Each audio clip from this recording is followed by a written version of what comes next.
Congratulations, host, you have acquired the Dragon Gall, Blazing Silver Spear. Congratulations, host, you have obtained the tree planting technique. Congratulations, host, you have received the Universal Capsule, Galea's Wang Limited Edition. Lin Dong, my ancestral stone can enhance martial arts and teach me to cultivate. Lin Changxiang, isn't martial arts something you just need to glance at to master? Lin Dong, my steed Xiao Yin can traverse 1,000 miles in a day. Lin Changxiang, the amphibious spirit vessel sailor star understand? Lin Dong, I possess 8 ancestral talismans, dominating the world. Lin Changxiang, I have only one ancestral talisman, yet it serves me across the heavenly profound continent and the myriad realms above. Chapter 1. An Ordinary Transmigration. The afternoon sun cascaded over the vast forest, bringing brilliant rays of light and a perfectly balanced warmth.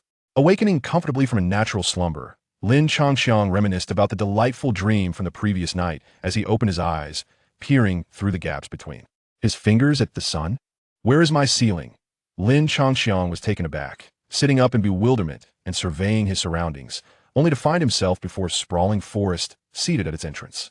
Not far away, a group of youths, around 10 years of age, were gathered in animated discussion, seemingly embroiled in a quarrel. I want the medicine, and I also want to fight today. Amidst the crowd, a slightly immature yet resolute voice rang out. Lin Changxiang turned toward the source and beheld a young boy grasping a girl's hand, standing defiantly against a few laughing peers. Though young, the boy bore a determined visage. While he did not match Lin Changxiang in stature, he possessed a certain handsomeness.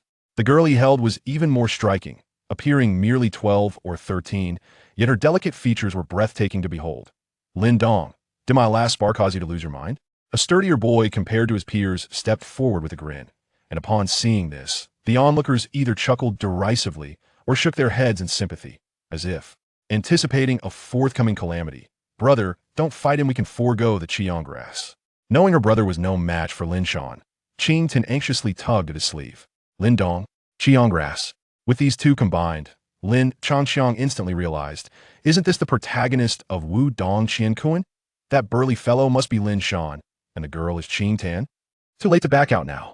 Lin Shan grinned wickedly, and with a powerful stomp of his right foot, he charged at Lin Dong, swinging his fist toward Lin Dong's chest with a thunderous whoosh, showcasing remarkable prowess. Smack! In the face of this formidable punch, Lin Dong remained unfazed, a serene smile gracing his lips. Amidst the astonished gazes of the crowd, he merely waved his hand casually, effortlessly deflecting the blow. This is the 4th level of body refinement. The surrounding crowd gasped in astonishment. Wasn't it just a few days ago that he was at the 2nd level? How could he have advanced to the 4th level so swiftly? It appears that Lin Dong has acquired the Ancestor Stone. Lin Changxiang, familiar with the plot of the martial arts tale, furrowed his brow in disappointment. The Ancestor Stone is a divine artifact ranked 2nd in the Tianxian continent, second only to the primordial essence of the realm. That it is also the most accessible external aid in the entire Tianxian continent. With this thought in mind, Lin Changxiang began to ponder the other opportunities available in the nearby towns. However, after much contemplation, he could only think of chances that required a certain level of strength to obtain, which, given his current cultivation, felt like a distant dream. To enhance one's strength, one must seize those opportunities. Yet to seize those opportunities, one must first bolster their strength. Feeling the feeble energy within him, Lin Changxiang's lips twitched slightly. Alas, if all else fails, I shall strive to cultivate diligently, aiming to become the local overlord of Qingyang Town. When Lin Dong ascends to the rank of martial ancestor, perhaps I might share in his fortune. Lin Changxiang, why are you still here? Lin Dong waved his right hand before Lin Changxiang's eyes, demonstrating his concern for the only friend in his family. The voice of confusion that reached his ears disrupted Lin Changxiang's thoughts. Upon regaining his focus, he realized that Lin Dong had already defeated Lin Shan, and the onlookers had mostly dispersed, leaving him standing there like a statue. Ah, I was merely taken aback by your sudden strength. Lin Changxiang blinked, crafting an excuse without a hint of embarrassment. That is merely your laziness. If you were to train diligently every day as I do, you too would grow stronger. Lin Dong shook his head, patting Lin Changxiang's shoulder with a sense of exasperation. While he appreciated Lin Changxiang's unwavering support for him and Qing Tan, he could not admire the latter's indolent nature. Subsequently, Lin Dong chose not to linger any longer, bidding farewell to Lin Changxiang before departing the back mountain with Qing Tan. Once the two had disappeared from sight, Lin Changxiang couldn't help but pout. Is it time to collect that external aid? Despite his complaints, he felt no jealousy towards Lin Dong. After all, how many could achieve such relentless dedication, even if they possessed the Ancestor Stone? Lin Dong trained vigorously throughout the day, only taking a bath in the Ancestor Stone's spiritual liquid when utterly exhausted, then rejuvenating to continue his cultivation. Even at night, he would practice martial arts or mental fortitude within the spiritual realm of the Ancestor Stone, dedicating nearly 22 hours a day to his training. He could hardly bear to think of the torturous methods employed in his cultivation, such as the crushing of the spirit, the thunderous body refinement, and the fiery body tempering. The mere thought sent shivers down Lin Changxiang's spine that he knew that such abilities were beyond his reach. The notion of enhanced talent and an indomitable spirit post-transmigration had not materialized for him. He remained an unremarkable figure, even feeling somewhat inflated in his self-perception. Having traversed this realm with great difficulty, yet being confined to the small confines of Qingyang town, how unfortunate indeed. Lin Changxiang sighed in resignation that in the hearts of nearly every youth resides an indomitable dream, be it one of martial prowess, urban adventures, or various other realms. Lin Changxiang is no exception to this. Upon detecting the host's profound yearning, the glorious celestial system has been successfully bound. Wishing you prosperity in your martial journey. What is this? Better late than never? Joy instantly filled the youth's eyes. Chapter 2. The Glory of the King System. After a period of exploration, Lin Changxiang quickly comprehended the intricacies of his system. This system boasted 7 distinct functionalities: exploration, equipment, storage, achievements, quests, lottery, and, most importantly, the cultivation feature. While the other functions were straightforward, the cultivation aspect genuinely astonished Lin Changxiang. In essence, he could engage in cultivation once daily. If he practiced an unmastered martial art, he would gain a certain amount of experience. If he practiced a technique he had already mastered, it would enhance his proficiency in that art, contributing to the 12-hour perfect cultivation increment. Furthermore, he could directly offer minerals, spiritual herbs, and other items to the system, extracting their inherent energy. Without hesitation, Lin Changxiang utilized today's cultivation opportunity, directing it toward his soul-mastered martial art. The Shattering Stone Kick. Ding. Congratulations, host. Auxiliary cultivation is complete. The host has achieved 20 proficiency in the Shattering Stone Kick, bringing the current proficiency to 79. Lin Changxiang's brows arched in delight.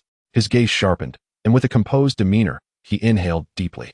His slightly pudgy legs transformed, becoming significantly more robust. He pivoted on his left foot, shouted fiercely, and launched his right leg in a ferocious kick toward a nearby tree. With a resounding crack, the tree split open, revealing a substantial gash. Considering that this world was free from the perils of global warming, Lin Changxiang exhaled sharply, astonished by the sheer power of what was ostensibly a low-grade, first-tier martial art. The capabilities of advanced spiritual martial arts and transformative techniques were bound to be extraordinary. After testing the martial art, Lin Changxiang glanced down at his slightly plump physique and silently began to jog along the mountain path. With a newfound opportunity in life, he was determined to seize every moment to strengthen himself. His foremost objective was to attain a healthy body. Ding. Congratulations, host, you have reviewed all functionalities. Reward, 3 lottery chances. Ding. Detection indicates that the host's current cultivation level is at the 3rd layer of body refinement. Congratulations, host. You have achieved the milestone of embarking on the path of cultivation for the first time. Reward, 2 lottery chances. Ding. Detection confirms that the host has mastered the Shattering Stone Kick, 1st tier. Congratulations, host, you have accomplished the feat of mastering a martial art for the first time. Reward, 2 lottery chances. The cascade of notifications left Lin Changxiang momentarily stunned, yet in the next instant, his heart brimmed with joy. He resolved to utilize all his lottery chances. With a thud, the 7 chances for the lottery have been exhausted. Congratulations to the host for acquiring the following items. Intimate Rose can be used on any sentient target, making it easier for the target to discover the host's virtues, thus enhancing their fondness for the host. 1. Double Experience Card. For 7 days after use, experience gained in any form, except from inner demons, will be doubled. 2. Double Gold Card. For 7 days after use. Currency earned in any form will be doubled. 2. Jiang Zia's passive Inner Demon grants a certain percentage of cultivation experience based on the current realm daily. 7-day experience card. 1. Arthur's passive Holy Light Guardian, which continuously restores stamina, injuries, essence, and mental strength. To my astonishment, as a perennial underdog, I, Lin Changxiang, have also experienced the transition from obscurity to prominence. As I gazed upon the skills I had drawn, tears of gratitude nearly escaped my eyes. A gentle breeze caressed the landscape, and the setting sun seemed within reach. Along the somewhat rugged mountain path, the young boy's robust figure moved once more, seemingly tireless in his pursuit. As the sun began to rise, a soft breeze rustled the green leaves, and the usually tranquil back mountain was today filled with the thunderous snores of a youth. As was his custom, Lin Dong had ascended the mountain early to cultivate, and his curiosity led him to follow the sound of the snores to its source. Lin Changxiang, wake up. Amidst the incessant shaking and calling, Lin Changxiang groggily stirred from slumber, rubbing his weary eyes and mumbling incoherently. Why are you waking me up so early? I wish to sleep until I naturally awaken. Sleep until you naturally awaken? Why do you have a bed, yet choose to sleep on the mountain? You might catch a chill, and then you'll regret it. Lin Dong, feeling both exasperated and concerned, thought to himself that only Lin Changxiang, with whom he shared a good rapport, would merit such attention. Had it been Lin Shan, he might have slept through it all without a care. At this moment, Lin Changxiang finally regained full consciousness. He glanced at Lin Dong, who was half kneeling beside him, and felt as though he were staring at the disciplinary head who passed by the classroom window while he dozed off. Oh, I must have been too exhausted from yesterday's training and inadvertently fallen asleep on the mountain, feeling the warm currents coursing through him intermittently. Courtesy of the Holy Light Guardian, he felt immense relief. Lin Dong rolled his eyes in exasperation. If you're going to make excuses, at least choose a plausible one.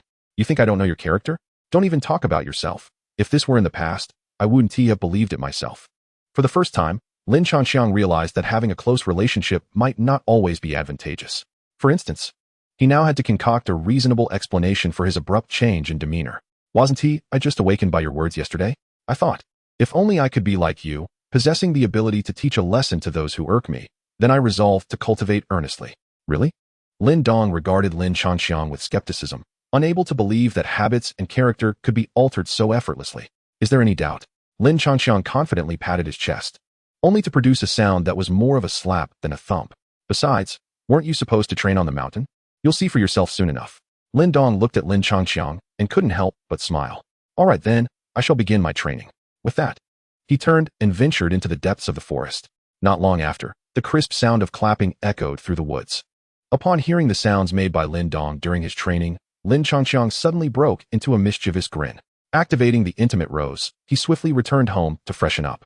After casually purchasing a few items in town to satisfy his hunger, Lin Changxiang hurried towards the location where Lin Dong was training. The rhythmic clapping sounds grew increasingly closer, and it wasn't long before Lin Changxiang found Lin Dong. However, he did not merely stand by and watch. Instead, he began his own training in a nearby clearing. In the woodland clearing, a 14-year-old boy moved with the agility of a monkey, repeatedly executing a set of Tongbei fist techniques, the crisp sounds resonating throughout the area. Another slightly plumper boy seemed tireless, running laps around the clearing. Lin Dong caught a glimpse of Lin Changxiang, who was increasing his speed, and was quite surprised. This fellow had truly begun to take his training seriously. It seemed he had underestimated him. Lin Dong blinked in astonishment, having initially thought Lin Changxiang was merely boasting. It appeared that he was genuinely determined to transform himself. While it was just simple long-distance running, it was indeed a commendable start. Reflecting on how Lin Changxiang had resolved to work hard due to his encouraging words, Lin Dong felt a sense of satisfaction and newfound respect for him. Congratulations, host. Lin Dong's favorability towards the host has increased to 61. Lin Changxiang's eyes sparkled with excitement. Without hesitation, he equipped the knowledge gem in the only unlocked gear slot. Knowledge gem, passive blessing, among all individuals whose favorability towards the host reaches 60, if the host cultivation is the lowest. The host will gain an experience percentage of the current minor realm every 24 hours. Passive gorilla, among all individuals whose favorability towards the host reaches 60, whenever the individual with the highest favorability gains any experience, the host will receive an additional 30%. Chapter 3.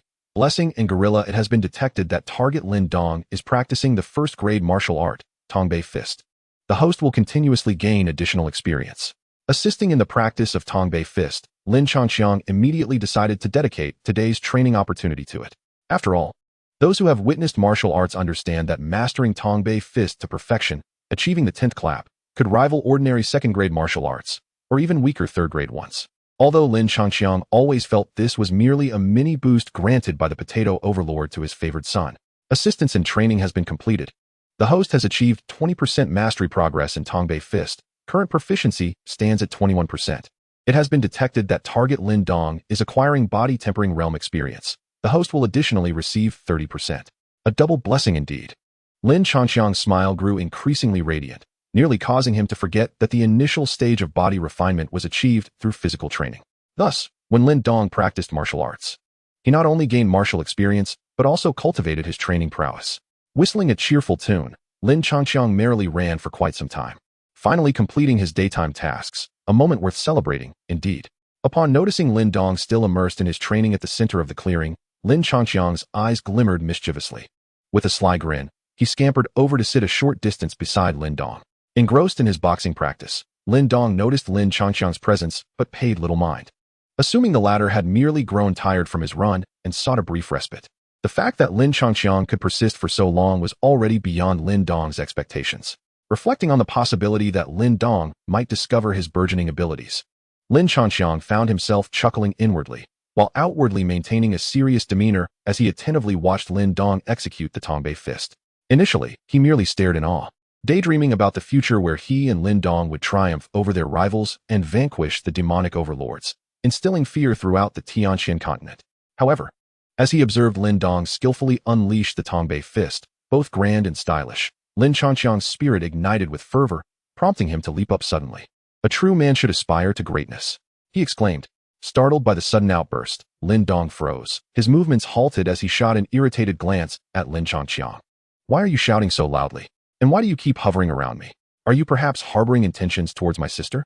With that, a skeptical expression crossed Lin Dong's face, as he recalled that this fellow seemed to hold a certain fondness for his sister. No. How could that be? Lin Changxiang quickly shook his head, laughing off the suggestion. He certainly wasn't like Xiao Yan, and in his former world, such thoughts were illegal. Even in this new realm, he had not so swiftly altered his beliefs. Lin Dong, have you heard the saying that people can grow in an instant? Lin Changxiang pressed his hands upon Lin Dong's shoulders, fixing his gaze intently upon his companion's eyes. In that moment, his eyes sparkled with determination. Today's me is entirely different from yesterday's me. After yesterday, I have come to understand my true aspirations. I shall ascend to the pinnacle of martial arts. Even Lin Dong, known for his steadfast character, was taken aback by Lin Changxiang's fervor, observing him with astonishment. Changxiang, are you serious? To know this, Lin Dong's greatest desire at present is merely to defeat Lin Langtian and avenge his father, who was grievously injured in the past. Of course, a true man, living within the vastness of the world, should wield a 3-foot-long sword and establish extraordinary accomplishments, rather than languish in obscurity, Lin Changxiang declared, his gaze ablaze with passion. At that moment, he was filled with vigor and aspiration. We currently reside in the modest Qingyang town, yet beyond it lies Yinqing, and beyond Yinqing, the Grand Yan dynasty awaits. Beyond the great Yin dynasty, there exist numerous factions as plentiful as the stars in the night sky. Do you not yearn to venture beyond and behold the world? Have you never contemplated the day when we might roam freely across the land, vanquishing all that is unjust? How exhilarating that would be. These words reverberated in Lin Dong's ears like the resonant tolling of a bell. Merely envisioning the scene of wielding a sword and traversing the world, righting the wrongs before him, ensnared him deeply, rendering him unable to extricate himself. Lin Dong, have you ever heard of the creature known as the dragon? Lin Changxiang continued, his voice unwavering. Lin Dong stared ahead, his eyes seemingly devoid of focus. In legends, dragons possess the ability to grow large or small, to soar or conceal themselves. They can summon clouds and spew mist when grand, or hide their form when diminutive. They may ascend to the heavens or lurk beneath the waves. The dragon's capacity for transformation mirrors a person's ambition when fortune smiles upon them. The dragon, in essence, is akin to the world's greatest heroes. He grasped Lin Dong's wrist tightly, gazing intently into his eyes. Lin Dong, do you know of any heroes in Qingyang town today? No, I do not, came the reply. Ultimately, Lin Dong was merely a youth of around 10 years, and Lin Changxiang had merely modified the words of Boss Chow and others to leave him in a daze. He laughed heartily and released Lin Dong's hands. A true hero should embody grandeur and possess the ambition to embrace the world and the resolve to conquer the seas. He pointed at Lin Dong and then at himself, passionately declaring, in this present day, the only heroes in Qingyang town are you and I. In that instant, it felt as though thunder rumbled overhead. Chapter 40. How I Wish to Perish. In the sweltering summer, time flowed like a river, and in the blink of an eye, a month had passed. Knock, knock, knock. Once again, Lin Dong's voice echoed loudly outside. Lin Changxiang, do not hide in there in silence. I know you are home. You claim you wish to ascend to the pinnacle of martial arts, to gaze down upon the world and rectify injustices, yet you lack the courage to open the door. Damn it. At that moment, Lin Changxiang lay in agony upon his bed, incessantly banging his head against the pillow. Enough, enough, enough, enough. I wish to die. I wish to die. I wish to die. I wish to die. Indeed, ever since a month ago, when Lin Changxiang suddenly experienced an outburst of youthful fervor and uttered those words, he felt an overwhelming sense of embarrassment whenever he recalled that day. Yet Lin Dong had been ignited by inspiration, and his fondness for Lin Changxiang had surged to 68 points, marking the end of Lin Changxiang's carefree days. Throughout that month, apart from fulfilling his daily 2-hour running task, Lin Changxiang was also dragged by the impassioned Lin Dong to practice Tongbei Fist and the rock-splitting leg. Fortunately, Lin Dong was still unaware that he could rapidly recover his stamina. Otherwise, it would have been impossible for them to train for 3 hours combined each day. Yet this was not the most distressing part. The most unfortunate aspect was that, due to the system's assistance in training, Lin Changxiang's rock-splitting leg and Tongbei Fist had already reached a state of perfection. Currently, Lin Changxiang is sparring with Lin Dong, who is merely acting as a free practice partner. Even after the effect of the boon has added an additional 10% experience, Lin Changxiang's cultivation exceeds Lin Dong's, rendering the boon ineffective. Sigh. Isn't it more pleasant to effortlessly accumulate experience rather than engage in needless banter? Lin Changxiang is feeling quite dejected. It seems he has become nothing more than a punching bag. Nonetheless, while he might verbally complain, in his heart, Lin Changxiang is genuinely grateful to Lin Dong. After all, who else but Lin Dong could dedicate nearly an entire day to cultivation, allowing him to benefit from a full day of experience? Moreover, he isn't leaving empty-handed. He has also gained a considerable amount of practical combat experience. Bang, bang, bang. Lin Changxiang, if you don't come out soon, I'm coming in. Lin Changxiang recognizes this as Lin Dong's final ultimatum. Throughout the month, whenever he contemplated indulging in laziness or lingering in bed, Lin Dong would bellow his name and charge in, pulling him from his slumber with an impassioned declaration. Lin Changxiang, have you forgotten our dreams? Without further ado, he would drag him off to the back mountain, leaving Lin Changxiang to secretly wonder if Lin Dong had been possessed by some spirited youth from an anime next door. Coming. With a weary response, Lin Changxiang sighed in resignation, rose from his bed, and after a hasty wash, meandered out of the courtyard. The door creaked open. Lin Dong scrutinized the slightly taller youth before him, exclaiming in astonishment, Changxiang, have we not trained together every day this past month? I would scarcely believe you are the same person as that chubby fellow from over a month ago. All right. How many times have you said that? Isn't it tiresome? Although he feigned annoyance, Lin Changxiang felt a sense of gratification deep within. After all, anyone who has successfully lost weight would inevitably feel a touch of satisfaction and pride upon receiving compliments about their transformation.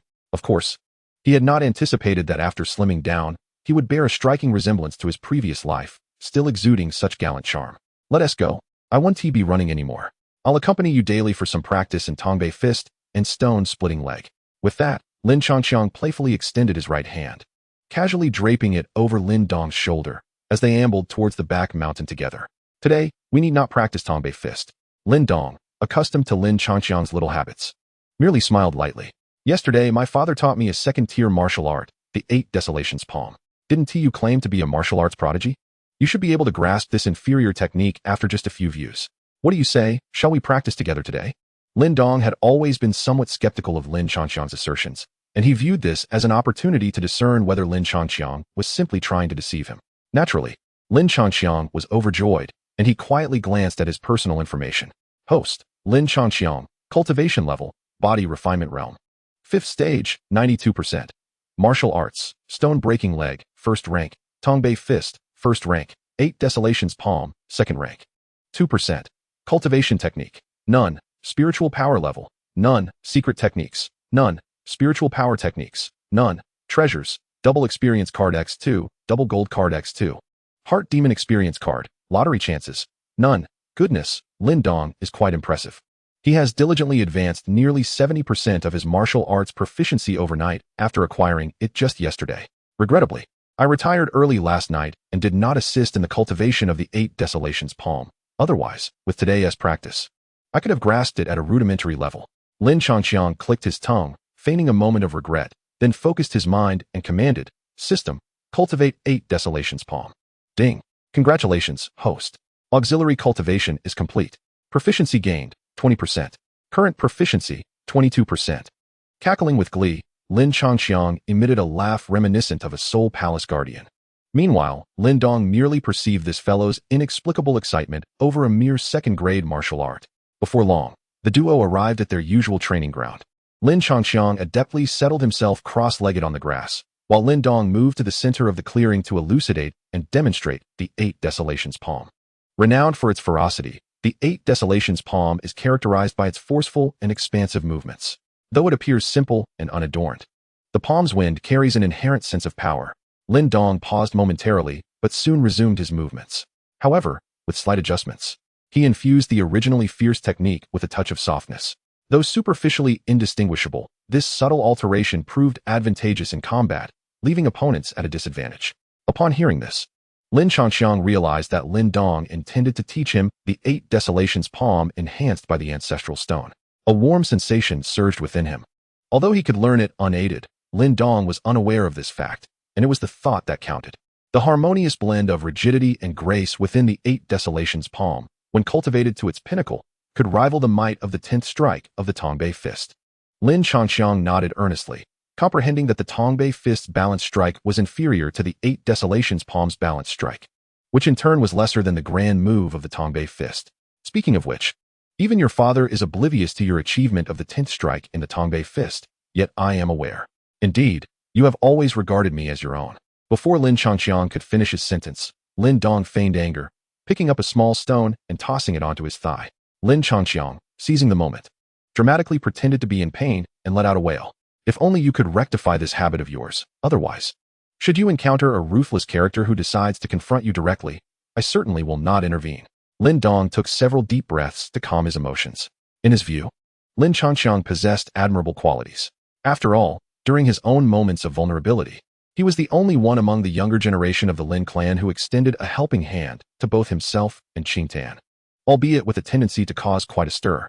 Initially, he presumed that Lin Changxiang's assistance stemmed from an affection for Qingtan, but it now appeared that the latter simply possessed a kind heart, unable to tolerate the oppression of the weak by the strong. I'm not foolish, Lin Changxiang declared with pride. When encountering formidable adversaries, I certainly refrain from provoking trouble. The limited edition expression pack featuring Lin Dong was released. Naturally, Lin Dong was the kind of person who reciprocated respect. For every inch of respect he received, he offered a mile in return. Thus, he was not overly concerned by Lin Changxiang's occasional jests. Shaking his head, he resumed demonstrating the 8 Desolations palm, while Lin Changxiang nodded and feigned interest in observing. On that day, after sparring with Lin Changxiang in the 8 Desolations palm, Lin Dong found himself contemplating the essence of life. Chapter 5. The day of the clan competition. What would our lives resemble if we were to be disconnected from the internet? Lin Changxiang had pondered this question in the past, once confidently asserting that a life devoid of the internet would feel interminable for modern individuals. Yet, he now realized the fallacy of his belief. Perhaps due to the relatively primitive technology, the environment of Tianshan continent was strikingly beautiful, with the air perpetually infused with the scent of earth. On summer nights, even the brightest moonlight could not obscure the brilliance of countless stars. Aside from engaging in martial arts with Lin Dong, Lin Changxiang relished moments of tranquility. Lying in a starfish position on the lawn, inhaling the fresh air, watching the drifting clouds by day, and gazing at the twinkling stars by night. As summer transitioned into autumn, time flew by unnoticed, and soon it was the day of the Lin family's junior clan competition. When the morning light broke free from the clouds, casting its rays upon the land, the Lin family erupted into a flurry of excitement, enveloping the entire estate in a vibrant atmosphere. Congratulations, host, for reaching the 7th level of body refinement. The Yuan 4 seed has broken through, flowing into your meridians. Congratulations, host, for achieving the accomplishment, refining Yuan into meridians. You have earned 2 lottery chances. Awash in joy, Lin Changxiang, who had just awakened from slumber and was still somewhat dazed, suddenly became alert. He quickly checked his personal information. Host, Lin Changxiang, gender, male, cultivation level, 7th level of body refinement, 80, martial arts, rock splitting leg, 1st rank, Tongbei fist, 1st rank. 8 Desolations palm, 2nd rank, cultivation method, none mental strength level, none secret techniques, none mental strength techniques, none treasures, small horn, 1, double experience card, 2, double gold card, 1, heart demon experience card, 1, lottery chances, 2. During this period, whenever Lin Changxiang discovered that his cultivation was surpassed by Lin Dong, he would exchange his guerrilla tactics for grace. Once his cultivation once again exceeded Lin Dong's, he would revert his grace back to guerrilla tactics. Thus, The two engaged in a spirited chase, ultimately both reaching the 7th level of body refinement. Indeed, it is quite delightful to bask in the glow of experience. Lin Changqiang shook his head in contemplation, reflecting on how, since cultivating alongside Lin Dong, he had gradually grown familiar with the young lady, Qing Tan, whose favor towards him had risen to 57. Sighing, he pondered for a few moments, but found no solution to his predicament. Ultimately, he decided to relinquish his worries, for he could never bring himself to harm Qing Tan merely to enhance the effects of a boon. System, utilize all available lottery opportunities, Lin Changqiang declared with grandiose flair. With a resounding thud, he activated 2 lottery chances, and success was met with the announcement. Congratulations, host. You have acquired a double experience card and the advanced spiritual treasure, the Dragon Gallbladder Bright Silver Spear. The mention of the Dragon Gallbladder Bright Silver Spear sparked a glimmer of excitement in Lin Changqiang's eyes. As a child, he had been enamored with Zhao Yun while studying the romance of the 3 kingdoms. And although he later learned that the historical Zhao Yun was not as formidable as depicted in the tales, it mattered little. He cherished the heroic figure who valiantly charged through the ranks at Changban Slope. He reminisced about those days spent commanding Zhao Yun in various games, relishing the fierce battles and the resonant lines that echoed valor and charisma. Fear not, and you shall soar through the heavens, single-handedly breaking through the encirclement. One's heroic spirit strikes terror into the hearts of foes. Do not be content with your current self, for complacency stifles growth. Yet, Lin Changqiang felt a tinge of dissatisfaction. System, if the skills, weapons, and equipment in the game have been significantly modified, why is the Dragon Gallbladder Bright Silver Spear merely deemed an advanced spiritual treasure?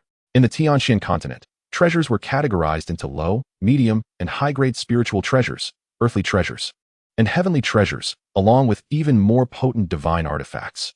This indicated that the quality of the Dragon Gallbladder Bright Silver Spear hardly ranked above mediocre. Response: when the host acquires weapons or equipment, the quality is determined by the host's current level. At its highest, it can exceed the host's level by 2 significant realms. At its lowest, it aligns with the host's current realm. Even with Lin Changqiang's thick skin, the atmosphere grew somewhat awkward as realization dawned upon him. Was it truly his own shortcomings? After concluding the lottery, Lin Changqiang exchanged his boon for a guerrilla tactic, swiftly preparing himself with the efficiency of a soldier. After a hasty meal to satiate his hunger, he set off at once towards the trial hall where the clan competition was to be held. Upon his arrival, he was met with a vibrant scene teeming with energy and spectators.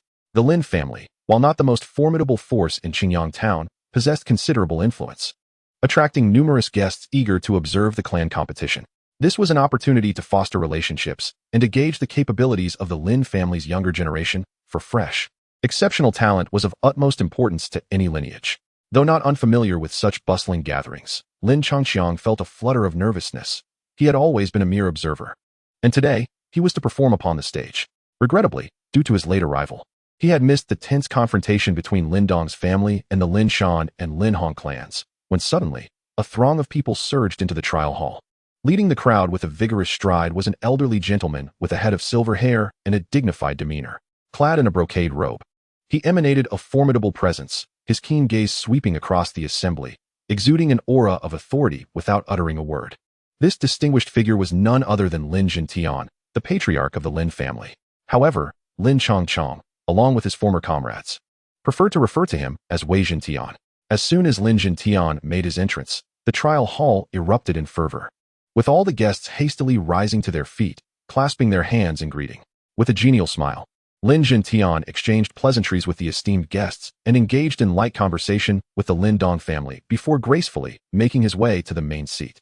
Gradually, the trial hall fell into a hushed silence, all eyes now fixed upon Lin Jintian.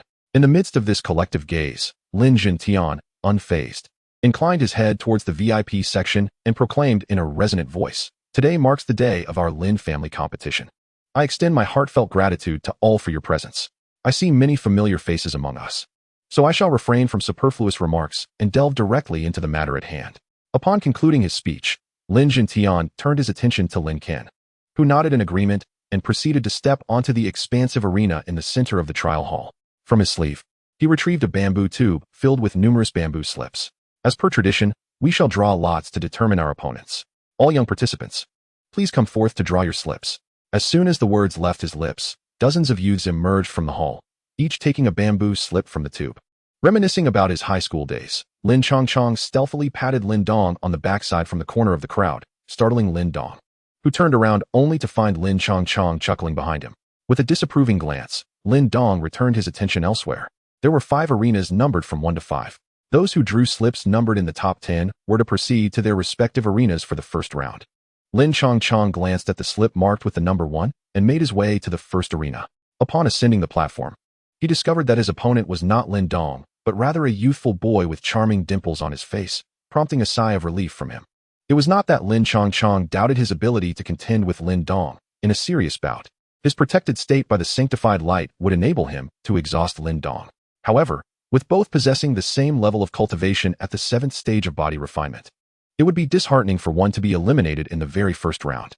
Lin Chongchong regarded his opponent with a polite clasp of his hands. The boy, in return, offered a subtle smile, his dimples deepening. Lin Jiejun, he introduced himself. Lin Chongchong's expression shifted to one of curiosity. Do you have a penchant for singing? Lin Jiejun appeared taken aback. How did you know? I used to favor singing over cultivation. However, my father always told me that children from impoverished families must mature early, and my mother advised me that singing cannot put food on the table. So I ceased my vocal practice. With a sigh, Lin Chongchong shook his head. Alas, young man, you are misplaced here. Without awaiting Lin Jiejun's response, he summoned the power of the 8 Desolations palm and charged towards his opponent. As Lin Jiejun fumbled to raise his hand in defense, the slap had already reached him. With a resounding smack, Lin Chongchong's right hand collided violently with his opponent's palms. In the next moment, Lin Jiejun was struck by an immense force, causing him to stagger backward uncontrollably, ultimately tumbling off the stage and conceding defeat. Unmoved on the arena, Lin Chongchong felt no surprise. In his memory, aside from Lin Dong, who was also at the 7th level of body refinement, only Lin Hong and Lin Xia posed any significant challenge, while the others were no match for him. Lin Chongchong emerged victorious. Below the stage, Lin Qin gazed at Lin Chongchong in astonishment. He recalled that just 2 or 3 months prior, Lin Chongchong had only been at the 3rd level of body refinement, and now he seemed to have advanced only to the 4th or 5th level. It was unexpected that he could so easily defeat an opponent at the 4th level of body refinement. Upon hearing Lin Qin's remarks, Lin Dong, who was engaged in a sparring match with his opponent, turned his head to glance at Lin Chongchong. It seemed that Lin Chongchong sensed Lin Dong's gaze and returned it. The two exchanged a knowing smile, their understanding unspoken. With a sudden seriousness, Lin Dong unleashed the mastery of his perfected Tongbei fist, sending his opponent crashing off the stage. Lin Dong emerged victorious. In this round, both Lin Chongchong and Lin Dong faced no worthy adversaries, and they both nonchalantly advanced into the top 10. However, this also meant they did not showcase much of their true strength, leading some to believe their success was merely due to fortuitous matchups against weaker opponents. Nonetheless, Lin Dong and Lin Chongchong remained unconcerned by such judgments. As the second round commenced, Lin Chongchong was called to the arena. Lin Qin's gaze shifted to Lin Chongchong's location, pointing towards the central platform, the 3rd arena. Since they had reached the top 10, this round promised to be even more thrilling than the last. Consequently, the matches were held one at a time, allowing the audience to witness the action more clearly. Hearing Lin Qin's voice, Lin Chongchong took a deep breath and, under the scrutiny of numerous eyes, strode confidently onto the platform. His opponent was Lin Su. Following Lin Qin's announcement of the other combatant, a resolute young man clad in black emerged from the crowd, steadily ascending the stone platform. I have long admired your reputation. I am Lin Chongchong, he declared, clasping his hand solemnly. I will give my all to defeat you. The young man opposite him appeared taken aback for a moment, though he responded with composure. He was perplexed by the extent of Lin Chongchong's renown. Below the stage, Lin Jintian and others focused their attention on Lin Chongchong, equally curious about the opponent's capabilities. Only Lin Dong smiled slightly, for no one understood Lin Chongchong better than he did. In his view, while Lin Chongchong might currently be slightly weaker than himself, who had just broken through to the 7th level of body refinement the day before, with his own 6th level prowess, securing a spot among the top 5 in the clan competition should be well within reach. As the sound echoed, Lin Su's expression darkened, and his eyes took on a grave demeanor. He forcefully stepped onto the ground, propelling himself forward with great momentum, his right hand clenched into a fist, launching an unembellished strike toward Lin Chongchong. To the astonishment of all present, instead of retreating in response to Lin Su's powerful blow, Lin Chongchong advanced. He boldly stepped forward, absorbing the punch with his chest. In the astonished gazes of Lin Su and the onlookers, Lin Changqiang merely grunted softly before swiftly extending his left hand to seize Lin Su's right wrist. Lin Su quickly reacted, attempting to withdraw his fist. But finding it impossible to break free, he immediately raised his left hand, aiming to strike Lin Changqiang's elbow with all his might. Unfortunately, Lin Changqiang was prepared. His previously poised right hand darted out, firmly and accurately grasping Lin Su's wrist. In that moment, Lin Su found himself unable to advance or retreat. In the midst of Lin Su's apparent confusion, a radiant smile graced Lin Changqiang's handsome face. With a sudden, powerful motion, he pulled his opponent's body toward himself and swiftly lowered his head. With a resounding thud, Lin Su, at the 7th level of body refinement, succumbed to unconsciousness from the impact of Lin Changqiang's head. Lin Ken, witnessing Lin Changqiang's formidable strength and fierce tactics, momentarily stood in shock before quickly announcing the outcome, urging several individuals to assist in transporting Lin Su for treatment. As his words fell, the previously silent trial hall erupted into a chorus of resounding applause and cheers, akin to a tidal wave. A few individuals, captivated by Lin Changqiang's smiling visage, couldn't help but shout out loud, Lin Changqiang, I want to marry you." With such accolades, Lin Changqiang's eyes sparkled with excitement, but he was taken aback to see that those declaring their affections included both males and females. A wave of panic coursed through him, causing goosebumps to rise all over. He quickly leaped off the stone platform and jogged to stand beside Lin Dong's family. Finding solace in the presence of Lin Xiao, who was at the Tianyuan realm, "Brother Changqiang is truly amazing," remarked Qing Tan, smiling at Lin Changqiang, her bright, sparkling eyes exuding an irresistible charm. Detected that Lin Qing Tan's affection for the host has reached 61, and her cultivation is lower than the host's. The skill of bestowal can no longer activate. "Thank you," Lin Changqiang replied, his face adorned with a professional smile, though the inner turmoil he experienced remained known only to him. "Well done, Changqiang. You've concealed it quite well," Lin Xiao chuckled, his expression brightening since Lin Dong had recently healed his old injuries using ancestral stone-concocted spiritual liquid. "You're too kind, third uncle." Although Lin Changqiang often took advantage of Lin Dong in private, when faced with the latter's parents, he naturally maintained a demeanor of propriety. He feigned innocence, scratching his head and casually teasing Lin Dong, remarking that he still fell short in comparison. Lin Dong, who had been smiling, suddenly felt a jolt as he noticed his father's eyes gleaming at him, prompting him to quickly interject, "Father, he was just joking. Please don't take it seriously." Lin Xiao, however, merely smiled faintly, neither affirming nor denying, before turning his attention back to the arena. Soon, Lin Dong and others began their respective contests. Among those who managed to secure a spot in the top 10, aside from Lin Changqiang, each had some degree of renown among the younger members of the Lin family, most being at least at the 5th level of the body refinement stage or higher. Consequently, the competition was more thrilling than the first round, eliciting waves of cheers from the audience within the trial hall. The outcomes of the 5 matches arrived swiftly. As anticipated, Lin Dong, Lin Xia, and Lin Hong emerged with remarkable prowess, alongside Lin Changqiang and another relatively well-known youth from the Lin family, solidifying their positions in the top 5 of the clan competition. With the top 5 determined, the atmosphere in the trial hall subtly intensified, as everyone understood that the real spectacle of the clan competition was yet to unfold. As the final round of drawing lots concluded, Lin Changqiang fortuitously drew a blank slip, while Lin Dong's opponent was a youth named Lin Guangjiang, reportedly having recently attained the 6th level of the body refinement stage. By the sidelines, Lin Xiao and Lu Yin exchanged concerned glances, and Qing Tin clenched her delicate hands, her face etched with worry. Only Lin Changqiang smiled faintly. No one understood Lin Dong better than he did.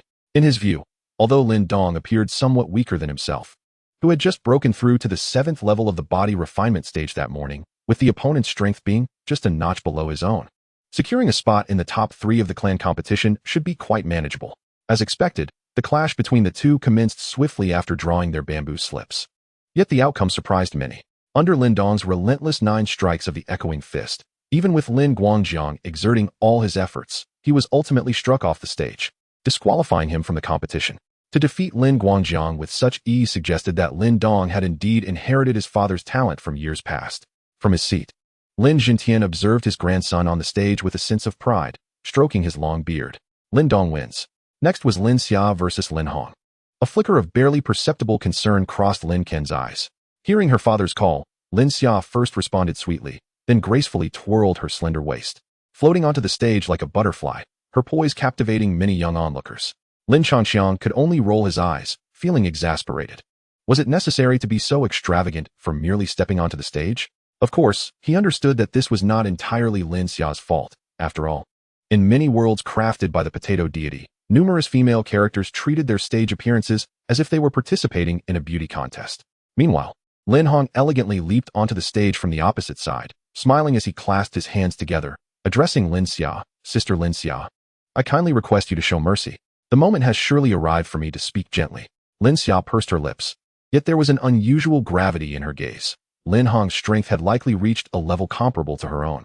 As her words faded, a faint radiance suddenly enveloped both of them, indicative of their cultivation at the 7th level of the body refinement realm. Witnessing the shimmering aura surrounding them, numerous spectators gasped in awe. Although they had speculated during the previous rounds, seeing this spectacle with their own eyes evoked a profound sense of admiration. To attain the 7th level of body refinement at such a young age speaks volumes about their remarkable potential. In this age group, while one boasts the 7th level, the other only the 5th, how could one possibly sleep soundly? Many elder spectators began chastising their own children, leaving the young ones feeling both frustrated and speechless. Sister Lin Xia, be cautious, Lin Hong shouted, his body radiating with light. His gaze was sharp as he charged forward, unleashing a fierce palm strike towards Lin Xia. She deftly stepped back, her right hand striking down heavily on the back of Lin Hong's palm, redirecting his force. Observing this, Lin Hong called out, 8 desolate palm. And the intensity of his palm wind surged, continuously enveloping Lin Xia with a low, ominous sound that was distinctly formidable. Lin Xia furrowed her brows slightly, skillfully maneuvering amidst Lin Hong's fierce gusts. Seizing an opportunity, she formed her hands into sword fingers and thrust towards Lin Hong's vital points, compelling him to retreat defensively. In an instant, the arena was alive with a whirlwind of movements, palms and fingers colliding fiercely, captivating the audience's gaze. Brother Lin Dong, who do you think will win? Qing Tan asked, her small hands clenched tightly in nervous anticipation. She hoped that the insufferable Lin Hong would not emerge victorious. Lin Dong hesitated before shaking his head. Although Lin Hong had mastered the 8 desolate palm to an impressive degree, Lin Xia's spirit sword finger was equally formidable. What do you think, Long Chong? I believe Lin Xia will undoubtedly triumph, Long Chong said casually, waving his hand dismissively. He may have forgotten much of Wu Dong's intricate plot, yet he remained confident in this particular outcome. Given Lin Hong's long-standing rivalry with Lin Dong, along with his previous intentions to propose to Qing Tan, if he were to lose to Lin Xia, how would Lin Dong manage to reclaim his dignity? Lin Xia's spirit sword finger may lack the raw ferocity of Lin Hong's 8 desolate palm, but it is certainly more incisive than the 8 trigrams palm. Lin Dong frowned, perplexed by the other's unwavering confidence. The crux lies within the spirit sword finger, Long Chong remarked with feigned profundity, beginning to weave an elaborate tale for Lin Dong. Sister Lin Xia, though youthful, disregards martial ethics, failing to proclaim her technique's name before engaging in combat. This shows her trepidation before battle. Lin Dong, through his actions, swiftly demonstrated to Long Chong that a man's demeanor can change in an instant. Qing Tan, feeling a bit awkward, chuckled and turned her attention back to the match. Ding! The system has detected that Lin Qing Tan's favorability towards the host has decreased to 59. Lin Changqi's lips twitched slightly, realizing that the jest was far from humorous. At that moment, the battle on the arena had escalated to a fervent climax. As their hands met, the luminosity emanating from their bodies intensified, clearly indicating that both combatants had unleashed their inner energy to the utmost extent. When the brilliance reached its zenith, both retreated a step simultaneously, and then, with a renewed vigor, their palms collided once more under the watchful gaze of the crowd. Bang! The resounding crack echoed across the stone platform, and both figures were sent reeling backward, their steps faltering on the arena before they simultaneously fell off the stage. Witnessing their descent, the trial pavilion erupted in murmurs, clearly taken aback by this unforeseen outcome. Quite a remarkable display, remarked Lin Jintian from the main seat, nodding appreciatively as he observed Lin Hong and Lin Xia's evenly matched combat. Beside him, Lin Mang could not suppress a smile, casting a smug glance at Lin Xiao not far away. Thus, the match concluded in a draw, with only 4 individuals remaining. It was suggested that Lin Xia and Lin Hong should jointly hold the title of first place in this clan competition, while Lin Dong and Lin Changqi would occupy the 2nd and 3rd positions, respectively. Lin Jintian paused for a moment before continuing, of course. Should anyone be dissatisfied with this outcome and wish to challenge further, they are welcome to voice their intent. Lin Changqi understood that this statement was primarily directed towards him and Lin Dong, as everyone presumed that only Lin Hong and Lin Xia had attained the 7th level of body refinement among the younger generation, naturally assuming them to be the victors. Is that fellow truly first? Lin Dong murmured, furrowing his brow as he gazed at Lin Hong. Indeed, Lin Hong was sneering at him and Qing Tan, and then, with a decisive step forward, he intended to seize the moment to propose a courtship to Qing Tan. However, before he could utter a word, Lin Dong, who had been observing him intently, suddenly rose with a solemn expression, his voice resonating throughout the trial pavilion. I refuse to accept this. Chapter 8. A family. I refuse to accept this. With those words, Lin Changqi swiftly ascended the arena. Then, under Lin Dong's astonished gaze, he declared loudly, I have a statement to make. Please lend me your ears. The Lin clan competition holds great significance, traditionally determined by those who have been defeated or thrown off the stage. In today's competition, among the top 5, Lin Dong has secured a victory, while I have suffered no defeats, and the others each bear one loss. Thus, in terms of reason and sentiment, Lin Dong should be first, I should be second, and the others should share third place. I have spoken. Who is in favor, who is against? In an instant, the trial pavilion fell into a profound silence. The sound of a pin dropping could be heard. Almost everyone stared at Lin Changqi, rendered speechless. Only Lin Dong, in exasperation, could only facepalm. Sensing that Lin Changqi was likely incensed by Lin Hong's failure to overcome Lin Xia, gradually, some regained their composure, reflecting on Lin Changqi's words, and began to whisper among themselves. He seems to possess a point, one remarked. Indeed, this youth is exceptionally talented. A mere bystander. Yet I must admit, he speaks truthfully. Where is the logic in being deemed victorious after falling from the arena? Even Lin Hong was bewildered, although he sensed something amiss. He could not articulate a rebuttal. In the trial hall, as the murmurs of the crowd grew increasingly fervent, Lin Hong, in a state of agitation, leaped onto the stage and shouted, I oppose. Unfortunately, Lin Changxiang had already seized the opportunity amidst the commotion, slipping his left hand into his pocket to secretly channel his elemental force, waiting for the moment the young man would jump up. Observing this, he ceased his words and swiftly dashed in front of Lin Hong. Taking advantage of Lin Hong's unsteady footing and lack of elemental energy, he executed a powerful 8 Desolations palm, sending Lin Hong hurtling away. Humph, Lin Changxiang scoffed. He had no intention of adhering to any moral code when dealing with someone who harbored ill intentions towards his younger sister, even if Qing Tan was, in truth, adopted. The spectators, having witnessed Lin Hong's frantic rush, were taken aback as they saw his body soar from the arena like a kite severed from its string, crashing down in a disgraceful manner. The trial hall fell into a profound silence. None could fathom how Lin Hong, who was expected to claim the first place in this clan competition, could be so effortlessly dispatched by Lin Changxiang. Only Lin Mang clenched his fists and stepped forward. But upon seeing Lin Jintian before him, he could only grit his teeth and retreat to his original position. Also at the 7th level of body refinement, feeling the dense aura of elemental energy radiating from Lin Changxiang, Lin Xiao was momentarily stunned.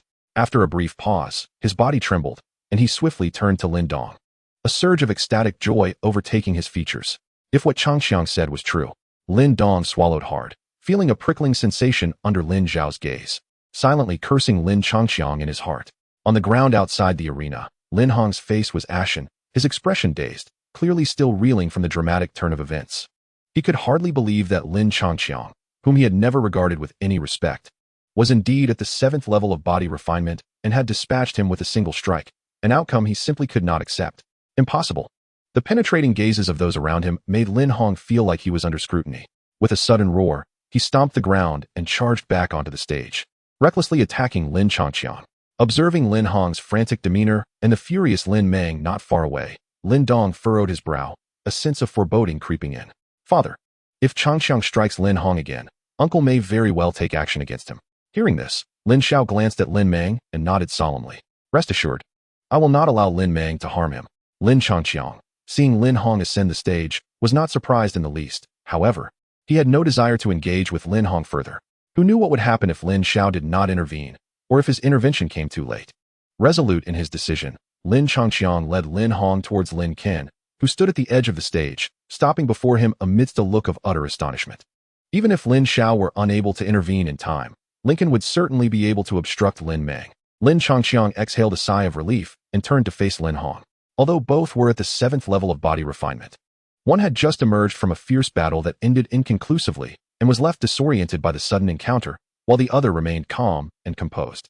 One fought with ferocity, employing the formidable 8 trigrams palm, yet his attacks appeared somewhat chaotic. The other, however, blended softness with hardness, deftly countering and evading with apparent ease. In just a few exchanges, Lin Hong was once again sent sprawling 3 to 4 meters away by Lin Changxiang's palm strike. Alas, what a dull affair. Lin Changxiang frowned slightly. Compared to Lin Dong, sparring with Lin Hong was exceedingly uninteresting. He then realized that he had grown fond of the thrill of combat. No, that can't be. Lin Hong struggled to lift himself off the ground, gasping heavily. Why is this happening? Apologies, I am indeed a formidable opponent. Lin Changxiang silently mused. And in that moment, he felt a twinge of admiration for Lin Hong, though he merely respected the latter's indomitable spirit. Surrender. You cannot defeat me. Under ordinary circumstances, you might have had a chance to overcome me, but today, having just endured a fierce battle, your condition is far too poor. Consider it a victory achieved without merit. His words were not loud, just audible enough for those on the stage to hear, yet they stirred a ripple within Lin Hong's heart. Are you pitying me? He lifted his gaze towards Lin Changxiang, who was slowly approaching, his eyes shimmering with a few crystalline tears. No, I am comforting you. Lin Changxiang, with a hint of exasperation, pressed his lips together and extended his right hand towards Lin Hong.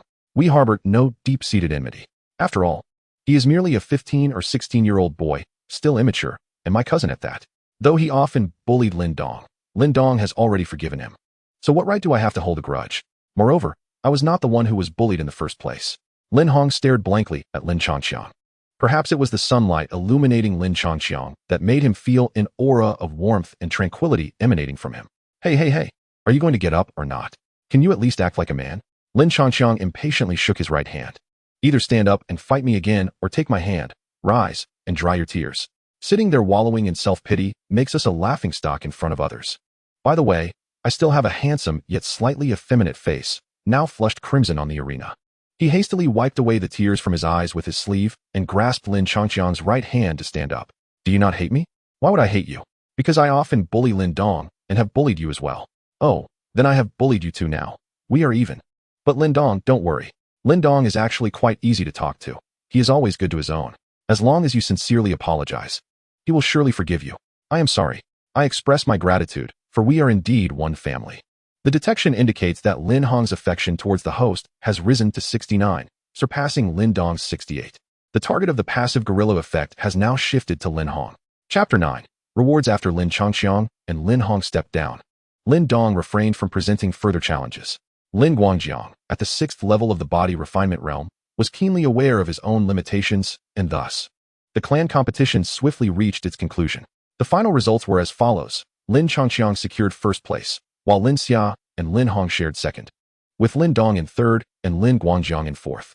In a grand hall situated in the Lin family's rear courtyard, several figures sat poised, among whom the smiling Lin Jintian occupied the foremost position. Beneath him were Lin Ken, Lin Xiao, and Lin Meng, with Lin Changxiang and the others who achieved the top 5 in the recent clan competition seated thereafter. Today, the Lin family rejoices in double happiness. Lin Jintian, with a gleeful demeanor, stroked his beard, his eyes narrowing into slits. First, Xiao Er has restored his strength to the celestial origin realm. And then Changxiang and Ah Hong have demonstrated to outsiders and certain individuals the essence of fraternal bonds. With a look of disappointment, he turned his gaze towards his second son, Lin Meng, and third son, Lin Xiao, causing Lin Meng to awkwardly avert his eyes, while Lin Xiao stood by, forced to smile wryly. Lin Changxiang and Lin Hong, in a tacit understanding, chose to remain silent, recognizing the gravity of the elders' matters. Years ago, during the Lin clan competition, Xiao Er was defeated by Lin Langtian in a single blow, leaving him severely injured and extinguishing our hopes of reinstating the branch family to the clan. Lin Jintian sighed deeply at this recollection, appearing aged by several years. Only in the presence of his own kin would he reveal such vulnerability. Yet at that time, Xiao Er was our branch family's most exceptional talent. If he faltered, what hope did the rest have? Under Lin Jintian's scrutinizing gaze, Lin Meng lowered his head slightly, his breathing becoming noticeably heavier. Lin Xiao and Lin Dong clenched their fists tightly. It was understandable for outsiders to harbor resentment toward Xiao Er, however. How could they blame him? Their actions had even led to animosity among the younger generation, despite him being your own brother. After all, we are family. With a hint of irritation, Lin Jintian glanced at Lin Xiao, further exasperated by his stubborn nature, which had led him to abandon treatment, nearly driving me to despair. Lin Xiao could only awkwardly nod in agreement. Regardless, it is imperative that you both strive to emulate Changxiang and Ah Hong. Should I discover any signs of discord, do not expect me to show leniency. Having conveyed these admonitions, and witnessing no objections from Lin Xiao and Lin Meng, Lin Jintian nodded in satisfaction. He then turned his gentle gaze towards Lin Changxiang and the others, smiling as he declared, "Today, your grandfather is in high spirits. The rewards from the clan competition are to be shared among the 5 of you, with Lin Changxiang receiving a double portion. Furthermore, the family martial arts library shall now be open for your study. Should you require anything, feel free to inform your grandfather. Strive to achieve breakthroughs before the hunting expedition in Xingyang town, thereby enhancing the Lin family's reputation there." Upon hearing the opportunity to peruse the family's martial arts academy at will, Lin Dong and his companions, who were idly seated nearby, felt their eyes gleam with excitement in an instant. Witnessing the spark of enthusiasm in Lin Dong and Lin Hong's eyes, Lin Changxiang felt a surge of joy in his heart. In the tranquil night, a full moon hung high in the sky like a luminous mirror, casting gentle beams of light upon the earth. If memory serves correctly, Lin Dong's South future close companion, Xiao Yin, made his appearance during this very event. Lin Changxiang sat cross-legged on his bed, diligently recalling the narrative. The triennial hunting event is the most bustling time in Xingyang town, drawing many from beyond its borders to partake in the festivities. When discussing hunting, one cannot overlook the 3 dominant powers of Xingyang town: the Lei family, the Xie family, and the Guangdao Martial Arts Academy. The Lei and Xie families are indigenous clans with profound heritage, fiercely resistant to the encroachment of the Lin family and the Guangdao Academy. Although the Guangdao Martial Arts Academy has only been established for a little over a decade, its rapid ascent in strength has compelled both the Lei and Xie families to regard it with utmost seriousness. Beneath these 3 powers lies the Lin family. Though that was in the past. Following Lin Zhao's restoration to the Tianyuan realm, the Lin family, boasting 4 masters of the Tianyuan realm, has barely achieved parity with the 3 dominant factions. After all, even the most formidable Lei family possesses only 5 Tianyuan realm experts. The triennial hunting event is collaboratively organized by these major forces, fundamentally serving as a training ground for the younger generation and a form of competition. With this thought, Lin Changxiang smiled as he retrieved a brocade box, which contained his reward from the clan competition for 3rd grade spiritual herbs. Previously, he had focused solely on the benefits of aiding his cultivation, overlooking a certain drawback. Indeed, while the system's description was splendid, allowing him to select any martial art daily to gain experience or to choose any technique for 12 hours of perfect cultivation, the body refinement realm relies on enduring physical trials to accrue experience. This implies that until he reaches the elemental origin realm and acquires a cultivation technique, he can only leech off others' experience or absorb vast amounts of energy to elevate his realm. System: absorb all spiritual herbs. Ding. Absorption successful. About to convert to elemental force. Estimated conversion time: 12 minutes. Ah, how delightful. Glancing at the gradually increasing experience points, Lin Changxiang stretched contentedly. Although the converted elemental force was less than that of the ancestral stone, it spared him the slow absorption process and the agonizing pain Lin Dong occasionally endured. Thus, it could be deemed a fair trade-off. Suddenly, a glint of inspiration sparked in Lin Changxiang's eyes as he recalled something important. He quickly turned his gaze toward his backpack. System: activate a double experience card. Ding. Double experience card activated successfully. For 7 days, all experience gained, excluding from inner demons, will be doubled. Remaining double experience duration: 6 days, 23 hours, 59 minutes, and 52 seconds. Upon seeing the system's notification, Lin Changxiang sighed in relief. He had nearly forgotten about the double experience card, but fortunately remembered in time, resulting in only a minimal loss of experience. Moments later, the system's alert resonated once more. Ding. The elixir has been successfully transformed. Congratulations, host. Your cultivation has ascended to the 8th level of the body refinement realm, 22%. If Lin Dong were to discover this, he would undoubtedly question his very existence. Lin Changxiang chuckled softly, envisioning the astonished expression on Lin Dong's face. He decided to comfortably benefit from others' experiences, waiting until he reached the 9th level of the body refinement realm before employing a heart demon experience card to directly ascend to the earth origin realm. Indeed, Lin Changxiang had contemplated directly approaching Lin Jintian to request the Qingyuan technique. However, he recalled that one could not cultivate techniques prior to reaching the earth origin realm, and Lin Jintian might perceive his ambition as overly lofty, possibly denying his request. After much deliberation, Lin Changxiang concluded that rather than shamelessly seeking favors, it would be wiser to focus on his training and seek methods after breaking through to the earth origin realm. With a firm resolution in mind, Lin Changxiang ceased his idle sitting. After freshening up, he lay down on his bed and fell into a deep slumber. Although the restorative effects of the Holy Light Guardian allowed him to function without sleep, He often found himself irritable and listless after prolonged wakefulness. Chapter 10. The Martial Arts Pavilion. Knock, knock, knock. The following morning, at the break of dawn, Lin Changxiang awoke to the familiar sound of knocking. Letting out a weary sigh, "Alas, I no longer need to work, yet I cannot even sleep in." As expected, Lin Dong had come to summon him for a selection of martial arts, and Lin Changxiang had no intention of declining. Although he planned to later restore Lin Dong's favor to the highest level, allowing him to freely acquire Lin Dong's martial arts, he found little interest in the Chiman seal. In his previous life, Lin Changxiang had enjoyed watching Naruto, admiring the impressive hand seal technique showcased. However, even with the fleeting skills he had honed during his youth, he feared that he would be defeated before even managing to execute the Chiman seal. As for why Lin Dong could release it successfully each time, perhaps it was due to his swift hand movements or the virtue of his opponents. The martial arts pavilion was situated in the Lin family's rear courtyard, one of the most significant places within the family, accessible only with Lin Jintian's permission.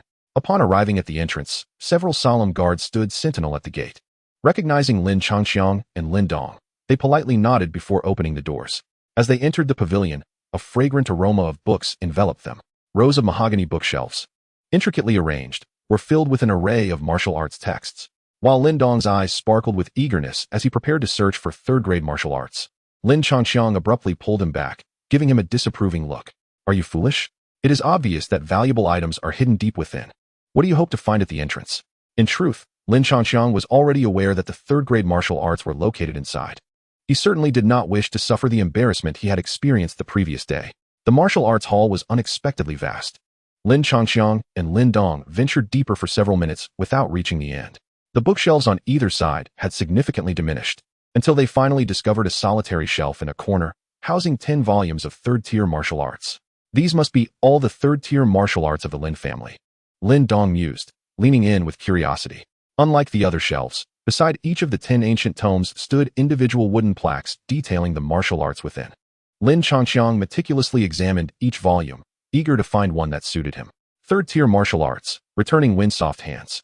Third-tier martial arts, traceless claws. Third-tier martial arts, starburst airflow fingers. After perusing all the third-tier martial arts, Lin Changxiang felt a twinge of disappointment. Why is there no long-range attack technique? In his previous life, he had favored characters that could withstand and deal damage, but in reality, he preferred the sensation of overwhelming firepower, akin to a cannon sweeping the battlefield.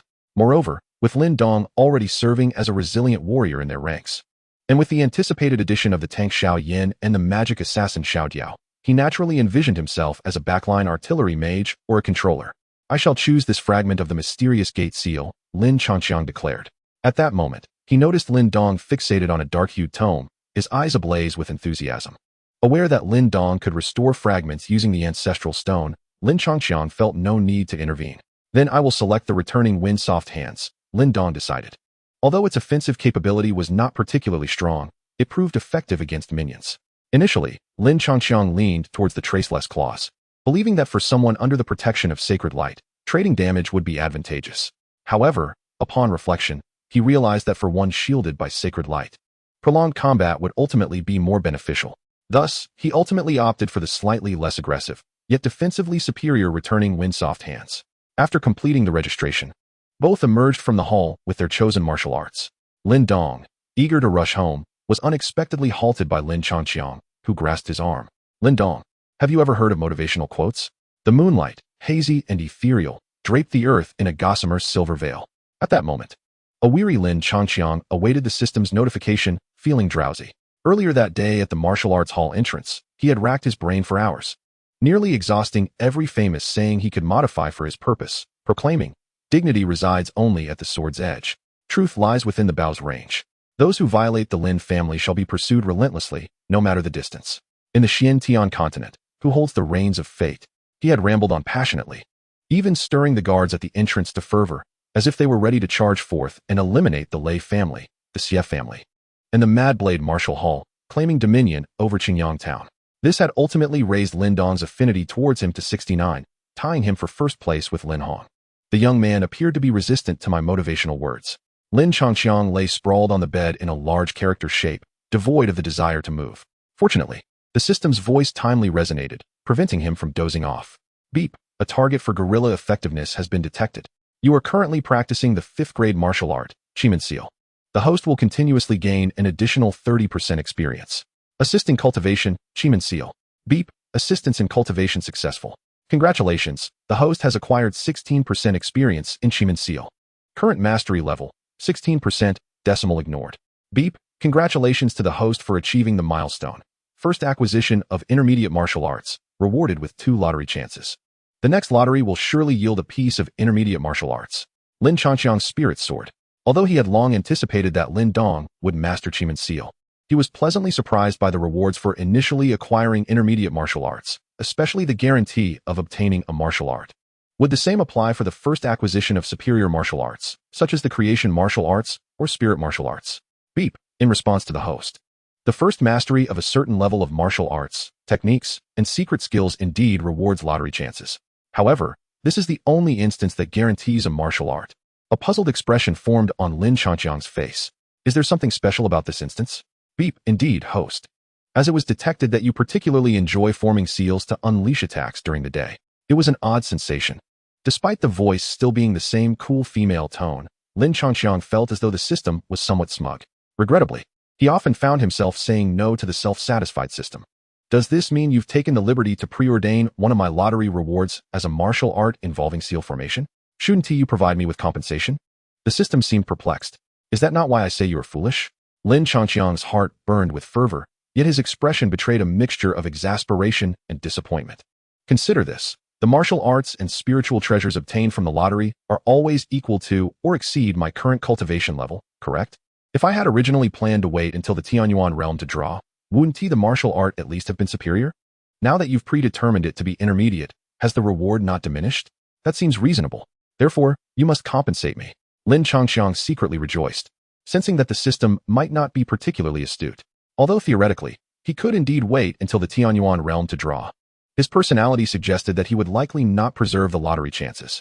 Moreover, drawing did not guarantee a martial art. Beep, in light of the losses incurred by the host. One additional lottery chance has been granted as compensation. Ah, how delightful. Lin Changqiang felt as though he had taken a refreshing bath. System, please utilize this lottery chance and present me with my martial art. Just let it not be something like a 1,000-year kill. Beep, 1 lottery chance successfully used. Congratulations. The host has obtained the intermediate 6th grade martial art, Fire Dance Whirlwind. Chapter 11, Whirling Flames with a Resounding Thud. Congratulations are in order for the host, who has attained the intermediate 6th rank martial art, Whirling Flames. The first level, 5 fireballs technique. With a single hand, fingers spread wide. One consumes vital energy to conjure 5 fireballs, each with a diameter of 25 centimeters, aimed at the designated area ahead.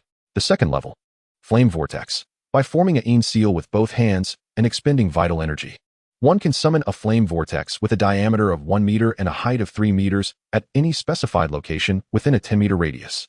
This vortex endures for 5 seconds, inflicting damage upon any who come into contact with it during its existence. The third level, Jetting Flames. By positioning both hands in a turtle school technique, one gathers vital energy at the palms and unleashes a flame shockwave in the chosen direction. The greater the expenditure of vital energy, the more formidable the shockwave becomes, extending its flight distance accordingly. Indeed, the technique bears a striking resemblance to Angela's abilities, subtly modified with an ostensibly superfluous seal requirement. However, despite the playful critique, Lin Changqiang found himself quite satisfied. This martial art indeed strikes a harmonious balance between offense and defense. When engaged in combat, one could effortlessly summon a flame vortex beneath their feet before launching a series of attacks, akin to a peacock displaying its plumage. In terms of stamina, few could rival him, save for Lin Dong, who possessed the devouring ancestral talisman, and Lin Changqiang, shielded by the holy light. In the following month, Lin Changqiang and Lin Dong returned to their rigorous training routine before the clan competition, engaging in daily exchanges of martial arts and practical sparring. With the aid of the system, Lin Changqiang achieved a complete mastery of the returning Wind Soft Palm, the Chi Min Seal, and Whirling Flames within a month. Regrettably, with his current vital energy, he could only unleash the first level of both the Chi Min Seal and Whirling Flames. Lin Dong fared even worse, as summoning the first level of the Chi Min Seal drained most of his vital energy, while he remained utterly perplexed by the Whirling Flames. Of course, it was not that Lin Changqiang was unwilling to teach Lin Dong the Whirling Flames. Rather, he struggled to communicate the technique effectively. Just gather your vital energy in your right hand and release it suddenly. That's all there is to it, he would exclaim. It's simple. First this, then that. And finally the last step. Do you understand? At such moments, Lin Dong would stare back with vacant, fish-like eyes, devoid of expression, leaving Lin Changxiang feeling somewhat embarrassed. Yet, Lin Changxiang recognized that with his own limited teaching abilities and his own lack of comprehension regarding how the vital energy transforms into fireballs, his instructions were likely only comprehensible to someone like Konohamaru. After all, even the ancestral stones couldn't enable Lin Dong to master every martial art at a mere glance. Beyond martial arts, both their cultivations had significantly progressed. Lin Dong advanced from the 7th to the 8th level of the body refinement realm, while Lin Changxiang drew ever closer to the 9th level. One day, having just unleashed several fireballs and executed a few Chi-Men seals, Lin Changxiang lay napping on the grass when he was abruptly roused by Lin Dong's call. Long Spear, you are awake. Are you coming again? Lin Changqi rubbed his eyes, still somewhat dazed. Hadn't you just been drained after the last encounter? Why are you here again? Besides, even if you were to come multiple times, you cannot surpass my prowess. Cough, cough, cough. Although I understand that your efforts are quite taxing, it shouldn't leave you so weak after just one occurrence. Lin Changqi sat up, filled with suspicion. He recalled that in the original story, when Lin Dong first mastered the Chi-Men seal, he did feel slightly weakened after using it, but certainly not to this extent. Brother Changqi, we were wondering if you would like to accompany us to the trading fair in Qingyang town, a gentle voice chimed in. At the same time, Lin Changqi noticed Qing Tan standing behind Lin Dong, her face bearing an odd expression. For a moment, the vast forest seemed to hold its breath. As Lin Changqi stood frozen in place, Lin Dong was inexplicably staring at a nearby giant tree, while Qing Tan's eyes darted around, her small face flushed red. Lost in thought. Haha, of course, let us go. Why not? Lin Changqi laughed heartily, rising to his feet and dashing down the mountain ahead of the others. The trading fair, located in the northern square of Qingyang town, was renowned within a 100-mile radius. Not only did the townsfolk frequent it for trading, but even nearby villages and unsavory bandits often visited. Consequently, the trading fair in Qingyang town became increasingly chaotic, to the point where even the local tyrants, the Lei and Xie families, dared not monopolize it. At that moment, Lin Dong had used the funds earned from selling the ancestral spirit liquid to purchase herbs and found Lin Changqi and Qing Tan waiting for him in front of an imposing pavilion. This pavilion was considered one of the more prestigious locations within the trading fair, housing shops belonging to the Lei and Xie families, the Crazy Blade Martial Arts School, and the Lin family. At last, you have completed your purchases, Lin Changqi sighed in relief. Heaven knows how he had endured those few minutes. Although Qing Tan had not uttered a word, her occasional furtive glances made him quite uncomfortable. Well, I have finally succeeded in acquiring what I needed, Lin Dong smiled, raising the wooden box in his hand. Just as the trio intended to continue their exploration, a familiar figure suddenly burst forth from the grand entrance of the pavilion, colliding directly with them. Lin Shan. Lin Changqi raised an eyebrow. Not long ago, Lin Hong had brought Lin Shan to apologize, gifting Lin Dong 2 third-grade spirit herbs he had won in the clan competition. Lin Dong had graciously accepted, suggesting they let bygones be bygones, as they were all family. Thus, while their relations were not particularly close, they were amicable enough. Joy flickered in the eyes of Qing Tan, Changqi, Lin Dong, and Lin Shan. However, Lin Changqi noticed Lin Shan's battered appearance, his face bruised as if he had been in a fierce fight, and frowned in concern. This is all Qing Tan's fault. I completely forgot about this matter. Lin Changxiang skillfully stirred the pot in his heart. What transpired? Sister Lin Xia was assaulted. Hurry, follow me, and we shall discuss the rest on the way. With that, Lin Shan dashed back into the pavilion, and the other 3 promptly followed suit. We were merely enjoying ourselves here when we encountered that group of ruffians from the Xie family. Sister Lin Xia intended to purchase something, and they snatched it away. Infuriated, she could not restrain herself and pushed Xie Ting, which ignited a brawl between the 2 sides. Lin Shan clenched his fists, clearly filled with rage. Xie Ting, the sister of the talented Xia Yingying, was now at the 7th level of body tempering, and they were numerous. We could not prevail. Amid the chaos, Lin Xia was also struck by that woman, prompting them to send me out for help. At that moment, Lin Changxiang's countenance contorted with fury, and he rarely uttered a curse. In his previous life, he had felt some displeasure upon witnessing this scene, yet he did not dwell on it. Soon engrossed in watching Lin Dong retaliate against the Xie family. However, this time, he was a member of the Lin family, and Lin Xia was his sister. The sight of one's own kin being bullied, particularly the women of his family, was intolerable to him. Chapter 12. Conflict. Deep within the pavilion lay a square surrounded by various shops selling elixirs, weapons, armor, and even martial arts. This place could be considered one of the more upscale areas of the trading district, frequented by individuals of some standing in Qingyang town. At this moment, numerous onlookers gathered around the square, observing the tense standoff between two groups of young men and women. Though both parties were youthful, the palpable tension in the air was strikingly intense. The Xia and Lin families were significant forces in Qingyang town, and many were aware of the oppression exerted by the Lei and Xia families upon the Lin family and the Guangdao Martial Arts Hall. Thus, witnessing the confrontation between the younger members of these two families came as no surprise.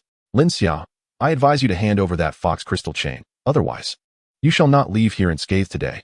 A tall girl, leading the younger generation of the Xia family, stood with an air of arrogance, a mocking expression directed at Lin Xia. Hand it over. Lin Xia scoffed coldly, a vivid handprint still visible on her cheek, a reminder of the earlier slap from this very woman. As her words fell, she forcefully tore the chain in her grasp, fully aware that this chain was merely a pretext. With Xie Ting's status, she would not lack for such an item. It was evident that the confrontation was intentional. Sure enough, upon witnessing Lin Xia sever the chain, Xie Ting displayed no signs of anger. Instead, she smiled slyly and remarked, "What a stubborn spirit you possess. It seems today you are determined to oppose me. Xie Ting, do not overstep your bounds." Lin Hong, standing beside Lin Xia, exclaimed in fury, appearing somewhat disheveled, clearly having fared poorly in the earlier scuffle. "Oh, what of overstepping? If it were not for my Xia family's generosity, how could your Lin family hope to maintain a foothold in Xingyang town?" Xie Ting retorted with a smirk. "Nonsense. Ultimately, it still comes down to the fact that the Lin family and the Mad Blade Martial Arts Hall are powerless against us. If the Xie family truly possessed such capabilities, would they merely stand by and watch as we divide the interests of Qingyang town?" Lin Changxiang cast a surprised glance at Lin Dong. It seemed to be the first time he had ever uttered a curse. The sudden interjection caused Xie Ting to frown. Following the sound, she beheld four figures hastily approaching, with the foremost being Lin Shan, who had previously fled in utter disarray. It was Lin Changxiang and Lin Dong. Upon seeing the individuals trailing Lin Shan, Lin Xia and Lin Hong's faces brightened, as though they had encountered a pillar of support. "Is everything all right?" the group inquired, turning their attention to Lin Xia and the others. When Lin Dong noticed the alarming red mark on Lin Xia's cheek, his brow furrowed deeply. Just as he was about to turn and confront the assailants, he was taken aback to find Lin Changxiang expressionlessly raising his right hand to unleash the 5-fireball technique. The tone was utterly mundane, yet it sent a chill down Lin Dong's spine. At that moment, Lin Changxiang summoned all of his elemental energy, fervently channeling it into his right hand. Fireballs, each the size of a basketball, erupted forth in rapid succession. 5, 10, 15. He not only drew from his entire reservoir of elemental energy, but also extracted the recently restored 20% of his Holy Light Guardian's energy, barely managing to execute the 5-fireball technique 3 times. A total of 15 fireballs rained down like a tempest upon Xie Ting and the others, who were still frozen in place, unable to react. "Stop! Stop! Please, do not continue the assault." A frantic scream rang out just as the fireballs were launched. Yet, what followed was the incessant cacophony of fireballs colliding with flesh, filling the square with anguished cries. "Unfortunately, you spoke too late." Lin Changxiang cast a glance at the newcomer and smiled nonchalantly.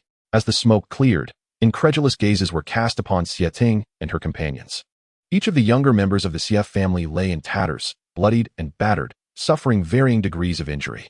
Xie Ting and several others at the forefront, struck by multiple fireballs, were sent flying and collapsed to the ground, the air thick with the acrid scent of charred flesh. Had he not been concerned that the Xie family might retaliate in shame and disrupt the hunt, thus jeopardizing Lin Dong's future and his brotherhood, he would have gladly traded the knowledge gem for a sword, wishing to obliterate those wretched youths. Quite ruthless, quite decisive, some silently assessed Lin Changxiang. Lin Xia and the others, equally taken aback by Lin Changxiang's actions, had not anticipated his immediate and powerful response. However, upon witnessing the horrific state of the Xie family members, their initial astonishment transformed into joy and a sense of warmth. In the distance, the girl who had just shouted for them to stop was enraged upon witnessing the scene, her brows furrowed in fury, trembling with indignation. "Your recent actions will bring catastrophic consequences upon the Lin family." She was none other than Xie Ying, the most accomplished junior of the Xie family, having reached the 8th stage of body refinement. As she appeared, Lin Xia discreetly informed Lin Changxiang and Lin Dong of her identity. Lin Changxiang was about to step forward, but was gently restrained by a hand on his shoulder. Confused, he turned to see Lin Dong, signaling him to remain still. So he took a step back. Indeed, he had refrained from informing Lin Dong about the Sacred Light Guardian in order to practice martial arts a little less each day. And now Lin Dong must think that his energy had been completely depleted. Lin Changxiang's expression darkened as he silently retreated. "Let us refrain from grandiloquent rhetoric. Ultimately, It is merely a matter of whose fists are stronger. She has struck one of our Lin family members, and we retaliated in kind. If you seek a confrontation, then act directly. To indulge in unrealistic banter is simply laughable. Lin Dong's words garnered nods of agreement from many surrounding onlookers. The Lin family had experienced rapid growth in recent years, although they had not directly clashed with the Lei and Xie families. Those familiar with the circumstances understood that the Lin family's strength was not significantly inferior to either of the two. Only when the Lei and Xie families united could they suppress the Lin family. However, the formidable Guangdao Martial Arts Institute, another dominant force in Qingyang town, would not remain idle. After all, once the Lei and Xie families eradicated the Lin family, they would be the next to suffer. Thus, a delicate balance had been maintained among the four major factions. To speak of annihilating each other was indeed somewhat naive. Xie Ying found herself rendered speechless by Lin Dong's words, her expression darkening. Suddenly, a burst of laughter resonated from the second floor, drawing everyone's attention. A figure leapt down, immediately imposing a sense of pressure upon the younger members of the Lin family. It was Lei Li, as they beheld the tall, robust man clad in martial attire. Lin Xia and others' expressions shifted instantaneously, filled with apprehension. Lei Li was the fiancée of Xie Ying, reputed to be the foremost among the younger generation of Qingyang town. Lin Dong furrowed his brows slightly but soon relaxed. It presented an opportunity to test the effects of the Qi Gate seal on a person. Ying, let me handle this, Lei Li said, his gaze tenderly fixed on Xie Ying. All right.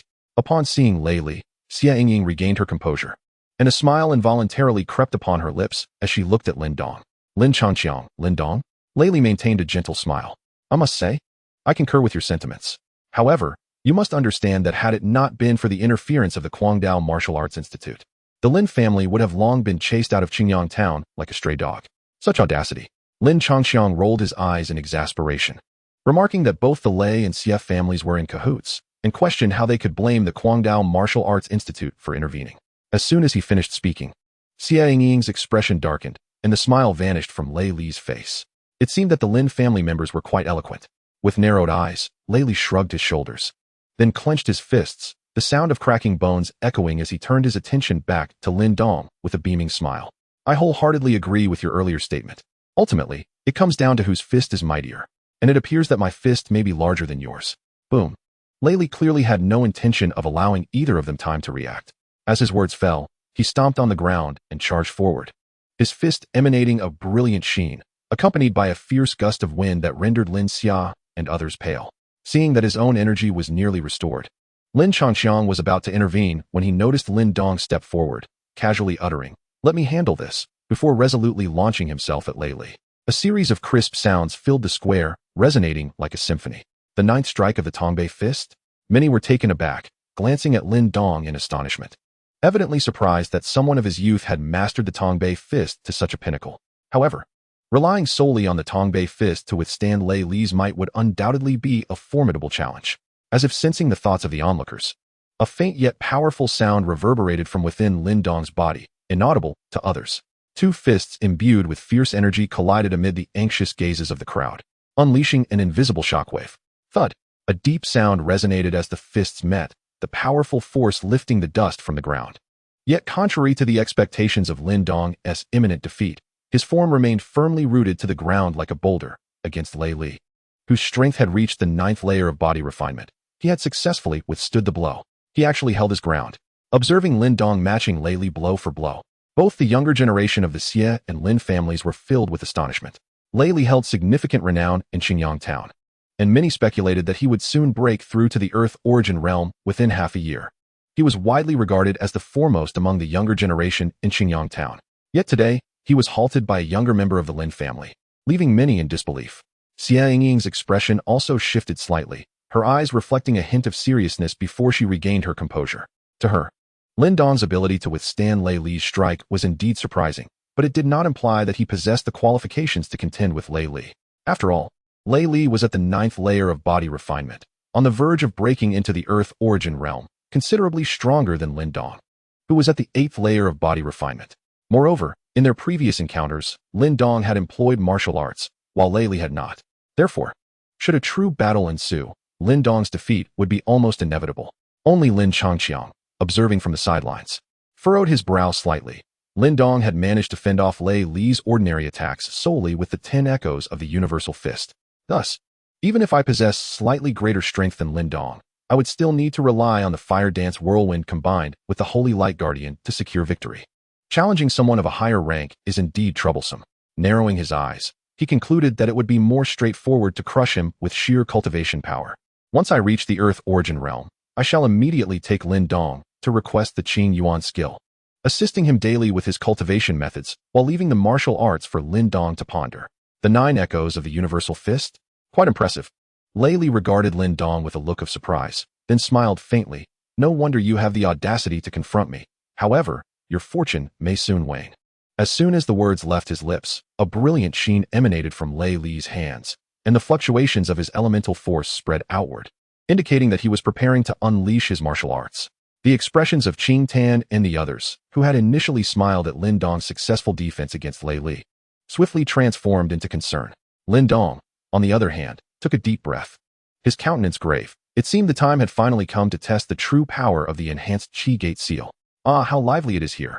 Just as the two were channeling their internal elemental force in preparation for their most formidable strike, a dissonant laugh suddenly broke the tension, followed by a dozen figures swaggering in from the periphery, boldly entering the arena. These newcomers, all approximately 15 or 16 years of age, donned identical garments, each adorned with an imposing embroidered dagger on the chest. They hailed from the Kuang Dao martial arts school. This group of youths exuded an air of defiance, with the leanest boy at the forefront. His hands were notably large, covered in calluses and scars, a clear testament to his frequent practice with the blade. At that moment, he cast a sidelong glance at Lei Li, then grinned at Lin Dong, giving him a thumbs up. You must be Lin Changqiang, the top contender of the Lin family, right? Truly courageous. Lin Dong's face twitched, irritably pointing at the snickering Lin Changqiang beside him. I am Lin Dong. He is Lin Changqiang. Oh, my apologies. The boy laughed heartily, scratching the back of his head. Wu Yun, this is a matter between them. Do not meddle. Upon seeing the grinning youth, Lei Li's expression darkened. If you don't intervene, won't you allow them to treat Qingyang Town as their own home? Wu Yun rolled his eyes, then immediately turned his eager gaze toward Lei Li, even licking his lips. And since you enjoy fighting so much, how about I join you for a little fun? Hearing this, Lei Li's expression soured further. It was not that he could not handle Wu Yun, but this individual was notorious for his roguish behavior and insatiable appetite for combat. Once a fight broke out, it would be a never-ending affair, akin to a madman. Moreover, he feared offending the Furious Blade martial arts school, making it impossible for him to truly confront Wu Yun. Therefore, even he was reluctant to engage in combat with this individual. Wu Yun, Brother Lei merely wishes to avoid causing you harm. Could it be that stubbornness is the hallmark of your Furious Blade martial arts school? Xie Ying maintained a calm demeanor, attempting to corner Wu Yun with her words. Unfortunately, Wu Yun was not one to concern himself with appearances. Instead, he nodded earnestly, stating, I cannot speak to whether this is the style of the Furious Blade martial arts school, but it is indeed my personal approach. Should you have any objections, feel free to voice them, though I assure you, I will not acquiesce. Observing the group before her, Xie Ying's brows furrowed, her lips pressed tightly together, and her cheeks tinged with a hint of pallor. She felt that nothing was going smoothly today. First, she encountered a violent brute who refused to listen. Then a sharp-tongued Lin Dong, and now a shameless rogue.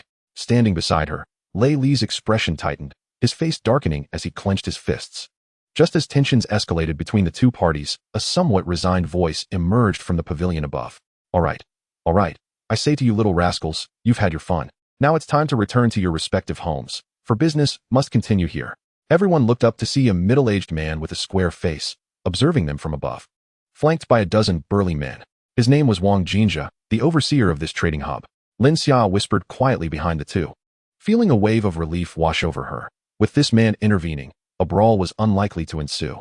Upon noticing Wang Jinjia's appearance, Lei Li furrowed his brows, dissipating the energy gathered in his palms. He glanced at the Lin family and said coolly, Consider yourselves fortunate today, but worry not. When the time for hunting comes, I shall ensure your well-being. With that, Lei Li let out a cold laugh and turned to leave with Xie Ying and the others, not forgetting to carry the unconscious Xie Ting along. In due time, once I break through to the Earth Origin Realm, not even Lin Dong, nor Lin Changqiang, alongside Wu Yun, would pose a challenge I could not easily overcome, he thought, clenching his fists. Thank you for today, Lin Dong said, offering a fist salute to Wu Yun, while Lin Changqiang discreetly utilized a double experience card. After all, Lin Dong had purchased numerous spiritual medicines today, and over the next few days, he would surely be consuming them to level up. There's no need for thanks. With the alliance between the Lei and Xie families, You can imagine our mutual ties. If we fail to unite, we shall inevitably fall, one by one, to their advances. Surprisingly, Wu Yun was not merely a reckless man. After engaging in further conversation, Wu Yun waved goodbye with a smile, departing with the members of the Furious Blade martial arts school. Subsequently, the Lin family lost interest in lingering and returned to their homes. That night, the moon and stars vied for brilliance, as the cool silver light cascaded across the earth, resembling a delicate veil of silvery gossamer. Within the confines of his room, Lin Changxiang reclined on his grand bed, propping his head with one hand, drowsily monitoring his personal information. It was only when he noticed the percentage of his cultivation progress surging at an exhilarating pace that he chuckled softly and succumbed to slumber. Since the day he had taught a lesson to a junior of the Xie family, and Lin Dong emerged undefeated against Lei Li. Their renown within the Lin family had skyrocketed. Yet, the sudden rise in reputation did not overly concern either of them. Lin Dong continued his daily battles, diligently practicing martial arts and selecting techniques at the martial arts hall, while Lin Changxiang remained engaged in combat, basking in the sun, and observing Lin Dong's training alongside Qing Tan. Amidst this simple yet fulfilling existence, 2 months slipped by quietly. Throughout this period, Lin Dong's cultivation never wavered. And through his relentless efforts, Lin Changxiang finally broke through to the 9th level of body refinement. After utilizing the Heart Demon Experience card, his progress soared to 57% of the 9th level. After one particular bout, Lin Dong no longer concealed Qing Tan's condition from Lin Changxiang, revealing that her cultivation speed, although minimal, was second only to theirs. Faced with Qing Tan's peculiar state, Lin Dong was equally perplexed, while Lin Changxiang, although aware, found it inconvenient to disclose the details. Qing Tan possessed a constitution known as the demonic body, a formidable and sinister physique that absorbed the malevolent energies of the world incessantly. Thus, her former companions had whimsically dubbed it the Samyed body. This demonic body would perpetually draw in the dark energies of the universe. And only upon reaching the Origin Dan realm and condensing the Yin Dan could one begin to gain control over the internal malevolence. Until then, she frequently suffered from violent surges of dark energy that left her in excruciating pain. Consequently, rather than envy Qing Tan, Lin Changxiang felt a profound sympathy for her plight. As the time for the hunt approached, Qingyang Town grew increasingly lively, with many conversations swirling around the imminent event. The hunt represented a different form of contest among the prominent factions of Qingyang Town. Each time, various powers would stake significant rewards, the victor claiming all the spoils. Historically, the Lin family and the Crazy Blade Martial Hall had only managed to secure first place on a handful of occasions, leaving the Lei and Xie families to claim numerous coveted prizes from them. This upcoming hunt sparked speculation about which faction would emerge triumphant. The Lei family remained the favorite, especially with Lei Li currently regarded as the foremost of the younger generation in Xingyang Town. Rumors suggested that he might attain the Earth Origin realm before the hunt, thus giving the Lei family an estimated 80% chance of victory. However, Lin Changxiang remained unfazed. No one understood Lin Dong better than he. With Lin Dong's extraordinary speed of advancement, it was certain that both would reach the Earth Origin realm before the hunt commenced. Indeed, in the final days leading up to the hunt, Lin Changxiang, who had been stuck at approximately 70 to 80% of experience in the 9th layer of the body refinement realm, unexpectedly experienced a significant surge, leaping to the early stage of the Earth Origin realm at 80%. Lin Dong, that lad, simply could not shake off his habit of fondling Qing Tan's head. Lin Changxiang shook his head helplessly. While he was aware that the ancestral talisman in Lin Dong's possession would absorb some of the negative energy within Qing Tan upon their first contact, rendering her momentarily unconscious, he found himself unable to caution Lin Dong. It would be inappropriate to confront him with, "Lin Dong, you must not touch Qing Tan, lest he be viewed as a pervert." Furthermore, it posed no harm to Qing Tan, so he chose to disregard it. Lin Changxiang sank his consciousness into his dantian, marveling as it was his first glimpse of this inner sanctuary. The ice-blue energy orb appeared extraordinarily captivating, gently rotating, with wisps of chilling elemental power swirling around, awaiting Lin Changxiang's command. Upon withdrawing his mind from the dantian, Lin Changxiang closed his eyes. A peculiar wave emanated from his mind, projecting the surroundings within several dozen meters into his consciousness with remarkable clarity. What an impressive feat! Lin Changxiang was filled with joy, having entered the Earth Origin realm. He could finally relish the sensation of air conditioning in summer. Moreover, he was not far from the Tianyuan realm, where he could enjoy heating in winter. Ding! Congratulations, host. On your promotion to the Earth Origin realm, you are awarded 3 lottery chances. Costume reward. Ghost Captain. Wearing it enhances attractiveness, increases any experience gained by 10%. and continuously condenses ninth-grade negative energy. Ding. Congratulations, host, you have unlocked the mission system. Main Quest 1. Get to know Lin Diao and Lin Yan. For each acquaintance, you are awarded 3 lottery chances and a slight increase in their favorability towards you. Main Quest 2. Good brother Lin Dong, who has lived under the shadow of his father's downfall by Lin Langtian since childhood. Please assist Lin Dong in defeating Lin Langtian. Completing this task grants you 10 lottery chances and increases Lin Dong's favorability by 3 points. Should you fail, 5 lottery chances will be deducted. Insufficient deductions will result in negative values, and 1 point of favorability from Lin Dong will be lost. Ding. Congratulations, host. You have successfully unlocked a second equipment slot. The equipment repository is now open for items valued at 600 gold coins or below. Oh. The continuous stream of delightful surprises left Lin Changxiang in a euphoric state. He sprawled languidly on his bed, unwilling to move. The 2 main quests seemed rather straightforward. Even if I do nothing, they will progress smoothly. As for the equipment, there was little to discuss, since there would be no battles in the near future. He might as well equip himself with a pair of speed boots for the second slot. Yet, he felt a twinge of disappointment regarding the costume. While it wasn't outright unattractive, it certainly lacked charm, transforming into a distinctly low-quality game aesthetic upon retrieval. That night, Lin Changxiang slept soundly in his costume. Chapter 15. The Azure Origin Technique. The following morning, as dawn broke, Lin Changxi reluctantly dragged Lin Dong to meet Lin Jintian, showcasing their mastery of the Earth Origin realm. Leaving Lin Jintian utterly astonished, his mouth quivering in disbelief. It was not that Lin Changxi relished displaying his prowess before others. Rather, having finally acquired the means to cultivate, he was determined not to continue living off meager resources. The sooner he could practice, the more gratifying it would be. Although it remained a mystery why Lin Dong, upon breaking through to the Earth Origin realm, had not mentioned it to anyone or immediately sought the Azure Origin technique. It likely boiled down to the desire to impress and assert superiority.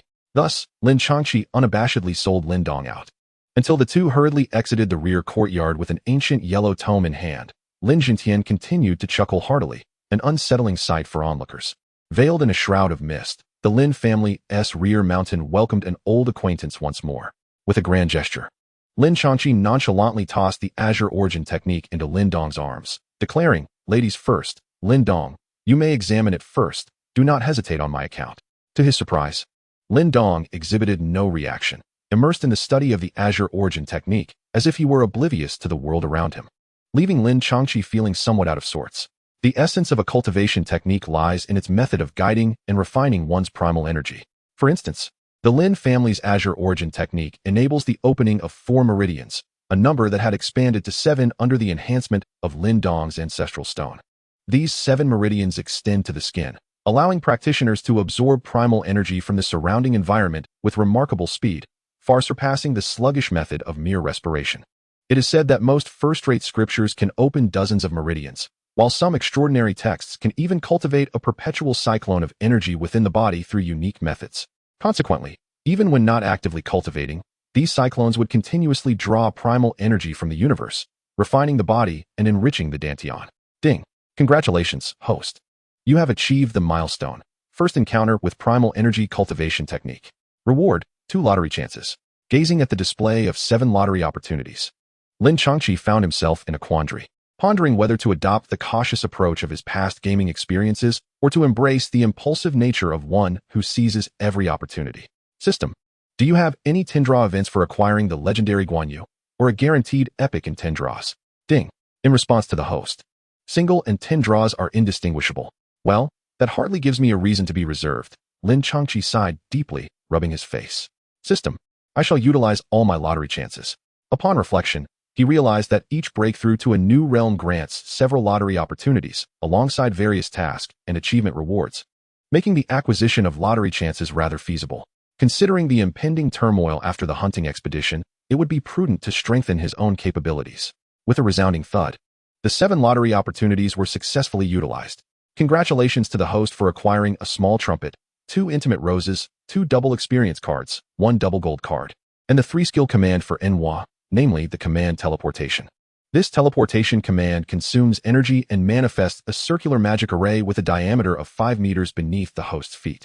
After 5 seconds, it will transport any individual or object designated by the host within the array to a specified location. Should this location lie beyond the host's line of sight, at least one person must have previously visited it. However, if it is within sight, there are no restrictions. Lin Changqiang's eyes sparkled with excitement. At that moment, he felt as if the vast world was within his reach. Lin Dong, if you encounter any troubles outside, feel free to return and seek me out. I assure you, I will keep you safe. Lin Changqiang jovially patted Lin Dong's shoulder, interrupting his thoughts. Who are you calling, bro? Don't forget, I am still older than you, Lin Dong replied, pushing Lin Changqiang's hand away with a sigh, as he resumed his study of martial arts techniques. Regardless of age, the capable ones take the lead. Lin Changqiang nonchalantly reclined on the grass. However, as he lay down, he recalled the attire nestled within his backpack. He swiftly summoned the system within his mind. System. When Lin Dong absorbs the Yinsha energy, can I receive an additional 30%? Ding. To the host, that is not possible. However, when Lin Dong absorbs the Yinsha energy, he will gain experience in the earthly origin realm, of which you can receive 30%, came the reply. That's still quite good. Lin Changqiang's eyes lit up, and he immediately sprang to his feet, dragging Lin Dong downhill. Although he could have retrieved the outfit directly from the system, explaining it would be too cumbersome.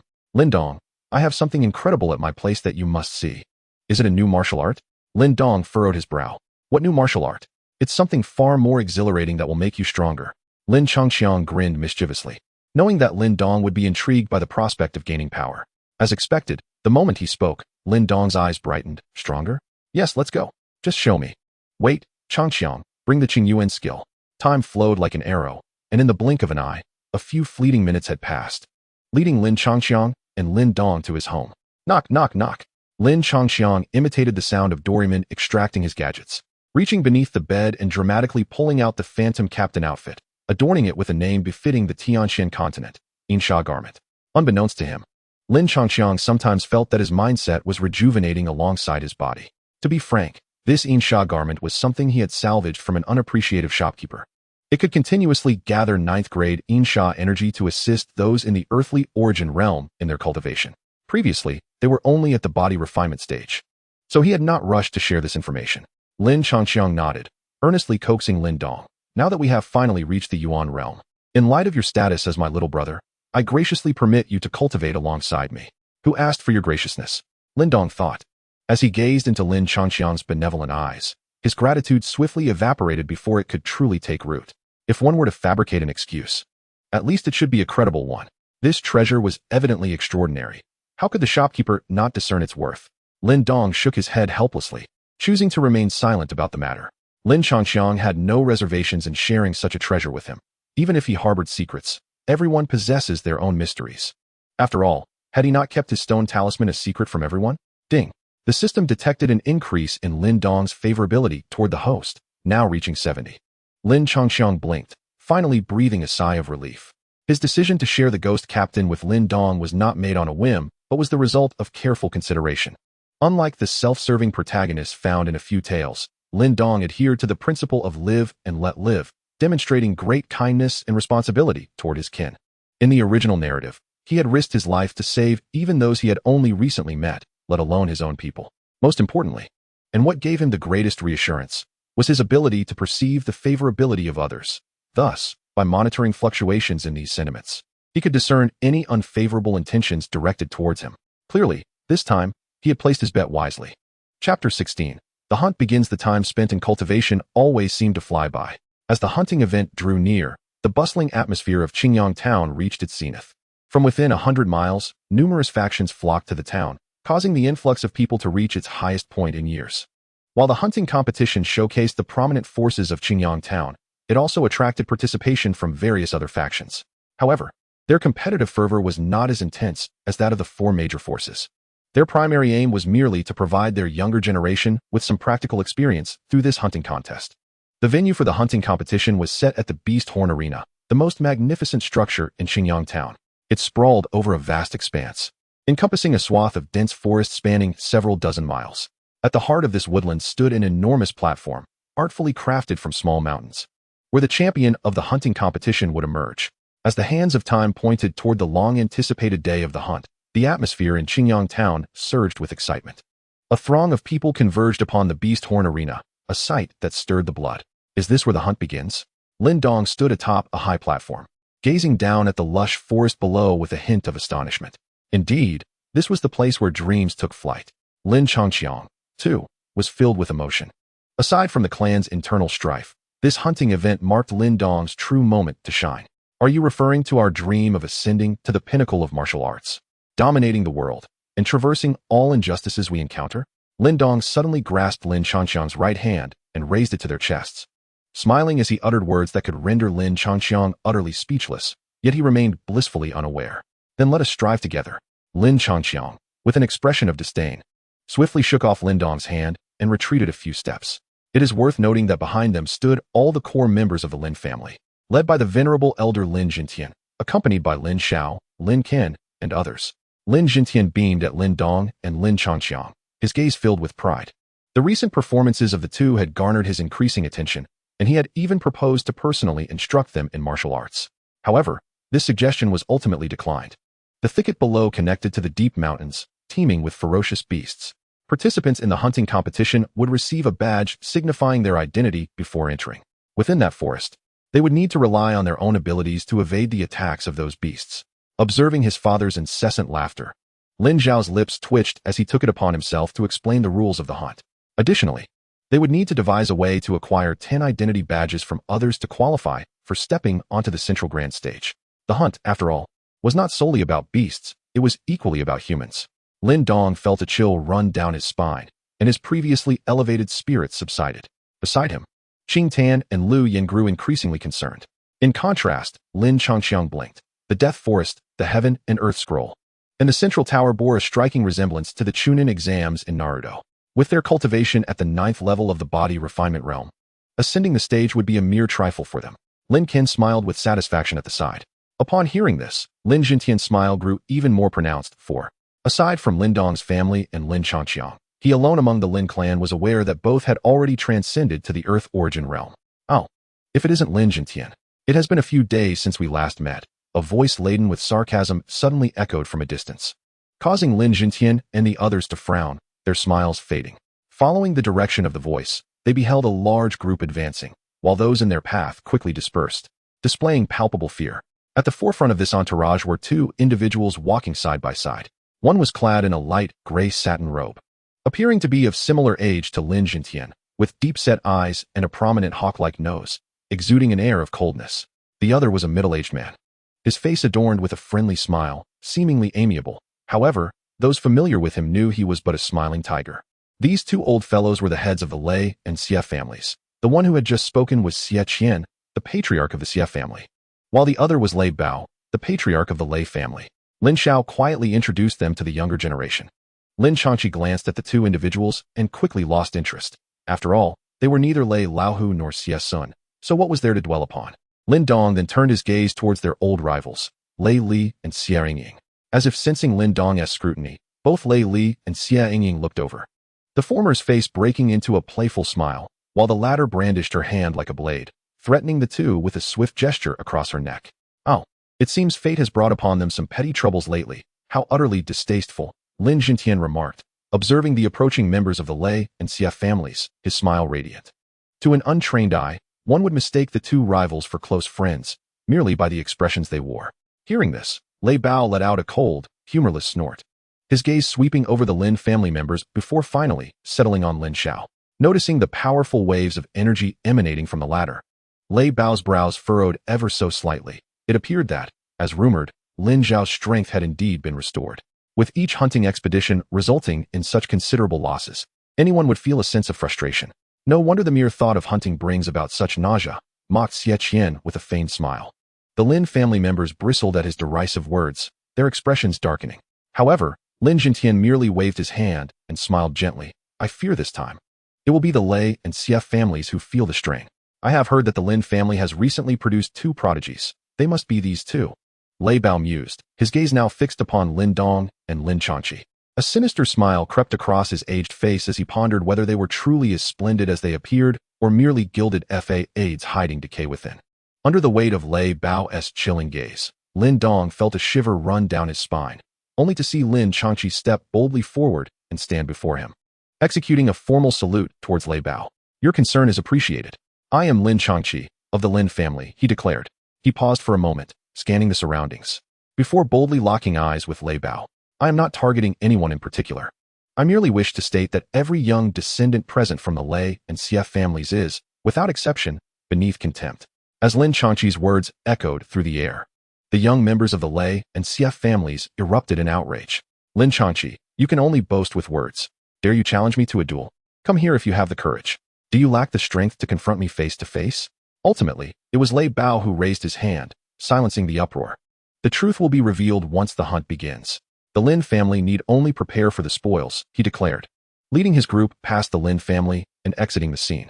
Chapter 17. Luocheng surrounding the Beast Horn Arena. Thousands of stone chairs filled with spectators created a sea of shadows, extending to the horizon. Such a turnout was indeed fitting for the grandest competition in Xingyang Town in years. Under Lin Jintian's guidance, the Lin family made their way to the very center of the arena, the area with the best view.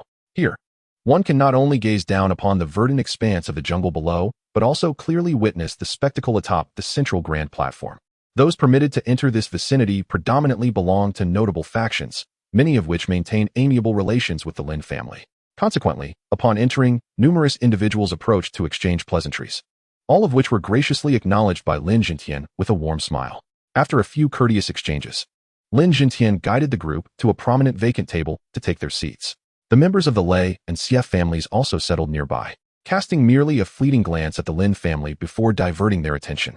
Regardless of their outward demeanor, they harbored a certain disdain for the Lin family and the foreign entity of the Mad Blade Martial Arts School.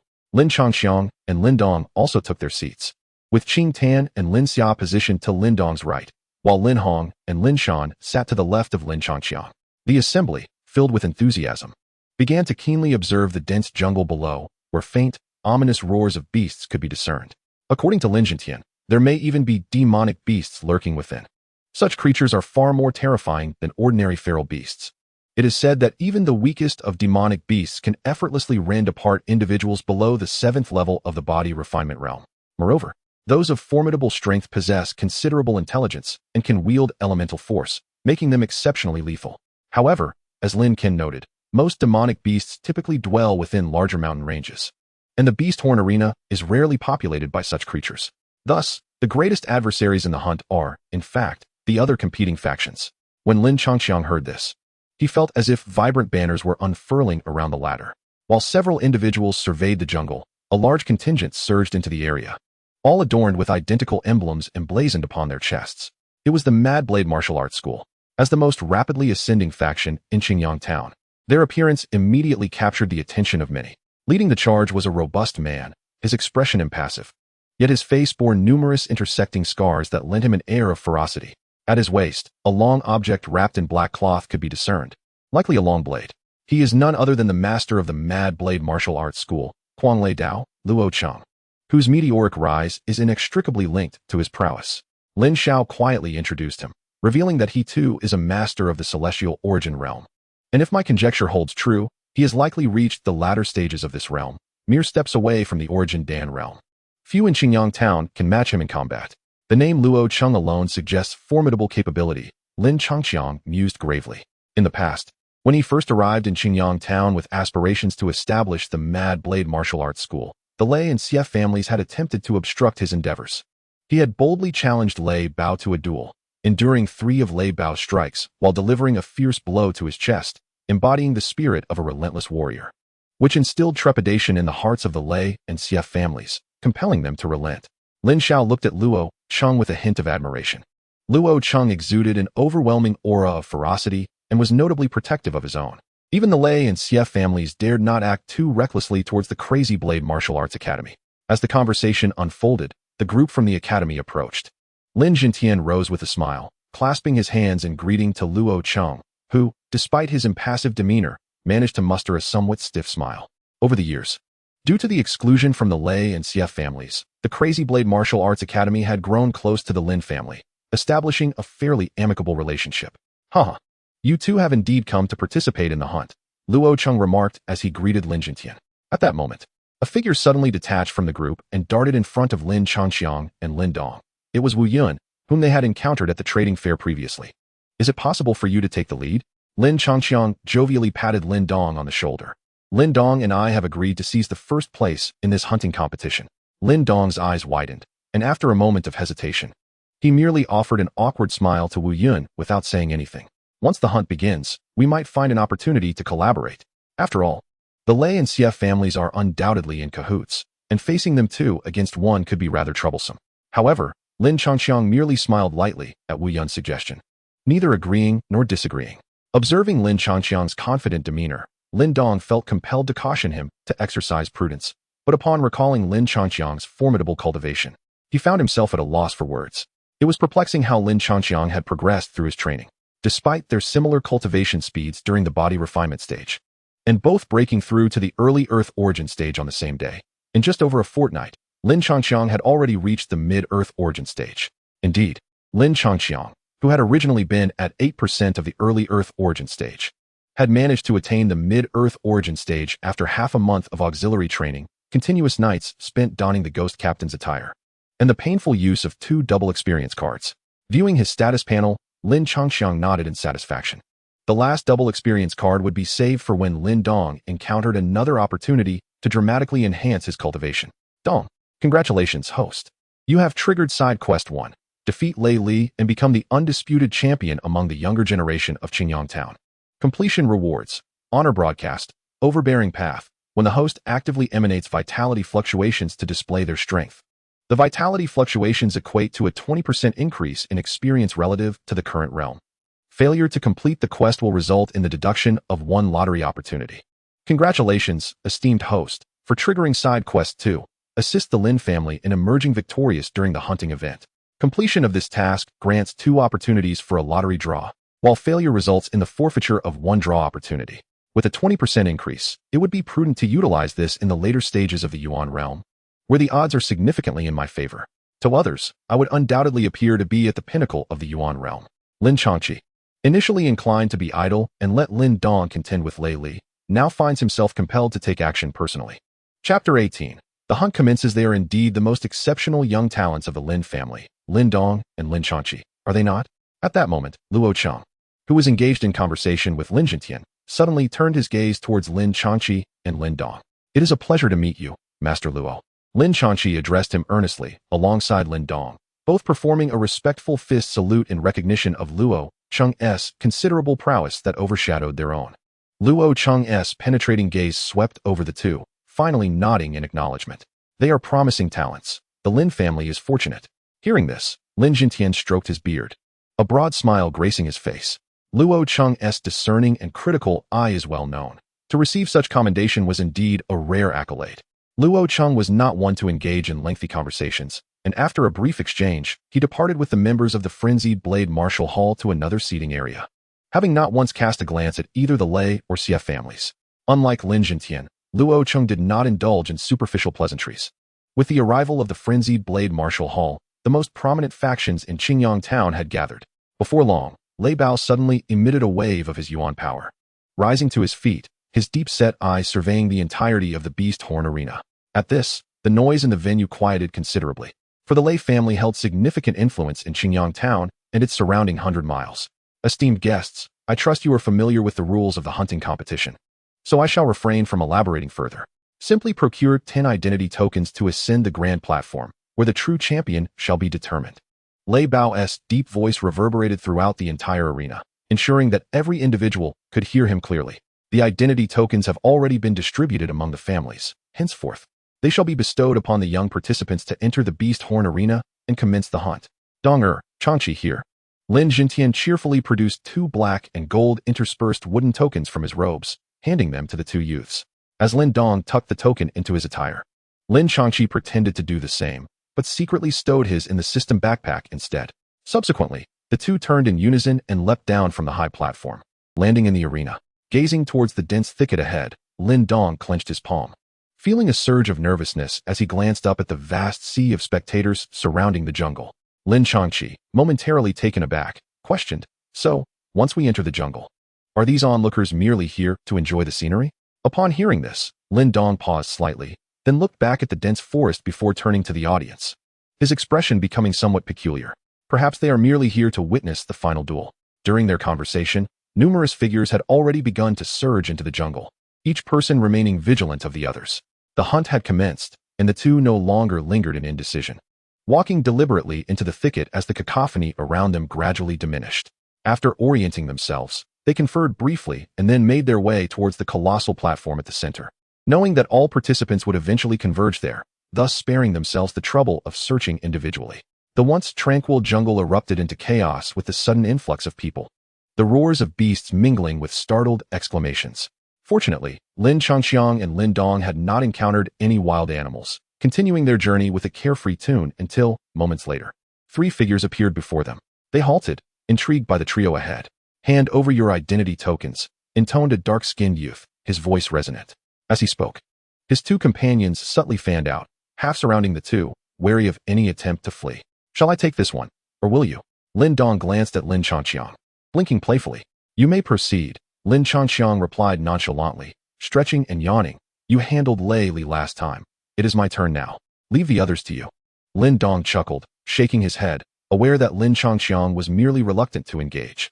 He then stepped forward slowly, his internal energy surging within him. "Let us make a move." Upon seeing this, the 3 adversaries darkened their expressions and lunged at Lin Dong with ferocity. A faint gleam appeared on their bodies, revealing that they were merely at the 6th level of the body refinement realm. Without the internet, the transmission of information indeed posed challenges. 3 individuals at the 6th level dared to confront Lin Dong, likely failing to recognize his true prowess. Lin Changxiang mused, shaking his head. In a flash, the once menacing trio lay groaning on the ground, having succumbed to Lin Dong's prowess. With a beaming smile, Lin Dong snatched their identity tokens, raising them triumphantly. "Thanks."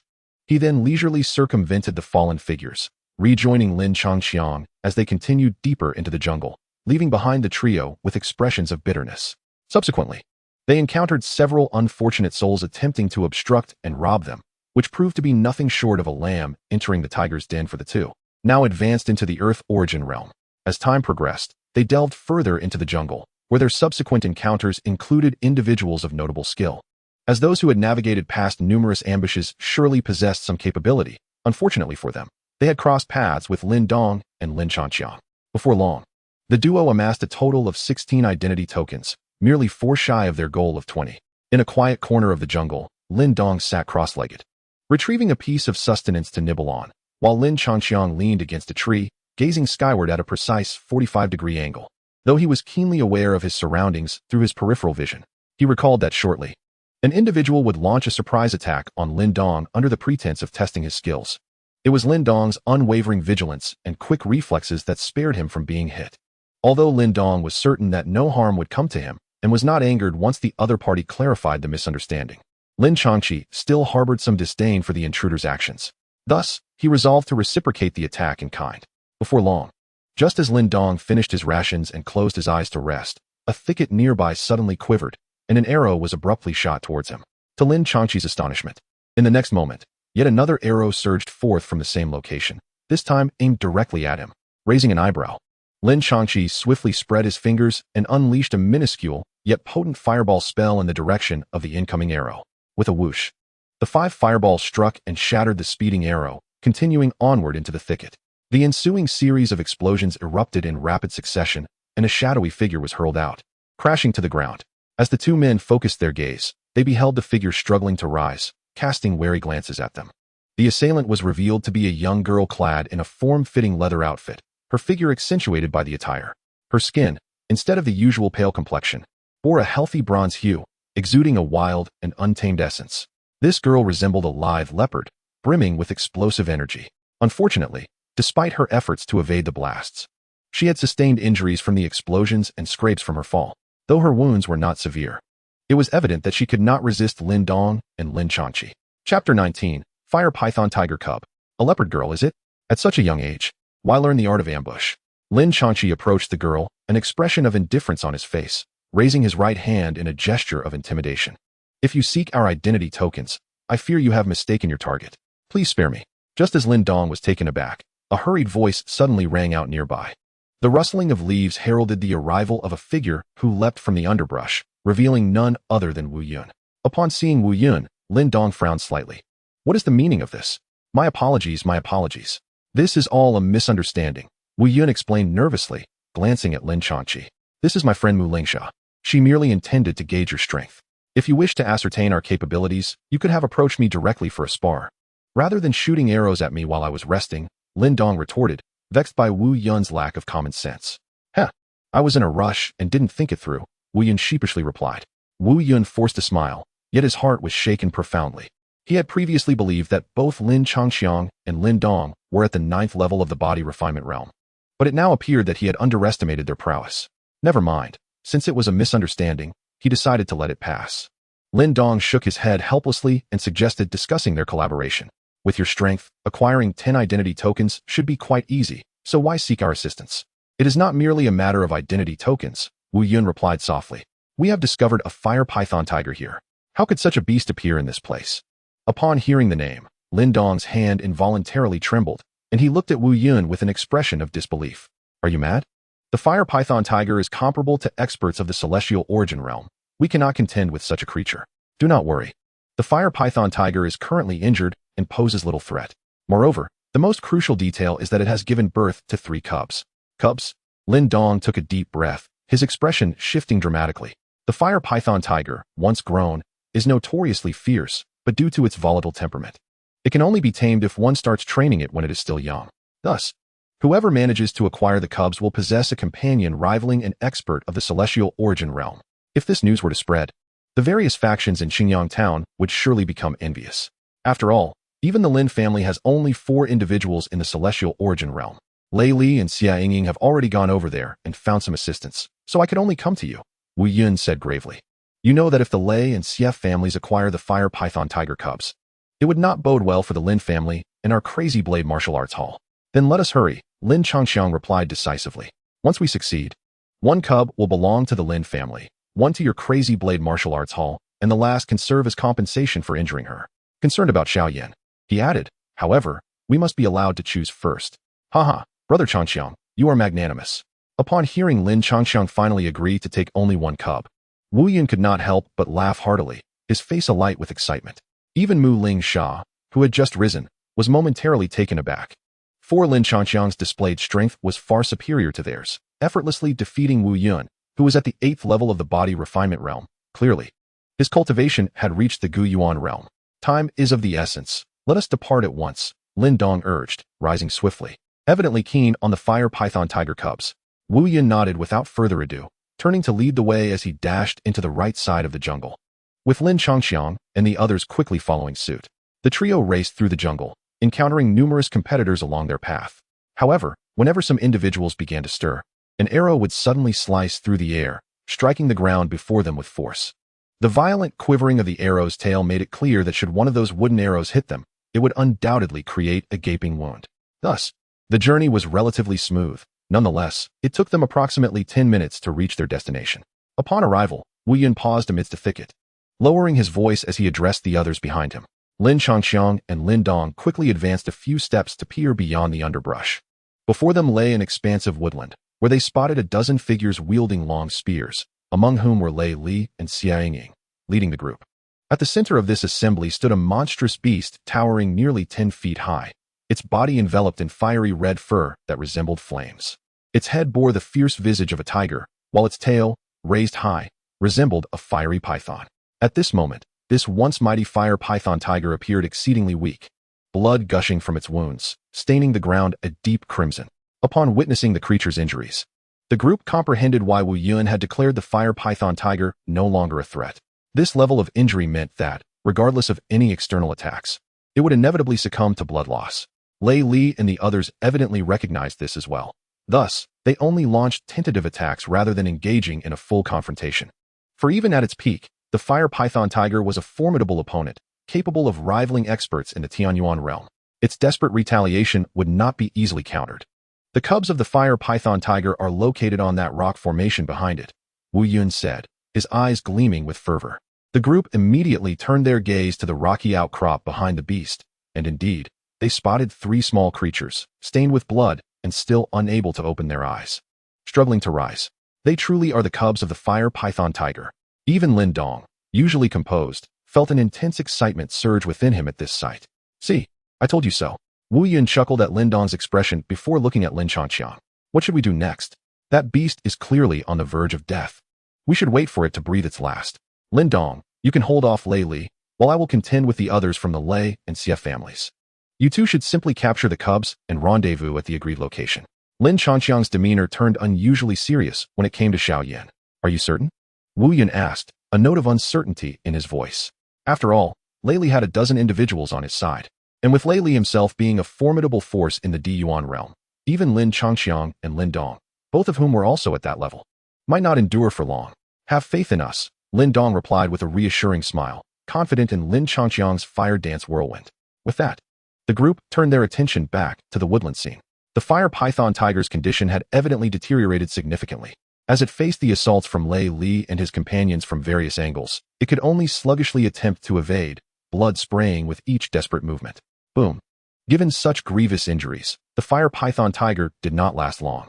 With a final, despairing roar, it collapsed to the ground, gazing at the now lifeless fire python tiger. An overwhelming ecstasy surged within the eyes of Lei Li and his companions. With a swift motion, they dashed towards the 3 fire python tiger cubs. Make your move. As Lei Li and the others leapt into action, Lin Dong also let out a low shout, his foot striking the ground, propelling him forward to intercept Lei Li. Meanwhile, Lin Changxiang wasted no time in charging towards Xia Yingying and her companions. Lin Dong, Lin Changxiang. The sudden turn of events startled Lei Li, and upon seeing the obstructing figure before him, his expression soured. With a cold sneer, he forcefully stomped his foot, elevating his body to deliver a powerful punch towards Lin Dong, accompanied by a fierce gust of wind. You brought this upon yourself. Don't blame me. Lin Dong raised his gaze, observing the rapidly approaching figure. From the sheer force of the punch, he discerned that Lei Li had indeed advanced to the Earth origin realm. This strike, even if faced by someone at the 9th level of body tempering, would surely result in severe injury. Yet, Lin Dong remained steadfast. His expression impassive as he fixed his gaze on Lei Li, his fingers clenched into a fist, and in an instant, he retaliated with a powerful blow that collided heavily with Lei Li's fist. At that moment, Lin Changxiang had already unleashed the 5 fireball technique, sending basketball-sized fireballs raining down upon Xia Yingying and her group. Naturally, he intentionally moderated the output of his energy, controlling the fireball's potency. He had no desire for Lei Li to shy away from a confrontation due to his overwhelming strength, for that would result in the Lin family losing a vital Yang origin stone mine, significantly hindering both his and Lin Dong's cultivation progress. Moreover, Lin Changxiang did not deliberately aim at them. Rather, he intermittently hurled fireballs towards the ground in front of Xia Yingying and her companions, driving them back while preventing their approach. He aimed to give them the impression that his fireball technique had a decent attack range, albeit lacking precision. Simultaneously, Wu Yun and Mu Lingsha had already ascended the rocky cliff, racing towards the cubs. With a resounding thud, Lin Dong and Lei Li's fists collided, and unexpectedly, Lin Dong remained unmoved while Lei Li stumbled back, taking several steps before nearly losing his balance. It was Lei Li who had been forced back. Xia Yingying stared in disbelief at the scene before her, her steps halting. The Earth origin realm Lei Li had been repelled by a single punch from Lin Dong. Just as Lei Li steadied himself, he suddenly looked up, his eyes wide with horror as he gazed at Lin Dong. You two have entered the Earth origin realm? How is that possible? Lei Li's words boomed like thunder in the ears of everyone present, leading Lin Changxiang to briefly wonder if the other party had employed a system-produced speaker. What you can do, I can do too.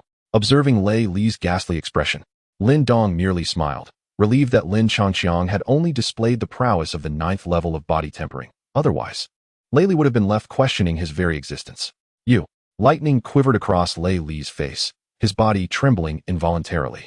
He had commenced his training 3 years prior, and with the abundant resources of the Lei family, he had only recently stepped into the Earth origin realm 2 months ago. But Lin Dong, as far as he knew, the latter had been cultivating for merely about a year. Impossible. Lei Li's expression shifted dramatically, and in a fit of rage, he once again summoned his Yuan force. Advancing menacingly toward Lin Dong. Lei Li, they intend to seize the fire python tiger cubs. As tumultuous waves surged within Lei Li's heart, Xia Yingying suddenly spotted Wu Yun and Mu Lingsha scaling the rock face. Her countenance changed instantly, and she yearned to rush over to thwart them. Yet, wary of Lin Changxiang's fireball, she hesitated, opting instead to loudly warn Lei Li. Upon hearing her, Lei Li snapped back to his senses. Seeing the two already atop the rock wall, he became infuriated, a thick surge of Yuan force exploding from within him, a chilling aura wafting around him. It appeared he had absorbed the Yinsha energy and fused it with his Yuan force. However, judging by the extent of the chill, it seemed to be merely the most ordinary form of Yinsha energy found in nature. Lin Dong, regardless of how you have enhanced your strength, you are not yet worthy to tread upon my path. With the surge of Yuan force within him, Lei Li regained his confidence. Indeed, earlier, he had underestimated Lin Dong's ascension to the Earth origin realm and had been caught off guard, resulting in his earlier setback. With a fierce shout, Lei Li launched himself forward like an arrow released from its bow, his palms curving slightly, resembling the talons of an eagle as they aimed menacingly toward Lin Dong. However, at that moment, Wu Yun and Mu Lingsha had already reached the three cubs. They quickly retrieved a piece of cloth, wrapping all three fire python tiger cubs within it, and then swiftly leaped down from the rock face. Wu Yun emitted a sharp whistle to alert Lin Changqiang and the others, before vanishing into the depths of the forest alongside Mu Lingsha. Observing this, Lin Dong decided against a direct confrontation with Lei Li. After a brief exchange of palms, he utilized the force to propel himself backward. Lin Changqiang unleashed 5 fireballs once more, momentarily obstructing Lei Li and his companions, before darting into the forest alongside Lin Dong. Seeing this, Lei Li was consumed by rage, his visage contorted as he bellowed, "Lin Dong, Lin Changqiang, I will surely slay you." As they sprinted through the dense thickets, Lin Changqiang, hearing the roar from behind, couldn't he help but roll his eyes, muttering, "Does Lei Li truly believe he can defeat us?" Lin Dong chuckled softly in reply, "Who has to say we've even exerted our full strength?" Their figures flitted through the dense foliage like agile monkeys, and after several minutes, they finally descended and rested beneath a grand tree. Shortly thereafter, the sound of rustling leaves echoed nearby, and soon, Wu Yun and Mu Lingsha emerged before them. Haha, that was indeed smooth sailing. As Wu Yun Gang made his entrance, he could not help but burst into laughter, casting an envious glance at the two. Indeed, you have chosen the right individuals this time.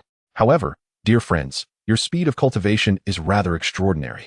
In just about a year, you have ascended to the realm of the Earth origin. Merely a stroke of luck, Lin Dong chuckled, choosing not to elaborate further. This elicited a slight twitch at the corner of Lin Changqiang's mouth, reminiscent of those academically gifted individuals from his previous life who often claimed their success was solely due to good fortune. Let us first divide the spoils, Wu Yun said with a smile, carefully unfastening his garment and spreading it upon a nearby rock. Within the fabric, 3 small creatures, still smeared with traces of blood, occasionally squirmed, their diminutive forms evoking a sense of tenderness. Let us proceed as previously agreed. You may select first, Wu Yun said, stepping aside with a smile, while Mu Lingsha nodded earnestly in agreement. Lin Dong, you go ahead. I have little interest in a tiger with a snake's tail, Lin Changqiang casually offered an excuse, nudging Lin Dong forward. Upon hearing this, Lin Dong did not hesitate but extended his right palm to gently touch the 3 small beasts. Upon sensing his touch, the creatures curled slightly and emitted faint sounds. Lin Dong's hand glided over each of them before finally resting on the one furthest to the left. He gazed at this small beast, a glimmer of excitement flashing in his eyes as he picked it up. We shall take this one. Ah, dear Lin Dong.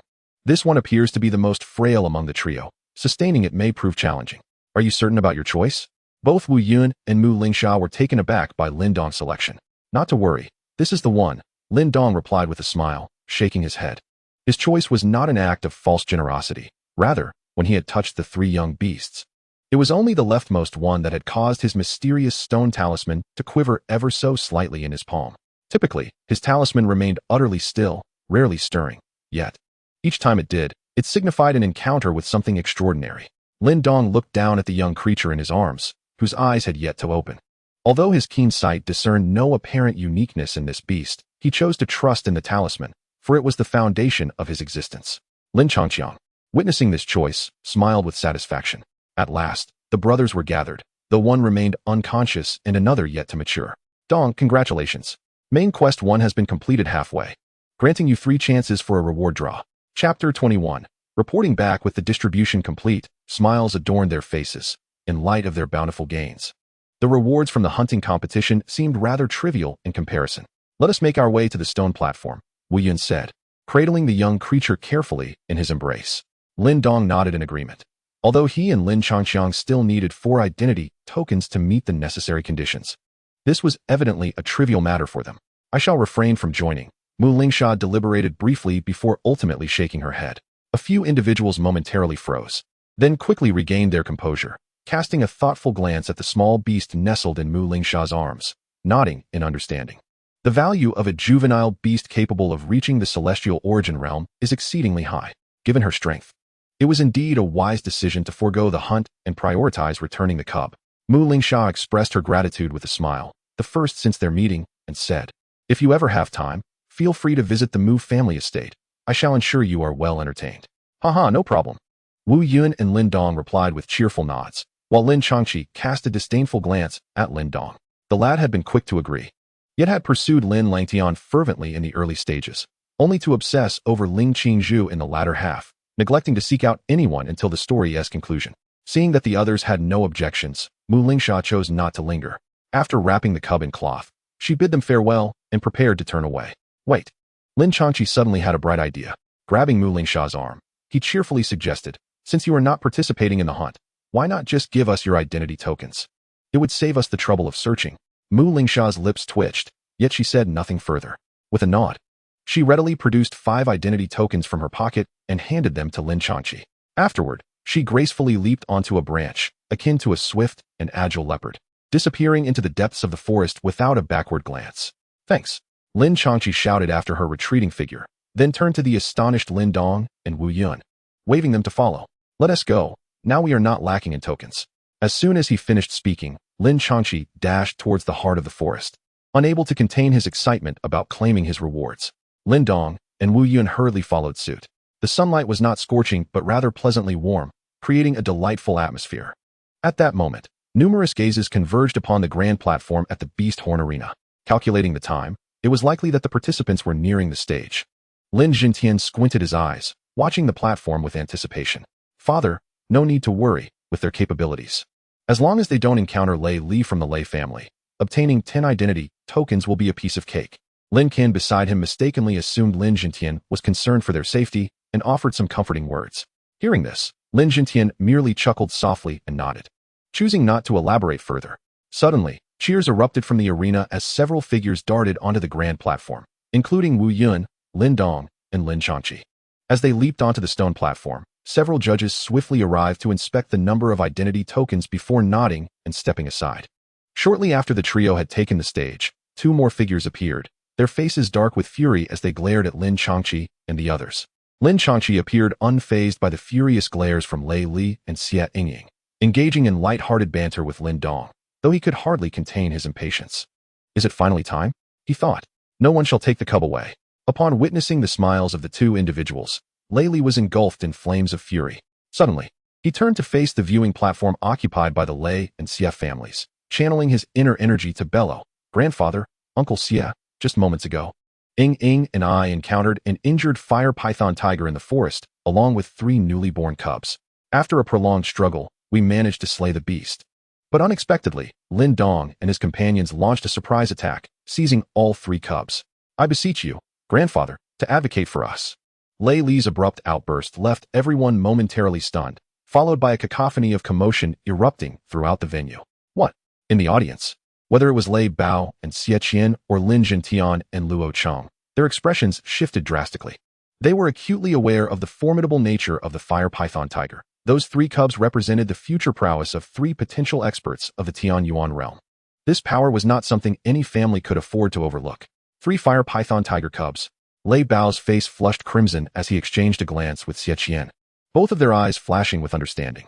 They promptly rose to their feet with righteous indignation. Is this truly the case? On the grand platform, Lin Dong and Wu Yun's expressions altered slightly. They had not anticipated that their adversaries would resort to informing their elders. What audacity! Lin Changchang cast a dismissive glance at Lei Li, deftly stirring the animosity. The fire python tiger, having already been on the brink of death, would have succumbed soon enough even without intervention. What need was there for your interference? Just say it plainly. We all noticed those cubs and wish to claim them for ourselves. Your inability to outmaneuver us is merely a reflection of your own shortcomings. So why resort to such grandiose rhetoric? As he spoke, he casually obstructed Lin Dong, who had intended to join the fray, reminding him of their previous discussions at the trading fair. Indeed, Wu Yun's eyes glinted with a fierce resolve as he burst into a loud, mocking laughter. The fire python tiger cubs are unclaimed property. Does the one who spots them first automatically lay claim to them?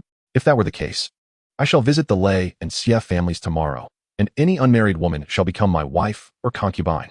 Wu Yun's brazen declaration elicited a ripple of laughter throughout the crowd. Even Lin Changchang was taken aback by his audacity and grand aspirations.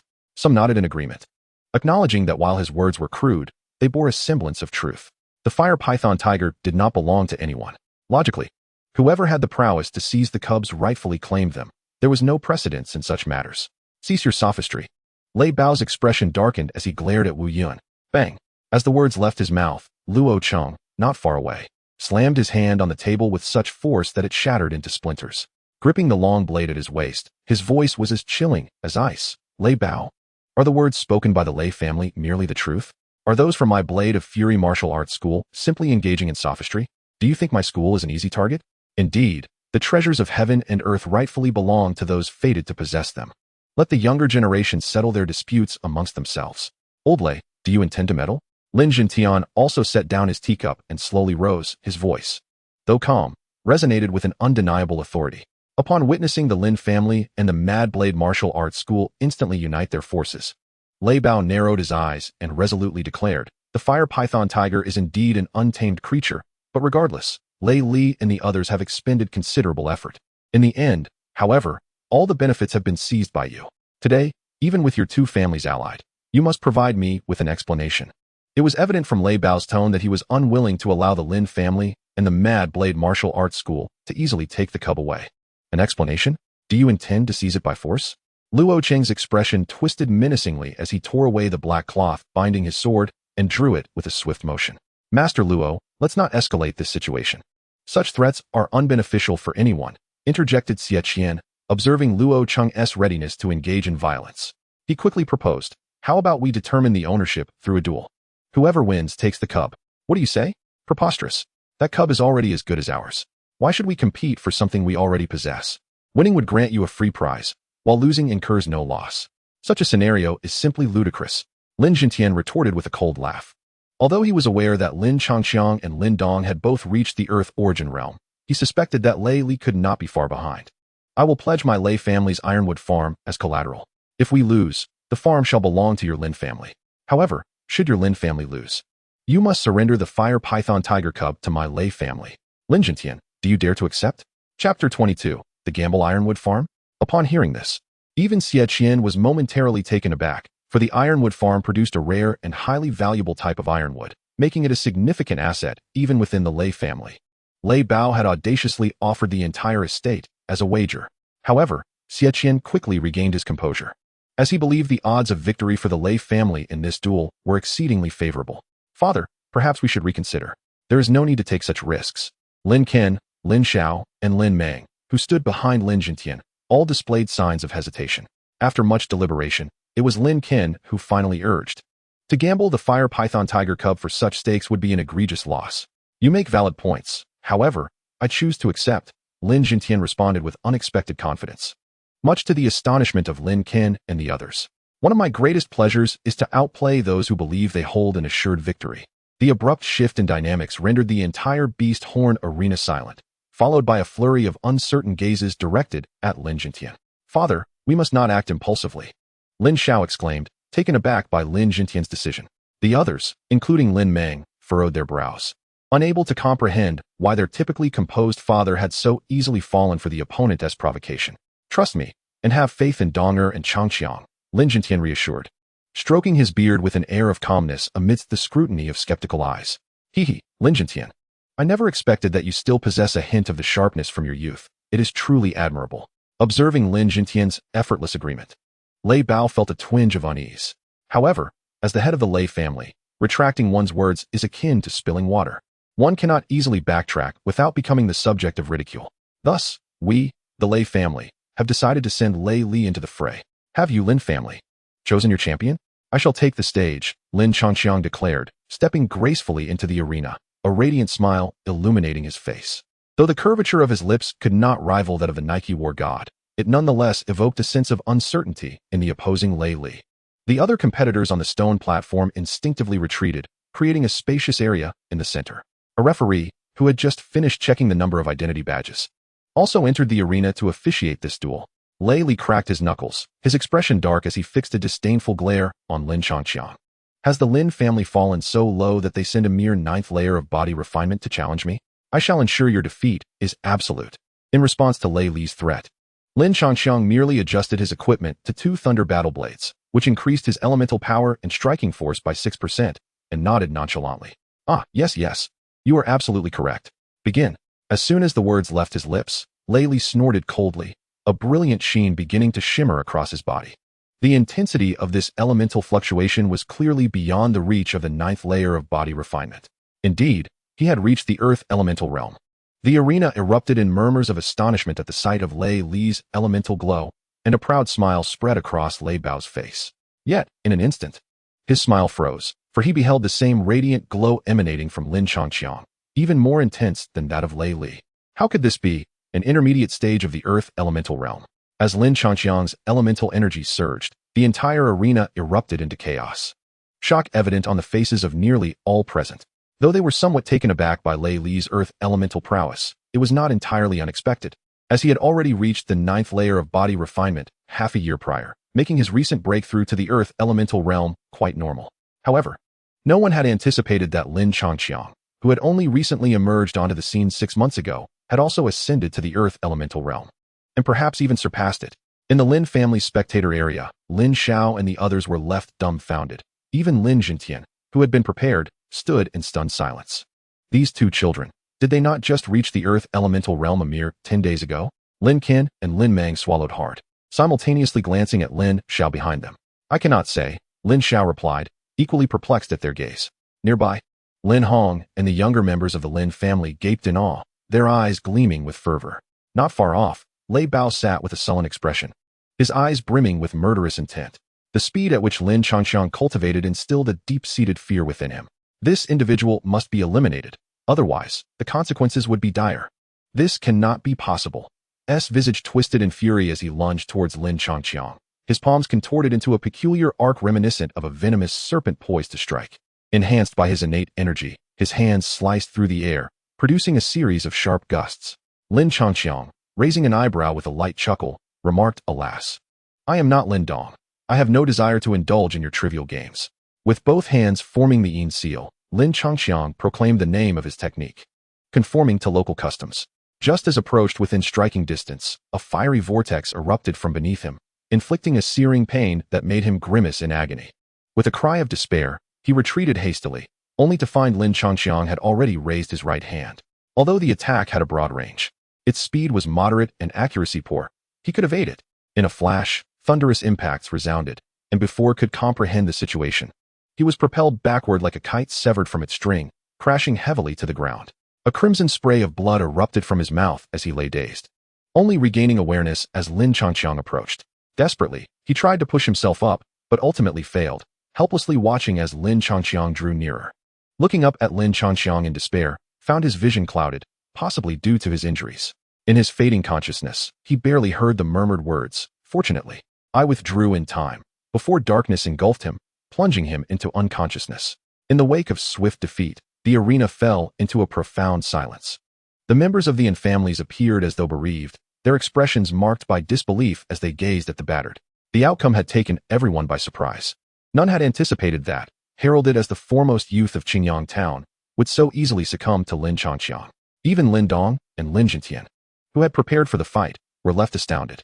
Lin Dong had assumed that Lin Changqiang would triumph, but only after a fierce struggle, while Lin Jintian expected a grueling battle. Such talent is indeed extraordinary, he mused, taking a sip of tea to soothe his parched throat. The onlookers, including Lin Qin and others, nodded in agreement, and even Lin Mang, who had previously held disdain for Lin Changqiang, was rendered speechless, realizing that Lin Hong could no longer compare. In stark contrast to the Lin family's mix of astonishment and elation, the Yin families were engulfed in gloom. S face darkened, while could only manage a wry smile, relieved he had refrained from participating in the wager. This time, the family not only lost the Ironwood Manor but also received a resounding slap to their pride, leaving them utterly humiliated. Chapter 23. Xiao Yin Lin Changqiang is victorious. Ding. Congratulations, host. Side quest 1 has been completed. Reward, glory broadcast, dominance in action. Although the outcome had long been discerned, the arena resonated with thunderous applause, as this battle had indeed broadened their horizons. By the sidelines, Xiang Ying gazed at the fallen and disheveled Lei Li, her expression shifting uncertainly. After a moment's hesitation, she waved her hand, summoning 2 younger members of the Xie family to carry Lei Li back to the audience. "You truly defeated Lei Li. You are extraordinarily strong," Wu Yun exclaimed, rushing to Lin Changqiang's side. Despite his prior suspicions, witnessing the scene filled him with excitement. Lin Dong promptly followed, grinning as he remarked, "Changqiang, splendid work." Lin Changqiang stretched lazily, playfully accepting the young creature from Lin Dong's embrace, and without a backward glance, he strolled toward the audience, declaring, "I am utterly spent. I shall not participate in the upcoming matches. Lin Dong, the task of reclaiming the championship is now entrusted to you." Under Lin Dong's resigned gaze, Lin Changxiang cradled the young one and left, making his way back to the Lin family's designated seating. Upon his return, every member of the Lin family, including Lin Jintian, hastily rose to their feet, surrounding him as if guarding a precious treasure. "Changxiang, rest well. The ensuing matches will be entrusted to Lin Dong," Lin Jintian said, gently pressing him into a seat and patting his shoulder with a caring smile. For the first time, surrounded by so many relatives, Lin Changxiang felt a rare sense of shyness, quickly offering an awkward smile and nod. Meanwhile, Lin Hong and the others gathered around, curiously observing the young creature in his arms.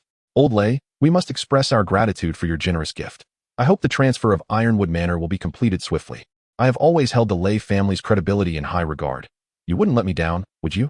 Lin Jintian turned to gaze towards the Lei family, his expression radiating warmth. "Humph." Upon hearing Lin Jintian's laughter, Lei Bao's face darkened, his eyes clouded with anger as he rose, casting a glance at the carried-away Lei Li, his lips twitching involuntarily. "Let us go." The piercing gazes of those around him made Lei Bao feel as though he were under siege. He shot a fierce glare at Lin Changxiang before turning on his heel and striding out of the Beast Horn arena. The remaining members of the Lei and Xie families hurriedly followed, having just grasped the true essence of suffering a double loss. "Congratulations, old Lin." The members of the Crazy Blade Martial Arts School approached under Luo Cheng's lead. He bowed slightly to Lin Jintian, his gaze filled with wonder as he looked at Lin Changxiang behind him, his voice brimming with envy. "The greatest treasure of the Lin family lies in Lin Changxiang and Lin Dong." Hearing these words, Lin Jintian's face broke into a broad smile, stroking his beard as he engaged in conversation with Luo Cheng. Although the hunt was not yet concluded, everyone understood that the championship was already secured for the Lin family. As the hunting competition came to a close, Qingyang Town once again returned to its former tranquility. On a misty morning in the back mountains of the Lin family, Lin Changxiang leisurely basked in the sun, a string of red flowers held in his mouth, resembling a salt-cured fish in its contentment. In an adjacent clearing, 3 humanoid wooden stakes stood aligned upon the ground. Lin Dong's gaze sharpened as he brought his index and middle fingers together, swiftly striking one of the stakes with a motion akin to lightning. Boom! A brilliant surge of elemental energy erupted from his fingertips, and in an instant, the remarkably sturdy wooden stake shattered into a flurry of wood shavings. Boom! Boom! 2 more sounds echoed as the stakes on either side cracked in response, sending splinters scattering across the ground. Lin Dong took a moment to calm the elemental energy within him and exhaled deeply. "Impressive, truly impressive," Lin Changxiang remarked, glancing over at Lin Dong with a rather indifferent applause. "As expected of my brother, a true prodigy of martial arts." He then stifled a yawn. "If you're feeling bored, you can accompany me for some sparring." Lin Dong rolled his eyes in annoyance, and upon noticing that Lin Changxiang had turned away, he decided to let it go. Perhaps this was the essence of genius, he mused, casting an envious glance at Lin Changxiang. In the month following their hunt, Lin Dong had dedicated himself to rigorous training, practicing his martial techniques, familiarizing himself with the arts, cultivating his skills, and absorbing the sinister energy of the underworld without fail. Out of the 12 hours in a day, he spent nearly 11 immersed in his training. Yet, despite his efforts, he had only just mastered the 4th grade martial art, Pure Elemental Finger, and remained at the initial stage of the Earth Element realm. Meanwhile, Lin Changxiang, who spent his days either lounging in the sun or wandering the mountains to admire flowers and fish, under the pretense of seeking spirit herbs, devoted scarcely 2 hours to training and sparring. Yet, astonishingly, he had already perfected the Pure Elemental Finger. What left Lin Dong feeling particularly helpless was that Lin Changxiang's cultivation was nearing the late stage of the Earth Element realm. At times, he wondered if this fellow had been training while basking in the sun. Without the aid of the stone talisman, he feared he might never catch up to Changxiang. Shaking his head, Lin Dong whistled into the forest. No sooner had the sound faded than a fiery red figure darted from the trees and leaped into his embrace. The vibrant creature was a small brain tiger, roughly the size of a corgi. It possessed a strikingly fiery red coat, resembling a blazing flame, captivating to behold.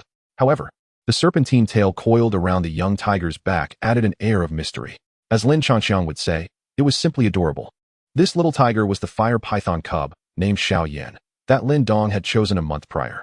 After this period of nurturing, Xiao Yan's growth had been astonishing. Both of them speculated that it had now reached a level comparable to a 5th stage body refinement realm. At this moment, Xiao Yan affectionately nestled in Lin Dong's arms. its little head bobbing up and down. The first face it saw upon opening its eyes was Lin Dong's, followed closely by Lin Changxiang's.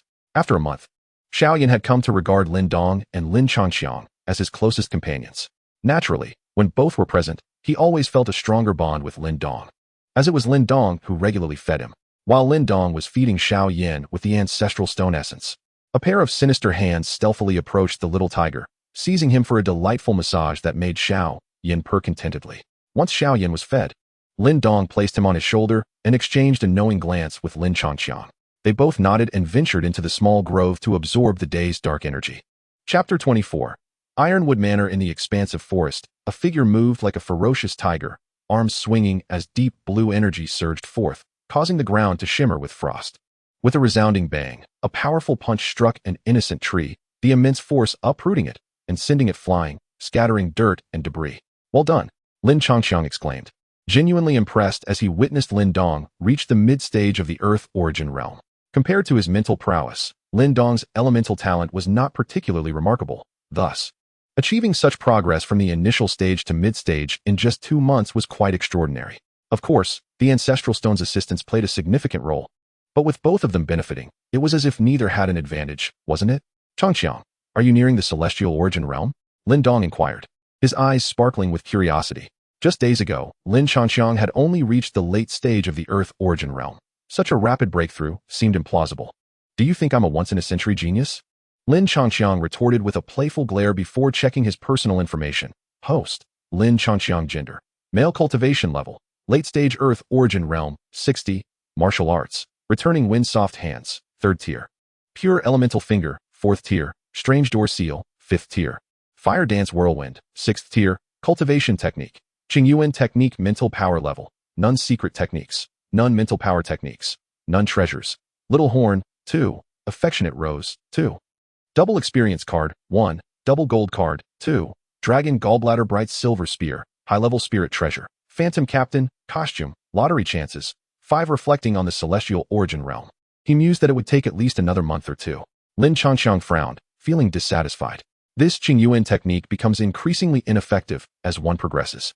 Once we break through to the celestial origin realm, we must visit the trading hall or flame city to see if we can acquire a better technique. Isn't reaching the celestial origin realm in just a month or 2 considered genius? Lin Dong found himself puzzled by Lin Changxiang's definition of talent. "Oh, after all these years of hiding, you still uncovered my secret.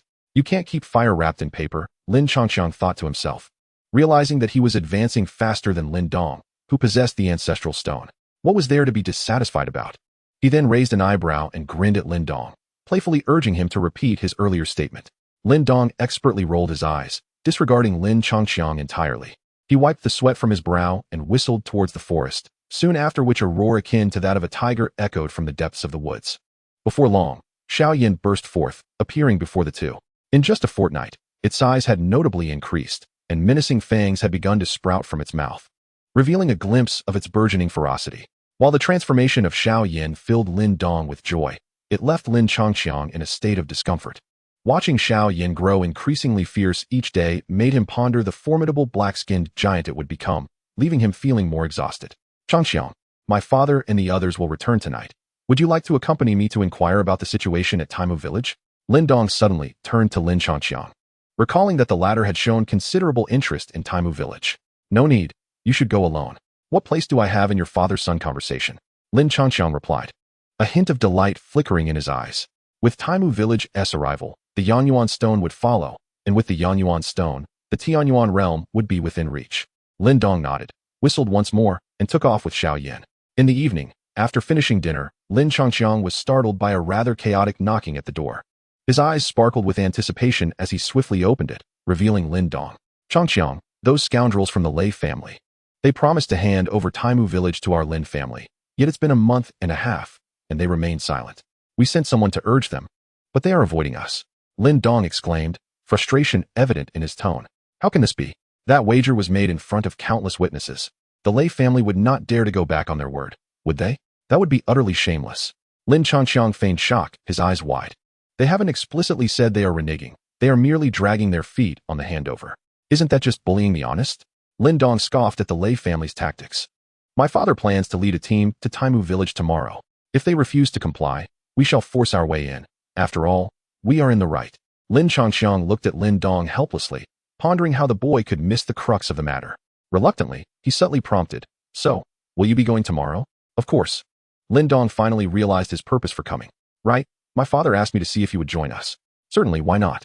As practitioners of martial arts, we should not shy away from battle." Lin Changxiang proclaimed resolutely, thumping his chest with pride. "Excellent. I shall return to prepare, and I will come to call for you in the morning. We shall gather at the entrance of the Lin family together," Lin Dong declared before promptly rising to depart. Watching Lin Dong's retreating figure, Lin Changxiang hastily secured the door, donned his attire, reclined on his bed, and checked the system's newly popped-up message. Ding. "Congratulations, host. You have triggered a side quest. The Lei family is secretly sabotaging Taimu village. This is utterly intolerable, and they must be expelled. Success in the task grants 3 lottery chances. Failure incurs the loss of 1 chance." On the following morning, at the entrance of the Lin family estate, dozens of magnificent steeds stood in neat formation, each mounted by the skilled warriors of the Lin clan. Among them, the prominent figures were Lin Xiao and Lin Qin, both formidable experts in the celestial origin realm. Among the fine horses, the fiery little Yin stood out particularly, with Lin Dong seated upon its back. Thanks to the nurturing from the ancestral stone and the golden fertilizer, little Yin had become more than capable as a mount, surpassing ordinary horses in strength and endurance. Lin Changqi, riding alongside on a fine steed, gazed on with envy, not because Lin Dong forbade him from riding, but because he felt it peculiar to share a mount with Lin Dong. After counting heads, Lin Qin unhesitatingly cracked his whip, urging the group to gallop swiftly towards Qingyang town. The Ironwood Manor was known for producing a type of timber as hard as fine iron, impervious to water and fire, making it highly suitable for weaponry and construction. Consequently, the price of this ironwood was rather steep. Furthermore, within 100 miles, only Ironwood Manor produced such wood, which had allowed the Lei family to amass considerable wealth over the years through their industry. After a morning of travel, the group finally arrived at a slope outside Ironwood Manor around noon. From this vantage point, they could clearly see an expansive estate at the end of the main road, its vastness seemingly endless. Straining their eyes, they could faintly discern the dark, colossal trees deep within the estate. Those were the ironwoods. Lin Qin squinted at the tightly shut main gate, his brow furrowing. The gate was firmly closed and heavily guarded, indicating that their journey would not be an easy one. Lin Xiao nodded slightly, signaling to the Lin family members behind him, who immediately assumed a defensive posture.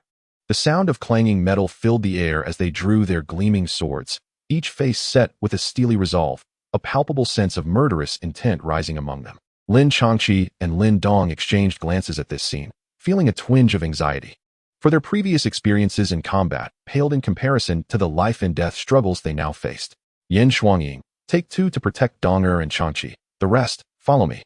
Lin Xiao commanded, charging ahead towards Ironwood Manor, followed closely by dozens of riders, a cloud of yellow dust billowing into the sky. Before long, they reached the entrance of Ironwood Manor. Stop. This is the territory of the Lei family. Unauthorized personnel are prohibited from entering. A voice boomed from atop the towering courtyard walls, glinting with menace. Territory of the Lei family? From this day forth, this shall be the domain of the Lin family. Lin Xiao scoffed derisively, his voice resonating throughout the area with the amplification of his celestial power. Lin Xiao, why the haste? Matters must be approached step by step. 2 figures leisurely approached the courtyard wall, one of whom wore a playful grin. You must first visit the relevant department, locate the appropriate personnel, and complete the handover procedures before returning. Upon seeing the 2 on the wall, Lincoln and Lin Xiao raised their eyebrows. Both individuals were core members of the Lei family, each possessing strength at the initial stage of the celestial origin realm, indicating that the Lei family had evidently taken precautions. Gentlemen, my Lei family has always been a paragon of integrity, committed to our word. Why the haste? Perhaps it would be prudent for you to return and wait for 5 days. After that period, the Ironwood Manor will undoubtedly be entrusted to you, Lei said. If memory serves, a month ago, you made a similar promise. Lincoln managed to suppress his anger, his eyes narrowing to mere slits.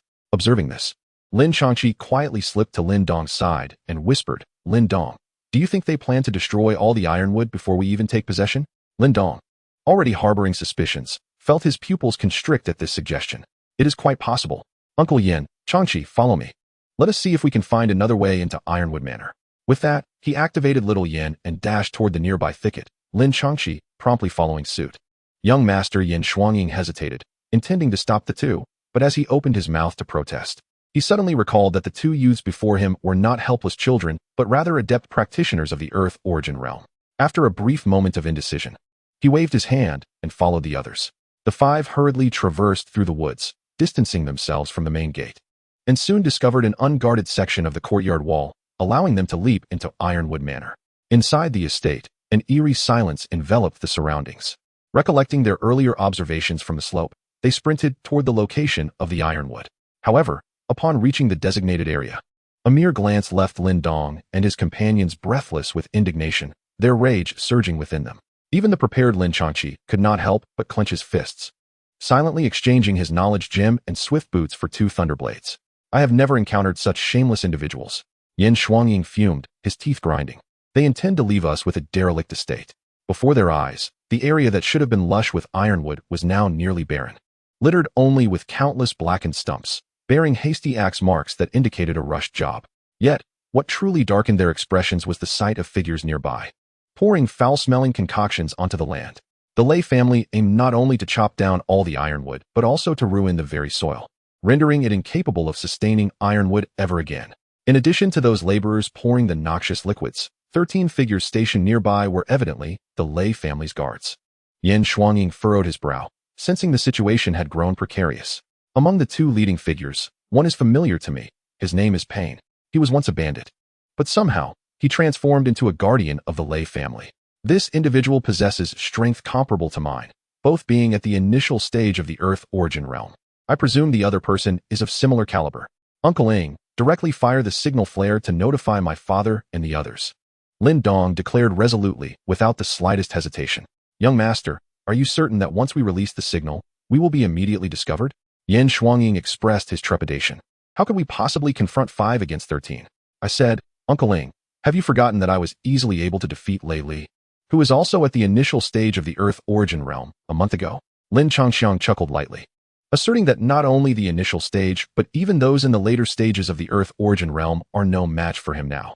Go ahead and fire the signal. I am here. Cough, cough. I'm getting old, and my memory seems to be fading.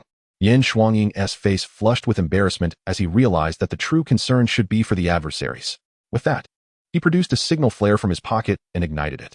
Instantly, a crimson light soared into the sky, bursting forth in a brilliant display. Who is it? The moment the signal was shot, the guards of the Lei family nearby swiftly reacted. The dark-faced man at the forefront suddenly turned around, his gaze fiercely fixed on the thicket where the group hid. With a wave of his hand, the remaining 12 figures quickly surrounded the area. Roar! A powerful tiger's roar erupted suddenly, followed closely by a blazing figure charging forward.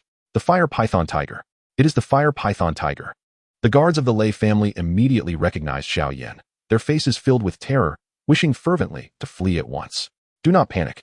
This Fire Python Tiger is still far from adulthood. The man named Pain, initially taken aback, quickly regained his composure. Lao Ba, let us subdue this beast together. The rest of you, capture the ones behind us. I want to see who dares to cause chaos in time and manner. Lao Ba and Pain exchanged glances, then simultaneously lunged toward Xiao Yan. However, at that very moment, 2 figures leaped from the thicket, blocking their path. 2 iron fists, infused with profound elemental energy, struck fiercely at Lao Ba and Pain. The sudden onslaught took Pain and Lao Ba by surprise, compelling them to summon their internal energy. Bang! The 4 figures collided, unleashing a shockwave that sent debris flying. To everyone's astonishment, the 2 figures that had burst forth stood their ground, while Pain and his companion were forced back several steps. One must respect the master when striking a dog, let alone a tiger. Lin Changxiang's tone remained calm, exuding the demeanor of a master. He was prepared to obliterate the adversaries with a fireball, but suddenly, a thought crossed his mind, and he exchanged his 2 thunderblades for 2 pieces of cloth armor. Lin Dong, I will handle Pain. You take care of Lao Ba. Let us engage. Upon seeing Lin Changxiang and Lin Dong intercept the 2 adversaries of the Earth origin realm, Yan Shuangying shouted fervently, charging towards the remaining guards with confidence in confronting those at the body refinement realm. Beside him, Xiao Yan turned his head, surveying the guards of the Lei family and the laborers in the woods, and his eyes sparkled with determination. With a commanding roar, he charged directly at the laborers, who, upon witnessing this, hastily discarded their medicine buckets and fled in panic. Chapter 26. Bloodshed. Without a moment's hesitation, Lin Changxiang and Lin Dong surged forth simultaneously, each targeting Pei Yin and Lao Ba respectively. Indeed, Lin Changqiang's abrupt decision to switch from the Thunderblade to a cloth armor and to regulate his elemental energy to the initial stage of the Earth elemental realm was deliberate.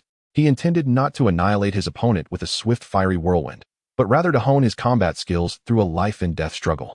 Although Lin Changqiang preferred to dominate his foes through overwhelming firepower and absolute strength, he acknowledged that while he might not relish combat, he must be proficient in it. As the wind-splitting claw saw Lin Changqiang charging towards him, Pei Yan quickly unleashed his third-tier martial art, a fierce claw wind enveloping Lin Changqiang. With a grave expression, Lin Changqiang employed the returning wind soft palm, yet unexpectedly, despite both employing third-tier martial arts, he found himself at a disadvantage. Even though he had mastered the returning wind soft palm, in an instant, the reason became clear to him. All his practical combat experience stemmed from sparring with Lin Dong, where there was no animosity, and thus they naturally held back during their exchanges, often deliberately avoiding strikes to each other's vital points. In contrast, Pei Yan was merciless. Each maneuver aimed at critical targets, leaving Lin Changqiang feeling quite unsettled. Realizing the crux of the matter, Lin Changqiang promptly shifted from a defensive posture to a more aggressive stance. With the Holy Light's protection, he no longer feared injury. Pei Yan's expression darkened as he sensed that his opponent, who had initially appeared flustered, was now displaying a considerable degree of calm. As the battle progressed, Lin Changqiang underwent a continuous transformation. After several dozen exchanges, he began to showcase the exquisite advantages of his martial arts, becoming increasingly ferocious. At times, even while sustaining a scratch from Pei Yan's claws, he would retaliate with a powerful strike to his opponent's chest. Damn it, who is this kid? Observing Lin Changqiang's increasingly adept assaults and his growing excitement, Pei Yan's countenance turned grim. After grappling for a while longer, Lin Changqiang was pleasantly surprised to find that he was driving Pei Yan back repeatedly, filling him with a sense of accomplishment. Of course, he was aware that as a practitioner in the later stage of the Earth elemental realm, pushing back an opponent in the initial stage was not something to boast about. Realizing he was falling further behind, Pei Yan quickly made a judgment. After exerting all his strength to clash with Lin Changqiang, he immediately retreated, attempting to escape. However, Lin Changqiang merely raised an eyebrow at the retreating figure, showing no signs of urgency. Not wishing to play anymore? Then I suppose it is time for me to get serious. The deadly, serious fireball, radiating a ghostly blue aura, sliced through the air with astonishing speed, striking Pei Yan's back repeatedly. The resounding thuds echoed simultaneously, resulting in Pei Yan's body being brutally mangled, propelled several meters away before crashing to the ground. After skidding a considerable distance, he finally lay still, silent. In the next moment, a dull thud resonated as Old 8 was sent flying, landing not far from Pei Yan. A gaping wound the size of a fist in his chest, blood gushing forth, clearly defeated by Lin Dong's pure yuan finger. Nearby, Yan Shuangying, who was mercilessly dispatching other guards, turned his head upon hearing the commotion and was stunned to see the two sprawled in a pool of blood. He felt an overwhelming admiration for their ferocity, yet a sense of helplessness washed over him. He had not anticipated that the two young masters, having only trained for a year, would surpass him. With Pei Yan dead, and those who resisted facing execution without mercy, Lin Changqiang felt his heart race as if it might outpace the mightiest engine, his breathing becoming labored. This was the first time he had taken a life in either of his incarnations. Though he did not vomit as he had imagined, the discomfort was palpable. He averted his gaze, forcing himself not to look at Pei Yan's lifeless body. Upon hearing Lin Changqiang's roar, the remaining lay family guards turned pale. Those who had earlier failed to escape now lay prostrate on the ground, fearful of speaking.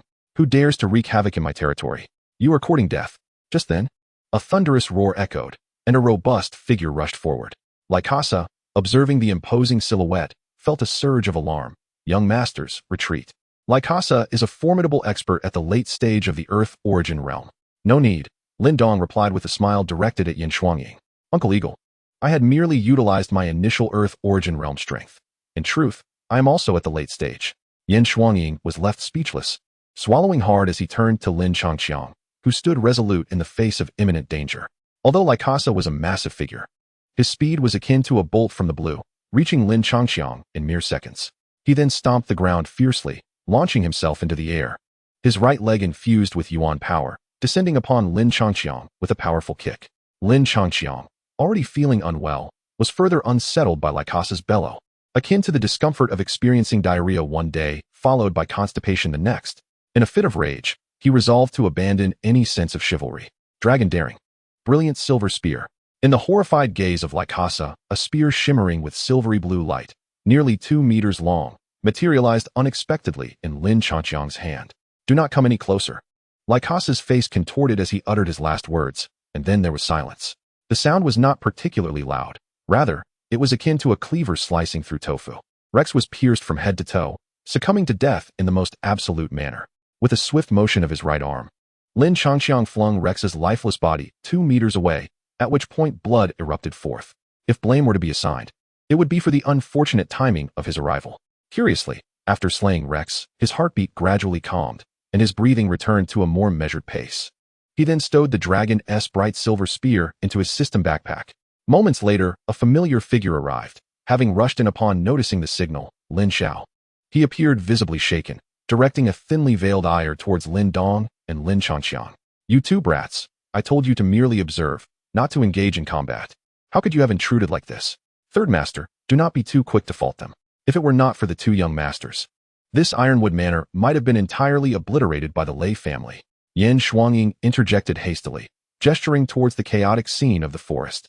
Upon hearing this, Lin Xiao was taken aback, following Yan Shuangying's indication to behold the barren land, permeated with the scent of potions, and his expression darkened with fury.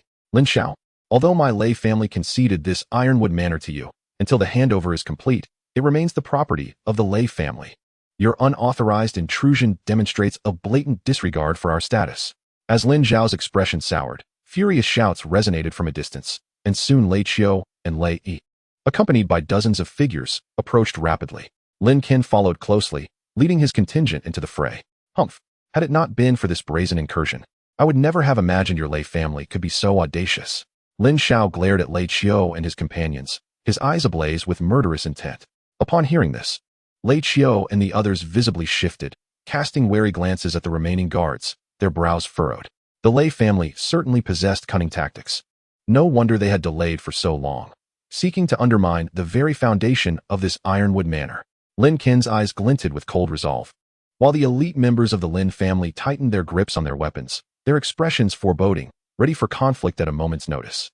Realizing their scheme had been uncovered, Lei Qiu and his companions ceased their pretense. "Ironwood Manor has historically belonged to my Lei family. It has taken years of effort to reach this success. And you Lin family intend to reap the rewards without toil? Such fortune does not exist in this world." As soon as Lei Qiu finished speaking, Lin Xiao erupted in fury. "Listen well, everyone from the Lei family. You have until the incense burns out to vacate Ironwood Manor, or I shall personally ensure your departure." With that, a cold glint flashed in his eyes, and the scorching yuan force unique to the Tianyuan realm surged forth. Chapter 27. The Yangqi observing Lin Zhao's furious outburst, Lei Yi and the others were incensed, yet the thought of Lin Zhao's mid-stage Tianyuan strength swiftly tempered their tempers. "Since your Lin family is so invested in this Ironwood Manor, consider it a gift. However, my Lei family shall return in due time." Before his words had fully dissipated, Lei Yi abruptly gestured with a sweeping motion and led the others away, fleeing the scene with remarkable speed. A booming voice resounded, congratulating the host on the completion of a side quest, granting 3 opportunities for a lottery draw. Lin Changqiang gazed at his substantial 8 lottery chances, his heart ablaze with excitement, yet he managed to restrain himself from making a draw with great effort. "These wretches." Lin Qin's expression darkened considerably, and Lin Xiao fared little better. "Let us first inspect Ironwood Manor and assess the extent of the damage." "Yes." The guards responded in unison, swiftly dispersing into the Ironwood forest. It was not until half an hour later that they returned one by one, reporting their findings to Lin Qin and Lin Xiao. As the guards completed their reports, the expressions of Lin Xiao and the others grew increasingly grim, while Lin Dong furrowed his brow in concern. Inside Ironwood Manor, some of the established ironwood trees still stood, yet the soil had been severely compromised, leaving uncertainty about the possibility of future cultivation. Meanwhile, Lin Changqiang remained indifferent, contemplating whether he should seek out the Yanyuan stone vein himself. However, the thought that he lacked the Samoyed physique of Qing Tan and the ancestral stone of Lin Dong made the search within the vast manor seem daunting. Moreover, even if he were to find it, he was uncertain if he could defeat the 2 celestial realm beasts residing there. Upon reaching the celestial realm, relying on the first 2 tiers of the fire dance whirlwind to confront beings of superior cultivation was becoming increasingly strenuous. Alas, perhaps it would be best to inform his father of the situation. The old man would likely be greatly agitated. Lin Xiao sighed in resignation, and Lin Qin nodded in agreement, managing a smile that was more akin to a grimace. Upon receiving the news, Lin Zhentian personally led a substantial contingent to Ironwood Manor, his expression darkening ominously as he surveyed the ravaged landscape. Lin Changqiang, Lin Dong, and the newly arrived Qing Tin perched on a slope, gazing apprehensively at the house below, where Lin Zhentian's furious roars echoed, clearly indicative of his intense anger. How frightening. Qing Tin gently nudged Lin Dong's arm. This is the first time I've seen Grandpa so enraged. Lin Dong sighed, standing up. Let us wander around for a while. After all, Grandpa's temper will not dissipate quickly. Let our fathers bear the brunt of this misdeed. Who among you is truly Lin Changqiang's biological kin? He feigned suspicion, eyeing Lin Dong. You are, aren't you? Lin Dong retorted, rolling his eyes in exasperation. You have changed, Lin Dong. You were never like this before. When did you learn to retort? Lin Changqiang exclaimed, his eyes wide in disbelief. Beside them, Qing Tan chuckled at the exchange, her beautiful crescent-shaped eyes gleaming with mirth, as if time itself stood still in that moment. Ironwood Manor sprawled across an expansive area, its scenery undeniably picturesque. Yet regrettably, the manor now exuded a faint scent of medicinal concoctions. The unique black soil of Ironwood Manor was an essential prerequisite for cultivating ironwood. It is said that long ago, this area was once a volcano, and the black soil here is the result of the magma that erupted from the depths of the earth. Now, the volcano has vanished, and the quantity of black soil is rather limited. Coupled with the recent destruction caused by the Lei family, it is no wonder that grandfather is so upset. As they strolled through the tranquil forest, Lin Dong spoke in a calm tone, yet a faint sorrow lingered on his face. I see. Qing Tin nodded absent-mindedly, her eyes darting around. Then, with a hint of confusion, she furrowed her brow and asked, Lin Dong-go, Chang-Chang-go, do you not find it rather hot here? Oh, do I? Lin Chang-Chang replied, his eyes suddenly brightening. The long-awaited Yang Yuan stone vein was finally nearing. Lin Dong paused for a moment, then seemed to recollect something. He abruptly crouched down and scooped up a handful of black soil to examine it. To his astonishment, the soil contained a trace of Yang Gang energy. Follow me, he instructed. Moments later, Lin Dong led the two deeper into the woods for several hundred meters. Then once more grabbed a handful of black soil. The deeper we go, the more abundant the Yang Gang energy in the soil becomes. Why does the soil contain Yang Gang energy? Could there be some extraordinary entity beneath the surface that continuously releases Yang Gang energy, causing the soil here to be infused with it? Lin Dong's heart raced as he seemed to uncover a significant secret. Beside him, Lin Changqiang, observing Lin Dong's contemplative expression, couldn't resist teasing him. Lin Dong, how do you perceive the Yang Gang energy within? Why can I sense nothing at all? He deliberately furrowed his brow and tilted his head, looking at Lin Dong with a skeptical expression. At that moment, Lin Dong felt his heartbeat slow for a moment. He realized he had been too overt in his demeanor. Thus, he hastily concocted an excuse. I have always been different from others, naturally gifted in sensing elemental forces. I see. Lin Changqiang stifled laughter to the point of tears, his right fist striking his left palm as if in sudden enlightenment. Just like I am a natural prodigy in martial arts, right? Ah, yes, Lin Dong replied, a hint of exasperation in his tone. He then gathered more black soil from 4 different directions, seemingly finding that the soil further north contained even more Yang Gang energy. With that, he waved his hand and led the two towards the north. In the Ironwood Manor, a vast expanse of primitive forest lay ahead. Clearly, the Lei family focused solely on areas where ironwood could grow, paying little attention to the rest. As they moved a considerable distance, Lin Dong would pause frequently to collect a handful of black soil to assess its Yang Gang energy content, continuing this for nearly half an hour until he suddenly halted. Lin Dong go, Chang go. It is terribly hot here, Qing Tin exclaimed from atop Xiao Yan's back, her delicately painted features flushed and beaded with sweat. Upon arriving here, she felt as if she had run several miles under the scorching summer sun, overwhelmed by the heat. Had it not been for Lin Dong's insistence to delve deeper into the forest, she would have longed to return. Lin Changqiang glanced at the breathless Qing Tan, feeling a pang of embarrassment. He had been so engrossed in searching for the Yang Yuan stone vein alongside Lin Dong that he had inadvertently overlooked Qing Tan. After skillfully equipping himself with 2 thunderblades, Lin Changqiang silently released the Yuan force within him, enveloping the 3 of them and the tiger in a cold, yet unique Yuan force belonging to the Earth Yuan realm. Ah, much better. Thank you, Brother Changqiang. At that moment, Qing Tan's delicate brows resembled a crescent moon, her smile as radiant as a blossoming flower. Chapter 28. The Yang Yuan stone vein. The group ventured deeper until they realized they were nearing the edge of the forest, where a faint, repugnant odor permeated the air, heightening their vigilance. Cautiously bending low, they proceeded, and soon a slightly concave valley came into view. Lin Dong cast a quick glance at the valley, and his pupils constricted sharply as he focused on 2 dark figures at the valley's bottom, a Tianyuan realm beast, the black iron demon leopard, Lin Changqiang fixed his gaze upon the figures, noting their pitch-black bodies glistening like polished iron under the sunlight. Their emerald eyes radiated a fierce intent. He couldn't help but gasp in awe, marveling at the terrifying contributions to the warming of the Tianxian continent. How formidable indeed. Turning to Lin Dong, Lin Changqiang observed him crouched down, his right hand diligently searching the ground as if he were a sentient pangolin. Moments later, Lin Dong suddenly unearthed a sizable pit about a foot wide, having cleared away a significant amount of soil. This pit had evidently been there for some time, concealed beneath the surface dirt. Eagerly, Lin Dong plunged his hand into the hole, yet all he retrieved were fragments of stone and dirt. After persevering for a while, just as impatience began to creep in, his right hand finally encountered a warm object. Upon discovering it, he raised his hand before the others, revealing a faintly red stone. The stone was somewhat rounded, exuding a soft crimson hue with a hint of transparency, and a gentle warmth emanated from this crystal, imparting a sense of comfort. Is this the Yangyuan stone? Lin Changqiang's brows furrowed slightly, his eyes widening in astonishment, lips parted in disbelief, and the corners of his mouth involuntarily lifting in a semblance of shock.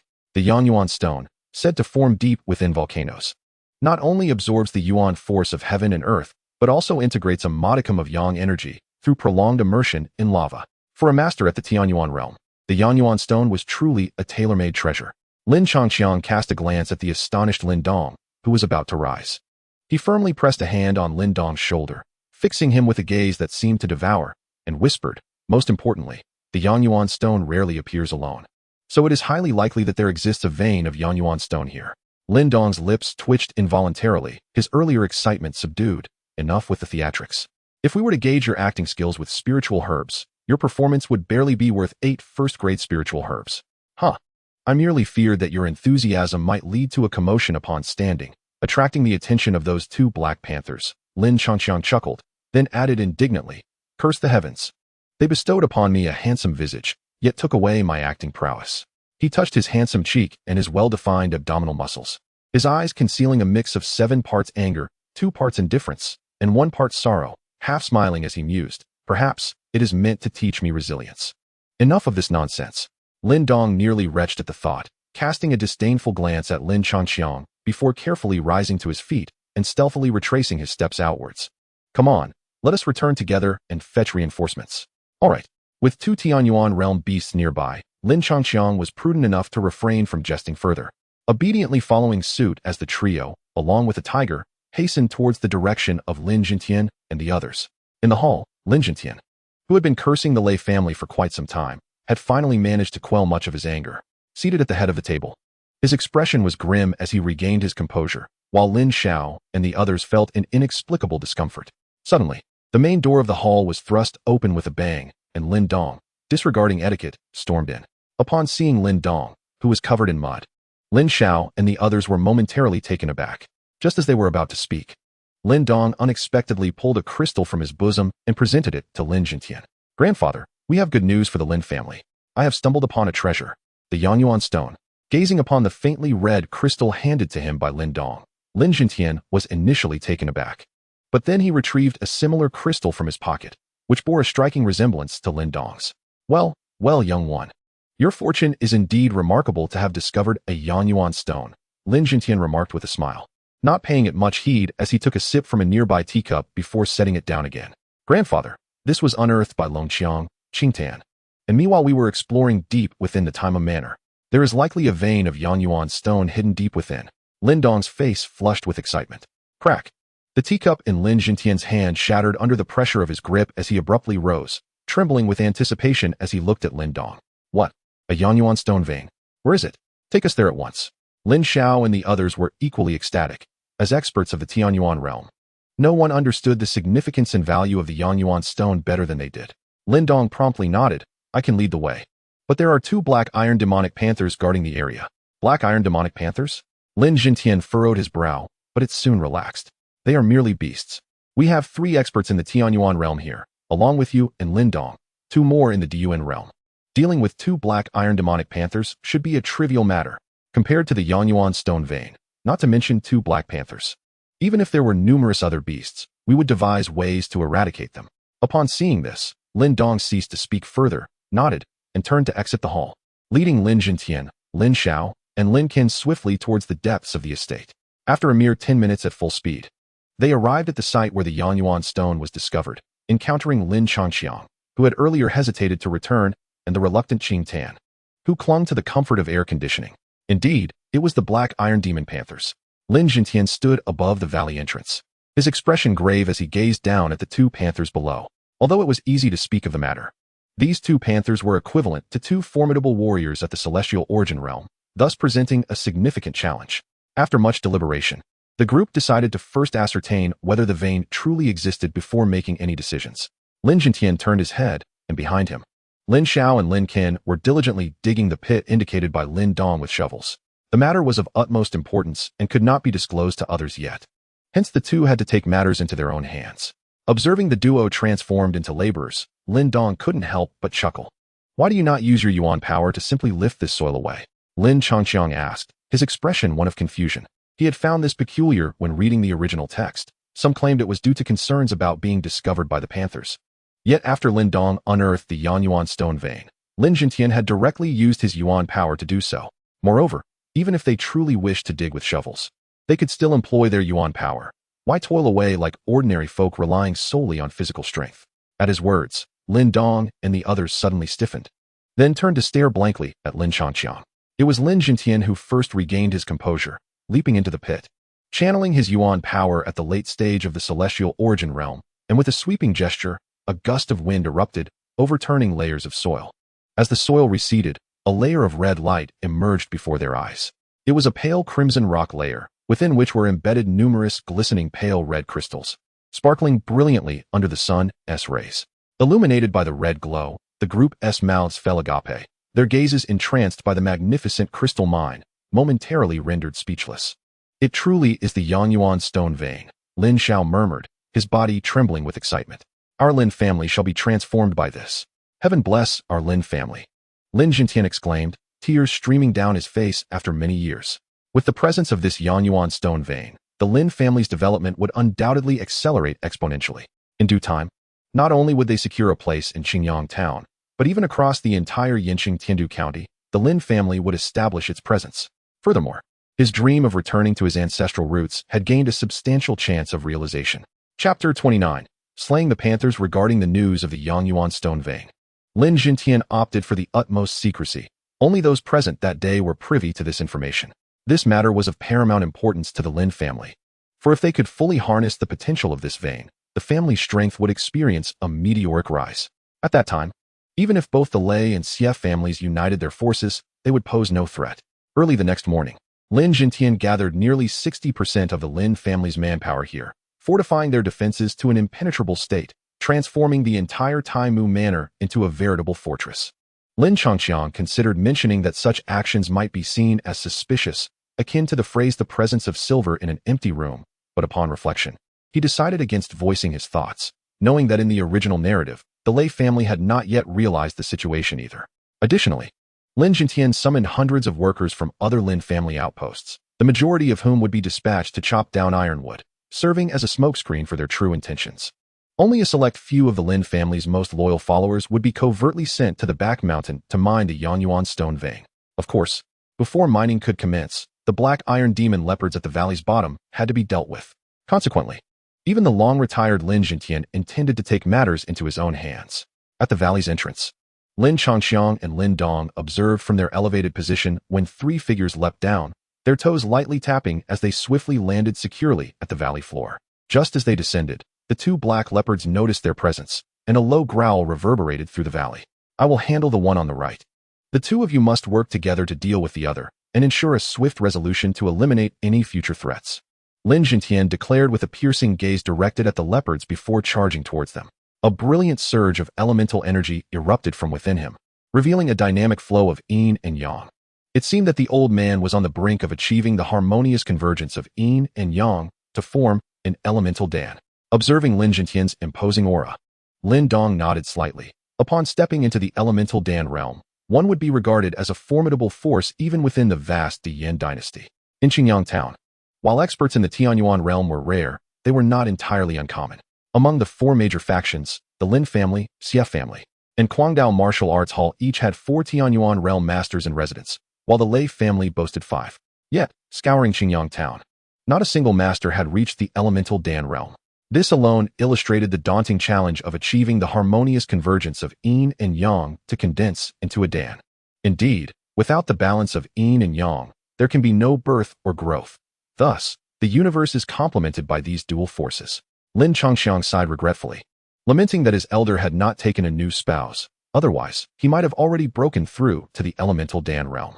As the two exchanged light-hearted banter, the situation below had already escalated, with elemental energy surging and dust swirling.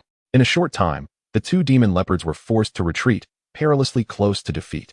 The two early-stage Tianyuan realm fighters were evidently no match for their opponents, who were mid- and late-stage fighters.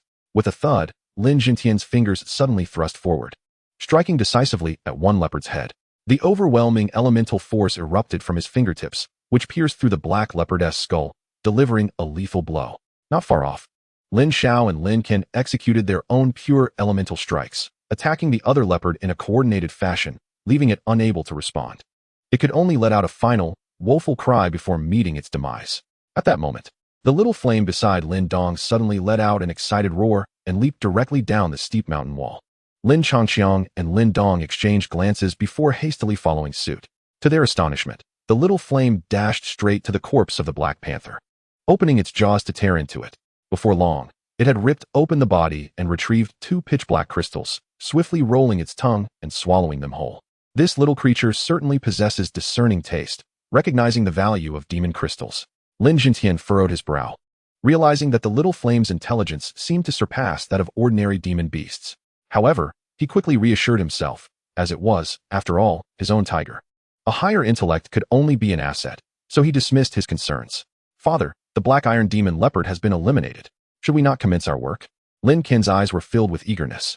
Lin Jintian nodded, his excitement evident as he replied, tomorrow. I will send Lin Meng to Flame City to establish some commercial connections for sales. Once the Yang Yuan stones are mined, we can sell them immediately. As he spoke, Lin Jintian clasped his hands behind his back, exhaling deeply, and stated in a steady voice, the tides of fortune shift. It is time for the Lei and Xie families to repay their debts. Hearing this, Lin Xiao and Lin Ken felt a surge of murderous intent. Their years of restraint had left them beyond irritable, and now, it seemed that their moment of vindication was near. Indeed, as the saying goes, 30 years east of the river, 30 years west of the river, those who oppressed the Lin family in the past, from the Lei and Xie families, shall not escape unscathed. To heighten the atmosphere, Lin Chongxiang theatrically raised his right fist, passionately declaring, all these grievances shall be repaid 100-fold. Upon hearing this, Lin Jintian and the others looked at Lin Chongxiang in surprise, bewildered at when he had developed such deep animosity towards the Lei family. Meanwhile, Lin Dong was stirred by the fervor, feeling invigorated in that moment, filled with ambition. As descendants of the Lin family, we shall not fear the world. The pacification of Qingyang is but a matter of time. Lin Xiao suddenly felt as though he scarcely recognized his own son. Meanwhile, in the Lei family of Qingyang town, within a rather lavish hall, Lei Bao reclined comfortably on a soft chair, flanked by 2 young and beautiful maidservants who were carefully massaging him. What movements have the Lin family been making lately? Lei Bao asked lazily, eyes closed. The Lin family has stationed quite a number of their people at Taimu village. Surrounding it completely, reported a middle-aged man dressed in brocade, standing respectfully at Lei Bao's side. This man, named Lei Pai, was the father of Lei Li, and held a position in the Lei family second only to Lei Bao.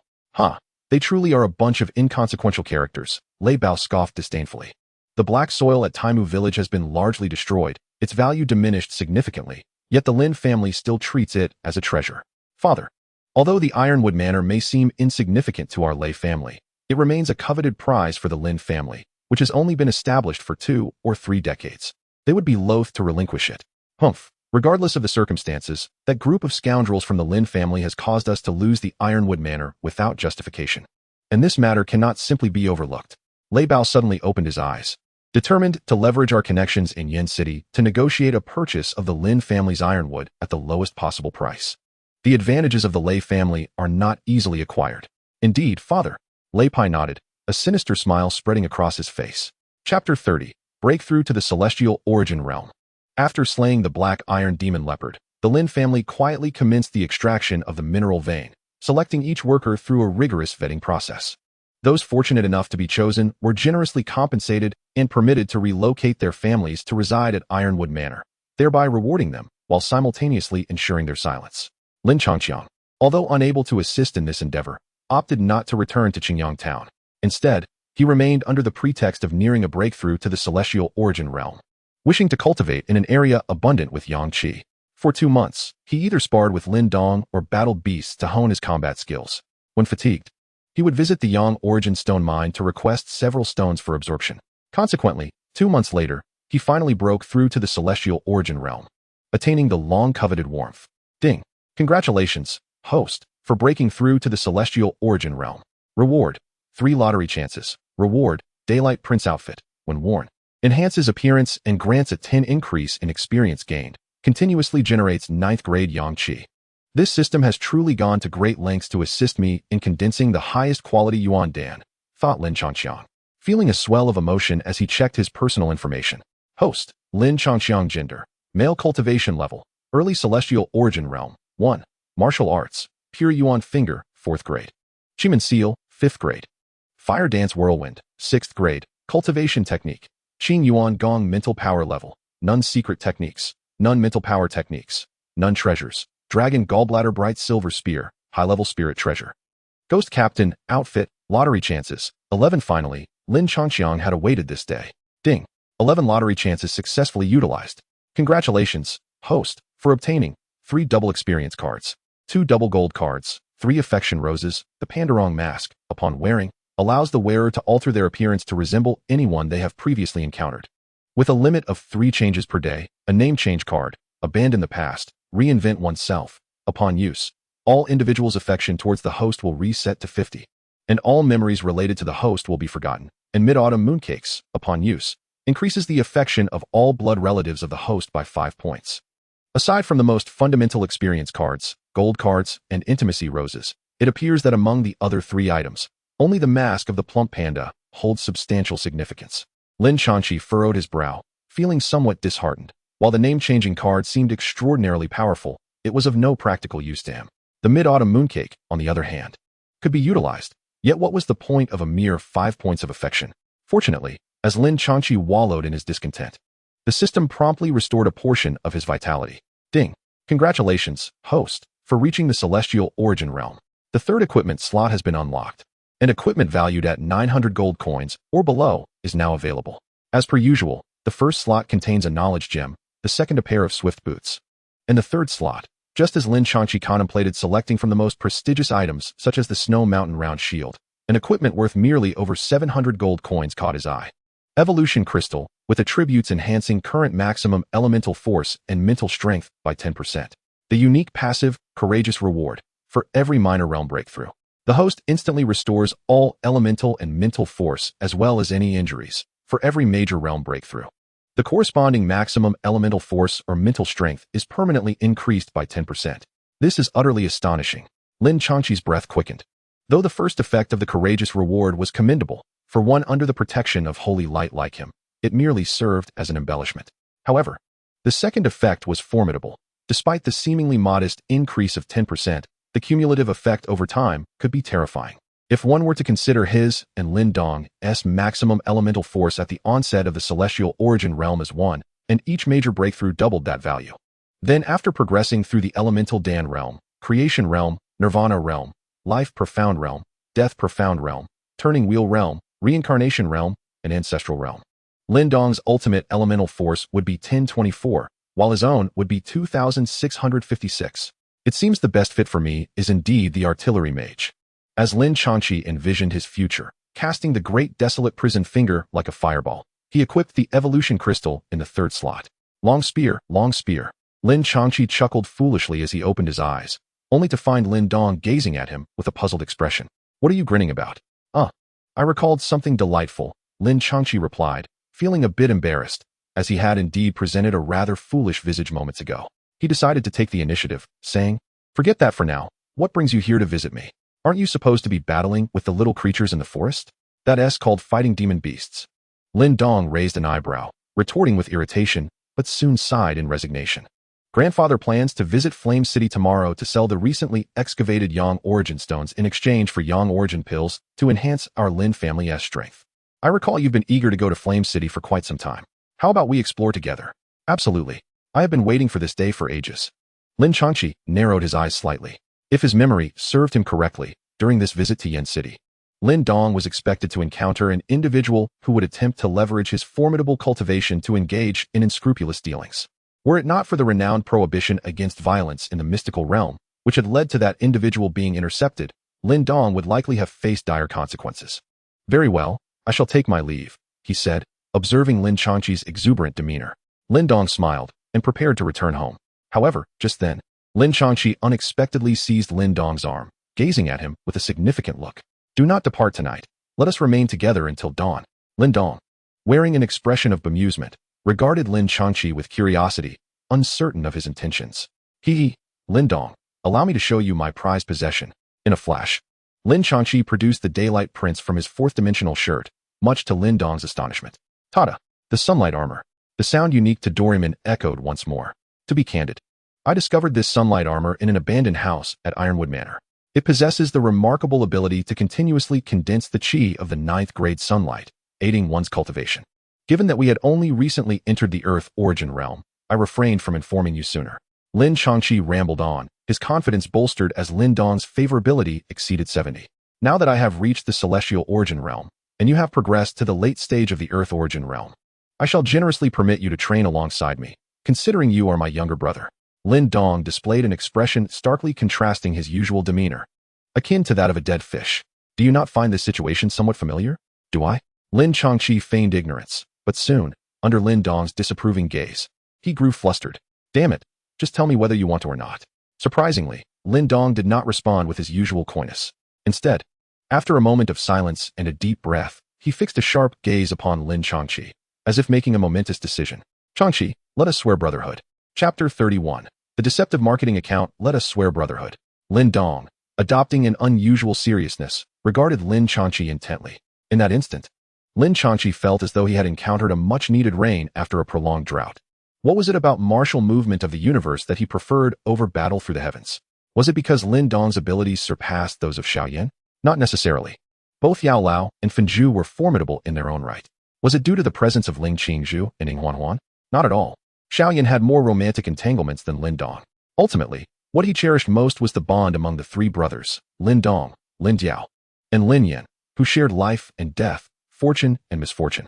In his previous life, while he had many acquaintances, few stood unwaveringly by him in times of trouble. When conflict arose, the number of those who would rush to his aid was indeed scant. Thus, Lin Changqi took a deep breath, his expression solemn as he performed a respectful gesture. This is a rare opportunity. Very well, very well. Lin Dong was overwhelmed with joy and immediately pulled Lin Changqiang to kneel in the direction of the sun.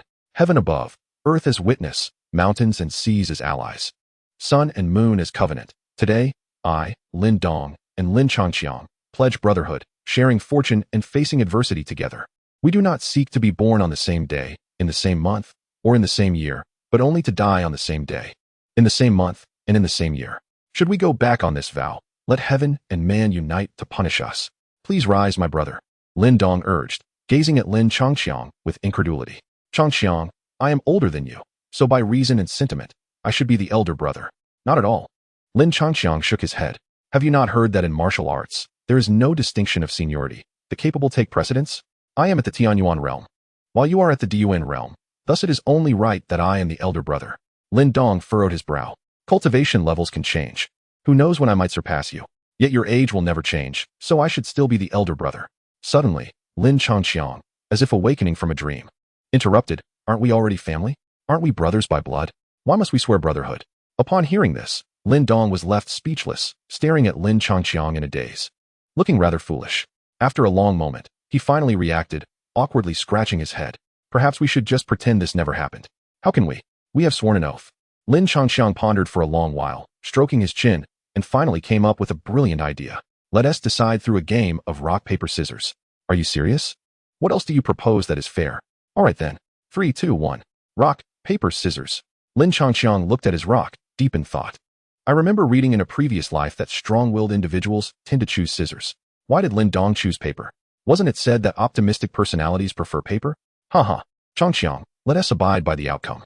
Lin Dong chuckled, patting Lin Changqiang on the shoulder. From today on, we shall each have our titles. At home, you will call me third brother, and outside, I shall call you second brother. How does that sound? How can you take advantage and still act innocent? Lin Changqiang shot Lin Dong an exasperated glance, internally berating the marketing ploys he had encountered. Lin Dong, however, was unfazed, sitting down and courteously saying, Changqiang, please sit, and let's absorb the yang qi together. Why does it seem like Lin Dong's skin has grown thicker than in the original text? Could it be the butterfly effect? Lin Changqiang mused, shaking his head, and, without further ado, joined Lin Dong in absorbing the yang qi. As the sun set, the two youths, with closed eyes in meditation, remained unaware that a faint smile had crept upon the corners of their lips. The next day, just as dawn broke, a line of horse-drawn carriages laden with dark timber came to a neat halt at the entrance of the Ironwood Manor. On the surface, this operation was intended for the sale of ironwood, but the true motive was to market the Yang Yuan stones. The elderly gentleman evidently placed immense importance on this expedition. Not only did he take the initiative himself, but he also brought along Lin Xiao and Lin Mang, even assembling 100 guards in a single breath. Lin Jintian cast a sharp gaze over the assembled group, nodded, and then turned to Lin Xiao beside him. Are all present? Yes. We are ready to depart at any moment. Good. Lin Jintian ceased further conversation, waved his arm, and urged his steed into a gallop. The grand procession, marked by enthusiastic shouts, set forth, with Lin Changqi also spurring his horse, feeling a surge of excitement as he followed suit. Yinqing, the city closest to Qingyang town, was still not reached until midday. The bustling road leading to Yinqing intrigued Lin Dong, yet Lin Changqi slumped wearily over his saddle. Compared to the throngs of people during peak times in his previous life, this crowd seemed rather insignificant. Lin Dong, Lin Changqi, be cautious once we enter the city. Yinqing is a melting pot of dragon and serpent, harboring powerful figures. A careless move may provoke someone of great stature, Lin Xiao cautioned, observing their demeanor with concern. Rest assured, third uncle, if others do not provoke us, we shall not provoke them. But should they instigate us, we shall retaliate, Lin Xiao affirmed, though he sensed something amiss in his own words. Before he could ponder further, Lin Dong interrupted his thoughts. Father, this Yinqing is so vast, surely. The struggles among factions are far more intense than in our Qingyang town, right? In Yinqing, nearly every month sees the fall of a faction, while multiple others rise. Would you not call that intense? Lin Xiao shook his head, yet among these factions, 3 colossal entities stood tall, reigning supreme, unmatched by any. Oh, which 3? Lin Dong inquired, his eyes wide with curiosity. The Jiamar royal family, the Meteor auction house, and the Yunlan sect, Lin Changqi chuckled inwardly. The Yinqing Lord's mansion, the Wanjing Commerce Association, and the Bloodwolf Gang. The Bloodwolf Gang? Lin Changqi raised an eyebrow, having previously overlooked the fact that in this world of potatoes, many names were intimidating, yet this one fell short compared to the imposing title of the Mad Blade Martial Arts School. Shoo, keep your voice down, Lin Xiao exclaimed, startled. These 3 major factions are teeming with experts, each boasting formidable Yuan Dan realm masters. Furthermore, they possess numerous affiliated mid-tier forces. We cannot afford to offend them. The caravan progressed at a leisurely pace, and soon they arrived at the city gates. Upon seeing the towering, majestic walls, Lin Dong's mouth fell agape. After paying the entrance fee, the convoy smoothly entered Yinqing. Let us first find our lodging, Lin Jintian guided confidently, clearly familiar with the city. The group meandered through the streets before finally stopping at a relatively serene inn. After a brief period of settling in, they divided into 3 groups, one led by Lin Mang to sell ironwood, another by Lin Jintian and Lin Xiao to sell Yang Yuan stones. As for the third segment, it naturally pertains to Lin Changqiang and Lin Dong, who remained at the inn, alongside the guards tending to the horses and other belongings. However, it wasn't long before the two could no longer contain their curiosity and ventured out into the bustling streets of Yin City. Chapter 32. The Talismancer. Perhaps due to the overwhelming presence of various factions, Yin City appeared more chaotic than Qingyang town. Along their path, the duo witnessed several skirmishes. Strangely, the bystanders remained remarkably unfazed, with some even cheering on the brawlers, seemingly unconcerned about being caught in the crossfire. Lin Dong, of course, expressed no interest in such altercations, while Lin Changqiang, though somewhat entertained by the commotion, found the allure of pursuing a side profession far more compelling. Thus, they merely cast a fleeting glance before turning away. After traversing several streets behind Lin Dong, Lin Changqiang finally found his companion halting before an imposing edifice known as the Chiwu Building, a name that sparked intrigue within both of them. Gazing at the three ancient characters inscribed above the entrance, a glimmer of anticipation flickered in their eyes. As the renown of Chiwu building was such that even those who had never left Qingyang town had heard tales of it. After a moment's hesitation, Lin Dong stepped inside, completely oblivious to Lin Changxiang's amused smirk. Upon entering, they were greeted by an expansive hall filled with countless counters, each showcasing a dazzling array of items, spiritual herbs, weapons, and martial arts manuals in abundance. "Brother, would you care for an apple?" They heard a robust man with a fierce countenance and two prominent scars on his face calling out from a fruit stand. "No, thank you," Lin Changxiang replied, his lips curling in distaste as he hurriedly pulled Lin Dong towards other counters. "What an alarming sight that is. Changxiang, what's the matter?" "It's merely an apple vendor," Lin Dong remarked, perplexed. "Wait, why would there be fruit for sale in Chiwu building?" "Ah, my young friend, do you require something?" A smiling young attendant in green approached them while deftly unsheathing a black long sword from behind a counter. "Behold, is my sword not sharp? Crafted from 100-fold tempered black iron, it can slice through hair and sever flesh with ease. Furthermore, this weapon has been inscribed with runes by a talented talismancer, infusing it with vital energy, capable of piercing even the toughest armor. With this sword in hand, you shall be as a tiger with wings." The pair exchanged glances at the black iron sword, noting the crooked rune engraved upon it that glimmered faintly, clearly indicating it was of inferior quality. Lin Changxiang rolled his eyes in disbelief. "Do you have a sharper sword that can pierce armor? Bring me a complete set." Unfazed by the response, the attendant simply stowed the sword away and continued to enthusiastically promote other items. Lin Dong, however, remained indifferent to him, his gaze slowly scanning the counters. After a brief moment, his attention was abruptly captured by a small azure pouch resting on a display, its surface shimmering with an unusual luster. This is a low-grade Qianquan bag, crafted from Qianquan wood and inscribed with runes by a second-tier rune master. Though it may appear small, its capacity is sufficient to contain items as large as a counter. Noticing Lin Dong's apparent interest in the Qianquan bag, the young attendant in a green robe eagerly began to elaborate. At this moment, Lin Dong was reminded of the scene when Lin Changxiang retrieved the Yanggang treasure garment from his shirt, prompting him to glance back at the latter.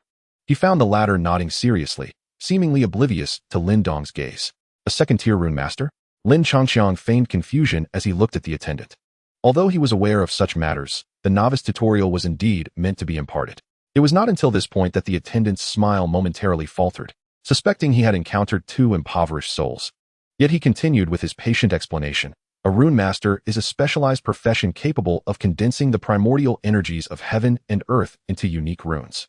These runes possess various abilities. For instance, the black iron sword earlier had a rune inscribed upon it, enhancing both its durability and sharpness significantly. In the realm of martial arts, numerous branches have emerged, with rune masters being one of them. However, this profession demands exceptional strength and mental acuity, making it relatively rare.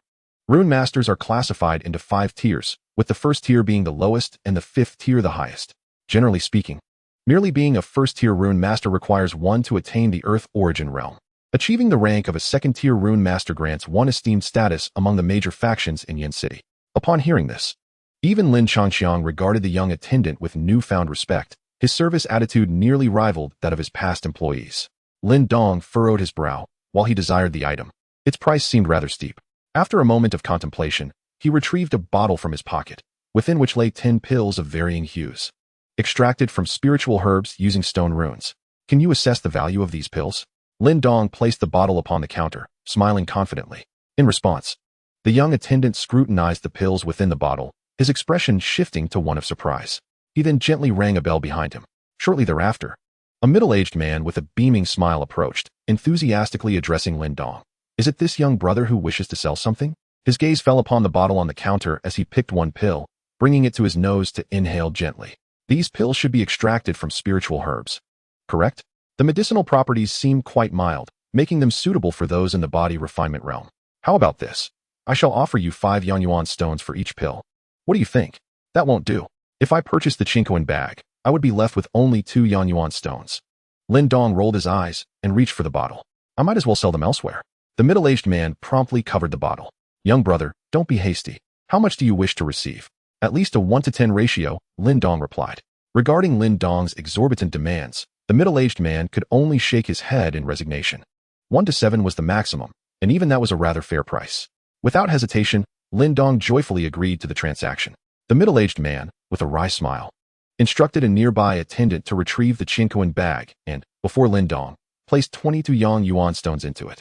Naturally, Lin Changxiang understood that the man was secretly pleased. After all, Lin Dong had not negotiated the price of the Qinkuan bag.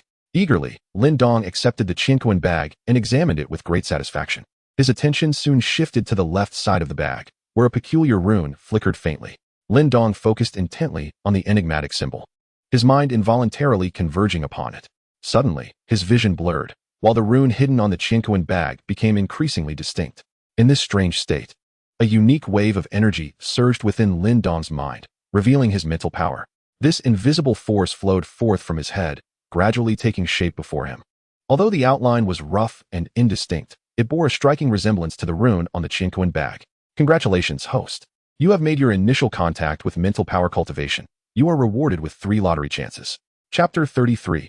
Conflict. Ultimately, the rune before Lin Dong remained incomplete, as he felt a sudden jolt of pain radiating from his mind just as it reached the halfway point of its formation. Sweating profusely, Lin Dong snapped back to reality, astonished and bewildered, clearly unaware of what had transpired. Meanwhile, an elderly man in gray, dozing in a corner of the hall, abruptly awoke. His previously closed eyes now wide open, his gaze fixated on Lin Dong, and he murmured in astonishment, "Such formidable mental talent." Lin Dong, glancing at the Qinkuan bag in his hand, felt a pang of anxiety. Fortunately, mental power was formless and colorless, which allowed the rune he had begun to sketch to remain unseen by others. Is this elixir for sale? Just as Lin Dong sighed in relief and prepared to depart with the Qinkuan bag, a woman's voice suddenly interrupted him. Hearing those words, Lin Changxiang couldn't help but scoff internally, and together with Lin Dong, they turned to follow the sound. Beside the counter stood a young woman in a pale pink dress, raising a vial towards Lin Dong. With rosy lips and white teeth, her beauty, though not on par with Qing Tan, was still striking, drawing the ardent gazes of many men within the establishment. However, it was the air of wealth and nobility that surrounded her that caused everyone to halt in their tracks. Behind the young woman loomed a solemn middle-aged man, who, despite remaining silent, exuded an unmistakable aura of authority. He was evidently her bodyguard. "It's me. What can I do for you?" Lin Dong replied, somewhat helplessly, not expecting to be approached merely for standing there for a moment. The potency of this pill is remarkably gentle, making it highly suitable for those in the body refinement stage. My younger sister could greatly benefit from it. If you happen to have any surplus, I would be more than willing to purchase them at a price that would certainly not disappoint you.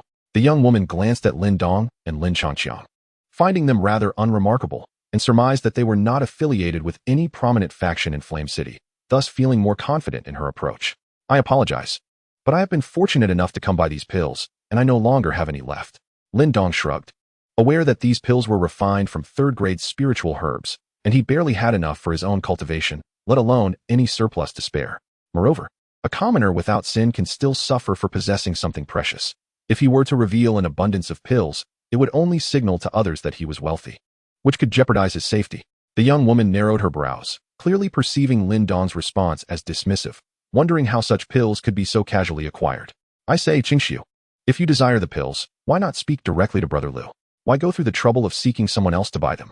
Just as the young woman expressed her dissatisfaction, a hearty laugh echoed through the air, and soon, a gentleman clad in a brocade robe, fanning himself, approached leisurely. Upon witnessing this, Lin Dong shook his head and turned to leave.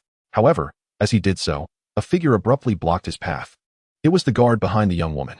Good dogs do not obstruct the way. Lin Changxiang raised an eyebrow at the sight and quickly donned 3 thunderblades, stepping forward with a commanding voice to shield Lin Dong behind him. "What is your intention, young lady?" Lin Dong's expression darkened as he regarded the young woman with displeasure. "You should still have the type of pill I desire," she stated assuredly, seemingly unfazed by his demeanor. "Whether you have them or not. Do you intend to resort to coercion?" Lin Dong scoffed, recognizing that while the guard appeared formidable in the presence of Lin Changxiang, who had already advanced to the heavenly origin realm, they would stand little chance unless they were late-stage heavenly origin cultivators. "I have said that the price is not an issue. You will not suffer any loss." The young woman furrowed her brows, perplexed as to why Lin Dong refused to sell to her. "Ah, my friend, it would be wise for you to sell what Qingxiu desires." The gentleman in the brocade robe interjected, approaching with a confident smile. "Have you heard of the Liu family in Flame City? Those pills were a serendipitous find, and I cannot produce any more." Lin Dong shook his head, choosing to disregard the 3 and turning to exit. "Stop right there." The gentleman's expression soured as Lin Dong ignored him, and he bellowed angrily, reaching for Lin Dong's shoulder. Get lost. Even a clay figure retains some spirit. And sensing the forceful wind behind him, Lin Dong's anger surged. He swiftly gathered his formidable energy into his right hand and retaliated with a powerful punch, colliding with the gentleman's grasp. Bang! The fierce wind surged, causing Lin Dong's shoulders to tremble slightly as he relinquished his strength. His opponent, however, was forced to retreat several steps. Such a feeble Yuan realm. Lin Changqi disdainfully glanced at the man in the brocade robe, who seemed perpetually preoccupied with flirting. His cultivation presumably derived from dubious practices. Just then, a nearby guard suddenly activated his Yuan power, his hand resembling an eagle's claw as it lunged toward Lin Dong. Judging by the fluctuations, he was evidently a formidable expert in the Tian Yuan realm. Anticipating that the arrival of the overseer would quell the conflict, Lin Changqi decided against further delay and unleashed his most powerful technique at present, the fire cloud decision. Do not inquire why it isn't called flame eruption. The name is simply too ostentatious. In the horrified gaze of the guard, Lin Changqi formed his hands into the shape of the turtle school's energy technique, drawing them to his waist. A brilliant red light erupted from his palms, and in the next moment, a robust pillar of fire shot forth. Caught off guard, the guard had no time to employ his martial skills to defend himself before he was met head-on by a shockwave nearly half a meter in diameter. Boom, boom, boom. The sound of several explosions echoed as, to the astonishment of the onlookers, the guard was propelled backward, crashing against the wall of the oddities building. Not only that, the pillar of fire continued unabated, crashing through the wall and propelling him nearly 20 meters away before dissipating. Fortunately, no one else was harmed. At that moment, a figure arrived late to the scene. Fighting is prohibited within the oddities building. Is this not a rule you are aware of? The sight before him left the newcomer momentarily stunned as he observed the gaping hole in the wall and the unconscious Liu family guard outside. Words eluded him. This figure was an elderly man clad in gray. Upon seeing him, the previously terrified brocade-robed man and the pale-faced young woman in red appeared to find their anchor of reassurance. They hurriedly approached the old man, bowing respectfully before him. Master Yan, we sincerely apologize for the previous disrespect. We hope for your forgiveness. Casting a casual glance at the two who showed him respect, the gray-clad elder merely waved his hand dismissively, turning his attention solely to Lin Dong and Lin Changqi, ultimately focusing on Lin Dong. Moments later, he suddenly extended a withered finger, pointing toward Lin Dong's forehead. Upon witnessing the elder's action, Lin Dong instinctively attempted to evade, only to discover in horror that he was utterly immobilized. Not only Lin Dong, but even Lin Changqi, standing nearby, felt a twinge of concern. Had he not read the original text and known the elder's benevolence and integrity, he would not have felt so at ease. The elder's finger hovered over Lin Dong's forehead, and in the next instant, Lin Dong distinctly felt the elder's probing into his mind, where a remarkably vibrant mental energy resided. A flicker of joy crossed the elder's otherwise stern countenance. Young one, would you be interested in becoming a talisman master? I can take you as my direct disciple. The gray-clad elder's tone was remarkably calm, leaving the young woman in red and the brocade-robed man utterly dumbfounded. A talisman master? Lin Dong was momentarily taken aback. Although it was evident from the deference of those around him that the latter was a prominent figure in Yin City, he remained somewhat wary of strangers, particularly when it came to unsolicited advantages. His fingers subtly grazed his palm, where he concealed his most significant secret, uncertain if he could maintain composure in the presence of genuine powerhouses.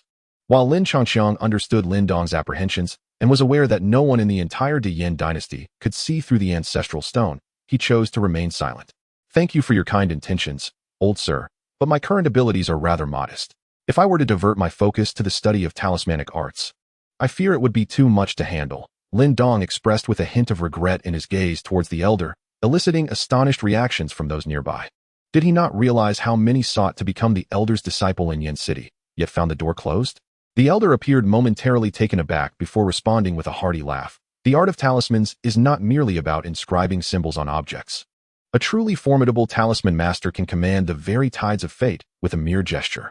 Yet, the more enthusiastic the elder became, the more hesitant Lin Dong felt to acquiesce.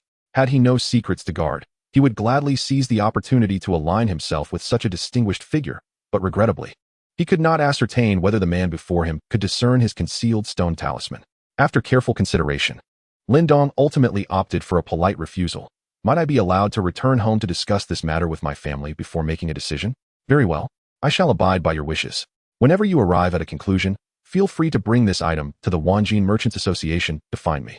Furthermore, since our meeting is fortuitous, I gift you this item to enhance your understanding of the art of talismans, the elder said. revealing a hint of resignation, yet refraining from further comment. He retrieved a talisman plate and a rather dry tome from his robe and handed them to Lin Dong. "Thank you, esteemed elder," Lin Dong replied cautiously, accepting the two items and placing them into the recently acquired Chinquan bag. Witnessing this exchange ignited a fervor within Lin Changqiang. "Now, it is time to address the matter of compensation," the elder stated, his expression turning serious as his piercing gaze fell upon the young lady in red. During their journey, his spiritual perception had already discerned that it was she who had initiated hostilities first. The losses incurred by the Kiwalu today would be the responsibility of the party that struck first, namely, your Lu family. Is that agreeable? At this, the young lady snapped back to reality, her demeanor darkening as she nodded. In response to Master Yin, "We will ensure that the compensation is delivered promptly." As their conversation concluded, Lin Dong and Lin Changqiang swiftly maneuvered through the crowd, exiting the Kiwalu with haste, then retracing their steps back to the inn where their family awaited.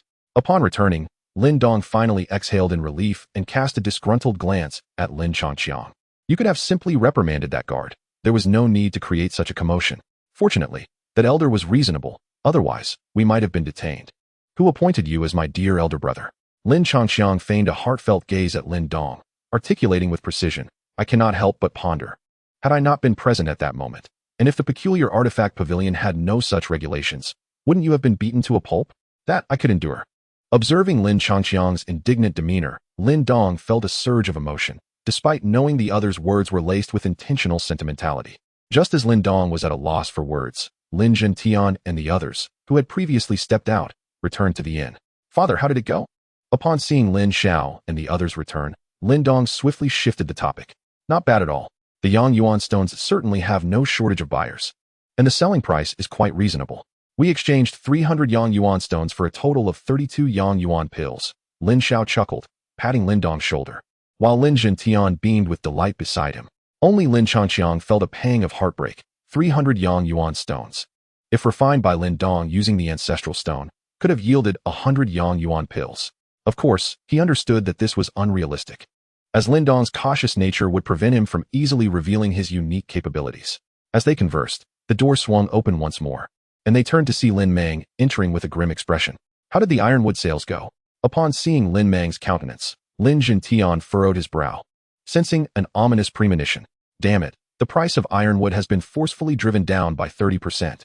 I struggled greatly to find out that it was that wretched Lei family using their connections to undermine us."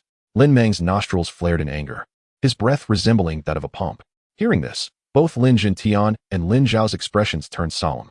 It appeared the Lei family was resolutely intent on conflict with them. "No matter, let us not dwell on the ironwood issue for now. The most pressing matter is selling the Yang Yuan stones. We shall settle the other affairs with them in due course." Lin Zhentian exhaled deeply, ultimately opting to endure. So long as the mining business was successful, the ironwood was merely a trifling concern. Indeed, Lin Xiao and Lin Mang nodded in agreement, their expressions lightening. "Since everything is concluded, we should return. With so many of us mobilized, it is unwise to linger outside for too long."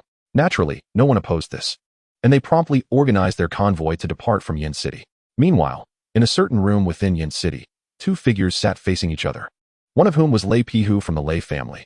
"I truly appreciate your assistance, Manager Hua," Lei Pihu said with a broad smile, graciously pouring tea for the well-groomed middle-aged man before him. "Hee, it's just a small matter," the rotund man chuckled, shaking his head, then stroked his beard, casting a mysterious glance at Lei Pihu. "However, according to my family's servant's investigation, the Lin family actually visited 2 locations to sell ironwood, but that is merely one of them." "Oh." At this, Lei Pihu was momentarily taken aback. Upon seeing the other's meaningful smile, he quickly grasped the implication and readily produced 5 Yang Yuan stones, presenting them to his counterpart. "Thank you for your efforts, Manager Hua." Upon encountering the adept Lei Pai, the individual immediately accepted the Yang Yuan stone with a cheerful demeanor, expressing satisfaction as he stated. The Lin family is divided into 2 factions, one overtly engaged in the trade of ironwood, while the other clandestinely transports a significant quantity of Yang Yuan stones to the Wanjin Chamber of Commerce. A substantial quantity of Yang Yuan stones? Lei Pai's expression instantly soured. Chapter 36. Mental power. Upon the return of the caravan to the Ironwood Manor, Lin Changqi exchanged greetings with Lin Dong before retreating to his quarters. The dim light illuminated the somewhat modest yet notably tidy room, where Lin Changqi sat cross-legged on the bed, retrieving a jade vial from his bosom. Inside the vial resided 5 pale red medicinal pills, the Yanyuan Dan. During this expedition to Yen City, the Lin family had acquired a total of 32 Yanyuan Dan, with Lin Jintian taking 6, Lin Dong receiving 4, and Lin Xiao, Lin Meng, Lin Ken, and Lin Changqi each obtaining 5. The remaining 2 were allocated to Lin Xia and Lin Hong to expedite their advancement to the Earth Origin Realm. Utilizing a double experience card, Lin Changqi entrusted the Yanyuan Dan to the system and reclined on the bed, adorned in the attire of the Daylight Prince. Were it not for his inquiry to the system, which revealed that outfits of the same type could not simultaneously take effect, he would have eagerly donned the Ghost Captain's ensemble as well. With his eyes gently closed, he awaited the passage of time. He understood that given Lin Dong's character, he would not be able to resist for long before commencing the mental cultivation technique bestowed upon him by the Elder. Indeed, shortly thereafter, Lin Changqi sensed a gradual increase in his mental power, which began to seep from his mind and extend outward. Despite his eyes being firmly shut, he could distinctly perceive the surroundings of the room. Resisting the temptation to further extend his mental power, he retracted it back into his mind. After all, he had made an agreement with Lin Dong that he would observe first today, allowing Lin Dong to take the lead. And should Lin Dong discover that he had not looked while simultaneously cultivating mental power, it would be difficult to explain. Satisfied with the rising experience of his mental prowess, Lin Changqi nodded and relinquished his mind and body, drifting into slumber. The recent trade of Yanyuan stones had undoubtedly yielded sweet rewards for the Lin family, prompting Lin Jintian to summon nearly 70% of the family's personnel to Ironwood Manor. This move clearly indicated preparations for a potential relocation of the capital. The Lin family's actions inevitably drew numerous curious gazes. After so long, most were already aware of the manipulations employed by the Lei family during the transfer of Ironwood Manor. Consequently, in the eyes of others, the value of Ironwood Manor had significantly diminished, rendering it a tasteless morsel that was nonetheless difficult to discard. Yet now, the Lin family fortified their defenses even more rigorously. In response to the myriad speculations from the outside world, the Lin family neither confirmed nor denied anything, maintaining a steadfast silence that, while piquing immense curiosity, left others utterly perplexed. Of course, one faction stood apart: Qingyang Town, the Lei family. In a lavish hall, a dozen core members of the Lei family were gathered around a round table. Positioned at the forefront was the head of the Lei family, Lei Bao. However, at this moment, his countenance bore a terrifying gloom, prompting the others to fall silent, not daring to utter a word. "Father, I discreetly dispatched individuals to investigate further, and it appears that Hua An's words were indeed truthful.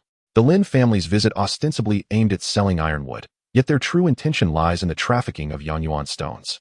Lei Pai stepped forward, his expression somber. "Speak plainly if you have something to say."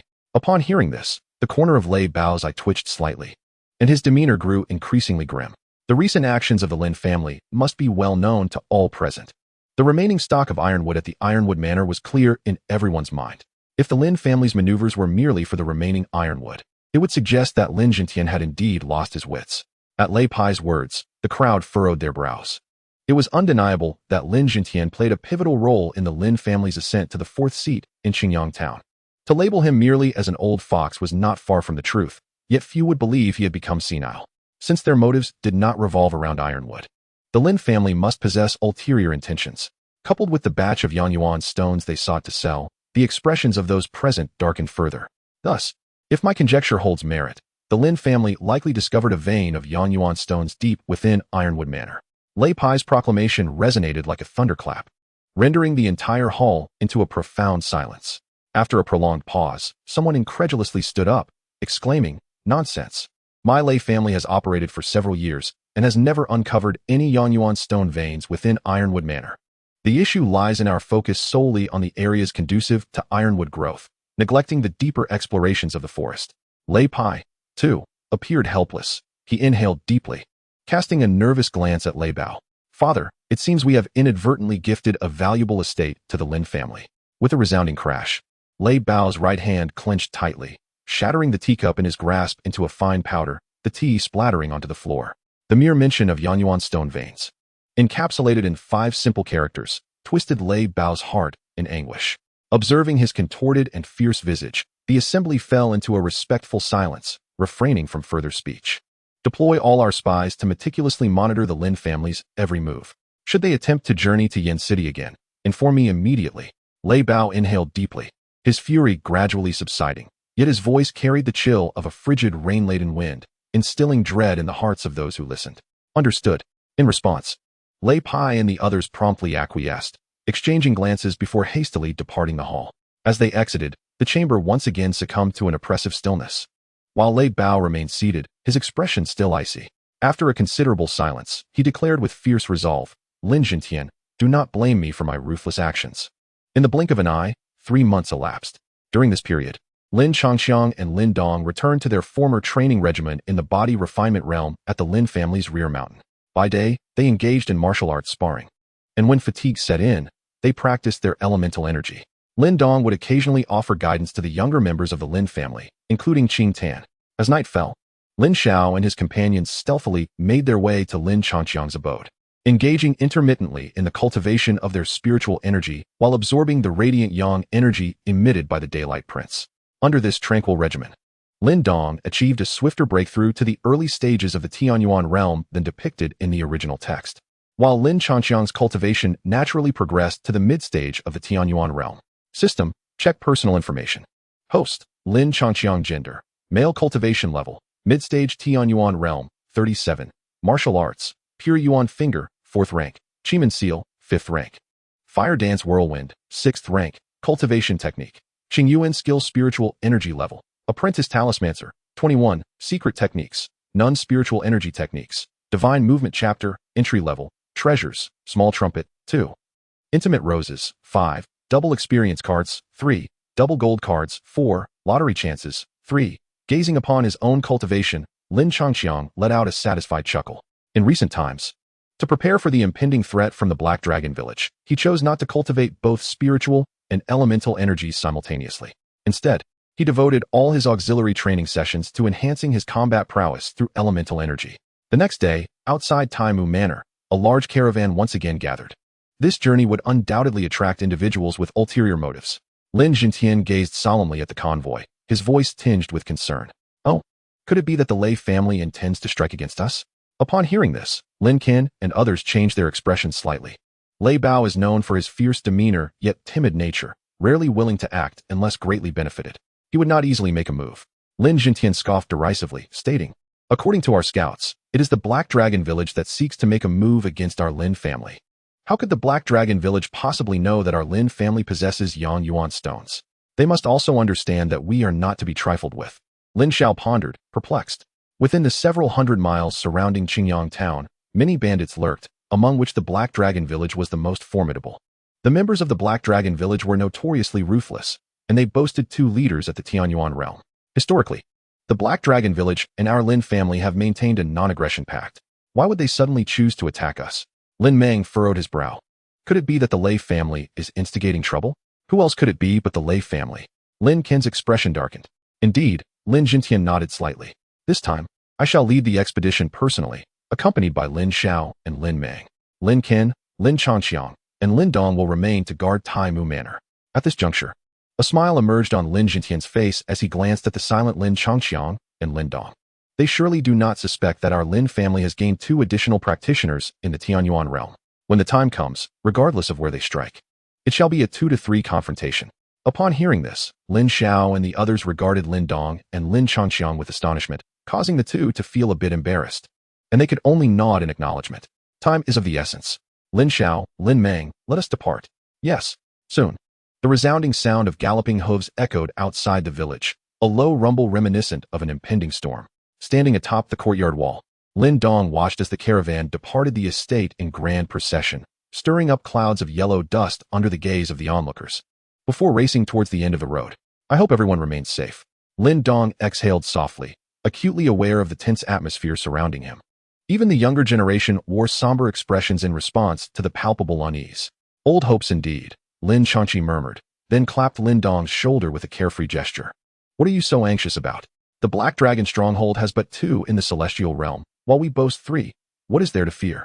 Startled by the sudden clap, Lin Dong flinched and turned to find Lin Changxi behind him.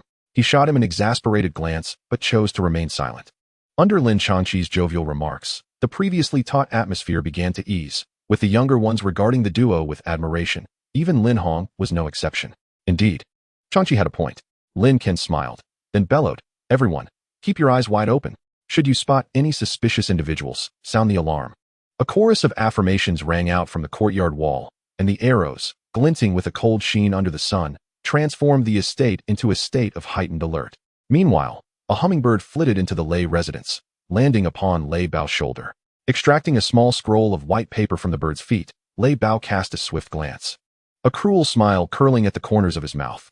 Dong, congratulations, host. You have triggered the mission, the Battle of Ironwood Manor. The Lei family harbors unyielding malice, inciting the Black Dragon stronghold to launch a surprise attack on Ironwood Manor. You must defend Ironwood Manor and quell the invaders' arrogance, instilling unwavering confidence in the Lin family. Mission success. Reward, Gao Lao Zhuang, which in its dormant state resembles a capsule. When activated with elemental energy, it transforms into a 3-story villa capable of withstanding all attacks below the host's current realm. While in activated state, it will gradually consume the host's elemental energy. With increased consumption during defensive actions, mission failure results in the deduction of 1 lottery chance. Such an operation, Lin Changqi blinked. No more roughing it when venturing out. Just then, the members of the Lin family turned their gazes towards the exterior of Ironwood Manor, where, at the end of the road, a swirling cloud of yellow dust was suddenly stirred up, accompanied by the thunderous sound of hooves, echoing like spring thunder. It was indeed the forces of the Black Dragon stronghold. Their target was Ironwood Manor. Lin Ken furrowed his brow momentarily before relaxing it. 3 against 2. What is there to fear? Uncle, you and Lin Dong hold off that mid-stage celestial realm leader, while I take care of the second in command. A sudden spark of inspiration ignited in Lin Changqi, and he grinned mischievously. Good. Without hesitation, Lin Dong consented.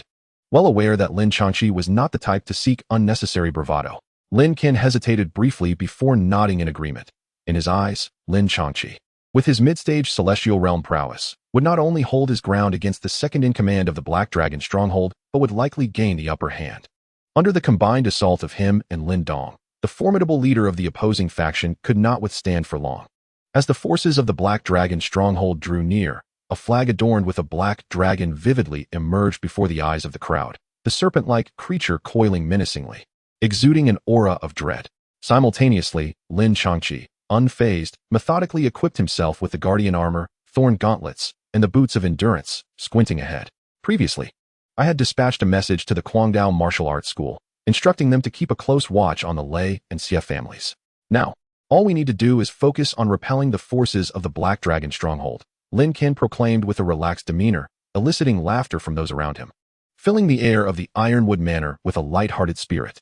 Ha ha, Lin Ken, after such a long-awaited reunion, you deny me entry? Soon enough, the forces of the Black Dragon stronghold arrived outside the Ironwood Manor. A boisterous laugh resonated from within, and then the crowd beheld 2 figures riding dark steeds, advancing towards the forefront of the assembly. The casual tone of the opposing faction stirred a sense of discontent within Lin Changqi. The president of the beautiful nation is not someone you can easily meet. As everyone focused their gaze, they observed the 2 riders. One was a burly figure, robust in stature, with a hearty grin adorning his face. Only those familiar with him would recognize the ferocity and ruthlessness he embodied. The reputation of tearing wind hand Yinshan was not earned lightly. The other individual, comparatively leaner, bore a face marred by intersecting scars, signifying a history of conflict. He was none other than the formidable leader of the Black Dragon stronghold, Yan Yan. The 2 advanced slowly, with hundreds of Black Dragon warriors spreading out behind them. The glint of their unsheathed weapons reflected a cold light, instantly enveloping the entire Ironwood Manor in an atmosphere of impending battle. Chapter 38. Decapitation of Yinshan Yan Yan. Yinshan, why has your Black Dragon stronghold emerged in full force to trespass upon the Lin family? Lin Ken commanded with a sweeping gesture, causing his guards to tauten their bowstrings in anticipation. There is no need for alarm, Brother Lin Ken.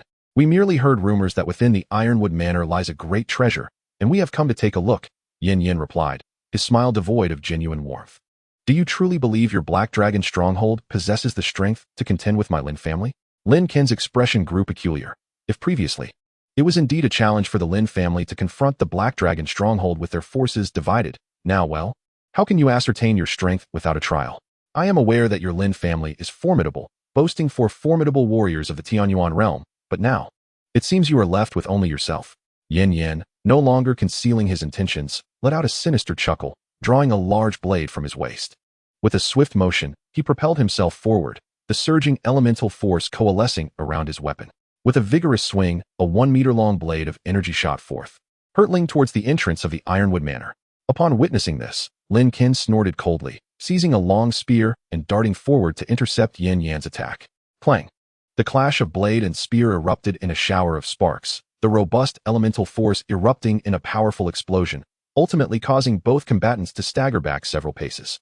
Lin Qin, you may have halted me, but you cannot stop the others. Yin Shan, rally your brethren and slay them. With a thunderous roar, Yin Yin charged once more towards Lin Qin. Brothers, follow me into battle. Upon hearing this, Yin Shan grinned widely and led the men of the Black Wind village, filled with murderous intent, towards Tai Mu Manor, declaring, watch as I scale the walls first and claim the glory. Release the arrows. Release the arrows. Lincoln's eyes brimmed with killing intent as he once again engaged in fierce combat with Yin Yan. The guards atop the courtyard wall finally released their taut bowstrings. And in an instant, a rain of arrows cascaded down upon the men of the Black Dragon village, filling the air with the sounds of whistling projectiles and unending cries of anguish. Seeing Yun Shan advance, Lin Dong and Lin Changxiang no longer hesitated. Lin Dong exchanged a knowing glance with Lin Changxiang and nodded, shouting as he charged towards Yin Yan. Changxiang, you hold Yin Shan back while I assist my uncle in dealing with Yin Yan. With that, he unleashed the aura of his early-stage celestial realm. Such a trivial matter is hardly worth mentioning, Lin Changxiang declared, eager that Yin Shan should hear him. It is said that the celestial realm far surpasses the earthly realm. Today, let me, Lin Changxiang, experience your prowess. Before his words faded, he erupted with a sinister energy, charging fearlessly at Yun Shan amidst the bewildered gazes of the Lin family guards. The two celestial realm warriors, Yin Yan's pupils constricted in disbelief as doubts flooded their minds. Could it be that the Lei family sought to reap the benefits of our conflict, intentionally feeding me false information? Forcing himself to regain composure, he bellowed, Yin Shan, quickly deal with that brat, then come assist me. With that, he shifted from offense to defense, no longer clashing directly with Lincoln, but instead retreating to maneuver. Good brother. No problem, Yin Shan, initially startled, then turned with a fierce gaze towards Lin Changxiang. As long as he dealt with this earthly realm brat first, they still had a significant chance of victory. With this thought, Yin Shan leaped forward, unleashing a formidable surge of elemental power. His face twisted into a savage snarl as he declared, I hear you wish to witness the might of the celestial realm. In the blink of an eye, the menacing Yin Shan was upon Lin Changxiang, who appeared frozen in fear, standing still. You brought this upon yourself, Yin Shan exclaimed in delight, mistaking his opponent for a novice unaccustomed to the brutality of life and death combat. With a mighty roar, he summoned his right palm and struck fiercely towards Lin Changxiang. In a moment of peril, however, Lin Changxiang suddenly unleashed the strength of his mid-stage celestial realm, swiftly extending his left hand to clamp down on Yun Shan's right palm with a resounding smack. You're toying with me. As he felt the surging power emanating from Lin Changxiang, Yun Shan's expression shifted dramatically. Yet, years of combat experience quickly steadied him. Tearing wind technique. As he executed the martial art, Yin Shan's already large left palm expanded further, imbued with terrifying force as it hurtled towards Lin Changxiang's heart, the air seemingly rending in two. Yet, Lin Changxiang paid no heed to the oncoming attack. Instead, he extended his right hand, fingers splayed, aiming for Yun Shan's head. With a thunderous impact, Yun Shan's left palm struck Lin Changxiang's chest with relentless force. Surprisingly, Lin Changxiang merely let out a muffled groan and remained standing. At the same time, Yun Shan felt an inexplicable delay in his movements. Before he could react, Lin Changxiang delivered a swift slap to his face, exerting a sudden burst of strength that sent him crashing to the ground. Now you cannot escape, Lin Changxiang thought, observing Yun Shan, who lay dazed and immobile beneath him. A smile of delight crept across his lips as he prepared to unleash the 5-fireball technique. A torrent of elemental energy converged into his right hand, and as each fireball formed, they erupted violently upon Yun Shan's forehead. Boom, boom, boom, boom, boom, boom. The explosive sounds reverberated throughout the vicinity of Taima's Wang. The once rushing forces of the Black Dragon camp, as well as the archers from the Lin family, halted in disbelief at the scene unfolding before them. The battlefield fell into an eerie silence, where even a falling needle could be heard.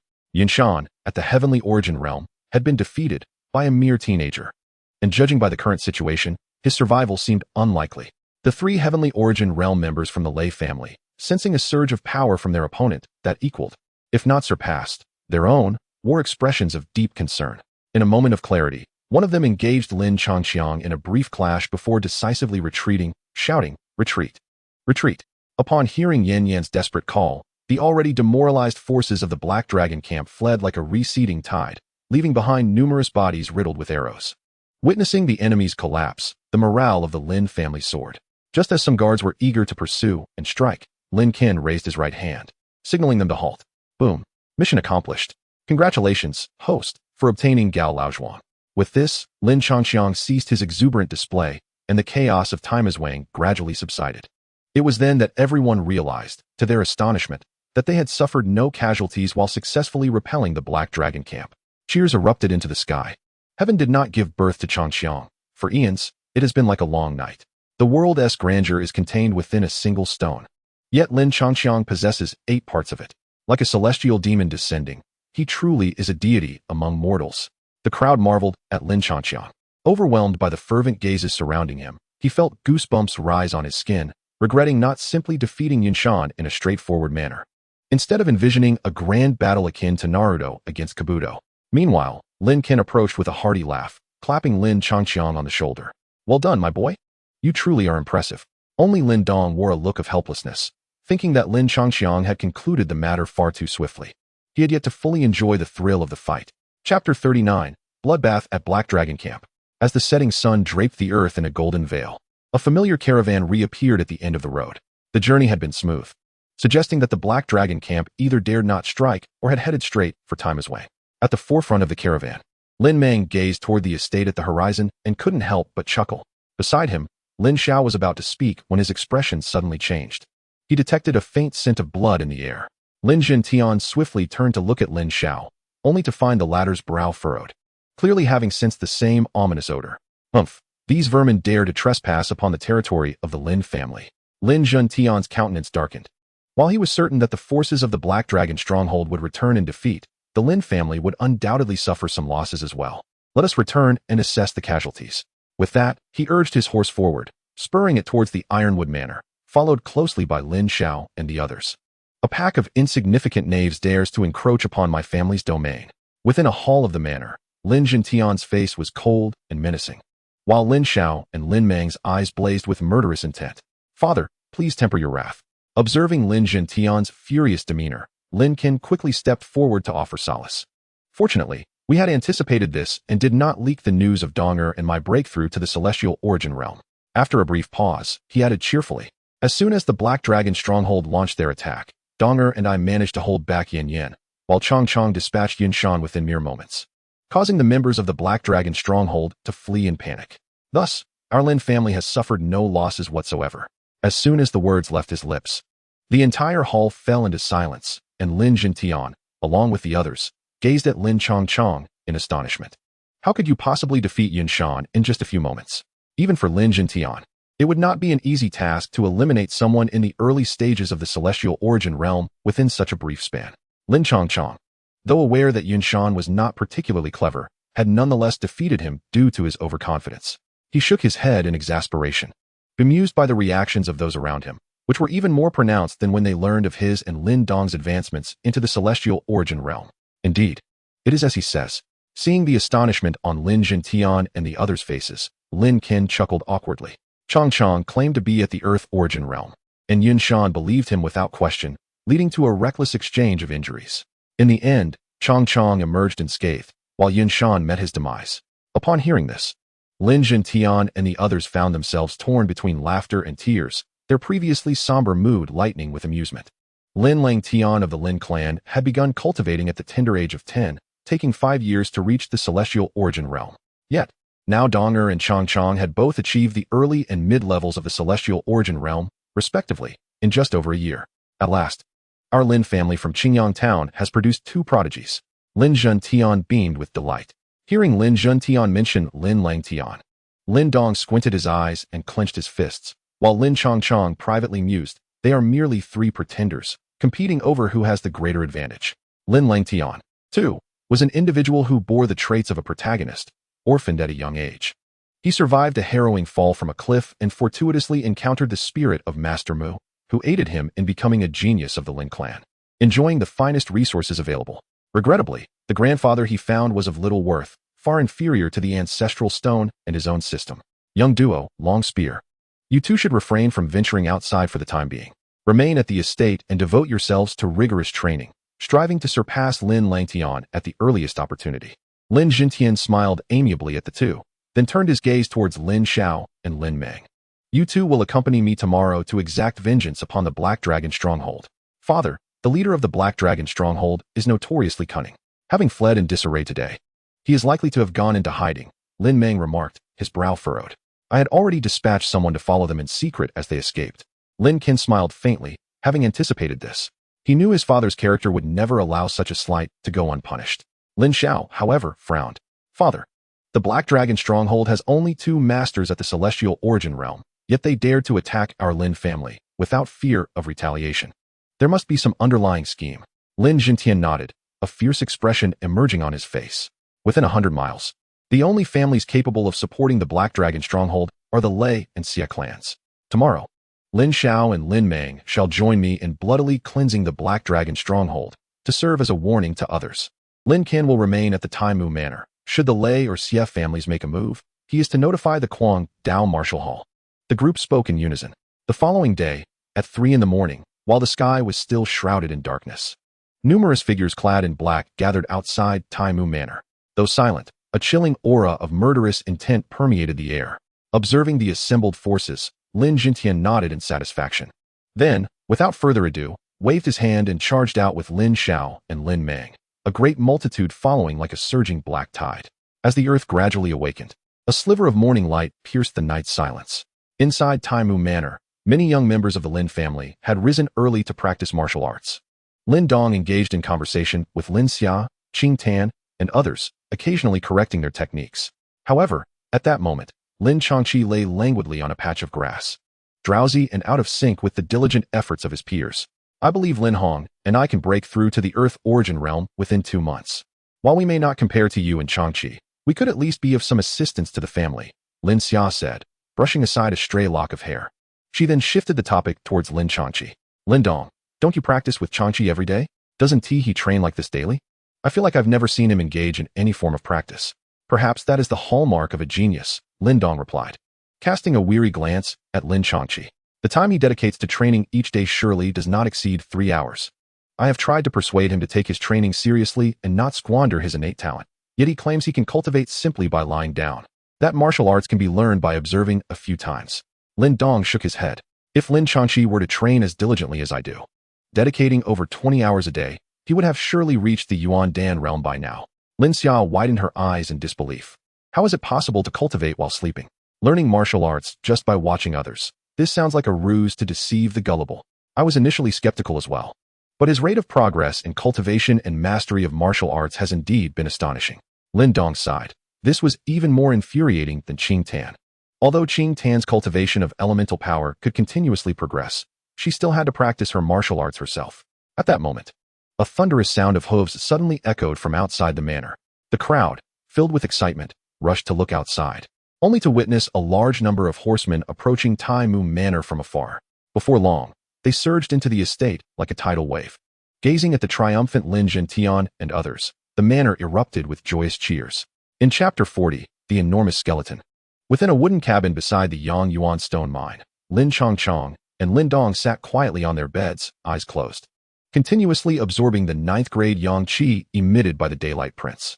To attain the Yuan Dan realm, one must first maintain a balance between the yin and yang energies within their body, and then integrate them, achieving a true harmonious union, thereby condensing them into a Dan.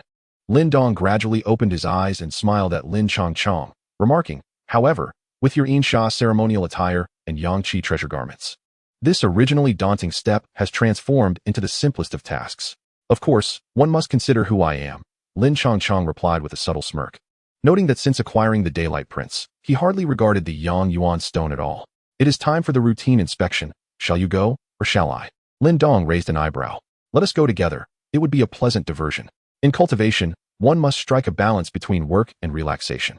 Thinking of the fire ancestor demon flower within the mine, Lin Changchong was determined not to let Lin Dong remain behind, concocting a casual excuse to pull him out of the room. Young Master Changchong, young Master Dong. The guards and workers of the Lin family halted their tasks upon seeing the two emerge, respectfully bowing. In recent times, the news of their ascension to the Tian Yuan realm had spread like wildfire, and everyone was aware of the immense potential possessed by these two young men. Lin Changchong smiled and nodded in acknowledgement. Although they were nominally the foremen of the site, when it came to action, they still relied on those seasoned managers. Naturally, given their personalities, they could not adopt an overbearing demeanor. Standing atop a high vantage point, Lin Dong surveyed the bustling scene below with satisfaction. However, Lin Chongchong remained focused on the mine's exit, silently awaiting something. Suddenly, commotion erupted at the mine's mouth, and Lin Chongchong's eyes brightened. Lin Dong. Let us see what is happening. Very well, Lin Dong replied, slightly taken aback by Lin Chongchong's enthusiasm, but ultimately not declining. Meanwhile, Xiaoyan, basking in the sun nearby, quickly trailed behind the two. Under the foreman's guidance, they swiftly ventured deeper, navigating through a series of winding and branching mine shafts until they finally halted at the end of one. At the terminus of the mine, a narrow crevice appeared, and observing the surrounding excavation marks, it was evident that it had only recently been unearthed. One of the workers had dug a passage here, but out of curiosity. Upon entering, he was scorched by a wave of scorching gas emanating from within. The foreman regarded the crevice with a sense of trepidation. Lin Chongxiang nodded and stepped forward, extending his arm into the crevice. Instantly, a wave of scorching, violent gas enveloped his right arm, attempting to penetrate his body, but ultimately, it was absorbed by the system, transforming into pure elemental energy. Lin Dong, there is an intense, ferocious yang energy emanating from within. It seems there is something extraordinary. Let us venture in and investigate, Lin Chongxiang said, turning back to Lin Dong with excitement. Lin Dong raised an eyebrow, intrigued by the yang energy. You all stay here and ensure no one approaches. For safety's sake, Longxiang and I will take a look. With that, the two of them, along with the tiger, slipped through the crack and entered the passage. The passage was initially extremely narrow, accommodating only one person, but after traversing a few dozen steps, it opened up into a vast expanse. Before them lay a field of crimson fractured rocks, resembling flowing lava from afar. A searing heat rose from the ground, causing the air above to shimmer with distortion. Lin Chongxiang recalled the last time he encountered such distorted air, reminiscent of a barbecue stall, and swallowed hard, reminiscing about the delectable flavors of his past life. What a massive bone! Lin Dong exclaimed suddenly. Following his gaze, Lin Chongxiang noticed a towering beast bone standing in the center of the fractured rocks, soaring several dozen feet high.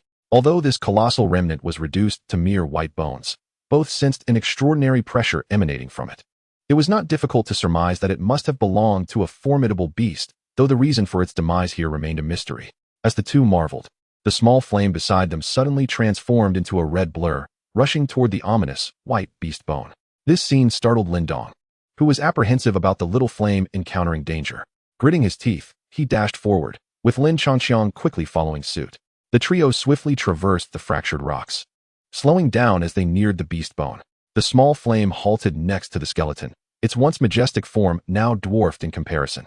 It fixated intently on the mysterious remains, and to Lin Dong's astonishment, it leapt up, rapidly climbing the beast's skeleton, and in a swift motion, it perched upon the creature's neck. What is that little one up to?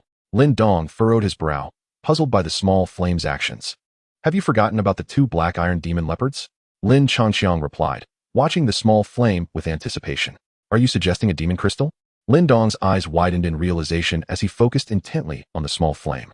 Under his gaze, the small creature raised its sharp paw and struck down, shattering the already fragile skull, which splintered into pieces upon impact. In an instant, the enormous skull was reduced to rubble, and the small flame leapt down, rummaging through the debris until it finally unearthed a fire-red orb, roughly the size of a fist. With a wide-open mouth, it flicked its tongue and swallowed the orb whole. Roar! Almost instantaneously after consuming the orb, a torrent of blazing flames erupted from the small flame, its body gradually swelling, and its agonized roar reverberated throughout the cavern, shaking it to its very core. As they gazed at the swiftly expanding creature, Little Flame, both Lin Chongxiang and Lin Dong instinctively took a step back. Fortunately, this expansion was fleeting and soon came to an abrupt halt, after which Little Flame's enormous form gradually diminished, ultimately returning to its original size. Little Flame? Upon witnessing the transformation, Lin Dong let out a sigh of relief and cautiously called out, "Roar!" Hearing Lin Dong's voice, Little Flame immediately lifted its head and darted to Lin Dong's side, affectionately rubbing its head, which was larger than a basketball, against him. Observing this, Lin Chongxiang smiled and affectionately patted Little Flame's head, checking its health. The once fiery red fur of Little Flame now shimmered even more brilliantly, resembling a blazing inferno. While its claws appeared sharper than ever, their lethal potential unmistakable. Their gazes ultimately settled on Little Flame's rear, where the uniquely shaped tail bore a small protrusion, seemingly harboring something within. Everything seems fine, This place is not suitable for lingering. We should leave.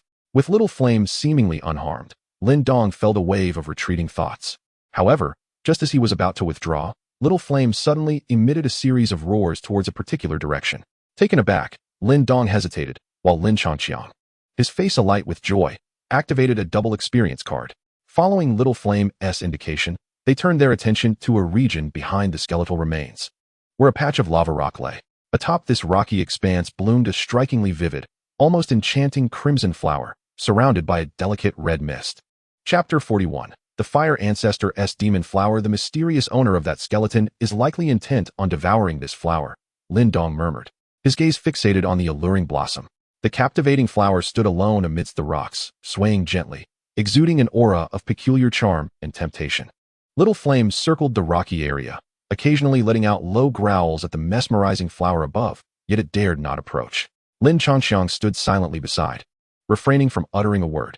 Without the aid of the ancestral stone or the little weasel, he did not dare to approach the Fire Ancestor's demon flower recklessly. Lin Dong hesitated, contemplating the flower for an extended moment before finally steeling himself and climbing toward it. Sizzle. As soon as his hand made contact with the rock, it emitted a sound akin to sizzling skewers. He quickly summoned his chilling elemental energy to envelop his body, protecting himself from potential burns. Using both hands and feet, Lin Dong swiftly ascended the rocky surface, only to discover a cavity at the summit, continuously releasing scalding gas. So, this scorching energy originates from beneath the earth. Nodding to himself, Lin Dong then turned his gaze to the enchanting flower nearby. As if sensing his attention, the mesmerizing blossom began to sway gently, and the surrounding red mist suddenly billowed forth, wrapping around Lin Dong. Lin Dong's spirit momentarily became disoriented, his body feeling immensely fatigued and frail, as if the vitality within him was being incessantly siphoned away. Meanwhile, the peculiar flower appeared increasingly vibrant and enchanting. Just as Lin Changqiang clenched his fists in anxious trepidation, Lin Dong's right palm suddenly trembled, and an invisible wave of energy radiated outward, dispersing the blood-red mist entirely. At last, Lin Dong regained his senses, casting a horrified glance at the flower before instinctively turning to retreat. However, at that moment, a powerful suction erupted from his palm, drawing the alluring flower towards him, which collided directly with his right hand. As the flower struck Lin Dong's palm, beams of strange light erupted forth, and the captivating blossom instantaneously transformed into a viscous crimson liquid. Simultaneously, Lin Dong's mental energy surged violently, causing his temples to throb incessantly. What is happening? A wave of shock surged through him, but before he could fathom it, the crimson liquid burrowed directly into his palm. Boom! Lin Dong's mind was engulfed in a cacophony, as he felt an overwhelming energy rapidly traversing through his body, ultimately plunging into his consciousness. A scream escaped his lips, and he lost his grip, plummeting from the rock face into Lin Changqiang's embrace. Lin Dong struggled frantically, feeling as though his head was about to explode. The excruciating pain contorted his features into a grotesque mask, and tears welled in his eyes. Lin Dong quickly harnessed the divine movement technique. Lin Changqiang clutched Lin Dong tightly, disregarding the potential efficacy of his actions, desperately channeling the Yinsha energy within him. He hastily retrieved the ghost captain from his backpack and draped it over Lin Dong. Separation of Yin and Yang, movement of the divine, the beginning of life. Separation of Yin and Yang, movement of the divine, the beginning of life. Evidently, Lin Dong heard Lin Changqiang's urgent shout and began to activate the divine movement technique. Before long, he ceased his struggles, and his breathing gradually steadied. Apprentice Talisman Master, 26%. Apprentice Talisman Master, 37%. Apprentice Talisman Master, 48%. Observing the rapid ascension of Lin Dong's mental prowess, Lin Changqiang furrowed his brow, feeling no sense of joy whatsoever. This time, I owe you one, he sighed, aware that with the presence of the ancestral stone and the little weasel, Lin Dong would likely emerge unscathed, yet he felt a deep sense of guilt. Minutes later, Lin Dong's tightly shut eyes suddenly flew open, unleashing a torrent of formidable mental energy from within his mind palace. Boom! An invisible wave, centered around Lin Dong, spread outward in all directions, lifting fragments of rock from the ground in a circular motion before crashing violently against the mountainside. Lin Changqiang, closest to Lin Dong, bore the brunt of the force and let out a muffled grunt. Phew! Lin Dong exhaled deeply and lifted his head. Is that enough? Lin Changqi's body stiffened abruptly as he lowered his gaze, meeting Lin Dong's lifeless eyes. Enough! A twitch at the corner of his mouth, he silently released his grip. Just as the two found themselves at a loss for words, creating an intensely awkward atmosphere. A sudden cry for help resonated from the fissure leading outside, followed by several figures rushing in with great urgency. Father, grandfather. Upon seeing the newcomers, Lin Dong was momentarily taken aback before hurriedly calling out. Lin Changqi, noticing this, also breathed a sigh of relief. The individuals who burst into the cave were none other than Lin Jintian and Lin Xiao, among others. You two reckless brats, daring to trespass into unknown territory. Lin Jintian swiftly approached the pair, his concerned gaze sweeping over them, and only after confirming their safety did he relax. Lin Xiao and the others also exhaled with relief, then began to assess their surroundings, their faces soon reflecting astonishment. What a dense aura of yang energy. Initially thrilled, Lin Xiao and the others quickly furrowed their brows. Such a pity. This yang energy is too chaotic to be absorbed directly. Otherwise, this would indeed be a prime location for cultivation. Lin Jintian, however, was the most disheartened. The yang energy here surpassed even the most ordinary forms found in nature. If it could be absorbed directly, it might have allowed him to break through the stagnation he had faced for over a decade. Currently, Lin Jintian had reached the late stage of the Tianyuan realm, and a further advancement would grant him entry into the Yuandan realm. A significant milestone for the entire Lin family. Observing Lin Jintian's disappointment, Lin Xiao and the others felt a twinge of frustration as well. If Lin Jintian could enter the Yuandan realm, their family would secure a prominent position not just in Qingyang town, but even in Yin City. Noticing the sudden silence among Lin Jintian and the others, Lin Dong's expression turned contemplative. After a moment of hesitation, he quietly extended his right hand. A force radiated from his palm, drawing in the surrounding yang energy. However, Lin Dong did not absorb this energy directly. Instead, he infused it into a stone talisman for refinement. Xiao Air, what are you doing? The yang energy here cannot be absorbed directly. The disturbance caught Lin Jintian's attention. Turning to see Lin Dong's actions, he was immediately struck with alarm. Lin Xiao and the others, regaining their senses, followed Lin Jintian's gaze, their expressions changing dramatically. Grandfather, surely this yang energy can be absorbed now? Amidst the astonished looks from Lin Xiao and the others, Lin Dong smiled gently, lifting his right hand as a pale red mist began to rise slowly. This left Lin Xiao and his companions utterly speechless, their eyes wide in disbelief. They could distinctly sense that this yang energy had calmed, reaching a level suitable for cultivation. Chapter 42. Facing time with a smile. Time flows like a swift current, and 3 months have quietly slipped away. During this period, the atmosphere in Qingyang town has grown increasingly tense. The interactions between the Lei and Xie families have become more frequent, and the defenses of Taima Manor have tightened considerably. The Lin family has been secretly relocating their members to Taima Manor. Host, Lin Changqiang. Gender, male. Cultivation level, late Tianyuan realm, 24, martial arts, pure Yuan finger, 4th rank. Chiman seal, 5th rank. Fire dance whirlwind, 6th rank, cultivation technique. Qingyuan skill. Mental power level, apprentice talismancer, 72, secret techniques, none. Mental power technique, divine movement, entry level, treasure lottery chances, 3. Gazing at his status panel, Lin Changqiang nodded in satisfaction, anticipating another lottery draw upon reaching the Yuandan realm, hoping to acquire new martial arts. Although the Turtle School's Qigong enables him to defeat opponents at the early Yuandan level, it does not guarantee overwhelming victory. Boom. A thunderous sound jolted Lin Changqiang back to reality. Annoyed, he glanced aside to find Lin Dong standing with his fist withdrawn, while a colossal tree lay shattered at his feet. Brother Lin Dong, Brother Changqiang, Uncle sent me to summon you to the conference hall. Before Lin Changqiang could voice a complaint, a graceful figure dashed towards them, causing him to furrow his brow. Finally, the Lei family has come. Thud. Congratulations, host. You have triggered a side quest. With Lei Bao and Lin Jintian on the verge of breaking through to the early Yuandan realm, the Lei and Xie families have thoroughly severed ties with the Lin family, brazenly attacking their kin. The host must repel the invading foes and eliminate the primary antagonist. Xieqian. Successful elimination of Xieqian will yield 3 lottery opportunities, while failure incurs no penalties. Successfully repelling the invading enemies will reward the host with Zhuang Zhou's 3 skills of unity with nature, consuming mental and elemental energy. Clearing all negative statuses from allies, with affinity greater than 50, in the vicinity, rendering them immune to control and bestowing a protective shield equivalent to the host's current realm, with energy consumption proportional to the number of affected targets. Failure of the task will result in a 5-point decrease in the Lin family's affinity towards the host.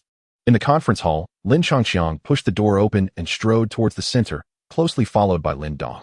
Uncle, second uncle, third uncle. Observing the somber expressions of those present, Lin Changqiang politely nodded before getting straight to the point. What has transpired? Upon seeing the two arrive, Lin Qin and others breathed a slight sigh of relief. After Lin Changxiang's recent victory over Yunshan and Lin Dong's retaliatory strike against one of the two Tianyuan realm attackers, it became evident that the prowess of these two youths might rival even that of Lin Jintian. During this time, we have been discreetly relocating our family members to Taima Manor, Lin Qin indicated, implying that the Lei and Xie families had discovered their plans. Before Lin Qin could complete his exposition, Lin Changxiang interjected, "Uncle, please send someone ahead to guide the way. Lin Dong and I will handle this ourselves." Lin Xiao and others were momentarily taken aback. Even the tearful Lin Xia and her companions were slightly stunned, not anticipating the swiftness of Lin Changxiang's thoughts. "Are you certain?" Upon hearing this, Lin Xiao hesitated, exchanging glances with Lin Qin and the others before solemnly stating, "Xie Qian, the leader from the Lei and Xie families, is already at the late stage of the Tianyuan realm." Lin Changxiang raised an eyebrow, not allowing Lin Xiao and the others a chance to refute him, and proceeded directly towards the council hall's exit. As he reached the doorway, he turned his head slightly, asserting, "Fighting above one's level is not to be feared, let alone at the same level." As his words echoed, a unique aura, characteristic of a Tianyuan realm powerhouse, erupted from Lin Changxiang, surging even higher under the influence of his dominating presence. "At the same level, I am invincible." Gazing at the proud youth, standing upright like a spear, Lin Qin was initially taken aback, but soon his hesitation faded, and he organized a team of capable individuals to accompany Changxiang and Donger to rescue their families. Indeed, on a rugged mountain path, numerous figures were hastily advancing, while some guards wielding swords scanned their surroundings with vigilant eyes. Among the crowd, a beautiful woman was forcing herself to remain calm. She was none other than Lin Dong's mother, Lu Yin. "Madam, the Xie family is pursuing us at full speed. We fear we will be caught soon," the captain of the guards said, gripping his steel blade tightly yet remaining composed. He smiled gently at Lu Yin and the others, stating, "I will hold them off with the remaining brothers while you ladies make your way to Taima Manor. This will ensure your safety." Lu Yin exchanged glances with the other women nearby, all silently nodding in agreement, before subtly feeling the dagger hidden in her sleeve. This was their last resort. Should escape prove impossible, they would never fall into the enemy's hands. "Who among you wishes to accompany me to provide cover for the ladies?" Despite the certainty of death ahead, a radiant smile graced his face, one that was both candid and warm, as if he had cast off all burdens and shackles. The guards smiled in return, stepping away from the formation and calmly standing beside their captain. During the Lin family's evacuation, they had willingly prioritized the safety of their companions and subordinates, knowing the risk of being discovered only increased the further they went back, leaving their own people to hold the rear. Now, it was their turn. In that moment, their hearts were untainted, calm as still water. Their crescent-shaped eye sockets brimmed with serenity, and their souls were pure and unblemished, devoid of turmoil, ready to face whatever lay ahead. "I am willing to die for the Lin family. Then you shall all meet your end."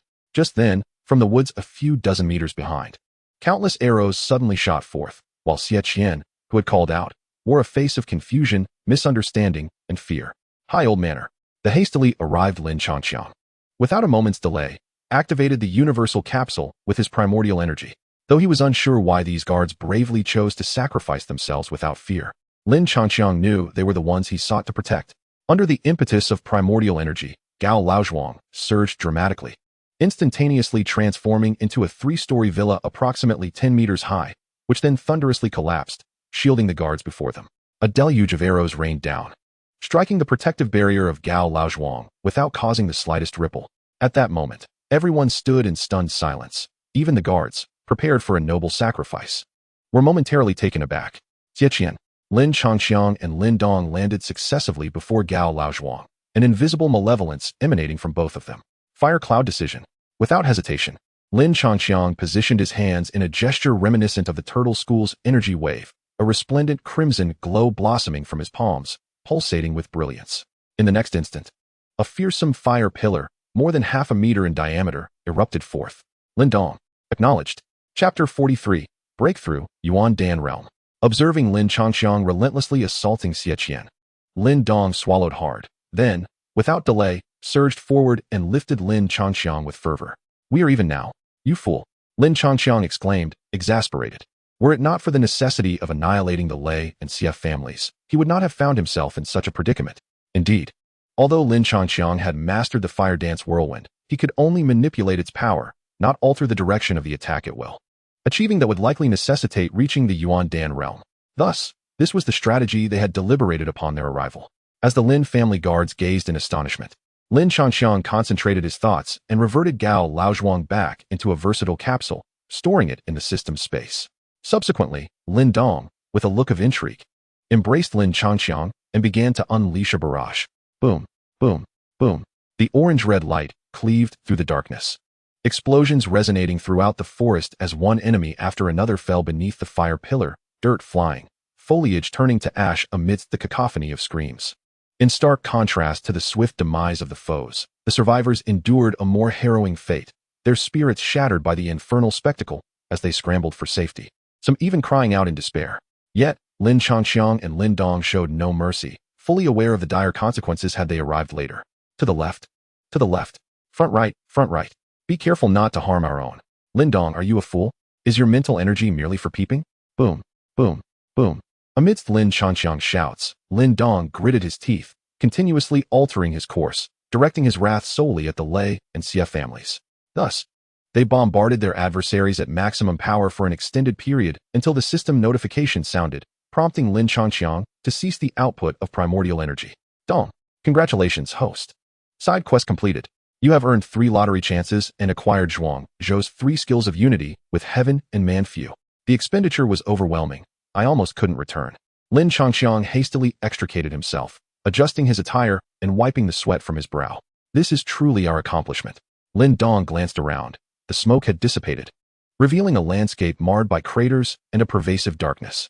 The ground was strewn with shattered corpses, yet the area where the guards stood remained untouched. Suddenly, Lin Changxiang became acutely aware of the grim surroundings. Observing the scattered remnants of flesh and inhaling the strange, charred scent in the air, he felt a wave of nausea wash over him, nearly leading him to retch. Take your time, Lin Dong said, gently patting Lin Changxiang's back. Though he too felt somewhat unwell, he was in a slightly better state than his companion. Mother. Lin Dong turned and waved, a smile gracing his face as he approached Lu Yan. Do not worry, everything is fine now. You dear child, Lu Yan remarked, her heart racing upon seeing Lin Dong drenched in sweat. She promptly retrieved a handkerchief and tenderly wiped his brow, before casting a worried glance towards the retching Lin Changxiang. And Changxiang, is he all right? Fear not, mother. A disaster may last for a millennium, but Changxiang will undoubtedly outlive me. This child, how can he speak like that? Lu Yan shot Lin Dong an exasperated look, yet the last remnants of her unease quietly dissipated. Mother, let us return to Tamuzwang. Indeed, at the walls of Tamuzwang, Lin Qian and the others wore expressions of concern.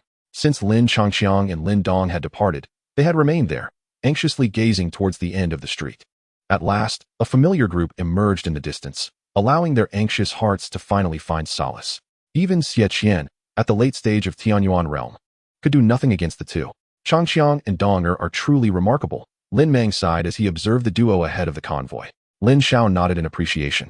Indeed, it is often said that each generation is inferior to the last, yet our Lin family seems to defy this notion, surpassing each preceding generation. Under their leadership, the final group of Lin family members successfully entered Tamuzwang. Hearing the jubilant cheers around them, Lin Changxiang smiled with a heart full of relief. Mother. Lin Xia leapt down from the wall, tears streaming down her face as she embraced a woman. This time, she had been genuinely frightened. Changxiang, Lin Dong, thank you. Lin Xia nestled in her mother's embrace for a while, then surprisingly turned to embrace both Lin Changxiang and Lin Dong. We're family. No need for pleasantries, Lin Dong smiled. While Lin Changxiang appeared momentarily taken aback, eventually managing to stammer, it's nothing. Donger, Changxiang, you weren't injured, were you? Lin Xiao and the others gathered around, their eyes scanning the two with concern. Seeing the caring gazes of those around them, Lin Changxiang and Lin Dong merely shook their heads with smiles. With confirmation of their safety, Lin Xiao and the others exhaled in relief. That scoundrel Xie Qian, I must ensure he pays for this when the opportunity arises. Lin Mang's expression turned decidedly fierce. Upon hearing this, Lin Changxiang immediately glanced at Lin Dong, and true to form, his companion had opened his mouth, clearly intending to say something. He quickly gestured frantically. Lin Dong's lips twitched. After a moment of hesitation, he ultimately chose to swallow his words. Never mind, in time. Father and the others will receive news. Let this fellow enjoy some peace for now. As soon as my father breaks through to the Yuan Dan realm, we shall no longer be burdened by concerns regarding the alliance of the Lei and Xie families. Lin Xiao narrowed his eyes, clearly having anticipated the impatience of the Lei and Xie clans. Lin Qin nodded in agreement and subsequently ordered everyone to secure the estate and enter a state of vigilance. After bringing all family members to the Ironwood Manor, the Lin family fortified their defenses and ceased any further contact with the Lei and Xie families. Strangely, the Lei and Xie families also chose to remain silent, a perplexing development that left many bewildered. However, it was evident to all that the Lin family and the other two clans were at odds, and a confrontation was merely a matter of time. Under this peculiar tacit understanding, a month swiftly passed. On this day, Lin Changqiang was, as usual, absorbing the Yang Qi alongside Lin Dong, striving for an early breakthrough to the Yuan Dan realm. Yet, in the next moment, both turned their gaze towards the chamber where Lin Zhentian was in seclusion. There, an extraordinarily powerful wave of Yuan force suddenly erupted. What formidable Yuan power! Lin Dong gazed in astonishment at the vortex of Yuan force forming in the air, taking a deep breath, and then rejoicing. It was his grandfather.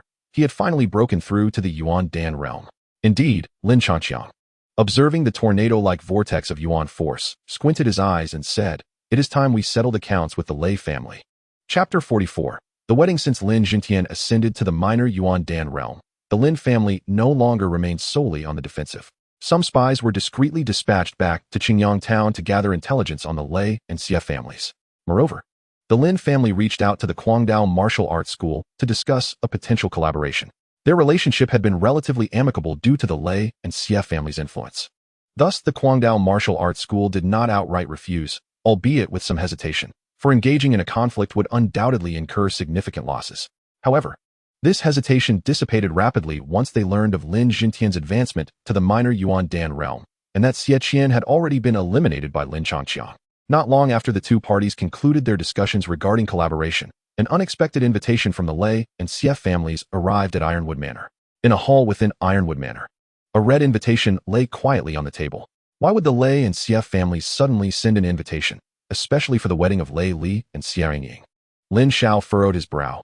Given the current state of enmity between the parties, a meeting would likely lead to violent conflict. So why extend an invitation? What does it matter? They clearly intend to undermine our Lin family. Lin Changqiang chuckled lightly. The Lei family's confidence rests solely on the recently ascended Lei Bao and a mere talisman master. Just as they prepare to strike, they bring forth their invitation, truly a case of a pillow arriving as one dozes off. The Lei and Xie families had made a grand gesture, not only sending an invitation to our Lin family, but also extending invitations to all notable forces within 100 miles of Qingyang town. Lin Zhentian lifted his teacup for a sip, sneering as he remarked, "They likely aim to solidify their alliance and exert pressure to coerce others into siding with them. Father, shall we attend or not?" "Of course we shall go," Lin Zhentian stated resolutely, 1 from the Yuan Dan realm, 5 from the Tian Yuan realm, along with 4 from the Mad Blade Martial Arts School. What can the combined forces of the Lei and Xie families achieve? Upon hearing these words, a confident smile graced the faces of all present. "Prepare the troops. In 2 days, we shall attend the banquet at the Lei residence." 2 days later, the Lei family courtyard buzzed with life, the air filled with the sound of gongs and drums. A multitude of factions flowed in and out, their laughter echoing as they offered their congratulations. As the two most prestigious families in Qingyang town, the wedding banquet of the Lei and Xie families was indeed grand. "The Lin family has arrived," a servant announced loudly, and an immediate hush fell over the lively courtyard. All eyes turned towards the entrance, where hundreds of fine steeds thundered in, their hooves creating a resounding clamor. They came to a synchronized halt outside the Lei family's grand gates, creating an impressive sight that nearly blocked the road. It was the Lin family. How dare they come? The animosity between the Lei and Xie families and the Lin family was well known, and it seemed today would provide ample entertainment. If the Lei family dared to extend an invitation, the Lin family had the audacity to attend. Both families clearly had their own backing. The crowd's gaze shifted between the Lin and Lei families, murmurs circulating as some factions that had previously maintained cordial relations with the Lin family hesitated to approach, fearing the displeasure of the Lei and Xie families. The members of the Lin family, however, paid little heed to these individuals. If they were swayed by the winds of favor towards the Lei family today, they would undoubtedly do the same in the future. Old Master Lin was indeed in his prime. Amidst the throng in the Lei family courtyard, a figure stepped forward, flanked by admirers. He scanned the sizable entourage of the Lin family and smiled warmly. "It is a privilege for the Lin family to grace the wedding banquet of the Lei and Xie families, and I, Lei Pai, express my gratitude in advance. Let us dispense with pleasantries. I know you wish for my downfall," Lin Zhentian replied with a dismissive glance, waving his hand nonchalantly, showing no inclination to grant the man any courtesy. Despite the fact that the opposing side had once attacked Lin Dong and suffered a counterattack resulting in one of their own being slain, the elder held a grudge. A flicker of irritation crossed Lei Pai's face, and his smile faded. Old Master Lin, space in the courtyard is limited, so I must ask these individuals to remain outside. In such a large household, could they truly be so impoverished as to lack a few tables? Lin Changqi raised an eyebrow, casually tossing an object towards Lei Pai, jesting. Here, take this Yang Yuan stone and procure some fine tables. The surplus shall be considered a gift from me. Indeed. Surely the Lei family is not fearful of our disruption? Lin Dong chimed in, then turned with feigned concern towards Lei Pai. Have your injuries healed from the last encounter? I hope there are no lingering effects. At their words, Lei Pai's expression darkened instantaneously. He gripped the Yang Yuan stone tightly, his gaze sharpening like a hungry wolf poised to pounce. Suddenly, Lin Jintian stepped forward, standing directly before Lei Pai in silence, causing Lei Pai to gasp. Involuntarily retreating 2 steps. With Lei Pai repelled, Lin Jintian cast him a sidelong glance before waving his hand, prompting the hundreds of figures behind him to disperse and conceal themselves in the shadows. Although these individuals could only scatter outside, they were poised to surge into the Lei residence at the slightest signal. Upon witnessing Lin Jintian dismiss his entourage, Lei Pai finally exhaled, hastily stepping aside from the entrance. Observing this, Lin Jintian nodded to his companions and boldly entered the Lei household, with Lin Changqiang and the others closely following. Within the Lei family's expansive courtyard, a hall resembling a wide plaza buzzed with activity, filled with laughter and vibrant conversation. The Lin family, amidst the myriad astonished gazes, casually found a spot and settled down comfortably. Almost everyone in the hall noticed the Lin family, yet most chose to ignore them, hesitant to approach. Given the current prominence of the Lei and Xie families, few dared to ally with the Lin family, fearing they would simultaneously offend both the Lei and Xie clans. Thus, whether out of a sense of futility or sheer trepidation, the once crowded hall unexpectedly featured a conspicuous empty space, which the Lin family members regarded with indifference. Before long, a commotion arose outside the hall, followed by a group making their way directly to the Lin family's position, eliciting astonished looks from the guests. Old Master Lin, it has been quite some time. Luo Cheng greeted Lin Jintian with a smile and a respectful gesture, feeling a subtle tremor in his heart. From the latter's presence, he sensed an almost imperceptible aura of pressure, indicating that Lin Jintian had indeed ascended to the small Yuan Dan realm. Lin Jintian, ever amiable, engaged in conversation with Luo Cheng, while the members of the Guangdao Martial Arts School took the opportunity to occupy nearby vacant seats. A few minutes later, a clamor erupted outside, and Lei Bao, clad in black, entered with a smile, leading the members of the Lei and Xie families. Dong, congratulations, host. You have triggered the side quest, the overlord of Qingyang Town. The Lei and Xie families harbor ulterior motives, intending to seize this opportunity to eradicate the Lin family and the Guangdao Martial Arts School. The host must ensure the elimination of the treacherous foes. Successful completion of the quest rewards 5 lottery chances. Failure incurs a deduction of 3 chances. Chapter 45. Master Gu seated at the center of the hall. Lei Bao beamed as he declared, "Today marks a joyous occasion for the Lei and Xie families. I thank you all for gracing us with your presence at this wedding feast. I shall refrain from further embellishments and commence the wedding festivities." The ensuing proceedings proved rather tedious. Lin Dong yawned repeatedly, while Lin Changqiang observed the stiff movements of Lei Li and Xie Yingying, feeling somewhat nostalgic. The guests, well aware that the Lei family harbored ulterior motives, found little interest in the wedding of the 2 young heirs and merely watched with detached expressions. Meanwhile, a handful of eager onlookers and thrill-seekers, caught in this peculiar atmosphere, ceased their applause. In this odd ambience, Lei Li and Xie Yingying soon exited the stage, and all eyes in the hall turned in unison toward Lei Bao. Under the gaze of the assembled crowd, Lei Bao smiled faintly, downing the wine in his hand before slowly rising. Now that the wedding festivities are concluded, it is time to discuss matters of significance. Upon hearing this, Lin Changqiang and the nearly drowsy Lin Dong immediately perked up, sitting upright. In succinct terms, my Lei family intends to unify Qingyang Town and appoint all present here as our subordinates. As soon as his words fell, a formidable wave of elemental power surged violently from Lei Bao, enveloping the entire hall in an instant, instilling fear in many. Elemental Dan realm. The attendees gasped, sensing the overwhelming force. If Lei Bao were merely at the late stage of the celestial origin realm, they would not feel such awe. However, the elemental Dan realm was a different matter altogether. Should you all be willing, it would be a joyful affair for everyone. If there are those unwilling, feel free to depart. I shall not compel anyone, Lei Bao declared. Upon hearing his words, the expressions of the crowd shifted incessantly. many inwardly cursing yet too intimidated to turn away, rendering the hall eerily silent. Observing this, Lei Bao could not help but smile with satisfaction. Since that is the case, I shall take my leave. My Lin family will go first, came a calm voice, causing Lei Bao's smile to gradually freeze, replaced by a venomous gaze directed at the Lin family. Many guests were taken aback by the audacity of the Lin family to openly disregard Lei Bao's authority.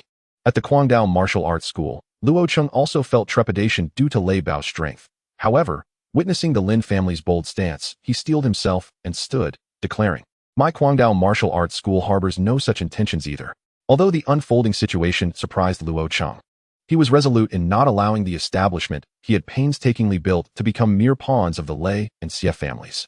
Seeing the two major factions collectively reject the Lei family, many in the crowd silently cheered. After all, who would willingly serve as a subordinate unless coerced? Since the Lin family refuses to ally with my Lei family, I shall not impose, Lei Bao proclaimed, his expression darkening as he fixed his piercing gaze on Lin Jintian. After a moment, a chilling smile crept upon his lips. However, you must provide an explanation for the deaths of Lei Mu and Xie Qian, as his final word echoed. An overwhelming aura erupted from Lei Bao, akin to a tornado ravaging a field, nearly suffocating those nearby. Yet Lin Jintian remained unflappable, ultimately unable to suppress a chuckle. Lei Bao, after all these years, you remain as shameless as ever. He recounted how Lei Mu and Lei Pai had attacked Lin Dong, only to be injured and killed in retaliation, and just recently, Xie Qian had led an ambush against the Lin family, only to meet his demise at the hands of Lin Changqiang. As he continued, a glint of ferocity flickered in Lin Jintian's eyes. Ultimately, they brought this upon themselves. Lin Jintian's words evoked a profound sense of astonishment among the knowledgeable onlookers, while those oblivious to the circumstances gazed at the two men with wide-eyed disbelief. Lei Bao, do you believe that merely stepping into the Yuandan realm grants you the liberty to act as you please? If you desire to target my Lin family, you, the Lei family, have yet to earn such a right. Lin Jintian's expression was fierce as he took a decisive step forward, unleashing a long-suppressed and formidable aura that erupted violently in all directions. The wooden table beside him was shattered into splinters, littering the ground. Another Yuandan realm warrior. Figures around the room stared in shock at Lin Jintian, finally grasping why the Lin family remained unperturbed in the face of the alliance between the Lei and Xie families. This old man had, astonishingly, also broken through to the Yuandan realm. Upon witnessing the overwhelming aura radiating from Lin Jintian, the members of the Lei and Xie families paled, their earlier pride and confidence evaporating. Clearly, this situation was beyond their expectations. Oh, so that is why the Lin family had the audacity to attend the wedding banquet of the Lei and Xie families. It turns out you, old ghost, have also advanced to the lesser Yuandan realm. Lei Bao's gaze fixated on Lin Jintian, his earlier self-satisfaction replaced by a newfound seriousness. The sudden display of strength from Lin Jintian caught him off guard. The distinction between the late Tianyuan realm and the lesser Yuandan realm was stark. Though he sensed a hint of difficulty now, it was merely a slight challenge for him, as his inherently cautious nature had already led him to prepare for contingencies. The system displayed the cultivation levels of everyone present, as well as their mental prowess. As soon as the words left his mouth, a flurry of yellow text appeared before Lin Changqiang's eyes. Mid-level Dun realm, early Tianyuan realm, 9th level of body refinement realm. Lin Changqiang scanned the entire hall and quickly identified two conspicuous blue texts among the sea of yellow. Gu Yuan, 2nd-rank talismancer. Lin Dong, 1st-rank talismancer. Lin Changqiang focused his gaze on an inconspicuous table where a man clad in gray sat with a smile. Talismancers are indeed troublesome. Lin Changqiang frowned. If possible, he wished to stealthily approach the man and deliver a decisive blow. However, the man was no novice like Lin Dong or himself. He had likely spread his mental energy around for early warning. Lin Jintian, surrender Lin Dong and Lin Changqiang, and my Lei family will let the past be bygone. Lei Bao's tone grew increasingly menacing. Yet, Lin Jintian remained unfazed. You speak nonsense. At this moment, everyone comprehended that a great battle was imminent. With a sigh, Luo Cheng finally resolved to take a stand, positioning himself with the members of the Mad Blade Martial Arts Hall near Lin Jintian, thus declaring his allegiance. Upon witnessing this, Lei Bao's smile darkened further. Master Luo, are you truly choosing to side with the Lin family? If you align with my Lei family, it is likely that once the Lin family is extinguished, we shall be next. Having made up his mind, Luo Cheng ceased to hesitate. Very well, indeed. As soon as the words left his mouth, Lei Bao, amidst the astonished gazes of many, courteously clasped his hands towards an inconspicuous seat. I kindly request Master Gu to lend his assistance. Chapter 46. Unity of heaven and man upon witnessing Lei Bao's gesture. The crowd fell momentarily silent. Then, following his gaze, they discovered a man clad in gray, sitting calmly. It seems that the prestige of the Lei family is not as formidable as you claim, Lei Bao, the gray-clad man remarked with a slight smile, setting down his teacup and rising leisurely. Very well, it is only proper to honor a request from a friend. One cannot accept benefits without putting forth effort. With that, he abruptly lifted his gaze to survey the assembly, his eyes gleaming with an extraordinary brightness, causing many who met his gaze to feel a sharp pain in their minds. A talisman master. Lin Jintian inhaled deeply, his expression turning grim, while Lin Xiao and others shared a similar fate. The appearance of Master Gu was a significant surprise to them. Given Lei Bao's utmost respect for him, he must be a second-ranked talisman master, for otherwise, Lei Bao would not be able to summon him. Yet, even as a second rank, he was a formidable expert, comparable to those in the early stages of the Yuan Dan realm. The previously advantageous situation had nearly reversed in an instant. This unexpected turn of events led the other factions to secretly rejoice, relieved that the Lin family had become the scapegoat. May I inquire your esteemed name? Lin Jintian asked, furrowing his brow and clasping his hands respectfully. Deputy Master of the Blood-Robe sect of Yin City, Gu Yuan, the gray-clad man replied with an amiable smile, as if he were an old friend of Lin Jintian. Clap, clap, clap. Meanwhile, Lei Bao coldly applauded, and the doors around the hall immediately swung open. A throng of individuals rushing in to encircle the area tightly, their blades gleaming ominously, instilling a chill in the hearts of all present. Seeing this, Lin Qin and Luo Cheng promptly let out a howl towards the sky, and chaos erupted outside the manor, clearly indicating that the forces of the Lin family and the Mad Blade Martial Hall were fiercely attempting to charge inward. Today, the sole targets of the Lei and Xie families are the Lin family and the Mad Blade Martial Hall. Others, do not misinterpret your roles. Lei Bao's expression twisted into a snarl as he stepped forward, casting a fierce glance around at the various factions present, who all nodded or remained silent in response. Among these factions, Lin Changqi caught sight of a striking bronze hue. Mu Lingsha, whom he had encountered during the hunting grounds, now bore a complex expression, struggling for a moment before lowering her head. Lin Jintian, after years of conflict, we shall finally determine a victor today. With the other factions subdued, Lei Bao then sneered coldly, directing his gaze at Lin Jintian. Let us dispense with the pleasantries. Today, it is either you perish or I do. Very well, very well, very well. Lei Bao, in a fit of rage, laughed ominously, his majestic yuan force radiating outward like surging waves, and one could vaguely discern a fierce white energy coalescing upon his arms. It is pure yuan essence. Lin Dong's eyes twitched slightly.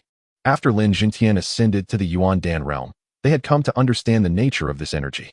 This energy is forged from primordial force, surpassing it in both ferocity and purity. Its offensive and defensive capabilities far exceed those of primordial force, capable even of shattering gold and stone.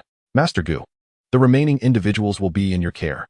With pure primordial aura surging around him, the Thunder Leopard let out a low growl, stamped his foot, and charged fiercely toward Lin Jintian, evidently intent on capturing the leader first. Make your move. Lin Jintian did not falter. With a shout, he summoned pure primordial aura to envelop his fists and rushed toward the Thunder Leopard. In the blink of an eye, the two clashed violently. Meanwhile, several celestial-level practitioners from the Lei and Xie clans surged forth, aiming for the Lin family and the Mad Blade Martial Arts School, only to be immediately intercepted by Lin Xiao and others. Allow me to handle these two young celestial practitioners. Gu Yuan floated over, glancing at the oddly expressioned Lin Dong and Lin Changqiang. You hold them off for a moment. I shall resolve this swiftly. As soon as he finished speaking, Gu Ying smiled lightly, and an invisible wave of mental energy emanated from him, crashing toward Lin Dong and Lin Changqiang. Unity of man and heaven. Knowing that his mental strength was inferior even to Lin Dong's, Lin Changqiang unhesitatingly activated his powers. Instantly, circles of pale blue waves radiated from above his head. And within the hall, nearly 100 members of the Lin family and the Mad Blade Martial Arts School manifested a nearly transparent blue shield. Gu Yuan's casually unleashed mental energy, along with the primordial forces from others, merely stirred up ripples on the shield, causing no further disturbance. However, the mental shockwave unleashed by Lin Dong penetrated the shield without hindrance, crashing toward Gu Yuan. What is this, Ack! Confusion and two cries of pain echoed in succession. The crowd turned to see Lin Changqiang and Gu Yuan clutching their heads simultaneously. Ouch, ouch, ouch! Lin Changqiang's face contorted in agony, his brows knitted tightly. Though the effect of uniting nearly 100 individuals was remarkable, It drained his primordial and mental energy to the brink, leaving him with a throbbing headache and weakness throughout his body. He hastily severed the energy output from most individuals, retaining only Lin Jintian and the celestial practitioners from the two clans, and quickly donned equipment to restore his mental and primordial energy. Coupled with the recovery effects of Holy Light Guardian, he felt considerably better, and his recovery speed finally surpassed the depletion. Simultaneously, Gu Yuan gritted his teeth, enduring the pain while unleashing his own mental energy, taking note of Lin Dong and Lin Changqiang, whose bodies exuded waves of mental energy. I never expected to encounter two such young talisman's masters in this small town of Qingyang. At this moment, Gu Yuan was panting heavily, his expression exceedingly grim. Thunder Leopard. This is not what you described. Talisman's master. At this revelation, the once chaotic hall fell into an abrupt silence, and soon, nearly everyone widened their eyes, gazing in astonishment at the two youths. Not far away, Lei Bao's expression was as dark as water, yet he was embroiled in a fierce battle with Lin Jintian, unable to extricate himself. In stark contrast, Lin Jintian wore a face of both surprise and delight, his offensive momentum quickening. Gentlemen, today's events are purely a misunderstanding. I, Gu Yuan, shall take my leave and refrain from intervening in your conflict. What say you? A glimmer of brilliance flashed in Gu Yuan's eyes. Although he sensed that the opponent's mental prowess was inferior to his own, the mysterious blue barrier still instilled a sense of trepidation within him. Observing this, Lin Dong hesitated for a moment, but chose not to retract his mental assault. Instead, he turned to Lin Changqiang. You must be dreaming. Lin Changqiang scoffed, having utilized a double experience card, eagerly awaiting Lin Dong to absorb the opponent's mental energy. Now, at such a moment, Gu Yuan suggested retreating. Was he to return unharmed while bringing the Blood Garment sect along? Lin Dong suddenly came to a realization, casting a menacing look at Gu Yuan. The value of the Yang Yuan stone vein was not something one could easily forsake. Scoundrel! Gu Yuan, seeing his plan unravel, immediately wiped the smile off his face. A mere first-level talisman master, and one who hasn't even reached that level. Do you truly believe you have the upper hand? Spirit Transformation Needle. Chapter 47. The curtain falls without hesitation. Gu Yuan unleashed his most formidable technique, channeling his mental energy into a phantasmal needle, slender as a finger. Mental energy materialization? Lin Dong was taken aback, gazing at the gradually solidifying mental needle before Gu Yuan. Although the Divine Motion Tome did not record any techniques capable of materializing mental energy, it briefly described the formidable nature of such a skill. Even a late-stage Tian Yuan realm expert would suffer mental impairment if struck by this attack, which was far more troublesome than any Yuan force assault. Lin Dong, my shield may not withstand Gu Yuan's attack, but it can mitigate a significant portion of its power. I leave Gu Yuan to you. I will assist my uncle in eliminating the other Tian Yuan realm opponents. Lin Changqiang was not foolish. Being less than a first-level talisman master, why should he seek unnecessary trouble? Besides, Lin Dong could win even without him. What more now? Having said that, he did not spare a glance at Lin Dong and charged directly towards Lei and the minions of the Xie family. Meanwhile, Lin Dong, faced with Gu Yuan's impending attack, had no time for complaints. With a grave expression, he summoned his mental energy, manipulating 9 shards of Yuan forged from mysterious iron, aiming them at the opponent's vital points. In response to the assault of the Yuan shards, Gu Yuan merely sneered. With a flick of his fingers, 2 long swords flew out simultaneously, dancing together to intercept all the shards. Kid, now you shall witness what true mental secret techniques entail. The mental needle finally coalesced to its peak, radiating a dazzling white light. Gu Yuan smiled ominously and pointed. The needle emitted a faint hum before swiftly darting towards Lin Dong. Lin Dong promptly retreated, waving his hand as the 9 shards returned, positioning themselves in front of the needle. With a sharp sound, the collision held for but a brief moment before the 9 fragmented Yuan needles were pierced through by the Divine Transformation Needle, continuing their relentless trajectory towards Lin Dong. Lin Dong's expression shifted dramatically. The life symbol within his mud pill palace surged with fervor, and his formidable mental power rapidly coalesced before him, forming a new defense behind the Azure Barrier. At that moment, Gu Yuan's Divine Transformation Needle also shot forth, striking fiercely against the Azure Shield. With a resounding crack, the shield shattered, dissolving into countless azure specks that danced away with the wind. The Divine Transformation Needle dimmed significantly and subsequently impacted Lin Dong's mental defense. With a soft thud, the needle wavered for mere seconds before gradually dissipating in the face of the mental confrontation. How is this possible? Gu Yuan was taken aback, astonished that these 2 youths had so effortlessly thwarted his ultimate technique. Without that barrier, how will you defend yourself? As his thoughts turned grim, Guing bit down on his tongue, and two brilliant beams of light burst forth from his eyes, coalescing into two symbols. Summoning his life symbols from the Mud Pill Palace, Guing smiled confidently as the two symbols, infused with surging mental power, charged fiercely towards Lin Dong. Witnessing this scene, Lin Changxiang smiled with assurance, continuing to exploit their numerical advantage. Meanwhile, Lin Dong's heart trembled. Just as he hesitated over whether to summon his own symbols to counter Gu Yuan, a symbol from within his Mud Pill Palace unexpectedly surged forth uncontrollably, launching itself directly at Gu Yuan's symbols. To the astonishment of both Lin Dong and Gu Yuan, Lin Dong's symbol began to twist and rapidly transformed in midair into a slowly rotating vortex, the life spirit symbol. Just as Lin Dong marveled at this transformation, Guing cried out in panic, hastily attempting to retract his two life symbols back into the Mud Pill Palace. Yet at that moment, the vortex accelerated its rotation, its pull growing ever stronger. Gu Yuan's symbols visibly dimmed, while Lin Dong distinctly felt his mental power surging. Spitting out a mouthful of blood, Gu Yuan grimaced, desperately trying to withdraw his symbols. Just as he was about to retract them into the Mud Pill Palace, a voice filled with a hint of joy suddenly rang out. The fire vortex. Indeed, it was Lin Changxiang.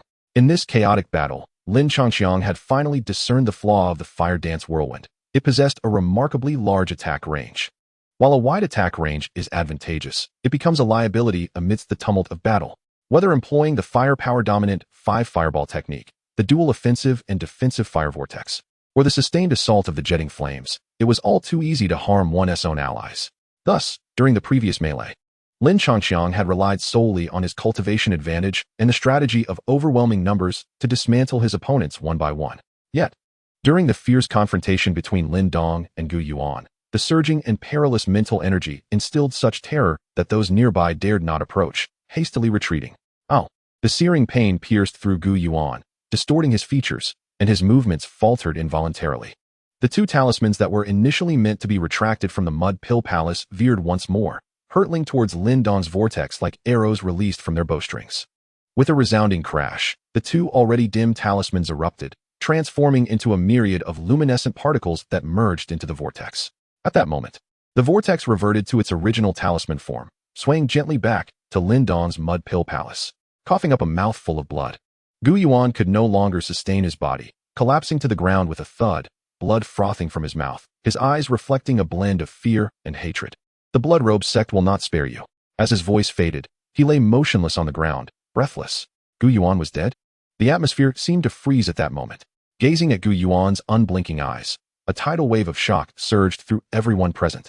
Observing Lin Dong approach with a calm demeanor to collect Gu Yuan's Qiankuan bag sent chills down their spines. Simultaneously, under Lin Changxiang's shameless yet triumphant ambush, the Tianyuan realm warriors of the Lei and Xie families had all perished. Within the Grand Hall, only Lei Bao and Lin Jintian remained engaged in battle. Lei Bao, take your own life. After exchanging a palm strike with Lei Bao, Lin Jintian remained rooted in place, no longer advancing. The battle-weary Lin Changxiang and Lin Xiao silently gathered around. Lei Bao stood frozen, tilting his head back, his lips slightly parted, vacantly surveying the entire hall. Before slowly bowing his head, his breath grew increasingly labored, his chest heaving violently. Moments later, when Lei Bao lifted his head again, it became apparent that tears streamed down his face. To take my own life. Ha ha, ha ha. In the astonished gazes of Lin Xiao and the others, Lei Bao suddenly erupted and charged at Lin Changxiang. Tears continued to cascade down, yet he laughed recklessly, exuding unrestrained defiance. Stop him, Lin Jintian shouted, rallying those around him to intervene and halt Lei Bao. However, Lin Changxiang raised a hand to restrain them. He gazed at the oncoming Lei Bao, silently retrieving the dragon's gallbladder bright silver spear, directing its tip forward, channeling his entire essence into it. The spear tip shone with resplendent brilliance. Yet Lei Bao did not flinch or evade, his smile only growing wider. With a swift thrust, the spear pierced through Lei Bao's chest, creating a vast bloodied aperture. Yet, he paid it no mind, instead surging directly into Lin Changxiang, splattering blood everywhere. Staring at the lifeless body before him, Lin Changxiang stood momentarily stunned, his breath becoming even heavier. He quietly withdrew the spear, carefully laying the body down on the ground and gently closing its eyes. He refrained from using his essence, solely yearning for death. Chapter 48. Consolidating the life symbol. A conflict disguised as a wedding banquet ultimately concluded with the downfall of the Lei and Xie families, whose legacies had endured for over a century, becoming mere sustenance for the rise of the Lin family. Today, the Lin family stands as the unequivocal foremost power in Qingyang town, attracting numerous formidable figures akin to Pei In and Yin Shuangying, thereby significantly enhancing their strength. In contrast to Lin Jintian and others, who are preoccupied with clan affairs and the acquisition of territory, Lin Changxiang and Lin Dong have returned to their tranquil yet fulfilling cultivation routine. After 4 months of diligent practice with the third-rate technique, Qingyuan Gong, they have successfully reached the stages of Ziyuandan and Late Tianyuan. On a rocky outcrop within Taimu village, Lin Dong sits cross-legged, the life symbol within his Naiwan palace pulsating with a vigorous heartbeat akin to that of a heart. Waves of mental energy continually surge forth and are drawn back in. Refining his mental prowess through this cyclical process, Lin Dong exhales a plume of white mist, opening his eyes to reveal a fleeting brilliance. Changxiang, are you truly not going to consolidate this ancient vortex symbol? He rises, casting a glance at Lin Changxiang. According to the records left by Gu Yuan, the life symbol is already commendable. Let me ponder, Lin Changxiang replies, a hint of disdain evident as he acknowledges the superiority of the ancestral symbol. Yet, with no immediate opportunity to engage with it, he must rely on the system's lottery for hope. With a thought, a detailed interface, visible solely to Lin Changxiang, materializes before him. Host, Lin Changxiang gender, male cultivation level, Ziyuandan, 7, martial arts, Chiman seal, fire dance whirlwind cultivation technique, Qingyuan Gong mental power level, apprentice symbol master, 99. Life symbol not yet consolidated, secret technique, transformation needle mental power technique, divine movement chapter treasures, Gao Lao Zhuang, dragon gallbladder bright silver spear lottery chances, 16 chances. The probability of acquiring relevant abilities should be considerable. System, utilize all lottery opportunities. Ding. The 16 lottery chances have been successfully utilized. Congratulations, host. You have obtained 4 double experience cards, 3 double gold cards, 4 affection roses, 2 small horns, 1 heart demon experience card, supreme 8 rank martial art, unmatched dance, second rate technique, protective charm unmatched dance, first move. 7 kills, consumes yuan power, attaching to the weapon, extending a blade of light formed from condensed yuan power, with size and hardness dependent on the output of yuan power. Second move, greedy wolf, an attack initiated by the 7 kills blade, which absorbs yuan power upon striking the target, with the amount absorbed contingent upon the contact area between the blade and the target. Third move, breaking army, leaps into the air and swings the weapon downwards, crashing to the ground. Upon landing, it destabilizes nearby foes and consumes spiritual energy to inscribe a colossal mark. Within the confines of this mark, the power of both 7 kills and greedy wolf will be amplified. The dimensions and duration of the mark are contingent upon the output of spiritual energy. The body protection charm, a second-tier technique that can open up 24 meridians, slowly generating a protective charm within the practitioner's body. This charm can withstand a single attack whose strength does not exceed 1 minor realm above the host, who seeks martial arts and techniques. What of my ancestral talisman? Lin Changxiang felt somewhat disheartened. Although this martial art was commendable, he indeed yearned for a proper technique. Yet, this body protection charm was merely second tier. Would it not be more gratifying to purchase a volume in Yin City? Changxiang, have you made a decision? Do you require my guidance on how to condense the ancient vortex talisman? Lin Dong observed Lin Changxiang's fluctuating emotions with a raised eyebrow. Let us proceed directly. Lin Changxiang responded with a reluctant nod. Fortunately, once he acquires superior talismans later on, he can absorb the original. So he shall make do with the ancient vortex talisman for now. He exhaled deeply, closed his eyes, and silently summoned the spiritual energy within his dantian, emulating Lin Dong's demonstration to begin condensing the ancient vortex talisman. The spiritual energy slowly swirled, gradually taking on a vortex shape, accompanied by a sound reminiscent of rushing water echoing in Lin Changxiang's mind. The vortex oscillated in speed, maintaining a peculiar rhythm, and before long, a faint but palpable pulling force emanated from the spiritual vortex. Congeal, Lin Changxiang exclaimed, suddenly opening his eyes as he manipulated the swirling energy, compressing it further. When the vortex reached its utmost limit, a subtle humming resonated throughout his dantian. Without hesitation, Lin Changxiang urged his spiritual energy to compress with fervor once more, causing the spiritual vortex to finally succumb to the pressure, bursting forth with a resounding crack. As the vortex exploded, Lin Changxiang's eyes gleamed with an extraordinary brightness. With a pop, at the center of the explosion, countless slender rays of light erupted, instantly intertwining the dispersed spiritual energy, retracting swiftly to ultimately form a wondrous symbol approximately the size of 3 fingers. Ah, so this is the ancient vortex talisman, crafted in imitation of the devouring ancestral talisman. This symbol, though somewhat dim, upon closer inspection, resembled a mutated vortex, its radiance flickering like a quietly rotating black hole. Ding! Congratulations, host, you have become a talisman master. Earning 2 chances for a reward draw. After a lengthy observation, Lin Chongqiang returned to his senses, only to discover Lin Dong gazing intently at the Qiankuan bag with a furrowed brow. Still concerned about the Bloodrobe sect? Indeed, Lin Dong nodded. Although we have slain Gu Yuan, the Bloodrobe sect still possesses a master at the minor completion of the Yuan Dan realm and nearly 10 at the Tian Yuan realm. Our Lin family, counting you and me, has merely 2 at the minor Yuan Dan realm and 4 at the Tian Yuan realm. How shall we contend with them? What is there to fear? Lin Chongqiang casually patted Lin Dong's shoulder. Although generally speaking, there exists a considerable gap between the small Yuandan realm and the small perfection of the Yuandan realm, Lin Chongqiang was not an ordinary individual. If he exerted his utmost effort, it would not be particularly difficult for him to vanquish a small perfection. Lin Dong shook his head in exasperation, clearly unconvinced. Even if you can restrain Wei Chun, what then? If you hold him back, my grandfather will confront that small Yuandan realm. And my father and I will deal with the 4 in the Tianyuan realm. But there remain several others in the Tianyuan realm. When soldiers come, we must block. When water arrives, we must dam it. What use is your constant worrying? Lin Chongqiang felt somewhat helpless. He could hardly say that his absence in the original narrative meant Lin Dong would be unharmed. This time, Lin Dong nodded with a smile. Yet Lin Chongqiang knew that his words had not truly resonated. That evening, the sudden surge in spiritual energy confirmed Lin Chongqiang's suspicions. Had the little weasel been discovered and begun enhancing its talismanist experience by shattering spiritual energy? Chapter 49. The blood robe approaches as the days passed. The atmosphere within the Lin family grew increasingly tense, and Lin Dong dared not exhibit even a hint of laxity, dedicating himself fervently to his training. One day, while Lin Chongqiang and Lin Dong were engaged in martial arts practice, the ground beneath them began to tremble ever so slightly, causing both to change their expressions and rush toward the entrance of the Ironwood Manor. At the end of the avenue, a surge of crimson energy suddenly emerged, sweeping toward the Ironwood Manor with the ferocity of a tempest, a magnificent display. The blood robe approaches. The Lin family, come forth and meet your doom.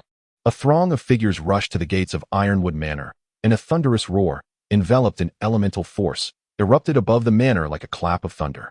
Nearly 100 figures clad in red stood at the entrance of Ironwood Manor, an invisible aura of malice radiating from them, instilling fear in the hearts of all. At the forefront of the crowd stood a robust man with dark skin, resembling an iron tower. His mere presence commanded respect without uttering a word. Clad in a crimson robe, his cold gaze betrayed no emotions. The slight redness in his eyes only added to his menacing demeanor. This man was none other than Wei Chun, the leader of the blood robe sect. Beside Wei Chun stood an elderly man with a hawkish nose, evidently the second most powerful figure within the blood robe sect. The blood robe approaches, yet you dare remain within? Seeking death, are we? The thin elder chuckled ominously. Creak. The gates of Ironwood Manor slowly opened, and a large contingent of guards surged forth, positioning themselves on either side of the entrance. Their expressions tense as they regarded the blood robe sect. I am Lin Jintian, the head of the Lin family. I wonder what brings you here, sect leader Wei. Lin Jintian, accompanied by Lin Xiao and others, stepped forward and cupped his fists in greeting to the dark-faced man. I never expected to encounter a practitioner of the small Yuandan realm in this remote area. Wei Tong gazed indifferently at Lin Jintian. You should be aware of our purpose. Guing was the vice leader of my blood robe sect, and he perished at the hands of someone from your Lin family. It is said that a life for a life, and a debt must be repaid. Do not feign ignorance. Upon witnessing the unwavering resolve of his opponent, Lin Jintian's expression shifted subtly. Master Wei, what is it that you desire from the Lin family? Please, speak plainly. At least he was somewhat perceptive. Wei Tong's tone was remarkably subdued, yet everyone present could easily sense his self-assuredness. Have the one who murdered Gu Ying commit suicide to atone for his sins, and furthermore, your Lin family shall henceforth be incorporated into my blood robe sect. In such a case, I shall hold no grievances. How dare you, a mere nobody, demand such a thing from my Lin family? The audacious proclamation echoed in their ears, leaving the members of the blood robe sect in disbelief as they gazed ahead, towards the young man boldly striding out of the crowd. The Lin family members were utterly terrified. Lin Chongqiang, return quickly. Lin Jintian was initially taken aback, but soon his eyes blazed with fury. As expected, Wei Chun showed no hesitation and charged towards Lin Chongqiang like a bolt from a crossbow. Lin Dong, Lin Xiao, and the others immediately sprang into action, yet several figures from the blood robe sect also darted forth, evidently intent on preventing their interference. Lin Changxiang regarded the fiercely intimidating Wei Chun with no sign of trepidation.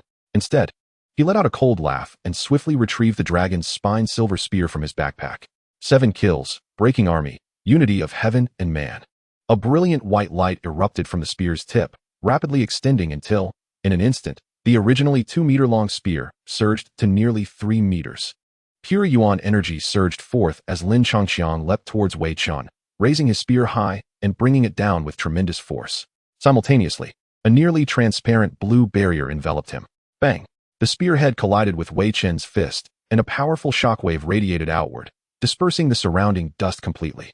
Thud, thud, thud. The sound of footsteps rang out in succession, and soon both the Lin family and the blood-robe sect members stared in disbelief, their eyes wide. The one who had been forced back several steps was none other than Wei Chun, the master of the blood-robe sect, while the audacious young man remained utterly unperturbed. Even Lin Changxiang was momentarily stunned. Though he had confidence in defeating Wei Chun, it shouldn't have been this effortless. After a brief pause, he recalled the protective incantation he had overlooked, and his expression grew serious. Have you decided how you wish to perish? In that moment, Lin Changxiang resembled a vengeful king. His demeanor turned grim, his voice flat, as a turbulent surge of yuan power erupted, amplified by the imposing presence of 4 storm giant swords, becoming increasingly extravagant.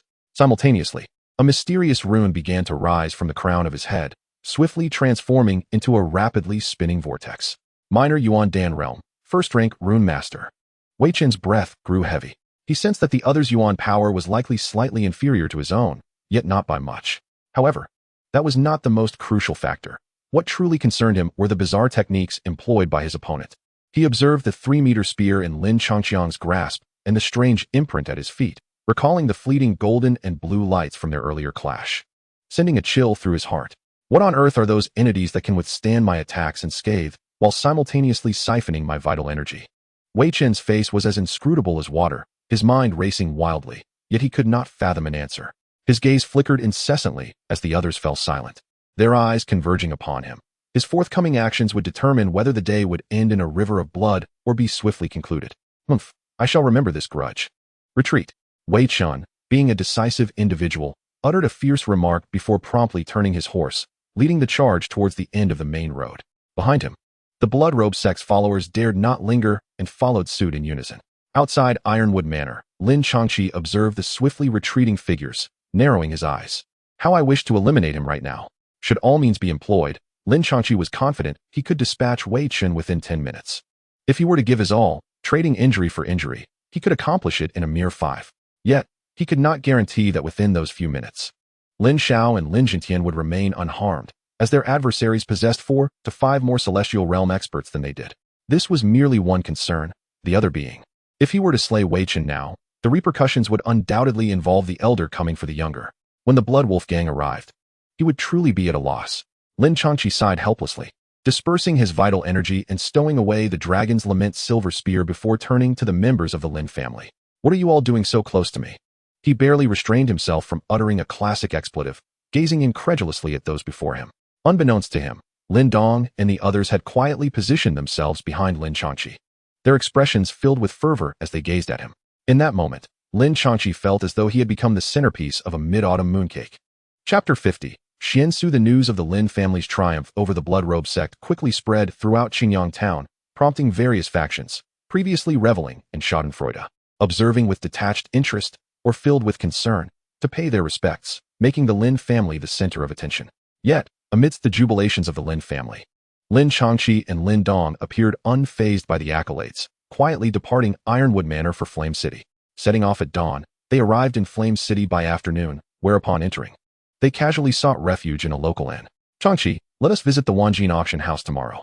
I intend to procure some spiritual herbs to restore my mental energy for cultivation, Lin Dong suggested with a hint of excitement as he settled onto the bed.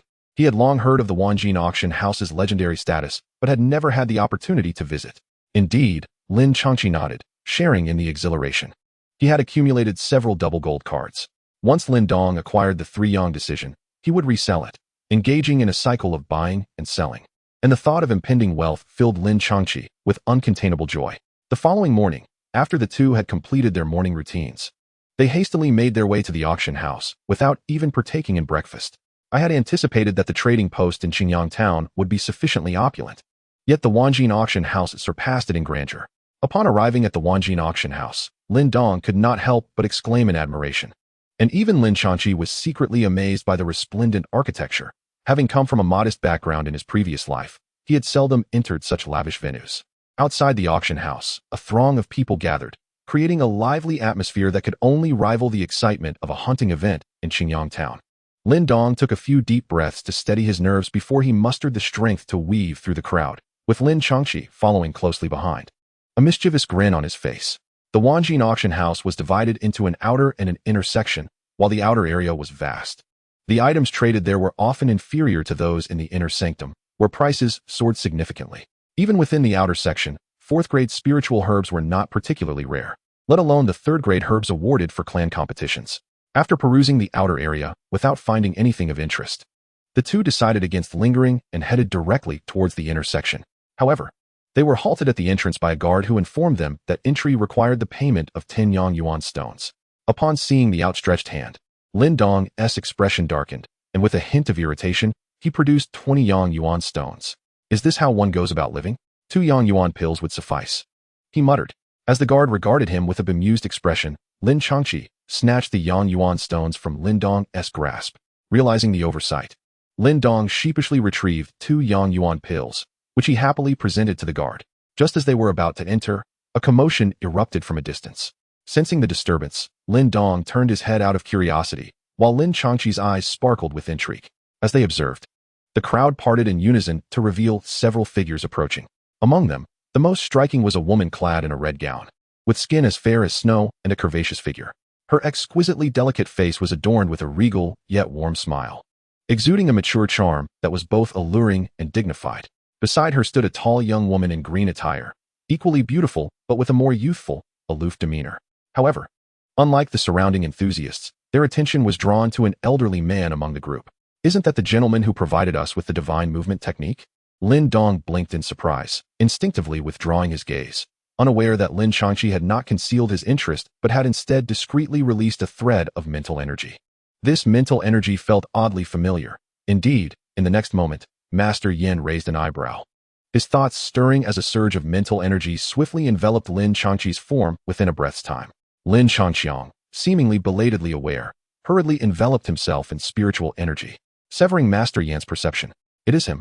Observing Lin Changqiang, who turned around with a puzzled expression only to reveal a look of realization, Master Yin, who had been smiling, suddenly widened his eyes in sheer astonishment. This display of uncharacteristic emotion startled the two women nearby. However, Master Yin paid no heed to their reactions and cheerfully approached Lin Changqiang and Lin Dong. Dear young friends, do you still remember this old man? Faced with the amiable elder, Lin Dong felt somewhat embarrassed, secretly blaming Lin Changqiang for failing to conceal his identity. I am Lin Dong, honored to meet you, master.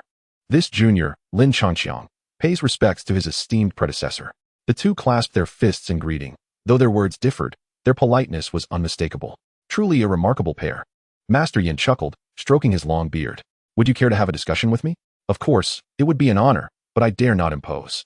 In the astonished gazes of the onlookers, the five entered the inner chamber, arriving in a rather luxurious private room. Allow me to introduce you, said the elder. This is Xian Su, the steward of the Wanjin auction house, and this girl is Ji Lan, daughter of President Xia. Master Yin then turned to the two women. These two are young friends I became acquainted with a few months ago. The three nodded to each other, while Ji Lan merely glanced at the pair before turning away disinterestedly. Dear young friends, I trust you have successfully cultivated the divine movement technique I entrusted to you a few months ago. Master Yan's gaze held a glimmer of astonishment, though his heart was already tumultuous with waves of emotion. From his initial contact with spiritual energy to unblocking the Naiwan Palace and becoming a true talisman master, it had taken him several years.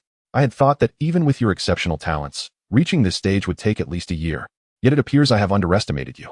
As he spoke, both Xian Su, who had been merely curious, and the indifferent Ji Lan, were subtly moved.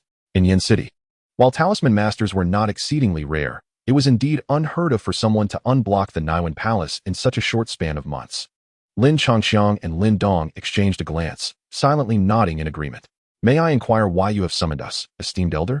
There is no rush, no rush. Master Yin replied, then turned to Xian Su. Xian Su, I recall that in the competition for the Immortal Pond, our Wanjin Merchant Association has 2 vacancies remaining? Yes, indeed. 2 spots are still unfilled. Initially, I intended for Song Qing to take one, but Jilan is particularly averse to him and refuses to collaborate with that fellow. Xian Su nodded, though her expression became peculiar. Meanwhile, the previously confirmed Lu Yi had recently been ensnared in a mysterious plot, having fallen victim to a peculiar drug. According to the physician, this substance posed no harm and could even stabilize one's cultivation. Yet it had a significant side effect. It would render the victim unconscious for a month, unable to be awakened no matter the effort. Upon hearing this, Lin Dong displayed a peculiar expression, while Lin Changxiang secretly rejoiced, marveling at his own fortune. Suddenly, Xian Su blinked, suggesting, "Does Master Yin mean for them to compete?" Aunt Su, Master Yin, the contest for the immortal pool is of utmost significance. How can it be treated so casually? Moreover, they have merely managed to open their Naiwan palace. Wouldn't that hinder our progress? Upon hearing this, Xia Jilan became agitated, exclaiming, "You can't be so reckless just because this fellow is handsome. Well then, shall we continue with Song Qing as your partner?" Xian Su rolled her eyes and smirked. "I would rather perish." At the mention of Song Qing, the woman named Jilan's expression darkened, her disdain evident.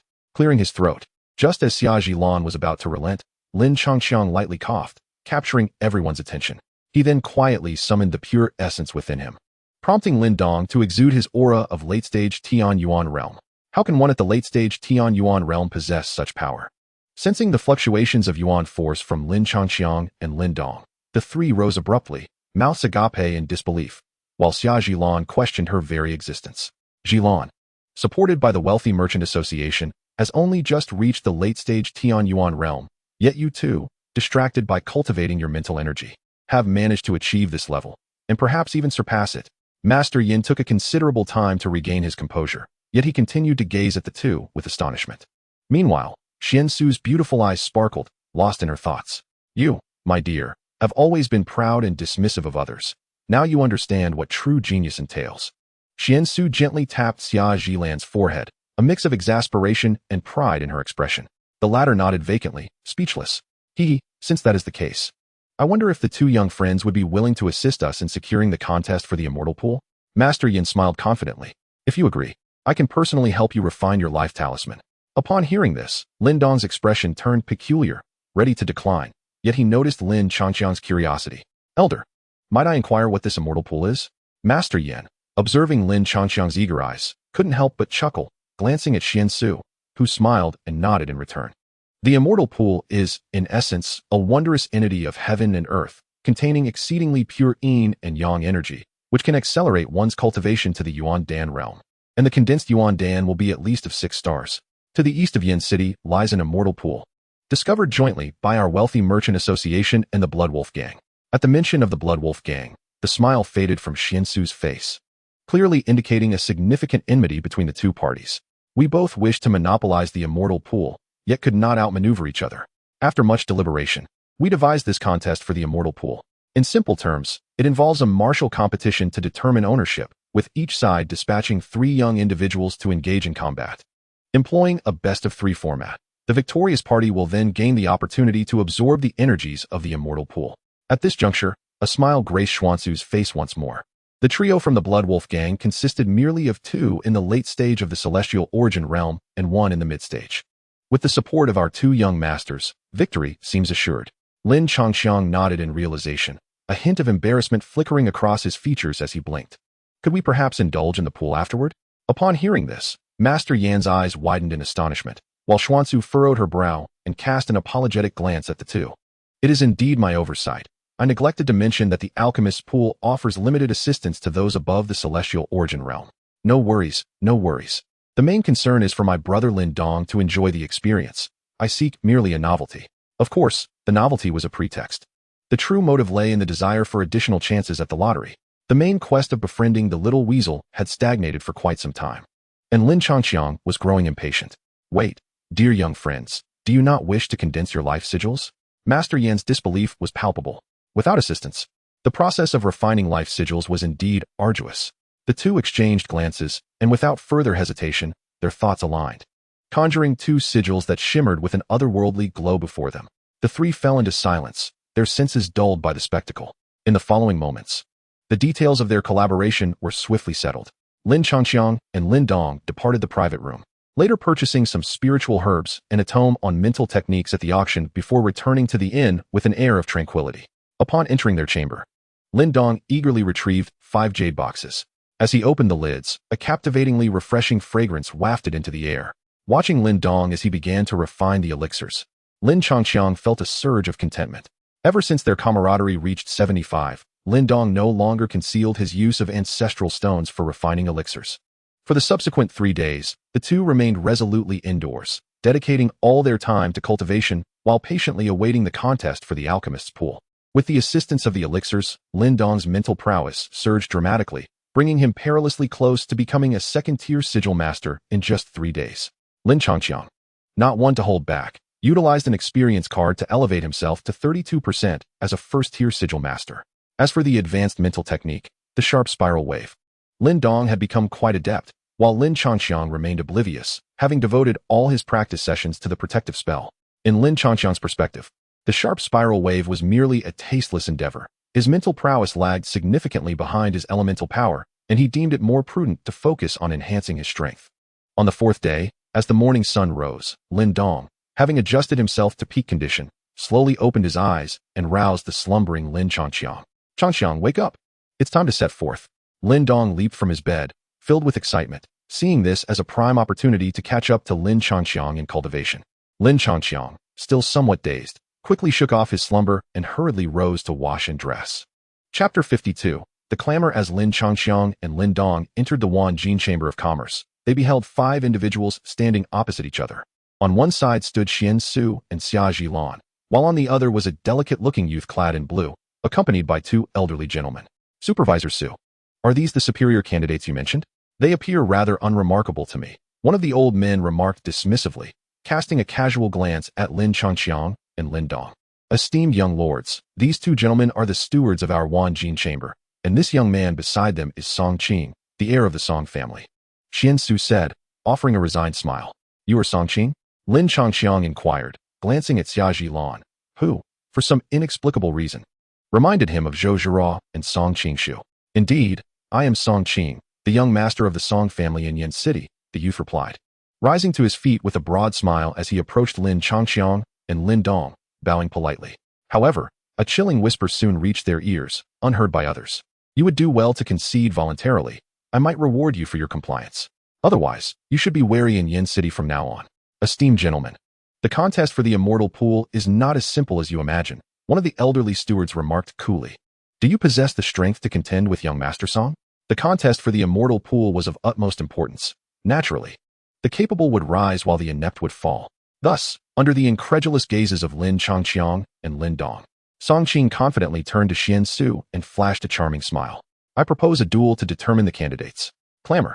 No sooner had Song Qing uttered his proposal than Lin Changqiang furrowed his brow in annoyance, a surge of formidable energy suddenly erupting from within him, swiftly enveloping the entire hall.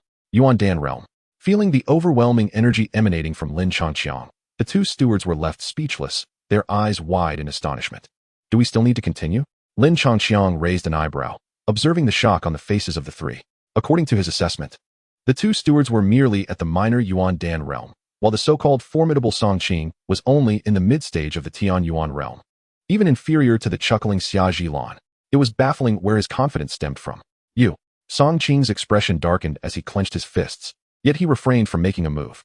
"Esteemed lords, the candidates I have chosen are rather commendable, would you not agree?" Xian Su smiled gently, while Xia Zhilan laughed nonchalantly. The 2 elderly gentlemen could only nod awkwardly. "Supervisor Su possesses extraordinary discernment. We are truly humbled." With that, they hurriedly seized Song Qing and fled the meeting room in haste. "Humph, those 2 old fools have always favored Song Qing. They must have received considerable benefits from the Song family." Xia Zhilan fumed as she watched the stewards depart. "They are traitors. We must have father send someone to investigate them. The Song family is nothing but a fence-sitter. They feign allegiance to our Wanjin chamber while secretly colluding with the Blood Wolf gang and the City Lord's mansion."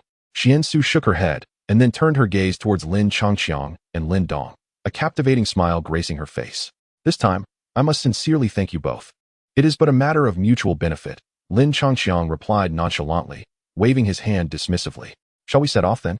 Xian Su nodded with a smile and walked towards the exit of the Merchant Association, followed closely by Lin Changqiang and the others.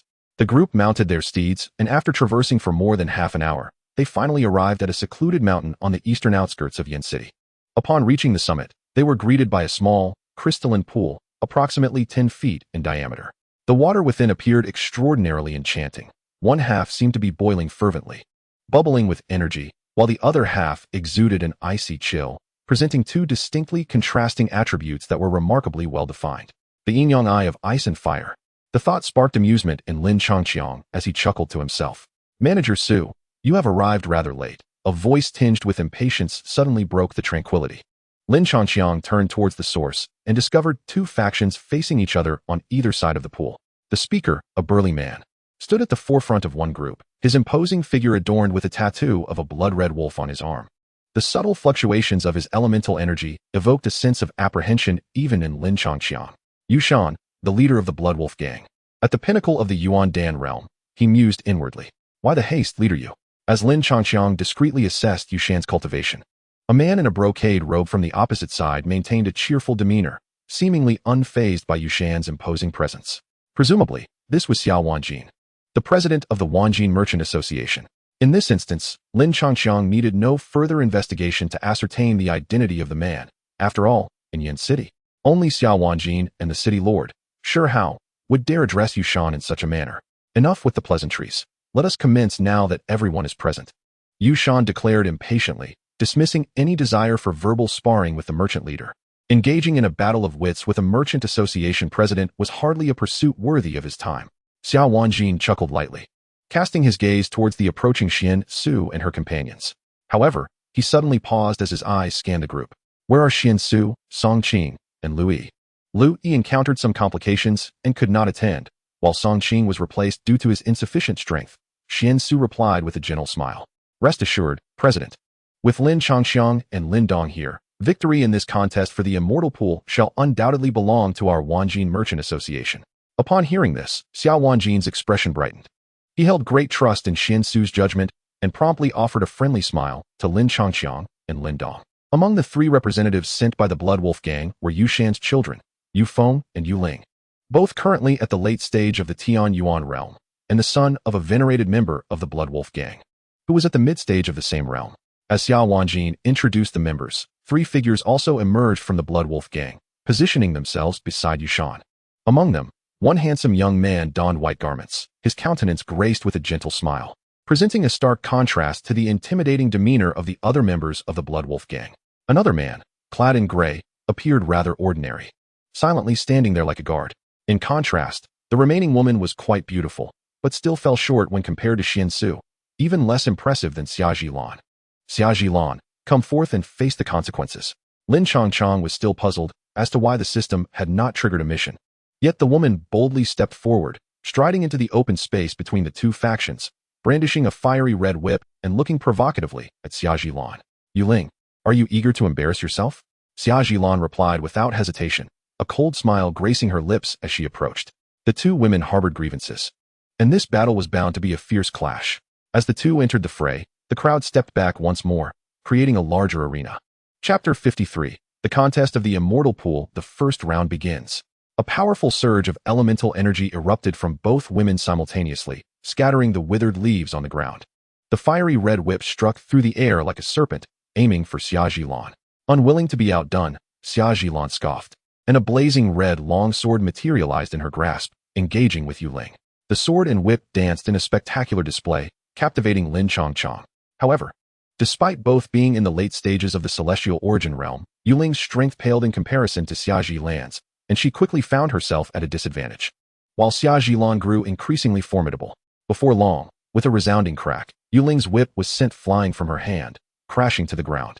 Just as she attempted to retrieve it, Xia Zhilan pointed her sword menacingly at Yu Ling's neck.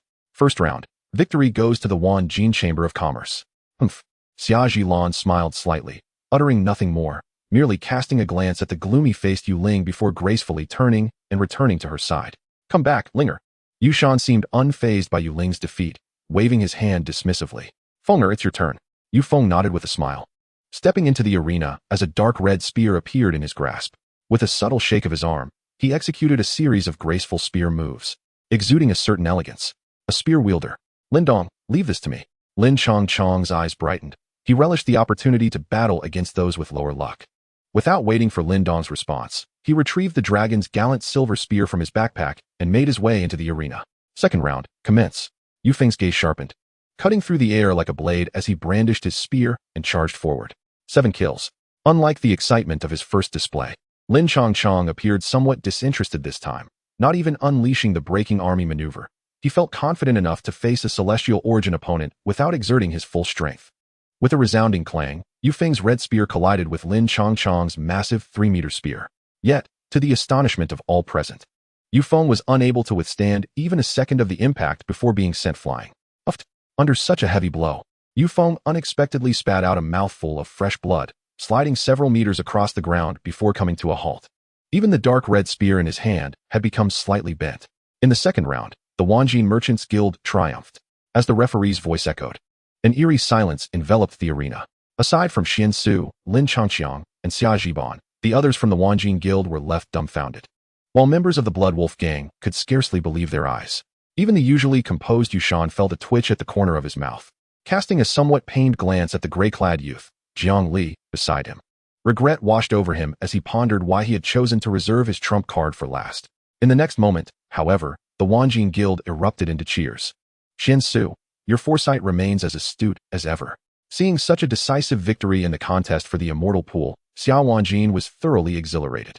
In response, Xian Su offered a faint smile, though internally, she was quite surprised. It was one thing to force back Song Qing, who was in the mid-stage of the heavenly origin realm, but to dispatch someone in the late stage with just a single move. She cast a glance at Lin Chongqing, a look of seriousness flickering in her eyes. Such talent must not only be courted but also never offended.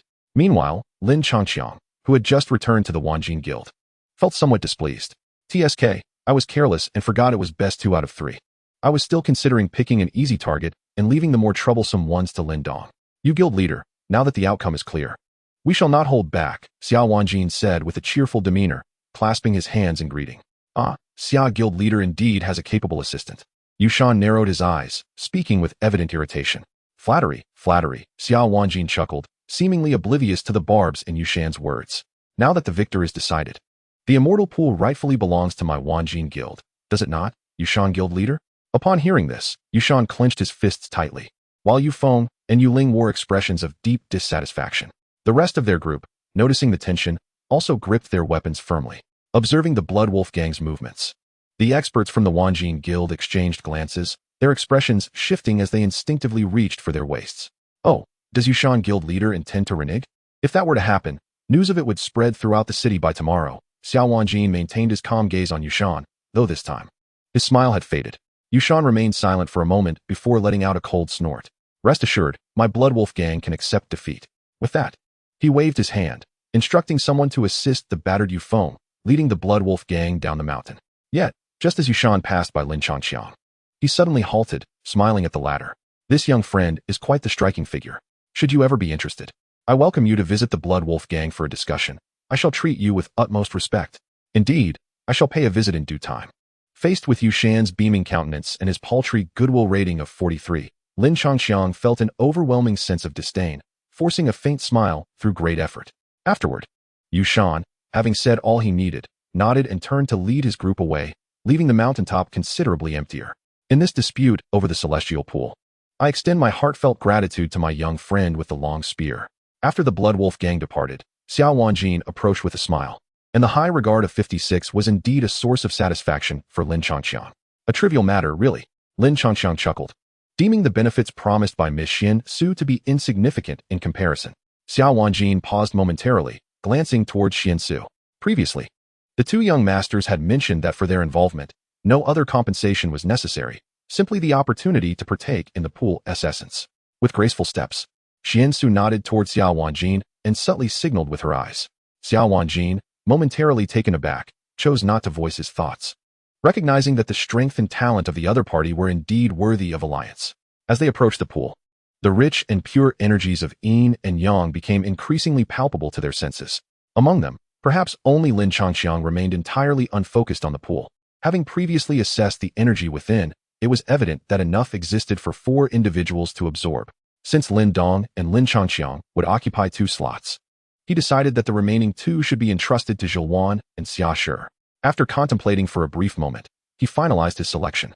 Remember, as you four enter the Dancian pool, do not venture too deeply. Though the pool is not vast, it is profoundly deep and exceedingly cold at its depths. Recklessness could lead to peril. Regarding the amount of energy you may absorb, that is contingent upon your own capabilities. Upon hearing these words, the group nodded in agreement. Their eyes ablaze with anticipation as they gazed at the Dancian pool. Chapter 54. The Emerald Water Demon Python Splash. As soon as the words fell, Xia Zhilwan and Xia Shi summoned their elemental force, enveloping themselves before leaping directly into the Dancian pool. The surface of the water promptly swirled into two vortices, clearly indicating that both were already absorbing energy. Observing this, Lin Changqiang and Lin Dong followed suit, plunging into the water. What pure energies of yin and yang! Upon entering the Dancian pool, they were immediately enveloped by the potent energy of the water.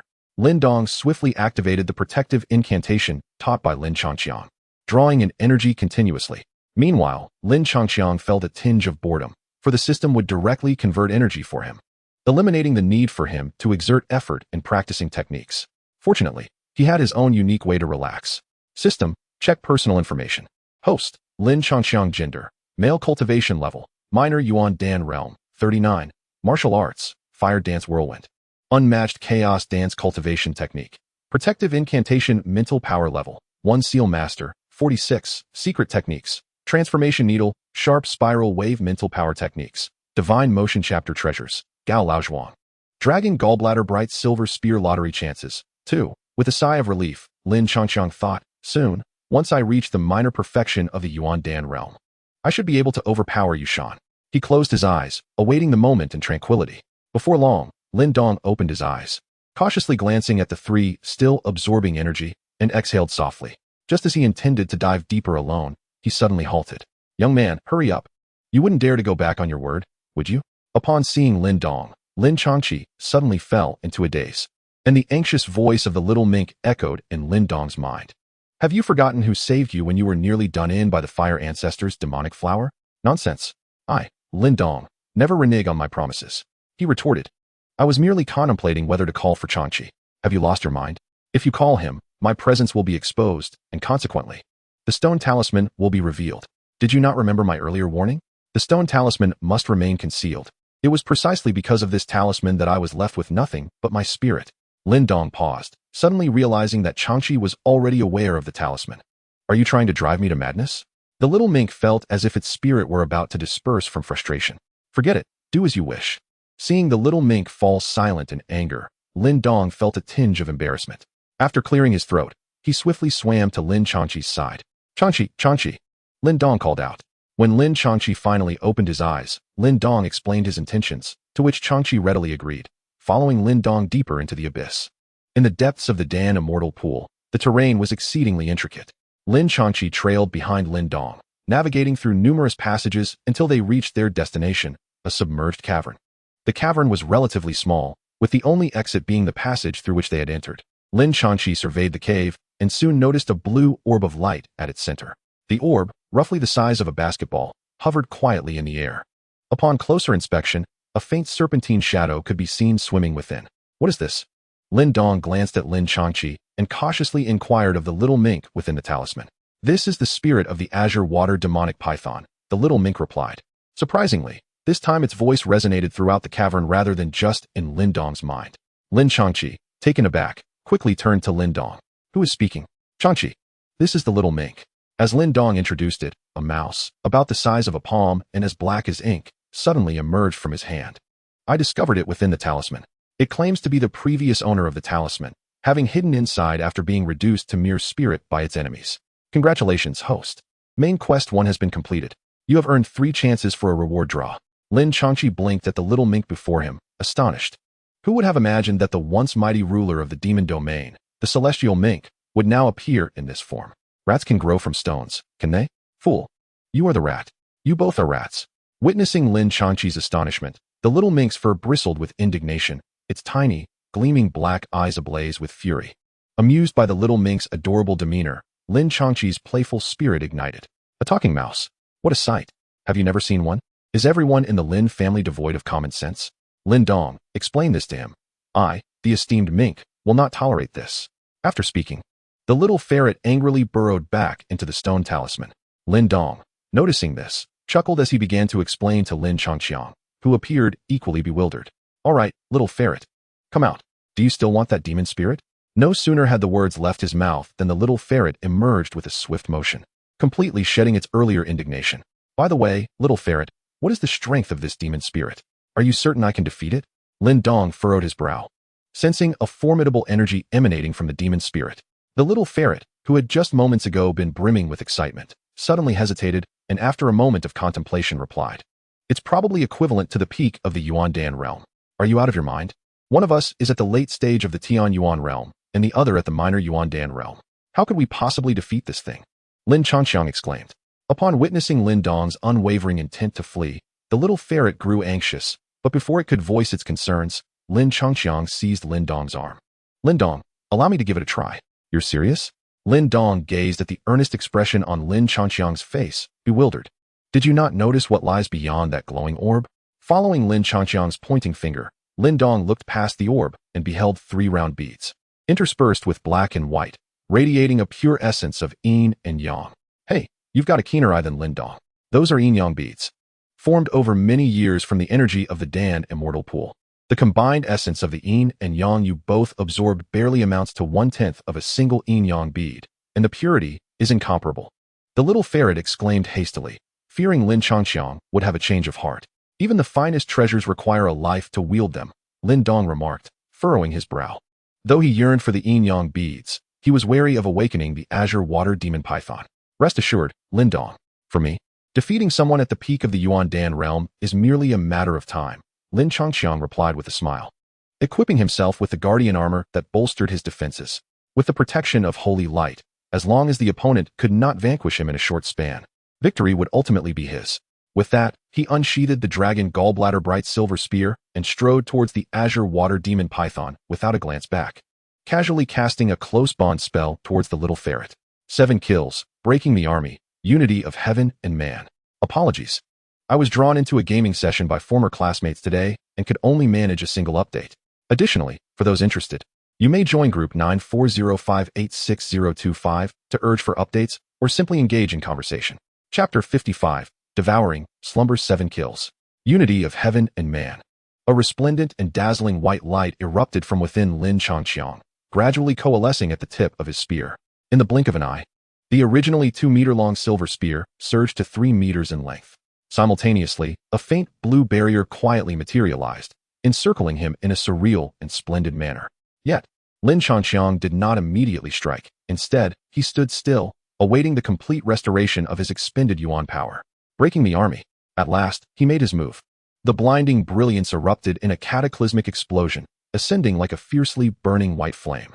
Lin Changqiang's knees bent slightly as he leaped into the air, soaring towards the azure water demon python. With 2 resounding thuds, the deep blue orb was forcefully struck to the ground.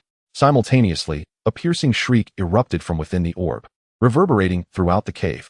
The serpentine shadow within the orb swelled rapidly, and Lin Changqiang sensed a formidable power awakening. Boom! The deep blue orb expanded violently, and the ethereal serpent shadow writhed in a frenzy. In an instant, beams of deep blue light shot forth from the orb in all directions. Whoosh whoosh. 2 surging beams suddenly targeted Lin Changqiang's left arm and right leg. The first beam vanished silently under the protection of his spell, but the second beam instantaneously tore through the unity shield and struck Lin Changqiang's right leg with great force. How? Despite the shield mitigating some damage and Lin Changqiang donning 4 pieces of guardian armor, his right leg was still bruised, causing him to cry out in pain. Startled, Lin Changqiang broke into a cold sweat, hastily releasing his grip on the gun with his left hand to shield the other weapon. He anxiously glanced at Lin Dong, urging, "That demon mink, aren't you supposed to absorb it? Hurry up, I am the celestial demon mink." The small mink, observing from the side, bristled in fury, but recognizing the assistance rendered, it refrained from further argument. Lin Dong, channel some essence into the stone talisman. Without hesitation, Lin Dong focused his mind, and a surge of essence flowed from his dantian into the stone talisman resting in his palm. A faint humming sound arose, followed by a flicker of light. As a somewhat ethereal figure emerged in Lin Dong's hand, it was the small mink. At that moment, the once pitch-black mink shimmered with a hint of purple, a mysterious pattern appearing on its forehead, and its dark eyes transformed into a radiant golden hue, a subtle pressure emanating quietly. Celestial Demon's mouth. The small mink flashed before the orb, its claws dancing swiftly as a series of dark rays shot forth, ultimately converging into a vortex akin to a black hole. As the vortex emerged, it began to spin wildly, resembling a giant maw that voraciously consumed the orb. Witnessing this, Lin Changxiang ceased his frantic attempts to suppress the orb.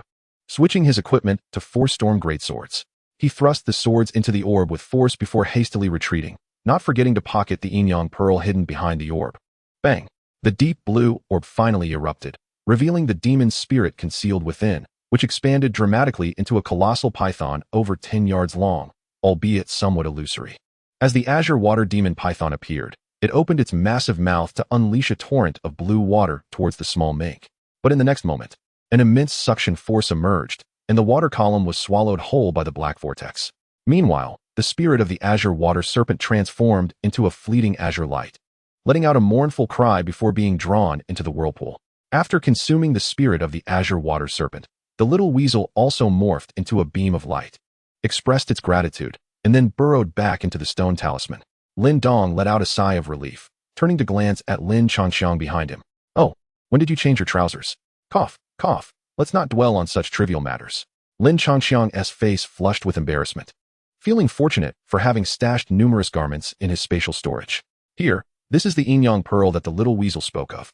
You may take these too, while I shall keep the remaining one. You exerted nearly all the effort this time. I would feel unworthy to take even one, let alone 2. Lin Dong furrowed his brow, hesitating to accept the yin-yang pearls. "Perhaps you should keep both. TSK, why are you being so indecisive? I've said I am giving you 2, so take them without fuss. At this rate, you're still merely at the late stage of the heavenly origin realm. How do you intend to compete with Lin Langtian in the future? Do you no longer wish to avenge your father?" With that, Lin Changxiang rolled his eyes and, without giving Lin Dong a chance to refuse, directly pressed the 2 yin-yang pearls into his hands.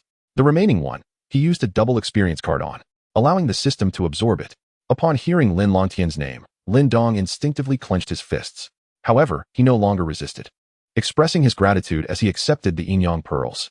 Outside the alchemist's pool, Xia Zhouwan and Xia Shi had already concluded their absorption, and all present stood at the pool's edge, gazing quizzically at the water, perplexed as to why Lin Changxiang and Lin Dong had yet to emerge.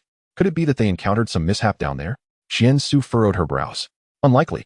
Our families have immersed themselves in this alchemist's pool for many years without facing any dangers." Xiao Wanjin shook his head, equally puzzled. "Let us wait a few more minutes. If they still do not appear, we shall send someone down to investigate." Indeed. Upon hearing this, Xian Su nodded, aware of Lin Changxiang and Lin Dong's potential. It was only natural to ally with them. Moreover, they had assisted in securing victory in the contest for the immortal pool, which warranted their support. Soon, the tranquil surface of the pool was disturbed by the sound of 2 splashes, and shortly after, Lin Changxiang and Lin Dong emerged, landing gracefully on the ground. Seeing the 2 finally appear, Xiao Wanjin and the others breathed a sigh of relief. "Apologies for the delay. We were simply curious about the pool's depths and swam around for a bit. We appreciate your patience." Lin Changxiang nodded apologetically, offering a casual excuse. "We thought you 2 had drowned." Xia Zhouwan shot them an exasperated glance, having just worried about their safety, only to discover they were merely sightseeing. "Now that this matter is settled, let us return to Flame City." Xian Su flashed a charming smile at everyone, who readily nodded in agreement. The group then set off contentedly towards Flame City. Chapter 56. Wealth, abundant wealth on the journey back. The atmosphere of the convoy was notably pleasant due to their victory over the Blood Wolf gang. Taking advantage of the moment, Xiao Wanjin inquired about the backgrounds of the 2 individuals, subtly revealing his intent to cultivate a rapport. The 2, of course, did not decline. The Lin family of Qingyang Town? Upon hearing their origins, Xian Su suddenly blinked, a light laugh escaping her lips as she remarked, "What a coincidence. A significant portion of the Yanyuan stones recently sold by the Lin family has been procured by my Wanjin merchants. I had no idea that you gentlemen hailed from the Lin family. Upon our return, I shall instruct my subordinates to facilitate our dealings with the Lin family, allowing you both to sell the Yanyuan stones to Wanjin merchants next time. Thank you very much, Manager Su." Lin Changxiang inclined his hands in a gesture of gratitude, having momentarily forgotten this matter. "Is it true that the Lin family has some grievances with the Bloodrobe sect from Yin City?" Xiao Wanjin's eyes widened in astonishment as he regarded the 2. "I have heard that the Bloodrobe sect once boasted about annihilating you. Yet they left in disgrace after a bold daytime confrontation, only to return at night, ridiculed by many forces in Yen City. At this revelation, Xia Shi, Xian Su, and others were momentarily taken aback. Though the blood robe sect's strength was average, they boasted 3 minor Yuan Dan level experts and nearly 10 Tian Yuan level warriors. How could the Lin family possibly repel such might? The blood robe sect is merely a band of clowns, Lin Changxiang replied with a faint smile. They approached our Lin family early one morning, claiming they would wash us in blood. Yet, after a single exchange with Wei Chun, they fled in terror. One day, I shall eradicate the blood robe sect. Xiao Wanjin's pupils constricted in surprise as he exclaimed. I did not expect that a young brother could repel a minor Yuan Dan level adversary. However, he continued, to my knowledge, the blood robe sect has always developed solely within Yen City. The Lin family has only come to sell Yangyuan stones. How could such deep-seated enmity arise? Just as Lin Changxiang was about to respond, Lin Dong calmly interjected. The deputy leader of the blood robe sect, Gu Yuan, coveted our Lin family's Yangyuan stones. And I killed him. As soon as the words left his mouth, a profound silence enveloped the surroundings. Xian Su and the others looked at Lin Dong, their expressions marked by astonishment, taking a considerable time to regain their composure. I recall that Gu Yuan was a second-tier talisman master. Who would have thought that young friend Lin Dong could single-handedly slay such an individual? The Lin family truly boasts a pair of exceptional talents, Xiao Wanjin remarked, nodding in admiration before turning his gaze to Lin Changxiang. However, the blood robe sect has always been led by the Blood Wolf gang. To annihilate them, one must first overcome this formidable hurdle. If the Blood Wolf gang dares to obstruct us, then they shall be annihilated as well, Lin Changxiang stated impassively, his words leaving everyone momentarily stunned, unsure whether to regard him as a visionary or an ambitious dreamer. Well, young friend Changxiang, your aspirations indeed soar high. To eradicate the Blood Wolf gang is something I have long desired, yet could not accomplish. Xiao Wanjin's eyes brightened with excitement as he proposed. I would like to invite you both to become patrons of my Wanjin merchants. What say you? An offer we cannot refuse. Upon their return to Yen City, the two bid farewell to the members of Wanjin merchants and made their way directly back to the inn where they were staying. Upon returning to their room, the two collapsed onto the bed together. Ah, finally home, and how delightful it is to recline. Lin Changxiang sprawled out in a starfish position on the bed, absently touching his thigh. Thanks to the protection of the holy light, the injured skin had long since healed, yet a chill lingered in his heart. Had that beam of light struck a bit higher, he might have been in excruciating pain. Lin Dong also felt a sense of weakness, reluctant to speak. Earlier, while at the bottom of the pool, he had been worried for Lin Changxiang's safety, pouring all his vital energy into the little weasel, leaving him utterly drained. Throughout their journey, he had maintained a fa-ade of strength, but now, with relaxation setting in, he felt completely exhausted. After lying there for a while, Lin Dong, still feeling feeble, suddenly mustered the strength to sit cross-legged on the bed, entering a meditative state. Observing Lin Dong's diligence, Lin Changxiang couldn't help but sigh inwardly, grateful that he himself did not need to engage in cultivation.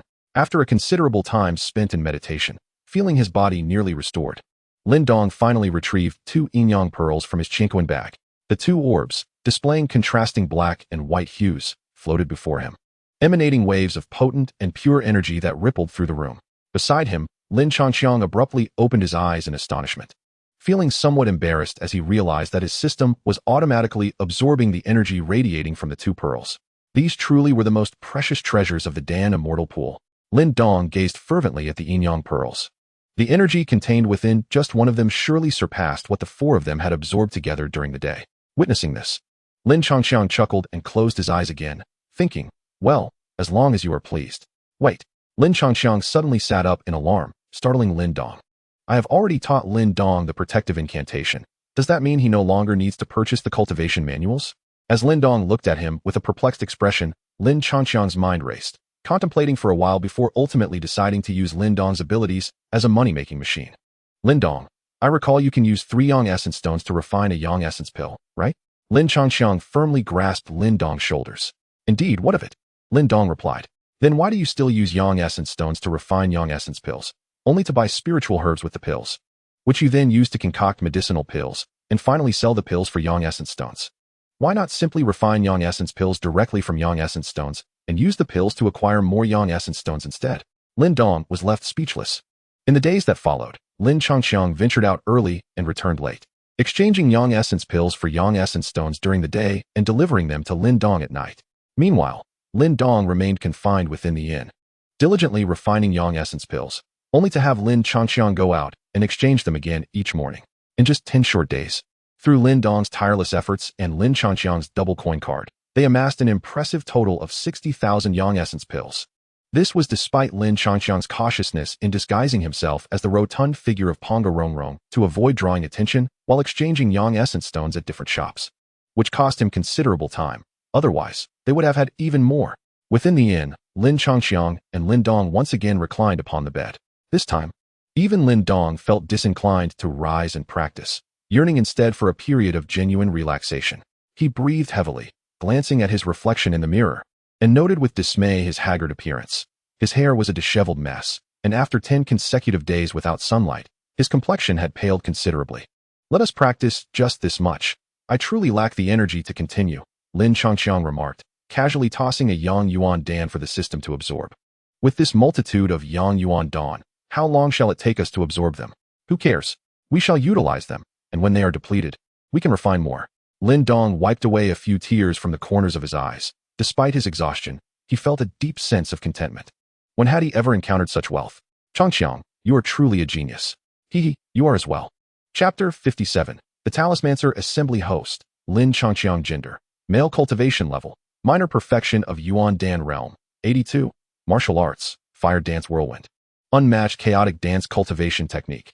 Protective charm mental power level. Second seal Talismancer. 46. Secret techniques. Spirit transformation needle. Sharp spiral wave mental power technique. Divine movement chapter treasure. High old village. Dragon gallbladder bright silver spear lottery chances. 5 Lin Dong. Do you not find it tedious to remain cooped up in the inn, engrossed in your cultivation every day? Lin Changxiang lay upon the bed, turning his head to glance at Lin Dong. Over the past 2 months, through uninterrupted assistance in cultivation, absorption of Yang Yuan Dan, experience accumulation, and the effects of double experience cards, his cultivation had effortlessly soared to the minor perfection of the Yuan Dan realm. It was only a matter of time before he would break through to major perfection. His mental power training had progressed by leaps and bounds, even surpassing Lin Dong's, especially since he could now purchase spiritual herbs for this purpose using Yang Yuan stones. During these 2 months, he would occasionally stroll through the market, sip tea, admire the scenery, and listen to melodies. In contrast, Lin Dong had scarcely stepped outside, spending his days either cultivating Yuan power or honing his mental prowess. He had only ventured out to deliver 20,000 Yang Yuan Dan when Lin Jintian and the others visited Yin City, taking the opportunity to see Qing Tan and Xiao Yan. Lin Changxiang could not fathom how Lin Dong managed to endure such a lifestyle. I am not like you. Endowed with such remarkable talent, I can only rely on diligence to compensate for my shortcomings, Lin Dong replied with a hint of melancholy in his voice. Why has it come to this? My Yuan power has broken through to the minor Yuan Dan realm, and my mental power has ascended to the second seal Talismancer level. Yet I am unable to find any joy in it. Lin Dong gazed at Lin Changxiang, who lay on the bed, feeling perplexed. Why is it that despite my relentless cultivation day and night, I cannot catch up to you, who sleeps at 11 o'clock and ensures a full 8 hours of rest each night? Lin Changxiang's lips twitched slightly, and he silently turned away. He could hardly reveal that a system was aiding his cultivation. Even if he did, Lin Dong likely would not comprehend. Young masters. Master Yin has sent word requesting your presence. A maid's voice suddenly resonated from outside the door. Lin Changxiang's eyes brightened. At last, he was liberated from Lin Dong's gaze, which brimmed with resentment. Come, there is no need for further cultivation. Master Yin is indeed our benefactor and should not be neglected. With that, Lin Changxiang unceremoniously pulled Lin Dong along, exiting the inn and following the maid towards Master Yan's residence. Is this truly the abode of Master Yin? Before a rather unremarkable courtyard, both Lin Changxiang and Lin Dong found themselves momentarily taken aback. They had not anticipated that one of the 4 mightiest individuals in Yin City would dwell in such simplicity. Young lords, please follow me, the maid said with a slight bow, leading the two into the courtyard. Upon entering, they discovered a vibrant array of flowers, lush green grass, and an atmosphere imbued with tranquility and harmony. Most of those frequenting the courtyard were also talisman masters, akin to the 2 young men. Before long, they halted before a somewhat modest bamboo cottage. Please, the maid gestured respectfully, stepping aside. Thank you. The 2 nodded in acknowledgement and entered the cottage. Inside, a serene ambience enveloped them. An elderly man clad in white sat with his eyes closed, seemingly in slumber. However, Lin Changxiang was acutely aware that every word and action of theirs was under the watchful gaze of the old man, for upon entering, he felt an intricate web of mental energy surrounding him. Master, he called out. Ah, you have arrived. Please, take a seat, the elder replied with a gentle smile, slowly opening his bright eyes, likely a testament to his years of mental cultivation. May I inquire why Master Yin summoned us? Lindong asked. Curiosity piqued as they settled into their seats. Summoned would be too strong a term, Master Yin replied, shaking his head as his gaze swept over the two. I presume both of you have attained the rank of second-level talisman masters? Indeed, Lin Changqiang affirmed, excitement bubbling within him as he recalled the talisman tower, where the mental energy vastly surpassed that of spiritual herbs. I initially believed that while your mental aptitude was indeed remarkable, it might slightly lag behind Lindong's. But it appears my judgment was rather short-sighted, Master Yin remarked, blinking. Furthermore, it seems your mental energy surpasses that of your peers, if I am not mistaken. Both of you have likely condensed your innate spirit talismans, correct? Master Yin appeared quite certain, continuing before they could respond. Your talents are the strongest I have encountered in Yin City. We are immensely grateful for your guidance, Master, Lindong said respectfully, clasping his hands in gratitude. Guidance is perhaps an overstatement. It was merely an introductory manual for talisman masters, hardly profound knowledge. Your ascension to second-level talisman masters is solely due to your extraordinary talents, of which I played no part. Master Yin chuckled, shaking his head. Nevertheless, you are indeed still at the nascent stage of your mental energy. I would be eager to learn more, Lindong expressed earnestly. Truth be told, I am not significantly superior to either of you, Master Yin replied humbly. Master, you are a fourth-level talisman master, the mightiest in all of Yin City. Ah, do not speak of fourth level. Even fifth level is merely the beginning, Master Yin sighed, a shadow of discontent crossing his features. Young friends, do you know what realm follows that of the fifth-level talisman master? Luin Lin, wielding a long spear, blinked with feigned innocence. This was not the case. Even Master Yin was amused, and after the fifth seal, those who attained the title of Spirit Talisman Master possessed a certain sentience in their innate talismans. With but a thought, the Spirit Talisman Master could move mountains and part seas. That is the true essence of a talisman master. Lindong's jaw dropped at the thought of such formidable power. If one were to become an adversary, could they simply lift a mountain and hurl it at their foe, leaving them utterly obliterated? It is precisely for this reason that ascending to the rank of Spirit Talisman Master is an arduous endeavor. Master Yin stroked his beard and sighed, noting that even in the vast Yin dynasty, Spirit Talisman Masters are exceedingly rare. Chuckling, he digressed, while Lindong was lost in admiration for the Spirit Talisman Master. Lin Changqiang joined in the charade, yet Master Yin shook his head with a smile, asking if they had ever heard of the Talisman Society. Lindong was taken aback. The Talisman Society, as the name implies, is an organization formed by talisman masters. Every moderately sized city boasts its own talisman society, and Yin City is no exception. I am the president of the Yin City Talisman Society. Most are aware of the three major factions in Yin City, the Bloodwolf Gang, the Wanjing Commerce Association, and the Lord's Manor, but they are oblivious to the fact that our talisman society is equally formidable. Although the society is relatively loose-knit, it does not diminish our influence in Yin City. Chapter 58. Purple Moon. Since you two are unfamiliar with the Talisman Society, I presume you have not heard of the Talisman Tower either. Lindong awkwardly nodded, feeling somewhat out of touch, while Lin Changqiang wore a similar expression of confusion. The Talisman Tower is an extraordinary edifice, forged by generations of talisman masters through the convergence of mental energy, serving to refine and purify one's spirit. Within the Yin City Talisman Society stands a Talisman Tower, a testament to the relentless efforts of our predecessors over centuries. Master Yan's tone grew increasingly impassioned, even prompting Lin Changqiang to take a deep breath. In the past, while reading novels, he had felt little connection to such passages and even considered skipping them. Yet hearing it now was profoundly moving. Centuries of effort, knowing full well they would never reap the rewards. Yet they willingly devoted their lives and the strength of countless generations, all to bequeath this immense legacy to their descendants. The Talisman Tower is our pride in Yin City. Across the expanse of the Yin dynasty, among the myriad cities, scarcely 100 can boast a Talisman Tower. Observing Master Yan's proud demeanor, both men nodded in agreement. However, Master Yan's expression suddenly turned somber. Such a precious asset as the Talisman Tower naturally incites envy in cities lacking one.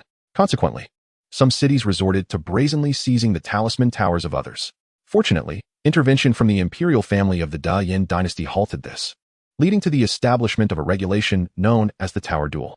The Tower Duel represents a confrontation between the talisman societies of two cities, specifically between the younger generation of talisman masters. The Tower Duel may be initiated once each year. If the victor is the original owner, they shall retain possession of the symbol Master Tower. However, Should they seek to seize the opponent's tower, a consecutive victory of 3 times is required. Phew. That's a relief. We only need to secure 1 victory within 3 years, Lin Dong remarked with a smile, visibly relieved. The Flame City Symbol Master Association has already suffered 2 defeats. At that moment, an awkward silence enveloped the 3, and Lin Dong's smile faltered. Since the Symbol Master Tower can hone one's spirit, how is it that the Symbol Masters of Flame City remain inferior to their opponents? Lin Changxiang questioned, perplexed. He had never understood why, despite the formidable capabilities of the Symbol Master Tower, Flame City still faced defeat. Surely, the Symbol Masters of Flame City could not be that weak? Alas, being a Symbol Master is a profession that heavily relies on innate talent. And it is true that our new generation of Symbol Masters in Flame City lacks in this regard, Master Yin replied with a resigned shake of his head. Moreover, they are up against the formidable Tianhua City. Now I see, Lin Dong finally comprehended. In the Tiandi County of the Great Yin Dynasty, if Tianhua City claimed the 2nd position, only Tiandu City would dare to assert the 1st. This upcoming tower duel is of utmost significance for our Flame City Symbol Master Association. Should we suffer another defeat, the tower must be relocated to Tianhua City. Master Yin said with a meaningful glance at the 2. What does the master imply? Lin Dong inquired cautiously, beginning to grasp the situation. Master Yin fixed his gaze upon them and spoke slowly. For this tower duel, I wish to enlist the assistance of you 2 brothers. Ding. Congratulations. The host has triggered a side quest. Tianhua City's overreach. The legacy of our ancestors. How can it fall into the hands of outsiders? The host must redeem our honor in the upcoming tower duel. Successfully defending the Symbol Master Tower will yield the reward of Shield Mountain's 3 skills. Stalwart defense. The host can possess any allied or unclaimed object, enhancing its elemental and spiritual defenses, with the added defense being equivalent to the host's own. During this possession, elemental energy will continuously deplete, and only spiritual power may be utilized. Failure will result in a deduction of 2 lottery chances. Additionally, successfully reaching the top tier will grant 2 lottery opportunities, with no penalties for failure. Master, my brother and I have been training our spiritual powers for less than a year. Is it prudent to entrust such a critical task to us? Lin Dong articulated his concerns thoughtfully. Nonsense. Are you still my elder brother? Lin Changxiang retorted firmly, his expression resolute as he faced Lin Dong amidst their astonished gazes. The Symbol Master Tower of Flame City represents the cumulative efforts of generations of Symbol Masters. They selflessly constructed this tower, leaving us a legacy. Now, as Flame City stands weary and Tianhua City harbors ambitions, it is imperative for each of us to contribute. We cannot stand idly by, turning a blind eye. Lin Changxiang clasped his hands in respect towards Master Yin and declared earnestly, there is no need for further discussion, Master. My brother and I shall undertake this matter. Regardless of how formidable the opponent may be, we will exert our utmost effort. In that moment, Lin Dong and Master Yin were both taken aback. Even the graceful figure hiding behind the door paused in surprise. Master Yin inhaled deeply, his gaze fixed intensely upon Lin Changxiang, a look of satisfaction spreading across his face as he stroked his beard. Good. It is truly remarkable that both the esteemed friends, Long Chong and Lin Dong, have demonstrated such profound awareness. Therefore, the success of this tower duel heavily relies on the 2 of you. Observing this, Lin Dong reluctantly nodded, yet furrowed his brow, expressing concern. Surely, there must be some capable young talisman's masters in Flame City. It cannot be that all expectations are placed solely upon us. Haha, indeed. Our talisman masters in Flame City boast several talented individuals. Master Yin replied with a gentle smile, his mood evidently lifted. With a soft clap of his hands, the bamboo door swung open, and a graceful figure entered. Both men turned to behold the enchanting sight before them, eyes wide with astonishment. The woman stood tall and elegant, her skin as fair as snow, with delicate brows and exquisite features.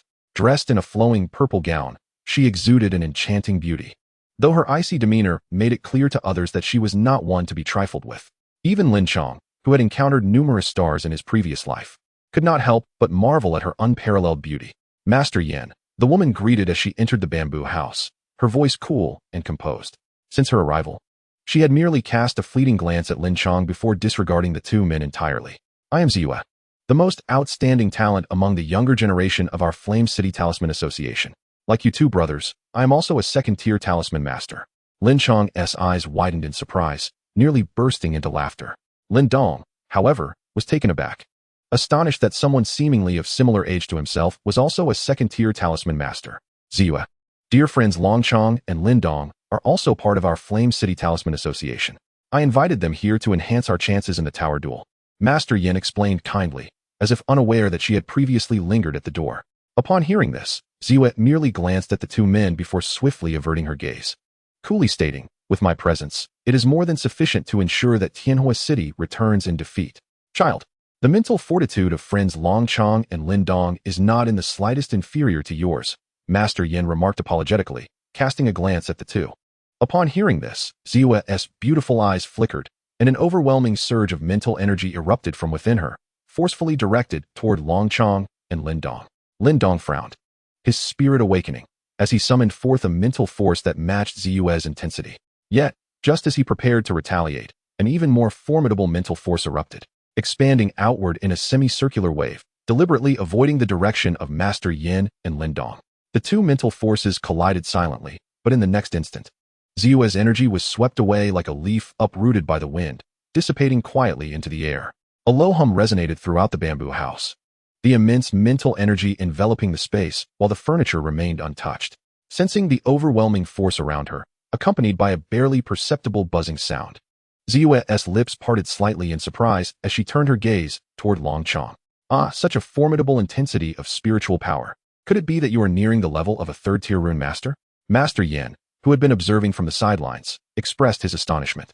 The strength of this spiritual energy is not something an ordinary second-tier rune master can compare to. With a light smile, Lin Chongxiang responded, "Master Yin is jesting. I merely possess a slightly stronger spiritual power." He then turned his gaze to the side, addressing Ziwei. "What do you think, Miss Ziwei?" Momentarily taken aback, Ziwei quickly regained her composure. Her breathing became slightly heavier as she cast an indignant glare at Lin Chongxiang. However, recalling that she was the one who initiated the confrontation, she found herself at a loss for words. Noticing the tension, Master Yin quickly took on the role of a peacemaker. As the saying goes, you cannot truly know someone without a conflict. Now that you are aware of each other's strengths, you can better collaborate against the challenges posed by Tianhua City, can't you? After a brief silence, Ziwei nodded slightly, steadying her breath, and Lin Chongxiang, naturally, did not press the matter further. With the day of the tower duel approaching in 2 days, several rune masters from Tianhua City had already arrived. Master Yin, with a knowing look, remarked, "You both are still quite unfamiliar with the matters concerning the tower duel.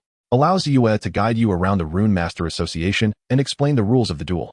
Before either could respond, Ziwei tucked a lock of her hair behind her ear, her expression neutral as she nodded in agreement. "Yes, Master." With that, she merely cast a sidelong glance at the two before striding out of the room without looking back. The two, seeing no alternative, bid farewell to Master Yin and followed her. The Rune Master Tower consisted of 9 levels, each capable of refining and baptizing a Rune Master's spiritual power. The higher the level, the more profound the effects, albeit with increasing pressure. Ziwei moved gracefully, providing explanations along the way. Furthermore, should you truly possess the capability, you may ascend directly to the 8th level, where a senior has left behind a secret technique of spiritual energy. Suddenly halting, she turned to glance at Lin Chongxiang but said nothing, instead resuming her path deeper into the courtyard. Though Ziwei uttered no taunting words, Lin Chongxiang felt that she was even more formidable than Xia Zhilan. In contrast, he found himself preferring the latter's straightforward demeanor. The format of the tower duel differed from typical confrontations. Victory was determined by the highest level reached. In the event of a tie, the duration of endurance dictated the winner. As they walked, many rune masters cast surprised glances at the trio, with several even greeting Ziwei, who merely nodded in acknowledgement. Not engaging further, it was evident that her status was quite exceptional. After approximately 10 minutes, they finally arrived at the heart of the courtyard, where a towering gray edifice gradually came into view. Lin Dong's gaze sharpened. From within that tower, he sensed an overwhelmingly terrifying spiritual energy. Lin Chongxiang's eyes sparkled with excitement. He could hardly contain his eagerness to indulge his system. That tower, built through the tireless efforts of many predecessors, stood as the sacred ground for the rune masters of Yin City. Even second-tier rune masters could enter it only a few times a year. In that moment, Ziwei's expression was one of profound reverence. A few individuals gazed for a considerable duration before gradually departing towards a nearby square. At that moment, the square was abuzz with voices for reasons unknown. Upon closer inspection, it was revealed that a second-tier talisman master from the Fire City was engaging in a challenge. Yet his opponent was merely a first-tier talisman master who was swiftly defeated after just a few exchanges. The Talisman Masters Association of Yin City, indeed, appeared rather unremarkable, indicating that this talisman tower would undoubtedly belong to our Fire City. The second-tier talisman master suddenly smirked, adjusting his attire. Upon hearing this, the talisman masters from Yin City glared at him with fury, yet he remained unperturbed, becoming increasingly arrogant. Anyone who disagrees is welcome to step forward. I dare say that I, Chao Dahua, can only rank third in the Fire City. If you cannot even defeat me, it would be wise to concede early. The words of the third senior brother resonated strongly, garnering support from the talisman masters of the Fire City, which only served to infuriate the talisman masters from Yin City. Their faces turning ashen. With a sudden thud, a tall figure descended onto the arena, gazing at Chao Dahua with an expressionless demeanor.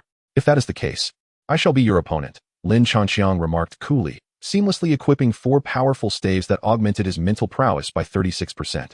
Who are you? Chao Dahua furrowed his brow. Sensing no fluctuations of spiritual energy from his opponent, such a scenario typically suggested one of 2 possibilities. Either the opponent was vastly superior, or he was not a talisman master at all. This was a platform for talisman master sparring, not a contest of aesthetics. Your opponent is Lin Chanxiang, a second-tier talisman master from the Lin family of Yindu County in the Great Yin Dynasty. As the words were spoken, an overwhelming surge of spiritual energy erupted forth, akin to a tiger descending from the mountains, radiating outward from Lin Chanxiang. Stones upon the ground were sent flying, and the entire arena became immaculate. Chao Dahua was instantly struck with terror, hastily channeling his spiritual energy in an attempt to withstand Lin Chanxiang's assault. However, just as Lin Chanxiang's energy was about to collide with him, it abruptly halted. What do you mean? Why stop? Chao Dahua exclaimed, seething with anger. He would have preferred to be directly sent flying rather than be given mercy by his adversary. If you do not relent, we cannot continue this spar. At that moment, Lin Chanxiang smiled radiantly. Come at me. I shall only defend and not strike. Amidst their banter, the formidable spiritual energy retreated to his side, transforming into a faint blue, translucent barrier. Recently, my third application has once again been denied. I am utterly disheartened. My family even asserts that I am not cut out for writing novels, and it has become exhausting. Nevertheless, I must express my gratitude for everyone's support. Cuckoo Reading and Jiandu Book have collectively attracted nearly 50 friends to this book. How delightful! To honor you and to fulfill a childhood dream of mine. Even if this book does not get signed, I will strive to pen a conclusion. Let us persevere. Chapter 60, The Tower Battle begins. So arrogant. Chao Dahua observed Lin Chanxiang standing idly, seemingly indifferent, and his anger flared, prompting him to strike. He was no paragon of virtue. The arrogance of his opponent was precisely what he relished. No sooner had he spoken than several beams of cold light shot forth from his sleeve, darting towards Lin Chanxiang, like meteors racing towards the moon. The sounds of clashing metal reverberated simultaneously, and the onlookers, upon closer inspection, were left astounded to find that the pale blue barrier remained utterly unscathed. Chao Dahua was taken aback, but without hesitation, he again commanded the 3 flying swords to dance, transforming them into 3 shadows imbued with intense frost that relentlessly assaulted from various angles. The clangor of metal continued unabated. However, to his dismay, his adversary remained unmoved, unable to breach that layer of blue barrier regardless of the direction he attacked from. Is this the extent of your prowess? Lin Chanxiang inquired, his expression devoid of emotion, for he felt a tinge of boredom. After all, relentlessly overpowering weaker opponents lacked thrill. What on earth is this? Chao Dahua ground his teeth in frustration, halting his assault. That gossamer thin barrier appeared to him as an insurmountable chasm. My Ice Mystic Sword is forged from Ice Mystic Iron, capable of injuring even spiritual energy. Why do you show no reaction whatsoever? Have you finished? Lin Chanxiang replied, rolling his eyes in annoyance. Did this fellow truly expect him to elaborate on his abilities like a villain? Without further ado, Lin Chanxiang unleashed a torrent of spiritual energy, this time without restraint. Chao Dahua hurriedly summoned his spiritual power to shield himself, but in the next moment, that ferocious mental assault shattered his defenses with ease, propelling him with overwhelming force out of the arena. Considering you have not harmed anyone, I have shown restraint, Lin Chanxiang stated nonchalantly, towering over the talisman masters from Tianhua City. Who else wishes to challenge me? I welcome all. You. Just wait. When my senior brothers arrive on the day of the tower duel, you shall see how I deal with you. Chao Dahua scrambled to his feet, brushing off the dust from his clothes. Let us go, he exclaimed, hurriedly retreating into the distance. The other talisman masters from Tianhua City exchanged glances and reluctantly followed suit. I underestimated you before. I did not anticipate that you brothers would conceal your strengths so profoundly. Zue silently withdrew her gaze, casting a meaningful glance at Lin Dong, causing him to twitch at the corner of his mouth, though he felt too lazy to provide an explanation. Let us go, Lin Dong. Lin Changxiang disregarded the accolades and admiring glances surrounding him, striding directly towards Lin Dong. The two bid farewell to Ziyue and departed amidst the awestruck gazes of the talisman masters. In the blink of an eye, 2 days had passed. Lin Changxiang and Lin Dong set out early from the inn, making their way toward the Talisman Master Tower. The impending competition between the two cities' talisman masters should have generated considerable excitement, yet the two noticed a conspicuous lack of discussion regarding the matter in the city of Yin, suggesting that both sides had conspired to keep the news under wraps. Lin Changxiang and Lin Dong once again arrived at the Symbol Master Assembly, only to discover that the previously vacant courtyard was now teeming with symbol masters, transforming the once serene space into a cacophony of voices. After a few moments, the two finally reached the foot of the Symbol Master Tower. What was once an expansive open area beneath the tower was now crowded with people, clearly indicating that all the symbol masters from Flame City had gathered here. The symbol masters in the courtyard were distinctly divided into two factions. The larger group consisted of the symbol masters from Flame City, while the relatively smaller contingent hailed from Fire City. Both men greeted Master Yin with a respectful gesture, to which Master Yin reciprocated with a warm nod, reminding them to exercise caution during the tower duel. At that moment, a sudden commotion erupted from the section occupied by the Fire City symbol masters, and soon several figures emerged, led by an indifferent-looking elder. This elder was none other than Han Yun, the leader of the Fire City symbol masters, who, like Master Yin, was a 4th-grade symbol master. Upon noticing the arrival of the two, Ziyue casually introduced them, pointing out that the individual behind her was their most formidable opponent, Zhou Tong. Zhou Tong was the vanguard of the younger generation from Fire City and had already attained the 2nd-grade symbol master status 2 years prior. Doesn't that mean Fire City possesses 3 2nd-grade symbol masters? Lin Dong murmured, his expression peculiar. As far as I know, Flame City only has 1 2nd-grade symbol master before us. How can the disparity be so vast? Ziyue's dark eyes gleamed with a frosty light as she fixed an icy stare upon Lin Dong, seemingly intent on freezing him with her glare. Clearing his throat awkwardly, Master Yin interjected, sensing the tension between the two, and led several symbol masters from Flame City towards Han Yun and his companions. While the Fire City contingent wore expressions of delight, Master Yin and his associates maintained their stoic demeanor, for none would extend kindness to those who sought to usurp their symbol master tower. The customary rules apply. The one who rises highest and endures the longest shall be the victor of the tower duel. Furthermore, I hope that any sparring remains within reasonable bounds. It is only natural to sustain minor injuries during a tower duel, so there is no need for excessive worry. Han Yun stated with a smile. Humph, we'll see if you can win first, Master Yin replied, his expression darkening, yet he refrained from escalating the situation. With a wave of his hand, he signaled 3 3rd-grade symbol masters to approach the symbol master tower. Observing their actions, the surrounding symbol masters quickly stepped aside, creating a large space for the four. All present, including the local symbol masters of Flame City, fixated their eager gazes upon the imposing gray tower. Although the symbol master tower possessed the ability to refine spiritual energy, each activation consumed a significant amount of energy and required the combined efforts of at least 4 3rd-grade symbol masters. Consequently, even the local symbol masters could only enter the tower a limited number of times each year. With a resounding boom, powerful spiritual energy surged forth like a tidal wave from the 4 individuals, lifting their bodies gracefully until they hovered approximately 10 feet above the ground. Activate! A deep, resonant chant emanated from Master Yin, and in unison, the mental energies of the 4 converged towards the tightly sealed stone door. Ultimately, they coalesced into a radiant imprint that nestled into a recess on the door. With a thunderous rumble, the entire Rune Master Tower trembled slightly, and the door gradually parted, revealing an immense surge of psychic waves that radiated outward in a semicircular arc, causing nearby Rune Masters to stagger backward. The Rune Master Tower had opened, and the tower contest was about to commence. Chapter 61.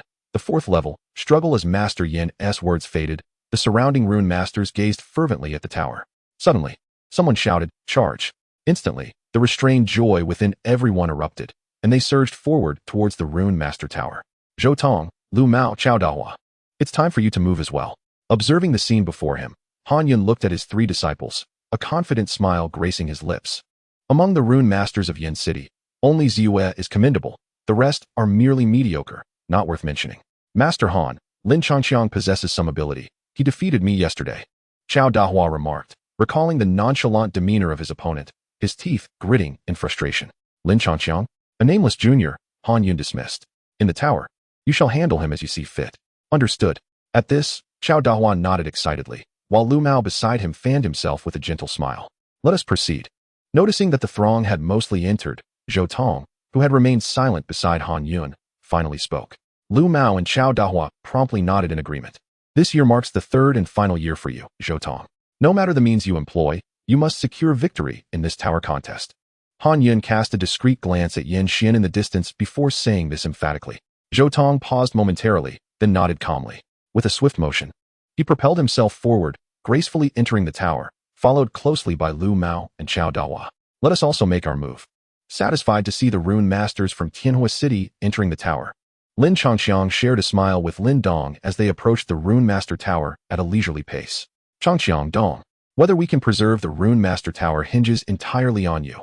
Just as the two were about to step inside, Master Yan's voice quietly reached their ears. Lin Dong nodded gently, while Lin Changqiang flashed a confident smile. If it were Zhou Tong from Daozong, he would undoubtedly turn and flee without hesitation. But the Zhou Tong from Tianhua City was a different matter altogether. The two maintained their momentum, drifting into the tower like willow catkins. As soon as Lin Changqiang crossed the threshold, he was met with a wave of intense psychic pressure that enveloped him entirely. Simultaneously, the system began to automatically convert this psychic energy into the purest form of energy. The interior of the tower resembled a small plaza, yet it felt somewhat cramped. With nearly a third of the rune masters remaining inside, within the tower, a formidable mental force swept through the space like relentless waves, encompassing all individuals without leaving any corner untouched. Under this powerful mental influence, nearly all the rune masters on the first level were drenched in sweat, seated in meditation. While only a few endeavored to ascend to the second level, it was evident that most of those with strength had already surged ahead. The baptism of power on the first level is too feeble. Let us ascend directly, remarked Lin Chang. Sensing the slightly intensified mental energy within the Dantian and the gradually enhancing life rune, Lin Dong's eyes gleamed with desire. Indeed, with a light touch of their toes, the two propelled themselves towards the staircase leading to the second level. Their effortless demeanor evoked envy from many, as those under the weight of mental pressure found even the act of stepping forward a challenge, let alone walking freely. Soon, they reached the foot of the staircase. Upon encountering the mental barrier on the steps, two torrents of robust mental energy surged forth, enveloping their bodies. Subsequently, amidst the envious gazes of numerous rune masters, they ascended to the second level with ease. The number of individuals on the second level was somewhat fewer than on the first, yet still considerable. After a cursory glance, the duo proceeded directly towards the third level. With the strength of Lin Chang and Lin Dong, navigating the initial layers of the Rune Master Tower presented no challenge whatsoever. Thus, within mere minutes, they arrived effortlessly at the fourth level. In contrast to the previous layers, the fourth level appeared remarkably desolate, populated by only 16 individuals. The atmosphere distinctly tense and divided. The pressure and baptismal force here were significantly stronger than in the earlier layers, suggesting that those who remained were either second-tier rune masters or very close to achieving that status. Lin Dong casually surveyed the area, noting with curiosity that both the rune masters from Yin City and Tianhua City numbered 8, yet 3 from Yin City exhibited chaotic mental fluctuations, clearly suffering from notable injuries. The sudden intrusion of the two startled the rune masters from both factions, who instinctively turned their heads to regard them. The rune masters from Yin City recognized Lin Chang, visibly relieved, while those from Tianhua City grew increasingly tense, their mental energies subtly stirring. What has transpired? Lin Chang inquired with a feigned seriousness, feigning ignorance as he gazed at the rune masters from Yin City. Seeing Lin Chang's interest, the rune masters from Yin City were visibly pleased. A pale-faced rune master, disregarding his injuries, stood up and clasped his fists earnestly, stating, "I am Li Hu. Our injuries were inflicted by Chao Dahua and Lu Mao. They have already proceeded to the 5th level. You must be cautious when you follow them." Upon witnessing the unexpected arrival of the potato, Lin Chang's expression brightened considerably. "Lin Dong, you shall proceed first. I will engage in a friendly exchange with the esteemed members of Tianhua City." Acknowledging his companion's words with a nod, Lin Dong refrained from further comment and walked purposefully toward the 5th level, harboring unwavering confidence in himself and in Lin Chang. "Do you wish to engage in a duel? Or shall we confront them together?" Lin Changqi turned his neck and approached the 8 rune masters of Tianhua City with a smile, discreetly stowing 4 large rods into his equipment slot. "Humph, with our united efforts, we shall undoubtedly vanquish this individual." The rune masters of Tianhua City, upon seeing Lin Changqi drawing closer, hurriedly unleashed their spiritual energies in unison. 8 distinct manifestations of spiritual power surged forth, each employing various arcane techniques. Yet, just as they prepared to assault Lin Changqi, An overwhelming spiritual pressure from the fourth level swept through the air. With a sharp hiss, their coordinated offensive shattered instantaneously, dissolving into the most primitive forms of spiritual energy that dissipated into the ether. The group stood momentarily stunned, exchanging bewildered glances. Even Lin Changqi raised an eyebrow in surprise, reflecting on the earlier struggles of those rune masters who had labored to advance, and could not help but chuckle, remarking how they found walking burdensome, yet dared to attack me under such pressure. Chapter 62. Ascending the Stairs. A pale blue barrier enveloped Lin Changqi, rendering the pressure that was trivial to him utterly inconsequential. In the spirit of reciprocity, given that Lu Mao and Chao Dahua had incapacitated 3, Lin Changqi resolved to incapacitate 5. He nodded to himself, ensuring that the opponents would not be entirely outmatched by the rune masters of Yin City, yet not so strong as to bully those on the third level. Upon hearing this, the rune masters of Tianhua City, disregarding the oppressive force of the rune tower, hurriedly summoned their spiritual energies once more from their dantian. However, Lin Changqi was evidently not inclined to grant them any opportunity. In the gaze of the terrified Tianhua City rune masters, a colossal surge of spiritual power erupted forth, seemingly untouched by the prevailing pressure, and charged toward them with relentless ferocity. Thud, thud, thud. The 8 felt an overwhelming force assail them, and they were propelled backward as if struck by a massive hammer. 6 of the weaker ones stumbled and fell to the ground, their faces paling instantaneously. My apologies, my methods of attack are rather primitive, and I inadvertently injured one too many. Lin Changqi smiled, while inwardly contemplating the acquisition of a weapon at the Wanjin Merchant Association once the tower battle concluded. Initially, he had considered seizing Chao Dahua's weapon for immediate use, but upon recalling that the Ice Profound Sword was merely worth 3,000 Yang Yuan pills, he realized that he and Lin Dong could easily procure something superior, thus losing interest in scavenging. I leave these fellows to you. Do not allow them to bully the other rune masters on the third level. Thank you, Senior Brother Changqi. The remaining 7 rune masters of Yin City quickly rose to their feet, respectfully clasping their fists in acknowledgement alongside Li Hu. A trifling matter, Lin Changqi replied with a smile, offering 3 pills crafted by Lin Dong, and took a careful glance at Li Hu, noting that he was indeed unremarkable. He then turned and strolled leisurely to the 5th level. Upon entering the 5th level, Lin Changqi could distinctly perceive the oppressive force of the rune tower. Yet the speed at which the spiritual energy assailed him was still outpaced by the absorption rate of the system. It seemed that only upon reaching the 7th level would the 2 forces be able to reach a semblance of equilibrium. Feeling the ever-increasing spiritual energy within his dantian, Lin Changqiang no longer lingered and swiftly made his way to the end of the 5th level, eagerly anticipating his breakthrough to the 3rd-grade Talisman Master. Minutes later, he finally beheld the staircase leading to the 6th level, only to be dismayed by the sight of 2 figures slumped at its base, motionless, resembling lifeless corpses that obstructed his path. With a hint of amusement in his eyes, Lin Changqiang realized that despite drawing all the hostility towards himself, these 2 still dared to confront him. Could you perhaps step aside? You are blocking my way. Upon witnessing Lin Changqiang's confident and carefree demeanor, Lu Mao and Chao Dahua were struck with terror, as if they had encountered a ghost. Without uttering a word, they mustered their weakened bodies to rise, clearing the way. Satisfied with their compliance, Lin Changqiang nodded and proceeded towards the staircase. However, just as Lu Mao and Chao Dahua breathed a sigh of relief, he abruptly halted and turned back. By the way, do either of you have any Yang Yuan pills left? Panic washed over their faces, their eyes widening in horror. Chao Dahua exclaimed, Brother, we truly have no Yang Yuan pills left. Your companion has taken them all. Observing their ashen faces and expressions of utter despair, Lin Changqiang could only twitch his mouth in disbelief, unsure of what to say. Did that fellow really go to such extremes? He shrugged and ascended to the 6th floor. The 6th level of the Talisman Master Tower was remarkably spacious, and upon glancing around, he found only Ziwa, seated in meditation, struggling against the spiritual pressure. Not wishing to say much, Lin Changqiang merely nodded at Ziwa, who was taken aback, and then swiftly dashed towards the 7th level. Meanwhile, outside the Talisman Master Tower, Master Yin and Han Yun, among others, were left agape in disbelief, fixated on a radiant point of light emanating from the 6th level. At that moment, the tower was ablaze with brilliant white light, formed by countless luminous points, each representing a talisman master.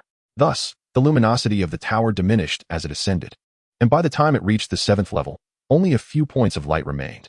Yet, the crowd's attention was not on these faint glimmers. What is that point of light? Why does it shine so much brighter and larger than the others? Indeed, that is significant, but even more so is the speed of that individual. In just about 10 minutes, they have soared from the 4th to the 6th level and are now advancing towards the 7th. That is astonishing. Isn't it said that the spiritual pressure intensifies as one ascends the tower, making even walking a challenge? As he listened to the murmurs of the crowd, Han Yun's expression darkened, and he felt a surge of anxiety. He was all too familiar with Lu Mao and the others. Among them, only Zhou Tong possessed the capability to reach the 7th level, leaving the remaining 2 as talisman masters from Yin City. I hope that Zhou Tong can persist longer than those 2. Han Yun cast a glance at Yin Xian, who wore a face of astonishment, narrowing his eyes slightly. The 7th level, compared to the previous 6, was somewhat smaller in space, yet the mental pressure here far surpassed that of its predecessors, imparting a sensation of heaviness. The sound of heavy footsteps resonated intermittently. Upon directing his gaze, 2 figures emerged, moving with a deliberate and steadfast gait, akin to an ox pulling a plow. These individuals were none other than Lin Dong, who had taken the lead, and Zhou Tong from Tianhua City. Both were resolute in character, under this immense pressure. Despite being drenched in sweat and feeling the strain in their muscles, they remained silent, gritting their teeth and laboriously advancing. At that moment, an incongruous voice suddenly broke the silence. "Oh, are you 2 competing to see who can walk slower?" In the face of Lin Dong and Zhou Tong's astonished expressions, Lin Changxiang appeared utterly unfazed by the oppressive atmosphere, strolling leisurely. "How does it feel? Would you like me to offer you some guidance?" Like a villain relishing the moment, Lin Changxiang approached Lin Dong, playfully nudging his arm. "How do you manage it?" Lin Dong's eyes reflected a hint of confusion. He had always believed that the disparity between himself and Lin Changxiang was minimal, at least in terms of mental fortitude. Yet, why was he struggling under this pressure while the latter seemed completely at ease? "Have you forgotten the characteristics of our spirit talismans?" Finally, realization dawned upon Lin Dong, his eyes widening in enlightenment. Chapter 63. The 4 Seal Talismans and the Ancestor Talismans. The area of the 8th level of the Talisman Master Tower was considerably smaller than that of the 7th. Yet the mental pressure here was terrifyingly formidable. Had it not been for Lin Changxiang and Lin Dong's ability to absorb spiritual energy, they would have found it nearly impossible to progress.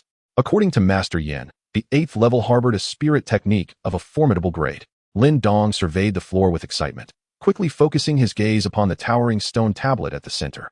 The 2 hurried towards it, discovering that the tablet stood approximately 10 feet high, appearing quite ordinary, yet faint currents of spiritual energy flowed across its surface. With a buzz, Lin Changxiang, seemingly without a second thought and indifferent to any potential danger, casually placed his hand upon the stone tablet. A mysterious wave of spiritual energy instantly emanated from the tablet, coalescing in midair into a hazy, intricate pattern, within which floated numerous characters, seemingly forming some sort of array. The Transformation Talisman Array. Observing that Lin Changxiang remained unharmed, Lin Dong finally breathed a sigh of relief, his gaze now filled with excitement as he stared at the pattern before him. This formidable grade spirit technique, merely by its name, was incomparable to the spiral wave. Without hesitation, he seated himself before the stone tablet, earnestly delving into the understanding of the intricate design. Noticing Lin Dong was utterly engrossed in cultivating the spiritual technique, Lin Changxiang smiled with satisfaction, donned the attire of the Daylight Prince, and quietly absorbed the spiritual energy within the tower.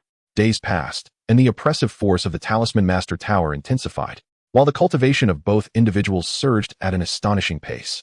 During this period, Lin Changxiang took the opportunity to visit the previous few levels, instructing Ziyue to inform Master Yin not to worry about their safety upon exiting the tower. Naturally, he also escorted Lu Mao and others safely away from the Talisman Master Tower. Today marked the 30th day since Lin Changxiang and Lin Dong entered the tower, and it was also the final day. In just a few hours, the grand entrance of the Talisman Master Tower would slowly close, awaiting its next opening. The 2 of them finally ceased their cultivation simultaneously. Sigh, if it weren't for the fact that the tower could only be accessed for 30 days. Lin Dong would have wished to remain here indefinitely. With a lingering sense of longing, he sighed, reflecting on how his spiritual power had soared tremendously over the past 30 days. Just a few days before entering the tower, he had already broken through to become a 3rd Seal Talisman Master, and now he had nearly mastered the Transformation Talisman Array. What are you thinking? Have you not noticed that the spiritual energy within the tower has significantly diminished over this month, indicating that it needs replenishment? Lin Changxiang felt a twinge of reluctance. In just 30 days, he had progressed from 2nd Seal to 4th Seal. Currently, within the city of Yin, perhaps only the city lord, Sure Hao, could rival him. Alas, it is time to depart. Lin Dong sighed and turned to leave, but at that moment, Lin Changxiang suddenly grasped his arm, having reached the 8th level. Are you not curious about what lies on the 9th? In the next instant, Lin Dong halted abruptly and swiftly turned back, his eyes sparkling as he gazed at the staircase leading to the 9th level. The 8th level already possessed a profound spiritual technique. What marvels could the 9th level hold?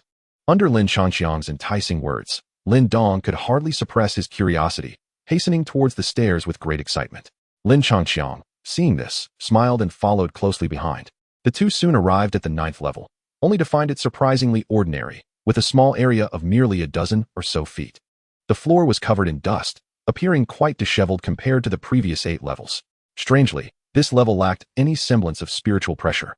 Lin Dong was momentarily taken aback by the scene before him, clearly unprepared for the highest level to be so unremarkable, seemingly devoid of anything extraordinary.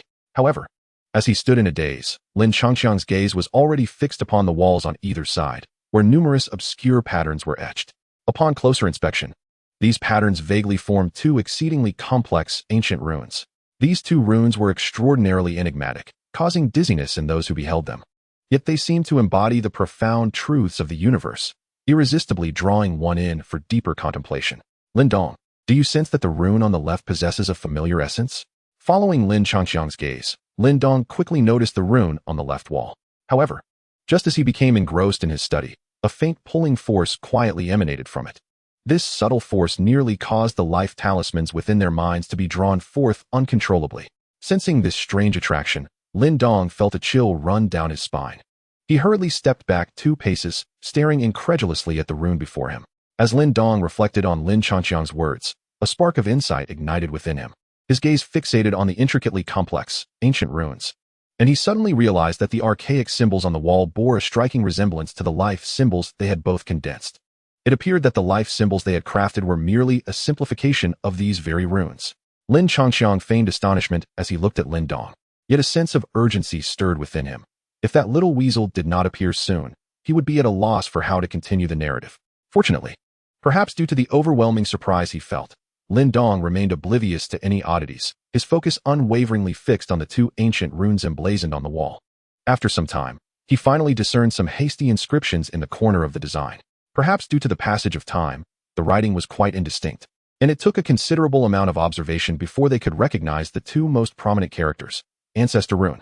Those 2 simple characters evoked an inexplicable sense of reverence in both of them, even causing the life symbol within the mud pill palace to tremble subtly.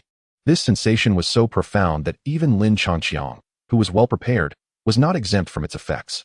What exactly was the ancestor rune? Lin Dong's gaze grew somewhat bewildered. He could not comprehend the nature of his life symbol. Since ancient times, talisman's masters have employed mental energy to condense life talismans, which are categorized into 3 tiers. The most common talismans, the relatively rare spirit talismans, and the exceedingly terrifying celestial talismans.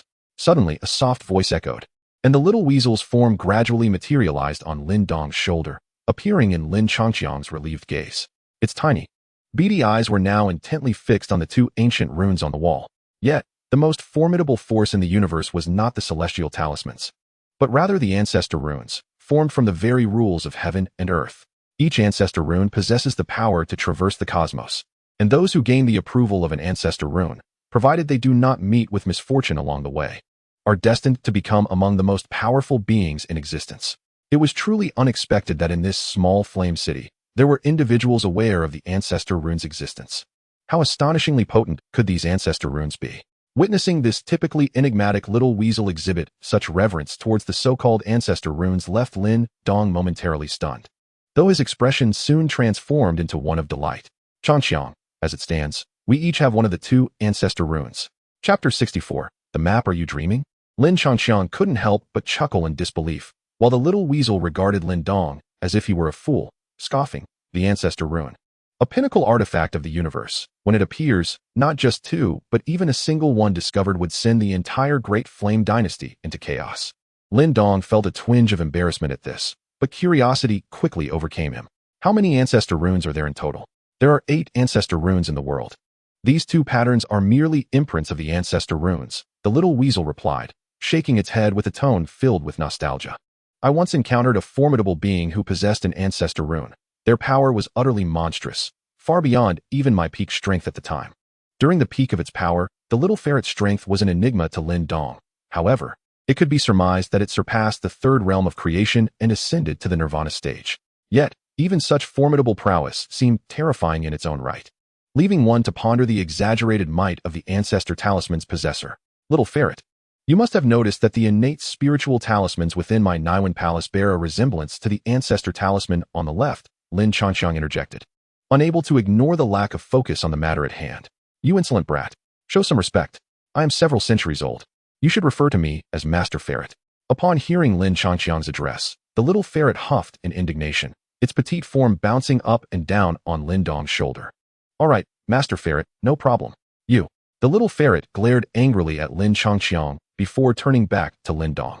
Noticing that the latter was merely enjoying the spectacle without offering any support, it eventually deflated, recognizing that it had little power over the two.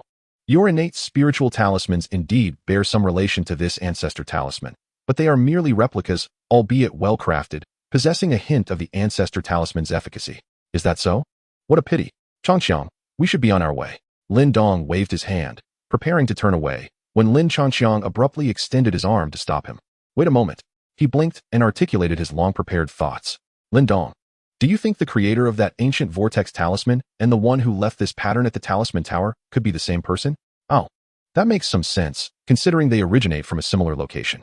As Lin Dong pondered this, the little ferret's eyes suddenly lit up, only to furrow its brow as it scrutinized the pattern on the left. Both of you should summon an innate spiritual talisman and affix it to that rune for an experiment. Hesitant, Lin Dong contemplated the significance of the innate spiritual talismans, realizing that losing one would necessitate a lengthy period of cultivation to replenish it.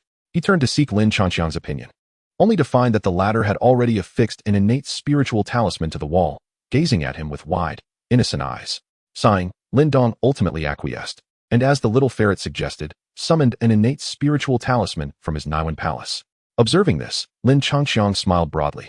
The two innate spiritual talismans radiated a brilliant glow in midair before being guided by their respective wielders to adhere to the ancestor talisman pattern on the left wall. Buzz. Under the watchful eyes of the trio, the talismans slowly adhered to the wall, but suddenly, they began to tremble, breaking free from Lin Changxiang and Lin Dong's control.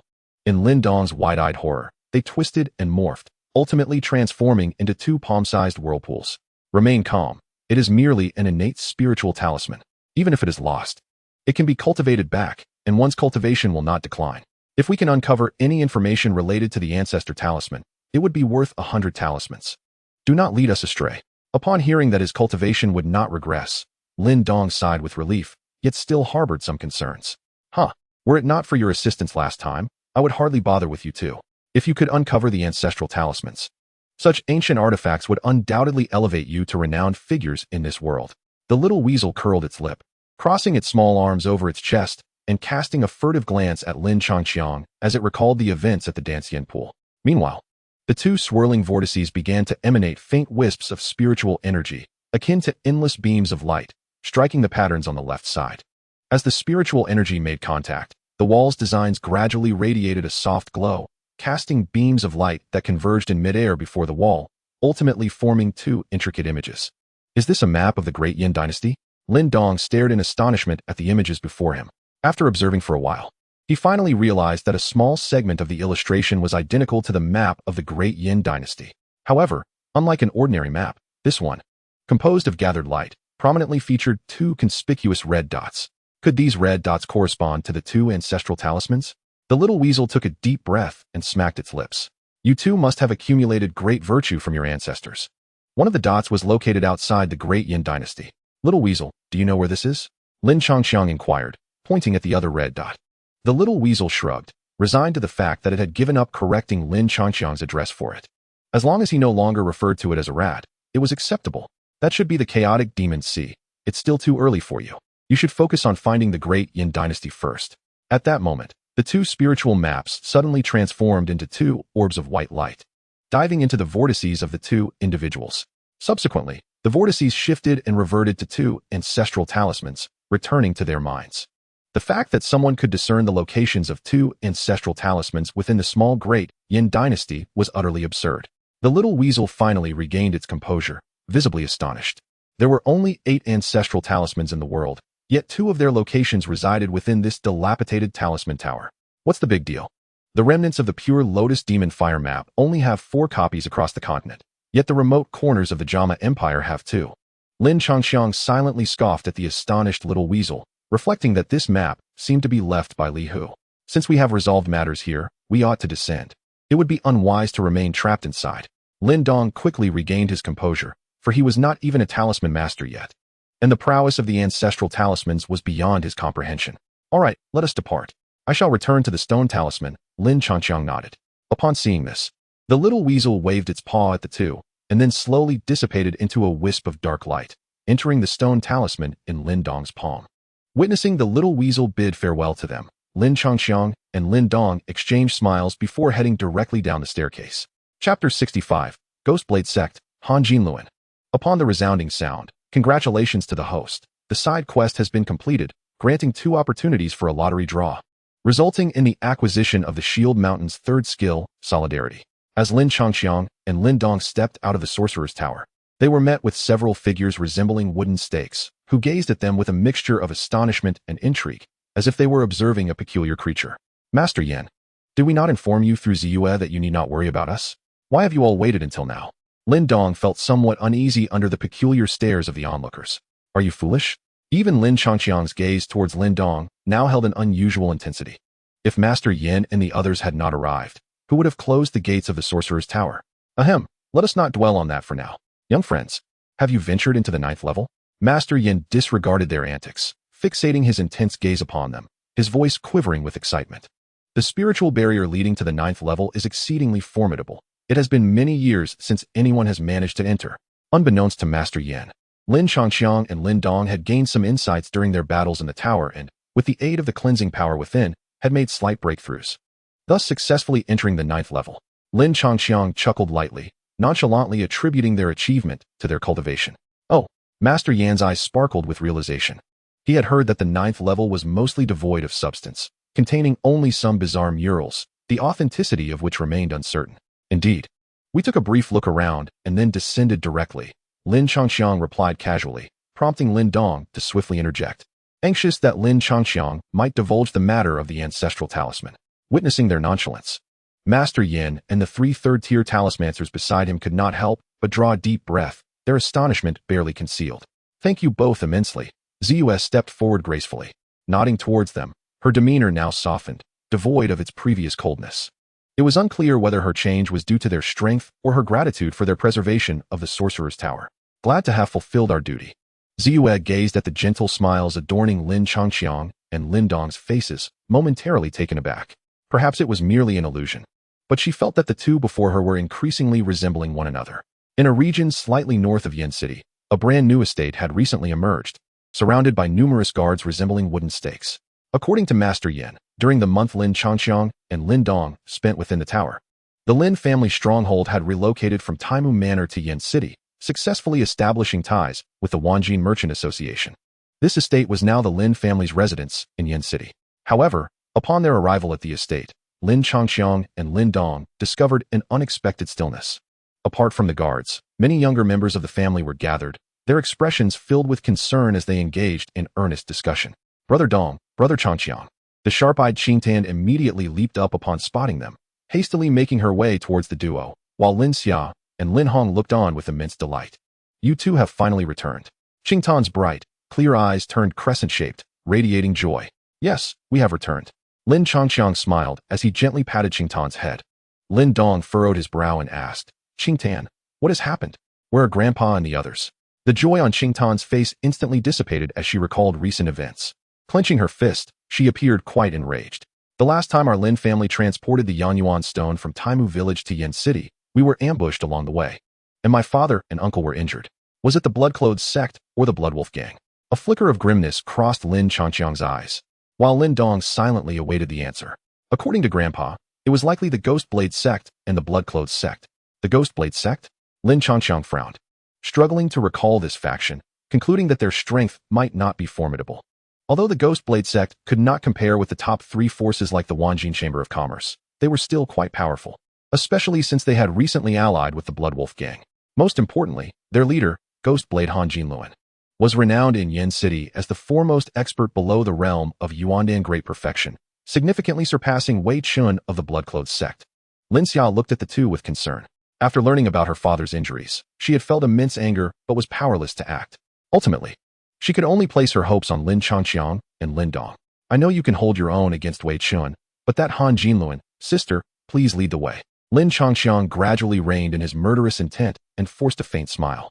He was no saint who repaid kindness with kindness. Since the enemy dared to overstep their bounds, he would retaliate tenfold.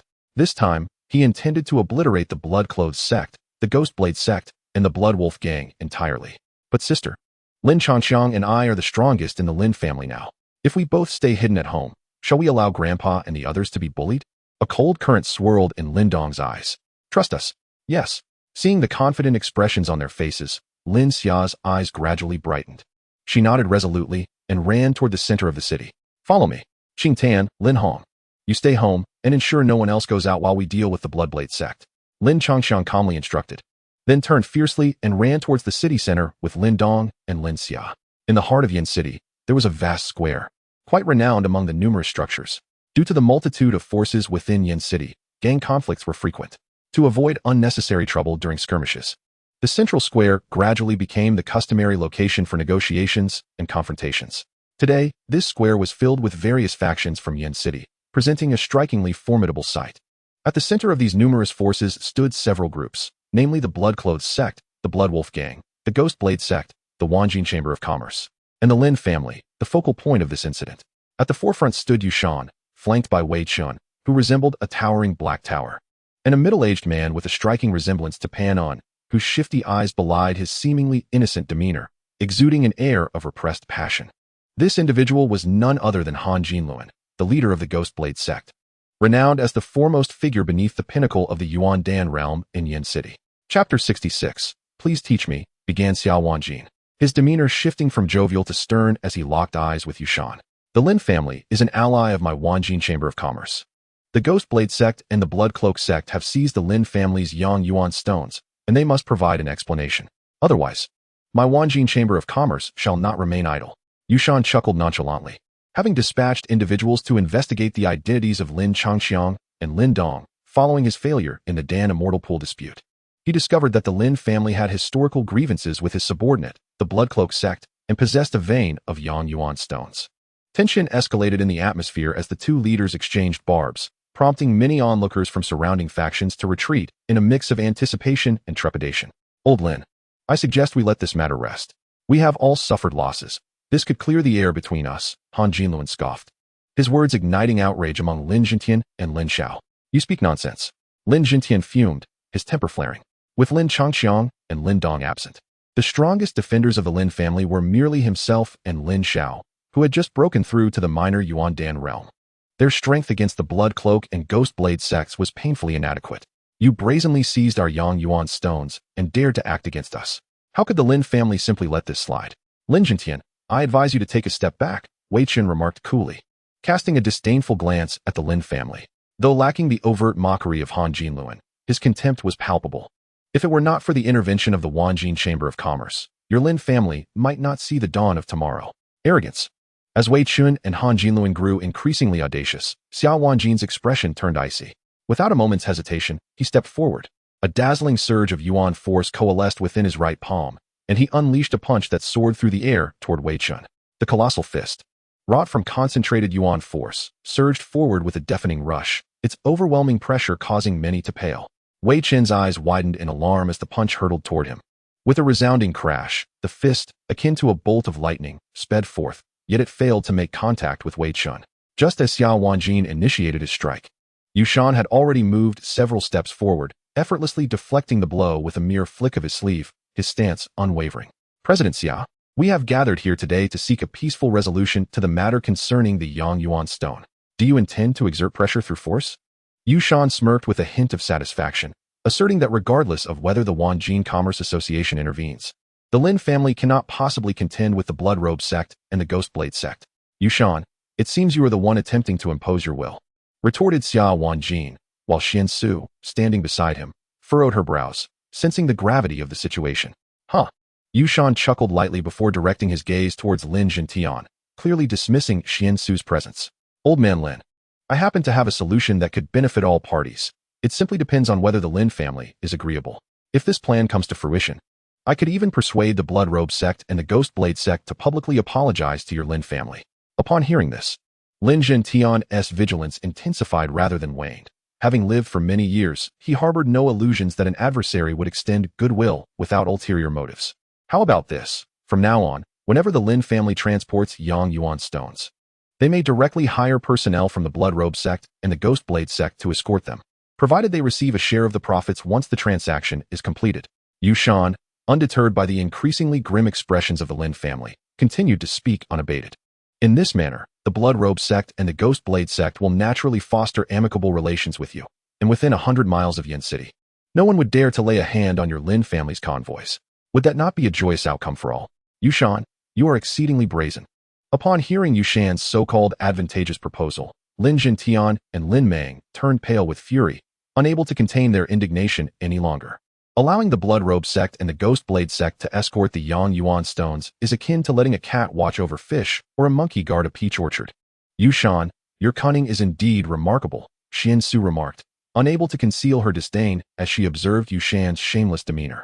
Yet, Yu Shan showed no surprise at the reactions from the crowd. Instead, he wore a smirk, stating, if that is the case, then I shall leave this matter for your three families to resolve amongst yourselves.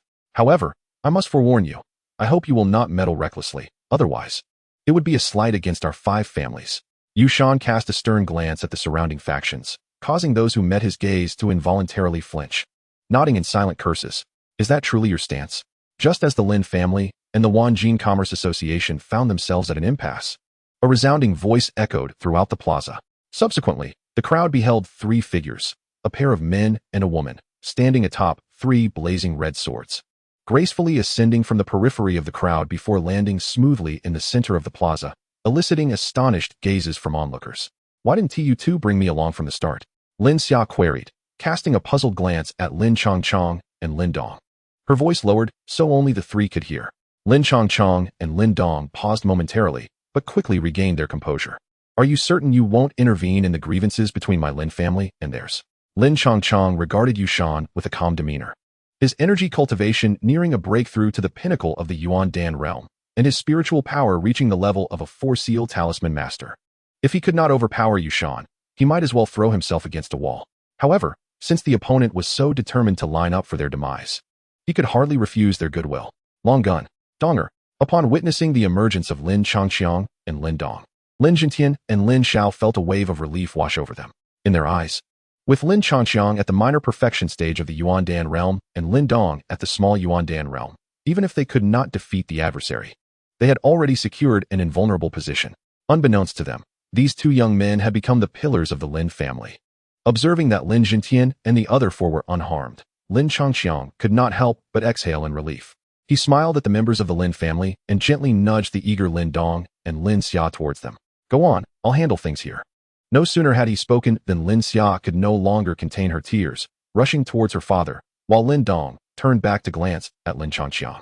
Upon receiving a confident nod from him, he then turned and sprinted towards Lin Xiao. You disrespectful youth, Yu Shan frowned momentarily, but soon relaxed, casting a gaze laden with meaning towards the somewhat displeased Wei Chun and Han Jinluan, deeming it unnecessary to quarrel with the dead. Indeed, Wei Chun and Han Jinluan's eyes brightened, a flicker of joy igniting within them. With Yu Shan backing them, they need not fear retaliation from the Wanjin Merchant Association. I, Yu Shan, am a man of my word. If I say I shall not intervene, then I shall not. Speak plainly about how you wish to resolve this. Very well. A subtle smile graced Lin Chongxiang's lips. In that case, esteemed gentlemen, I humbly seek your guidance. Chapter 67. The fierce battle. You young ones are so oblivious to the heights of heaven and depths of earth. Han Jinluan huffed coldly, casting a glance at Wei Chun. Shall I take action, or will you? Is that a rhetorical question? Wei Chun turned around, a dark expression etched on his face as he fixated on Lin Chongxiang. Under the latter's promotion, the entire Yin City knew of how he had been forced to flee in disgrace 2 months prior. Seeing this, Han Jinluan snickered but chose not to elaborate, for both were now considered under Yu Shan's command, and it was best not to sour their relationship. Let me have a go at you. Observing the swaggering, self-assured Han Jinluan, Lin Chongxiang raised an eyebrow in bemusement. Why not both of you come at me together? I am pressed for time. As soon as the words left his mouth, an eerie silence enveloped the arena, astonished gazes converging upon Lin Chongxiang. Although everyone knew this young man had previously repelled Wei Chun, to challenge 2 opponents simultaneously seemed excessively arrogant. The members of the Lin family were filled with dread. wishing to rush forward and drag Lin Changqiang back. However, reassured by Lin Dong's calm demeanor, they understood Lin Changqiang had also reached the minor perfection stage of the Yuan Dan realm, allowing them to breathe easier. Han Jinluan, the man in question, was similarly taken aback, but then his face twitched, his eyes brimming with murderous intent. Originally intending to watch from the sidelines, Wei Chen's eyes suddenly lit up. Fearing Han Jinluan might lose face, he hastily stepped forward. Lin Changqiang, you are courting death. If you wish to engage, do so yourself. I need not resort to numbers to deal with a mere junior. Han Jinluan scoffed dismissively. As the foremost practitioner of the minor perfection realm in Yin City, resorting to a 2-against-1 strategy against an opponent of equal standing was tantamount to admitting his inability to contend with Lin Changqiang.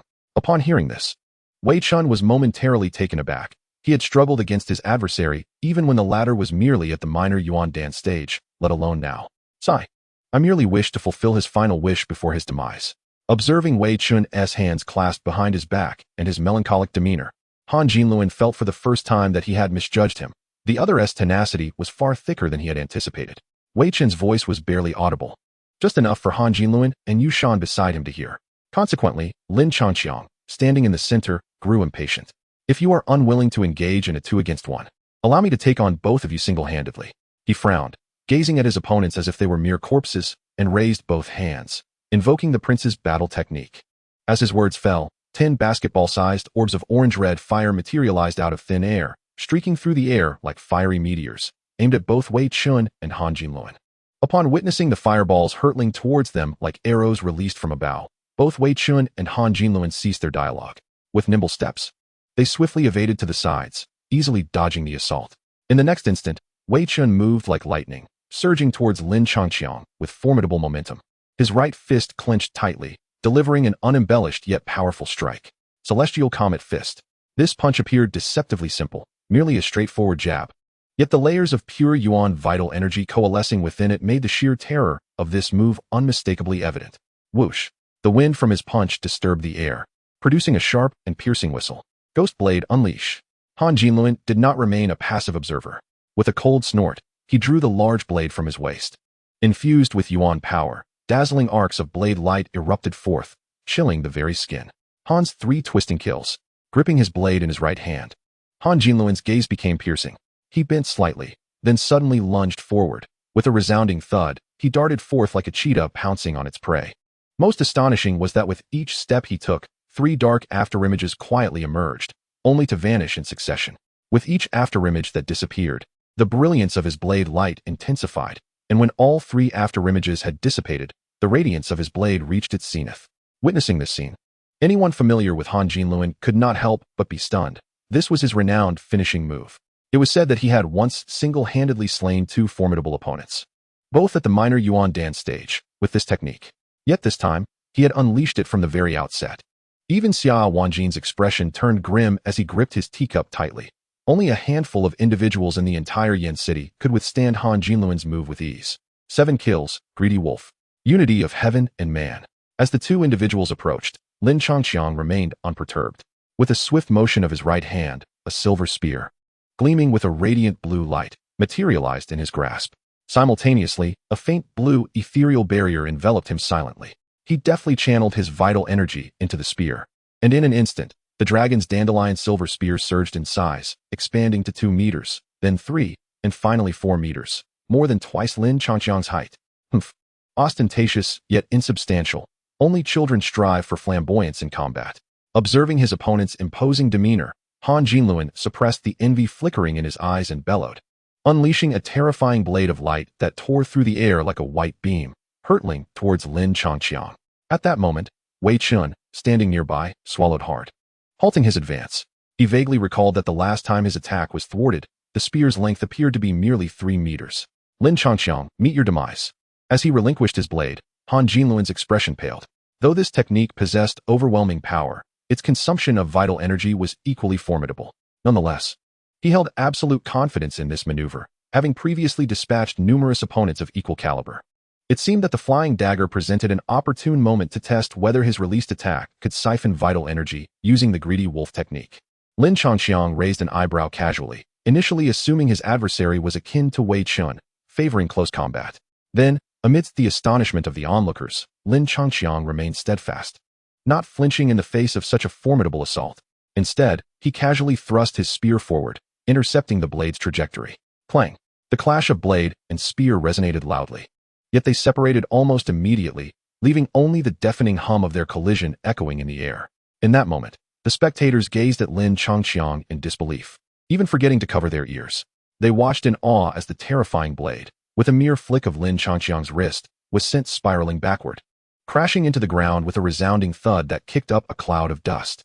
The ease with which he had done so was akin to catching a sandbag tossed by a neighbor's child and effortlessly tossing it back. No, this is impossible. What kind of technique is this? Han Jinluan stood frozen in shock, his gaze fixed on Lin Changqiang, as if he had encountered a ghost. He had never anticipated that. Apart from a powerhouse like Yushan, someone could withstand his Han-style triple stranglehold head-on, and do so with such apparent ease. Want to learn? I can teach you. Lin Changqiang remarked, raising an eyebrow in satisfaction as he absorbed the vital energy converging at the spear's tip into his body. As expected, the greedy wolf technique efficiently absorbed the energy contained in the opponent's attack without necessitating a direct hit on the opponent themselves. However, the former only siphoned the vital energy within the attack, leaving the opponent unscathed, while the latter directly drained the vital energy from within the opponent's body. You jest with me. Han Jinluan's small eyes widened slightly, his face betraying a trifling anger, a touch of uncertainty, and a considerable degree of confusion. Were it not for the immense pit on the ground, he would have found it utterly inconceivable that this youth, no more than 17 or 18 years of age and of comparable cultivation, could effortlessly withstand his most formidable strike. Was it not you who first made jest of me?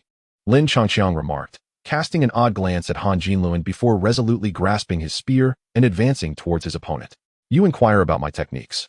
Surely you do not believe I would divulge them like a fool? Lin Changqiang strolled leisurely, his demeanor casual as if taking a stroll in his own garden. Yet the increasingly resplendent radiance emanating from his spear sent chills down the spines of both Han Jinluan and Wei Chun.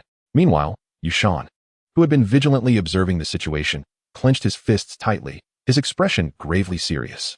He was well aware of Lin Changqiang's formidable prowess, capable of contending with Wei Chun, who had just entered the minor perfection of the Yuan Dan realm, which was precisely why he had sought the assistance of the nearly perfected Han Jinluan. When Lin Changqiang opted to confront two opponents alone, he could scarcely contain the smile that crept upon his face. Yet he never anticipated that the duo would be so swiftly defeated, without a hint of suspense. What do you intend to do? Han Jinluan queried, a bead of cold sweat trickling down his forehead as he retreated with hurried steps, his breath becoming noticeably rapid. Faced with an adversary whose strength was inscrutable, it seemed he had only two options left. I merely wish for us to coexist peacefully, Lin Changqiang asserted, his gaze fixed intently on Han Jinluan, his deep-set eyes brimming with an uncontainable murderous intent. Young friend Changqiang, one should always leave a thread for future encounters. Yushan's calm voice suddenly resonated through the arena. The onlookers turned to see him observing Lin Changqiang with an impassive expression. Though he said little, almost everyone could sense the threat he exuded. Xiao Wanjin was the first to furrow his brow, recognizing that Han Jinluan and Wei Chun were, after all, under Yushan's command. Any intent to eliminate them would inevitably draw the ire of the Blood Wolf gang, which explained why, despite their numerical superiority over the Lin family, the Blood Robe sect and Ghostblade sect had refrained from taking drastic measures previously. Seeing Xiao Wanjin's furrowed brow, Lin Jintian and Lin Xiao felt a pang of anxiety. They realized that this matter would likely come to a standstill, and they would have to silently bear the consequences of the attack. Changqiang, return, Lin Jintian sighed wearily, struggling to retract his fierce gaze, forcing himself to look away from Wei Chun and Han Jinluan. Yet, upon turning around, he discovered Lin Dong leisurely observing the scene, seemingly unperturbed by Yushan's threat. No sooner had he spoken than Han Jinluan's countenance brightened, a broad smile illuminating his face, even eliciting a slight smirk from Yushan. Young friend Changqiang, what say you? To his astonishment, Lin Changqiang's expression bore no trace of discontent. Instead, he tilted his head, regarding Han Jinluan with an air of mild perplexity. Do not be hasty, your turn shall come next. Boom.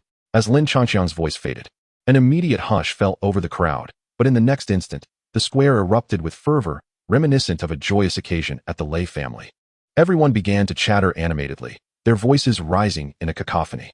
Lin Jintian and others stretched their necks, mouths agape, staring at Lin Changqiang in utter astonishment. Lin Changqiang, you seek death. Yushan was momentarily taken aback, but soon his heart was consumed by fury. He glared at Lin Changqiang with eyes ablaze. as if he were ready to devour him whole. I have held my head high in Yin City for so many years, and never has anyone dared to speak to me in such a manner. Not even Xiao Wanjin dares to. Nor do Master Yin and City Lord Shi treat me with anything less than respect. How dare you, a mere child, utter such bold words? Prepare to meet your end. With a thunderous roar, Yushan stomped the ground and charged towards Lin Changqiang, his imposing presence rising like a mountain. Yet, unbeknownst to others, a flicker of delight lurked in his eyes. Yushan, how dare you? Upon witnessing Yushan's sudden aggression, Xiao Wanjin's expression darkened. Just as he prepared to intervene, a terrifying surge of spiritual power erupted forth. Boom! A ferocious wave of mental energy spread like a volcanic eruption, engulfing the entire square. In an instant, nearly everyone trembled under the weight of this formidable pressure, except for those in the Lin family's vicinity. Even Xiao Wanjin felt a chill creep into his heart. For seals, at least a 4-seal talisman master, his spiritual power surpasses even Master Yin. A scream of shock erupted from within the crowd, followed by the gasps of several talisman masters. Impossible. In the blink of an eye, Yushan had reached Han Jinluan's side, but now, he was devoid of his previous urgency, appearing somewhat indecisive. It is settled. I must give my all. In less than a second, he steeled his resolve.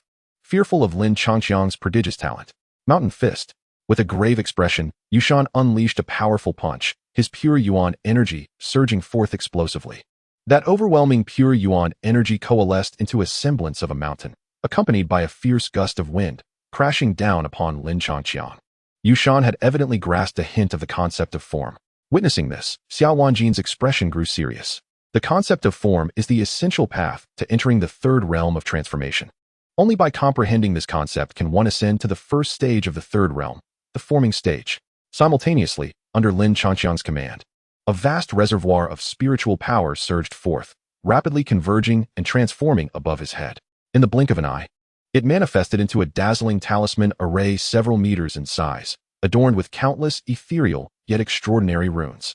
This was the profound spiritual secret technique they had acquired from the Talisman Master Tower, the Transformation Talisman Array. As soon as the Talisman Array emerged, an intricate and mystical wave of spiritual energy enveloped the area. Although this energy was not as grand as Lin Changqiang's initial outburst, it possessed a more refined essence. Amidst the transformative array of symbols, an unexpected sound akin to flowing water resonated, followed by an abrupt surge of substantial mental energy, which morphed into a colossal wave that thunderously rolled towards Yushan. The essence of transformation manifested as azure waves. With a deafening crash, the tidal wave of concentrated mental energy collided with the mountain, resembling the relentless assault of ocean waves against rocky shores, producing a sound akin to thunder. The surging mental and elemental forces radiated in all directions, generating fierce gusts of wind. In the midst of this overwhelming display, nearly all present felt their hearts race with trepidation, struggling to breathe, while only a select few who had attained the minor Yuan Dan realm remained composed. Yet, at this moment, all eyes were fixed intently on the point of collision between the mountain and the titanic wave. Crack, crack.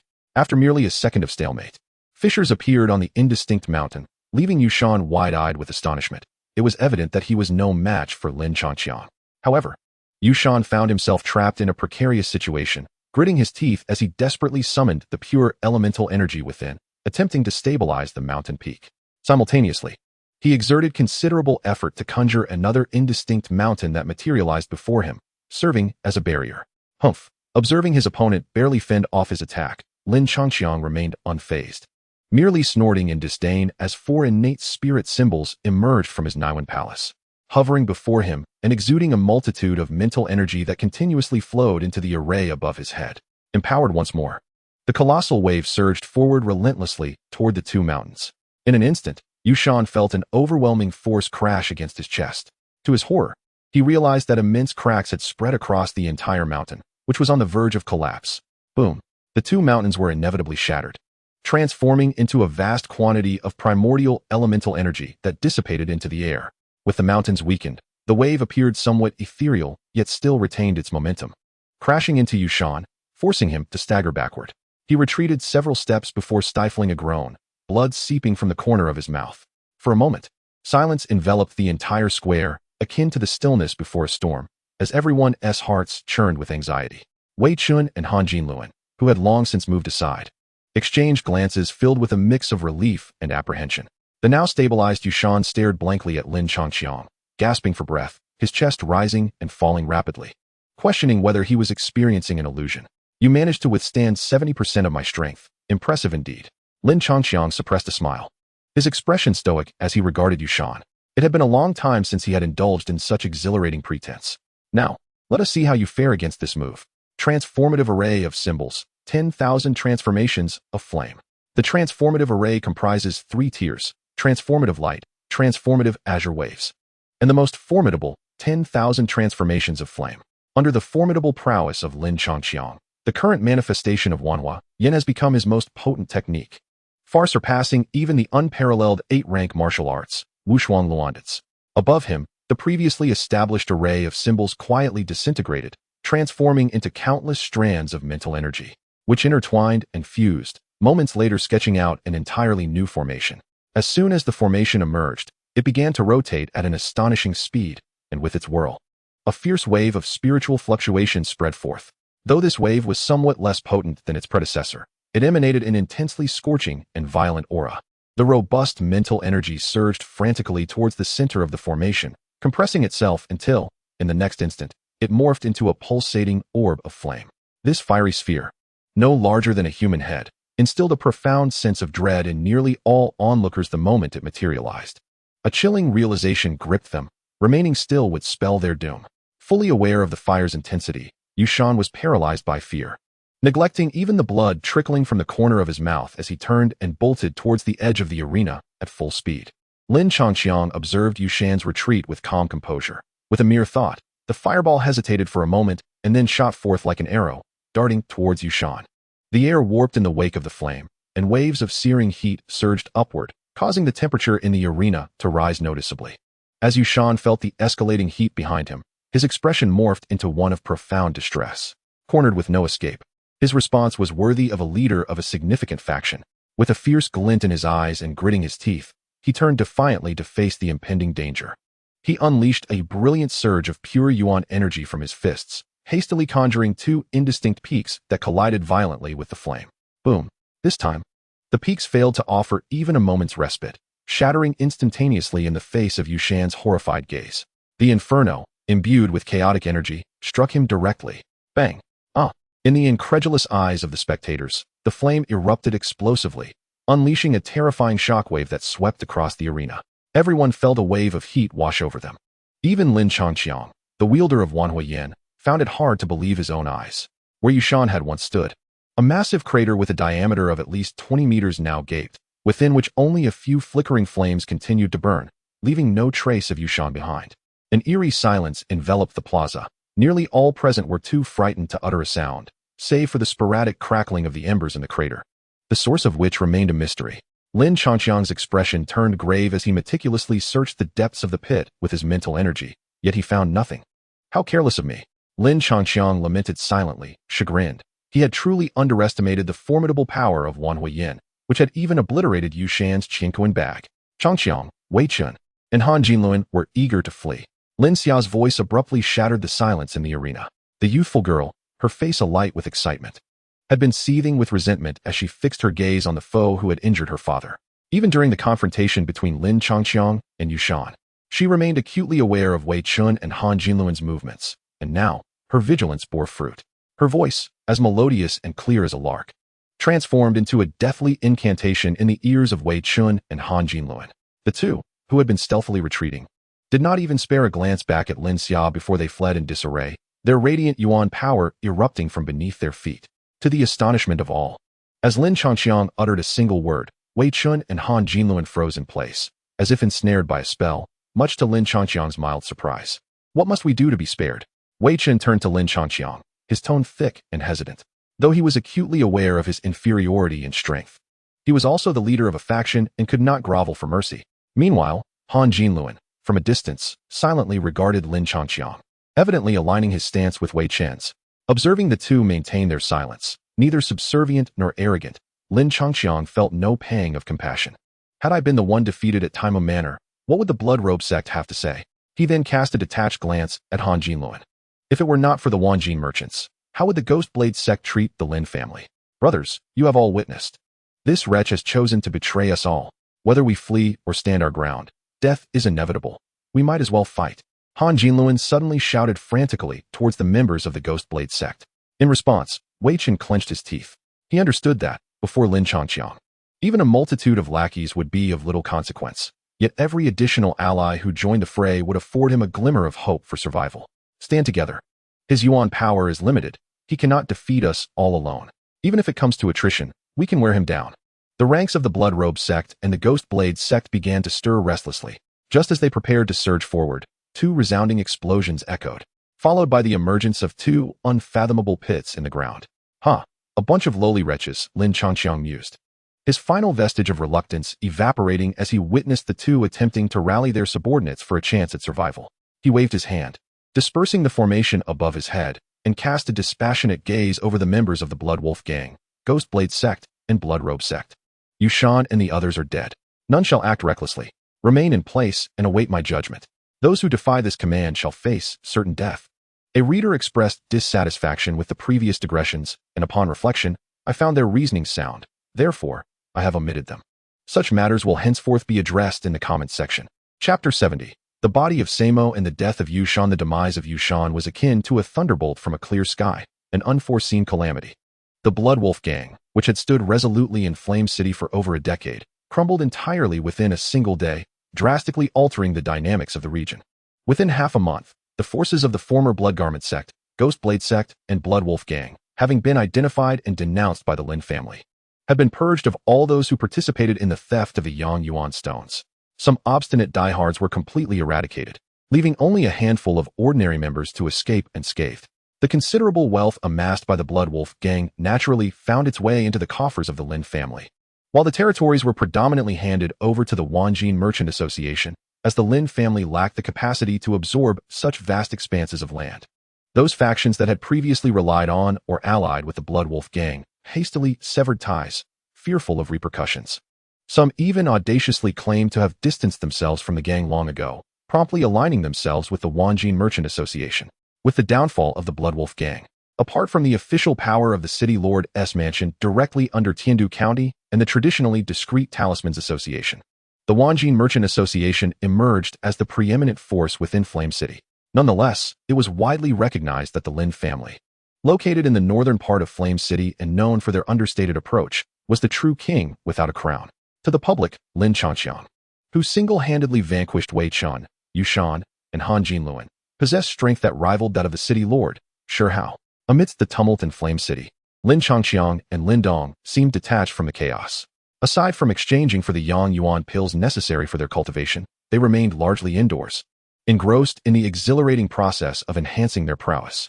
Host, Lin Changqiang. Gender, male. Cultivation level, peak of Yuan Dan realm, 4%, martial arts, fire dance whirlwind. Unmatched chaotic dance cultivation technique. Protective charm. Mental power level, 4th seal talismancer, 32%, secret techniques, unity of heaven and man.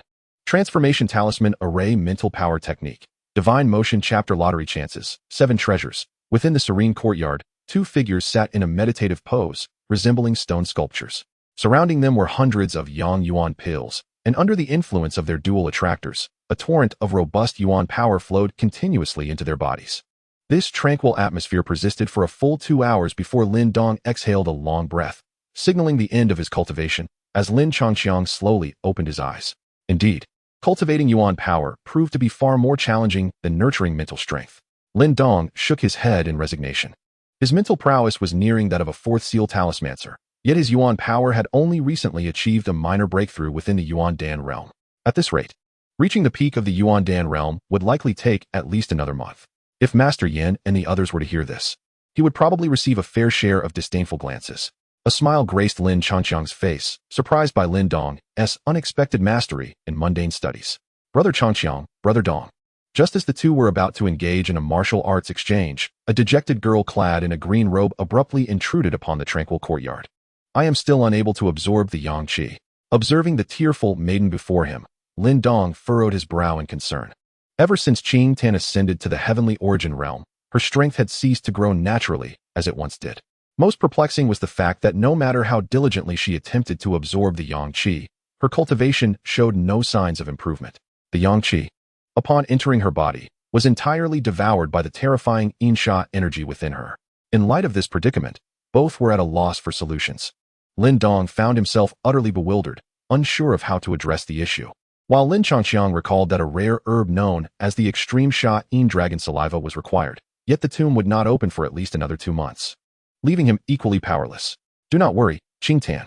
Lin Dong and I will surely devise a way to assist you, Lin Changqiang said with a reassuring smile, gently ruffling Qing Tan's hair. At this point, he could only patiently await the tomb's opening. Suddenly, a voice echoed, "Congratulations, host, you have triggered a side quest. The beloved Qing Tan is unable to cultivate. Naturally, the host will resolve this issue. Complete the task within 1 month to earn 3 lottery chances. Complete it within 2 months for 2 chances. Beyond 2 months, only 1 chance will be granted. Failure will result in a 3-point decrease in Qing Tan's affinity." Lin Changqiang's expression grew peculiar. He had always regarded Qing Tan as a younger sister. The tomb will not open for at least another 2 months. Does this mean I am destined for only 1 lottery chance? This is unreasonable. His brows knitted tightly. He failed to notice when Qing Tan blushed and hurried away. This girl possesses a rather unique constitution. As they pondered, a dark purple shadow quietly coalesced, appearing on Lin Dong's shoulder. It was the long-absent weasel, who was now gazing thoughtfully in the direction Qing Tan had departed. If my senses are correct, this girl possesses the legendary Sha demon physique. After a moment of reflection, the weasel suddenly tapped its left paw and stood upright. The Sha demon physique is an exceedingly domineering constitution. While other Yin Sha physiques can absorb Yang Qi to refine a Yuan Dan, those with the Sha demon physique are quite special, as they cannot absorb any Yang Qi at all. If she cannot absorb Yang Qi, then Qing Tan can only remain at the heavenly origin realm. Lin Dong remarked with a frown. Although he and Changqiang would ensure her safety, she would undoubtedly feel disheartened. Why not continue absorbing Yin Sha energy to refine a Yin Dan? Lin Dong suggested. The weasel rolled its eyes at Lin Dong.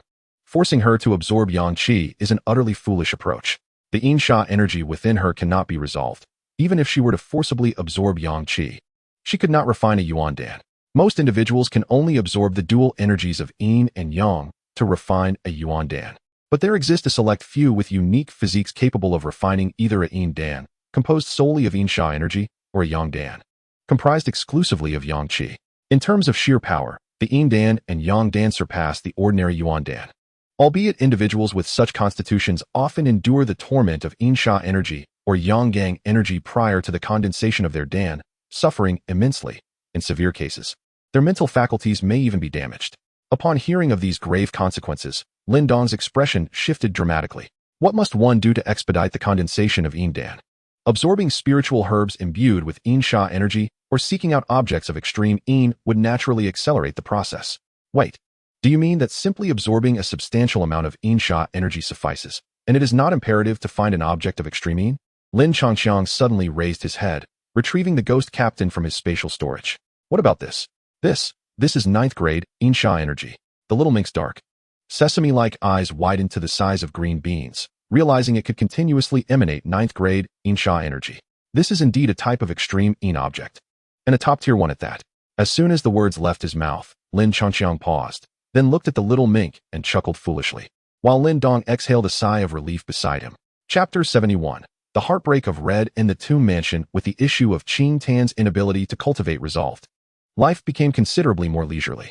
With the aid of numerous spiritual herbs and Yang Yuan Dan from the Bloodwolf gang, the cultivation levels of all members of the Lin family steadily improved. 2 months later, Lin Jintian and Lin Xiao both reached the minor completion stage of Yuan Dan, while Lin Qin and Lin Mang simultaneously broke through to the minor Yuan Dan realm. Even Lin Hong and Lin Xia stepped into the heavenly origin realm together. Lin Dong finally caught up with Lin Changqiang, achieving the status of a 4-seal talismancer and completing the Yuan Dan realm. Though it was likely he would soon fall behind once more. The spiritual herbs procured previously had been exhausted. It was time to visit the Wanjin Chamber of Commerce again. After absorbing the last Dan pill, Lin Dong sighed softly and opened his eyes. Although he could directly absorb Yang Yuan Dan, the efficiency of Dan pills refined from spiritual herbs was indeed superior.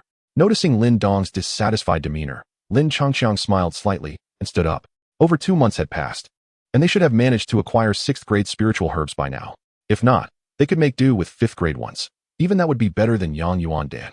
Lin Dong nodded, and the two ceased their chatter, making their way out of the Lin residence toward the Wanjin Chamber of Commerce. As they walked through the bustling streets, Lin Dong suddenly furrowed his brow. He sensed an influx of outsiders into Yen City, and their auras were notably strong. Lin Changxiang's eyes sparkled with realization. The tomb mansion was about to open. Now, both Lin Changxiang and Lin Dong held a significantly elevated status in Yin City. As soon as they entered the Wanjin Chamber of Commerce, they were respectfully ushered by a maid into the Xuansu room.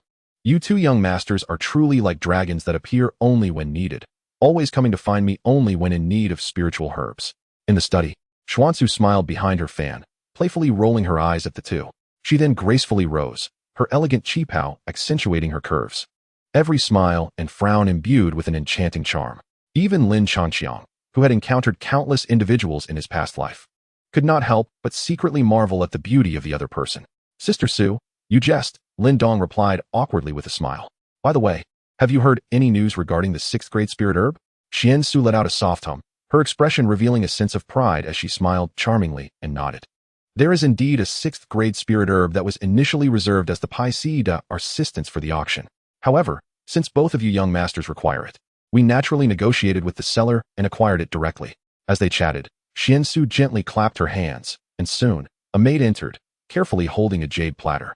The platter was covered with a red silk cloth, yet even so, the two could distinctly sense the potent energy emanating from within. The maid cautiously lifted the red cloth, revealing an open jade box, from which a delicate fragrance wafted forth. Inside the jade box lay a fist-sized, dark red fruit, smooth and lustrous like a pearl. Its surface adorned with naturally occurring patterns that appeared remarkably peculiar. This is the 6th grade spirit herb, the Heartbreak Red. Lin Dong's eyes sparkled with delight upon gazing at the dark red fruit. Esteemed young masters, the price for this Heartbreak Red has reached 60,000 Yang Yuan stones, a staggering tenfold the cost of a 5th grade spirit herb. However, it is merely 6,000 Yang Yuan pills. Lin Changxiang chuckled, shaking his head. At this moment, he and Lin Dong were not lacking in funds. Within their 2 spatial bags, one contained the fee for this spirit herb, while the other, amounting to 1,000 Yang Yuan pills, served as gratitude for the long-standing support from the Wanjin Merchants Association. As Lin Changxiang presented the 2 spatial bags, Xian Su's lips parted slightly, and she stared at him in surprise for a moment before blinking and accepting the bags with a cheerful smile. I appreciate your kindness, young Master Changxiang, but this gesture of gratitude is truly unnecessary. Both of you young masters are also esteemed patrons of our Wanjin Merchants Association. It is only natural to assist our own without expecting recompense. I merely hope that in the future, should our association face a crisis, you might extend a helping hand. With a glimmer of surprise in Lin Dong's eyes, Xian Su gently pushed one of the spatial bags back towards him, leaving Lin Changxiang somewhat helpless, as he genuinely wished to avoid being indebted to others. After exchanging a few more pleasantries, Lin Changxiang and Lin Dong prepared to take their leave. However, just as they were about to depart, Xian Su seemed to recall something suddenly, raising an eyebrow to call them back. Young masters, are you aware of the significant event that recently transpired in Tiandu County? Upon hearing this, Lin Dong immediately thought of the influx of outsiders in Yin City and became curious about what had occurred. Are you referring to the Tianyin mountain range, which connects Yin City with several nearby cities? Seeing Lin Dong's inquisitive expression, Xian Su was quite pleased and, with an air of mystery, continued. Someone has discovered a tomb within the Tianyin mountain range. A tomb? Whose is it? Lin Dong's eyes brightened at the prospect. He realized that while tomb discoveries were not uncommon in the vast and ancient Tianxin continent, where powerful beings perished and tombs were unearthed almost constantly, a tomb that captured Xian Su's significant interest was undoubtedly linked to an extraordinary individual. The ancient tomb's origins are shrouded in antiquity, purportedly left behind by a formidable being of the Nirvana realm. Nirvana realm. These 3 seemingly simple words left Lin Dong utterly astonished. The Nirvana realm is exceedingly rare throughout the vast Yin dynasty, with each practitioner holding an exceptional status and remarkable renown. Even the patriarch of the Lin family, the Lin clan leader, has only attained the transformation realm. It is indeed unfathomable.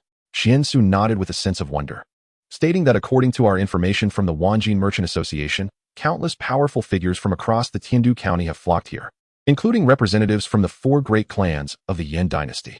It is no surprise that the city of Yin has seen an influx of formidable individuals. Now it all makes sense to Lin Dong. If the 2 young masters are interested, they may wish to venture forth and test their mettle.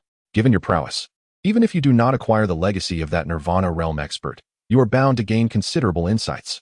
A resounding thud echoed as the system congratulated the host for triggering the side quest initial brilliance. As a dominant force in Yin City, how could one allow outsiders to outshine them? The host must assuredly defeat at least one opponent of the transformation realm or above during the forthcoming expedition to the tomb. Defeating 12 opponents will grant 2 opportunities for a lottery draw. Overcoming 34 opponents will yield 4 double experience cards. Besting 5 or more opponents will reward the passive skill inspiration for Sun Tzu. Enhancing damage resistance by 10% and increasing the potency of both spiritual and mental energy by the same margin when battling targets at least one minor realm above oneself. Lin Changqi and Lin Dong exchanged a glance, a surge of camaraderie filling their hearts. United as brothers, how can we fear a single foe? Chapter 72. Visitors from the Lin clan. In the days that followed, Lin Changqi remained within the Lin family estate, striving to reach the transformation realm before the tomb's opening. Concurrently, an increasing number of powerful figures from various cities within Tiandu County arrived in Yen City. Changqi, do you have confidence in breaking through to the transformation realm before the tomb opens? Within the estate's training grounds, many younger members of the Lin family practiced martial arts or engaged in friendly sparring. Lin Changqi and Lin Dong sat on a stone bench at the side, engaging in casual conversation, while admiration and respect shone in the eyes of the younger generation as they glanced at the duo. Presently, Lin Changqi and Lin Dong enjoyed immense prestige within the Lin family, and it was well known that both surpassed their peers in martial arts and cultivation. Consequently, Lin Jintian entrusted them with the responsibility of guiding the younger members in their training. You shall achieve success within 3 days. Lin Changqi smiled confidently. Although the system's task seemed to encourage him to fight beyond his level, why complicate matters when he could easily prevail? The expedition to the tomb should be smooth sailing. Lin Dong smiled back, nodding with a light-hearted demeanor. After devouring the Bai Shui demon python, the little mink had fully restored its strength to the great perfection of the Yuan Dan realm, while Xiao Yin, under my continuous nurturing with spirit pills, had become comparable to an average practitioner of the small Yuan Dan realm. In the presence of just the two of us, unless we encounter an adversary of formidable prowess, we can confidently engage and triumph. Upon hearing the term formative energy realm, Lin Changqiang's brow furrowed in rare contemplation. Once he attains the shaping realm and combines it with the strength of a 4th-tier talisman master, he would be nearly invincible against any opponent below the realm of creation. Even against Lin Langtian of the Lin clan, he felt assured of a balanced contest. However, he was not oblivious to the fact that within Lin Langtian resided the spirit of a formidable warrior. As Lin Changqiang pondered strategies against Lin Langtian, Lin Hong, who had been diligently practicing, approached with a bashful demeanor, seemingly eager to inquire about martial arts. Not wishing to dwell further on his thoughts, Lin Changqiang patiently commenced his guidance. Throughout the afternoon until dusk, numerous younger members sought their counsel, and both Lin Changqiang and Lin Dong welcomed each query. Just as the sky began to darken and the two prepared to depart, an incongruous voice suddenly echoed from the periphery of the training ground. Is this branch truly so destitute as to have 2 youngsters serve as martial arts instructors? No wonder it has remained estranged from the inner clan for so many years. The abrupt laughter stilled the once vibrant training ground, and a wave of furious glares directed towards the source of the derision. At that moment, 4 figures materialized at the edge of the training area, clad in lavish attire and seemingly 4 to 5 years senior to Lin Changqiang and Lin Dong. Their faces were marked by mockery, and their disdainful gazes surveyed the assembled crowd, punctuated by their flippant gestures. Noticing the 2 green trees embroidered on the chests of these individuals, Lin Dong's eyes narrowed. The last time he had encountered this emblem was on a garment preserved by his grandfather, Lin Jintian. Ah, it seems you possess some insight, one of the 4 remarked. Sensing Lin Dong's recognition, their pride evident, the leader of the group nonchalantly waved a fan, declaring, "Indeed, we are members of the Lin clan, one of the 4 great families of the Dian dynasty." As these words fell, the younger audience gasped in astonishment. They had heard tales from their elders about the Lin family of Qingyang Town being a branch of the Lin clan. Yet this was their first encounter with members of the inner clan. Regardless of your status, you are still part of the Lin family. If you truly cannot afford a martial arts instructor, I could easily send someone from the clan to provide proper tutelage, sparing us the embarrassment of our lineage. Their remarks clearly conveyed their amusement at Lin Changqiang and Lin Dong's youthful roles as instructors, inciting anger among the Lin family members. For so long, Lin Changqiang and Lin Dong had held high esteem in their hearts. They could not endure such mockery. No matter who you are, upon entering my Lin family, one must adhere to our customs. Should you look down upon the teachings of Changqiang, then let us settle this in combat. Lin Hong suddenly voiced his indignation. But as he stepped forward, a powerful hand firmly grasped his shoulder. Allow me to handle this. After returning Lin Hong, who wore a bewildered expression, to his place, Lin Changqiang walked helplessly towards the 4 individuals. Were it not for the system scan revealing that Lin Hong was no match for these individuals, he would have refrained from bullying these 3 at the Tianyuan realm and 1 at the small Yuandan realm. Ah, Is this the fearless spirit of a newborn calf? Very well, since I have nothing of significance to attend to today, allow me to enlighten you on the distinction between the inner clan and the branches. The leader among them cast a mocking gaze at Lin Chongqiang, casually waving his hand. Lin San, I trust you know what to do. Haha, rest assured, Feng Ge. Upon hearing Lin Feng's words, a youth with sun-kissed skin grinned widely, stepping forward with 2 strides. His fists clenched tightly as a formidable wave of yuan power surged forth. Brat, within 10 breaths, I shall have you sprawled on the ground, unable to move. A cruel smile curled at the corners of Lin San's mouth. Bang! A resounding crash echoed, as Lin San's forward momentum abruptly halted in disbelief, akin to being struck by a heavy blow, before he plummeted to the ground with a loud thud. Howl! The heart-wrenching scream reverberated through the air, and witnessing Lin San lying incapacitated on the ground, all the younger ones present were filled with exhilaration. As you wished, withdrawing his mental energy back to the Niwen Palace. Lin Chongqiang cast a sidelong glance at Lin San before redirecting his attention to Lin Feng and the others. At that moment, the trio, still recovering from their initial shock, felt an overwhelming chill enveloping them. What do you intend to do? Lin Feng, upon meeting Lin Chongqiang's gaze, instinctively took a step back, his voice trembling with false bravado. Nothing much, merely wishing to inform you that in the Lin family, whether you are a dragon or a tiger, you shall remain subdued. Observing the fear etched on the faces of the 3, Lin Chongqiang couldn't suppress a chuckle. With a cold huff, he kicked the struggling Lin San towards Lin Feng. Bastard, don't be so arrogant. Lin Feng clumsily caught Lin San, crumpling the fan he held in his hands. However, a sullen-faced individual behind him suddenly erupted in anger. Mocking, I recall that in the last clan assembly, your branch was rendered useless by brother Lin Langtian in the very first bout. Wasn't that from your lot? As soon as he uttered those words, he sensed an abrupt shift in the atmosphere and warily glanced at Lin Chongqiang, only to find the latter's expression peculiar. A mix of anger and amusement. Be careful. Just as Lin Chongqiang fell silent, Lin Feng's expression changed abruptly. He detected a vague figure darting towards them with astonishing speed. Yet, before he could finish his warning, the figure had already appeared before the brooding youth like a flash of lightning. With a swift motion of his palm, a crisp and resounding slap echoed across the training ground. Smack. Chapter 73, Lin E. Puff. This strike from Lin Dong, though devoid of yuan power, harnessed the full strength of a great perfection in the Yuandan realm, showing no mercy whatsoever. With a resounding strike, the young man immediately spewed forth a mouthful of blood, mingled with a few dislodged teeth. His body abruptly soared into the air, spinning like a top for several rotations before crashing heavily to the ground. You dare to defy authority? Lin Feng's expression darkened as he gazed at the youth who had been rendered unconscious by Lin Dong's blow. Seize him at once. Let the clan's rules dictate his fate. As his words fell, Lin San and the remaining companion revealed fierce expressions, channeling their entire essence.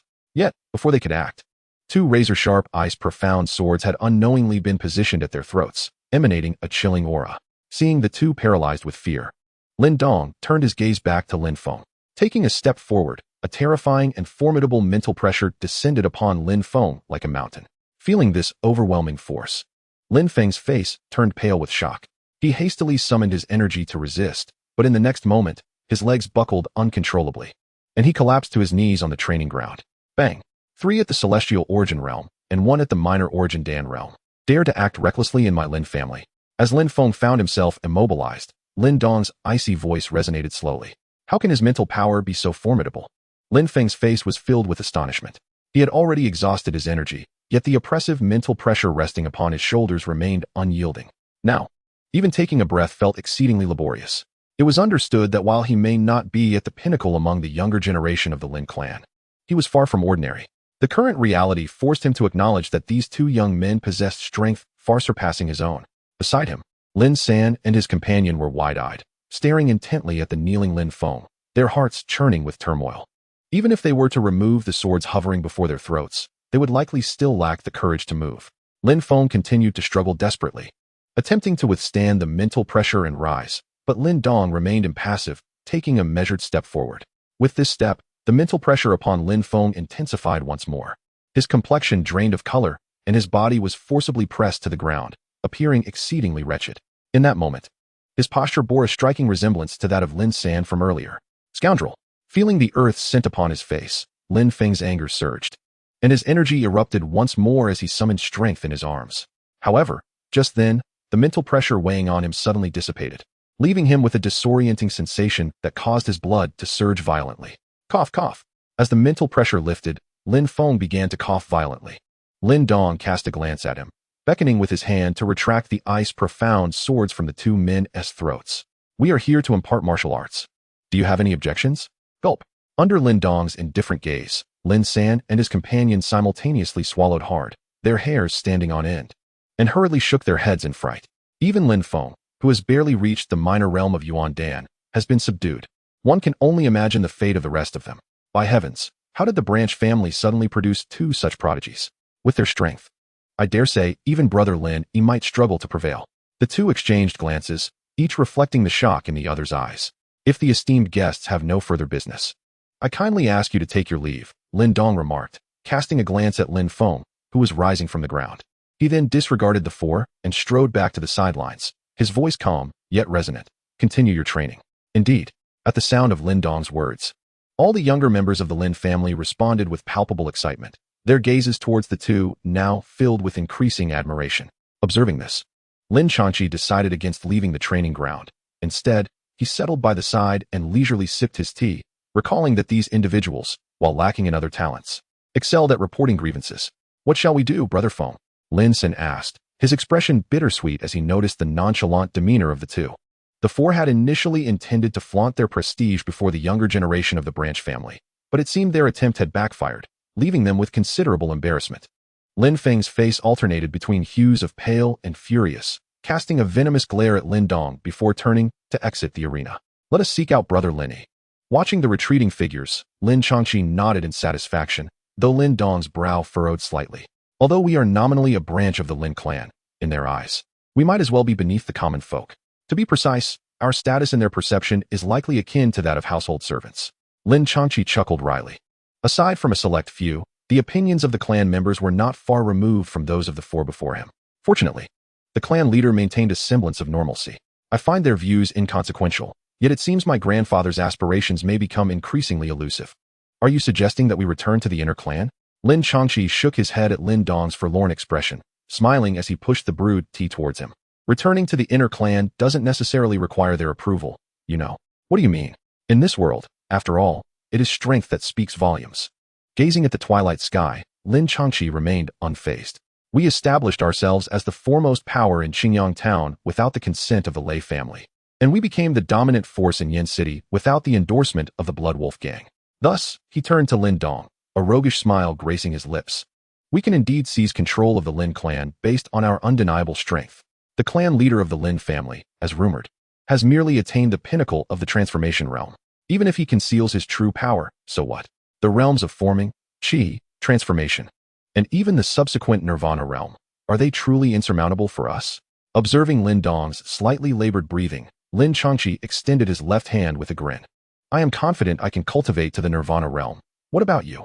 Facing the self-assured, almost arrogant Lin Changqi, Lin Dong inhaled deeply, his resolve solidifying as he extended his right hand to firmly clasp Lin Changqi's. So am I, bastard. Are you foolish? When others shake hands, they extend the same hand. Yet you grasp the back of my hand. Suddenly, Lin Changqiang forcefully withdrew his right hand from Lin Dong, casting a disdainful glance at him. Why is it improper to shake the back of the hand?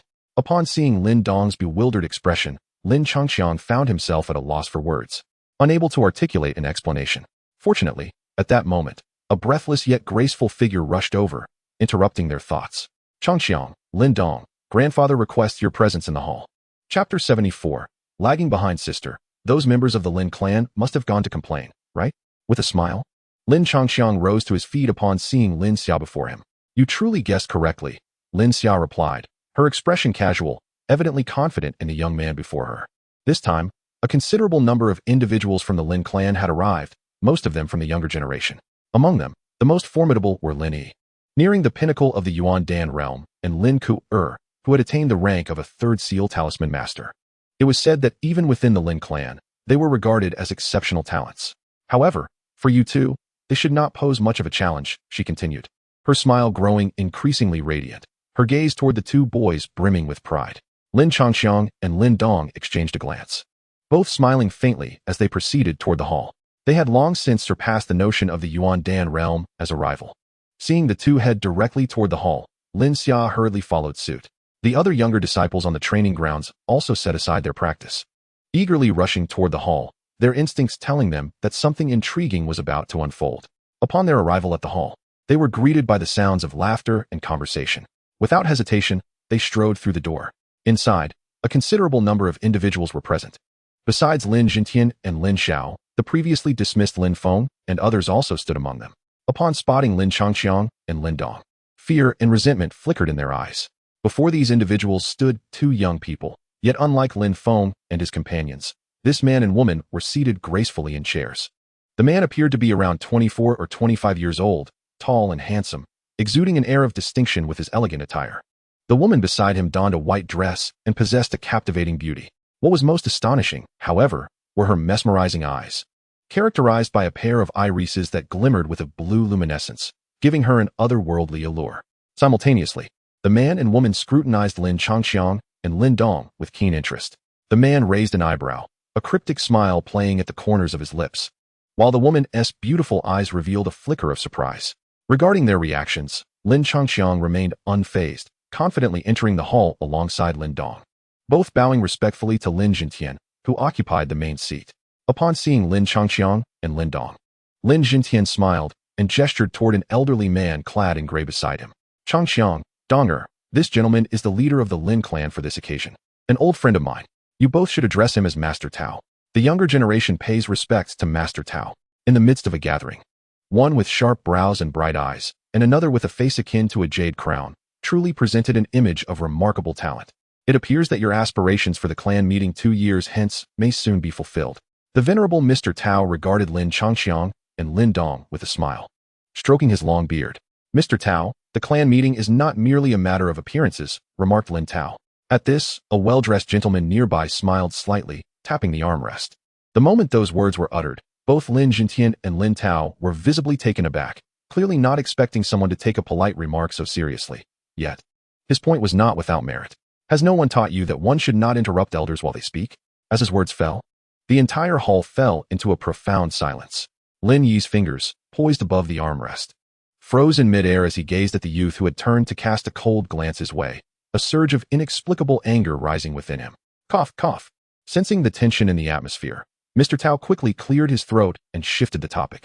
My old friend, on this journey to the tomb, do you wish for me to bring these two young friends along as well? Indeed, both Changqiang and Lin Dong are promising talents. It would be a splendid opportunity for them to broaden their horizons, and I hope you can take good care of them, replied Lin Jintian, unperturbed. Fully aware of the capabilities of Lin Changqiang and Lin Dong, Lin Tao pondered for a moment while observing the two, then nodded. Very well, since you have spoken, I shall not refuse. One more person can indeed contribute additional strength. Not so fast. Just as Lin Tao was about to give his assent, an ill-timed voice broke in. Even Lin Tao frowned, helplessly glancing at the speaker. Lin Yi. What is it now, Lin Yi? Mr. Tao, this journey to the tomb is of utmost significance. If we allow anyone to join at random, and they hinder us, it would be difficult to explain to the elders upon our return. With that, Lin Yi raised his chin towards Lin Changqiang, smirking. If you wish to accompany us and reap some benefits, you ought to demonstrate some abilities. Wouldn't you agree? Fool. After waiting in vain for the system to issue a task, Lin Changqiang grew weary of the clown's antics. He cast a dispassionate glance at Lin Yi, then, amidst the latter's furious gaze, he let out a cold snort. An overwhelming aura, near that of the forming realm, mixed with the unique spiritual force of a fourth seal talismancer erupted forth, instantly enveloping everyone in the Lin clan, save for Lin Tao. Boom. Under the oppressive weight of this formidable presence, nearly all members of the clan turned beet red, feeling as though an immense weight bore down upon them, akin to having a 200-pound individual pressing down on them. Even Lin Kuer, who had reached the third seal talismancer level, struggled to withstand it. However, they merely endured the residual pressure of this aura. At the center of this overwhelming force, Lin Yi fared far worse. The chair beneath him crumbled to dust at the first instance, and he found himself sprawled on the ground, utterly immobilized. This is the peak of the Yuan Dan realm. A fourth seal talismancer, exclaimed the only one spared from this calamity, Mr. Tao, his eyes wide with astonishment as he stared at Lin Changqiang. It is noteworthy that even the most prodigious talent of the Lin clan, Lin Langtian, only ascended to the Yuan Dan realm at the age of 20. Yet, despite this, he remains one of the few geniuses of the great Yin dynasty. However, the youth before him, seemingly only 17 or 18, has already ventured into the realm of forming shapes. In response, Lin Changxiang merely smiled indifferently. Subsequently, amidst Lin Kuer's somewhat relieved yet puzzled gaze, he released his oppressive aura upon her. If memory serves, this girl appears to be the only one among them who has shown support for Lin Dong. Lin Changxiang briefly acknowledged her unique eyes but chose to shift his attention, signaling to Lin Dong, who was observing the scene with interest. Upon noticing this, Lin Dong also smiled knowingly, emanating an aura nearly as formidable as Lin Changxiang's, skillfully directing it solely towards the other members of the Lin clan while avoiding Lin Kuer and the elderly Mr. Tao. The once struggling clan members could not withstand this mountain-like pressure and promptly collapsed to the ground, gasping and struggling for breath. Only the seasoned Lin San and Lin Feng surrendered to the overwhelming force, numbly enduring the weight of it all. Fear not, everyone. With the capabilities of Changxiang and Donger, they should not hinder our progress. Lin Jintian suddenly lifted his teacup, taking a few sips, but his words struck Lin Yi and the others as exceedingly jarring. The younger members of the Lin family, who had gathered to witness the spectacle, could not help but stifle their laughter. Chapter 75. Dream-eating bubbles. Two youths, both under 20, have simultaneously reached the pinnacle of the Yuan Dan realm and attained the status of fourth seal talismans. If this is what one calls hindering progress, then I truly have no face to show the world. After a considerable pause, Mr. Tao regained his composure, filled with profound reflections. His earlier remarks were indeed meant to comfort Lin Jintian, but now, he genuinely believed that these two youths would shine brilliantly at the Lin clan gathering in 2 years' time. Old fellow, congratulations, he said. Though Changxiang and Donger possess commendable strength, their inexperience will necessitate your guidance during this expedition to the tomb. Lin Jintian waved his hand with a warm smile. His words laced with humility, yet his face betrayed an undeniable pride and satisfaction. To provide guidance is too much to claim. With the prowess of Lin Changxiang and Lin Dong, they may very well end up assisting us on this journey. Seeing the two engage in light-hearted banter, Lin Changxiang and Lin Dong exchanged glances and quietly dissipated their respective pressures. As soon as the oppressive atmosphere lifted, Lin Yi and the others sprang up, glaring at the duo with hostility. However, a mere glance from Lin Changxiang rendered them motionless with fear. In contrast, Lin Feng and Lin Sin appeared unfazed, leisurely rising and dusting themselves off as if nothing had transpired.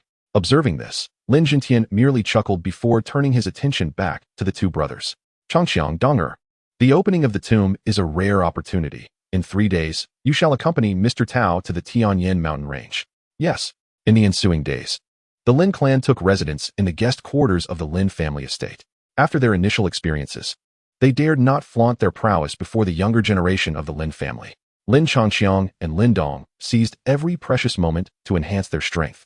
As time quietly slipped away amidst these tranquil days, by the dawn of the 3rd day, the serene city of Yin had once again ignited with fervor. The tomb of the Nirvana realm cultivators held immense allure for many, prompting a steady influx of individuals to Yin City and its neighboring locales over the past 2 days.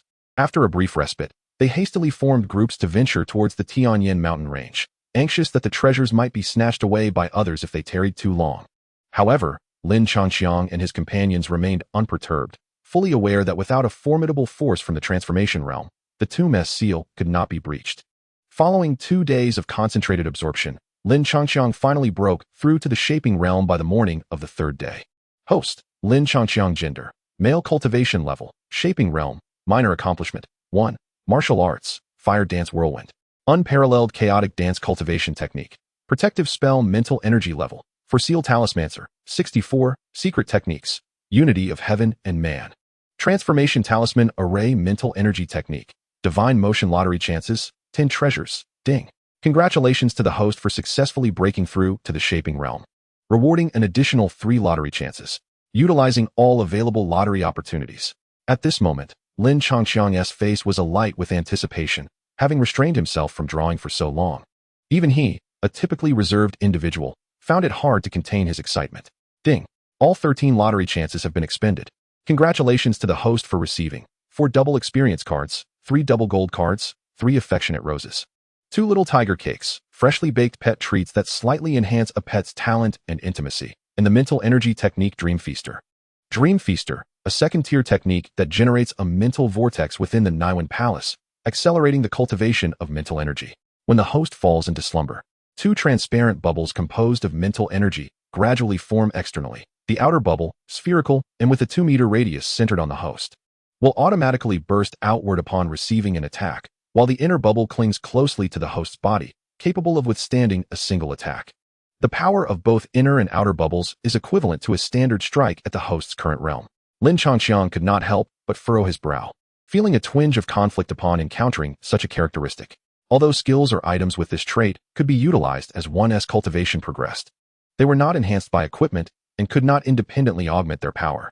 Consequently, he found himself favoring techniques like unity of heaven and man and unparalleled chaotic dance, which could be empowered through increased expenditure. Well, contentment brings joy. Judging solely by the first effect, this is indeed a commendable technique, and with it, I can sleep a bit more soundly. Shaking off the distractions within his mind, Lin Changxiang glanced out the window, noticing the brightening sky, and hastily made his way to the front courtyard. Along the way, he encountered Lin Dong, who was coming to summon him, accompanied by the fierce little Yin. Upon their arrival at the Lin family's front yard, they found Mr. Tao and Lin Yi, among others, already prepared and ready to depart. With everyone gathered, it was time to set off. Lin Tao nodded at the two, then looked in surprise at the formidable creature beside Lin Dong, clearly taken aback by the presence of such a fierce pet. Mr. Tao, let us proceed, Lin Dong smiled, and amidst the envious gazes of Lin Yi and the others, he mounted little Yin's back. However, soon the admiration turned to astonishment as Lin Changxiang, seemingly out of nowhere, conjured a remarkably resplendent chair. This chair, entirely white and seemingly carved from jade, emitted a soft, radiant glow. Its backrest was adorned with exquisite reliefs depicting celestial bodies at the top, followed by various creatures in the middle and natural scenes at the bottom.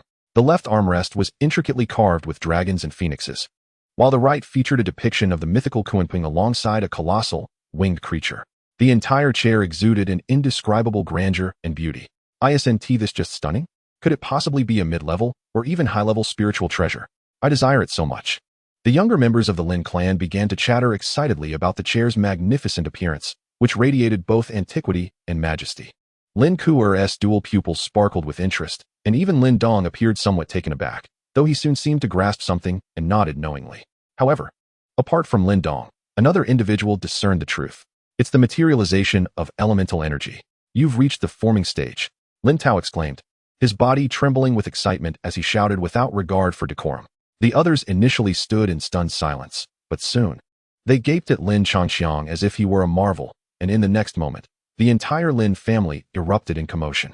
Lin Changxiang's lips twitched slightly as he noticed a younger member of the Lin family rushing towards the backyard, seemingly to spread the news. Esteemed guests, I shall take my leave, he announced, clasping his fists and swiftly seating himself in the chair, soaring out of the courtyard with astonishing speed. Hey, does anyone recognize the origin of the chair created by the protagonist? By the way, I spent quite some time yesterday contemplating the ancestral talisman for the protagonist, considering various options such as the 5 elements ancestral talisman, infinite gem ancestral talisman, dark ancestral talisman, light ancestral talisman, and so forth. Ultimately, I decided against using those concepts to avoid redundancy with the original 8, leading to their exclusion. Can anyone guess what ancestral talisman it is? It has been magnificently transformed from that of a young lad. Chapter 76. The Tianyin Mountain Range. The Tianyin Mountain Range is exceedingly vast, nearly spanning half of the Tiandu Prefecture. Rather than being merely nestled between Yinqing and several other cities, it is more accurate to say that these urban settlements are constructed in harmony with the mountains. Given the expansive territory, it is naturally home to countless ferocious beasts. Typically, only specialized hunting teams dare to venture deep within. It is said that only those who have reached the 3rd realm of transformation can roam freely without fear. However, at this moment, the Tianyin Mountain Range has encountered a peculiar circumstance. Upon the news of the tomb's existence spreading, avarice has eclipsed fear, transforming the once tranquil mountains into a bustling tourist destination within just a few days. Within the mountains, one can frequently catch fleeting glimpses of hurried figures, sometimes as few as 5 or 6, other times numbering in the dozens.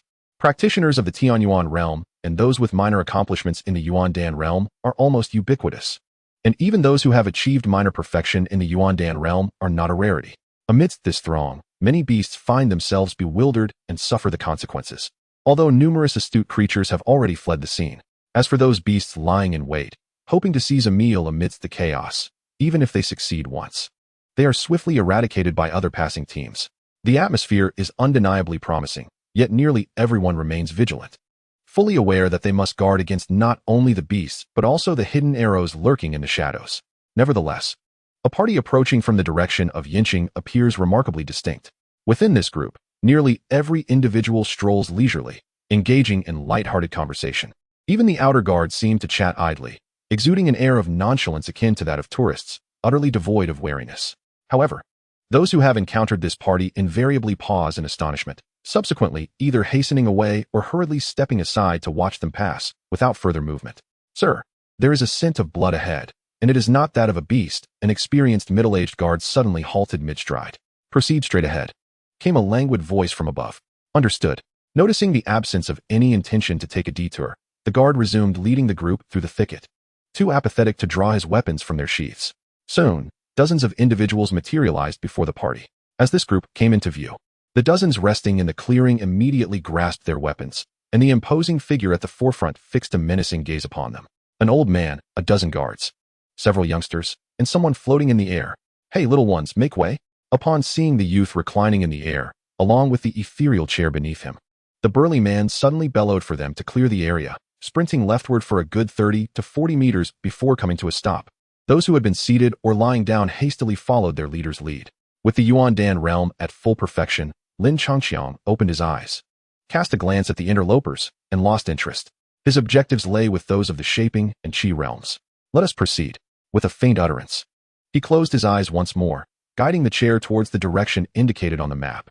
As the silhouettes of the group gradually faded, the dozens of individuals finally exhaled in relief. However, a few individuals of the Tianyuan realm remained utterly perplexed.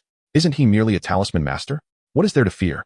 A lean man inquired, casting a bewildered glance at the burly figure, brandishing his great sword with a flourish. If it weren't for you holding me back, I would have charged forward and dispatched him within 3 strikes. You're talking nonsense. The burly man, referred to as the leader, nearly slapped the lean man in exasperation. Yet, recalling that the other had complied earlier and refrained from acting rashly, he managed to suppress his anger. Did you not notice that the chair appeared somewhat ethereal? Do you think it is merely the talisman master using spiritual energy to levitate it? That is, in fact, a creation of Yuanli from the 3rd realm of transformation. Upon witnessing the leader's agitated demeanor and recalling the youth's icy gaze, the lean man, along with the others, was suddenly gripped by a chill. As several hours passed, tranquility returned to the mountains. Even with Lin Changqiang, a formidable figure of the shaping realm, presiding over the group, Mr. Tao and Lin Dong remained vigilant. They were now deep within the Tianyin Mountains, where a moment's carelessness could attract a horde of beasts. In such a scenario, even Lin Changqiang might struggle to prevail. However, Lin Changqiang himself appeared unfazed, reclining languidly in his chair. With the protection of holy light and the restorative effects of the greedy wolf, he was undaunted by any competition in terms of endurance. As afternoon approached, the group finally traversed the seemingly natural barrier of the forest, emerging before a colossal peak. The mountain was a rare, flat-topped formation, adorned with lush flora, yet one could discern a massive and ancient structure perched atop it. Could this mountain have been leveled? Lin Dong pondered, swallowing hard after scrutinizing the peak with his spiritual energy. Its remarkably flat summit made it difficult to believe it was a natural formation. It seems so, Lin Changqiang replied, his pupils narrowing. Even having reached the shaping realm, flattening such a towering mountain would be no trivial task. It would likely require a significant amount of time. One could only speculate how long the master of this tomb spent in his lifetime. Indeed, a powerful figure of the Nirvana realm had truly achieved remarkable feats. Lin Kuter nodded solemnly, though her spiritual prowess paled in comparison to Lin Dong and Lin Changqiang. She could still discern the entirety of the mountain, noting not only its flattening, but also the enduring strength of the seal at its peak after all these years. The matter of the seal will be addressed by others. Let us proceed to the foot of the mountain. I fear many individuals may already be awaiting us there. Upon hearing Mr. Tao's directive, the group naturally complied. Lin Changqiang even dissipated his chair, gently descending to the ground. The group hastened their pace, arriving at the base of the mountain after approximately 10 minutes. At the foot of the mountain lay a sizable encampment, replete with an array of diverse tents. It was evident that this site had been constructed through the collaboration of all the participating teams, for the depths of the mountains were fraught with peril, and gathering together afforded a measure of safety from the lurking beasts.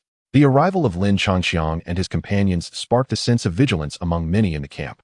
However, upon noticing the clan insignias emblazoned on Lin Yi and his companions' chests, they collectively exhaled in relief, albeit with a glint of wariness in their eyes as they averted their gazes. The Lin clan, one of the most prestigious families within the Great Yin dynasty, was not to be trifled with. The Wang clan had also arrived. After successfully entering the camp, Lin Yi's gaze was drawn to a nearby elevated area where a group of individuals was likewise observing them. The mention of this name stirred Lin Dong's heart. Aside from the royal family, the Great Yin dynasty was home to 4 prominent clans: the Lin, the Qin, the Huangpu, and the Wang. Following Lin Yi's line of sight, he beheld a gathering of young people standing with an air of arrogance, their eyes filled with intrigue. At the forefront was a young man clad in yellow, exuding an air of nobility. His handsome visage and extraordinary demeanor rendered him conspicuously prominent amidst the crowd. Lin Dong cast a fleeting glance at the individual before retracting his gaze. Although he had only recently achieved the pinnacle of the Yuan Dan realm himself, with his substantial Yuan force and the mental acuity befitting a 4th-tier talisman master, he was more than capable of contending with someone at the same level, and thus felt no trepidation towards this perfected Yuan Dan practitioner. To his surprise, Wang Pan had also made an appearance. Regarding the yellow-clad youth of the Wang clan, Lin Yi furrowed his brow. He had always been at odds with this individual and seemed perpetually a step behind, which he found rather unfortunate. Let us not concern ourselves with them. The sky is darkening. We should set up camp and rest, said Elder Tao, dismissing the matter with a calm demeanor. Although the 4 clans often engaged in covert rivalry, they maintained a semblance of harmony in public. Elder Tao, given the immense value of the Nirvana Realm Expert's Tomb, why do the 4 clan heads not take action directly? Lin Dong inquired, perplexed, as it seemed none of the clan heads had yet reached the Nirvana realm. It is not as simple as that, Elder Tao replied, shaking his head with a look of reflection. Should any one of the clan heads attempt to seize it, the others would undoubtedly intervene. Such conflicts would only serve to provide amusement for onlookers. Elder Tao was indeed correct. It was likely that the other 3 clans had also dispatched their top young talents for this venture, just as the Lin clan had sent forth their elder brother, Lin Langtian. Lin Kuer remarked with a smile as she gazed at the mountain summit. When elder brother Lin Langtian makes his move tomorrow, the seal will surely crumble. Alas, it is unfortunate that breaking the seal requires the collaboration of at least 4 individuals at the shaping realm. Otherwise, we might have been able to enter and take a look ourselves, Lin Changqiang mused, his gaze wandering as he suddenly recalled a dormant ability that had yet to be utilized since its acquisition. As the tents were pitched and twilight descended, the group decided to linger no longer, retreating into their respective tents. Lin Changqiang, Lin Dong, and Xiao Yin took refuge in a tent situated at the periphery, ostensibly for the sake of vigilance against potential dangers. As the night enveloped the earth, the entire camp descended into an extraordinary tranquility, with only the distant growls of beasts breaking the forest silence. At the moment when darkness reached its zenith, 2 figures clad in black, enveloped in mental energy, silently drifted out of the camp and ascended towards the mountaintop. How shall we enter the mountaintop? Lin Dong inquired, gazing at the immense, completely sealed stone tomb not far ahead, raising an eyebrow. He picked up a small stone, enveloped it in his energy, and cast it forward. As the stone approached, a small golden energy shield suddenly materialized in the void ahead, measuring approximately half a meter across, adorned with intricate patterns that exuded an air of profundity. With a soft thud, the stone collided with the shield, bouncing back to the ground. You did not summon me here merely to scout, did you? Lin Dong turned to Lin Changqiang, his expression filled with confusion, yet Lin Changqiang merely smiled with satisfaction. Lin Dong, watch closely. This maneuver will be spectacular. Teleport. Upon uttering these words, a faint golden flame surged, swirling around Lin Changqiang's form as he abruptly raised his head, fixating intently on the open space before the stone tomb. In the next instant, he extended both hands, using his energy to outline a vast golden circle in the void before him, while simultaneously, a circular formation, 5 meters in diameter, began to quietly coalesce beneath their feet, spinning incessantly. 5, 4, 3, 2, 1. In Lin Dong's astonished gaze, the formation spun ever more rapidly with Lin Changqiang's countdown, its radiance growing increasingly brilliant, with the mystical runes flickering in and out of visibility. Stealth. With a sharp sound, the 2 instantly vanished from their original position, only to reappear steadily before the stone door of the tomb. We made it, Lin Changqiang exclaimed with a hint of delight as he beheld the stone door. Previously, he had regarded the teleportation technique solely as a means of escape, never considering its potential for stealth. Who exactly are you? Lin Dong remained transfixed, staring blankly at the spot they had just occupied, when a dark, shadowy light gradually materialized, coalescing upon Lin Dong's shoulder. It was the little weasel, the home mouse. Despite having absorbed numerous soul-rejuvenating elixirs, the little weasel retained its initial size, standing only as tall as a human head. However, its small face, barely larger than a coin, was now adorned with an unmistakable expression of confusion. The earlier extreme entity, the current spatial traversal, and those techniques of unknown origin, little weasel. Can you observe the outside world at any time? As the little weasel's expression grew increasingly dubious, Lin Changxiang hastily interrupted with a long-awaited question. Does that mean you witnessed Lin Dong's moments of relief? Scoundrel, do not unjustly tarnish my reputation. How could the weasel be interested in such matters? That was merely an inadvertent glance. The little weasel was momentarily taken aback, but in the next instant, it sprang into a furious outburst, its tiny fists flailing in a theatrical display of aggression, as if determined to engage in a fierce battle with Lin Changxiang. However, observing the weasel's antics as it leaped and bounded on Lin Dong's shoulder, Lin Changxiang found the scene rather amusing. Lin Dong, you must not heed this little rascal's nonsense. The weasel lord has matters to attend to and shall take my leave.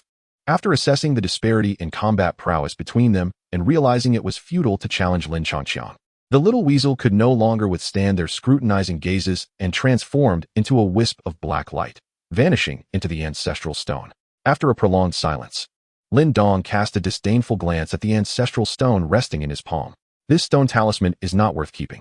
After staring at the ancestral stone for some time, Lin Dong shook his head in resignation and turned his attention back to Lin Changxiang. Let us set aside these matters for now. We must first devise a way to enter the stone tomb. To avoid detection, we must return to the camp before dawn. Noticing Lin Dong's resolve to move on, Lin Changxiang, satisfied by his curiosity, smiled and followed Lin Dong through the stone door. Upon entering, he instinctively pulled the door shut behind them, securing it tightly. The moment they stepped into the tomb, a heavy sense of oppression enveloped them. The powerful being of Nirvana had perished countless years ago. Yet his lingering might still cast a shadow over this place, causing their internal energies to flow sluggishly. Unity of heaven and man. A gentle blue wave swept through as two barriers materialized, instantly dispelling the oppressive sensation. Let us proceed. The two gazed forward, revealing a grand yet empty hall, adorned with numerous passageways leading to various destinations, all seemingly indistinguishable from one another. Take the fifth passage on the left. As they hesitated over which route to choose, the weasel's voice suddenly resonated within the chamber. Hearing this, Lin Dong smirked slightly, but said nothing further. He exchanged a glance with Lin Changxiang, and together they hurried towards the indicated passage. Time was of the essence. They had no desire to search each room one by one, so they aimed to prioritize collecting the most valuable items first. Chapter 78. Pure Yuan Dan and Demonic Spirits. The passage was relatively spacious, capable of accommodating about 10 robust men walking side by side, with stone chambers lining either side. Continuing forward, they encountered an array of dilapidated remnants. Upon hearing the weasel's voice, the two hastily ventured deeper into the passage and soon found themselves halting before a stone chamber. This stone chamber appeared quite ordinary. Yet merely standing outside, they could sense a potent surge of energy pulsating within. The door was fortified with a barrier. Attempting to dismantle it with their energy would be time-consuming, so they could directly use their mental power to infiltrate its defenses. The weasel's voice echoed once more, prompting Lin Dong to quickly channel his mental energy to breach the mechanism, while Lin Changxiang couldn't help but reminisce about his past experiences playing games according to guides. With a resounding thud, the heavy stone door slowly creaked open. As they stepped inside, an icy chill enveloped their bodies, causing them to shudder involuntarily. It was then they realized that the walls of the stone chamber were adorned with a variety of cold jade decorations. Casting a fleeting glance at the decorations adorning the walls, Lin Dong's gaze swiftly shifted to the floor, where a plethora of rounded elixirs lay scattered. These elixirs, roughly the size of an infant's fist, gleamed with a smooth, jade-like surface, emanating astonishing waves of primordial energy. Pure Yuan Dan. Staring in astonishment at the abundance of these elixirs that cluttered the stone chamber, Lin Dong could not suppress a gasp. These seemingly carelessly strewn items were, in fact, pure Yuan Dan, which even formidable Yuan Dan realm cultivators required considerable time to refine into existence. Lin Dong, maintain your composure. Observing Lin Dong's naivety, Lin Changqi couldn't help but roll his eyes. We possess the stone talismans, a divine artifact capable of generating wealth, yet you are astonished by mere pure Yuan Dan. Truly disappointing. I scan the area with my spiritual energy, and there appear to be over 20,000 pure Yuan Dan here, equivalent to over 200,000 Yang Yuan Dan. Incredible, over 200,000. Upon counting the quantity, Lin Changqi's eyes widened in disbelief. He and Lin Dong had spent merely tens of thousands of Yang Yuan Dan on their cultivation thus far, and each refining session required considerable time. Yet here, they were faced with several 100,000 in an instant. Why are you staring at me? Hurry and collect them. We shall split them equally. Momentarily stunned, Lin Changqi swiftly regained his senses, channeling his spiritual energy to gather one batch of pure Yuan Dan after another into his system pouch. Watching his companion's nimble actions, Lin Dong remained dazed for a few seconds before retrieving his own Qianquan bag. A surge of spiritual energy emanated from him, and countless pure Yuan Dan soared into his pouch in an unending stream. The sheer number of pure Yuan Dan in the stone chamber was overwhelming, and even with their spiritual energy at play, it took them a good 3 to 4 minutes to collect them all. When the final pure Yuan Dan was secured within his Qianquan bag, a satisfied smile graced Lin Dong's face. However, just as he intended to exit the stone chamber, he suddenly noticed that Lin Changqi had, unbeknownst to him, completely stripped the room of its cold jade decorations and was now quietly waiting at the entrance. Now that you've finished, it's my turn. Upon seeing Lin Dong secure the last pure Yuan Dan, Lin Changqi flashed a mischievous grin and scattered several thousand yang Yuan Dan onto the ground. Huh. An empty room is too suspicious. This way, they likely won't find it odd at all. With a booming laugh, Lin Changqi stepped out of the stone chamber, turning back to wave at Lin Dong. Sighing at his companion's childishness, Lin Dong reluctantly followed suit. Little Weasel, what shall we do next? Let us delve deeper. Now that you two have reaped rewards, it's time to find some benefits for me. The little weasel's voice hinted at anticipation. In the past, he would have dismissed a tomb left by a Nirvana realm cultivator, but now, as the saying goes, a fallen phoenix is not as good as a chicken. He had to accept reality. No problem. The two responded affirmatively and ventured further inward. Along the way, they encountered numerous forks in the path, but fortunately, the little weasel seemed to possess some innate talent for detecting treasures, which saved them considerable effort. Before long, they halted before a massive metallic door. The room was suffused with an intense aura of demon spirits, yet they appeared to be sealed. Otherwise, they would have perished long ago. Shadows flickered, and the little weasel reappeared on Lin Dong's shoulder. The seal on the door seemed rather formidable. Lin Dong scrutinized the faintly visible runes on the door, his brow furrowing slightly. A trivial matter. The weasel was quite adept at dealing with seals. The little creature proudly placed its paws on its hips, then swiftly brandished its tiny black claws, unleashing a dark purple-black radiance that surged forth and adhered to the metal door. The purple-black light exhibited a remarkable corrosive quality, and as it made contact with the door, the runic barrier trembled violently, disintegrating within mere seconds, allowing the tightly shut stone door to finally creak open. Stepping through the threshold, Lin Dong beheld a spacious stone chamber, within which floated numerous orbs of light, each adorned with enigmatic runes. So many demon spirits. Gazing at the 100 or so orbs of varying sizes, Lin Dong's face betrayed a palpable astonishment. Among these spirits, there were even several at the peak of the Yuan Dan realm. The return to the demon domain was imminent. The sight of such a multitude of spirits also stirred excitement in the little weasel, who, with a flicker of its form, soared into the air. As it waved its claws, a slowly rotating black vortex materialized from its palm. The moment the vortex emerged, it emanated a powerful suction, drawing in the surrounding orbs one after another under the weasel's eager gaze. Aware of the urgency faced by Lin Changxiang and Lin Dong, the weasel refrained from hastily devouring and refining them, instead storing the spirits within a stone talisman. This collection persisted for 7 or 8 minutes before concluding, and the weasel nodded contentedly, though it was curious that it had left behind 4 remarkably tiny orbs in the stone chamber. Could it be that you wish to observe the actions of the little weasel? Lin Changxiang squinted, and the weasel turned to meet his gaze, a peculiar smirk curling at the corners of its mouth. The two, one human and one weasel, erupted into simultaneous cackles, leaving Lin Dong utterly perplexed. Haha, how can the weasel allow you to take all the glory? The little creature chuckled mischievously, then darted toward the wall behind them, gently tapping a protrusion resembling a jade orb, infusing it with a bit of vital energy. Boom. The seal was reactivated, and the stone door was about to close. We must exit quickly. So you both squandered 4 demon spirits of the Tianyuan realm just for this? Lin Dong glared at the closing stone door, while the pair who had already fled outside turned back to look at him, his face adorned with dark lines of frustration. Chapter 79. 6 Spiritual Treasures. Haha. What a bountiful harvest. The little weasel perched on Lin Changxiang's shoulder, its gleaming eyes brimming with excitement. Most of these demon spirits had attained the Yuan Dan realm, and once it absorbed them all, it would surely restore itself to the Qi-gathering realm. Let us proceed to the main hall. I can sense some remarkable treasures awaiting us there. As the words of the little weasel echoed, Lin Changxiang and Lin Dong nodded in agreement before once again sprinting forward.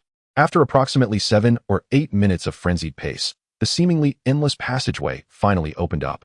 Beyond it lay a vast hall, as expansive as a plaza, surrounded by several corridors leading directly to this place.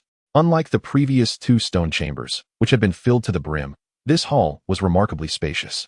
Apart from various decorations, it housed a singular massive stone platform. Yet, it was this seemingly simple stone platform that ignited a fervor within Lin Dong's heart. Spiritual treasures. Gazing upon the 6 artifacts displayed upon the platform, swords, halberds, and other treasures, Lin Dong's eyes widened, and his breath quickened. It was nearly impossible to find even a few spiritual treasures in the entire Flame City, and here lay 6 in succession. Such an abundance of treasures. Truly befitting the tomb of a Nirvana realm expert. Ah, do not be too quick to rejoice, the little weasel interjected. Did you not notice the luminous barrier encircling the platform, extending from the ground to the ceiling? This seal is far sturdier than the stone door you encountered earlier. Even if you both attempted to break through together, you would require no less than 20 to 30 minutes. That's manageable. Lin Dong's brow furrowed slightly, but Lin Changqiang, with a smile, raised both hands, and a faint golden mist began to rise. Moments later, the 3 of them materialized atop the stone platform. Compared to the previous seals affixed to the doors, this one proved to be much easier to handle. Do you not think your method is rather extraordinary? Lin Dong marveled at the barrier encircling the platform, yet his gaze quickly shifted to the spiritual treasures. Lin Changqiang, noticing this, also turned his attention to the artifacts upon the platform. Name, He Blade, Grade. Intermediate Spiritual Treasure, Ability. Attacks reduce the target's restoration capabilities and inflict burning effects. Name, Earth Tiger Armor, Grade. Low-level Spiritual Treasure, Ability. Can withstand attacks from all small Yuan Dan realm and below. Name, Celestial Scale Ancient Halberd.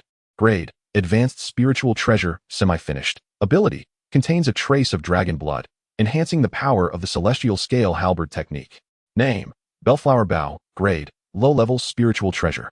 Ability, infuses Yuan Force to automatically generate an arrow, which possesses slight sealing and purifying powers. Name, 9 Calamity Sword. Grade, Intermediate Spiritual Treasure. Ability, can devour the life force of living beings, transforming it into Yuan Force to nourish oneself. Name, 9 Heart Begonia. Grade, Intermediate Spiritual Treasure. Ability, infusing Yuan Force or spiritual energy can gradually restore any corresponding injuries of the target, with recovery speed dependent on the disparity in cultivation between the user and the target. Upon examining these 6 spiritual treasures, even Lin Changqiang expressed astonishment. While these treasures may not match the caliber of his dragon gallbladder bright silver spear, they all exhibited impressive effects, particularly the 9 Heart Begonia, which could be utilized continuously. Well, you two are quite fortunate, for you have even found an advanced spiritual treasure. The little weasel suddenly leaped down, using its claws to prod the firewood-like spiritual treasure on the ground. Although it could not discern its function like Lin Changqiang, distinguishing its grade was quite easy. Lin Dong's gaze shifted to the right, momentarily stunned. The spiritual treasure there was dark and appeared rather crude, with a luster that was the faintest among the 6. If it hadn't been placed on the stone platform alongside the others, it would be difficult to recognize it as a spiritual treasure. TCH, such a lack of discernment. The little weasel proudly shook its legs. This treasure was merely a semi-finished product, yet its power was comparable to that of a middle-grade spiritual treasure. If fully refined, it might even rival Lin Changqiang's Dragon Daring Bright Silver Spear. Upon hearing this, Lin Changqiang quickly retrieved the Dragon Daring Bright Silver Spear and initiated a scan. Name, Dragon Daring Bright Silver Spear. Grade, High-grade Spiritual Treasure. Abilities, Sharp, Incredibly Sturdy, Indestructible by anyone below the Nirvana realm. Lin Changqiang's lips twitched slightly as he swiftly stowed it away in his backpack. Meanwhile, Lin Dong compared the appearances of the 2 treasures and found himself even more disdainful. Alright, enough of this. Regardless of strength or weakness, it's still ours now. Lin Changqiang used his mental power to gather the 6 treasures, dividing them into 2 piles, 4 middle-grade and 2 low-grade treasures, ensuring each received an equal share. Having said that, he stuffed the He Dao, 9 Heart Begonia, and the rather useless Earth Tiger Armor into the system backpack, tossing the remaining treasures to Lin Dong, who naturally did not refuse. Let us go. We need to hurry back to the camp before dawn. Just as Lin Changqiang prepared to teleport, Lin Dong's eyes suddenly flickered. He threw out the 3 ice profound swords and a fire departure sword he had confiscated from the Tianshu City Talisman Master. In the next moment, a flash of light ensued, and the 2, along with the weasel, found themselves outside the seal, leaving 4 long swords resting on the stone platform. I never would have expected it, Lin Dong. You with your prominent brows and big eyes have also succumbed to the influence, Lin Changqiang remarked, raising an eyebrow with a hint of amusement. Time waits for no one. Let us delve deeper. With a serious expression, Lin Dong nodded at Lin Changqiang and the little weasel before turning to sprint into the depths of the tomb. Observing this, Lin Changqiang and the weasel followed suit with smiles.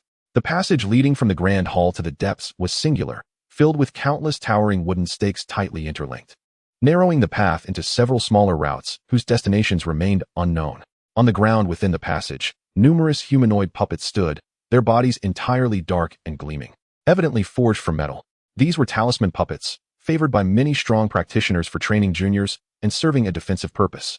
As Lin Dong gazed at this scene in astonishment, the voice of the little weasel gradually echoed through the air. To my knowledge, the talisman puppets are categorized into 3 grades: upper, middle, and lower. However, the majority of those present here scarcely qualify even as inferior. One could only describe them as defective. Some superior talisman puppets are formidable enough that even a practitioner at the transformation realm would find them challenging to contend with. As for those of even higher grades, I am less informed. The significance of talisman puppets is rather minimal, as they hold little value here. Our primary objective remains the acquisition of the most exquisite treasures. Lin Changqiang crouched down and gently tapped the little ferret's head, interrupting its introduction amidst its irritated gaze. The area is divided into 3 pathways. We will first proceed down the left one, exiting through the middle, and when we enter with the individuals from the mountain below, we shall take the right. Were it not for the knowledge of a formation ahead, and his expertise lying solely in brute force to break formations, Lin Changqiang would have considered having the 3 of us take separate routes. Upon hearing Lin Changqiang's plan, Lin Dong naturally raised no objections, and the little ferret nodded in agreement. The trio resumed their swift passage through the wooden stake formation. Chapter 80. Wooden Stake Formation. Spiritual herb pool. As they traversed the path, Lin Changqiang and Lin Dong encountered numerous talisman puppets, most of which moved sluggishly and were rigid in form, possessing little merit beyond their strength. After dispatching a few with ease, their interest waned, and they continued at full speed. However, just minutes later, Lin Changqiang abruptly halted, a serious expression overtaking his features. Something feels amiss. We have been here before. Upon hearing this, Lin Dong also came to a stop, following Lin Changqiang's gaze to the left, where lay a recently shattered talisman puppet.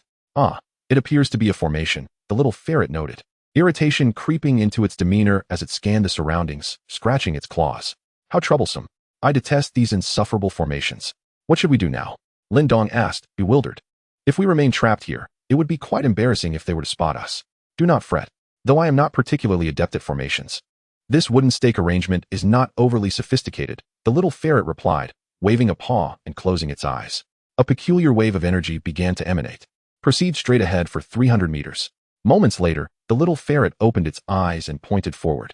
The 2, trusting its guidance, swiftly advanced 300 meters.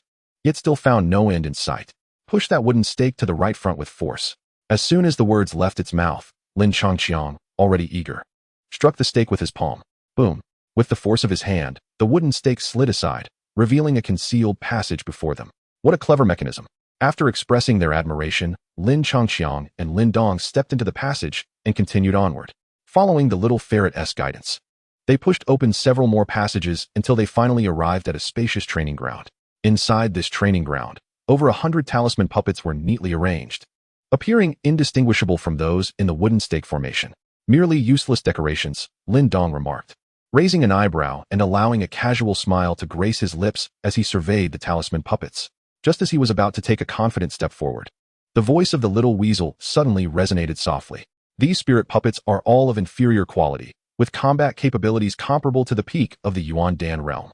His foot, which had just been poised to move, froze instantly, and Lin Dong felt a chill run down his spine as he retreated hastily to Lin Changqiang's side. How do we get past hundreds of peak Yuan Dan warriors? Upon hearing the weasel's words, Lin Dong had already readied himself for retreat. If over 100 peak warriors surged forward, even Lin Changqiang would likely have to avoid confrontation. Haha, we can simply walk past them. Seeing that Lin Dong had been effectively startled, the little weasel wore a smug expression.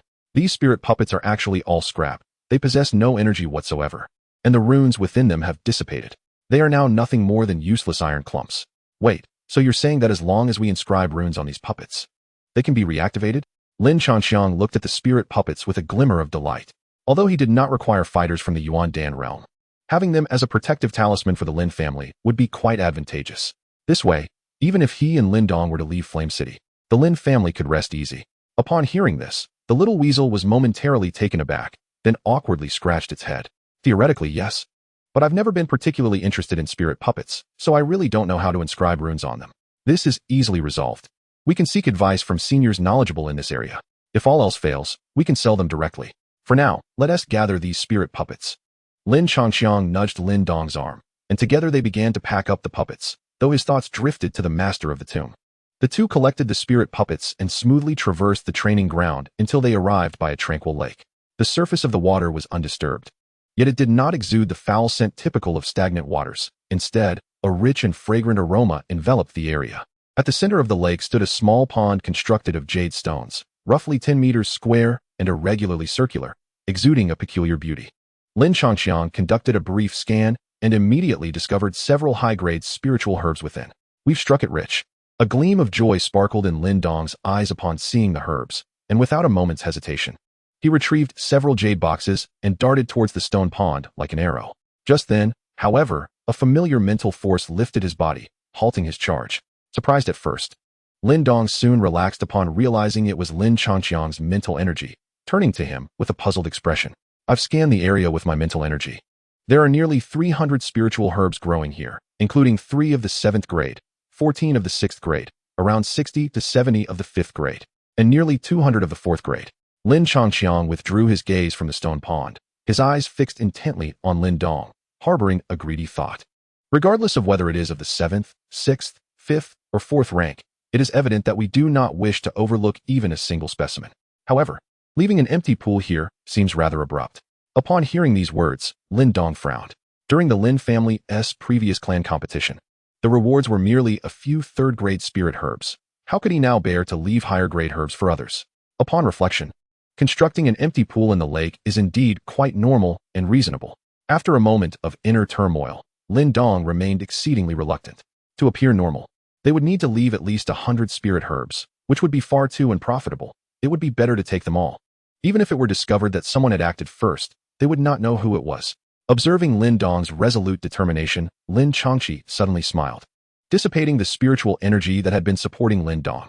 I believe you have misunderstood my intentions, Lin Changxi said, turning to face the stone pool with a spirited glint in his eyes. What I mean is to directly take the jade pool. Boom. A torrent of immense energy surged forth from within him, transforming into a translucent giant hand that swiftly enveloped the entire medicinal pool. With a sudden exertion of power from Lin Changxi, the pool trembled violently, rumbling. The anticipated stalemate did not occur under Lin Changxi's full force. The stone pool was effortlessly lifted from the lake and raised into the air. Retrieve. Seeing the pool extracted with such ease brought Lin Changxi great joy. With a mere thought, he stored the stone pool into his system backpack and turned to Lin Dong with a triumphant expression. All set. Awakened from his stupor, Lin Dong hurriedly glanced at the lake, only to find it empty, devoid of any stone pool. Impressive, he exclaimed, excitedly patting Lin Changxi on the shoulder. With this, the two need not dwell on their earlier dilemma. Changxi, Lin Dong, you both have been out for an hour. Shouldn't you return? It will be difficult to go unnoticed once dawn breaks. Chapter 81. Adhering to convention and leaping forward, the little ferret looked at Lin Changxi with confusion. Hadn't he previously stated the need to return early? Why was he now in no rush? Calm down. We merely need to return to the tent before dawn. Lin Changxi replied, a pleasant smile gracing his lips. He was curious about Lin Dong and the little ferret's expressions when they discovered they could return directly to the tent. Let us proceed. We have reached the depths of the tomb, and I wonder what treasures await us ahead. With a wave of his hand, Lin Changxi led the way across the lake, followed closely by Lin Dong and the little ferret. Beyond the lake stood a massive stone door, unlike any of the previous grand entrances, for this one bore neither seal nor formation. With a powerful push, Lin Changxi opened the door with a resounding crash. Yet, in the next moment, Lin Changxi, Lin Dong, and the little ferret all froze in place. Behind the door lay a broad corridor, its end obscured even to Lin Changxi's keen eyesight. Flanking the passage were 2 rows of towering, identical to those in the training grounds, with one standing every 3 meters. Such a natural occurrence was insufficient to instill fear in Lin Changxiang. However, what was truly chilling was that at the very moment the two entered the passage, the 2 talismanic puppets closest to the grand door unexpectedly turned to face the stone gate. Gazing upon the 2 puppets, Lin Dong swallowed hard, daring not to breathe, while even the small weasel froze in terror. Lin Changxiang furrowed his brow, remaining silent for a considerable time before cautiously stepping forward, his eyes fixed intently on the puppets, prepared for any eventuality. A faint rustling sound emerged as the two puppets suddenly raised their weapons, causing a cloud of dust to cascade down. At this sight, Lin Changqiang's pupils contracted in alarm, and he quickly withdrew his left foot, standing still. The puppets followed suit, lowering their weapons and returning to their previous state. The marks on the rows of puppets had yet to fully dissipate. The small weasel vigilantly observed the talismanic figures, which had once seemed insignificant trinkets to him, but now posed a formidable obstacle. It appeared that they could only proceed by force. Wait, let me try something else. Suddenly recalling a certain skill, Lin Changqiang's eyes brightened as he retrieved a small stone from his bag and hurled it forward with all his might. Whoosh! To Lin Dong's bewilderment, the stone sailed effortlessly past the puppets, disappearing into the distance. Success! These puppets only obstruct living beings. What use is that? We are not dead. Observing Lin Changqiang's glowing eyes, Lin Dong was enveloped in confusion, yet in the next moment, he shuddered. Enlightenment washing over him as he glanced at the small weasel. Why are you looking at me? I may have lost my physical form, but I am not dead. The small weasel sprang up in indignation, flailing its limbs like a frantic groundhog. Lin Dong, have you forgotten about the azure water demon python beneath the Dan immortal pool? How could a spirit be considered lifeless? Lin Changqiang chuckled at the reactions of Lin Dong and the small weasel, handing a stone to Lin Dong with a smile. Just watch my performance. As soon as the words left his lips, Lin Changqiang's body erupted in a brilliant white light. And to the astonishment of Lin Dong and the small weasel, he transformed into a beam of white light that merged into the stone. Holy cow! Lin Dong exclaimed, instinctively tossing the stone away in shock. Haha, you two stay put. I'll be right back. Experiencing the novelty of his first possession, Lin Changqiang delightedly controlled himself to spin several times in the air before soaring into the depths of the passage, leaving Lin Dong and the small weasel in a daze. Whoosh! In the silent corridor, only the sound of rushing wind could be heard as Lin Changqiang guided the stone through the passage for several minutes until he finally reached its end, stopping before a shimmering light screen. With a soft thud, the white light flickered, and Lin Changqiang landed smoothly on the ground. The stone once again returned to his bag. Perfect. Without hesitation, the moment he touched down, Lin Changqiang adopted a stance for the leap, and mere seconds later, the two and the weasel appeared simultaneously outside this layer of light. Let us depart. Exiting from here should lead us to the very heart of the tomb.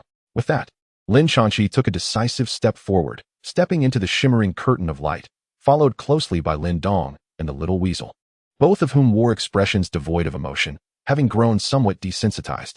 Upon entering the light, Lin Changqi was first met with an instant of darkness, only to be engulfed moments later by a vivid crimson hue, accompanied by a wave of intense heat that assailed them. The two, along with the weasel, hurriedly summoned their primordial energy to shield themselves, for before them lay an expansive sea of fiery red flames. Were these flames mere illusions conjured by a formation, or were they catalyzed by primordial energy? Gazing upon the vast inferno, Lin Dong could not help but furrow his brow. In this realm of illusion and reality, who could discern the truth? The little weasel shook its head, scrutinizing the fiery expanse in search of a means to unravel the mystery, while Lin Changqi, having tasted the sweetness of victory, wore a slight smile as he retrieved the dragon's gallbladder silver spear from his pack. Whether real or illusory mattered little. As the light flashed, Lin Changqi employed his tried-and-true method once more, guiding Lin Dong and the weasel through the flames until they arrived before a grand bronze door. Without hesitation, he deftly slipped through the entrance. Crossing the threshold, the crimson hue dissipated entirely, revealing an ancient stone hall before them. The hall was arranged with remarkable simplicity, reminiscent of a chamber for housing spiritual treasures. Lin Changqi cast a quick glance around before focusing his attention on the center of the hall. There lay an open-topped stone coffin, above which floated a sphere of green light, pulsating with vibrant life. Within, one could faintly discern a verdant heart, rhythmically beating. The Nirvana heart. The exclamations of the little weasel and Lin Dong echoed in unison, prompting Lin Changqi to exchange a puzzled glance with Lin Dong, both looking inquisitively at the weasel. When a powerful being of the Nirvana realm passes away, their life force does not dissipate easily. Rather, over time, it gradually coalesces into what is known as the Nirvana heart. Should one acquire the Nirvana heart, an individual of modest talent could unlock the potential to ascend to the third realm of creation, while those already gifted would experience a significant acceleration on their path to the Nirvana realm. Such a wondrous entity exists in the world? The astonishing implications sent a jolt through Lin Dong's heart. Wait, if we were to take the Nirvana heart, would it not unequivocally reveal our presence here? Lin Changqi's unease grew as he pondered, and after a few moments of contemplation, he suddenly realized the folly of their endeavor, feeling a pang of frustration. All his previous efforts had been in vain. Chapter 82. Visitors from the Four Great Clans. Is it an undeniable truth that a powerful being of the Nirvana realm must coalesce in Nirvana hard upon passing? Lin Changqi gazed at the little weasel with a flicker of hope. If Lin Langtian and his companions were to discover that someone had arrived first, he had little concern for the other three. However, he couldn't help but wonder if Ling Qingzhu from the Nine Heavens Taiqing Palace possessed any secret techniques that could reveal their presence. As one of the 8 major sects of the Eastern Xian region, the next leader of the Nine Heavens Taiqing Palace was a force he could not contend with. What was he thinking? As Lin Changqiang stood before him, his eyes darting around, the little weasel couldn't help but roll his eyes. Both of them were in the Nirvana realm, and after achieving enlightenment, one naturally generates a Nirvana heart. The only difference lay in the quality of that heart, influenced by their varying strengths. Damn it, among all the teams in the camp, I am the sole one who has reached the formative realm. If my Nirvana heart were to disappear, wouldn't it blatantly indicate that I am the prime suspect? Isn't it better if it just stays put? The little weasel regarded the somewhat dazed Lin Changqiang with a peculiar expression, unable to comprehend why the latter was so troubled. With your and Lindong's cultivation speed, breaking through to the Nirvana realm would be almost effortless. The enhancement of talent holds little significance for you both. While a powerhouse in the creation realm could absorb a Nirvana heart and potentially break through to Nirvana directly, for you and Lindong, it merely saves a bit of time. It would be wiser to leave it here for others to contend over. That makes sense. Observing the little weasel's insightful remarks, Lin Changqiang blinked, suddenly recalling that his primary objective for this journey was not the treasures within the tomb, but rather to fulfill the system's task. Lindong, standing nearby, also felt a spark of realization. Since a few years ago, he had been competing with Lin Changqiang in cultivation speed. If it weren't for the little weasel's words, he might have almost forgotten that he was indeed progressing quite swiftly. Curiously, he approached the stone coffin and found a skeleton lying peacefully within. This must be the master of the tomb, and nothing else was to be found. Esteemed predecessor, I have taken quite a few items from you, so allow me to pay my respects, Lindong said, shaking his head as he bowed deeply to the skeleton. However, just as he stood up, his gaze caught sight of some small characters seemingly etched on the inner wall of the coffin. Seeing these small characters indicates that you possess a measure of gratitude. Hence, I shall not deceive you further. Throughout my life, I advanced to Nirvana through the power of Yin and Yang. Thus, the Nirvana heart I condensed must also be interpreted through the harmony of Yin and Yang. Should the Yin and Yang remain unbalanced, one shall inevitably face the consequence of self-immolation. These concise phrases momentarily stunned Lindong, and he furrowed his brow in contemplation for a while before suddenly grasping their significance. He swiftly turned to Lin Changqiang, his expression transforming dramatically. What's wrong? Nothing. Lindong quickly shook his head. Let us return to the camp.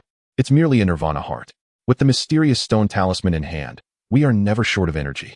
Seeing this, Lin Changqiang ceased his inner turmoil, nodded, and once again utilized his teleportation ability, bringing Lindong back to the camp. As for the little weasel, with a clever idea, he remained in the tomb with several spatial bags, scavenging the remaining heavenly treasures. After several instances of teleportation, Lindong had grown accustomed to it. Upon landing, he discreetly opened a corner of the tent, and, seeing that dawn was just breaking, he finally let out a sigh of relief. Before long, as morning arrived, the camp began to bustle with activity. Many hearts were filled with excitement, for they knew that today, a powerful figure in the creation realm would come to forcibly break the seal. The tomb of a Nirvana realm powerhouse undoubtedly harbors numerous treasures. Although the most precious items are destined to be claimed by those who shatter the seals, even acquiring a modest share would render the journey worthwhile. Lin Changqiang and Lindong sat cross-legged atop a massive rock, their eyes closed in tranquil meditation, while Lin Yi and the others occasionally cast hopeful glances towards the sky. As time gradually passed, nearing noon, a sudden rumble of wind echoed from the distant horizon, and the elemental energy of the world began to subtly boil. Lin Changqiang lifted his gaze towards the northern sky, where a formidable crimson light surged forth like a meteor. Amidst the astonished and expectant gazes of the onlookers, the red streak approached with astonishing speed, revealing itself to be a colossal eagle, entirely clad in vibrant scarlet. The giant eagle soared with remarkable swiftness, its wings beating fiercely, generating powerful gusts as it alighted upon the peak where the tomb resided. When the majestic creature came to a halt, the crowd's attention immediately shifted to its back, where a figure cloaked in a blue robe stood with hands clasped behind him, his long hair billowing gently in the breeze, exuding an air of nonchalance. The blue-robed man glanced downward, his serene gaze sweeping over the encampment before retreating, for there was little of interest to capture his attention. Brother Lin Langtian has arrived. Lin Yi's eyes shimmered with fervor as he beheld the figure atop the giant eagle. So this is Lin Langtian. Lin Dong's gaze remained fixed upon him, sensing the indifference, perhaps even disregard, that emanated from the man. His appearance is certainly not inferior to yours. Lin Dong jested, casting a sideways glance at his companion. Judging solely by looks, even Lin Dong had to concede that Lin Langtian's countenance might rival that of Lin Changxiang. Though, no, their styles were merely different. Name, Lin Langtian. Elemental energy level, Qi creation realm, mental power level, none. Yet, appearance is merely a fade. My concern lies solely with strength. After a fleeting glance at Lin Langtian, Lin Changxiang silently withdrew his gaze, contemplating their respective combat capabilities. Qi creation realm, transformation martial arts, earth-grade spiritual treasures, and mysterious primordial spirits. Shape creation realm, 8th level martial arts. Advanced spirit treasure with 4 seals. Alas, I cannot compete. Lin Changxiang sighed in frustration, recognizing the vast disparity in resources enjoyed by Lin Langtian compared to himself and Lin Dong. Lin Dong, that fellow riding the great bird, has already attained the Qi creation realm. It is a long journey ahead if you wish to surpass him. The Qi creation realm? Lin Dong furrowed his brow. Yet it quickly relaxed into a confident smile. I will surpass him. Indeed. Lin Changxiang chuckled and patted Lin Dong's shoulder, aware that the memory of Lin Zhao's meridians being crippled had never truly faded from his mind. Perhaps, Lin Dong initially did not harbor the intention of killing Lin Langtian, but rather wished for the latter to experience the sensation of having his meridians severed. However, during their expedition to the tomb, Lin Langtian aided the members of the Wang family, coercing Lin Dong into surrendering his spiritual treasures and demanding an apology from him. Even Lin Changqi, known for his stoicism, found the situation utterly absurd. Fortunately, with the ongoing rivalries among the 4 major families, had their relations been more amicable, Lin Dong might have been compelled to bow an apology. It is no wonder that Lin Dong harbors animosity towards him. Lin Langtian, you have indeed taken the lead. Amidst the astonishment of the crowd at Lin Langtian's imposing presence, a thunderous laugh erupted from the horizon, followed by a dazzling golden light piercing through the air, emanating an overwhelming aura. In the blink of an eye, the golden radiance approached, hovering atop the mountain, transforming into a colossal spear stretching several dozen feet in length. Upon this grand weapon stood a figure clad in golden robes, with long hair billowing, exuding an aura of arrogance that soared into the heavens. A true titan amidst the cosmos. Such overwhelming majesty. Gazing at the golden-robed figure, many were filled with envy. To live a life such as this would render all hardships worthwhile. Name, Deluo Golden Spear Grade. High-level spiritual treasure abilities. 1. Amplifies elemental force. 2. Infuses elemental force, radiating dazzling golden light that distorts vision. That spear shall be mine. Observing the magnificent spear beneath his feet, Lin Changqi's eyes brimmed with desire. For his unassuming dragon's silver lance paled in comparison to the Deluo golden spear. Brother Wang, Yan has arrived. In the encampment, the members of the Wang clan gazed with gleaming eyes, their faces alight with excitement. Why is it Brother Wang, Yan who has been dispatched? Lin Kuer and others looked up at the golden-robed figure in the sky, their expressions filled with confusion. Shouldn't it be someone else? I see that fellow has also reached the 3rd realm of transformation. Lin Dong blinked, pondering the fierce internal competition among the 4 great clans. The Wang family boasts 2 prodigies, one being Wang Yan, but there exists another who surpasses him, his elder brother, Wang Mang. Wang Mang is a figure even Lin Langtian regards with trepidation. Their encounters in the past have ended in stalemate. As soon as those words left his lips, Lin Kuer couldn't help but glance at Lin Changqi. Her curiosity piqued regarding how dazzling his performance would be at the clan assembly 2 years hence. Oh, I did not expect it to be you this time. On the back of a giant eagle, Lin Langtian cast a sidelong glance at the colossal spear beneath Wang Yan, a serene smile gracing his lips. What, do you look down upon me? Wang Yan's brow furrowed, asserting that had his brother not been in seclusion, the treasures of the tomb would not have been within their reach. Wang Yan, it has been over a year since we last met, yet your words remain as haughty as ever. Just as Wang Yan finished speaking, a gentle laugh resonated from the horizon once more, followed by a cascade of blue light as a rainbow arc gracefully traversed the sky, swiftly appearing atop the peak. The gazes of the crowd below quickly shifted, revealing a colossal wind phoenix flapping its wings, emanating a formidable presence that spread forth. Upon the wings of the phoenix, a man clad in blue stood with a smile. His features were remarkably handsome, almost enchanting, and with a white feather fan in hand, he exuded an air of elegance and grace.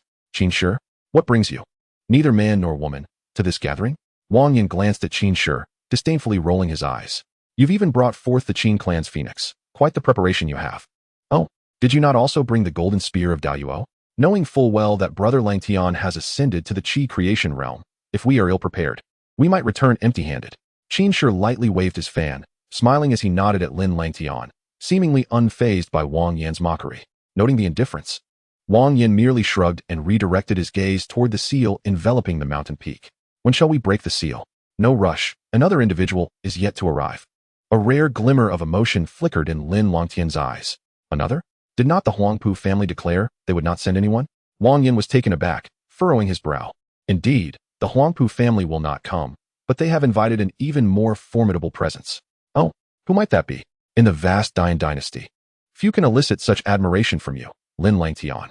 Upon seeing Lin Langtian's demeanor, Wang Yan's eyes widened in curiosity. Young Master Langtian is overly elevating Qingzhu. With the three of you exceptional youths present, I fear Qingzhu shall find little fortune in this endeavor. Just as Wang Yan's voice faded, a light and ethereal tone suddenly resonated, imbued with an enchanting quality that left many gazing in a daze. Impressive. Lin Dong felt a momentary haze enveloping his mind. Yet he quickly regained his composure, astonishment flooding his gaze. The crowd collectively looked skyward, where a misty azure light drifted from afar, ultimately transforming into an elegant azure lotus. Upon this lotus stood a woman of graceful stature, clad in a white gown, her brows like emerald feathers, skin as pure as snow, and a waist delicately cinched. Her visage, partially veiled by translucent fabric, displayed captivating eyes that seemed to hold the essence of the heavens, dimming the world around her. The once bustling camp fell into a profound silence. Though her face was shrouded, the delicate contours hinted at near perfection, igniting a longing to unveil her true beauty. What a stunning woman, Lin Dong marveled. Among all the women he had encountered, Xuansu had been the epitome of allure, yet in the presence of this mysterious figure, she seemed but a distant comparison. Even the prepared Lin Changqi found himself entranced, unable to look away. Such breathtaking beauty transcended mere words, though her face remained unseen. Every movement radiated an innate coldness and elegance, reminiscent of an orchid in a secluded valley or a celestial maiden in the lunar palace.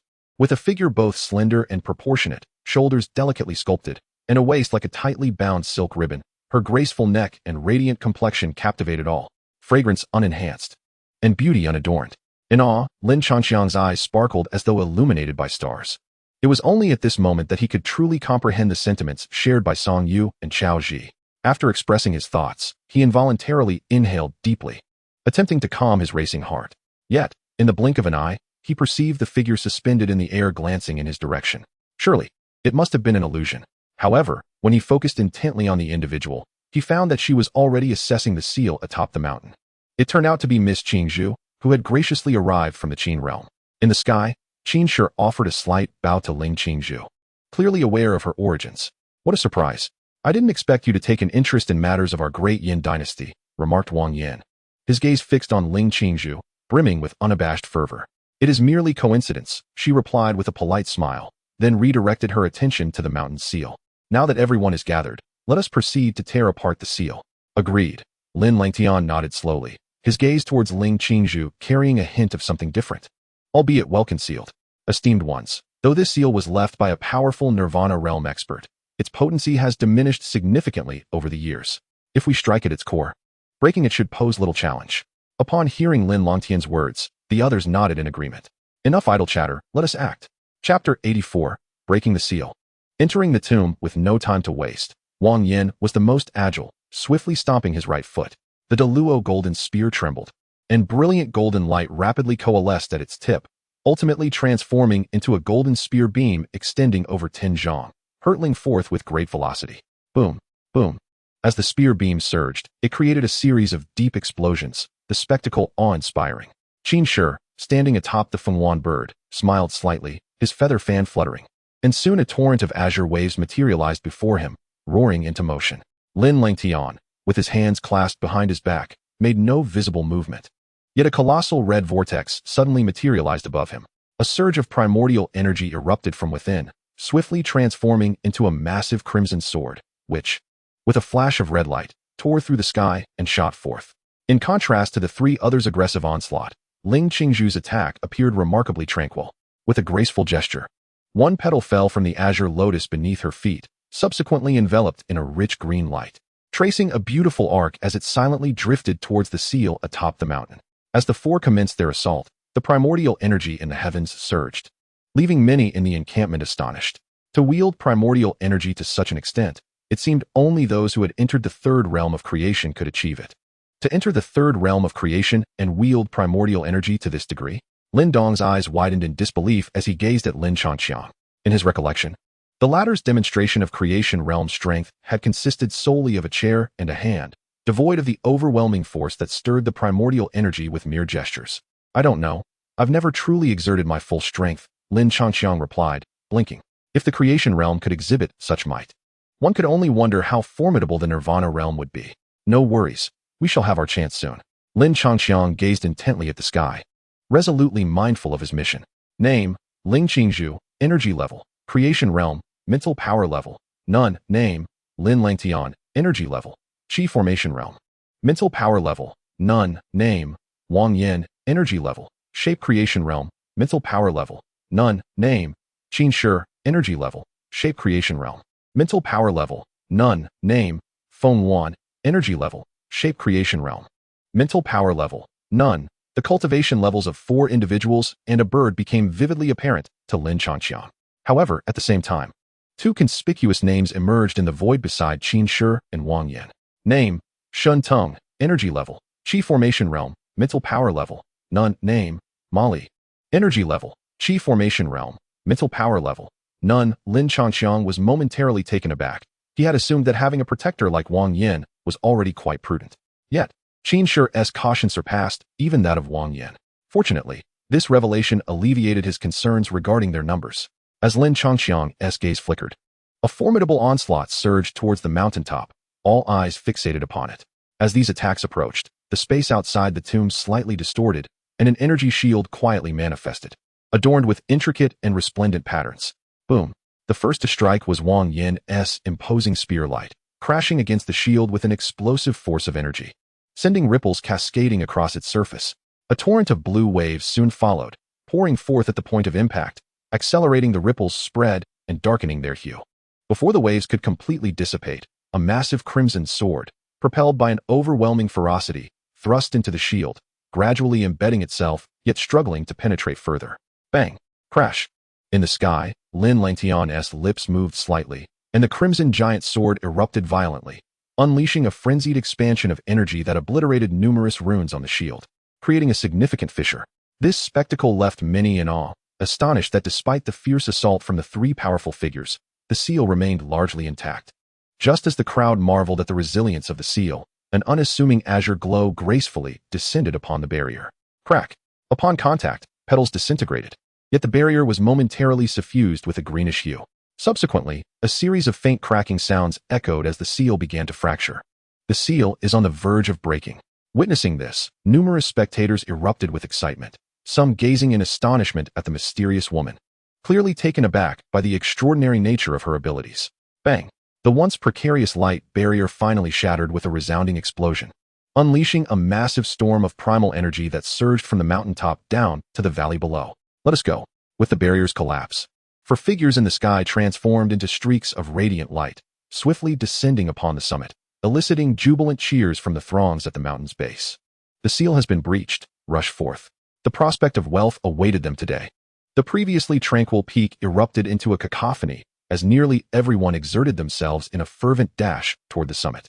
Lin Changxiang glanced once more at the void, noting that Shen Tung, Ma Li, and the Wind Phoenix had not entered the tomb before he felt reassured to join Lin Dong in a leisurely ascent to the peak. Upon their arrival at the summit, an inconspicuous shadow suddenly darted from the side and seamlessly slipped into Lin Dong's stone talisman. Simultaneously, a familiar maniacal laughter echoed in their hearts. Haha, you would never guess how much I, Master Jiao, have gathered in these 3 to 4 hours. How much? Lin Changxiang and Lin Dong curiously inquired in unison. 80%. I managed to collect a staggering 80% of the heavenly treasures. Had it not been for the limited space in the bags you provided, I could have emptied everything except for the talismans. Impressive. The two were instantly elated. Even Lin Changxiang, who had initially devised the plan, was taken aback. It seemed he had underestimated the little weasel's proficiency in breaking seals. Lin Dong, I intend to engage those few at the shaping realm to test my strength. The task of gathering the remaining treasures I entrust to you and the little weasel. As he stepped into the tomb, Lin Changqiang retrieved the mask of the corpulent panda, Rong, from his backpack. He wished to avoid drawing attention before he could overpower the four major clans. When did you develop this interest? Lin Dong observed Lin Changqiang with surprise, having always believed the latter to be averse to trouble and unlikely to provoke conflict. It arose from inspiration. A faint smile graced Lin Changqiang's lips as he dashed into the passageway, seeking an unoccupied stone chamber to directly teleport to the depths of the tomb. Chapter 85. Confrontation. Following the route etched in his memory, Lin Changqiang entered the fifth passage on the left. After traversing numerous corridors and branching paths, the crowd had thinned considerably, yet many figures still scurried between the stone chambers, their faces etched with frustration and devoid of joy. What a farce, Nirvana Realm Masters. Yet as impoverished as beggars. Damn it, do not insult beggars. An entire chamber holds only over 2,000 yuan pills. That is even less than the Wanjin Chamber of Commerce in Yen City, where they demand 5,000 or 6,000 for a mediocre second-tier technique. Be grateful for what you have, another replied. I just entered a room with merely 4 spirit beasts, and they were only at the Tian Yuan realm. Can you believe that? Listening to the grievances echoing around him, Lin Changqiang's smile grew increasingly radiant. After several minutes of relentless advancement, he finally discovered a dilapidated stone chamber and swiftly entered it. In a flash of light, he found himself at the end of a passage adorned with numerous talismanic puppets. Observing that the puppets remained intact, he hurriedly extracted a stone, merging with it and patiently awaiting behind the luminous barrier. As time slipped away, just as he was on the brink of slumber, a series of thunderous roars resounded from afar. He quickly maneuvered the stone into a corner, fearful of being caught in the impending onslaught. Before long, 4 figures arrived at the passage's terminus. Each of them shattered several talismanic puppets before charging towards the light barrier in succession. With a gust of wind, Ling Qingzhu soared like an arrow, riding on a green lotus into the light. Following her were Lin Langtian and Wang Yan. However, just as Qin Shi was about to slip into the barrier, a colossal fist, accompanied by a fierce gust, hurtled towards him. Who goes there? In a moment of crisis, Qin Shi could only raise his feather fan in defense. Yet, in the next instant, a searing pain surged through him, sending him crashing backward as if struck by a mighty hammer. He slammed against the wall and rebounded violently, rolling several times on the ground before finally regaining his footing. Coughing up blood, Qin Shi looked up in confusion, only to behold a familiar figure staring at him with malevolent intent. Shen, old Shen, why do you strike at me? Standing before him was none other than Shen Tong, a revered elder of the Wang clan. He emulating the visage of the Soul Palace master from his memory. Lin Changqiang exuded an aura of coldness and malevolence. My young master has long harbored displeasure towards you and specifically sent me to teach you a lesson. At this revelation, Qin Shi was utterly astonished. How could Wang Yan be so deranged? He, Qin Shi, had always been amicable, even dismissing Wang Yan's insults with indifference. Enough with the pleasantries. Entertain me with all your might. Understanding that excessive words could lead to ruin, Lin Changqiang ceased his chatter, summoning his full spiritual energy as he charged at Qin Shi. White light surged from his fists, rapidly expanding into colossal gauntlets with a diameter of 20 centimeters. This was the latest application of his unparalleled chaotic dance, wherein he wielded his fists as weapons and his gauntlets as blades of light, proving to be more effective than even the dragon's silver spear.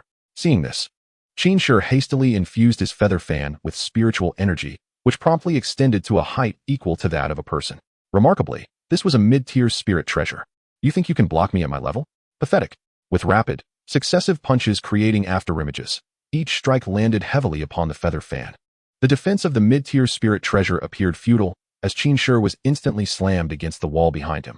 The relentless barrage of Lin Changqiang's fists continued unabated.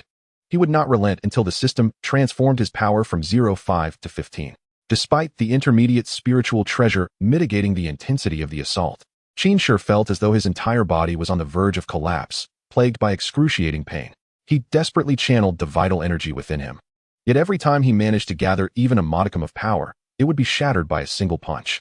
Lin Changqiang's onslaught descended like a tempest, his body unscathed while his fists were drenched in blood. Nonetheless, a sense of frustration lingered. Had he not feared that the dragon's daring silver spear would fatally pierce Qin Shi, he would not have exerted himself so strenuously. Crack! Crack! The sound of shattering resonated as Qin Shi's feather fan could no longer withstand the relentless barrage, scattering fragments across the ground. Qin Shi's face paled, as anticipated. The next moment, Lin Changqiang's fist collided with his face, leaving him dazed and disoriented, even causing several of his teeth to be knocked out. In the following instant, Qin Shi vaguely perceived another fist approaching, and then darkness enveloped him, plunging him into unconsciousness. After a few labored breaths, Lin Changqiang cast a glance down at the unconscious Qin Shi. This lad proved to be quite resilient. His eyes wandered, drawn to an object at Qin Shi's waist, and a look of delight spread across Lin Changqiang's face as he swiftly bent down to retrieve the other Qinquan pouch. Over 30,000 pure yuan pills. Quite impressive. After thoroughly inspecting the contents of the pouch with his spiritual energy, Lin Changqiang nodded in satisfaction, though he found no interest in the 7th grade martial art. The Heavenly Gang water-splitting fan, contained within. Noticing Qin Shi's tattered clothing, Lin Changqiang frowned and reluctantly searched through the Qinquan pouch for a similar garment to don. After transforming his appearance to match that of Qin Shi, he swiftly entered the light barrier without a backward glance. Upon stepping into the light barrier, Lin Changqiang was momentarily engulfed in darkness, only to be met with a vivid crimson hue flooding his vision, skillfully enveloping his entire being with vital energy. He gazed ahead, and, as expected, Lin Langtian and Wang Yin were ensconced within the inferno, struggling against the waves of flames. Columns of fire shot towards them from all directions, leaving them in a state of disarray. Clearly, these unfortunate individuals had failed to decipher the formation, inadvertently ensnaring themselves in a predicament as they braved the scorching assault. Lin Longtian's primordial spirit appeared rather mediocre. Though aware that it could not rival that of the little weasel, witnessing his inability to penetrate even a formation was still quite astonishing. As the esteemed Mr. Lu Sun once remarked, a wise man takes advantage of chaos. Thus, Lin Changqiang exhibited no hesitation and launched an attack towards Wang Yin from the edge of the inferno. Hadu Zhen! Lin Changqiang roared internally, his vital energy erupting with the ferocity of a super scion. He drew his hands to his waist, and a brilliant red light erupted from his palms. In the next instant, a terrifying fire column, nearly 2 meters in diameter, was unleashed with a thunderous roar. Boom. Why is the color of this fire column so vividly red? Qin Shi? As Lin Changqiang had anticipated, Wang Yin, situated at the very heart of the inferno, remained blissfully unaware of any anomalies, perceiving the swirling flames merely as a pillar of fire coalescing around him. Concealed beneath this fiery veil, he failed to notice Lin Changqiang lurking in the shadows, while only Lin Langtian from another direction took heed of the situation. How troublesome, Wang Yin murmured, furrowing his brow. After dispersing the fiery pillar with a casual sweep of his spear, he nonchalantly directed another strike towards Lin Changqiang's flame. Suddenly, an unforeseen assault engulfed him in flames. The force of the attack rendered Wang Yin unable to defend himself, propelling him backward with force. The relentless column of fire evaporated any blood that spilled forth. While his garments were swiftly reduced to ashes, the sound of his body colliding with the wall echoed, followed by a series of explosive blasts as the fire pillar relentlessly drove Wang Yin against the bronze door, slamming it shut once more. Yet the momentum did not wane. It pinned him against the door for several seconds until the fiery column dissipated, causing him to drop to the ground with a thud. Wang Yin? Lin Langtian swallowed hard as he gazed in the direction where Wang Yin had vanished.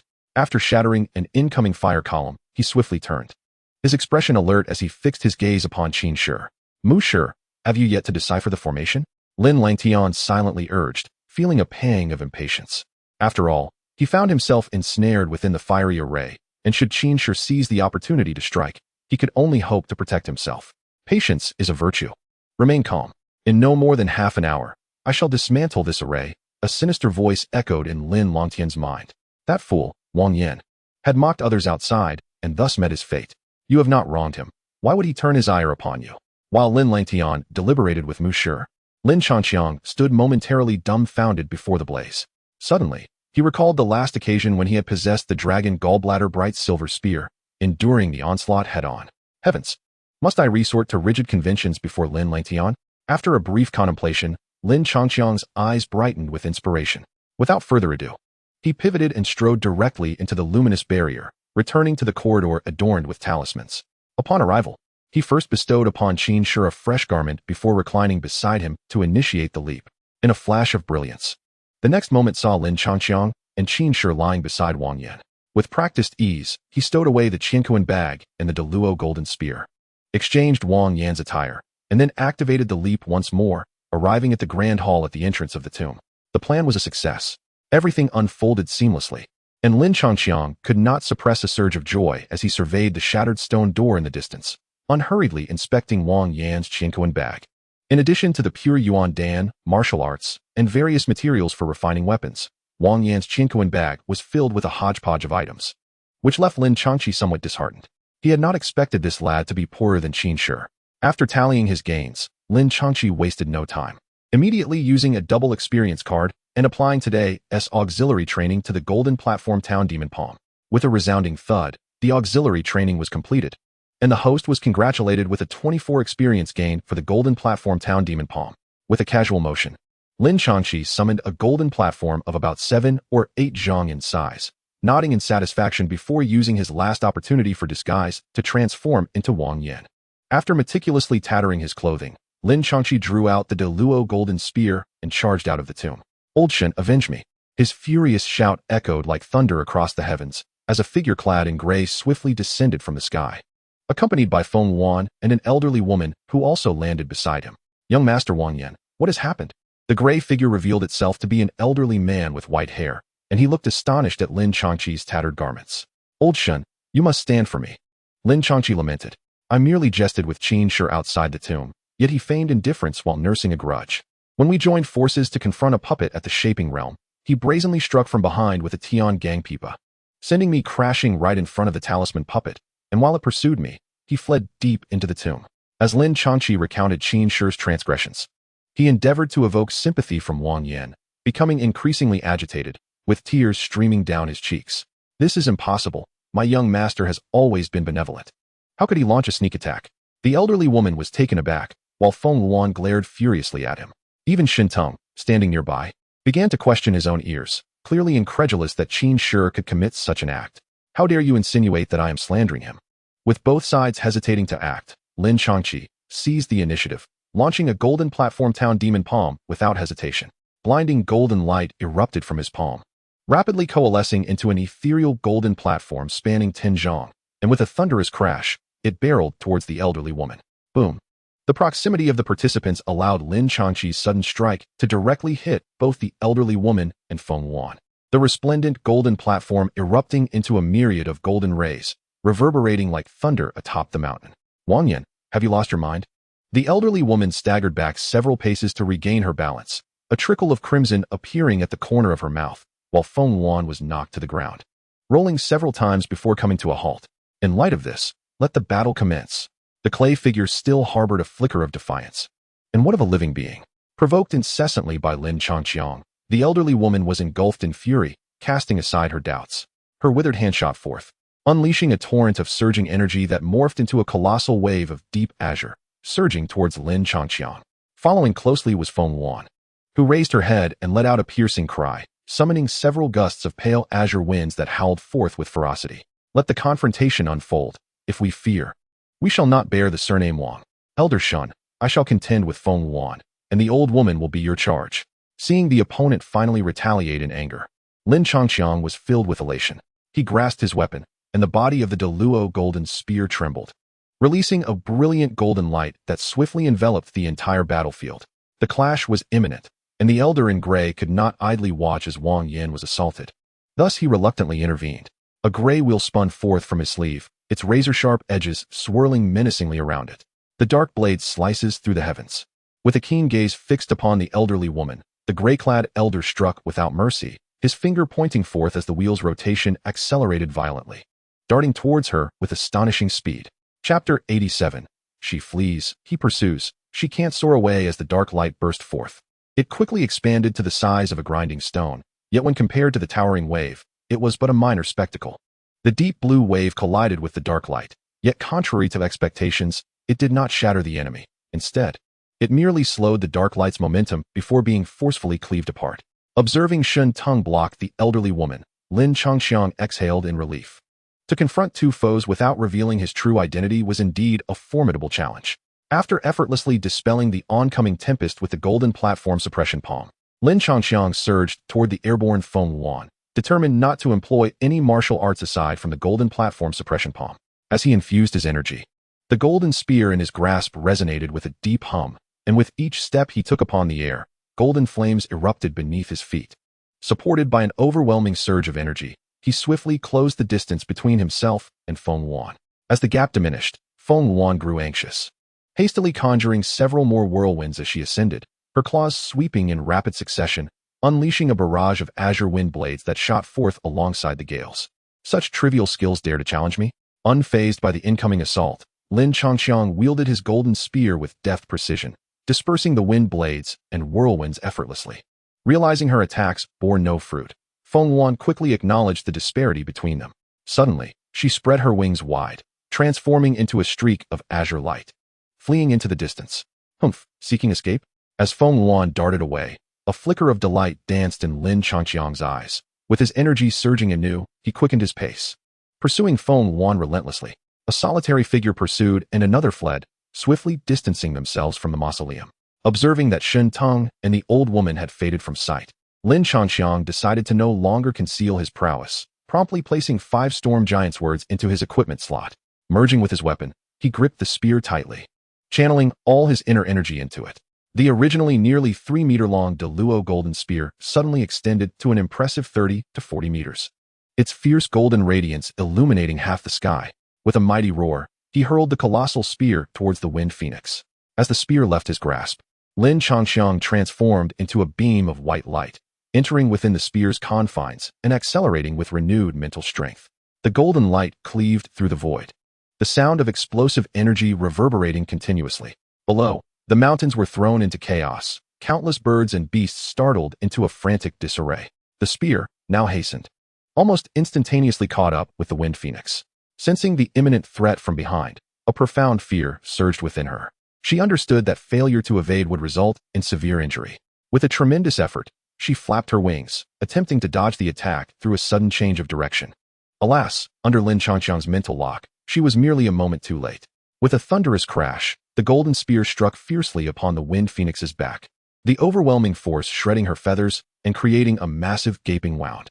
Subsequently, her body plummeted from the sky like a heart rejected in a confession, crashing into the mountain peak with a resounding thud, causing the mountainside to erupt in a cloud of dust.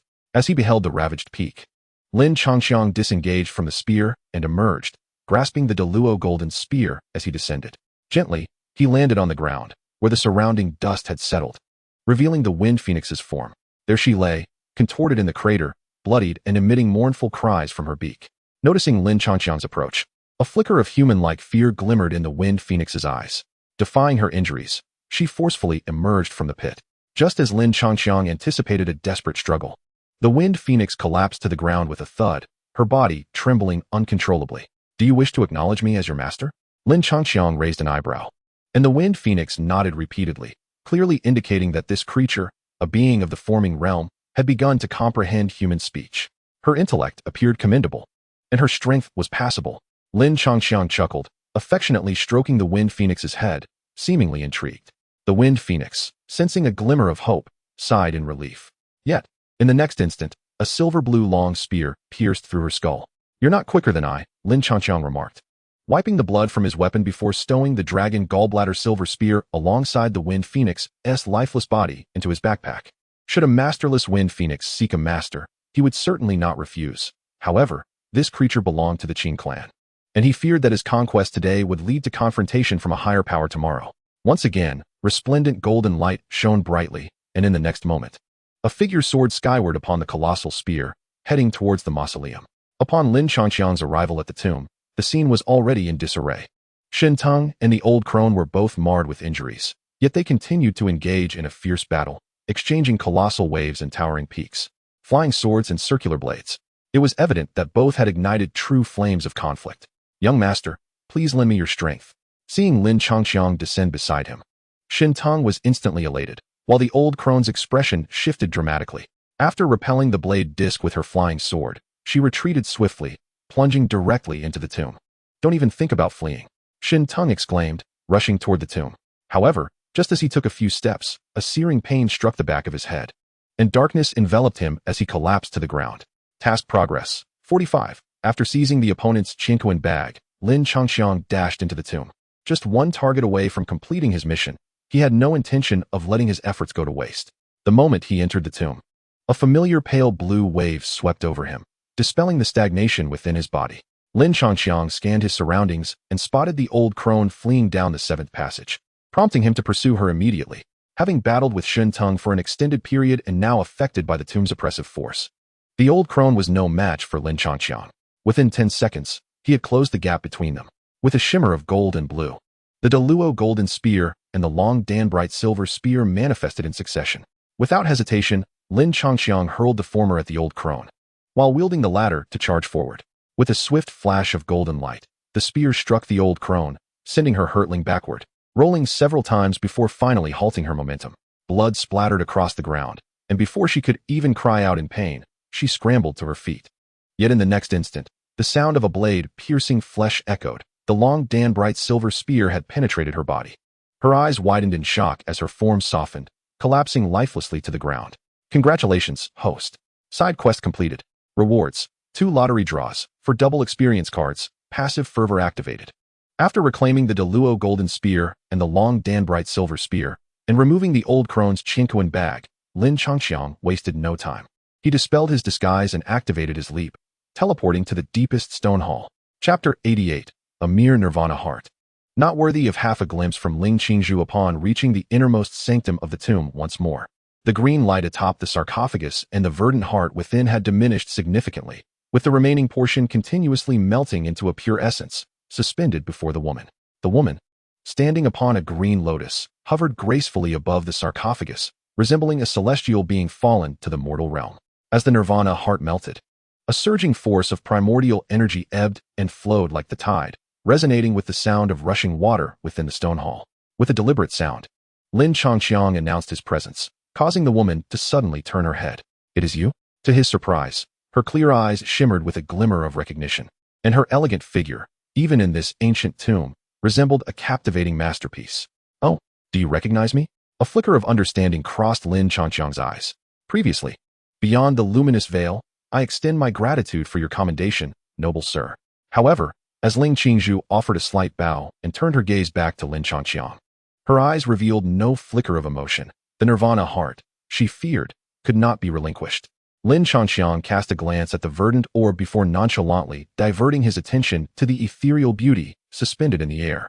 The nirvana heart? If the lady desires it, so be it. Lin Changqiang had come merely to await a friend and to admire the scenery. Since the gentleman harbored no intention of contention, Ling Qingzhu graciously expressed her thanks. Having said this, she averted her gaze, acknowledging the remarkable demeanor of the man, yet pondering what relevance it held for her. Ultimately, she would return to the Palace of Supreme Clarity in the Nine Heavens, while he likely had never even heard of the Great War of the 100 Dynasties. Furthermore, having cultivated such a technique, she was fated to remain untouched by romantic entanglements. Meanwhile, the nirvana heart gradually melted away, transforming into a small stream of matcha-colored liquid. The fluid flowed through the air, emanating a faint yet palpable pressure. Lin Changqiang felt a slight heaviness in his body, but in the next instant, he adeptly dispelled the control. Ling Qingzhu, confronting the pressure without a change in expression, clearly remained unfazed by such intensity. With a graceful motion of her delicate hand, the liquid spiraled around the gauzy fabric, entering her mouth. The next moment, she gently seated herself upon a green lotus, which radiated a rich azure light, enveloping both her and the lotus. Observing this, Lin Changqiang hastily approached the stone coffin, preparing to shield Ling Qingzhu when she unleashed her wrath.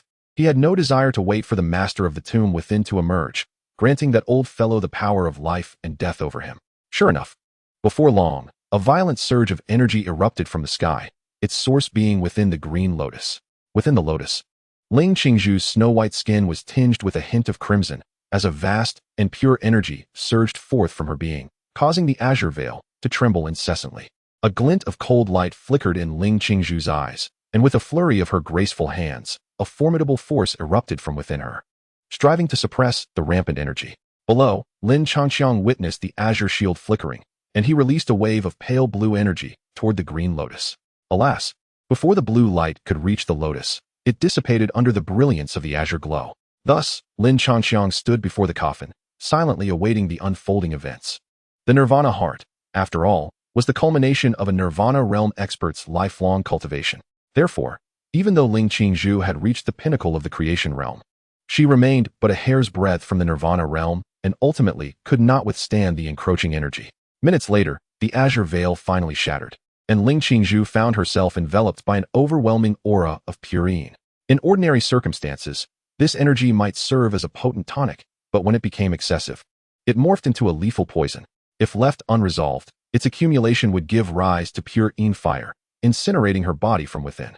Scoundrels! Upon the azure lotus, Ling Qingzhu suddenly rose, her tone frigid and her gaze seething with ire. With a graceful flick of her jade hand, a fierce surge of primordial energy erupted forth, transforming into a colossal palm that struck ferociously towards the stone coffin. Bang! A flash of blue light and golden radiance intertwined, and under the dual reinforcement of the unity of heaven and man and the protective incantation, this gigantic hand was effortlessly halted by Lin Changqiang. What is the young lady doing? Stand aside. Ling Qingzhu's delicate form trembled slightly, as she sensed an invisible flame slowly ascending within her. This flame was not searing, rather, it emanated an endless coldness and chill, causing even her robust primordial energy to exhibit signs of rigidity. Although she found it peculiar that the boy before her, merely at the formative stage, could withstand her assault, Ling Qingzhu was beyond such thoughts at that moment. Her sole desire was to obliterate the Lord's coffin and devise a means to quell the anomalous fire within her. This lecherous fiend has mastered the path of harmony, compelling even the remnants of his nirvana heart to force others into acts of intimacy. Such a debauched wretch, what purpose does it serve to leave his corpse? As she prepared to strike again, Lin Changqiang nodded in sudden understanding. If only the young lady had spoken earlier. Such trivial tactics are inconsequential. A wave of blue light emanated from above Lin Changqiang, expanding toward Ling Qingzhu. Her clear eyes flickered, and with a swift motion, she conjured a surge of green light to counter this blue ripple. However, in the next moment, as if a realization dawned upon her, her delicate brows furrowed, and she abruptly waved her hand, dissipating the green light. I shall trust him this once. To craft such grandeur, he must not be of ill intent. Even if I misjudged, it cannot possibly be worse than the present. With her thoughts racing, the ripple drew near, and in the next instant, a layer of pale blue barrier materialized, encircling her, ethereal and resplendent. What is this? Ling Qingzhu's expression momentarily faltered.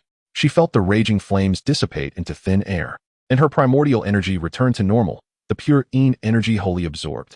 She lightly raised her hand, her jade-like fingers brushing against the barrier, passing through without obstruction.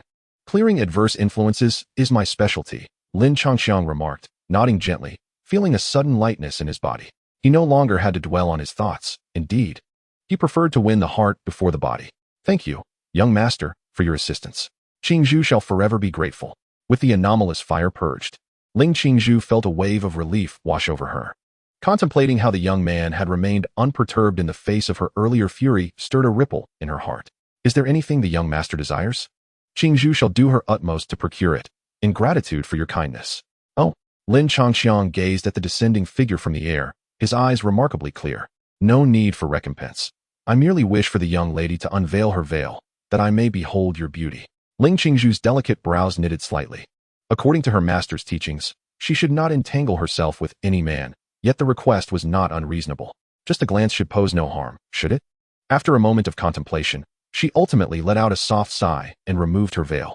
The usually cold complexion of her face now bore a faint blush that crept up from her neck. As the sheer fabric gradually fell away, her unparalleled beauty was finally revealed. Despite having anticipated this moment, Lin Changqiang still experienced a fleeting breathlessness. One glance could captivate a city, another could enthrall a nation. This was his innermost thought.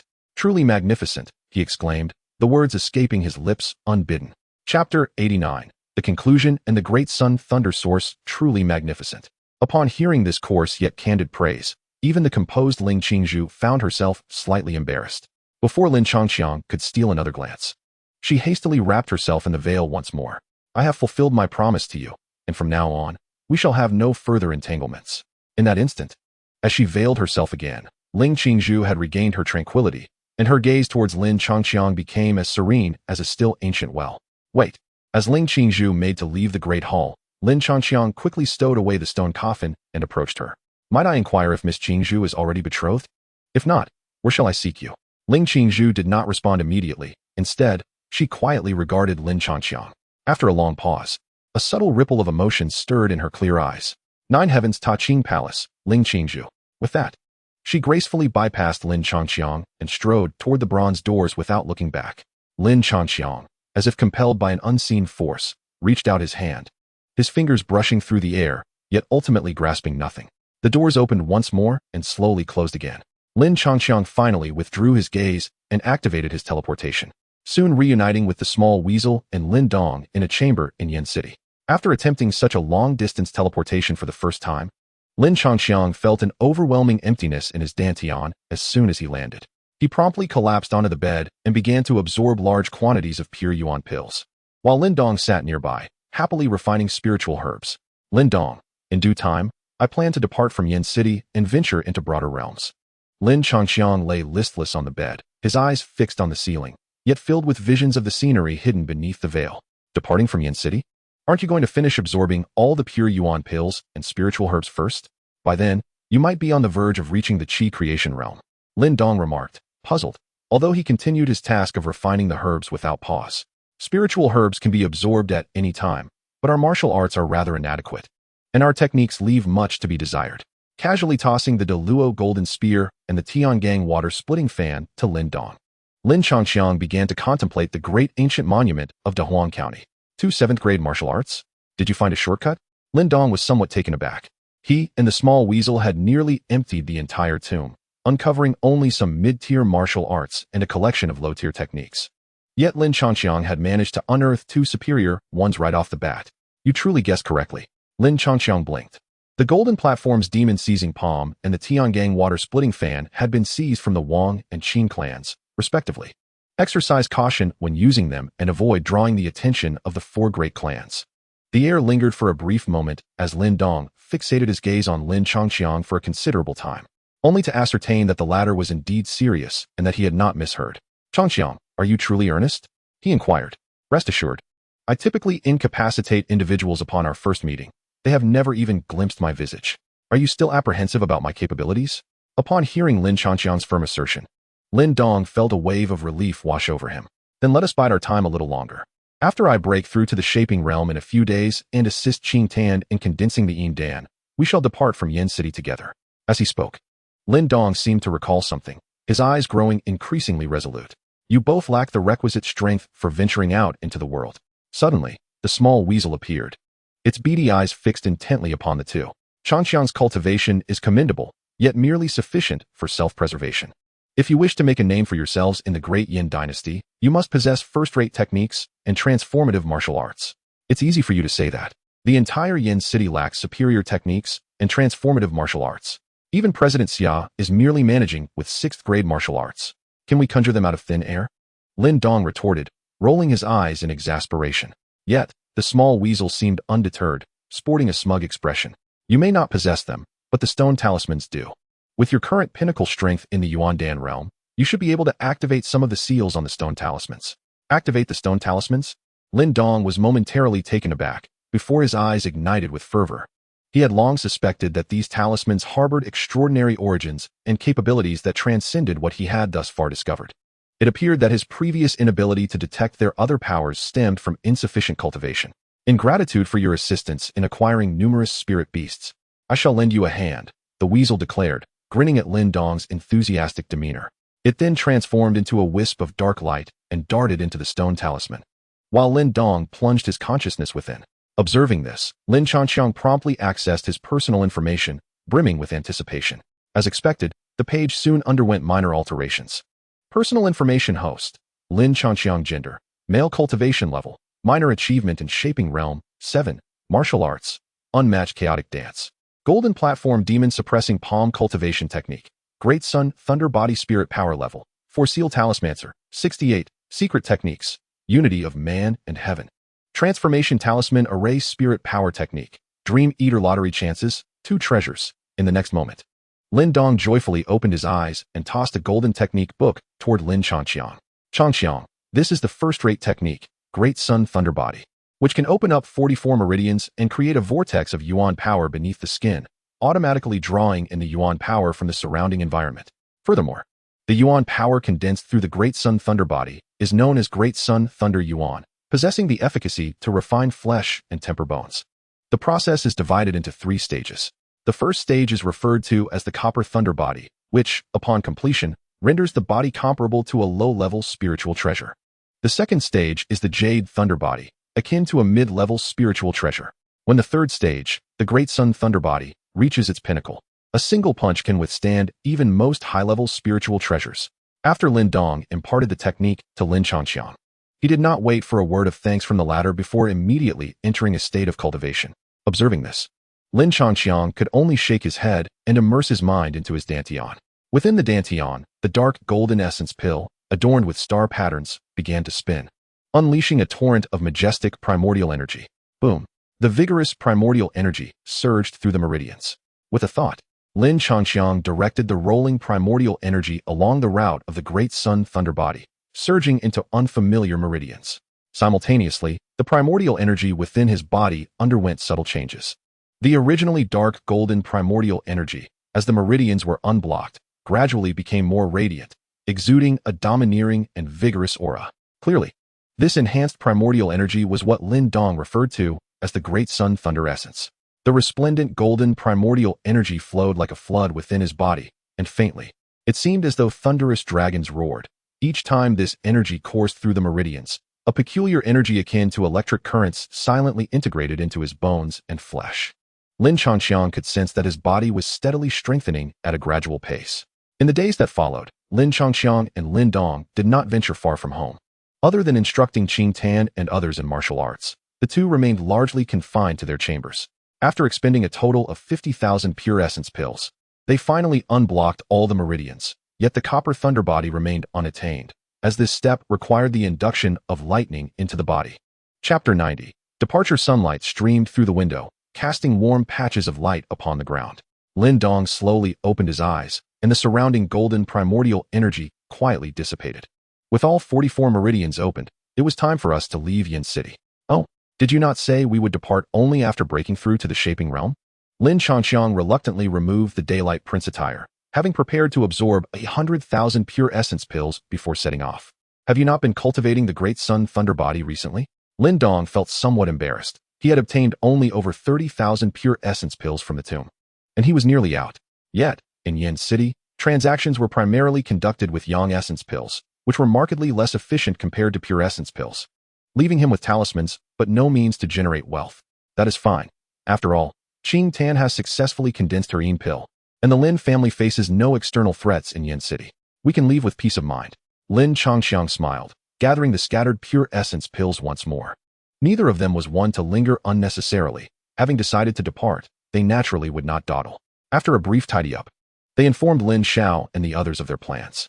Upon the news spreading, the entire Lin family became somewhat agitated, with nearly all the clansmen gathering in the front courtyard to bid farewell to the two.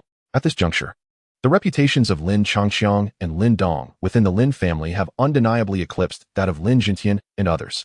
The prominence of the Lin family in Yin City is entirely attributed to the unparalleled prowess of these two. Gazing at the dense throng in the courtyard, Lin Changxiang felt a shiver run down his spine.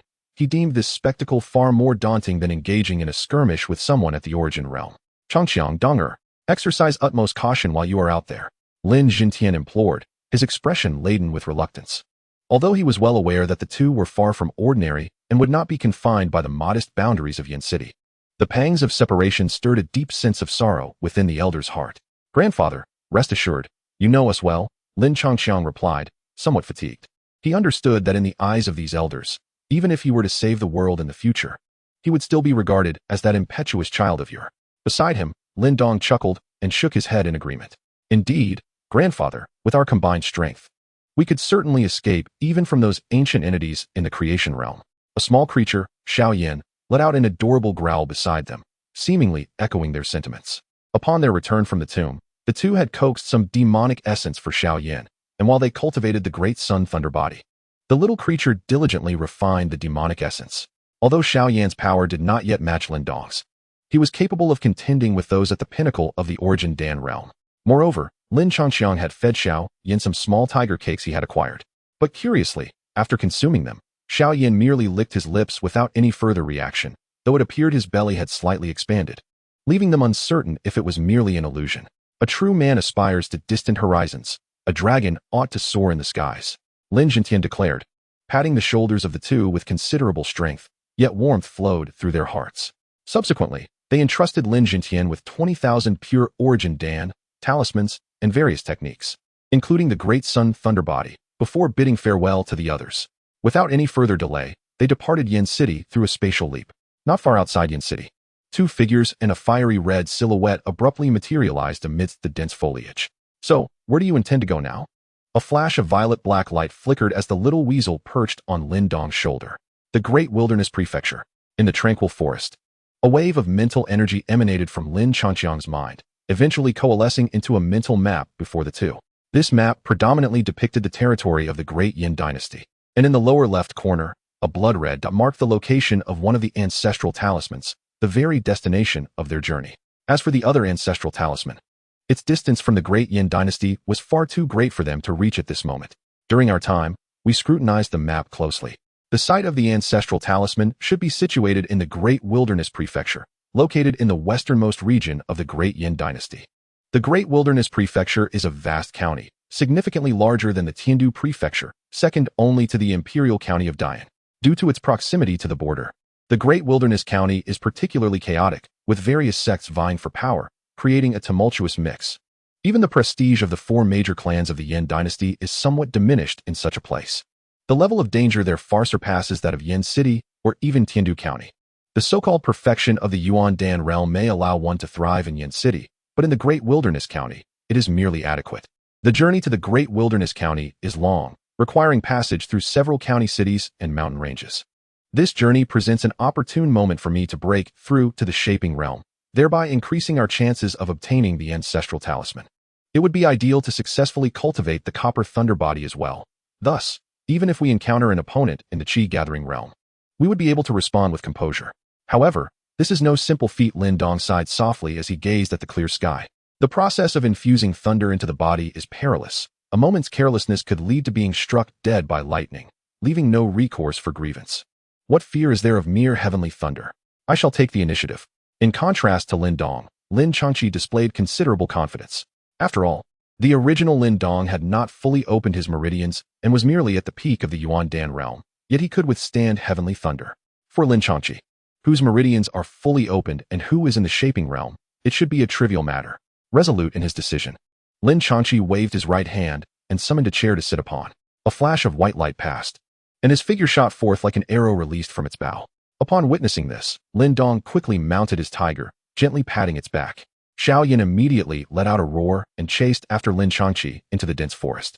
Their destination, the Great Wilderness County, is nearly half the expanse of the Yin Dynasty away from Tiandu County, with a journey of at least 10,000 miles. Even with one capable of flight and the other riding Xiao Yin, they could not hope to arrive in less than several months. To reach the Great Wilderness County more swiftly, the two traveled in a nearly straight line, traversing mountains and crossing seas, aided by a small weasel. They collected numerous rare materials and eliminated several reckless beasts. They only entered towns to replenish supplies. Thus, despite the long journey, they felt immensely fulfilled. Soon, more than a month passed, and Lin Dong finally broke through to the minor success of the shaping realm. As for Lin Changqi, it would not be long before he reached the Qi gathering realm. Personal information host, Lin Changqi gender, male cultivation level, major success in shaping realm, 76, martial arts, unparalleled chaotic dance. Golden platform demon sealing palm cultivation technique, great sun thunder body, special effect not activated, mental power level, for seal talismancer, 87, secret techniques, unity of man and heaven. Transformative talisman array mental power technique, dream eater lottery chances, 2 treasures, chapter 91, infusing thunder into the body roar. Suddenly, a beast's roar reverberated through the forest, followed by a massive shadow, reeking of blood, crashing through several giant trees as it emerged from the woods. This colossal beast was covered in deep gashes, with blood flowing like a stream, and after struggling for a distance, it finally collapsed to the ground with a thunderous thud. As the colossal beast collapsed, a figure darted forth from the forest, landing with a resounding thud beside the creature, a trace of mirth lingering upon its visage. This figure, bare-chested, possessed a physique that was both muscular and beautifully defined, exuding an explosive aesthetic as it stretched its body. This figure, of course, was Lin Dong. Since departing from Flame City, Lin Dong had engaged in combat with formidable demon beasts almost daily. The tear-wind leopard beside him was a ferocious creature, its strength nearing that of the shaping realm. Coupled with its innate speed and power, even Lin Dong found it a strenuous endeavor to subdue and ultimately vanquish it. While Lin Dong scrutinized the carcass of the demon beast, Lin Changqi emerged, cradling the small Yin, from the gap created by the beast's collision. Following Lin Dong's breakthrough to the shaping realm, His flying speed had finally surpassed that of the small Een, making it so that the two of them now accompanied the little creature on their journey. Fortunately, after recently devouring a demon crystal, the small Een had acquired the ability to alter its size, making it relatively convenient to carry. Upon sighting the fallen demon beast, the small Een immediately erupted with excitement, letting out a howl that prompted Lin Changqi to release it, causing it to dart towards the corpse with remarkable speed, growing to half its height by the time it reached the body. With a resounding crack, the Tearwind leopard's head was reduced to a pulpy mass. Yet a pristine green demon crystal lay undisturbed on the ground, though it too ultimately fell prey to the small Yin's voracious appetite. The small Yin, typically lazier than others, displayed an unusual enthusiasm when it came to consuming demon crystals. Lin Changqi crouched down, affectionately patting the small Yin's head, which nuzzled against him in return. Whether it was merely a figment of his imagination, since consuming those two small tiger cakes, the small Yin's temperament seemed to have adopted a somewhat languid demeanor, lacking the ferocity it once exhibited. As Lin Dong prepared to stow away the carcass and Lin Changqi readied to continue their journey, a sudden flash of white light illuminated the sky. Boom! The thunder resonated, successive bolts of lightning brightening the previously dim heavens, followed by a deafening roar that echoed throughout the expanse. Shortly thereafter, a torrential downpour cascaded from the darkened clouds, drenching the three companions. In the face of such inclement weather, Lin Changqi and Lin Dong wore expressions of delight. At last, they had encountered thunder. Their luck, whether fortunate or unfortunate, had seen them travel for over a month, encountering numerous showers, yet not a single crack of thunder. Witnessing a nearby colossal tree being struck and charred by lightning, both Lin Changqi and Lin Dong felt a surge of exhilaration. According to our agreement, I shall go first. Without further ado, Lin Changqi soared into the sky, prompting the small Een, which had been nestled in his arms, to hastily leap away, fearful of the impending chaos. Gazing up at the rapidly darkening sky, now thick with clouds and alive with the frenetic flickers of lightning, even Lin Changqi, despite his preparedness, felt a shiver run down his spine. Taking a deep breath, he switched his equipment to 2 pieces of Nightshade armor and 3 pieces of Guardian's armor, finally summoning the Great Sun Thunder Essence, propelling himself skyward. As the golden sun-like thunder ascended into the sky, the nearest bolt of lightning to Lin Changqiang suddenly twisted like a colossal python roused from slumber, surging violently towards him. The speed of the lightning was astonishing. In an instant, it struck Lin Changqiang with tremendous force. A resplendent burst of lightning erupted, and at that moment, Lin Changqiang's figure dipped perilously, nearly plummeting from the air. Gritting his teeth, he unleashed a torrent of golden elemental energy, enduring the excruciating pain to stabilize his form. In the next heartbeat, the once formidable thunder transformed into a vast sphere of white light, enveloping Lin Changqiang within its embrace. Countless tendrils of lightning entwined his body, penetrating through his pores and burrowing inward. The sensation was electrifying. The pain, which had arrived with blinding speed, dissipated just as swiftly. Perhaps due to the 5 protective armors he donned, or perhaps because Lin Changqiang, at this moment, surpassed the original character in both cultivation level and the number of meridians opened, the initial agony vanished without a trace, replaced by a tingling warmth. Though still somewhat uncomfortable, it was a far cry from the initial torment. Lin Changqiang promptly activated the Great Sun Thunder Body, and for a brief moment, golden and silver light danced within him, creating a dazzling spectacle. As the lightning continued to surge within him, the golden glow intensified, and soon, the domineering lightning began to merge with the golden light. As the first streak of lightning fused with the Great Sun Thunder element, forming a strand of golden energy adorned with silver, Lin Changqiang's flesh felt as if it were a soldier returning home after 3 years, greedily absorbing every last trace of that energy. The initial heat and tingling sensation transformed into a soothing warmth akin to soaking in a hot spring. Savoring this bliss, Lin Changqiang's spirit soared as he devoted himself fully to the Great Sun Thunder Body, merging the erratic lightning with the elemental energy. My body is growing stronger. With the fusion of thunder and the Great Sun Thunder element, Lin Changqiang could distinctly perceive the strengthening of his physique from within, as the power surging through his muscles gradually intensified. Furthermore, Lin Changqiang was astonished to discover that his cultivation was also advancing at an unprecedented rate, surpassing even the speed of his usual training with pure elemental pills. Suspended in midair, Lin Changqiang resembled a resplendent being from a celestial realm, exuding an aura of magnificence. As he absorbed the energy, the spiky sphere of lightning began to wane, yet the golden and silver radiance enveloping Lin Changqiang grew ever more brilliant, as if a divine entity had descended. However, as time passed, his skin subtly darkened, and by the time the lightning vanished entirely, A faint hue of azure had graced his complexion. As the thunder dissipated, Lin Changqiang immediately opened his eyes, revealing an unmistakable joy and fervor. A bolt of lightning has granted me a 5% increase in experience. He excitedly raised his gaze towards the storm clouds above, and this time, without the slightest hesitation, he unleashed the great sun thunder origin, sending it soaring towards the heavens. Boom! Above the sky, thunder rumbled, and several arcs of lightning surged downward with a fierce momentum, cascading towards the figure above the forest. The explosive radiance illuminated the woodland, its celestial might causing many demonic beasts to tremble in fear. Observing Lin Changqiang's insatiable delight, Lin Dong felt an irresistible urge to join him, dashing towards the sky without a second thought. The golden great sun thunder origin erupted from within him, and a robust bolt of lightning swiftly veered towards Lin Dong. Boom!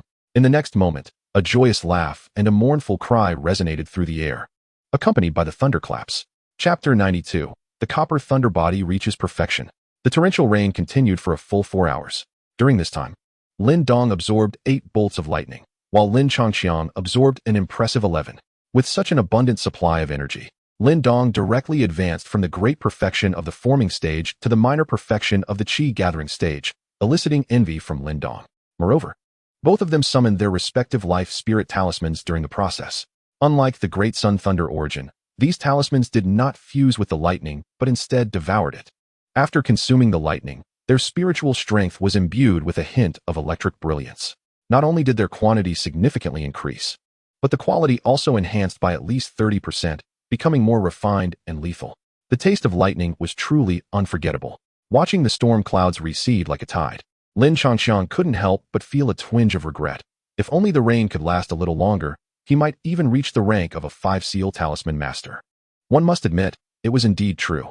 Lin Dong also gazed upwards, swallowing hard with reluctance, having experienced the benefits of the lightning.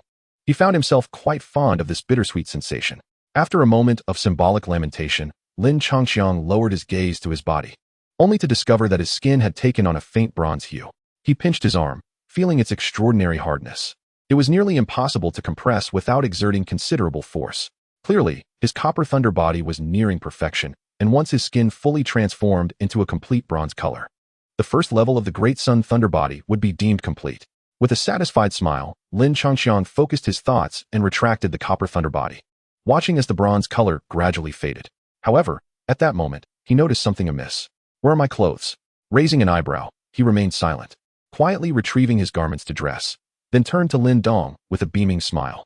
Sure enough, Lin Dong was still blissfully unaware, merely oblivious to the fact that he was parading about in the nude. The martial arts of body tempering through potatoes are quite remarkable, able to refine every inch of one's being, unlike certain novels that often neglect some aspects. "What are you grinning about, Long Chong?" At that moment, Lin Dong finally regained his senses, casting a puzzled glance in the direction of Lin Changqiang's gaze. The corners of his mouth twitched slightly as he silently donned his clothing. Once Lin Dong was dressed and cast a dark look at Lin Changqiang, the latter had already soared towards the direction of Xiaoyan.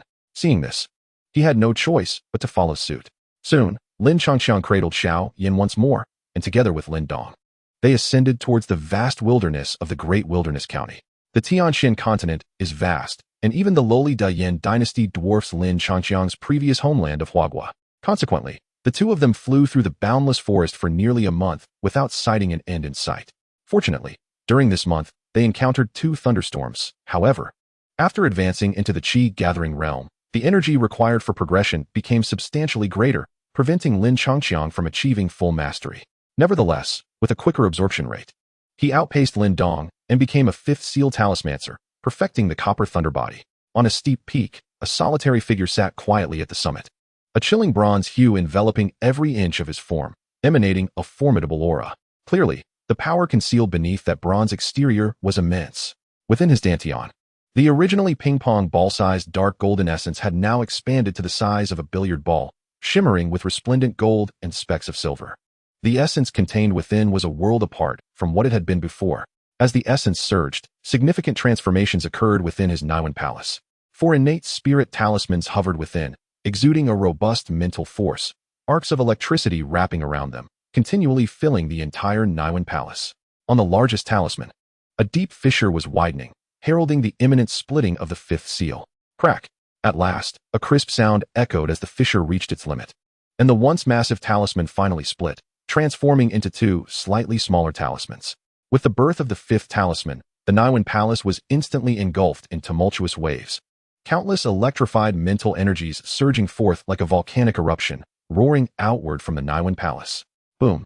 The terrifying mental force radiated from Lin Changqiang's body, instantly reducing nearby stones to dust, and even a portion of the mountains beneath him was violently shattered into countless fragments. His tightly shut eyes flew open, revealing pupils swirling with gold and silver, exuding an air of sharpness and dominance. Exhaling deeply, Lin Changqiang felt the golden light in his eyes and the bronze hue enveloping his body gradually dissipate. "How do you feel?" Lin Dong, who had been observing from a distance, promptly soared over in excitement. "Not bad." Lin Changqiang stretched lazily, feeling invigorated. "At this moment, I find myself quite capable of handling most formidable opponents at the transformation realm. Even when confronted by those proficient in the arts of transformation, I possess the strength to engage them. Naturally, this is but a modest portrayal of my abilities.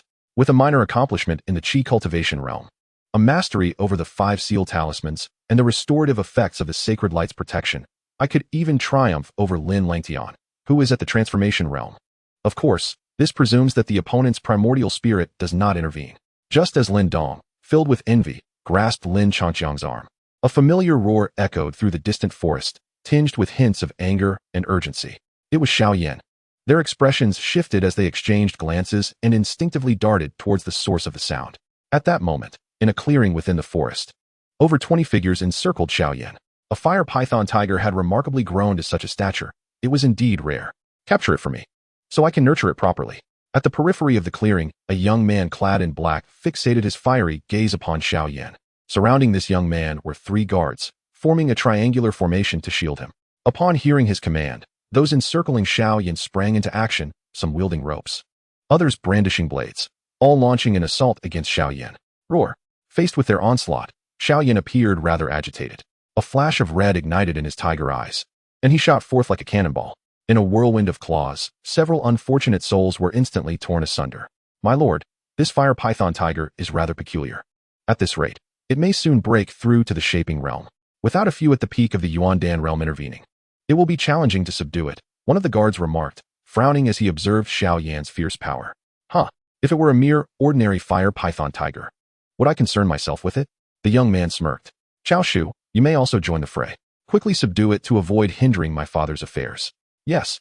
Upon hearing this, the middle-aged man immediately clasped his fists in respect, then waved his right hand, prompting the other 2 guards to move forward. The trio exuded a formidable aura, each having attained the peak of the Yuandan realm. "Engage." Their actions were remarkably synchronized, clearly accustomed to cooperating in combat. They flashed into position, forming a triangle around Xiao Yan. Realizing his movements were restricted, Xiao Yan let out a furious roar, opening his gaping maw, while his sharp claws and serpentine tail lunged toward the trio. Unhesitatingly, the 3 guards unleashed their full Yuan power to counter Xiao Yan's assault. Although Xiao Yan's cultivation was nearing the shaping realm, he was only slightly superior to the 3, making it unrealistic to expect to face them all simultaneously.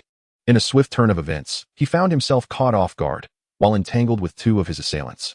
The final one struck him with a vicious blow to the back from an unexpected angle. Bang! Roar! The surge of elemental energy erupted, causing Xiao Yan to wince in pain, staggering backward several paces. Though he bore no physical wounds, his fierce eyes blazed with indignation. What formidable defenses this beast possesses. Nearby, the young man clad in black rejoiced upon witnessing that even the assault from a peak elemental Dan realm expert had failed to inflict harm.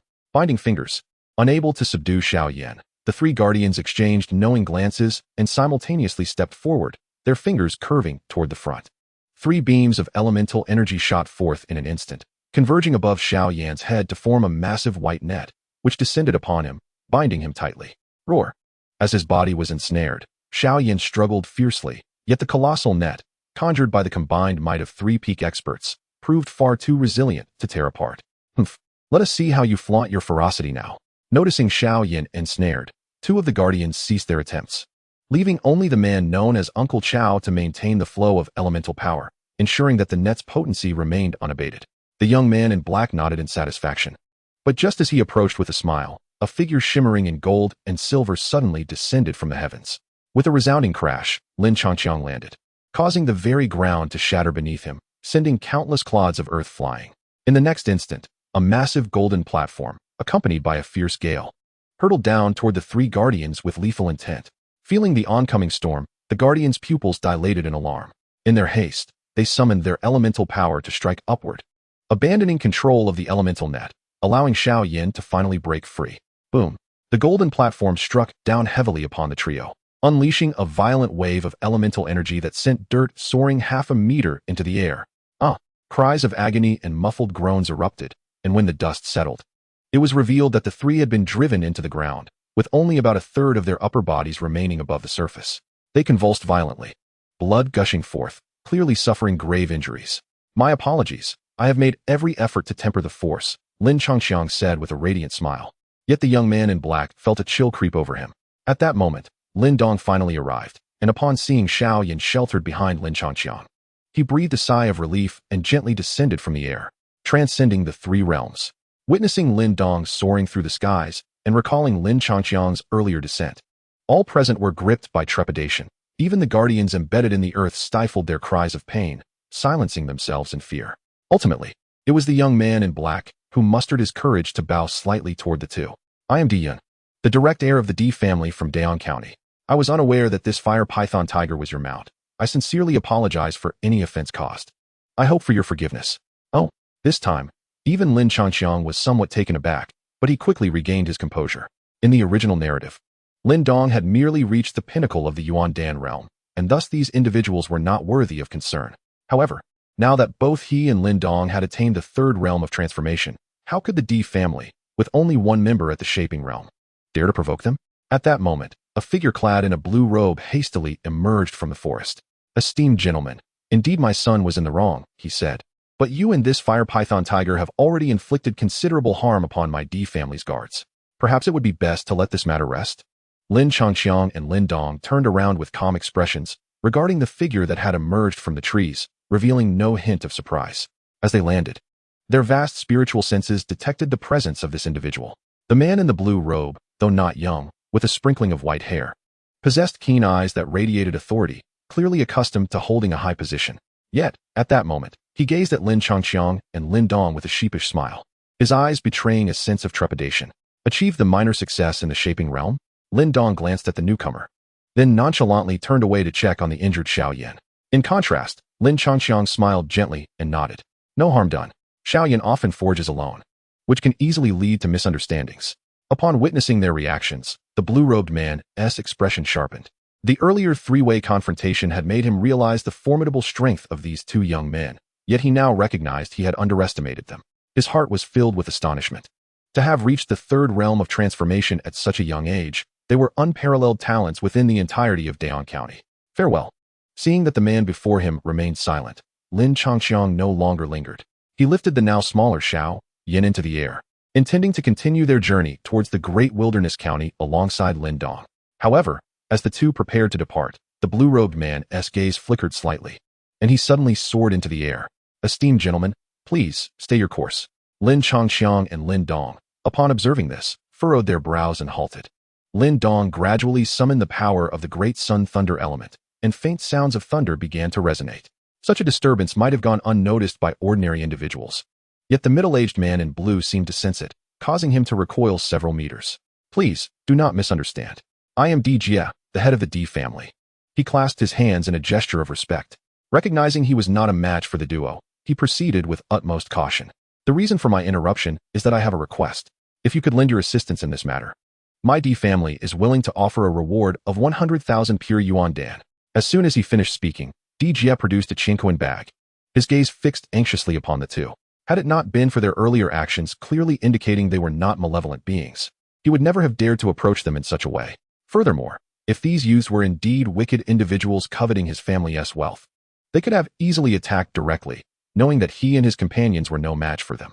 With this realization, Di Jie let out a sigh of relief, his face filled with eager anticipation as he looked towards the two.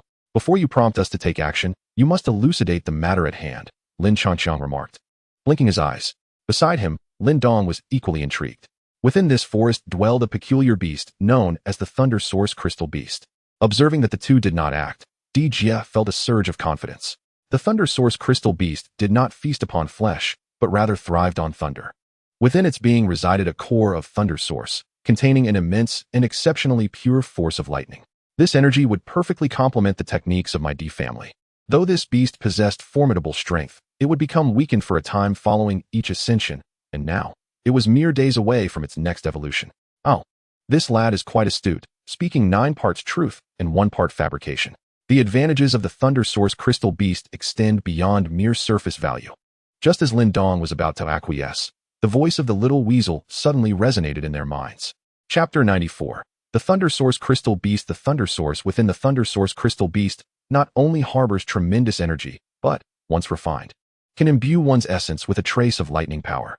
For those in the realm of creation, refining the Thunder Source allows one's essence to transform into thunder, wielding a force that, while not quite rivaling the natural lightning of the heavens, is not far removed from it. The strength of the Thunder Source crystal beast is typically comparable to those in the Chi creation realm, with some exceptionally powerful specimens even rivaling those in the creation realm. However, the individual before us, merely at the forming realm, dares to covet the Thunder Source, indicating that this Thunder Source crystal beast is unlikely to belong to the creation realm.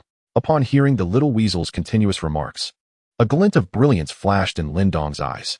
The potency of natural lightning had been experienced by both him and Lin Changxiang numerous times over the past months. It was only through their great sun thunder body that they managed to withstand the force of the lightning. Those untrained in physical cultivation, if struck directly, would likely face severe injury or even death. Of course, this presumes that they, like Lin Dong and Lin Changxiang, do not employ essence to defend themselves. Otherwise, they could mitigate some damage, and those of higher cultivation could withstand it directly. Lin Changxiang, without hesitation, stepped forward and gently pushed Di Jie back, who was clutching his Chinkoan bag. Alas, our timing seems rather unfortunate. Oh, what do you mean by that? Di Jie, observing the sighing figure before him, felt an inexplicable sense of foreboding. To be candid, our purpose for this journey is precisely the Thunder Source crystal beast. With a subtle glance from Lin Dong, Lin Changxiang feigned a troubled expression. Recently, I have just broken through to the Chi creation realm, and I seek a beast to hone my skills. Coincidentally, our techniques align perfectly with this Thunder Source. As Di Jie's eyes widened in astonishment, Lin Changxiang activated his great sun thunder body, and a resplendent golden essence surged forth. Accompanied by arcs of electricity, the overwhelming aura compelled Di Jie to retreat several meters in fright. Creation realm? No, that's incorrect. It's the Chi creation realm. But the sheer volume of essence is astonishing. Di Jie was taken aback, his heart racing violently. After scrutinizing for a few moments and confirming that Lin Changxiang was not at the Transcendence realm, he regained some composure, though his eyes were still filled with astonishment and confusion. The most formidable figure in the Dian dynasty was presumably at the Transcendence realm. Could this lad possibly be from one of the 4 great clans? Reflecting on this, Di Jie could not help but marvel at his earlier wisdom. If the 2 young masters desired the Thunder Source, they were welcome to it. We would never dare to contest it. However, observing the golden aura surrounding the other party, Di Jie could not help but roll his eyes, now that he was aware of the opponent's status as a Chi cultivation realm practitioner. Regardless of the truth in their words, he could not engage in a struggle. It might be better to see if he could incite trouble for his rivals. Aside from my D family, the Daong Kunliu family also harbored intentions towards the Thunder Source crystal beast. How does the Liu family compare in strength to the D family? On par. If that is the case, there is little to be concerned about. The Thunder Source is something we both covet. Noticing the somewhat awkward expression on his opponent's face, Lin Changxiang merely smiled before soaring into the distance, with Lin Dong hastily following suit. Di Jie, after fixating on the direction in which they vanished for a moment, silently turned and flew towards Di Yun. Father, what is the situation? Di Yun inquired eagerly as Di Jie returned. The Thunder Source crystal beast is gone. At that moment, the smile that had adorned Di Jie's face completely vanished, replaced by an exceedingly grim demeanor. Casting a sidelong glance at his son, his anger surged. You ungrateful wretch. Look at you. Nearing 30, yet only at the pinnacle of the Yuan Dan realm. And then look at him. Barely 20, and already at the Chi cultivation realm. Chi cultivation realm? As soon as Di Jie finished speaking, Di Yun shrieked in disbelief, and the surrounding guards were equally astonished by what they had just heard. Seeing Di Yun's pathetic reaction, Di Jie was so incensed that he raised his hand, but upon remembering that this was his only son, he snorted in frustration and lowered it. As for the Thunder Source, we can forget about it. We can only hope that they bring some trouble to the Liu family. Gazing in the direction where the 2 had disappeared, Di Jie's eyes were tinged with resentment and profound apprehension. guided by the little weasel. Lin Changxiang and Lin Dong soared through the air for a considerable time before finally alighting before a mountain adorned with bizarre rock formations. The so-called Thunder Source Crystal Beast should be within this mountain, Lin Dong mused, gazing ahead. This was a steep peak, its summit reflecting a faint silvery glow, and the experienced duo could discern that it emanated a flowing electric brilliance. The mountain also exuded a violent aura, reminiscent of thunder, fierce and penetrating. The strength of the Thunder Source Crystal Beast was likely at the pinnacle of the Qi cultivation realm, and its aura was exceedingly unstable, suggesting an imminent breakthrough. Once it succeeded in its advancement, it would rival the might of the Transcendence Realm practitioners, and at that juncture, few in the entire Dian dynasty would be able to contend with it. The little weasel surveyed the mountain ahead and could not help but swallow hard. With each promotion, it experiences a period of weakness, during which its strength may even fall below that of its prior state. This presents an opportune moment to strike. However, if the spear is to be wielded, now would be the time to diminish its power. The little weasel, having spoken, turned its beady eyes towards Lin Changxiang, inquiring, "So, when do you plan to take action?" "Of course, I shall wait for it to advance. Regardless of whether it succeeds or not, its strength will weaken. If it succeeds, the Thunder Source will also grow stronger. Why should I act prematurely?" Lin Changxiang regarded the weasel as though it were simple-minded. "I possess strength, but I am not foolish. Tell me, when is this creature likely to advance?" "In no more than 3 days. 3 days, is it? That is not a long wait. A bit of cultivation will swiftly pass." Upon hearing this, Lin Dong nodded, turning to face Lin Changxiang. As the clan meeting drew ever closer, he was determined to seize every moment to enhance his strength. "You, lad, are quite self-aware." Noticing Lin Dong's unwavering gaze, Lin Changxiang rolled his eyes and, with a hint of irritation, retrieved the Gao Lao Zhuang. After infusing it with his energy, he cast it onto a nearby patch of ground, and a 3-story villa sprang forth from the earth. During their days away from Yin City, the two had been perpetually on the move, retreating into this villa whenever sleep beckoned. Shielded from winds and rains, it offered commendable defense, certainly preferable to sleeping rough. The only lamentable aspect was that everything within the villa seemed to adhere to the standards of the Tianxian continent. From the furnishings to the decorations, it featured wooden, jade, and stone items, yet lacked modern amenities such as gaming consoles or computers. Lin Changxiang's dreams were thus dashed, while Lin Dong appeared quite fond of the place. Apart from traveling and absorbing the power of lightning, he devoted nearly every spare moment to training within the villa.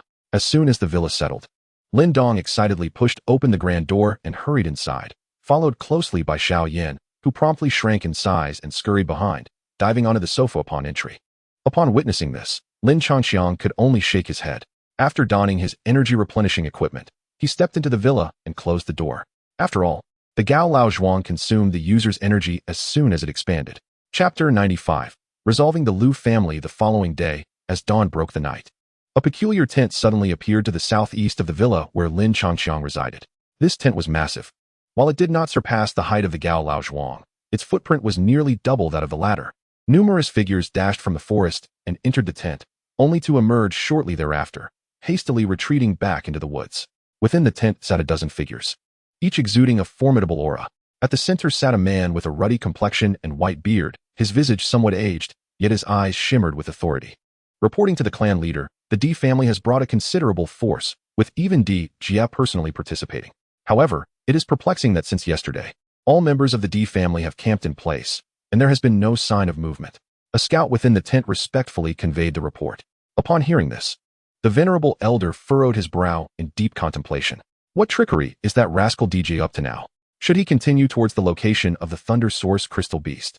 It would be entirely reasonable. However, if he were to leave the forest outright, it would suggest he had encountered peril. Yet here he stands, neither advancing nor retreating. What could be the cause? Nevertheless, it matters not. Let the adversary come forth with whatever stratagems he possesses. The Liu family shall not cower before him. After much deliberation, the elder could derive no conclusion and thus waved his hand in frustration. He instructed a portion of his scouts to closely monitor the Dij family, ensuring that any sign of movement was reported post-haste, while the remainder were to proceed to Thunder Source Mountain to cleanse the vicinity of the nearby beasts. Should they encounter any outsiders, regardless of their identity, they were to expel them without hesitation. Failure to comply would result in immediate execution. The elder's eyes gleamed with a fierce light. Should he acquire the Thunder Source, he would undoubtedly ascend to the Qi cultivation realm, with a heightened possibility of breaking into the creation realm. This time, success was imperative. Upon receiving the elder's resolute commands, the scouts did not dare to linger, offering a slight bow before dashing out of the tent. Meanwhile, Lin Dong, who had persevered through an entire night of cultivation, finally ceased his practice. However, upon opening his eyes, he beheld Lin Changqiang slumbering soundly beside him, with countless pure yuan pills strewn about.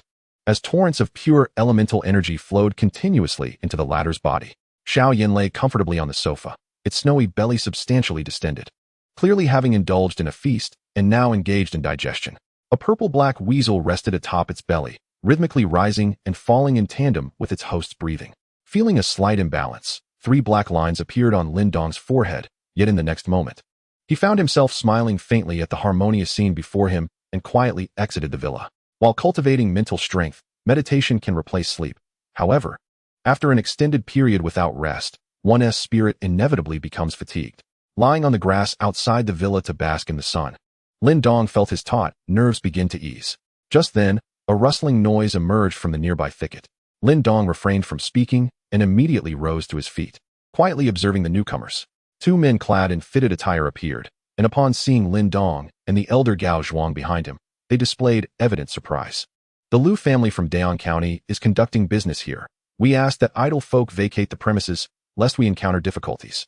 Recalling their master's orders, the 2 men unsheathed their blades in unison. Noticing their immediate aggression, Lin Dong frowned. Do you believe I must leave simply because you say so? Is this forest solely owned by your family? Orders from the master dictate that any defiance shall be met with execution. The 2 exchanged glances, uttering no further words, and charged at Lin Dong, wielding their weapons. In their estimation, the youth before them could not possibly possess formidable strength. However, as Lin Dong sensed the surging elemental energy emanating from the 2, the frown that had once marred his brow suddenly relaxed. 2 mere practitioners at the Yuan Dan realm. In the next moment, a powerful golden seal was hurled forth, causing both to scream in agony as they were propelled backward at a speed swifter than their arrival. Return and inform your family master that this young master shall not leave today. If he has any objections, let him come seek me himself. Contemplating the earlier revelations from the head of the D family, Lin Dong felt no trace of pressure. The shaping realm, even the Qi realm, would prove futile. Simultaneously, Lin Changqi was stirred from his tranquil slumber by the system's voice. Dong, congratulations, host, you have triggered the side quest, Thunder Source Contest. In 2 days, it will be the day the Thunder Source Crystal Beast ascends. Please ensure you seize the Thunder Source to uphold the prestige of Tiandu County. Successfully obtaining the Thunder Source grants 3 lottery chances, while failure results in a deduction of 2. Repel the intruders from the Liu family for an additional 2 lottery chances. Failure incurs no penalties. Upon recognizing a long untriggered task, Lin Changqi's drowsiness vanished in an instant. He roused his companions, the little weasel and Xiao Yan, and, after retrieving Gao Laozhuang into the system space, he awaited quietly alongside Lin Dong. Before long, a dozen figures burst forth from the woods, landing menacingly not far from the duo. One was at the Shaping Realm minor success, accompanied by over a dozen at the Yuan Dan realm. Casting a glance at them, Lin Changqi immediately lost interest, retreating a step to stand behind Lin Dong. Who are you? Even my Liu family of Daon County is unknown to you? The brazen demeanor of the 2 before him made Lu Qing doubt their origins. He was no fool. Their confidence implied a hidden strength. Until he discerned their source of bravado, he would not act recklessly. Is the Liu family truly renowned? Lin Dong scoffed, tilting his head in disdain. He was not one to exhibit magnanimity. If respect was given, he would reciprocate tenfold, but the reverse held true as well. My Liu family is among the foremost clans in Daon County. Are you implying you have not heard of us, perhaps seeking a quarrel? Lin Dong's arrogance narrowed Lu Qing's eyes, igniting a surge of fury within him. Yet, without understanding Lin Dong's true capabilities, he felt a twinge of apprehension. However, Lin Dong had lost interest in banter. In the next instant, a formidable surge of Yuan power erupted, golden and silver hues rising like flames, encircling Lin Dong. An air of majesty and ferocity emanated from him. We stand here. If you have no objections, then leave. If you do, let us battle. Why so many superfluous words? The Shaping Realm? Gazing at Lin Dong, who radiated with crackling arcs of electricity, Lu Qing felt as though he had swallowed a fly, overwhelmed with disgust. He pondered and realized that Lin Dong's only reliance was his Shaping Realm cultivation, truly believing that the dozen Yuan Dan realm practitioners beside him were mere embellishments. Everyone, strike together and eliminate these 2 ignorant fools. As soon as the words fell, Lu Qing gritted his teeth and charged towards Lin Dong, while a dozen or so Yuan Dan realm practitioners also approached them with unfriendly expressions. In the face of the overwhelming tide of adversaries, Lin Dong exhibited no hint of panic. With a swift motion of his hands, two colossal golden platforms materialized and promptly crashed down upon Lu Qing and his companions. This time without the slightest restraint. Chapter 96. The Advancement of the Thunder Source Crystal Beast Boom. The 2 days passed in the blink of an eye, and the long-awaited day for the Thunder Source Crystal Beast's advancement finally arrived. Gazing at the sky, where layers of thunderclouds suddenly gathered, Lin Changqi's eyes were filled with astonishment. Typically, cultivators or demon beasts would only provoke tribulations upon reaching the Nirvana realm or becoming a celestial symbol master. Yet this Thunder Source Crystal Beast could incite thunder even in the Qi creation realm, which was indeed remarkable. It was on the verge of advancing. The little weasel spoke with an air of indifference, hands clasped behind its back, exuding an aura of a worldly sage. While Lin Dong and Xiao Yan's eyes sparkled with fervor. Boom! Under the watchful eyes of the group, the thunderclouds churned violently, with massive bolts of lightning racing through them, accompanied by deafening roars that shook the heavens. Observing the lightning, both Lin Changqi and Lin Dong felt a pang of envy, yearning to absorb its power. Yet they resolutely held back, awaiting the Thunder Source Crystal Beast's advancement. Roar! Suddenly, a resounding roar erupted from the massive mountain, reminiscent of a lion's roar yet akin to the rumble of thunder. Following this, a series of continuous roars echoed forth, and with each roar, the thunderclouds above swirled more violently, as if brewing something momentous. Lightning rained down from the sky, striking the vast forest and producing plumes of dark smoke. Bang! An explosion reverberated, and a brilliant silver beam, like a pillar piercing the heavens, shot forth from the mountain ahead, obliterating the peak and ascending into the thunderclouds. Lin Changqi narrowed his eyes, fixated on the beam, and within it, he could vaguely discern a colossal and extraordinary beast suspended in midair. The beast was entirely silver, with countless arcs of electricity coursing across its surface. Its skin resembled not that of an ordinary creature, but rather that of armor, appearing immensely formidable. With hooves as sturdy as mountains and thunderous wings sprouting from its back, its gaping maw was fearsome, flickering with erratic lightning. This appearance and aura undoubtedly marked it as the most formidable demon beast the two had ever encountered. Lin Changqi lifted Xiao Yan from his embrace for a brief glance before silently cradling him again. Never mind. Without comparison, there is no harm. So this is the Thunder Source Crystal Beast? Indeed, it is distinctly different from ordinary demon beasts, Lin Dong thought, taking a deep breath. Well, I once encountered a creature infinitely more powerful than this. That was true prowess. A Nirvana realm expert would merely need a single breath in its presence. The little weasel waved its paw, instinctively putting on a show, leaving Lin Dong speechless. Only Lin Changqi understood that the Thunder Source Crystal Beast it mentioned was but a firefly compared to the bright moon when compared to the little weasel. The tumultuous thunderclouds in the sky suddenly contracted violently, and then a colossal bolt of lightning surged downward, swiftly targeting the Thunder Source Crystal Beast. The moment of ascension had finally arrived. Witnessing this spectacle, Lin Changqiang's eyes sparkled with excitement as he promptly retrieved his Longdan bright silver spear and the Deluo golden spear, planting them firmly into the ground beside him. Lin Dong also drew forth the Tianlin ancient halberd. The robust lightning cascaded down like a giant python striking its prey, crashing ferociously onto the Thunder Source Crystal Beast. A roar erupted. Such a terrifying assault compelled the Thunder Source Crystal Beast to bellow in agony, its body convulsing violently. The lightning surged forth, the raging power of thunder penetrating into its very being, inflicting immense suffering while simultaneously accelerating its strength at an alarming rate. If it were to withstand this thunder tribulation successfully, the beast's power would surge exponentially. However, failure would mean certain death or grievous injury, even for a creature that fed on lightning. The brilliant lightning continued to explode in the heavens, with bolts striking down, visible for miles around.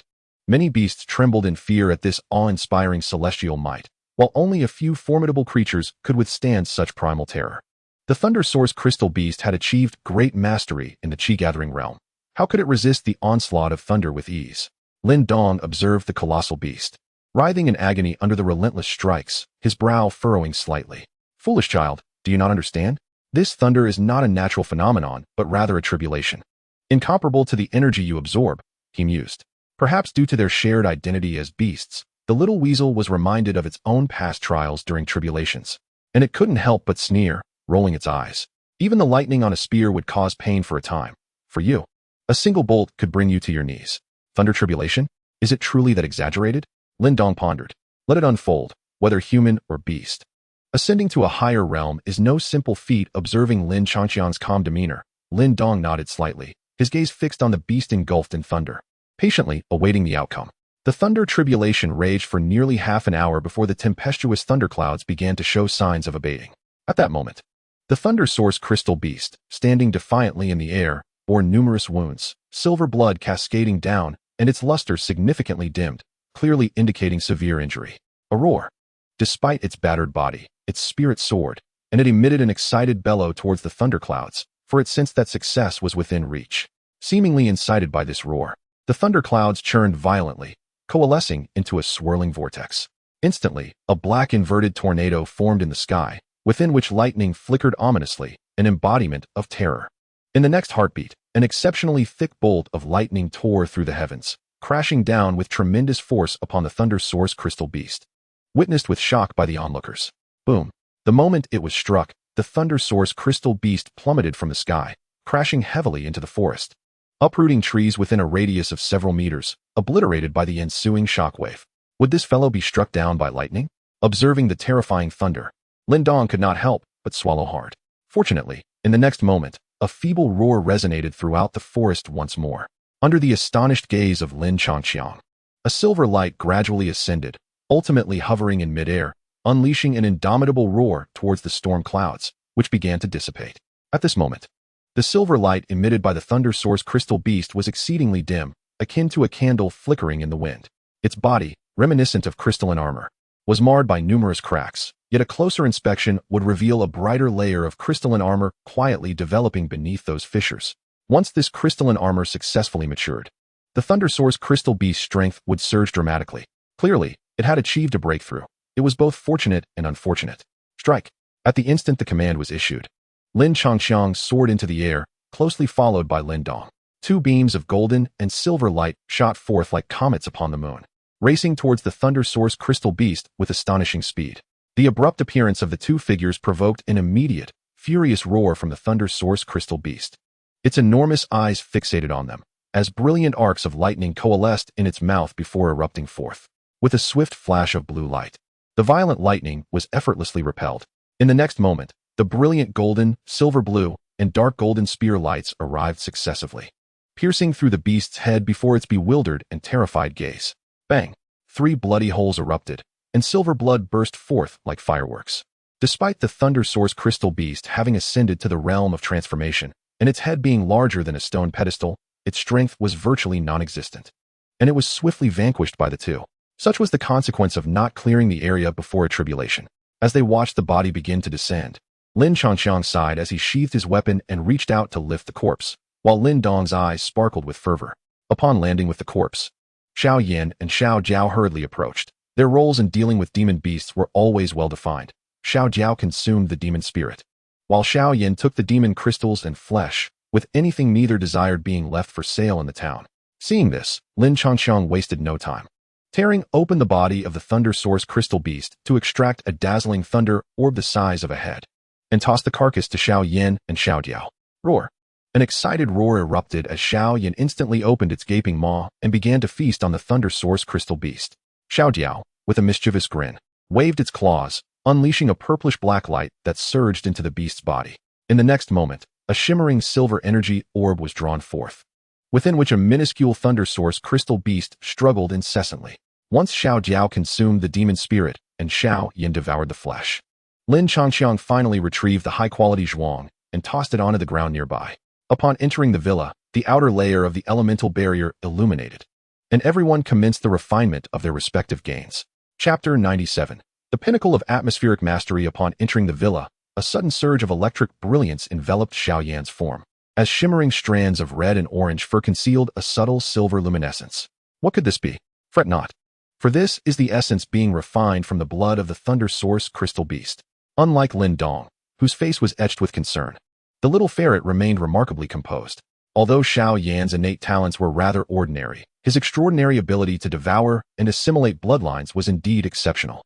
Once he fully digested the thunder source crystal beast, his prowess would undoubtedly ascend once more. Hearing this, Lin Changqiang and Lin Dong finally exhaled in relief. Oh woo! Suddenly, Xiao Yan lowered his head and nudged the arms of the two with affection. In the next moment, The electric aura surrounding him intensified, ultimately transforming into a silvery lightning cocoon that enveloped him entirely. Gazing at this magnificent cocoon of lightning, Lin Changqiang extended his hand, gently caressing its surface. Feeling the steady rhythm of Xiao Yan's breath within, he nodded, reassured. It is time for us to cultivate as well. He patted Lin Dong, who snapped back to reality. And together they seated themselves on the bed beside the thunder source. Lin Dong, understanding the situation, joined him. The two sat facing each other, with the dazzling thunder source suspended between them. The surface of the thunder source crackled with arcs of lightning, occasionally erupting with a deep rumble, both resplendent and captivating. As they slowly closed their eyes, the great sun thunder body began to operate quietly, emanating two powerful gravitational pulls from within. The thunder source trembled violently, releasing streams of liquid-like thunder essence that entwined around them. Sizzle! As the lightning coursed through them, they were instantly transformed into prickly hedgehogs. A torrent of ferocious energy erupting from their surfaces, morphing into countless tiny arcs of lightning that burrowed inward, within their bodies. The vortex of essence cultivated by the great sun thunder body revolved incessantly, drawing forth an overwhelming suction. The rampant thunder within them was entirely absorbed. In mere minutes, the surge of essence within them equaled that which could be gathered after days of arduous cultivation, a truly astonishing efficiency. As time passed, the bronze hue of Lin Dong's skin deepened, while Lin Changqiang's body gradually approached a jade-like radiance. Inside the villa, the bronze figure and the jade figure sat opposite each other, with a silvery cocoon on the left and a purplish-black orb on the right, presenting a rather peculiar sight. For streams of essence circulated continuously, while two additional invisible forces, crackling with arcs of electricity, slowly emanated from the two figures, permeating the entire villa. This was their spiritual energy. Evidently, as their essence grew stronger, the transformation within their dantian was equally monumental. This thunder source, though distinct from lightning, possessed the ability to temper the spirit. By the dawn of the third day, the roaring essence within Lin Dong and the surging spiritual energy within his dantian finally reached their zenith. Boom! The essence and spiritual energy erupted like a long-dormant volcano, cascading outward in all directions, until they collided with the villa and its furnishings, dissipating in a flash of golden light. It was Lin Changqiang who, through the activation of his elemental force, unleashed the inherent defenses of Gao Laozhuang. A deep voice resonated from within Lin Dong's being as he abruptly opened his tightly shut eyes. As his gaze swept across the surroundings, a fierce and commanding aura gradually permeated the air. He had successfully reached the minor success stage in Qi creation, becoming a 5-seal rune master. Lin Dong's eyes sparkled with uncontainable joy. Having recently broken through to the Qi creation stage, he was acutely aware of the improbability of advancing further in the short term. Thus, during this absorption of Thunder Source, he had devoted the majority of his energy to refining and enhancing his mental prowess. Currently, although his elemental force cultivation still had some distance to cover before achieving full mastery in Qi creation, he had undeniably attained the status of a 5-seal rune master in terms of mental strength. Indeed, splendid. Upon witnessing Lin Dong's ecstatic demeanor, Lin Changqiang chuckled softly, opening his eyes as well. While Lin Dong's progress was indeed remarkable, Lin Changqiang, with his various auxiliary enhancements, would only see an even more terrifying improvement. Personal information: host, Lin Changqiang, gender, male, cultivation level, full mastery in Qi creation, 63. Martial arts, unmatched dance. Golden Terrace Demon Suppression Palm, cultivation technique, Great Sun Thunder Body, mental strength level, 5-seal rune master, 59. Secret techniques, unity of heaven and man. Transformation rune array, mental strength technique, Dream Eater, lottery chances, 7, in just 2 days. A single thunder source had yielded an increase in energy comparable to that of dozens of lightning strikes. Goodness, you two have struck it rich this time. The little weasel observed with astonishment as the purplish-black glow around it gradually receded, clearly sensing the significant enhancements in both Lin Changqiang and Lin Dong. Changqiang, I reckon you could defeat Lin Langtian now, couldn't you? Upon hearing the weasel's remark, Lin Dong turned to Lin Changqiang with curiosity. I could win, but it would likely be a Pyrrhic victory. After all, it has been quite some time since our last encounter, and Lin Langtian is probably on the brink of breaking through to the transformation realm. Although it would be a hard-fought victory, this time, Lin Changqiang would also account for the elemental spirit within his opponent. The prowess of one at full mastery in Qi creation far surpassed the ordinary elemental force, coupled with an unparalleled physique and an array of augmentative techniques. Even if his cultivation, martial arts, and spiritual treasures fell short compared to Lin Langtian's, Lin Changqiang was confident he could emerge victorious. even if the elemental spirit were to intervene. He believed he could withstand the onslaught and successfully drag the life-and-death struggle into a war of attrition, relying on his abundant recovery methods to outlast his opponent. Of course, if he could reach the transformation realm and acquire transformation martial arts and earthly-grade spiritual treasures, defeating Lin Langtian would feel akin to vanquishing a mere child. A glint of ambition sparkled in Lin Changqiang's eyes as he contemplated the Great Desolation prison hand from the Great Wilderness County. After all, if he could crush his foes through sheer strength, why would he tire himself out in a desperate struggle? That thunder source was indeed a remarkable treasure. Lin Dong smiled faintly. Without the thunder source, it would have been utterly impossible for the two to achieve such rapid advancement in such a short span of time, unless... Of course, there were incessant thunderstorms over the next several days. Roar! The sound of a beast echoed, and suddenly, the thunder cocoon beside them burst open.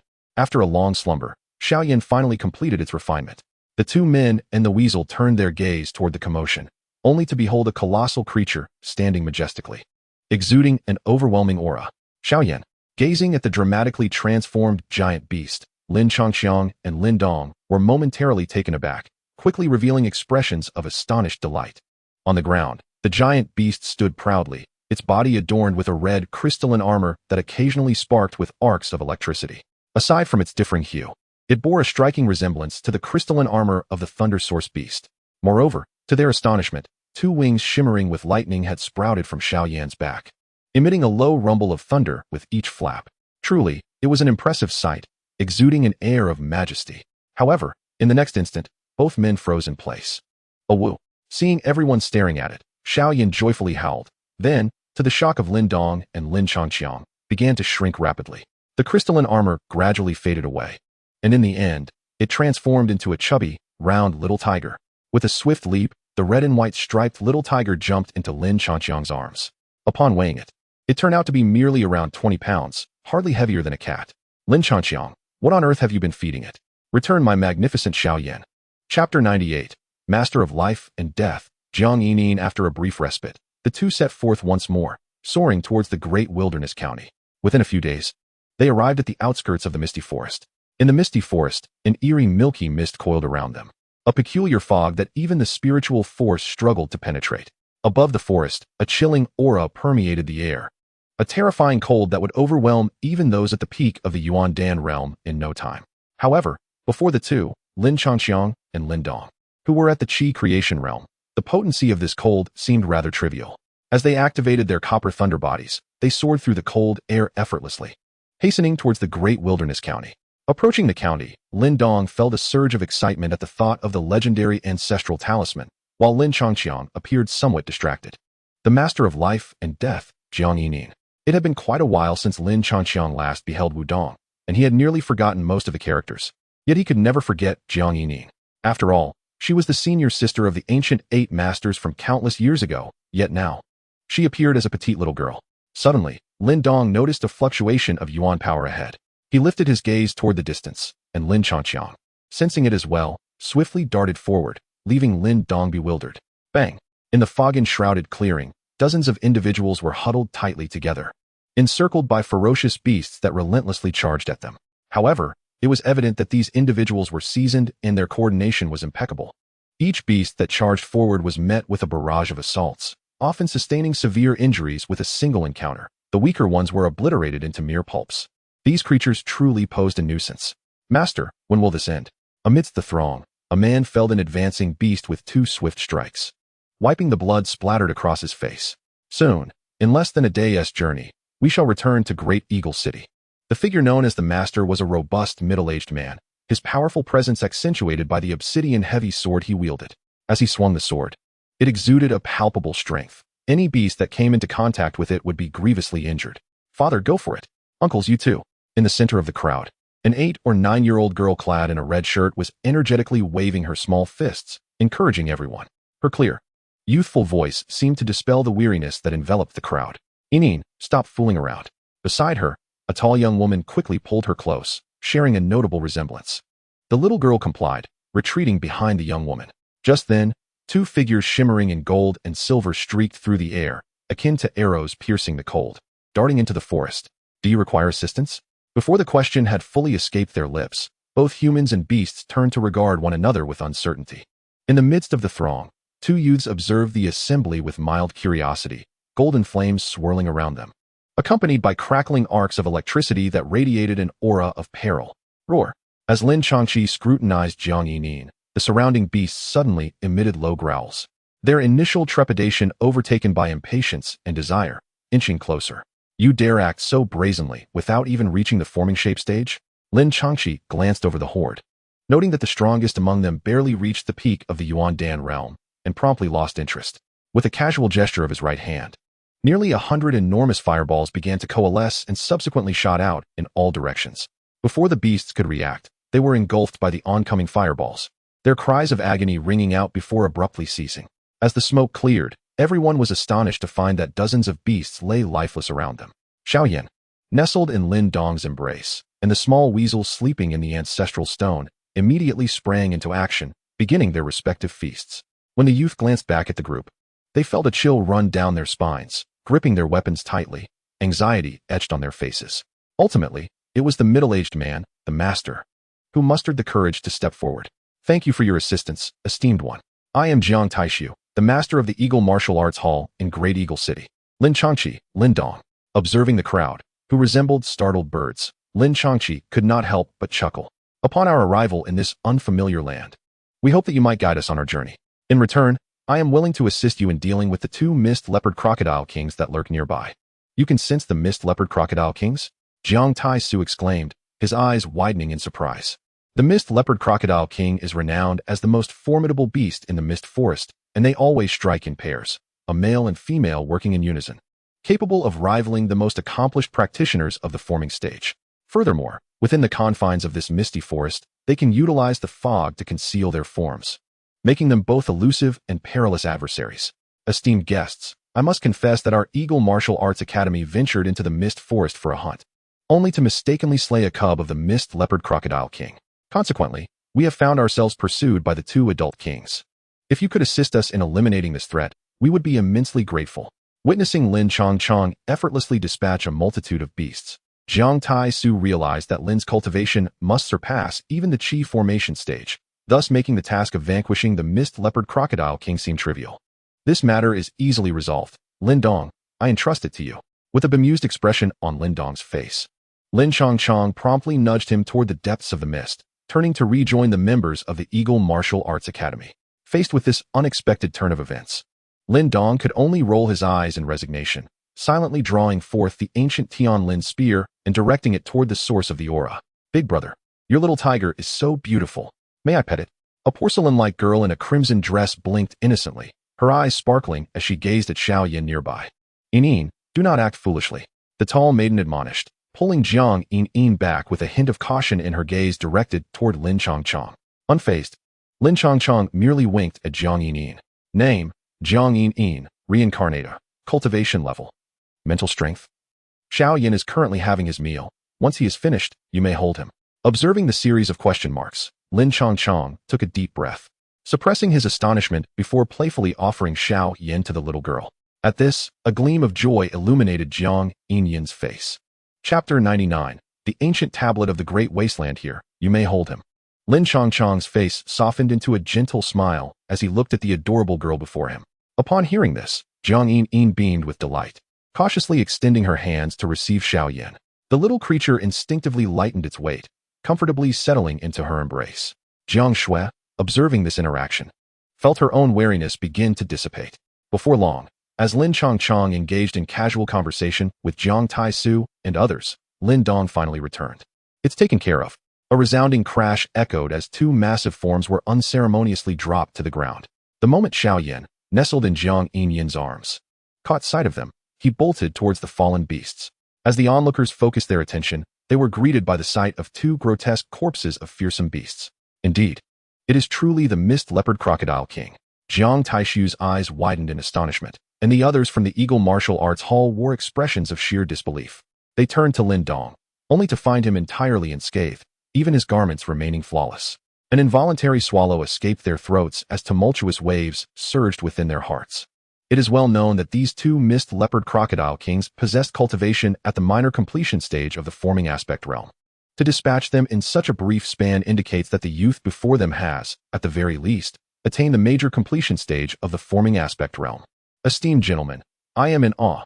Jiang Taishu bowed respectfully to Lin Changqiang and Lin Dong, having realized that the prowess of these two young men far surpassed his own. A great favor is not to be left unacknowledged. Upon your visit to Great Eagle City, the Eagle Martial Arts Hall shall treat you with utmost courtesy. Thank you. Hallmaster, Lin Changqiang and Lin Dong responded with smiles and nods, appreciating the graciousness shown. By the way, esteemed brothers, your journey to the Great Wilderness Prefecture must surely be aimed at the Great Wilderness Ancient Tablet, correct? Jiang Taishu suddenly raised an eyebrow, as if struck by a thought. The Great Wilderness Ancient Tablet? What is that? Lin Dong inquired, momentarily taken aback. Although Lin Changqiang possessed some knowledge, he could not recall specifics, choosing instead to feign surprise. Upon hearing this, not only did Jiang Taishu pause in astonishment, but even Jiang Shui and Jiang Yining exchanged incredulous glances with Lin Changqiang and Lin Dong, clearly taken aback that the two had never heard of the Great Wilderness Ancient Tablet. Hallmaster, to be candid, we hail from the Heavenly Capital Prefecture, and thus know little of the Great Wilderness Prefecture, Lin Dong admitted. I see, Jiang Taishu responded, his expression revealing clarity. The Heavenly Capital Prefecture lies 4 prefectures away. The Great Wilderness Ancient Tablet is the most significant artifact of our Great Wilderness Prefecture. It was once the site of an ancient sect, existing long before the Great Wilderness Prefecture even came into being, and hence, the name. This ancient sect was immensely formidable, having established an expansive realm within the ancient tablet itself. This realm not only houses numerous relics, but also possesses an extraordinarily potent essence of heaven and earth. To cultivate within it for a single day is equivalent to 10 days outside. The treasures within are countless. Some have even acquired transformation-level martial arts and earth-grade spiritual treasures there. Transformation-level martial arts and earth-grade spiritual treasures. Lin Dong's expression shifted instantly upon hearing this. Transformation martial arts harbor tremendous might. Mastering them could allow one to shatter mountains with a single strike. Earth-grade spiritual treasures are exceedingly rare throughout the entire Great Yin dynasty. Even the 4 major clans would struggle to gather merely a dozen. As for the even more elusive heaven-grade spiritual treasures, they were scarcely even spoken of. Simultaneously, a glimmer of delight flickered in Lin Changqiang's eyes. He had long coveted such transformation martial arts. Has no one ever sought to claim the Great Wilderness Ancient Tablet? Given its immense value?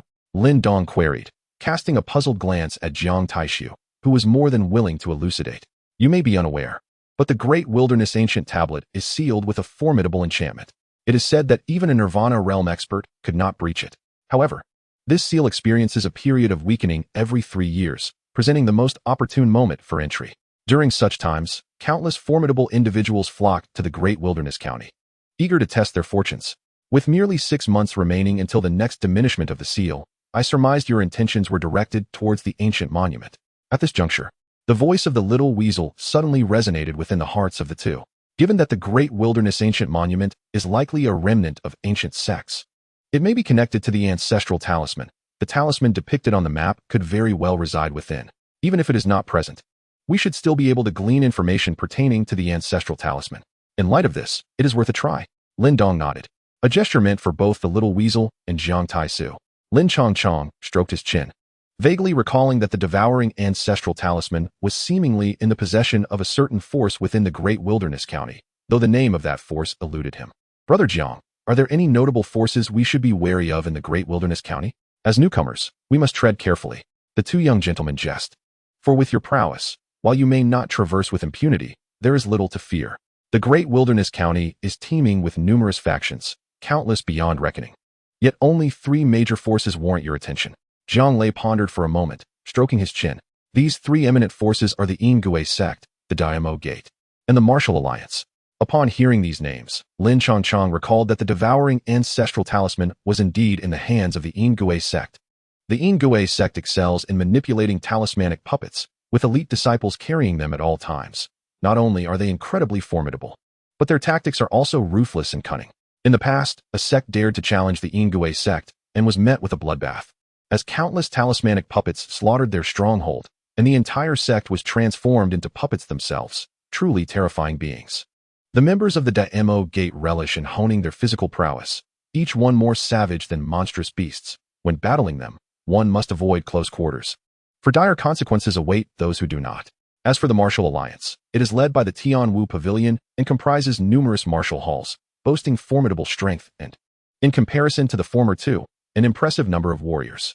Most critically, all three of these factions possess several powerful figures at the semi-transcendence and transcendence realms.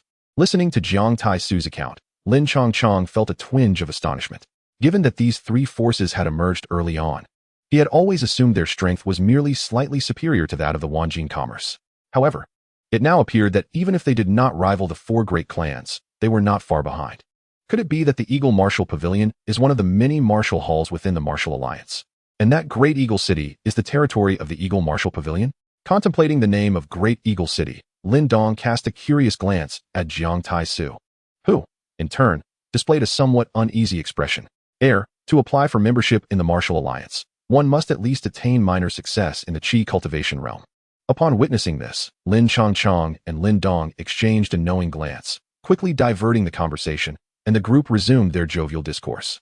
Hours later, the surrounding mist finally began to dissipate. Chapter 100. The Blood Vulture Martial Arts School. As the afternoon sun poured down upon them, the members of the Eagle Martial Arts School erupted in joyous cheers, celebrating their narrow escape from peril. This was not their first venture into the misty forest, but this journey had proven to be the most treacherous yet. Had it not been for the assistance of Lin Chongxiang and Lin Dong, it is likely that their entire party would have succumbed to the claws of the misty leopard crocodile king. Lin Chongxiang and Lin Dong wore smiles of relief. Having traveled for nearly half a year, they had finally arrived at the Great Wilderness County. You two should accompany us back to the Eagle Martial Arts School. As newcomers, it would be wise for you to spend some time in Great Eagle City, familiarizing yourselves with the terrain and the power dynamics of the Great Wilderness County, suggested Jiang Lei, visibly pleased to have emerged from the misty forest. He offered a courteous nod to Lin Chongxiang and Lin Dong. The two young men graciously accepted the invitation, planning to first procure a map of the Great Wilderness County in Great Eagle City, and perhaps indulge in some pure elemental pills while they were at it. After a brief rest at the forest's exit, the group resumed their journey towards Great Eagle City. By the time the convoy reached the city, it was nearing evening. As Lin Chongxiang gazed upon the massive city bathed in the glow of the setting sun, a flicker of astonishment crossed his eyes.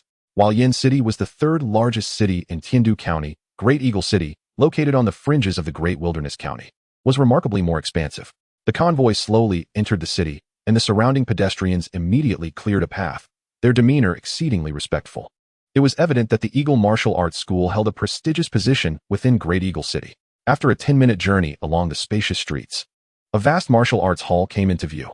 "The master has returned," exclaimed the guards at the entrance of the hall, their excitement palpable, which soon stirred a commotion throughout the hall, as shouts echoed into the depths of the building.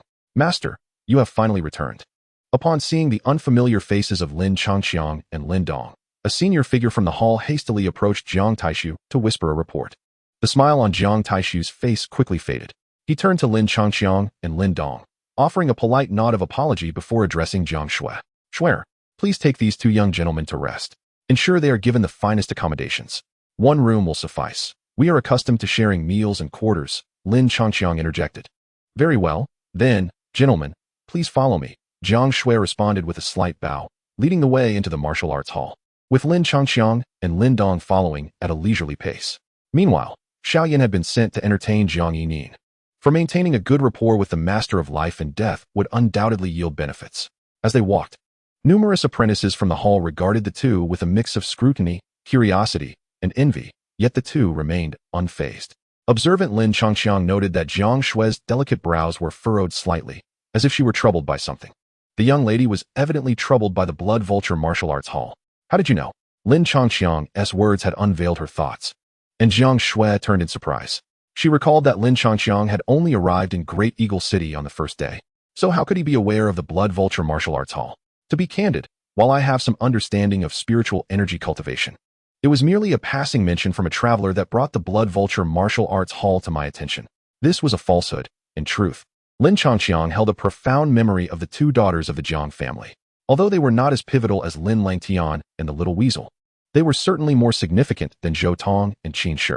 After all, one of the daughters was the reincarnation of the eldest sister of the ancient 8 masters, while the other was willing to sacrifice everything for her family. "I see," Jiang Shui nodded, her surprise quickly overshadowed by a cloud of worry. The Eagle Martial Arts Hall had once been the strongest force in Great Eagle City. Even the city lord's residents had to show it due respect. However, several months prior, the Blood Vulture Martial Arts Hall had arrived. The members of the Blood Vulture Martial Arts Hall acted with reckless abandon, bullying both men and women. And they consistently targeted our Eagle Martial Arts Hall. We have had numerous conflicts, yet their strength is indeed formidable, and in multiple encounters, our Eagle Martial Arts Hall has found itself at a disadvantage. Ding.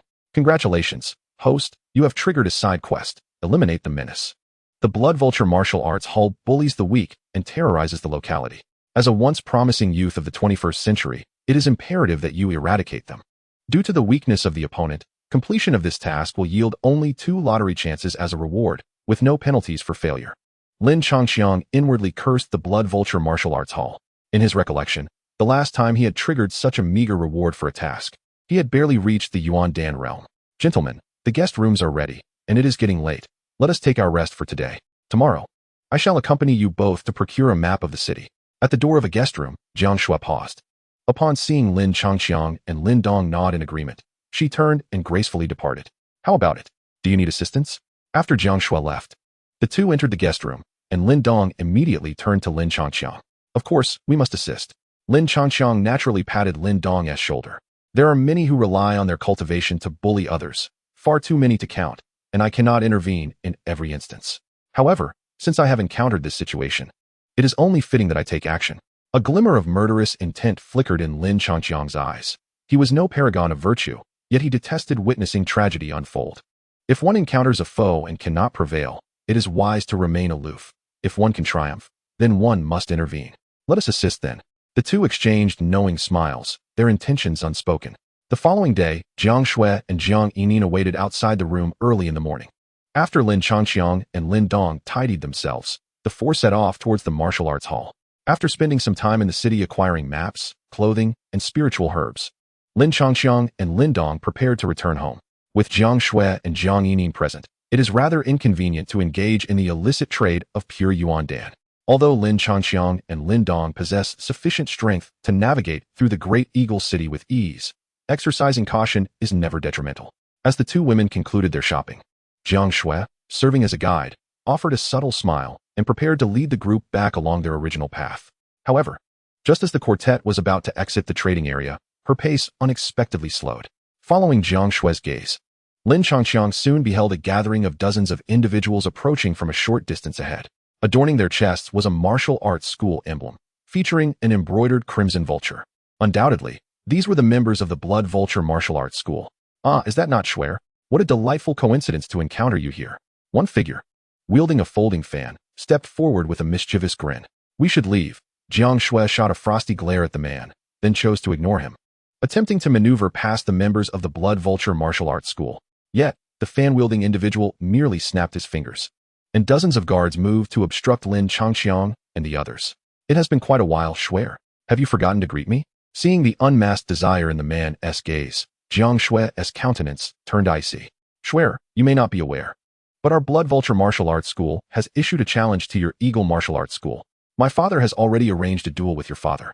Both parties are to engage in a life-and-death struggle on the martial arts stage. Luo Shan's eyes burned with fervor as he fixed his gaze on Jiang Shui and Jiang Yining, akin to a predator eyeing two cornered lambs. By the way, my father recently achieved great mastery in the forming realm, Luo Cheng boasted, fanning himself. To his surprise, Jiang Shui displayed not a trace of fear. Instead, she seemed almost amused. Are you finished? If so, kindly clear the way. Lin Changxiang stepped forward, shielding Jiang Shui behind him. Upon witnessing this, a glint of murderous intent flashed in Luo Shan's eyes. Who is this pretty boy? Is this your reason for rejecting me, Jiang Shui? Luo Shan turned his head to glance at Jiang Shui behind Lin Changxiang, but before she could respond, he scoffed dismissively. Kid, you must be new at the Eagle Martial Arts School, right? Haven't they informed you that the last unfortunate soul who tried to play the hero ended up with a shattered hand courtesy of me? If it weren't for the kindness of the young master, that fool wouldn't have survived. As soon as Luo Shan finished speaking, one of the guards closest to him eagerly began to flatter him, clearly enjoying the attention. Well then, I shall be magnanimous this time and only cripple both of his hands. Yes. Upon receiving the young master's command, the 20 or so subordinates from the Blood Vulture Martial Arts School turned their malicious gazes toward Lin Changxiang, emboldened by the backing of the foremost power in Great Eagle City. At the entrance of the trading area, a multitude of figures halted, their eyes fixated on Lin Dong, each with varying expressions. The reputation of the Blood Vulture Martial Arts Academy was notoriously poor, yet its prowess was indisputable. Those who once had the audacity to challenge the academy often met with dire consequences, prompting most to avoid confrontation altogether. However, today, a youth who appeared to be merely 20 years of age possessed an audacity that was truly remarkable. The members of the Blood Vulture Academy were evidently no strangers to overwhelming their opponents in numbers. They skillfully dispersed to form a circle, trapping Lin Changqiang and his companions in the center. Simultaneously, over 20 varying levels of elemental energy began to rise around them, determined to maim my hands. The members of the Blood Vulture Academy paused, momentarily taken aback by the expressionless countenance of the young man before them. They turned their gaze towards Luo Shan. It was their first encounter with someone surrounded who displayed such composure. Under the scrutiny of dozens of eyes, Luo Shan felt a shiver run down his spine. But the next instant, his eyes widened in furious defiance. Stop playing tricks and attack. Overwhelmed by the prospect of being intimidated in front of so many, Luo Shan was consumed by a desire to eliminate his adversary on the spot. With a fierce flourish of his fan, the members of the Blood Vulture Academy lunged at Lin Changqiang like ravenous wolves, and a sinister smile finally crept across Luo Shan's face. In the following moments, a series of dull thuds echoed through the air as dozens of burly men, under the astonished gazes of the crowd, bent over like shrimp, blood spewing from their mouths. Subsequently, their bodies flew in all directions like bursting watermelons.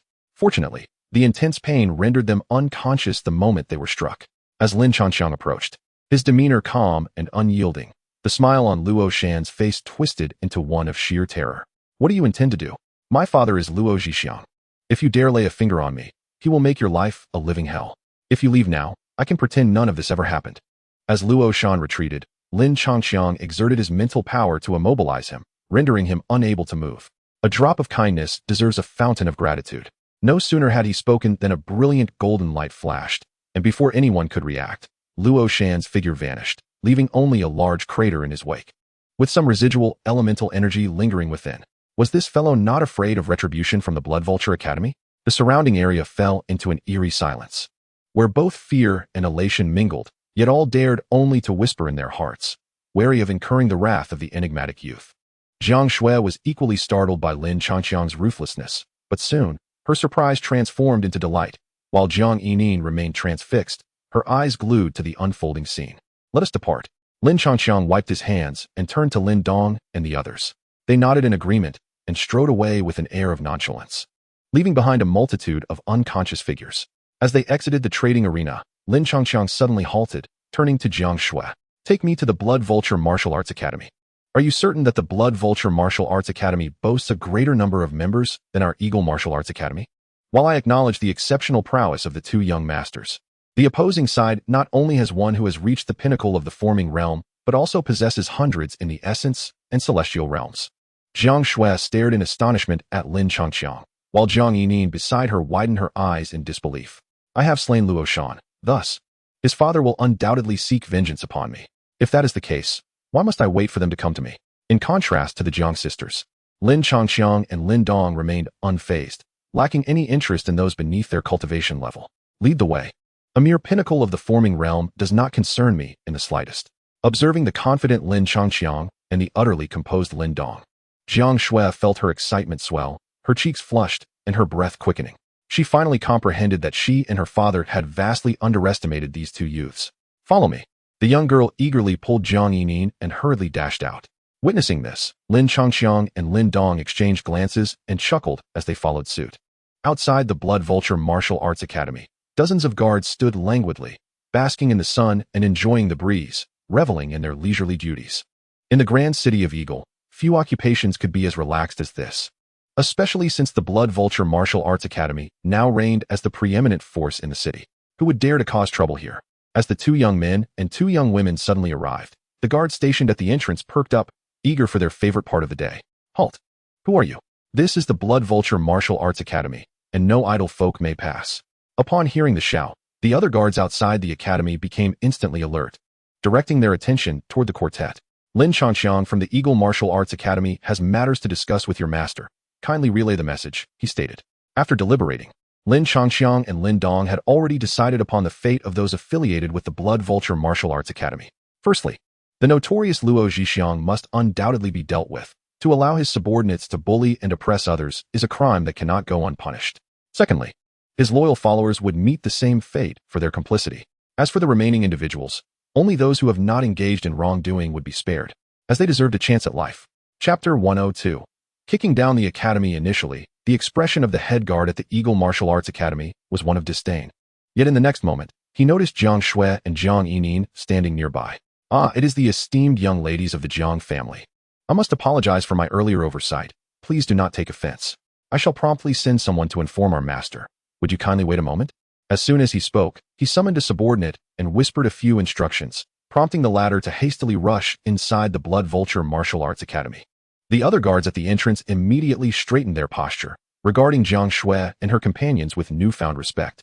Though the Eagle Martial Arts Academy had been surpassed by the Blood Vulture Martial Arts Academy, and Jiang Tai-Su likely had little time left, it seemed that the Jiang sisters might soon become the future mistresses of the academy, making them individuals not to be trifled with. Before long, the previously dispatched guard returned, cupping his fist in a respectful salute. Ladies and gentlemen, our master requests your presence. Upon witnessing the scene, Lin Changqiang and the others exchanged glances, finding the situation somewhat amusing. Though they sought the life of Luo Zhixiang, the latter responded with unexpected courtesy. Ultimately, Lin Changqiang shook his head and took the lead, followed closely by Lin Dong and the others. Before long, the quartet arrived at the entrance of a grand hall, where a robust middle-aged man emerged, laughing heartily. Oh, my dear nieces, what brings you here? Has that young rascal Jiang Taishu finally come to his senses and decided to merge with my Blood Eagle Martial Arts School? As he beheld the stunning young woman before him, even at nearly 50, Luo Zhixiang could not help but be captivated. Regrettably, she was destined to become his future daughter-in-law. Greetings, I am here to end your life. Before the words had fully left his lips, Lin Changqiang swiftly grasped the Deluo golden spear, which materialized in his hand, radiating a brilliant golden light intertwined with shimmering silver. In an instant, he closed the distance to his adversary. Beneath the overwhelming golden radiance, Luo Zhixiang appeared diminutive, and sensing the imminent danger, he hastily retreated, his eyes ablaze with crimson light, as if preparing to unleash a martial technique. Unfortunately, Lin Changqiang had no intention of granting him the luxury of completion. Boom! The golden and silver spear shadows howled, sending a shockwave that agitated the surrounding aura, creating visible ripples and reverberating like thunder, an awe-inspiring spectacle. The speed of the golden light was astonishing, and in the blink of an eye, it crashed against Luo Zhixiang's chest like a meteor, eliciting gasps of horror from onlookers. Bang! His garments disintegrated instantly, revealing an inner armor beneath, yet immediately thereafter, an overwhelming and violent force erupted from the point of impact, causing a multitude of cracks to spread across the armor. With a resounding crack, the armor shattered into countless fragments. With the last line of defense breached, Luo Zhixiang's complexion turned ghastly pale, blood gushed from his mouth, accompanied by the unmistakable sound of bones fracturing. However, perhaps due to the sheer magnitude of the attached energy, the Deluo golden spear did not penetrate as a conventional weapon would. Rather, it functioned like a sledgehammer, propelling Luo Zhixiang's body through the air. The great sun thunder yuan spread like a tempest, fracturing the ground beneath Lin Changqiang's feet into a spiderweb of cracks. Amidst the countless astonished gazes, Luo Zhixiang's form was sent hurtling backward, enveloped in a torrent of energy, crashing into the grand hall like a rampaging beast. The walls of the hall bore the brunt of the impact, creating a massive breach, and he landed heavily on the ground, sliding across the floor. The sound of destruction echoed continuously, carving a deep, 100-meter-long scar into the ground, strewn with shattered flooring and copious blood, a gruesome yet spectacular sight. Life and death were determined in the blink of an eye, as the golden spear, like a tempest sweeping through leaves, obliterated Luo Zhixiang's vitality. The once mighty ruler of Eagle City, Luo Zhixiang, who had reached the pinnacle of his craft, perished in an instant. The thief leader has been eliminated. Lin Changqiang flicked his right hand, causing the remnants of blood on the spearhead to scatter.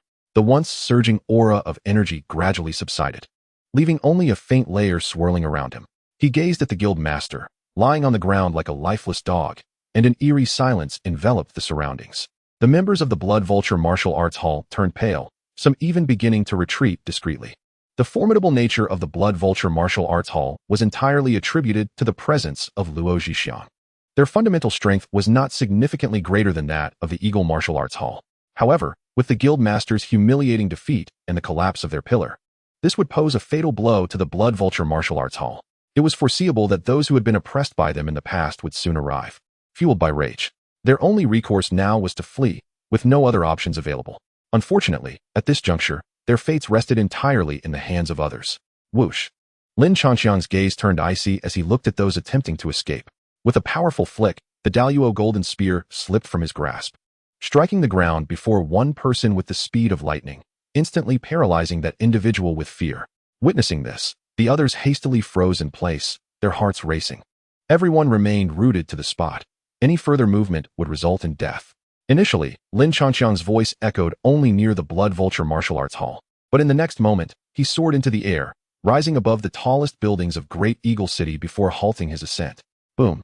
The terrifying aura of someone at the peak of the Qi transformation realm erupted suddenly, expanding in all directions like a tsunami, enveloping the entirety of Great Eagle City. Instantly, everyone in the city felt an overwhelming sense of pressure that seized their minds. Those below the Qi transformation realm experienced fear, shock, and profound despair. Listen well, people of Great Eagle City. I am Lin Changxiang of the Eagle Martial Arts Hall. Just moments ago, the guild master of the Blood Vulture Martial Arts Hall, Luo Zhixiang, has been eliminated. From this day forth, Great Eagle City will be governed by us, the Eagle Martial Arts Hall. The voice, laced with energy, reverberated throughout the city. After a brief moment of stunned silence, the inhabitants, who had been too afraid to breathe, erupted into a sea of jubilant cheers at the downfall of the Blood Vulture Martial Arts Hall. Dong. Congratulations, host, side quest completed. Reward, 2 lottery draws. Lin Changxiang remained suspended above Great Eagle City, exuding an aura rivaling that of the creation realm, serving as undeniable proof of the Blood Vulture Martial Arts Hall's defeat. Countless individuals burst forth from various buildings, racing towards the Blood Vulture Martial Arts Hall. Upon witnessing the figure lying on the ground, any previous doubts about the absurdity of the situation were swiftly dispelled, and they finally accepted the stark reality before them. Chapter 103. The Transformation of the Demon Ape. The ancient dragon ape, the once dominant Blood Vulture Martial Arts Hall in Great Eagle City, crumbled to dust in a single day. Armed with prior experience from the incident in Flame City, the raid on their stronghold proceeded remarkably smoothly. All personnel from the Blood Vulture Martial Arts Hall have been entrusted to the handling of the Eagle Martial Arts Hall and the City Lord's Mansion. Although the Lord of Great Eagle City has only recently entered the forming realm, the remnants of the Blood Vulture are incapable of stirring any significant turmoil when faced with the combined strength of Jiang Taishu. As for the vast wealth accumulated by the Blood Vulture Martial Arts Hall, it has found its way into the pockets of Lin Changxiang and Lin Dong. However, for the two who once nearly emptied an entire tomb, the treasures of the Blood Vulture are rather mundane. After rummaging for a while, they could only find 2 low-grade spiritual treasures in the form of heavy hammers, a peculiar bone fragment, and a piece of leather parchment. Transformation of the Demon Ape. The essence of the beast flows within, mimicking its form, gaining its strength, and controlling its spirit. Upon infusing the bone fragment with elemental energy, numerous crimson characters gradually emerged, emanating an aura of ferocity.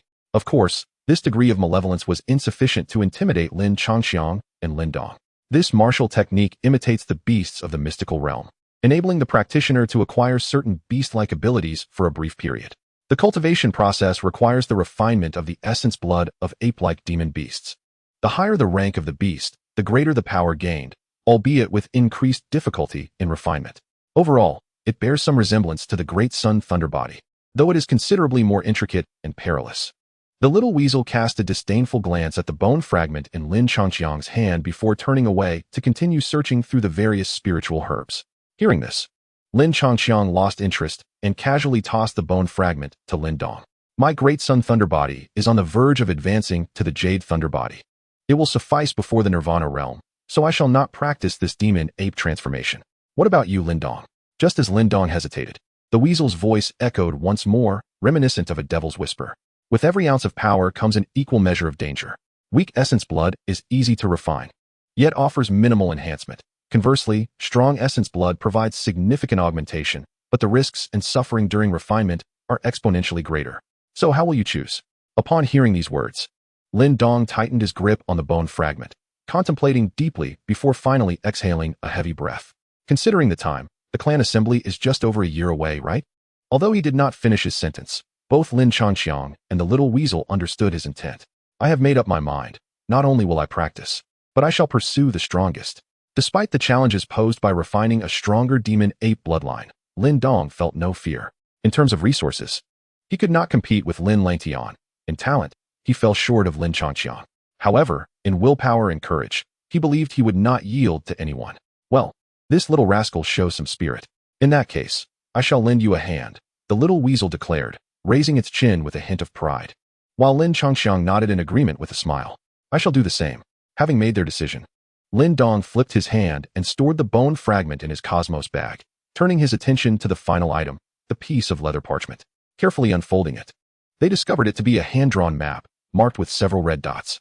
Beside each red dot was a line of small text: Kunying Mountain Range, Great Strength Demon Ape, Mastery in Forming Realm, Moyen Peak, Mountain Moving Golden Ape, Minor Accomplishment in Chi Formation Realm. In the vast expanse of the starry forest, the Titan Great Ape had reached the pinnacle of its power. Luo Zhixiang had evidently made thorough preparations for this moment. Lin Dong's countenance radiated excitement. With this revelation, he could save an immense amount of time. By following the locations marked on the map, he could effortlessly locate the suitable demon apes. Among them, the most formidable were undoubtedly these two. Following Lin Dong's gaze fell upon two of the largest red dots on the map. The first was the Tremor Mountain, home to the Tremor Demon Ape, and the second, the Ancient Ruins Gorge, where the Ancient Dragon Ape resided. Both were at the minor completion stage of the transformation realm. As he beheld those two lines of crimson text that sent shivers down his spine, Lin Dong could not help but swallow hard. Beads of cold sweat forming on his forehead. After a prolonged moment, he gradually regained his composure. How could we possibly contend with them? In stark contrast to Lin Dong's astonishment, Lin Changxiang remained relatively composed. After all, these beasts, when compared to Lin Langtian, lacked Earth-grade spiritual treasures and transformation martial arts. Even in a war of attrition, he could wear them down. Naturally, it would be ideal if they could engage in a group assault or a sneak attack. Haha, isn't it time for the little weasel to take action? At that moment, having finally stowed away the soul-restoring elixir, the little weasel leaped joyously in front of the two. Despite its current state as merely a spirit, it had once been the ruler of the demon realm. Acquiring a drop of its essence blood was a trivial task for it. You have a plan? Upon hearing the little weasel's words, Lin Dong was instantly elated. He was convinced that if he could obtain the essence blood of the ancient dragon ape, he would undoubtedly be able to contend with Lin Langtian at the clan assembly a year from now. I possess a technique known as the soul enchantment. Had I wielded it in my prime, even those in the nirvana realm would have succumbed to unconsciousness. As for now, while it can only induce a brief slumber in those at the transformation realm, the moment they sense pain, they will awaken immediately. However, in conjunction with the flying thunder god array, extracting essence blood would be a simple endeavor. Upon hearing the mention of the flying thunder god array from the little weasel, Lin Changxiang's expression shifted, as the name was one he had shared with Lin Dong and the weasel. With their decision made, the two bid farewell to the members of the Eagle Martial Arts Hall after resting in Great Eagle City for a day, during which they gathered information on the Great Wilderness County's map and the Ancient Ruins Gorge. The Great Wilderness County is vast, filled with numerous ancient relics from times long past, such as the Great Wilderness Stele and the Ancient Ruins Gorge. However, the latter's reputation pales in comparison to the former. After all, the Ancient Ruins Gorge was unsealed, and over the years, it had been thoroughly explored by countless adventurers.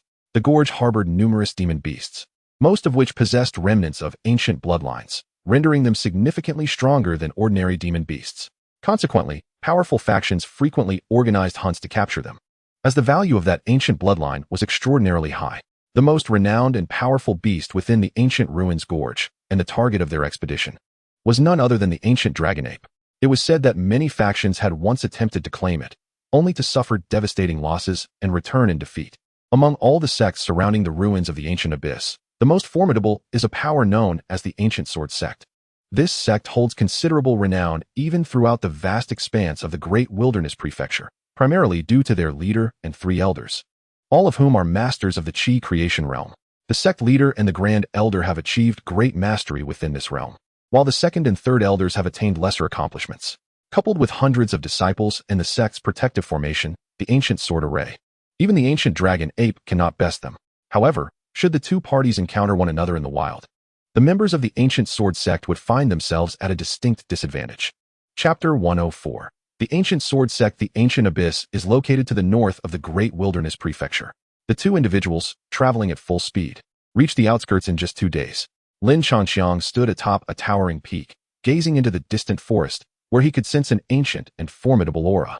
Deep within the mountains lurked a terrifying presence. Lin Dong wore a grave expression. Within the depths of the ancient abyss was an aura so intense it made his scalp tingle, a manifestation of unparalleled ferocity, undoubtedly belonging to an extraordinary beast. The voice of the little weasel echoed in their minds, maintaining its haughty tone. What is there to fear from a creature that possesses a hint of dragon blood? Then, little weasel, I shall leave this ancient dragon ape to you, while Lin Dong and I await your good news, Lin Changqiang remarked with a hint of amusement. Lin Dong rolled his eyes, both understanding that the weasel's bravado was merely bluster. When the moment of truth arrived, it was often unreliable. Impudent brat, do not underestimate such a beast. Even a true dragon has fallen prey to the likes of me in the past. The weasel's voice sharpened in response to Lin Changqiang's mockery, yet the two merely smiled and paid it no further heed as they descended the peak, hastening toward the front.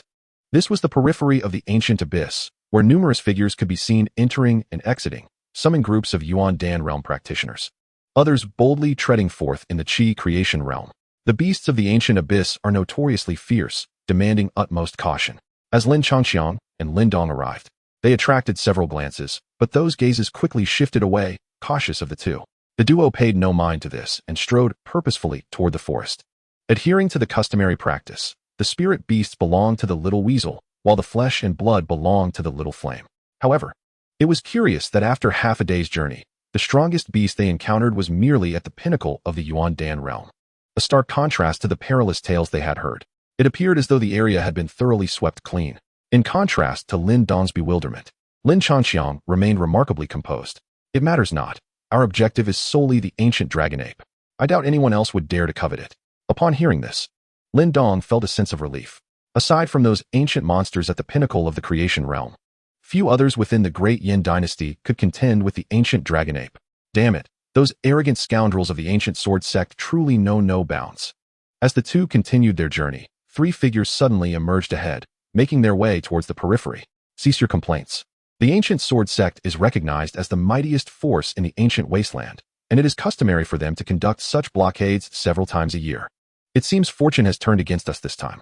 One individual surveyed the surroundings, noticing only Lin Changqiang and Lin Dong, which allowed him to breathe a sigh of relief and resume his attempts to calm the irate robust man, who still appeared somewhat unwilling to relent.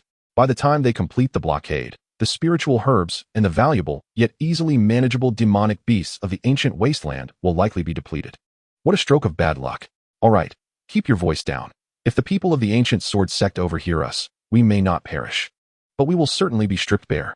A companion nudged the robust man, who, upon hearing this, glanced around anxiously. The group then hastily departed. Is the interior sealed off? The ancient sword sect is certainly ambitious.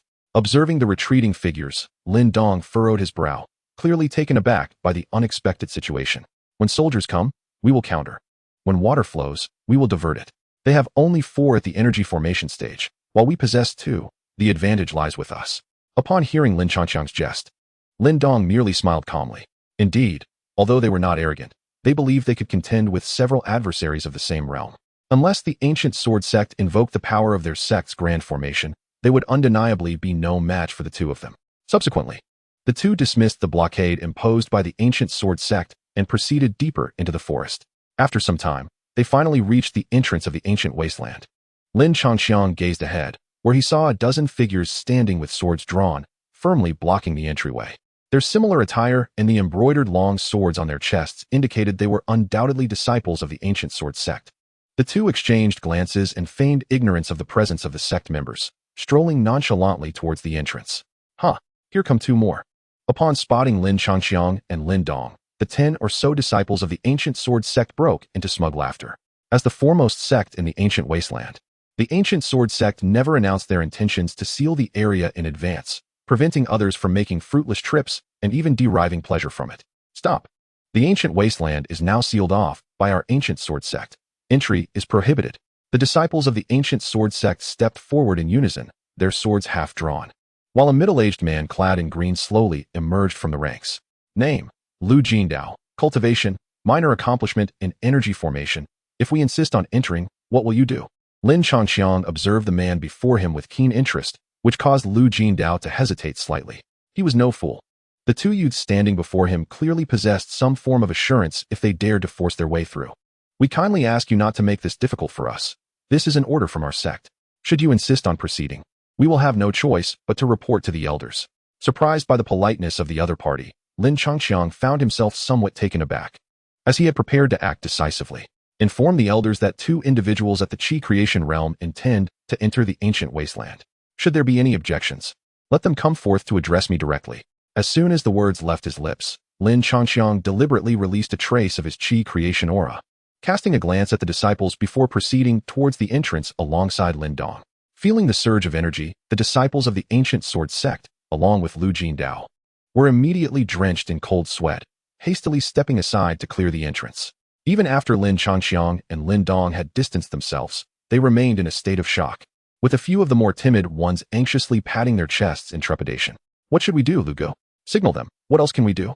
With two at the Qi creation realm, we can only rely on the sect leader and the elders, Lu Jindao replied irritably, shooting a glare at his companion before retrieving a signal flare from his pocket and igniting it. In the next moment, a blood-red firework erupted in the sky above the forest. Not bad. Quite a sight, one might say.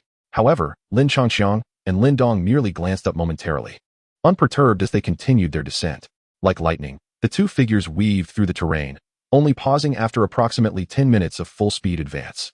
Before them lay a vast valley, surrounded by countless bones, both of beasts and of humans, emanating an aura of extreme ferocity that spread from within the valley.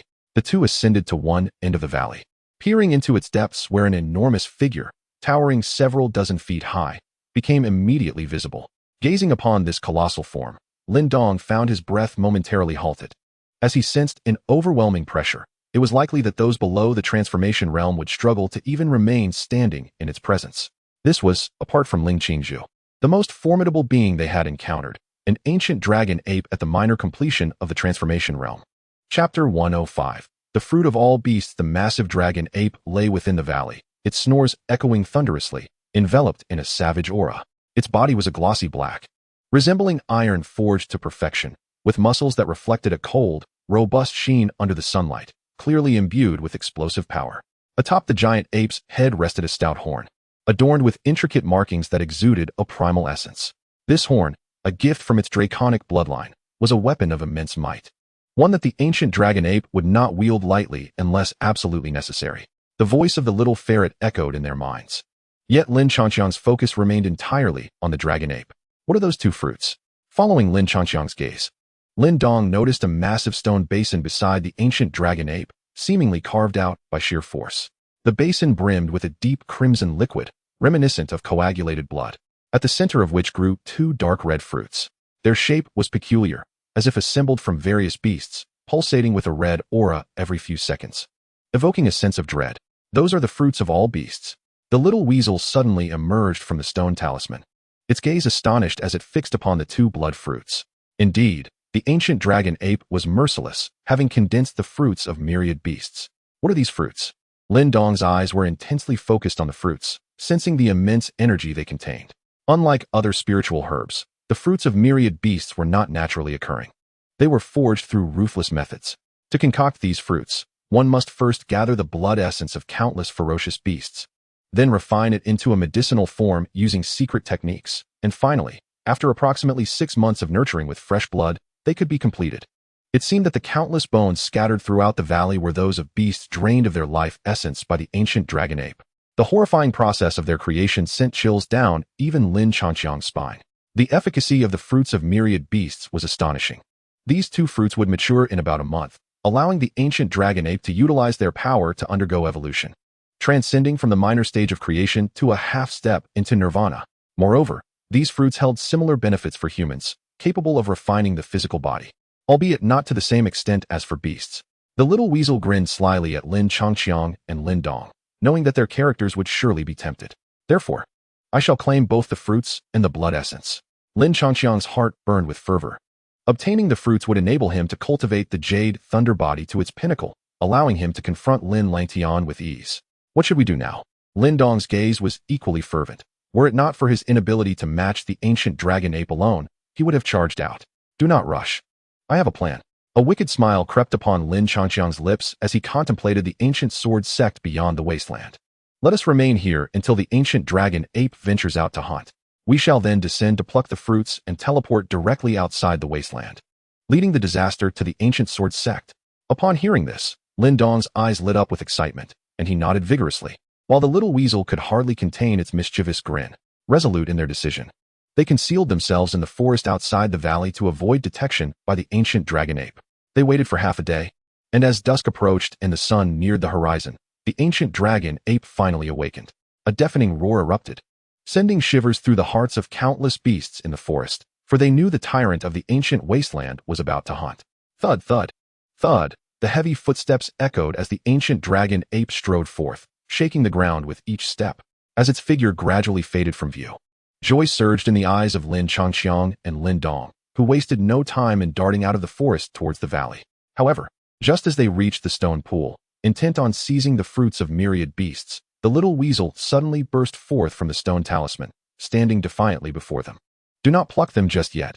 These two beast fruits bear the ancient mark of the dragon ape. Should anyone dare to harvest the fruits, it will immediately become aware. Sensing both the act and the fruit's location, the voice of the little weasel poured cold water over Lin Dong's previously fervent excitement. Do you think it is so confident as to venture out in search of food? The weasel rolled its eyes, but in the next moment, a triumphant smile spread across its face. However, I can conceal this mark. As the words left its mouth, it soared into the air, its claws dancing gracefully, summoning forth a surge of purple-black energy that coalesced into a protective barrier, encapsulating the two beast fruits, which then floated into the little weasel's grasp. No sooner had the fruits been plucked than they emitted a series of ripples, yet before they could transmit their signal, they collided with the energy barrier and vanished into nothingness. Success.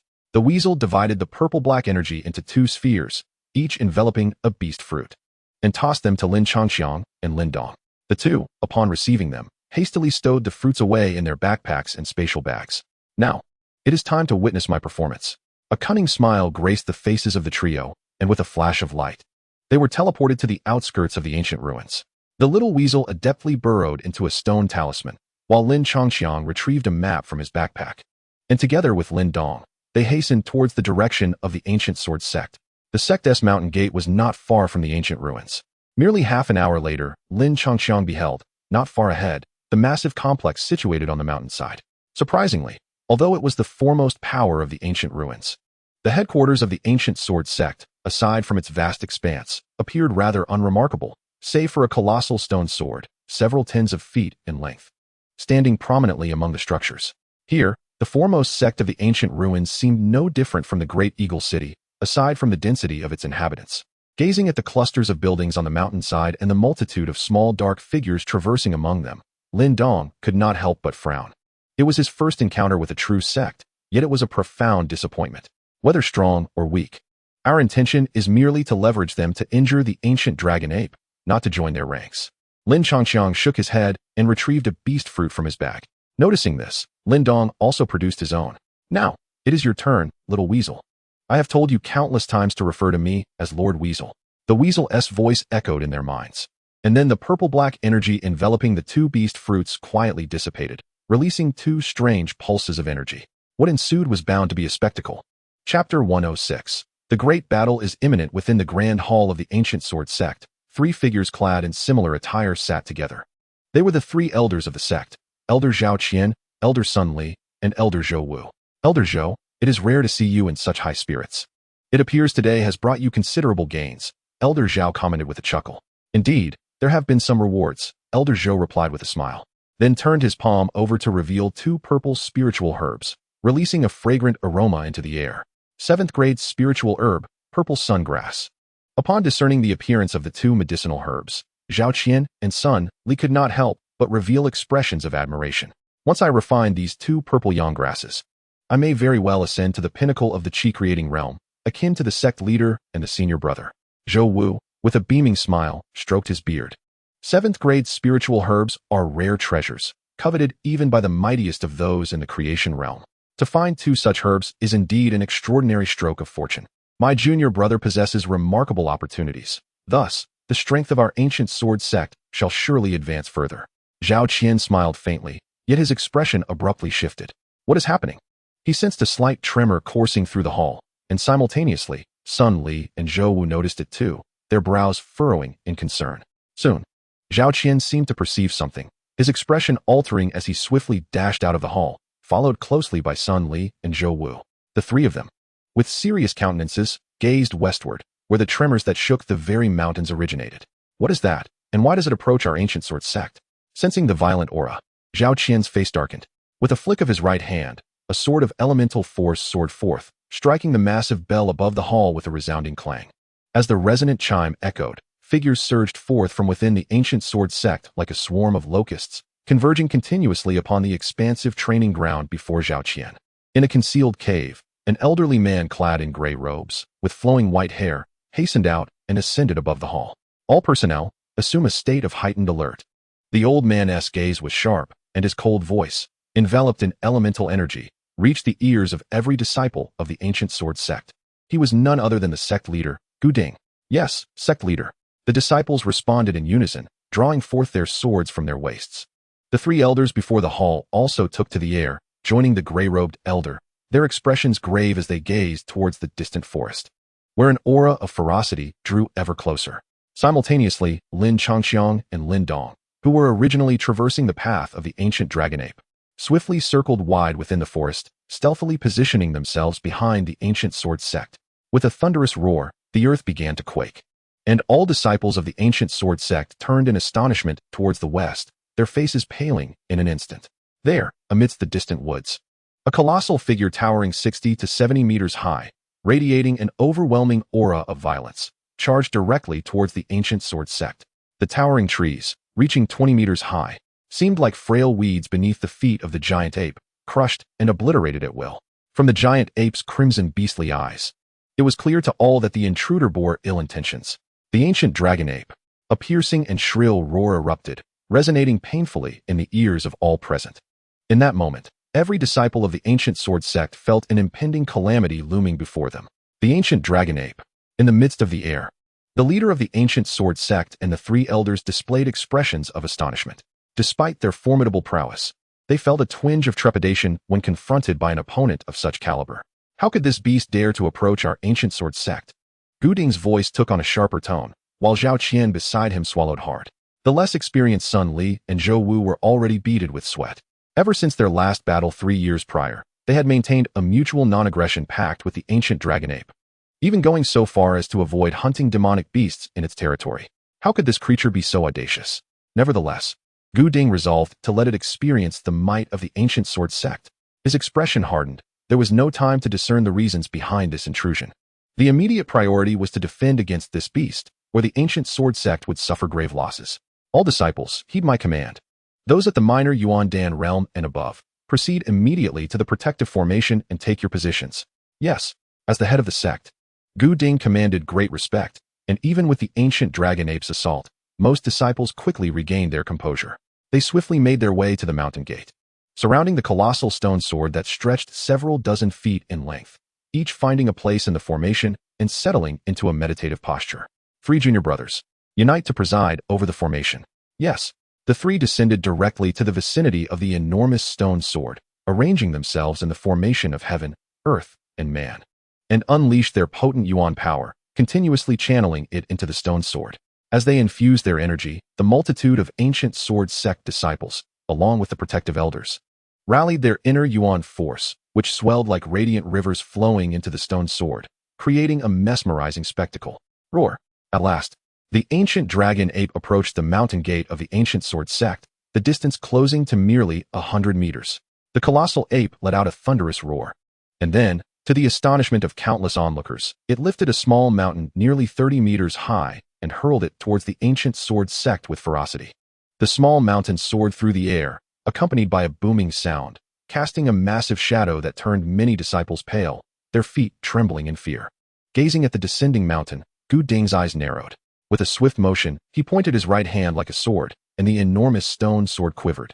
The razor-sharp sword aura, already gathered within its blade, erupted forth in an instant. Bang! The sword aura collided with the small mountain, producing a deafening sound that reverberated through the air. The mountain crumbled into countless fragments, cascading down like a rain of stones. The ancient sword sect truly lived up to its reputation as the most formidable power in the ancient wasteland. The protective formation was indeed extraordinary. Witnessing such a fierce counterattack, even Lin Changxiang was taken aback, yet a broad smile soon spread across his face. This spectacle was precisely what he desired. Only with both sides evenly matched could he seize the opportunity to benefit from their clash. Roar! The small mountain lay in ruins, and the ancient dragon ape's fury intensified. It let out a tremendous roar, raising its massive right hand into a fist, from which a swirl of black energy began to coalesce. expanding and compressing until it formed a terrifying orb of power. Beast. As the ancient dragon ape continued its assault, Gu Ding was filled with wrath. With a change of hand seals, a colossal stone sword suddenly erupted from the ground, tearing through the sky like a meteor, trailing a long tail of flame as it hurtled toward the giant ape. The giant ape, seeing this, swiftly unleashed a punch, and the black energy projectile surged forward with a violent and ferocious fluctuation, crashing directly into the stone sword.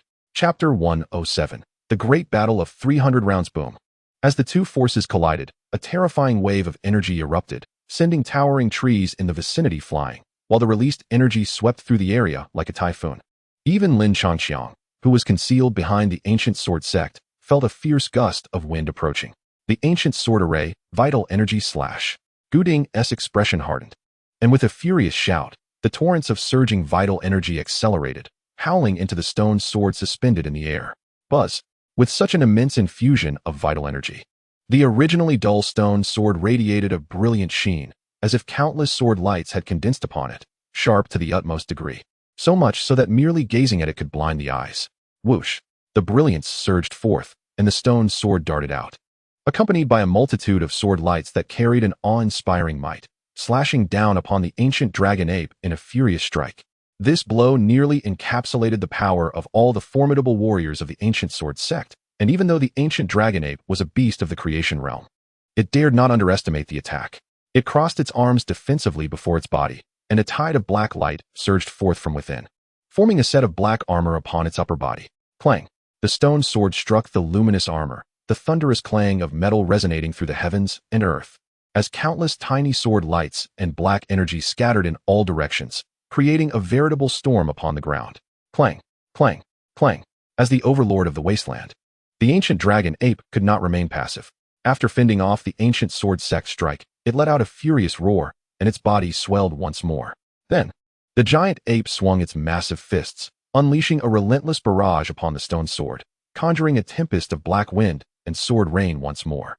Lin Changqiang gazed in awe at this monumental battle, his heart pounding like a drum, a testament to his yearning for power. It was only at this moment that he realized how feeble his own offensive capabilities were. Without the enhancement of equipment, he could not hope to match the destructive potential of either the ancient dragon ape or the ancient sword array. Surely, the ancient sword sect must prevail. Was it not said that the ancient dragon ape was helpless against them? Why did it seem that the strength of both sides was so evenly matched? Watching the clash between the giant ape and the stone sword, Lin Dong's eyes betrayed his concern, yet his heart brimmed with excitement.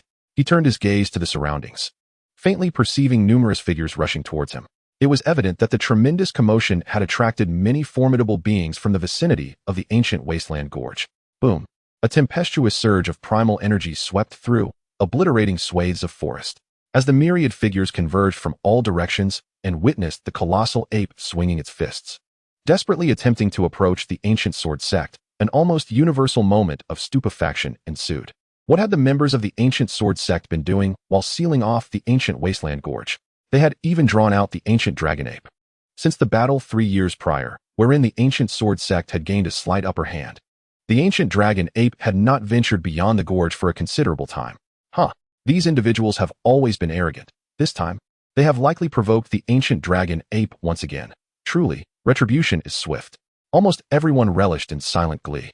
Although the ancient sword sect is undeniably the overlord of this region, the adage "the taller the tree, the more the wind" holds true.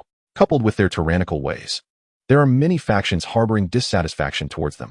In the past, under the might of the ancient sword sect, no one dared to voice their grievances, yet now, witnessing their peril, they could not help but revel in their misfortune. Lin Changqiang stood atop a peak, his gaze fixed intently on the battlefield, the tumult within his heart gradually subsiding. Let them fight. The more ferocious, the better. He could scarcely contain his impatience to reap the benefits of their clash. Bang! Under the scrutiny of countless eyes, the ancient dragon ape unleashed a fist as heavy as a mountain, sending the stone sword flying. However, this time, the dark radiance emanating from its fist had dimmed considerably. Beneath the unseen armor, streams of crimson blood flowed forth, only to be evaporated by the surging primal energy in an instant. Though the primal energy armor could withstand the fierce sword radiance, it could not mitigate the relentless collisions and impacts. Wretched beast, meet your demise. At this point in the battle, the reason for the ancient dragon ape's aggression had become inconsequential. The ancient sect had ignited true fury. With a roar, he altered his hand seals, and the massive stone sword pivoted once more, cleaving towards the ancient dragon ape. This strike bore no semblance of swordsmanship. It was simply an expression of overwhelming primal energy and an exceptionally sharp sword radiance. Clang! The stone sword, embodying the might of an entire sect, crashed against the armor with unparalleled force, causing the ancient dragon ape to stagger back several steps. Why does this wretched beast not retreat? Seeing that the ancient dragon ape had only been pushed back a few steps, its armor remaining intact, the ancient sect's heart began to race with urgency. Such a terrifying sword formation naturally demanded an immense toll. Many disciples of lesser cultivation had already exhausted their primal energy, relying solely on the pure primal pills distributed by the elders and guardians. It seems something here is attracting it. Zhao Qian pondered for a moment before suddenly turning to Zhou Wu beside him. Third brother, from where did you acquire those 2 purple sun herbs? This has nothing to do with the ancient dragon ape. I found them on a sheer cliff. As Zhao Qian cast his gaze upon him, Zhou Wu's face turned pale, for he fully comprehended the implication of the other's intent. Are you certain that those 2 Xiang herbs have not been marked by the ancient dragon ape? I cannot ascertain that, he replied. Hand them over. Zhao Qian's eyes hardened, and he extended his palm. With no other choice, Zhou Wu reluctantly produced the Xiang herbs and placed them into the former's hand. Upon receiving the items, Zhao Qian hesitated no longer. With a swift motion of his arm, the 2 Xiang herbs were enveloped in his elemental force, transforming into a streak of crimson light that surged towards the colossal ape. Simultaneously, Gu Ding once again commanded the stone sword to return, hovering above the mountain gate, poised for battle. The ancient dragon ape caught the crimson light, and, upon recognizing the 2 7th-grade spiritual herbs, swallowed them whole, the fiery red in its eyes dimming slightly. It glanced towards the ancient sword sect, only to find the massive stone sword still aimed at it, radiant sword light ready to burst forth. With a roar, a mix of reluctance and indignation, the ancient dragon ape stared at the ancient sword sect for an extended period. Ultimately, however, it turned silently, dragging its injured form back towards the ancient wasteland. Watching the ancient dragon ape finally retreat, all disciples of the ancient sword sect exhaled in relief, gasping for air. The weaker cultivators even collapsed to the ground, embodying the visage of survivors from a calamity. Has the show concluded? On a nearby peak, Lin Dong stretched comfortably, while Lin Changqi could not suppress a yawn, stretching his body. No, the true performance has only just begun. Chapter 108. I delight in slaying dreamers. Though the ancient dragon ape had retreated, Gu Ding's expression remained grim. He commanded the stone sword to return to its original position, gazing at the disarrayed mountain gate, his eyes twitching with fury. Once I advance into the realm of creation, that beast's demise shall be imminent. While they managed to repel the giant ape each time with their grand formation, it was merely a temporary solution, and each instance drained a considerable quantity of pure yuan pills. Seeing the sovereign's darkened countenance, Sun Li and Zhou Wu dared not utter a word, while only the Grand Elder Zhao Qian approached. Sovereign, it seems numerous individuals are lurking nearby, observing us. Humph, there's no need for concern. They are merely a bunch of cowardly rodents, unlikely to dare make a move. Gu Ding coldly snorted and then turned to Sun Li.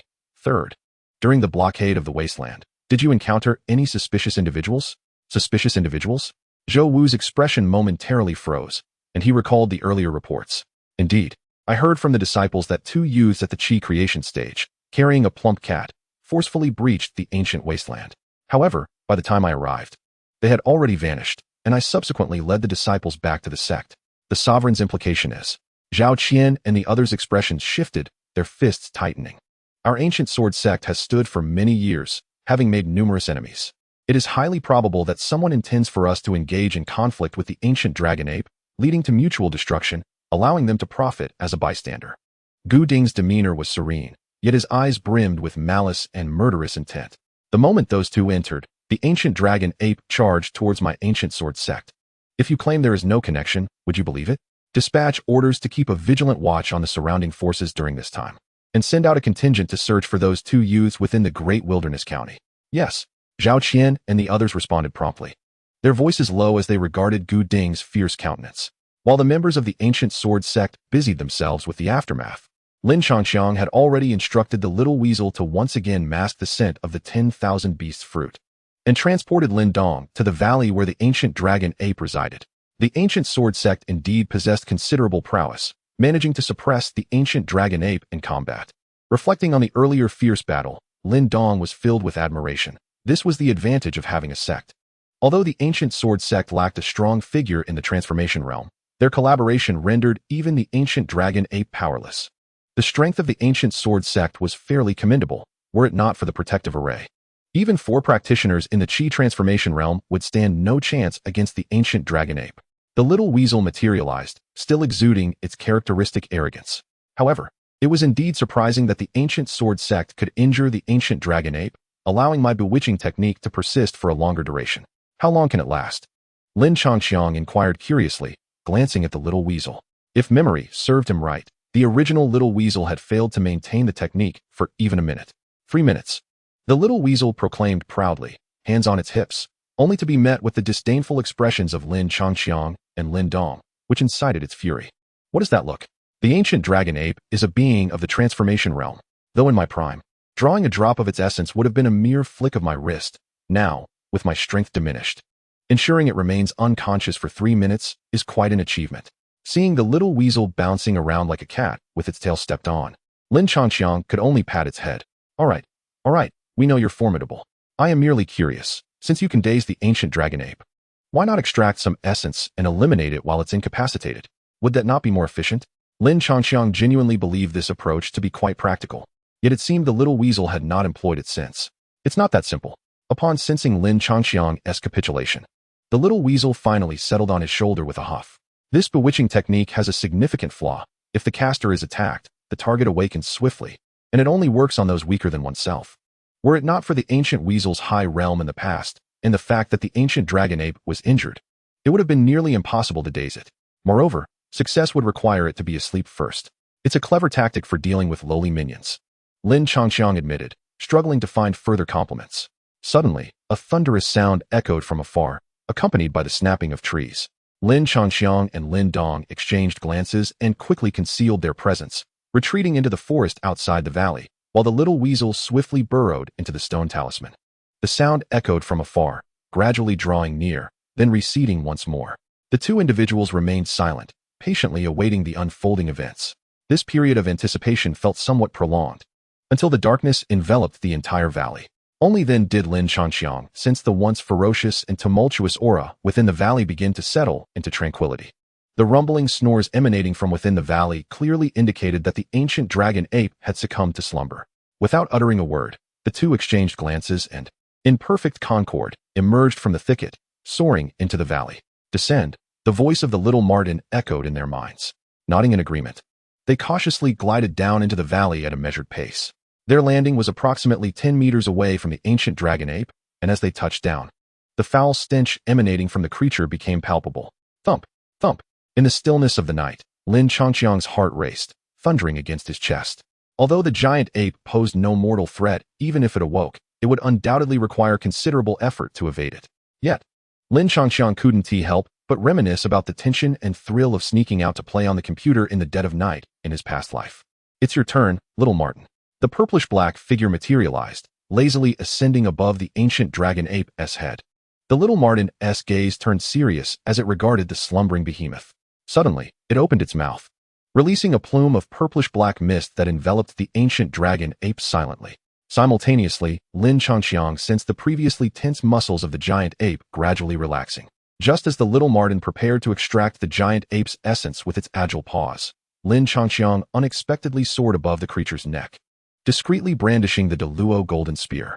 The little Martin halted its movements, staring blankly at Lin Changxiang, while Lin Dong trembled in apprehension.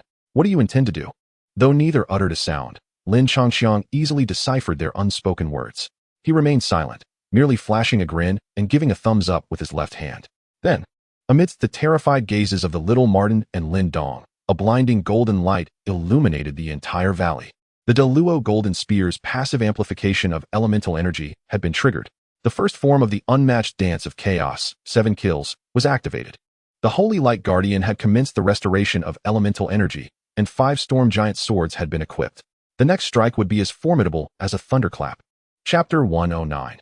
I shall slice the dragon ape with my blade suspended before the colossal ape. Lin Changxiang did not unleash his elemental energy as he usually would. Instead, it surged forth like a torrential flood, continuously converging toward the tip of the Deluo golden spear. With an unreserved infusion of elemental energy, A massive lance of elemental power rapidly coalesced around the spear, extending further with each passing moment. 3 meters, 5 meters, 10 meters, 20 meters, 50 meters. Though the magnitude of the elemental lance fell short of that of the ancient dragon ape, it was not far behind. The resplendent golden light illuminated the entire valley, casting a radiant glow even upon the night sky visible from the surrounding forest. At this moment, Lin Changqiang resembled a war deity. With a golden membrane adhering closely to his skin, arcs of electricity dancing across his body. The spear in his hand emitted a faint hum that reverberated through the valley. He understood that this opportunity was singular. Failure would ensnare him in a fierce battle with the ancient dragon ape, and soon, the surrounding creatures, especially those from the ancient sword sect, would come rushing in. My mesmerizing technique is on the verge of collapse. The little weasel frantically gestured to Lin Changqiang. Realizing that retreat was no longer an option, he could only trust that Lin's strike would be lethal. Comprehending the gravity of the situation, he attempted once more for a fleeting second, but seeing that the light blade could no longer expand, Lin directed the luminous edge towards the giant ape's neck and swung down fiercely. With a length of 50 meters, what could withstand such an assault? The piercing sound of the spear slicing through the air filled the atmosphere as the spear, trailing golden flames, shot towards the neck of the ancient dragon ape with the swiftness of lightning, carving a massive chasm into the ground below. Amidst this grand spectacle, the purple-black mist employed by the little weasel to daze the giant ape was already on the brink of dissipating. I can't hold it any longer. I'm retreating. As soon as the words left its mouth, the purple-black mist burst apart like a punctured balloon, and the little weasel hurriedly scurried to Lin's side. As the mist dispersed, the sharp spear light appeared in an instant. At that critical moment, the ancient dragon ape finally regained its awareness of the external world. Its body bristled with fur, and it suddenly opened its eyes wide. Boom! With a thunderous roar, the spear detonated the instant it penetrated the neck, bursting into dazzling brilliance under Lin Changqiang's command as a golden mushroom cloud erupted. A wave of searing heat, accompanied by an earth-shattering sound, radiated outward, sending clouds of dust spiraling into the air. The ancient dragon ape's right hand, which had been extended, was blasted nearly 100 meters away along with its body. Its head was propelled from the center of the valley to the walls of the gorge, rolling down like a deflated ball. Witnessing this gruesome scene, Lin Dong, who had retreated to the edge of the valley, could not help but swallow hard, while the little weasel stared in wide-eyed astonishment. Only Lin Changqiang, who had not managed to retreat in time, extracted a mirror to tidy his disheveled hair. Damn! The little weasel couldn't contain itself, its dark eyes fixated on Lin Changqiang. That strike could rival some transformative martial arts. Is this truly what transformative martial arts entails? Compared to Lin Dong and the little weasel's astonishment, Lin Changqiang felt somewhat dissatisfied. This strike was nearly his utmost capability in a normal state. Lin Dong, the task of collecting the remains is yours. I shall return to cultivate. Lin Changqiang withdrew his spear and stood tall, discarding the high old village relic onto the ground, where the shockwave had rendered the surface exceptionally clean. Upon witnessing Lin Changqiang enter the villa, Lin Dong, the little weasel, and Xiao Yan exchanged glances filled with astonishment, soon replaced by elation, and they rushed towards the giant ape's corpse in unison. The little weasel activated its claws, and the purple-black energy instantly surged into the giant ape's body, subsequently pulling forth a wisp of demonic spirit. Lin Dong and Xiao Yan hastened towards the severed head and body, one absorbing the essence of blood while the other consumed the demon crystal. The immense ancient dragon ape was swiftly dismantled by the three. As they immersed themselves in their respective tasks, the brilliant light and earth-shattering explosion drew the attention of many, including the ancient sword sect, which had just suffered a setback and was now dispatching people to investigate. On the following morning, sunlight bathed Lin Dong as he finally opened his eyes after a night of cultivation. The little weasel and Xiao Yan had already feasted and fallen asleep in the villa, while he remained outside, fearing that the noise of his training would disturb their rest. What an overwhelming force! Lin Dong suddenly stood, black luminescence surging from beneath his skin, resembling a fearsome azura risen from the depths of hell. As he felt the tumultuous energy within him, a look of weary joy graced his face. The night had subjected him to inhuman suffering. The physical torment was secondary, as he had prior experience with the heavenly thunder body refinement. The devastation wrought by the dragon ape's blood was insignificant in comparison. However, the ferocity and bloodthirst emanating from the essence almost drove him to madness. Fortunately, his training with the spiritual grinding stone had fortified his mind, and the thunder essence of the great sun thunder body effectively countered the negative energy, allowing him to successfully refine it. Ultimately, all of it was worthwhile. Lin Dong sensed that even in his physical form alone, he could contend with a practitioner at the Qi creation stage. Should he unleash his Yuan power and spiritual force, he would have no fear even against a minor adept of the transformation stage. With a resounding thud, Lin Dong pivoted and delivered a powerful kick, shattering the nearby boulder into dust. Following this, he unleashed a series of punches, causing the air in the valley to rupture. Invisible air cannons formed beneath his fists, roaring as they struck the surrounding cliffs, creating vast craters. Overwhelmed with exhilaration, he could no longer contain himself and released a triumphant howl, which reverberated through the vicinity, causing fine cracks to appear on nearby rocks. Not far from the valley, concealed among the trees, stood several figures, one of whom was the third elder of the ancient sword sect, Zhou Wu. His expression remained grim. Not only had he lost 2 purple sun herbs, but he had also been dispatched by the sect leader to the ancient abandoned ravine to investigate the prior night's explosion due to a shortage of personnel. Heaven help us. That was the ancient dragon ape. How could the sect leader dare to send us here? Just then, as Zhou Wu advanced, he suddenly felt a shift in his demeanor.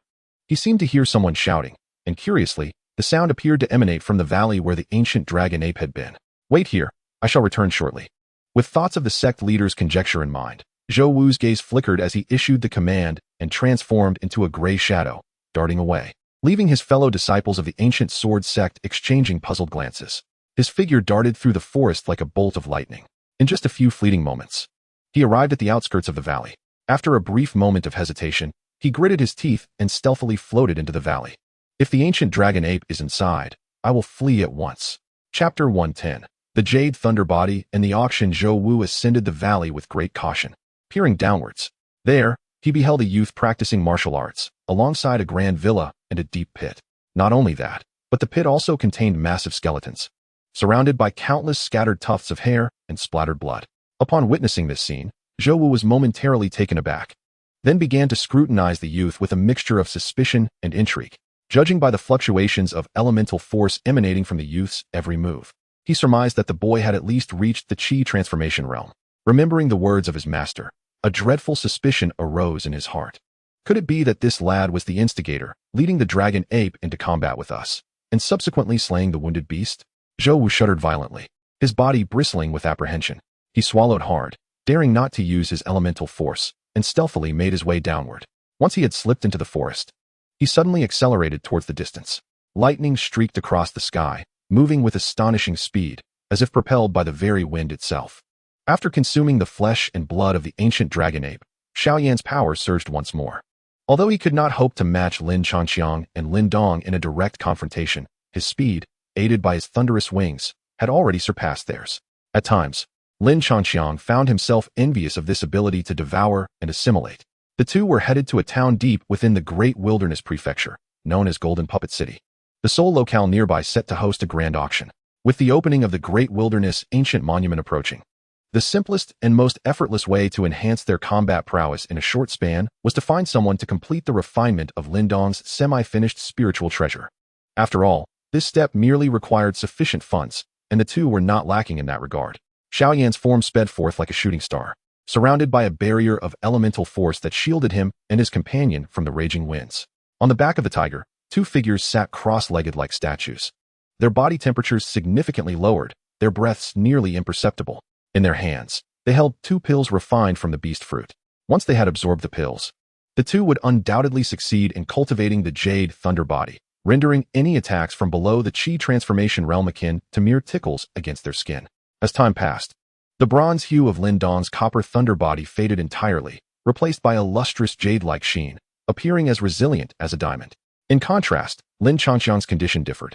His surface lacked the crystalline clarity of Lin Dong's and instead bore a more opaque quality, resembling genuine jade perfectly encasing his form. With the aid of the beast fruit's power, Lin Dong finally succeeded in advancing from the copper thunder body to the Jade Thunder Body, while Lin Changqiang had achieved mastery of the Jade Thunder Body. The Jade Thunder Body has been established, and from this moment forth, in the Great Yin Dynasty, we shall soar like birds in the azure sky and swim like fish in the vast ocean, free from all constraints. Lin Dong's face was adorned with a radiant smile. Although it had been less than a year since their departure from Yin City, their powers had surged remarkably. Now, if he were to simultaneously activate the Jade Thunder Body and the Demon Ape transformation, even the most formidable of Qi refinement practitioners would be unable to breach his defenses while he stood still. Enough, let us dispel the Jade Thunder Body. "We have arrived at Jingui City," Lin Chanqi urged, casting his gaze towards the immense city looming in the distance. Upon regaining his composure, Lin Dong also returned to his normal state. The colossal city, with its towering walls, stood silently on the plains, resembling an ancient beast in the twilight. After 6 days of relentless flight, Lin Chanqi and Lin Dong finally reached the city. As they approached Jingui City, Xiao Yin descended and transformed back into a small cat, nestling into Lin Chanqi's arms. It seemed the trio had taken turns as steeds. After a brief wait at the city gate and the payment of the entrance fee, they successfully entered the city, seeking refuge for the night in a modest inn. During their stay, they gleaned a wealth of information about Jingui City from the innkeeper. This city was teeming with numerous factions, and among them, 3 stood out as the dominant forces: the Inkui sect, the Great Demon Gate, and the Martial Alliance, all of which had been mentioned by Jiang Taisu. However, it should be noted that these 3 powers did not have their main headquarters here. Rather, they were merely branch offices, for these factions ranked among the elite throughout the vast wilderness. Nonetheless, they controlled more than half of the city's resources. The Martial Alliance was the organizer of the upcoming auction, with only 5 days remaining until the event. An increasing number of individuals from across the great wilderness were flocking to this place. Lin Chanqi and Lin Dong, however, did not venture out much. Aside from earning a substantial profit from the sale of pure yuan dan on the first day, they spent the remainder of their time quietly cultivating within the inn until the day of the auction arrived, at which point they finally opened the door to their room. On this day, Jingui City buzzed with even more noise than usual. Navigating through the throngs of people, they made their way northward, and after about 10 minutes, they arrived at the enormous auction house capable of accommodating tens of thousands of attendees. The auction house featured 3 entrances leading inside, 2 crowded pathways leading to ordinary seating, and 1 less frequented passageway leading to the VIP section, which required a substantial fee of pure yuan dan to enter. For Lin Chanqi and Lin Dong, anything that could be resolved with money was hardly a concern. After paying the necessary pure yuan dan, they were escorted by a maid into the VIP area. Lin Dong instinctively reached for his hat to shield his face. But after a brief exchange of whispers with Lin Chanqi, they mischievously tucked it away and took their seats with confidence. A relentless throng of people surged into the venue like a swarm of ants.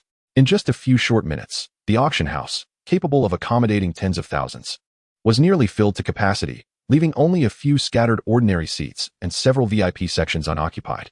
The cacophony of voices enveloped them from all directions, akin to an enchanting melody resonating in their ears.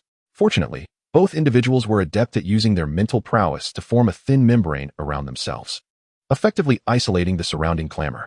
They sat quietly, almost as if in slumber, but before long, Lin Dong suddenly stirred, his consciousness awakened.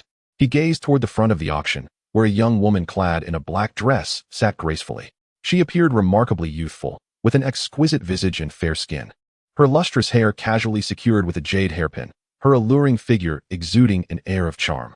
Remarkably, she occupied one of the finest VIP seats in the auction house, far superior to their own, suggesting her status was undoubtedly significant. Who would have thought that this auction would attract the distinguished daughter of the Great Demon Sect? Was that Mu Qianqian?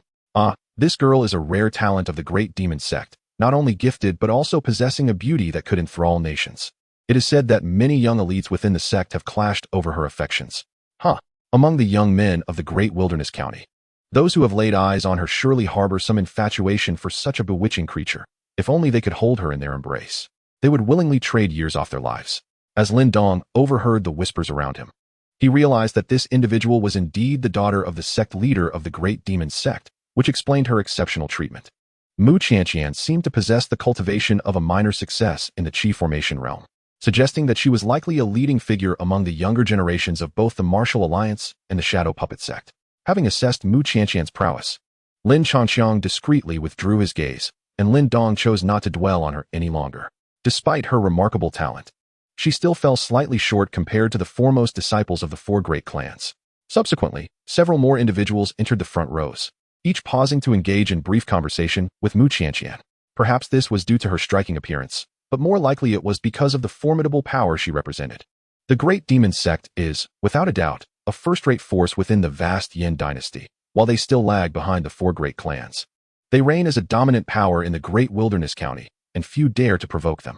Just as the auction was about to commence, the arrival of a group of figures brought a notable hush over the entire hall. Though their aura of elemental energy was not particularly strong, the onlookers regarded them with trepidation, for each member exuded a robust spiritual presence, clearly indicating their primary mastery of mental energy. Additionally, each was accompanied by a puppet, and Lin Changqiang could distinctly perceive the mental connection between them and their puppets. Strangely, however, their mental energy did not possess the usual calm and balanced nature. Rather, it was somewhat chaotic, tinged with traces of malevolence. All these characteristics signified that this group belonged to the last major force. Aside from the Martial Alliance and the Great Demon Sect, known as the Shadow Puppet Sect, at the forefront of the Een Puppet Sect stood a young man, appearing to be in his late 20s. His features were delicate, and his pallid complexion bore no trace of emotion, emanating an aura that discouraged approach. Through the hushed conversations of those around, it was revealed that he was named Jiang Mulan, the son of an elder within the Een Puppet Sect, and also served as the sect's protector stationed in Golden Puppet City. His mental prowess rivaled that of the two companions. Lin Dong, sensing the subtle spiritual waves emanating from Jiang, narrowed his gaze, leaving Lin Changqi momentarily unsure whether the young man was exhibiting arrogance. As the auction hall gradually filled to capacity, the crisp sound of a bell resonated through the air, prompting a silver-haired elder to cheerfully ascend the auction stage, drawing the crowd's attention and silencing their chatter. Esteemed guests, I am Song Tai, a steward from the Martial Alliance, and I shall preside over today's auction. I extend my heartfelt gratitude for your presence, he announced, his amiable smile and voice, amplified by his yuan power, echoing throughout the venue. Having attended numerous auctions, the two companions had long since grown weary of such pleasantries and chose to ignore the elder's lengthy remarks. After several minutes of discourse, Song Tai finally concluded his preamble, ringing the bell before him. In an instant, several young and beautiful maidens gracefully ascended the stage, each carrying a silver platter. Ladies and gentlemen, the first item for auction today is the Fire Cloud Armor, crafted by Master Jin himself. It has been appraised to be at the pinnacle of low-grade spiritual treasures. To don this armor is to gain an added layer of protection for one's life. The starting bid is 8,000 pure yuan dan. As Song Tai unveiled the brocade cloth, a deep crimson inner armor appeared before the audience. Name, Fire Cloud Armor. Grade, low-grade spiritual treasure. Ability, can withstand all attacks below the shaping realm, mitigates attacks from the shaping realm. Gazing at the armor, Lin Changqi raised an eyebrow. He found such defensive spiritual treasures intriguing, yet the low-grade nature of this armor was beneath the capabilities of his current physique, rendering it unworthy of his interest. After all, it was only marginally superior to the Earth Tiger armor. Nonetheless, many in the audience were visibly stirred. For those at or below the shaping realm, it was a life-saving artifact. Amidst the fervent bidding, the price of the Fire Cloud armor quickly escalated from 8,000 to 20,000 before finally being secured by a participant. The second item introduced was the Demon Scale Golden Heart, a relatively rare material, ideal for crafting spiritual treasures, with a starting price of 4,000 pure yuan dan. A flicker of joy crossed Lin Dong's face. The Demon Scale Golden Heart was precisely the material required for the evolution of the Celestial Scale Ancient Halberd. As for the price, he harbored no concerns. I bid 1,000, he declared, his voice cutting through the air, momentarily startling the crowd, who turned to discern the source. While such rare materials typically fetch prices exceeding 1,000, a bid increase of this magnitude was indeed uncommon. Many were taken aback upon observing the youthful visage and composed demeanor of Lin Changqi and Lin Dong. Among the younger generation of the Great Wilderness County, few could maintain their composure while producing 10,000 pure yuan pills, a sum that surpassed the wealth of some in the shaping realm. Save for those hailing from formidable factions, under Lin Dong's frenzied bidding, although many desired the materials, only a handful dared to contest, ultimately yielding to Lin Dong, who secured the item for 14,000. In subsequent auctions, the two continued their relentless pursuit, amassing all the necessary materials for crafting spiritual treasures, while remaining indifferent to the treasures themselves. During this fervor, even the auction house was stirred, sending an observer to ascertain whether the duo was deliberately causing a disturbance. However, upon inspecting the Qianquan bag casually tossed by Lin Changqiang, the observer struggled to swallow, respectfully returning the bag before awkwardly making his way back to the auction stage. This only heightened the astonishment among the crowd, many of whom gazed at the two with unabashed greed. Yet, the duo remained oblivious, engrossed in their acquisitions, as pure yuan pills flowed like water from their pockets. After a considerable time, they finally gathered all the materials, and Lin Dong exhaled with satisfaction, grateful for the abundance in his pockets, for otherwise, the search would have been interminable. The next item on the auction block was a supportive spiritual treasure, the Spirit Nourishing Mat. On the stage, Song Tai unveiled a brocade cloth, revealing a mat of earthy hue adorned with numerous runes, emanating a peculiar energy. Identified by our Martial Alliance. The mat was said to stabilize emotions and nourish the spirit. Although its utility in cultivating yuan force was minimal, it held significant value for talisman's masters. The starting bid for the spirit-nourishing mat was set at 40,000 pure yuan pills. Upon hearing this, most without the capacity to cultivate spiritual power shook their heads in disappointment, evidently disinterested. A few talisman's masters expressed curiosity, yet deemed its effects unworthy of such a price. In stark contrast, Lin Changqiang appeared unexpectedly excited. Name: Spirit-Nourishing Mat. Grade: None. Abilities: 1. Assists in stabilizing emotions and nourishing the spirit. 2. Confuse spiritual power with yuan force. 3. Sealed within is the ancient Qinkuan array. Name: Qinkuan Array Fragment. Grade: Ancient Divine Artifact. Abilities: When activated, it can unify various energies. When reversed, it can deconstruct all matter. The Qinkuan Array. This was the divine artifact created by the legendary talisman ancestor of the heavenly profound continent. Although the current Qinkuan Array lacked its array disk and was sealed within the mat, its power was still formidable. 50,000. The voice resonated in the hall, drawing a flurry of curious and probing gazes, even causing Lin Dong to furrow his brow in confusion. Lin Changqiang reminisced about his previous appearance while purchasing the spirit medicine, ensuring he displayed no signs of peculiarity. Presently, he resembled a sudden and ostentatious nouveau riche. 52,000. 55,000. Once the first bid was placed, a multitude of followers emerged, evidently hoping to test their fortune. However, the increments they offered were rather modest, as they harbored lingering trepidation regarding the ambiguous efficacy of the meditation mat, fearful of acquiring a worthless item. Amidst the cacophony of bidding, the price of the Yunshin mat swiftly escalated to 62,000, after which the number of bidders significantly dwindled. 70,000.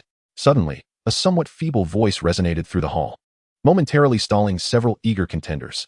Following the sound, they beheld Jiang Yulin, seated at the forefront. Upon realizing that a member of the Yinguizong had placed a bid, many shook their heads in resignation, fully aware of their inability to compete. However, after a brief silence, just when the crowd presumed the item would fall into Jiang Yulin's possession, the initial bidder's voice rang out once more. 100,000. These two simple words plunged the auction house into silence, soon followed by an uproar of astonishment as curious gazes turned towards the source of the voice, revealing a familiar figure. Truly, this was the epitome of wealth. To spend 100,000 on an item of uncertain utility seemed utterly insane. These two had already spent nearly $1 million and remained unfazed. Those daring enough to vie against the Yinguizong in the Great Wilderness County were either foolish or possessed of significant backing. A fool could not amass 1 million pure essence pills. Even if they were truly foolish, they would target the Yinguizong, not us. Whispers arose, and although they communicated through their elemental force, Lin Changqiang, with his current cultivation level, could not help but overhear these remarks. Frustration bubbled within him, yet he maintained a cordial smile. When Jiang Yulin turned back, he was greeted by Lin Changqiang's radiant smile, which bordered on the grotesque. This individual must be quite unwell, Jiang Yulin thought, committing Lin's visage to memory. He nodded subtly before returning his gaze to the stage. 110,000. 150,000. The two continued their bidding, their tones remarkably flat, devoid of any modulation. Faced with such an exorbitant price, the crowd fell into a state of numbness. 150,000, a staggering increase of 11,000, undoubtedly subdued the room. This time, a significant pause ensued, with even Jiang Yulin conceding the bidding war. Observing this, the white-haired elder hastily called out a few more bids before, with a beaming face, he struck the gavel to finalize the transaction. Although Lin Dong felt somewhat puzzled, he refrained from voicing his thoughts, for this was not a venue for inquiries, and a mere 10,000 pure essence pills were hardly worth fretting over.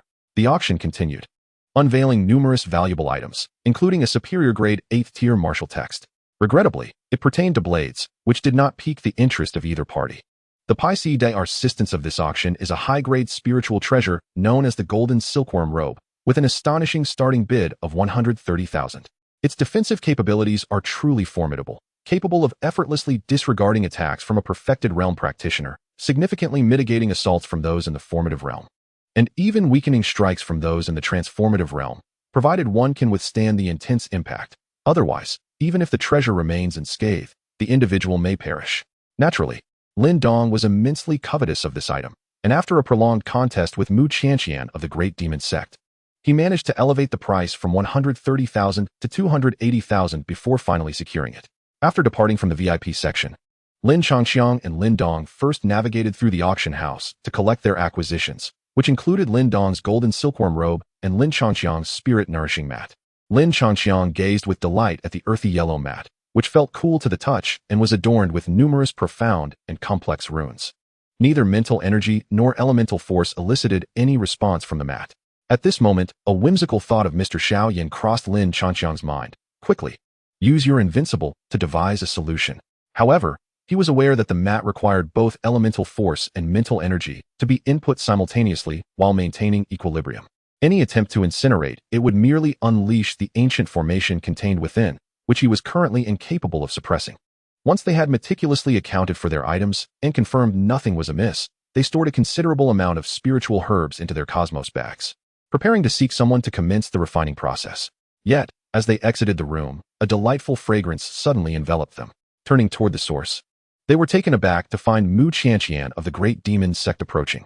Simultaneously, she evidently noticed Lin Changqiang and Lin Dong as well, her eyes sparkling as she gracefully approached with a charming smile. It seems my two friends are not from the Great Wilderness County. As her enchanting gaze fixed upon them, an irresistible allure seemed to emanate, causing Lin Changqiang and Lin Dong to momentarily stiffen, feeling an unexpected surge of desire within them. In the next moment, Lin Changqiang's innate spirit talisman within his mind stirred, breaking the enchantment and restoring his composure, with Lin Dong following suit shortly thereafter. Charm technique. Lin Dong furrowed his brow. The so-called charm technique is a unique application of mental energy that allows one to manipulate another's consciousness. However, he could not fathom why this individual would target him and Lin Changqiang upon their first encounter. It's not merely charm.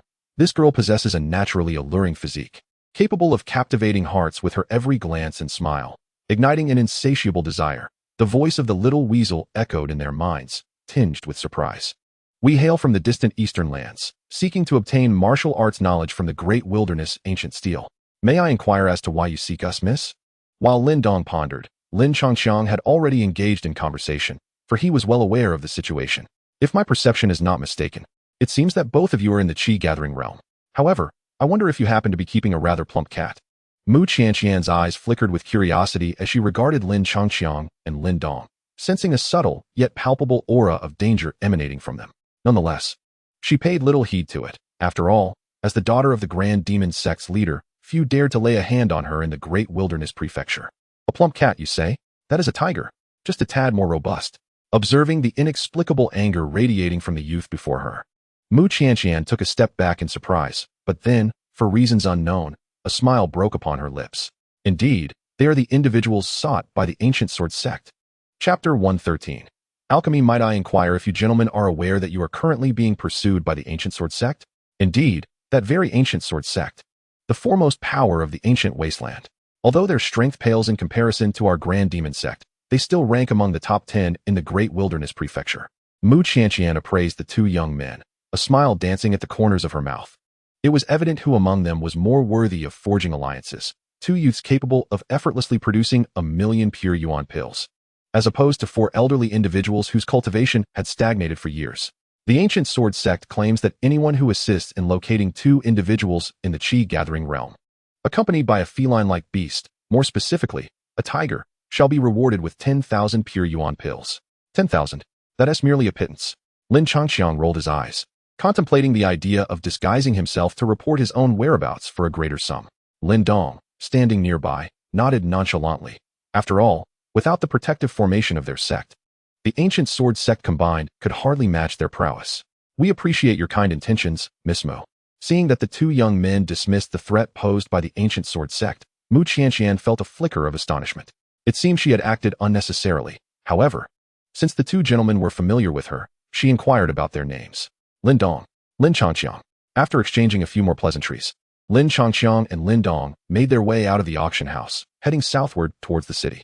To forge a high-level spiritual treasure, one must at least be a talisman master, and during their stay in Gold Puppet City, the two had diligently noted down the most renowned talisman masters within the city. Talisman masters are categorized into 3 tiers: low, middle, and high. However, the number of high-level talisman masters is even rarer than those of the creation realm. Therefore, the strongest talisman master in Gold Puppet City only achieved the intermediate level. Their current objective was this intermediate talisman master, who held considerable renown in Gold Puppet City.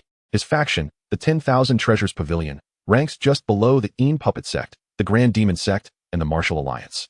The 10,000 Treasures Pavilion is situated in the southern part of the city, its towering structure radiating a faint glow, captivating the eye. As they entered, they navigated through various counters and made their way directly to the inner hall on the first floor. Upon entering, a maid promptly approached them. "Please take us to Master Chung." Upon hearing Lin Dong's request, the maid appeared somewhat astonished. Master Chung was the only intermediate talisman master in Gold Puppet City, and to enlist his services would require at least 20,000 pure yuan pills as remuneration. After the initial surprise, she swiftly led the way to the highest floor of the Wanbao building. This level housed nothing but a colossal cauldron, a few jars and bottles, and several dark cushions. Behind the cauldron sat an elderly man, meditating with his legs crossed, his vast mental energy radiating around him like surging ocean waves. Such formidable mental power. Even Lin Changqiang felt a twinge of awe at the spiritual fluctuations emanating from the elder, who was the most powerful talisman master he had ever encountered. After bringing the two to this location, the maid respectfully bowed to Master Chung before turning to leave the top floor. "Let us discuss business," Master Chung remarked, casting a glance at the two with an expression as calm as a still pond. Lin Dong nodded, flipping his palm to reveal the Tianlin ancient halberd. "Master, this halberd was meant to be a high-level spiritual treasure, but it remains incomplete. I seek your assistance to finalize this last step." With a gentle motion of his right hand, the Tianlin ancient halberd floated towards Master Chung, who received it with a tranquil demeanor. As he lightly brushed his hand over the weapon, a flicker of surprise crossed his aged face. "This spiritual treasure is rather impressive.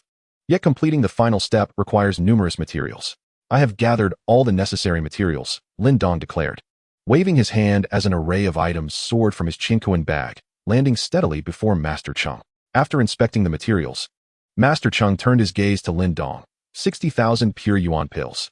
60,000 was certainly not an insurmountable amount for the two of them at this juncture. Without a second thought, Lin Dong produced a Chinquan bag and tossed it over. Master Chung received the bag calmly but did not inspect it. Instead, he casually tossed it behind him. "The refinement will take 3 days. During this time, you may stay here or depart at your leisure. Additionally, there is a 30% chance of failure in the process. Should it fail, the materials will be utterly destroyed." Lin Dong took a deep breath and nodded slowly. Although a 30% failure rate was significantly lower than the 50% typical among lesser talisman masters, he still felt a pang of anxiety. The Great Wilderness Ancient Monument was on the verge of opening, and he had no idea how long it would take to gather materials again.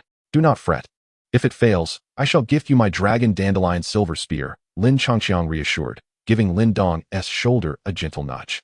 Upon seeing the worry dissipate from Lin Dong's face, he raised an eyebrow and made his way downstairs. "I will not accompany you for these 3 days. I need to replenish my supplies."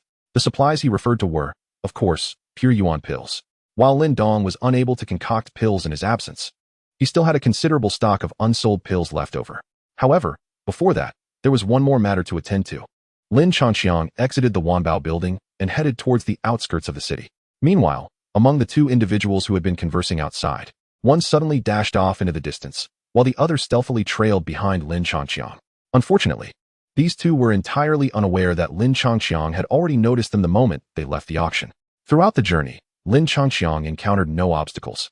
Yet he felt no joy in this. Rather, he grew increasingly impatient. With a silent mockery directed at Jiang Yulin and his companions for their cowardice, Lin Changqiang abruptly accelerated, ensuring that they did not fall behind. He swiftly made his way towards the outskirts of the city, and before long, he had exited the city limits.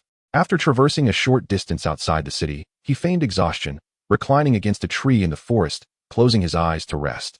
Now, he awaited their approach, luring them into a trap. This anticipation lingered for several minutes until Lin Changqiang, unable to contain himself, contemplated rising to pursue Jiang Yulin when the latter finally arrived with his entourage. Suddenly, Lin Changqiang sprang into action, his right foot striking the ground with force, propelling him several meters forward in an instant. Simultaneously, a barrage of foul-smelling arrows shot forth from the dense foliage, striking the very spot where Lin Changqiang had been resting. The arrowheads embedded deep in the earth, their shafts trembling.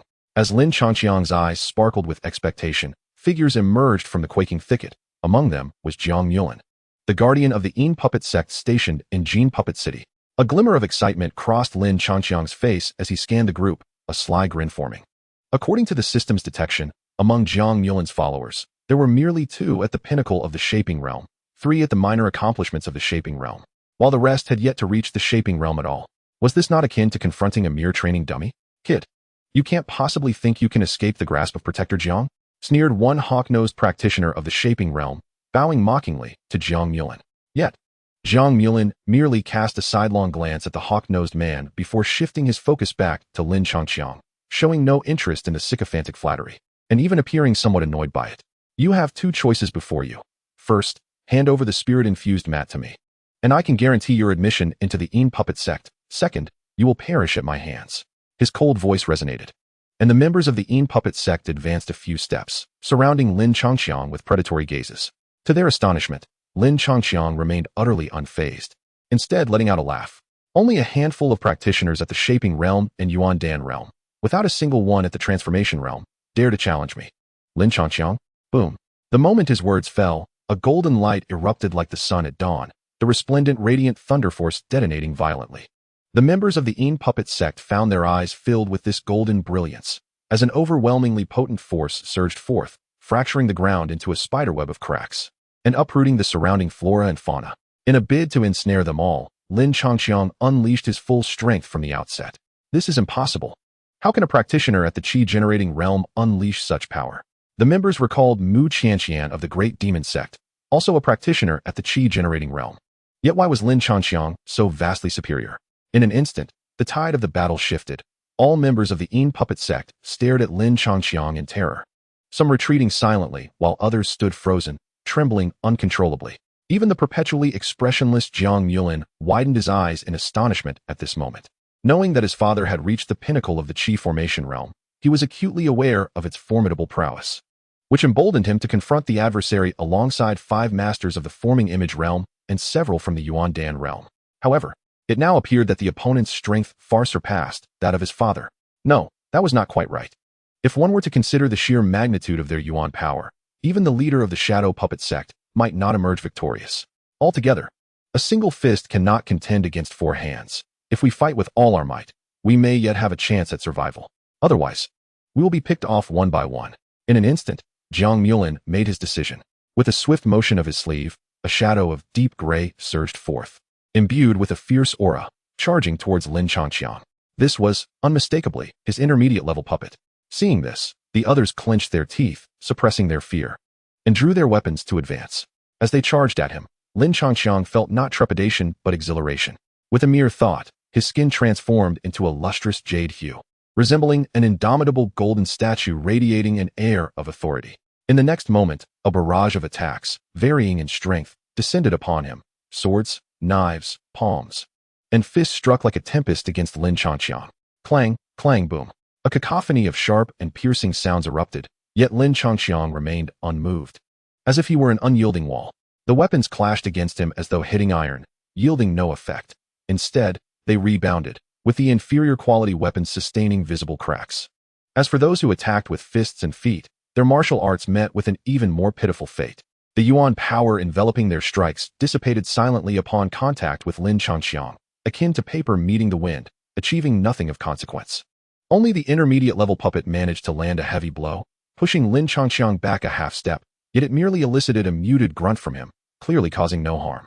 What manner of beast is this? As the realization dawned that their attacks were futile, the morale of the Shadow Puppet sect members evaporated instantaneously, their steps faltering as they retreated awkwardly, leaving only the intermediate puppet relentlessly assaulting Lin Changqiang, yet failing to even elicit a frown from him. Having tested the resilience of the Jade Thunder Body, Lin Changqiang had lost interest in his adversaries. He extended his right hand to grasp the air, and a magnificent golden platform materialized before him. In the bewildered gazes of the Shadow Puppet sect members, Lin Changqiang seized it with authority, 5 fingers resembling exquisite jade embedding deeply into the golden platform. With a powerful swing, the massive platform, propelled by a tempestuous wind, descended upon the puppet with the swiftness of lightning. Boom! The seemingly invincible form of the puppet was brutally crushed, the might of the golden platform propelling it downward, sending a shower of debris that obscured the vision of all present. As the dust settled, the once relatively smooth ground revealed an exaggerated scar, reminiscent of a furrow plowed by some monstrous entity, leaving behind a colossal trench exceeding 2 meters in width. The flora along its path lay utterly crushed, and this scene of devastation extended for hundreds of meters. What a jest!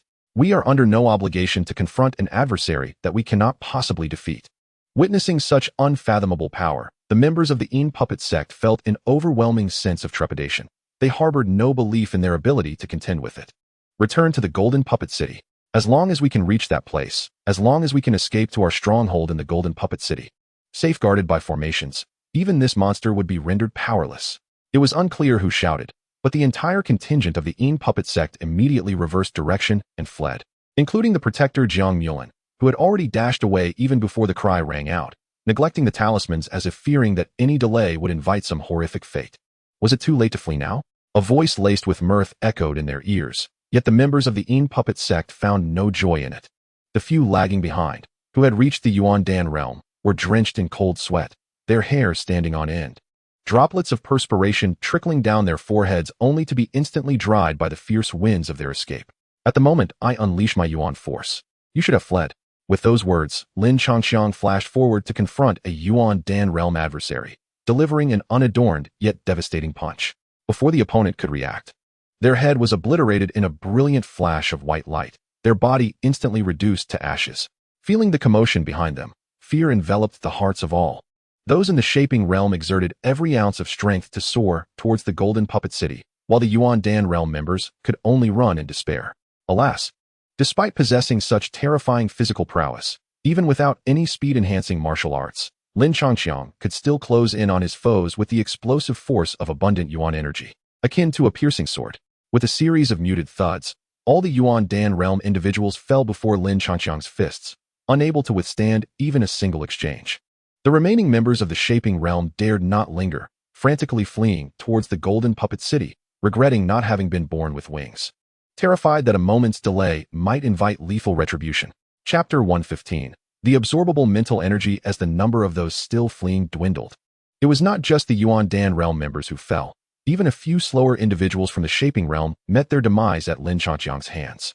Under his relentless pursuit, those flying ahead dared not pause for an instant, pouring every ounce of their strength into reaching the Golden Puppet City, yet along Lin Changxiang's path.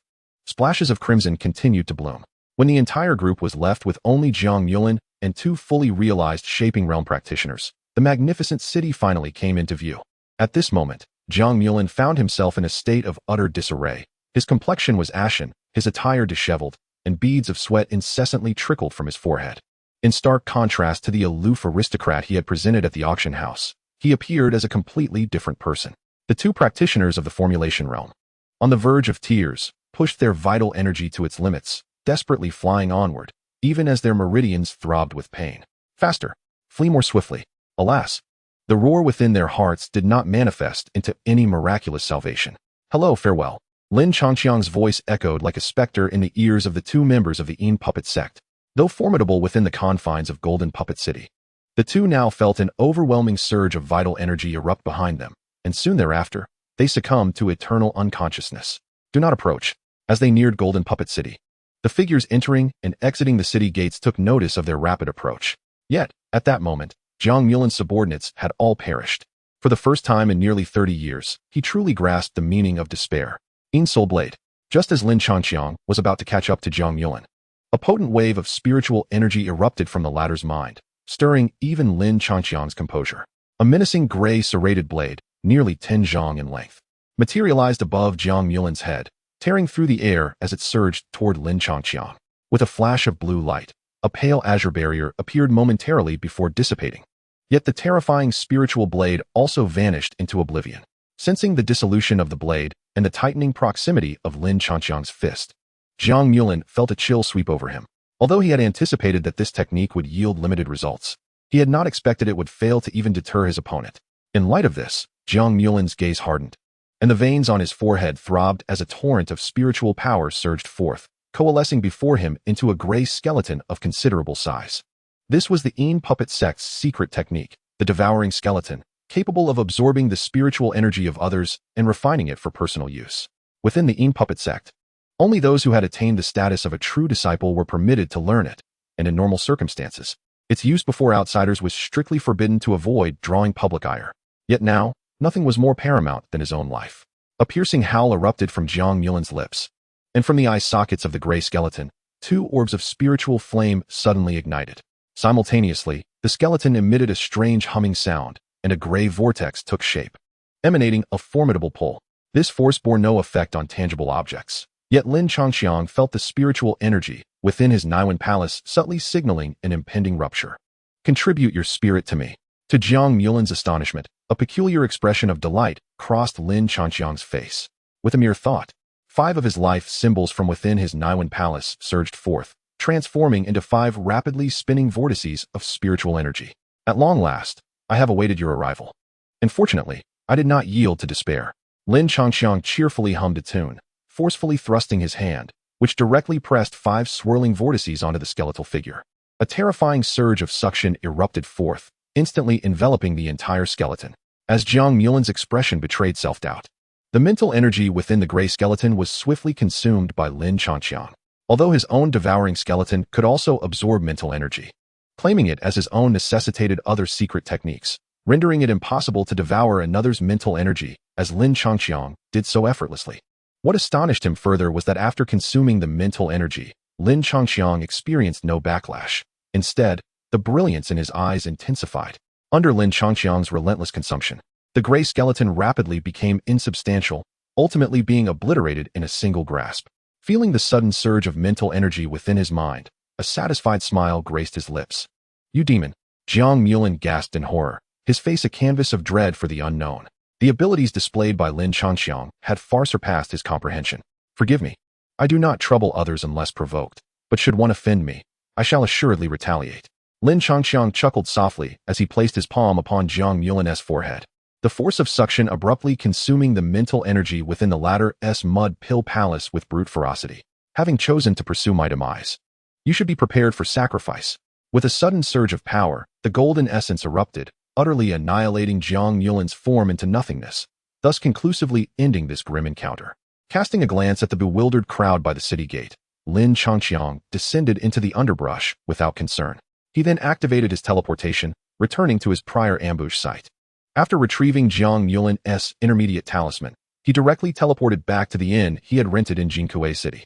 Within the confines of his inn room, Lin Changxiang reveled in the unprecedented increase of his mental energy, nodding in satisfaction.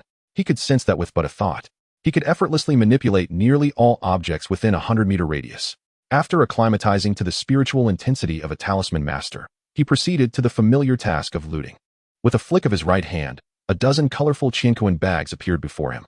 As anticipated, aside from Jiang Mulin's Qianquan bag containing over 300,000 pure essence pills, the combined total from the remaining individuals barely reached 200,000.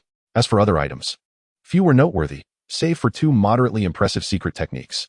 One was the previously employed devouring skeleton technique by Jiang Mulin, which, while capable of siphoning others' mental energy and refining it for personal use, bore the drawback of rendering one's mental energy chaotic, certainly incomparable to the ancient vortex talismans of Lin Changxiang and Lin Dong.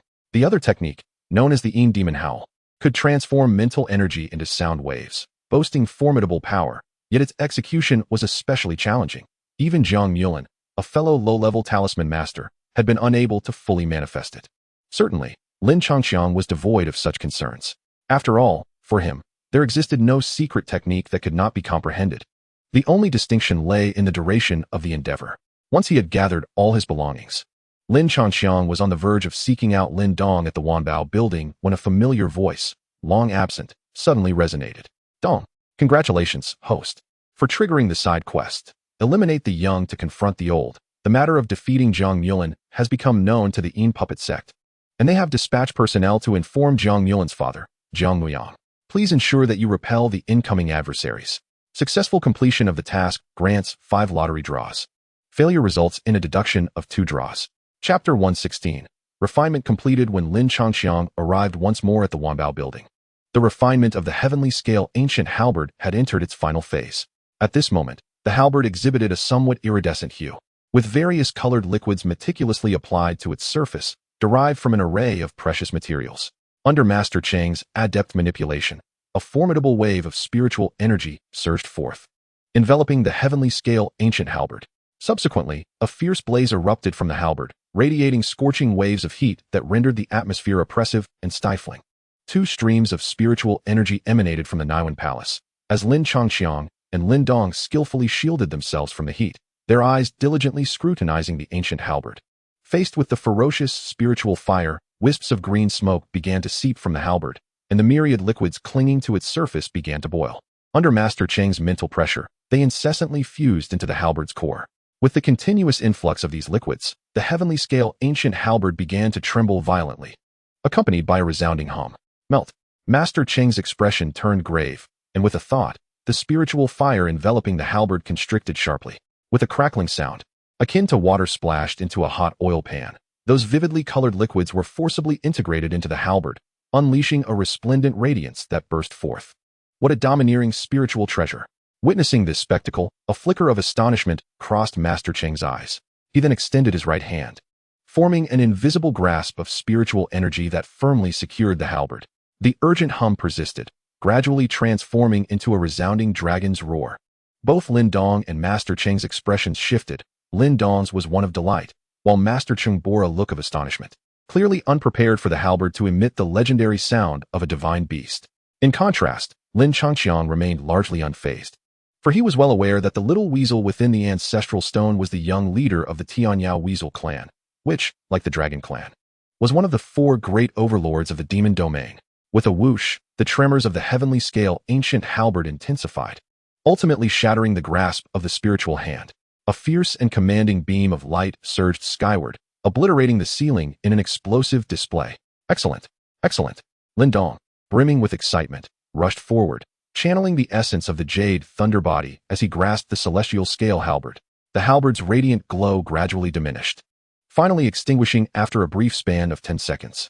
The current incarnation of the celestial scale halberd was notably more elongated than its predecessors, with the delicate scales adorning its shaft transformed from a vivid crimson to a deep, lustrous golden hue. Intriguingly, these scales subtly formed a dragon motif, appearing remarkably mystical.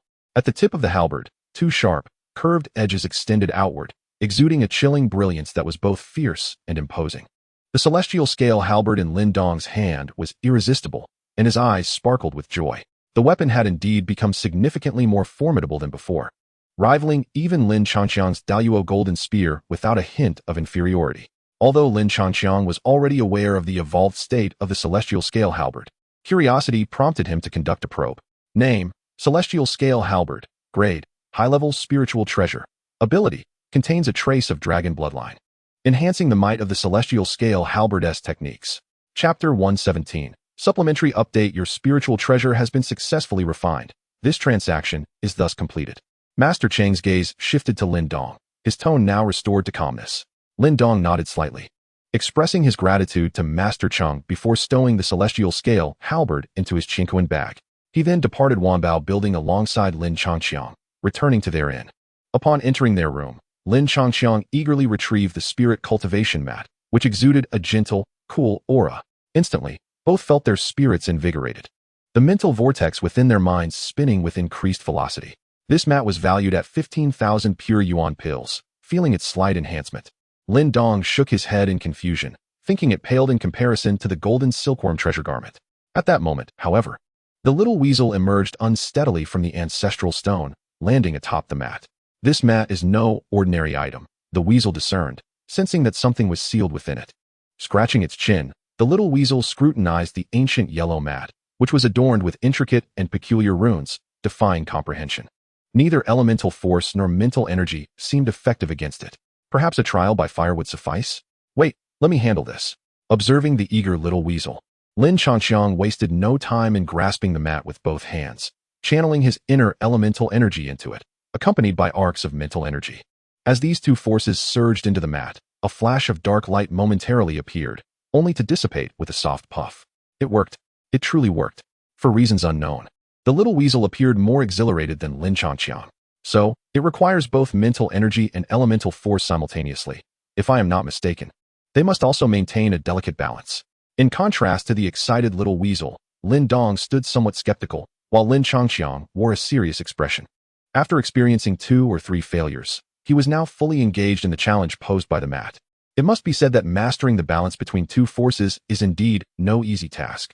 For the next several minutes, Lin Changqiang was utterly engaged in a struggle with the meditation cushion, tirelessly channeling his energies into it. After enduring numerous failures, he finally began to discern a glimmer of understanding. Suddenly, a dark light flickered above the cushion, Just as Lin Changqiang braced himself for yet another failure, a mass of gray energy, roughly the size of a fist, gradually coalesced before his astonished gaze, emanating an eerie and unsettling aura. What is this? Lin Dong stared at the gray energy before him, utterly baffled, while the well-informed little weasel beside him was filled with excitement. Incredible! It is astonishing that such a simple meditation cushion could merge spiritual and mental energies. Even during my peak, I was incapable of such a feat. How powerful! It was only now that Lin Dong grasped the magnitude of this discovery. It was the first time in years that the little weasel acknowledged there was something beyond its capabilities. Remarkable. The little weasel nodded emphatically, recognizing that achieving a perfect fusion of two distinct energies is no simple endeavor. Those who can accomplish such a feat are invariably titans in their realms. Although the strength of the power Lin Changqiang could produce at present was limited, even this degree of energy could breach defenses while simultaneously activating both the Jade Thunder Body and the Demon Ape transformation. Amidst Lin Dong's astonished gaze, Lin Changqiang quietly extended his hand, clasping the swirling gray energy and directing it towards a nearby wooden table. With a resounding crash, the moment the gray energy made contact, the table disintegrated into a cloud of splinters. Since it is a fusion of spiritual and mental energies, let us name it Divine Yuan Power. Chapter 118. Bounty and the Ancient Tablet of Transformation. In a branch of the Yin puppet sect, within a spacious hall, figures moved about in a heavy, oppressive atmosphere gradually settled, weighing upon the heart like a massive stone, inducing unease and suppression. All the high-ranking members of the branch were gathered here, yet they all bowed their heads, unwilling to meet the gaze of the figure at the front. There, a middle-aged man clad in plain garments sat silently, his face subtly twitching and breath heavy, betraying an intensity of suppressed rage and murderous intent. Are you saying that Lin led 5 in the Shaping Realm and several in the Yuan Dan realm to hunt down a cultivator in the Qi Formation realm, only to have them all perish at his hands? Though his face flushed crimson, Zhang Muyang's tone remained composed, albeit slightly hoarse and muffled, sending chills through the listeners. In response to Elder's inquiry, the events indeed transpired as such. The figure kneeling in the center of the hall lowered his head, trembling uncontrollably. On that fateful day, Guardian Zhang had led a dozen brethren out of the city to encircle and annihilate their target, yet they never returned. It was only later that news emerged, revealing that Guardian Zhang had been slain outside the city. A fierce surge of primordial energy erupted, striking him with great force and sending him hurtling backwards until he crashed against a pillar, blood gushing forth. Issue a bounty for the vile creature that has slain my son.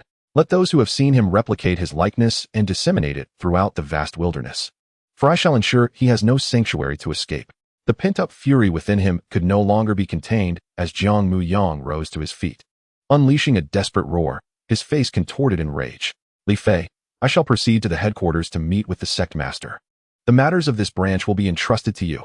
Understood. No sooner had he spoken than Jiang Muyang strode swiftly towards the hall's exit, his garments billowing dramatically. Observing his bloodthirsty silhouette, everyone felt a chill run down their spines, fully aware that the bereaved Jiang Muyang would spare no effort to avenge Jiang Mulin. As the forces of the Yingui sect dispersed, posting bounties for the two individuals, Lin Changqiang and Lin Dong had already departed from the town, embarking on their journey towards the ancient steel of the vast wilderness. The ancient steel was renowned throughout the great Yin dynasty, and each time its seal weakened, countless formidable warriors would flock from all corners, including the 4 major clans, for no one would ever consider having too many treasures. In just over 20 days, the seal of the ancient steel would reach its weakest point. Who knows, they might encounter that individual once more. A faint smile tugged at the corner of Lin Dong's mouth. It had only been a little over a year, yet he had already attained the strength to contend with Lin Langtian. Do not act rashly. With your current strength, you are still no match for Lin Langtian. Lin Changqiang rolled his eyes at Lin Dong, who was brimming with fervor and combat spirit. Over the past year, others had not been idle in their cultivation. During their last encounter, Lin Dong had barely reached the minor success of the Qi transformation stage, but now he had surely advanced to the cusp of transformation, bolstered by the finest treasures and martial arts of the Lin clan. What do you intend to fight with, a little weasel? But you are here, aren't you? Lin Dong clapped Lin Changqiang on the shoulder, and upon receiving a scornful glance, he smiled softly, gazing towards the distant horizon. There is still a year until the clan meeting. After a year, I shall fulfill my promise and avenge my father. Lin Changqiang couldn't help but feel a pang of emotion. He knew well that the youth before him had endured endless scorn and derision since the age of 8, often subjected to physical assaults. Just as he pondered how to console Lin Dong, a sudden, violent rush of wind erupted from the southwest. Soon after, A young man clad in black, wielding an iron rod, descended upon them, propelled by a giant eagle, emanating a fierce and fervent battle intent. What formidable fighting spirit! Lin Dong thought, astonished.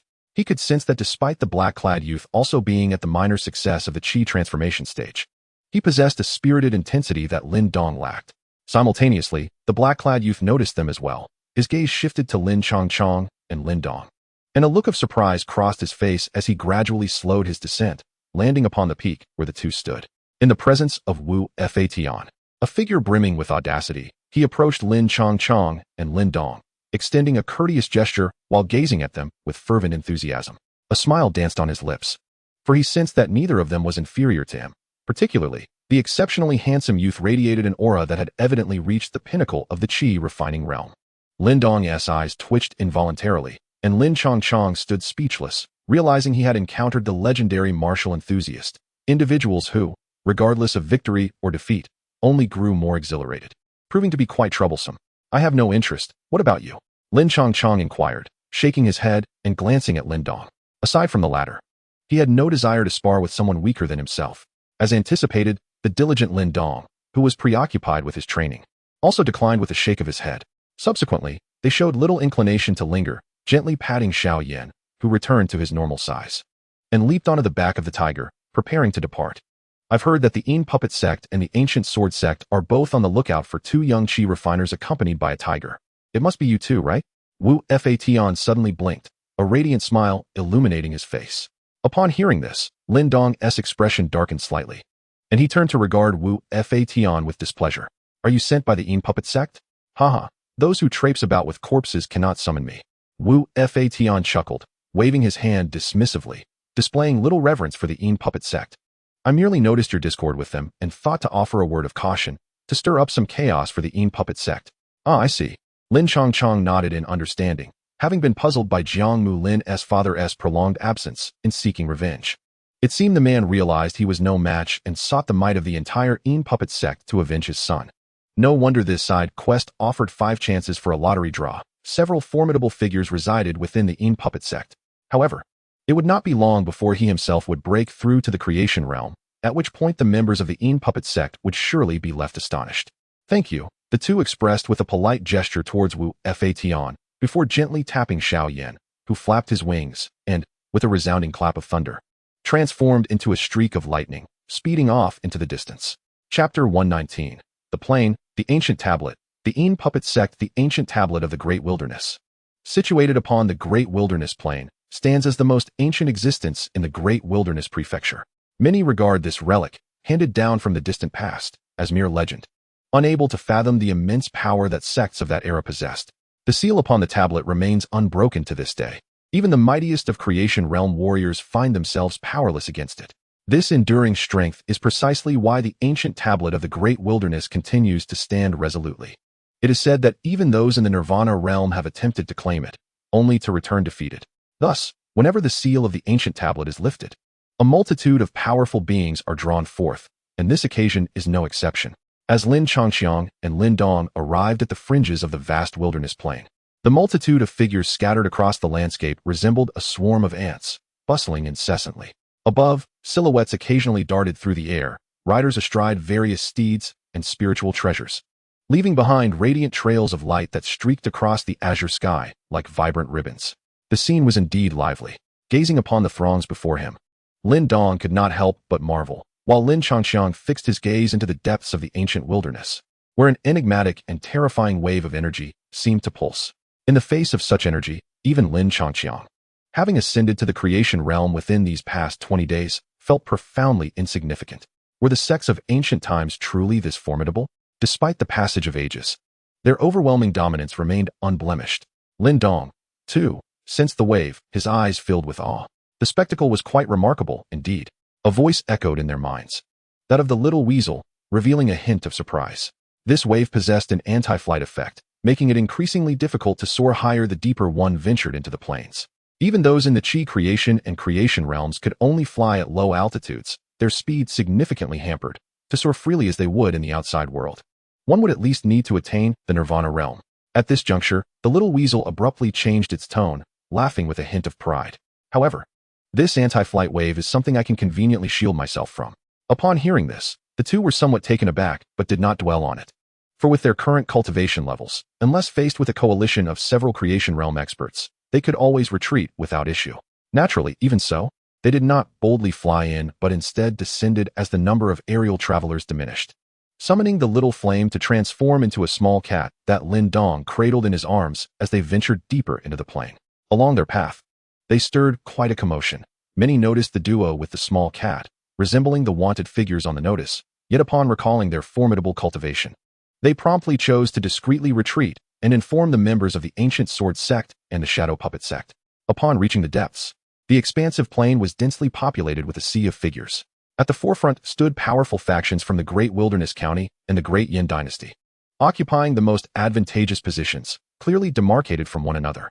However, it was evident that these factions were not the entirety. Even now, numerous forces were hastening to arrive. Lin Changxiang cast a cursory glance at them before nonchalantly redirecting his gaze toward the front of the crowd, where a profound astonishment began to swell within him. There, amidst the expanse, a colossal stone tablet, measuring 100 feet in length and width, and nearly 1,000 feet in height, stood quietly, resembling a monumental staircase connecting heaven and earth. A sense of ancient and overwhelming terror emanated from it, causing the bodies of countless individuals to stiffen in awe. Upon the stone tablet, countless enigmatic runes are inscribed, shimmering in and out of visibility, while a terrifying force, akin to the ability to rend the heavens and earth, churns beneath its surface. The adage seeing is believing rings true as Lin Dong gazes upon the towering and magnificent monument, his breath quickening involuntarily, his fists clenching in response to the awe-inspiring structure that truly captivates the senses. As both individuals stand awestruck by the grandeur of the Great Wilderness Ancient Tablet, a sudden stir arises within the throng, causing a multitude of people to hastily disperse and create a passageway. Subsequently, figures emerge, exuding a familiar chill. The Yin Puppet Sect perceives this wave of energy, prompting Lin Dong to glance at Lin Changxiang beside him. It was only recently that he learned of the inexplicable bounty placed upon him by the Yin Puppet Sect, following his confrontation with the latter regarding the extermination of Jiang Mulan. However, before he could voice his grievances, he found his words silenced by a mental technique cast by Lin Changxiang. In this moment, Lin Changxiang exhibits a sense of exhilaration, his mind racing with thoughts of potential rewards. Through the System S analysis, he discerns that among the ranks of the Yin Puppet Sect, their strongest member is merely at the pinnacle of the Qi creation realm, accompanied by an intermediate talisman master, neither of whom pose a threat to him. Under Lin Changxiang's watchful gaze, the members of the Yin Puppet Sect stride confidently to the forefront of the crowd, quickly clearing a substantial area around them. As a formidable power within the Great Wilderness County, combined with the advantage of their home ground, few dare to challenge their presence. At the forefront stands a gaunt man clad in crimson, whose aura differs from the others. Instead of the typical chilling energy, his mental fluctuations radiate an extreme fierceness. Close behind him, a stoic middle-aged man in simple garb emanates the strongest energy among the group. Name, Tung Kuei. Rank, Intermediate Talisman Master. Name, Jiang Muyang. Rank, Pinnacle of Qi Creation. Aside from these two, the only noteworthy figures among the group are two at the minor stage of Qi creation, while the rest have yet to reach that level. Of course, this assessment pertains to Lin Changxiang and Lin Dong. For the other individuals in the Great Wilderness County, such power is indeed formidable. The Yin Puppet Sect occupies a prime position, relishing the envious and wary gazes from those around them. Yet, the crimson-clad youth and the expressionless man beside him remain impassive, silently observing the distant stone tablet. Upon closer inspection, one might discern the middle-aged man's chest rising and falling rapidly, his brows slightly furrowed. This scrutiny persists for a while until, seemingly bored, the red-clad man finally breaks the silence with a voice tinged with indifference. Lin Changxiang and Lin Dong. Is that your name? I have heard that you have slain over a dozen individuals in the Jin Kuei city branch of my Yin Kuei sect. As soon as the words left his mouth, the expressions of the other members of the Yin Kuei sect turned grave, and Jiang Muyang's gaze sharpened, slicing through the surroundings like a blade, as he bellowed, Lin Changxiang, Lin Dong, come forth. Chapter 120. Do you think you are strong? The commotion surrounding the Yin Kuei sect startled many, and only when they grasped the significance of Tung Kuei and Jiang Muyang's words did realization dawn upon them. Recently, the collaboration between the Yin Kuei sect and the Ancient Sword Sect in issuing bounties had been the talk of the town in the Great Wilderness County. Lin Changxiang and Lin Dong. They are the very ones who killed Jiang Muyang's son. How dare they come here? unafraid of being torn to pieces by the Yin-Kuei sect, even if both were at the pinnacle of the Qi-gathering realm. They could not possibly withstand the might of so many experts from the Yin-Kuei sect. Whispers spread rapidly through the crowd, with many casting curious glances around, when suddenly, a voice laced with amusement emerged from the throng. Jiang Muyang, your son coveted my spiritual treasures, plotting to harm me for wealth, and his death at my hands is merely a consequence of his own misdeeds. As the words fell, the crowd surrounding Lin Changqiang and Lin Dong parted swiftly, creating a wide circle around them, leaving the two standing alone. Those who had been blocking the path between them and the Yin-Kuei sect stepped aside, granting a relatively spacious passage. Upon seeing the two reveal themselves, members of the Yin-Kuei sect sharpened their gazes, their vital energy and mental force brimming with anticipation. Awaiting Teng Kuei's command, Jiang Muyang's expression darkened, his eyes fixated on Lin Changqiang and Lin Dong, his voice resonating with hatred and murderous intent. It is only natural for the members of my Yin-Kuei sect to kill whomever they wish, just as it is now that we shall take your lives. Jiang Muyang's words were delivered with a tyrannical authority, leaving the surrounding crowd dissatisfied yet too intimidated to retort, for indeed, the Yin-Kuei sect held overwhelming power in the Great Wilderness County. Elder Jiang has been too merciful, in my opinion. It would be better to dismember the murderer of your son and hang him in Yin-Kuei City for 10 days to be displayed for all to see, while the other can be fashioned into a talisman puppet, Teng Kuei remarked, his tone devoid of any emotional fluctuation, as he regarded the two as if discussing a mundane matter. Upon hearing his words, a chill swept through the onlookers, who cast sympathetic glances at the two. In the Great Wilderness County, once one was targeted by Teng Kuei, regardless of gender, their fate would be nothing short of tragic. However, Lin Dong merely smiled slightly, glancing at his companion. Do you require my assistance? No need, one is sufficient. You should hold on to Xiaoyan properly. Lin Changqiang found Teng Kuei's threats somewhat amusing. Yet upon closer inspection, one could discern a glint of cold steel within his gaze. Let us engage together, I'm pressed for time.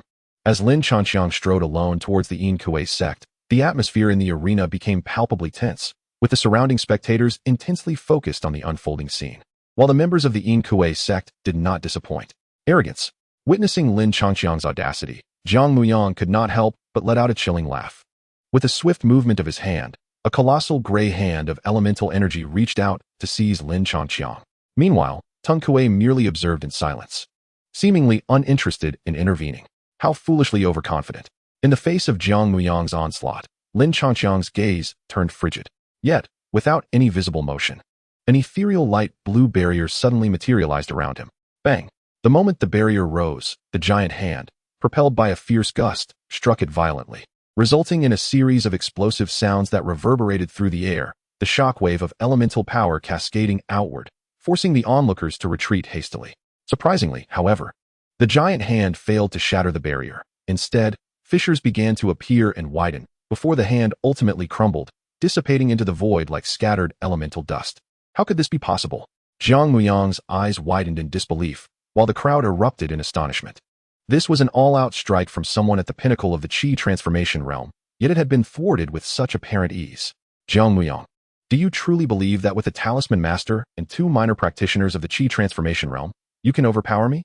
A hint of derision crept onto Lin Changqiang's lips as he recalled Teng Kuei's earlier words.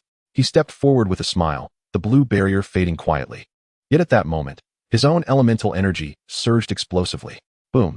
The radiance of the great sun thunder element erupted from him like a volcanic eruption, sending forth a tempest of elemental power that toppled several onlookers to the ground.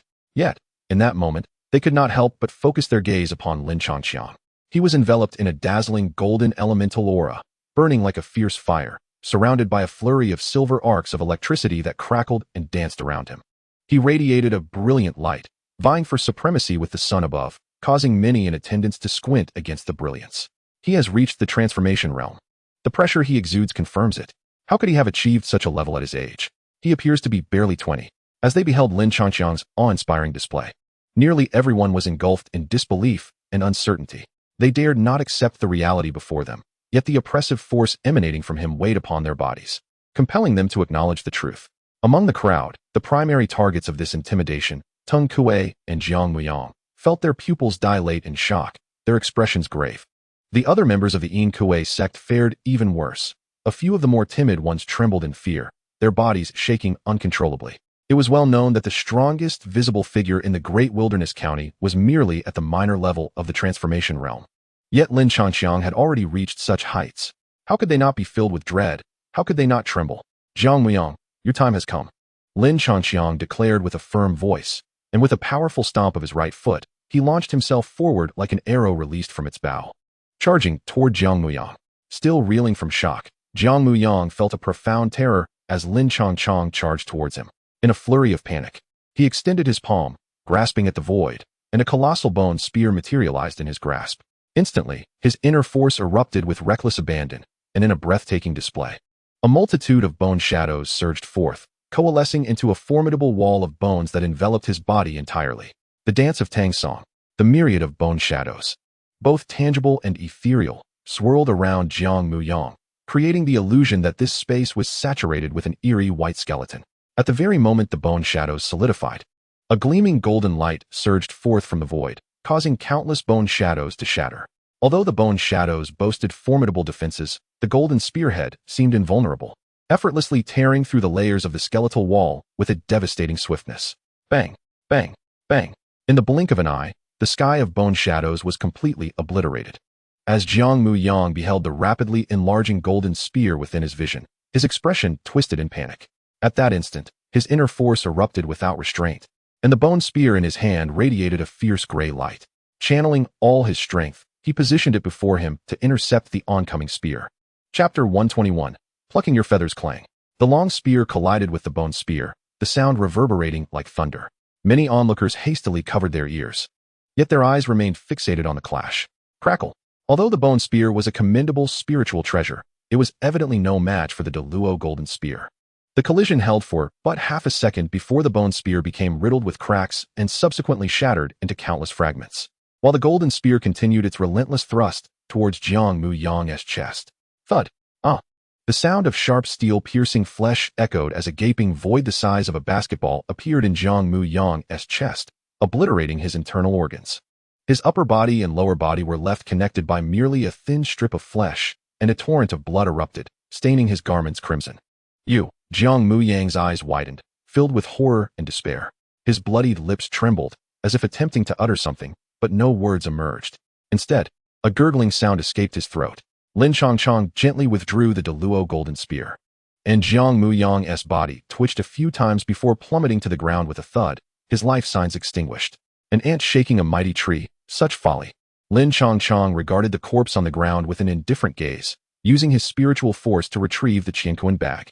With a flick of his wrist, he cast away the blood and stowed the Deluo golden spear back into his pack. Only then did the crowd finally emerge from their stupor. What the hell? Such ferocity. One strike to kill an elder of the Yin sect at the pinnacle of Qi formation, gazing at the lifeless body amid the pool of blood. A cacophony of shock and disbelief erupted.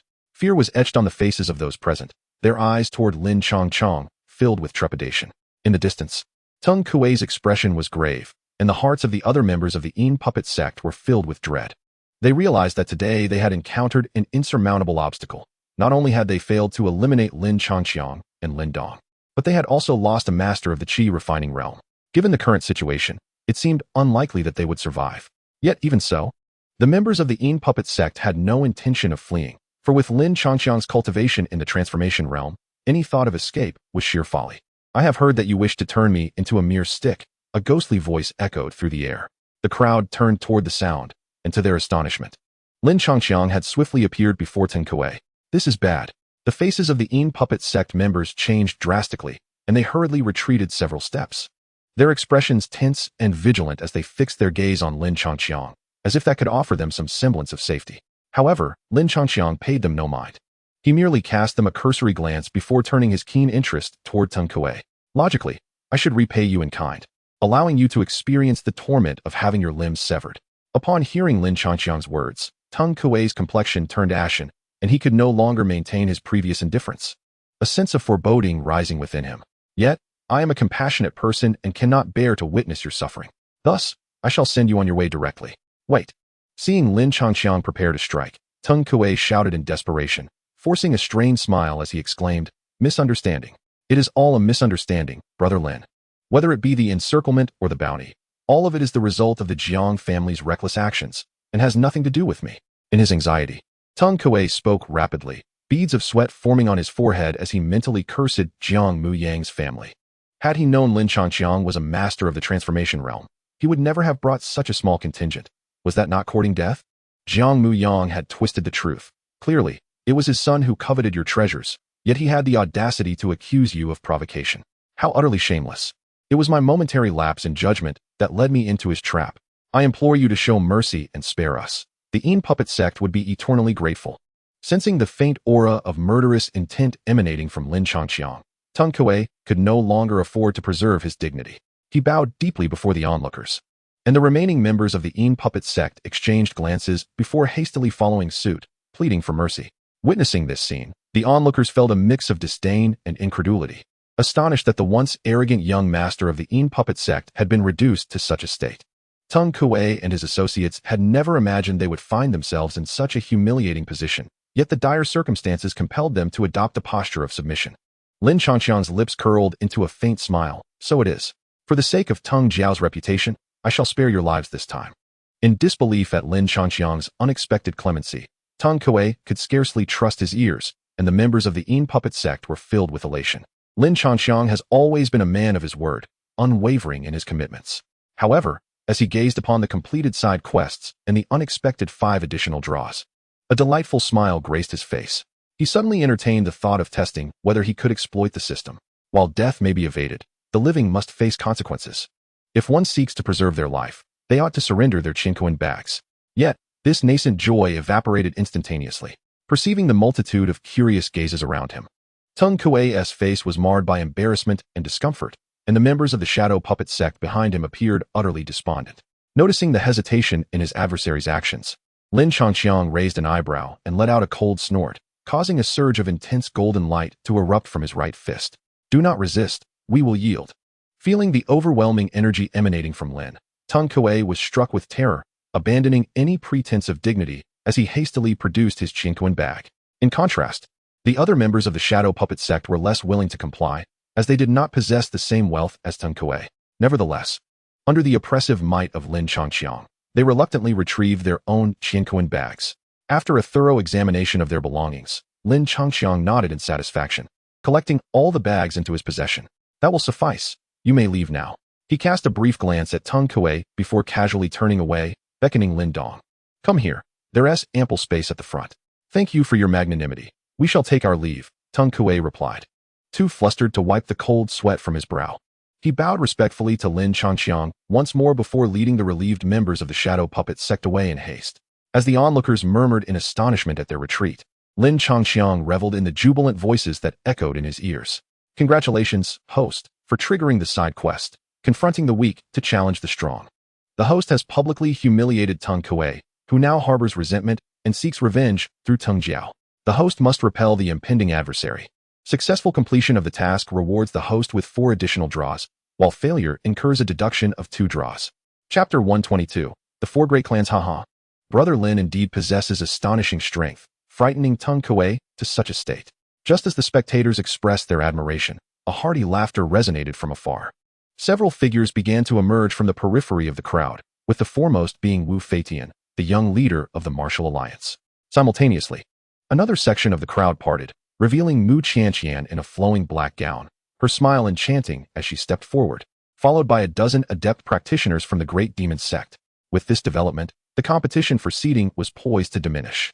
Mu Qianqian exchanged nods with Lin Changqiang and Lin Dong, grateful that she had refrained from making a misguided choice during her time in Golden Puppet City. Seeing the 2 men being so courteous, Lin Changqiang naturally could not disregard their sentiments.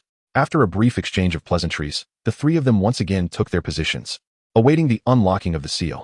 Most individuals let out a sigh of relief, while a few, reveling in the spectacle, shook their heads in disappointment. Before long, as the crowd anticipated, a sudden rush of wind erupted from the rear of the assembly, followed by a multitude of figures soaring in from the low skies, eliciting waves of astonishment. It was the members of the 4 great clans. Upon hearing the exclamations, the 2 individuals who had been meditating abruptly opened their eyes, gazing into the distance. They beheld a series of radiant arcs, floating several feet above the ground, streaking towards them like lightning, ultimately landing directly in front of the crowd.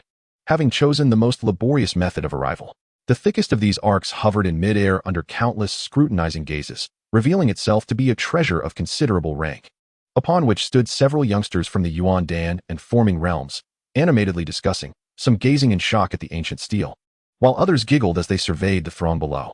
As for those cultivating beyond the Qi realm, they all floated ahead, among whom one figure stood out the most. This individual, tall and graceful, stood with hands clasped behind his back, his azure robes billowing in the wind, exuding an air of effortless elegance. From his garments emanated a formidable aura, making it clear to all that he was no mere decorative figure. It was Lin Langtian of the Lin clan.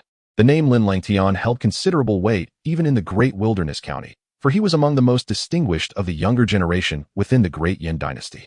However, many turned their gazes towards Lin Changqiang, then lifted their eyes to the sky, ultimately shaking their heads in dismay.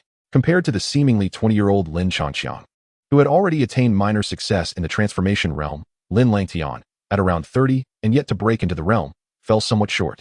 In response to the astonishment below, Lin Langtian's expression remained placid, his gaze fixed on the stone monument that stood between heaven and earth, as if nothing below could capture his attention, subtly revealing an air of superiority. Meanwhile, Lin Dong quietly observed the figure, his face betraying no emotion. The year of training and countless battles with fierce beasts had bestowed upon him not only strength, but also a refinement of character. His aura had grown considerably stronger than a year prior. However, he sensed he was still some distance from stepping fully into the transformation realm. Lin Changqiang withdrew his gaze and turned to Lin Dong, only to find the latter's expression devoid of joy or sorrow. Entirely different from his usual reaction upon seeing Lin Langtian, Lin Dong also averted his gaze, smiling at Lin Changqiang, a spark of fervor suddenly igniting in his eyes. I have made my decision. After the clan meeting, my goal will no longer be Lin Langtian, but you, Lin Changqiang. Oh, such confidence. Lin Changqiang raised an eyebrow, somewhat taken aback. After all, Lin Dong's martial arts, cultivation, and spiritual treasures were all inferior to Lin Langtian's. Despite his evident frailty, he remained remarkably self-assured. However, a smile soon crept upon Lin Changqiang's lips. If you can manage it, then do give it a try. Lin Dong was confident in surpassing Lin Langtian. How could Lin Langtian not have the same confidence in overcoming Lin Dong? If he were to be surpassed after boasting so grandly, it would be quite the embarrassment. Indeed, Lin Langtian is as imperious as the rumors suggest. Not far away, Wu Fatian, wielding an iron staff, cast a glance skyward and, in a rare display, let out a cold chuckle. Beside him, Mu Qianqian had lost her mirth. The four great clans all considered themselves the strongest within the Great Yin dynasty, naturally fostering a sense of pride. Clearly, the local factions harbored some disdain for these four formidable dragons. Perhaps this time we might unite, Mu Qianqian said playfully as she gazed at Lin Changqiang and Lin Dong. However, she suddenly remembered something and gasped, covering her mouth in astonishment. The Lin clan, Lin Langtian, Lin Dong, Lin Changqiang. Could it be that Lin Changqiang and Lin Dong were also members of the Lin clan? Just as this thought emerged, Mu Qianqian shook her head vigorously, dismissing her speculation. If the two were truly from the Lin clan, how could they remain nameless in the Great Yin dynasty? How could the Lin clan allow them to be hunted by the Yingui sect? Perhaps it was merely a coincidence. Before long, several streaks of light, accompanied by a tempest, approached. Leading the way was a familiar figure clad in blue robes, Qin Shi. He had finally advanced to the Qi gathering realm. Yet for some unknown reason, his face bore no trace of his former cheerfulness. Following him were others of the Qi gathering realm and a large feather fan, which also bore younger members of the Qin clan. From another direction came members of the Huangpu clan. To Lin Changqiang's disappointment, Ling Qingzhu had not arrived. However, it was quite absurd to expect the future leader of a super clan from the eastern Xian region to venture into this remote corner of the Great Yin dynasty. At the forefront was a tall figure in a green gown, her gaze frigid. She was Huangpu Jing, a renowned figure within the Huangpu clan, who had also reached a minor success in the Qi gathering realm. Lastly, the Wang clan made their entrance. With a flash of golden light and a resounding rush of wind, a massive golden spear swept across the horizon, hurtling towards them. Upon the spear stood a figure with flowing hair, donned in golden robes, exuding an aura of arrogance that was strikingly apparent to Lin Changqiang. Name: Wang Yin.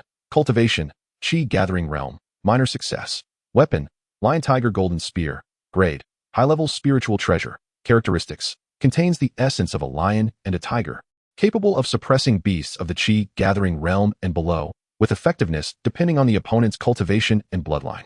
After Lin Changqiang had seized the great Luo Golden Spear, Wang Yin had surprisingly procured another high-level spiritual treasure, the golden spear, from within his clan. Gazing at the magnificent golden spear beneath his opponent's feet, Lin Changxiang's eyes sparkled with intrigue, his breath quickening in response. He had always been susceptible to the allure of such striking spiritual weapons. Yet, it was a pity that he had begun to regard high-level spiritual treasures with disdain. For he was on the brink of mastering the third level of the Great Sun Thunder Body. Soon, he would be able to rival high-level spiritual treasures with sheer physical prowess alone. However, treasures beyond high-level spiritual artifacts were not easily acquired. In the original tale, Lin Dong only obtained his first true Earth-level spiritual treasure after the clan competition. With a flicker of ambition, Lin Changxiang felt a surge of impatience. Chapter 123, The Starry Ancestral Talisman System. Utilize all available lottery chances. Considering that the Nirvana realm still lay far ahead, Lin Changxiang decided to indulge himself and executed a 14-fold draw. Ding! 14 lottery attempts expended. Congratulations, host. You have obtained 5 double experience cards, 3 double gold cards, 2 affectionate roses, 2 little tiger cakes, 1 tree planting technique, and 1 starry ancestral talisman. The tree planting technique utilizes elemental energy to rapidly cultivate multiple trees at designated locations, with the scale of growth proportional to the total amount of elemental energy. For 30 minutes, the newly grown trees will emit a dazzling, multicolored glow, healing allied units within range while inflicting damage upon enemies. After 30 minutes, the radiance will dissipate. The starry ancestral talisman grants its possessor dominion over the power of the stars, allowing gradual absorption of lunar, solar, and stellar energies as one's cultivation deepens. Moreover, other applications await your discovery. As Lin Changxiang beheld the enigmatic talisman in his bag, a subtle smile crept across his lips. Although this lottery did not yield the coveted spiritual treasure, even a heavenly-grade artifact paled in comparison to the value of the ancestral talisman. System. How long will it take to refine this talisman? If possible, Lin Changxiang yearned to find a place to refine it immediately. However, he vaguely recalled that Lin Dong had taken considerable time to refine the devouring ancestral talisman, and with the ancient monuments awakening imminent, hasty refinement would be unwise. Ding. Reply to the host. The starry ancestral talisman is not a naturally occurring artifact of the Tianxian continent, but rather a creation of the system. Therefore, upon drawing the talisman, the host has already secured its acknowledgement and will require only 1 day for complete refinement. Lin Changxiang felt that today was indeed his fortunate day. Not only had he effortlessly completed a side quest and reaped benefits from the system, but the seemingly indomitable seal of the ancient monument was also on the verge of being lifted, and the acquisition of the starry ancestral talisman brought him additional joy. It would not be an exaggeration to say that fortune favored him in all aspects. With his mind drawn back from the system's inventory, Lin Changxiang closed his eyes once more, patiently awaiting the seal's unveiling. A closer inspection would reveal a faint smile gracing his brow. Meanwhile, the others on the plain remained utterly focused, whether they were the smaller factions on the ground or the 4 major clans hovering in the air, all fixated on the ancient monument, anxious not to arrive too late. The seemingly tranquil yet taut atmosphere endured for a considerable duration, until, after 20 to 30 minutes, the multitude of peculiar runes inscribed upon the towering ancient stele began to exhibit signs of fading. As this scene unfolded, a wave of restlessness surged through the crowd, and countless gazes ignited with fervor. Under the scrutiny of these eager eyes, the colossal stele gradually emanated a formidable and terrifying energy fluctuation. While the runes that once appeared vividly began to diminish in clarity, the seal is about to break. The exhilarating news spread like wildfire across the plain, igniting a fervent frenzy as the throng surged forward with uncontainable zeal. Lin Changxiang also opened his eyes, gazing reflectively at the ancient stele. Despite the vast expanse of time that had passed, the energy emanating from the stele remained fearsome. It was not difficult to envision that this sect had been immensely powerful in ancient times, yet even such strength could not escape the fate of obliteration.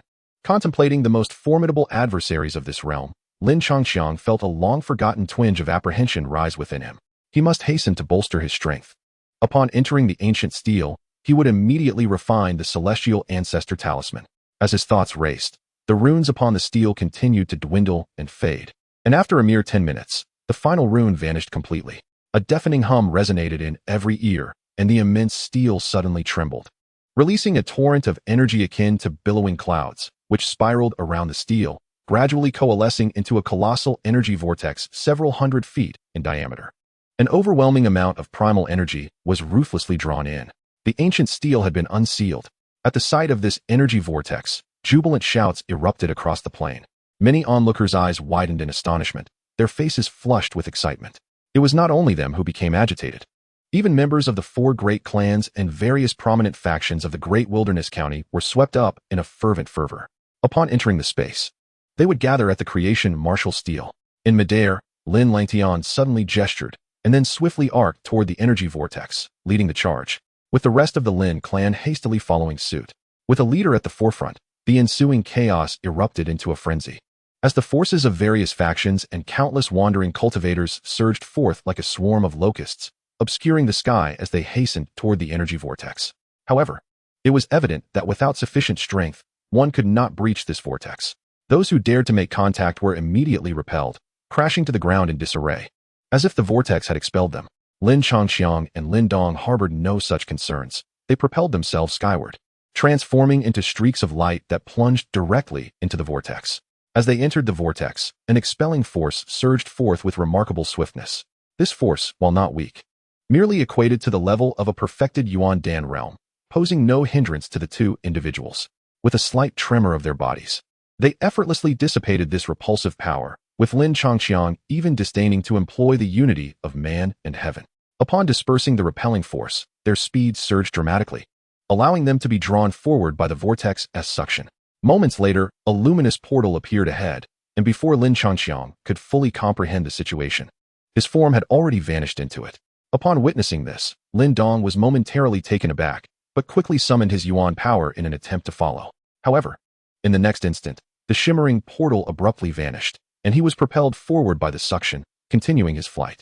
On the vast and desolate land, an ancient and weathered aura permeated the atmosphere.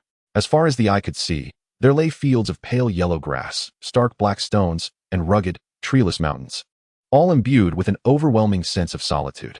This solitude persisted for an indeterminate duration until it was finally shattered today. Suddenly, the sky quivered, and numerous light portals tore open. Figures emerged from within, immediately plummeting downward. Those of higher cultivation could deftly maneuver through the air, while those of lesser rank fell clumsily to the ground. Fortunately, all who managed to enter were at least perfected Yuan Dan realm, and though they landed in disarray, they were spared from fatal injuries. Among them was Lin Changxiang. Soaring through the air, he surveyed his surroundings, only to find a scattering of individuals.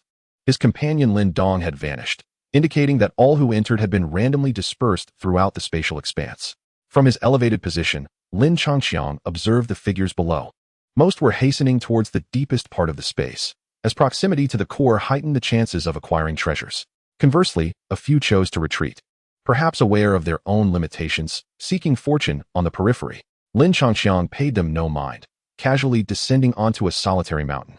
After probing the vicinity with his spiritual energy and confirming the absence of others, he attempted to initiate a teleportation. With a resounding pop, a golden light flashed, and as it dissipated, Lin Changxiang's figure had vanished from its original location. The great desolation ancient steel could not hinder his teleportation. Chapter 124. Refining the ancestral talisman and Xiao Yan's capture within the villa, Lin Changxiang sat cross-legged, his gaze fixed intently ahead, where the stellar ancestral talisman hovered in the air. This talisman was remarkably peculiar, its base color a profound black, within which countless points of light, both bright and dim, moved languidly, appearing chaotic yet seemingly following an invisible pattern. Though merely the size of a palm, the talisman evoked within Lin Changxiang a multitude of sensations: mystery, vastness, tranquility, and brilliance. Sensing the life talisman within his Ni-Wan palace trembling incessantly, Lin Changxiang took a deep breath, his expression grave as he extended his right hand to press upon the talisman. As the moment of contact occurred, the previously tranquil and suspended runes unexpectedly began to swirl forth, ascending above Lin Changxiang's crown before directly merging into him, penetrating into the primordial palace. Observing this, Lin Changxiang, naturally, dared not to take it lightly. He promptly closed his eyes, calming his mind to peer within the palace. However, what he encountered left him somewhat bewildered. The interior of the primordial palace was engulfed in utter darkness. The life rune that had once floated there had vanished without a trace, and the mental energy, once imbued with arcs of electricity from the lightning, had also disappeared completely. The palace was now filled solely with a multitude of the most primitive mental energies. Where is the ancestral rune? What has become of my grand ancestral rune? Fortunately, this dark scene did not persist for long. Just as Lin Changxiang furrowed his brow in confusion, a full moon began to rise slowly, hovering within the primordial palace, showering countless milky white rays of light. Though it illuminated only a corner, it bestowed an immense sense of tranquility upon Lin Changqiang. Meanwhile, in the outer world, the brilliant moon in the night sky suddenly brightened, gently shifting, producing a sound that echoed across the Tianxian continent, audible to every living being. This sound was remarkably unique, possessing the weight of ancient bells, the clarity of jade, the melodious notes of stringed instruments, and an ethereal quality that was profoundly enjoyable. Countless beings across the demon realm, the four great mysterious domains, the chaotic demon sea, and various hidden realms were roused by this extraordinary sound. Subsequently, a cold yet sacred beam of light erupted from the full moon, traversing countless spaces to directly descend upon Lin Changqiang. At that moment, an unprecedented sensation of euphoria enveloped his entire being, and Lin Changqiang felt as if every pore in his body had unfurled, while his elemental and mental energies began to surge at an astonishing pace. Minor Creation Realm Small Success 7, Small Success 9, 11 Low-Level Rune Master 26, Rune Master 29, 33 Before long, Lin Changqiang ascended from a low-level Rune Master to a mid-level one. Although the enhancement of his elemental energy progressed at a slower rate compared to his mental energy, it continued to advance towards the pinnacle of the Minor Creation Realm. However, just as Lin Changqiang was enveloped in bliss, Lin Dong within the ancient steel space found himself beset by troubles. Release Xiao Yan, or face the consequences. Lin Dong's gaze darkened as he stared ahead, where several figures stood. Ropes forged from elemental energy extended from their hands, binding Xiao Yan firmly, even constricting his three-part mouth, silencing him completely. At the forefront of these figures, Gu Ding and Zhao Qian were staring at Lin Dong with expressionless faces, their eyes glinting with a chilling intent to kill. If Lin Changqiang were present, I would naturally keep my distance, but now, what audacity do you possess to speak so recklessly, being merely in the Minor Creation Realm? Gu Ding sneered, raising his hand, and then, with a swift motion, struck Xiao Yan's head forcefully, driving him into the ground. Since the initial scheme was to lure the ancient dragon ape to my ancient sword sect, one must be prepared to pay the price. Though we may lack a means to contend with the Lin Spear, if we can eliminate both you and this beast here, it is certain that the Lin Spear will also suffer, won't it? You old fool, you seek death. Witnessing Xiao Yan's wretched state, Lin Dong's eyes were suddenly suffused with a blood-red hue, for at that moment, a singular thought consumed him, to shatter this old dog's hand. Boom. As his eyes burned crimson, a mighty surge of energy erupted from within him, sweeping around Lin Dong like a tempest, causing the surrounding air to resonate with a deep, vibrating hum. Observing Lin Dong's transformation, Gu Ding stepped forward, unleashing an aura even more potent than Lin Dong's own. Little weasel, leave this old codger to me. You go rescue Xiao Yan. Having silently conveyed his strategy, Lin Dong's foot slammed against the ground, propelling him forward with the swiftness of lightning, charging straight at Gu Ding. In an instant, his form was enveloped in a jade-hued radiance, indicating that he had activated the Jade Thunder Body. Humph, utterly oblivious to your own insignificance. Gu Ding's face revealed palpable disdain as he saw Lin Dong, who had merely reached the initial stage of qi condensation, daring to charge forth without regard for their disparity in strength. Losing one's composure in combat is a grave mistake, and it was evident that capturing this beast had incited Lin Dong's fury. He curved two fingers sharply and thrust them forward, sending a fierce sword shadow shooting from his fingertips to collide with Lin Dong's incoming fist. Clang! The impact produced a resounding clash of metal, after which the sword shadow shattered and dissipated, causing Lin Dong to momentarily falter, yet his right fist bore not a scratch, save for a faint white mark. Simultaneously, a purplish-black light darted forth and swiftly appeared before Zhao Qian and the others. As its claws danced, the purplish-black energy transformed into several razor-sharp arrows, hurtling forth with great force. What on earth is this? The abrupt assault startled Zhao Qian and his companions, prompting them to hastily summon their energies to counter the purplish-black force. Hiss! This purplish-black energy exhibited a terrifying corrosive power upon first contact. The energy of the Gujian sect members rapidly dissolved, with only Zhao Qian, at the qi condensation stage, managing to withstand it. The others, of lesser strength, were sent reeling in shock. Some slower to react were directly corroded, emitting anguished cries. As these individuals retreated, the energy bindings restraining Xiao Yan swiftly disintegrated, allowing him to break free and unleash a long-awaited roar towards the heavens. In a single leap, he released several bolts of thunderous lightning, incinerating several disciples of the Gujian sect into charred remains. You wretched beast! Witnessing Xiao Yan's ferocious display, Zhao Qian's expression shifted drastically. Just as he prepared to strike, the purplish-black figure flashed before him, followed by an energy disk hurtling toward him, aimed directly at his waist. Startled, he attempted to evade, but for every one he dodged, two more followed, forcing him into a perilous predicament, utterly beleaguered. Gu Ding and Zhao Qian were intercepted, and those disciples who had not even reached the qi condensation stage were naturally no match for Xiao Yan. As the thunderous wings vibrated, they sent the disciples of the ancient sword sect fleeing in all directions. "Master, quickly eliminate that brat," Gu Yin shouted anxiously, realizing that evasion was becoming increasingly difficult. The purplish-black energy had caused him immense suffering. If this continued, he would surely meet his demise. This little beast has allies. The scene on Zhao Qian's side deepened Gu Ding's grim expression. Without further hesitation, he unleashed his ancient hand, which quickly coalesced immense spiritual power into 5 enormous swords. He then sent them hurtling towards Lin Dong's vital points with piercing precision. However, faced with this onslaught, Lin Dong merely stood resolutely in place, a cruel smile curling at the corners of his lips. "Old man, let me reveal the source of my confidence." Having freed himself from his previous constraints, he felt no fear. Chapter 125. Annihilation of the Ancient Sword Sect. With his proclamation echoing, strands of blood tinged his pupils, and in an instant, Lin Dong's body surged upward 1/2 meter. As his muscles swelled, a chilling creaking sound resonated, and waves of formidable power erupted beneath his skin. A layer of obsidian armor enveloped his originally jade-like exterior, creating the appearance of a hellish Azura, fierce and imposing. Moreover, a golden horn sprouted from his forehead, resembling that of the ancient dragon ape, unmistakably indicating that Lin Dong had fully awakened the essence of the ancient bloodline. With a deafening roar, he casually swung his obsidian-like giant hand, colliding with the 5 long swords one after another. Clang, clang, clang, clang. A series of crisp sounds rang out as the swords, which had been slicing through the air, were effortlessly shattered by Lin Dong's palm, dissipating into ethereal fragments of spiritual energy. Following this, his seemingly forged from iron figure charged forth, creating visible shockwaves that radiated outward, exuding an aura of undeniable majesty. "This is not good." Gu Ding's expression shifted to one of horror as he hastily crossed his arms, forming a sword gesture before him. Instantly, a colossal sword, entirely different from the previous 5, coalesced. This giant sword measured 3 to 4 meters in length and nearly 1/2 meter in width, imbued with immense spiritual energy that felt as though it bore the weight of 1,000 junctures. Upon its emergence, it unleashed a tempest that cleaved toward Lin Dong. Boom!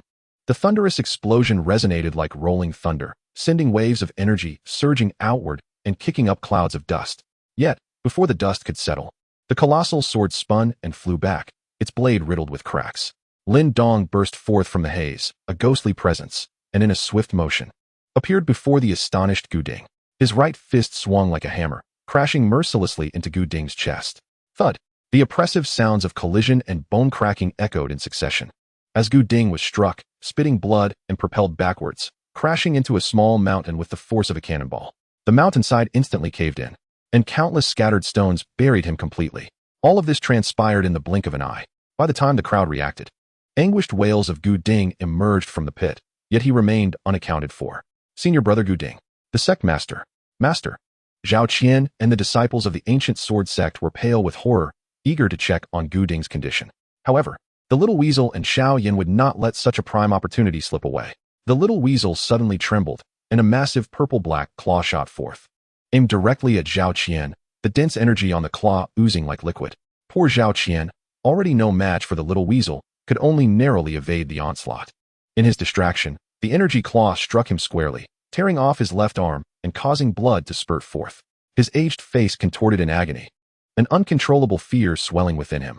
Simultaneously, Xiao Yan roared, crashing into the crowd amidst arcs of lightning. The air was filled with shrieks as several disciples were obliterated, the scene engulfed in a mist of blood and cries of despair. Not far away, Lin Dong merely cast a glance at them before shifting his focus to the pit, his cold eyes narrowing slightly, a mocking smile appearing on his lips. He sensed that despite Gu Ding's severe injuries, he still possessed the strength to fight. Yet in this moment, Lin Dong abandoned Zhao Qian and the others, using his hands to dig desperately towards the other side of the mountain, seeking to escape. Alas, the opponent was unaware that Lin Dong was also a talisman master. Could one simply arrive and depart at will? It was not so simple. With a cold snort, Lin Dong's figure blurred, transforming into a shadow that cut through the void, soaring to the opposite side of the mountain with astonishing speed, a bloodthirsty curve forming at the corner of his mouth. 2 seconds later, accompanied by the sound of falling stones, An oval hole the size of a manhole appeared in the mountainside. Gu Ding's hands and head, enveloped in energy, emerged from the opening. However, just as he broke free from the cave, the ecstasy on his face abruptly froze, for he beheld a demonic presence. Lindong. Bang. A pitch-black palm descended with ferocious force, and Gu Ding's head was driven into the ground, much like Xiao Yin before him. The only difference was that Gu Ding's body remained forever entombed within the mountain. Meanwhile, Lin Changqi, who had been meditating for a day, finally concluded his arduous yet pleasurable cultivation. Host. Lin Changxiang.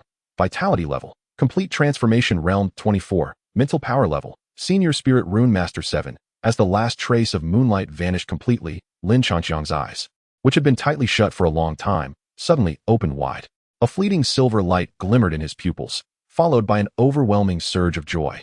He rose to his feet, swiftly exited the room, and retracted the villa. Then, with a mere thought, countless colossal boulders within a 100-foot radius began to levitate, spinning wildly before converging above his head, coalescing into a massive stone sphere with a formidable presence. With his long-dormant spirit of youthful ambition ignited, Lin Changxiang raised both hands in exhilaration. Around him, countless fragments of rock spiraled upward, merging violently with the stone sphere through sheer mental force. The sphere grew larger and larger, until Lin Changxiang felt the strain of control. Abruptly, he flipped his hands downward and struck. Sky-splitting strike. A thunderous roar erupted, reminiscent of a fighter jet soaring low, as the enormous stone sphere unleashed a series of shockwaves, hurtling like a meteor toward a distant peak. The colossal stone sphere collided violently with the mountain, producing a deafening explosion. Boulders tumbled down the mountainside, debris raining like a torrential downpour, as terrifying fissures spread forth. In that moment, the towering peak crumbled entirely, a cloud of dust ascending to obscure the sunlight. Witnessing this spectacle, Lin Changxiang's heart brimmed with elation. The ancestral talisman was indeed remarkable. Its mere ancillary effects had transformed his strength dramatically within a single day. Were it not for the desire to fulfill Lindong's wish, he would have rushed to confront Lin Langtian immediately, eager to complete his main quest. Chapter 126. The inscriptionless steel on the vast and desolate land. An ancient and weathered aura permeated the air, revealing a landscape of desolation. In the next instant, a flash of golden light heralded Lin Changxiang's reappearance. He ascended into the sky to ascertain his direction and hastily made his way toward the core region. The refinement of the ancestral talisman had consumed an entire day, followed by some time to acclimate to his newfound power. Now, he needed to hasten his journey. The space within the steel was remarkably expansive. Even after breaking through to the complete transformation realm, Lin Changxiang flew tirelessly for half a day upon reaching the core area. A rainbow of light streaked across the sky before gradually halting. Lin Changxiang gazed into the distance, where an ancient site, seemingly endless, emerged into view.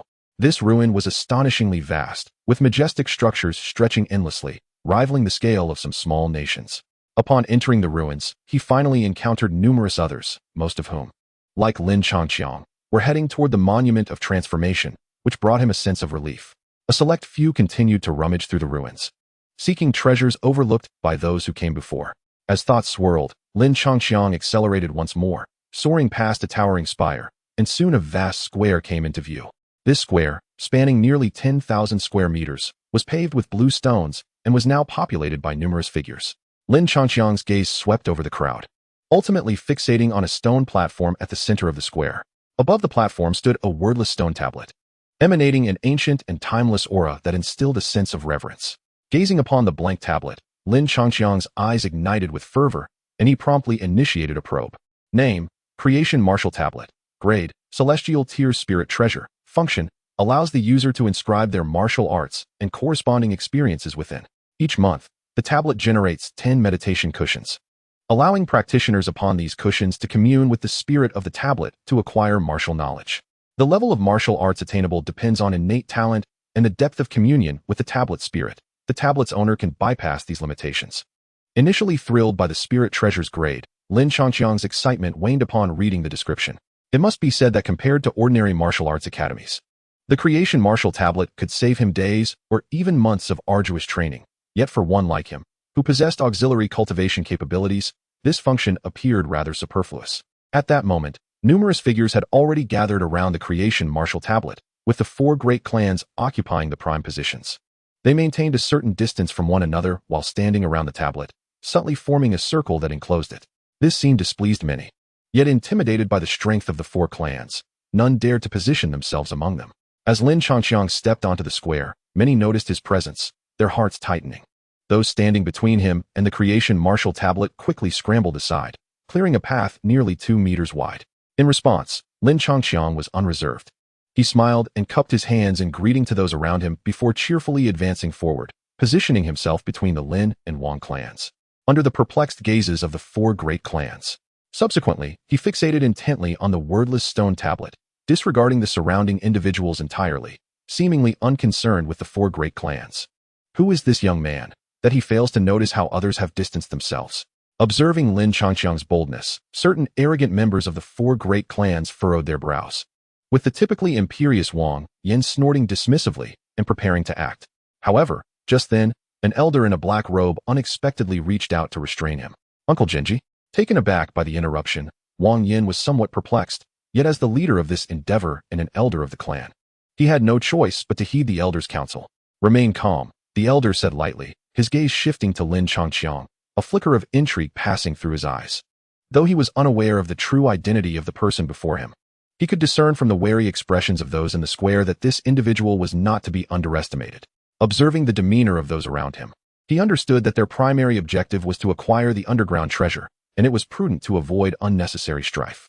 After speaking, Wang Genji turned his attention away from Lin Changqiang and redirected his gaze towards the unmarked stone tablet. Although Wang Yin felt a twinge of dissatisfaction, he too had to concede. Just then, he caught sight of a graceful figure from the Lin clan, who suddenly stepped away from the group and approached Lin Changqiang. Lin Changqiang, is it really you? Weren't you and Lin Dong in Yin City? How did you end up here alone? Lin Kur? As he beheld the young girl clad in a flowing blue dress, her face alight with joy, Lin Changqiang could not help but smile. Among the Lin clan members who had previously ventured to the tomb, only Lin Kur and the elderly Mr. Tao had treated him kindly. During this time, Lin Dong and I have been traveling through the Great Wilderness Prefecture. We heard that the Great Wilderness Ancient Tablet had opened, so we decided to come and take a look. Lin Dong should be arriving soon. As they conversed, their voices were not discreet, allowing many nearby to hear their exchange clearly. The people of the Great Wilderness Prefecture were taken aback, assuming Lin Changqiang to be a member of the Lin clan, which explained his considerable prowess at such a young age. Wang Yin, standing nearby, furrowed his brow, immediately dismissing any thoughts of confrontation. Meanwhile, from a distance within the Huangpu clan, Huangpu Jing, who had been intently focused on the creation martial tablet, suddenly felt a stir in her heart and turned her gaze towards the source of the voices. There, between the Lin and Wang clans, stood Lin Changqiang, clad in white. Tall and elegant, his sword-like brows slanted gracefully, and his deep, dark eyes shimmered with an enigmatic light, as his delicate lips parted to reveal a gentle smile. He exuded an aura akin to a refreshing spring breeze. What a remarkably handsome youth. Is he truly the Lin Changqiang that Sister Qingzhu mentioned? As she observed the striking young man not far away, Huangpu Jing momentarily lost her composure before regaining her poise, a subtle smile gracing her lips as she nodded to herself. His appearance is indeed exceptional, but I wonder about his true capabilities. Sister Qingzhu has already reached the Nirvana realm. After all, countless gazes converged upon him, yet Lin Changqiang remained unperturbed, casually conversing with Lin Kur until an elder from the Lin clan approached with a smile, prompting him to finally cease his dialogue. Kur, might you introduce us to this young friend? Elder Lin Fan. Seeing Elder Lin inquire about Lin Changqiang's identity, Lin Kur hesitated slightly. However, upon noticing Lin Changqiang's subtle nod, she breathed a sigh of relief. Uncle Fan, this is Lin Changqiang, a friend I met in Yin City during my initial visit to the ancient tomb. He is a member of the Branch family. As she spoke, Lin Kur bit her lip, aware that many in the clan regarded Branch family members as inferior, with some arrogant individuals even treating them like servants. However, Changqiang's talent was exceptional. When I was merely a 3-imprint talisman master, he had already achieved minor success in the forming realm. Branch family? As the two characters were uttered, the members of the clan nearby mostly shook their heads, their previously inquisitive gazes retracting in an instant. Lin Longtian's expression turned indifferent, clearly indicating that they did not regard Lin Changqiang as one of their kin. However, Lin Fan, after a brief moment of surprise, smiled and patted Lin Changqiang on the shoulder. He had once been merely a minor success. Now, he must have achieved substantial progress. Such prowess was commendable, even among the younger generation of the clan. Uncle Fan, you flatter me. Sensing the goodwill, Lin Changqiang offered a serene smile. Yet the figures surrounding them grew increasingly uneasy, with Mu Qianqian and Wu Fatian displaying particularly peculiar expressions. achieved great success in the forming realm, yet he has already reached the minor success in the transformative realm. How formidable must the younger generation of your 4 great clans be? It seemed that Lin Changqiang was indeed extraordinary. Noticing the subtle shifts around him, many from the 4 clans exhibited a newfound caution or skepticism. However, not everyone was perceptive. Wang Yin certainly was not. Yet, given Wang Jinji's prior warning and the fact that even the branch families belonged to the Lin clan, he dared not provoke trouble without cause, lest Lin Langtian intervene. Thus, Wang Yin merely rolled his eyes in disdain and withdrew his gaze. As for Lin Fan and Lin Kuer, being clan members themselves, they engaged in casual conversation with Lin Changqiang for a while before returning to their group. As time passed, more individuals arrived at the square, including Lin Dong, who came riding on Xiao Yin, accompanied by a thunderous sound. He briefly scanned the area, his gaze lingering on Lin Langtian for a moment before settling beside Lin Changqiang, who was meditating with his eyes closed. What took you so long? I thought you had forgotten about the transformative martial steel. The tightly shut eyes suddenly opened, a gentle white light dissipating quietly. I encountered a fortuitous opportunity that delayed me a bit. Recalling the information related to the devouring ancestral talisman, Lin Dong rarely smiled broadly. Though thoughts of the strange creatures that had once annihilated the great wilderness sect, as seen in the memories of the skeletal remains, turned his smile into a frown. We can discuss it in detail once we exit the ancient steel space. That sounds good. As the two conversed, more individuals gathered, and it appeared that approximately 70% of those who had entered the ancient steel space had now arrived. Soon, sunlight suddenly cascaded from the horizon, illuminating the transformative martial steel as if a beam of light connected heaven and earth. Following this, harmonious and melodious sounds emanated from the steel, rippling outward in all directions, quickly enveloping the entire square and leaving everyone in a state of tranquility, as if their spirits were being rejuvenated. Witnessing this unmistakable anomaly, the atmosphere in the square instantly ignited with fervor. Eyes filled with desire and greed fixated intently on the martial steel. Under the watchful gaze of the crowd, 10 beams of light suddenly shot forth from the steel, landing on the stone platform ahead and coalescing into 10 ancient-style cushions, from which a faint fragrance began to waft. This was indeed the 10 seats of the transformative martial steel. Even amidst the throngs of thousands, only those who occupy a mere 10 seats can communicate with the martial steel and acquire martial arts. However, with the emergence of these meditation mats, the once boisterous square fell into an eerie silence, an air of trepidation mingling with the fervor in the eyes of the onlookers. Everyone understood that without sufficient strength, any reckless attempt to claim a meditation mat would only invite fatal repercussions. Of course, this silence did not endure for long. Mere seconds later, a figure from the Lin clan soared into the air under the scrutiny of countless gazes, stepping gracefully onto the stone platform and ultimately settling into a cross-legged position upon the first meditation mat. As they beheld Lin Langtian, many formidable individuals displayed shifting expressions. Yet none dared to voice their thoughts, for they all recognized that whether through the Lin clan's influence or his own formidable half-step towards transformation, the individual possessed absolute qualifications to occupy that space. With the first meditation mat claimed, the atmosphere in the square grew even more fervent, countless eyes shimmering with anticipation. Wang Yin of the Wang clan, unable to contain himself, forcefully stomped the ground and leaped onto the stone platform. His audacious act stirred discontent among many, as his prowess and status within the clan were far inferior to Lin Langtian's. Yet, before any derision could be uttered, several members of the Wang clan, including Wang Jinji, silently stepped forward, turning to face the crowd with icy gazes. Their potent essence surged forth, creating an imposing presence that left many restless souls momentarily halted before they regained their composure, resigning to their fate despite their dissatisfaction. Wang Yin atop the stone platform scoffed, his irritation palpable. While Lin Langtian sat there unimpeded, he was forced to rely on the strength of his clan. The disparity between them was starkly evident. In contrast, Qin Shi and Huang Puting remained unperturbed, each securely claiming their positions with the backing of their respective clans. Following the seeding of the 4 major clans of the Dian dynasty, the second of the 3 great powers of the Dahuang County, the Great Demon Sect and the Martial Alliance, dispatched Mu Qianqian and Wu Feitian to take their places upon the stone platform. In a matter of mere minutes, only 4 meditation mats remained. As they gazed at the dwindling seats, the atmosphere became taut once more, the air thick as if laden with gunpowder. Yet, amidst the thousands, no one dared to step forward, their gazes subtly shifting between the Lin and Wang clans. Noticing the intense scrutiny, Lin Changqi couldn't help but reveal a faint smile.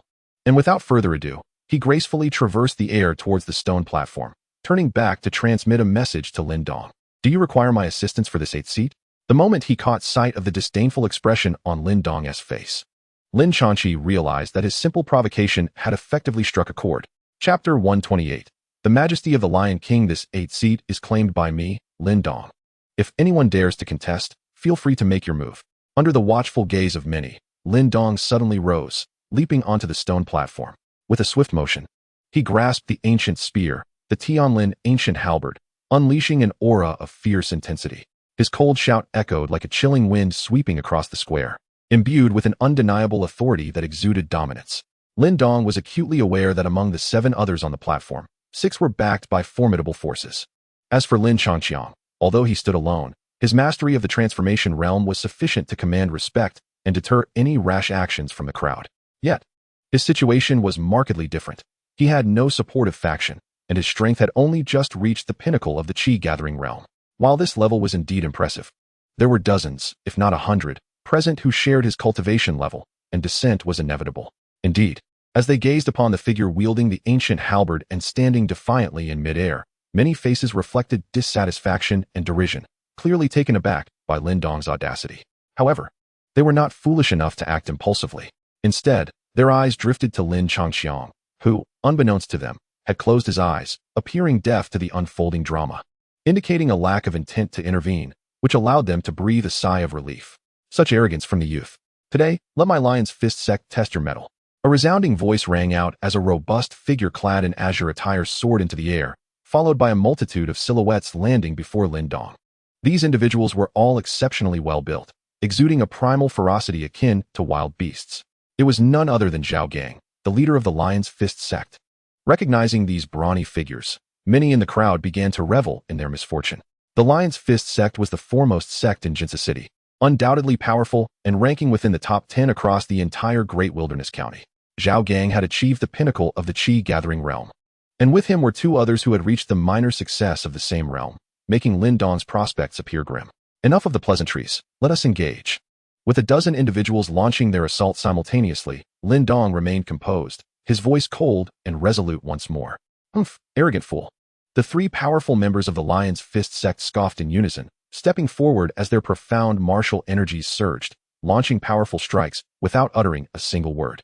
The overwhelming martial energy quickly took shape, coalescing into 3 fiery lion heads of varying sizes, roaring with terrifying might as they charged toward Lin Dong. Though the lion heads were not particularly large, they were infused with an incredibly refined martial energy, containing explosive power. Sensing the formidable nature of this attack, Lin Dong's gaze remained unfazed. In the past, he had effortlessly defeated the leader of the ancient sword sect, Gu Ding, even when he was merely at the minor success of the Qi-gathering realm. Now, facing an opponent weaker than Gu Ding, he had no reason for concern. With the Tianlin ancient halberd in hand, he swung it with precision, unleashing a fierce halberd light that surged forth, roaring toward the lion heads. The violent energy erupted, reverberating throughout the arena. Amidst the astonished gazes of the crowd, Lin's ancient spear, the heavenly scale, effortlessly pierced through the lion's head, shattering the 3 formidable opponents in succession. The 9-star Yuan Dan and his exceptional martial arts not only bestowed upon him abundant Yuan power, but also granted him combat prowess that far surpassed his peers. This spectacle reignited the fervor of the assembly, as the pupils of nearly all spectators dilated in disbelief.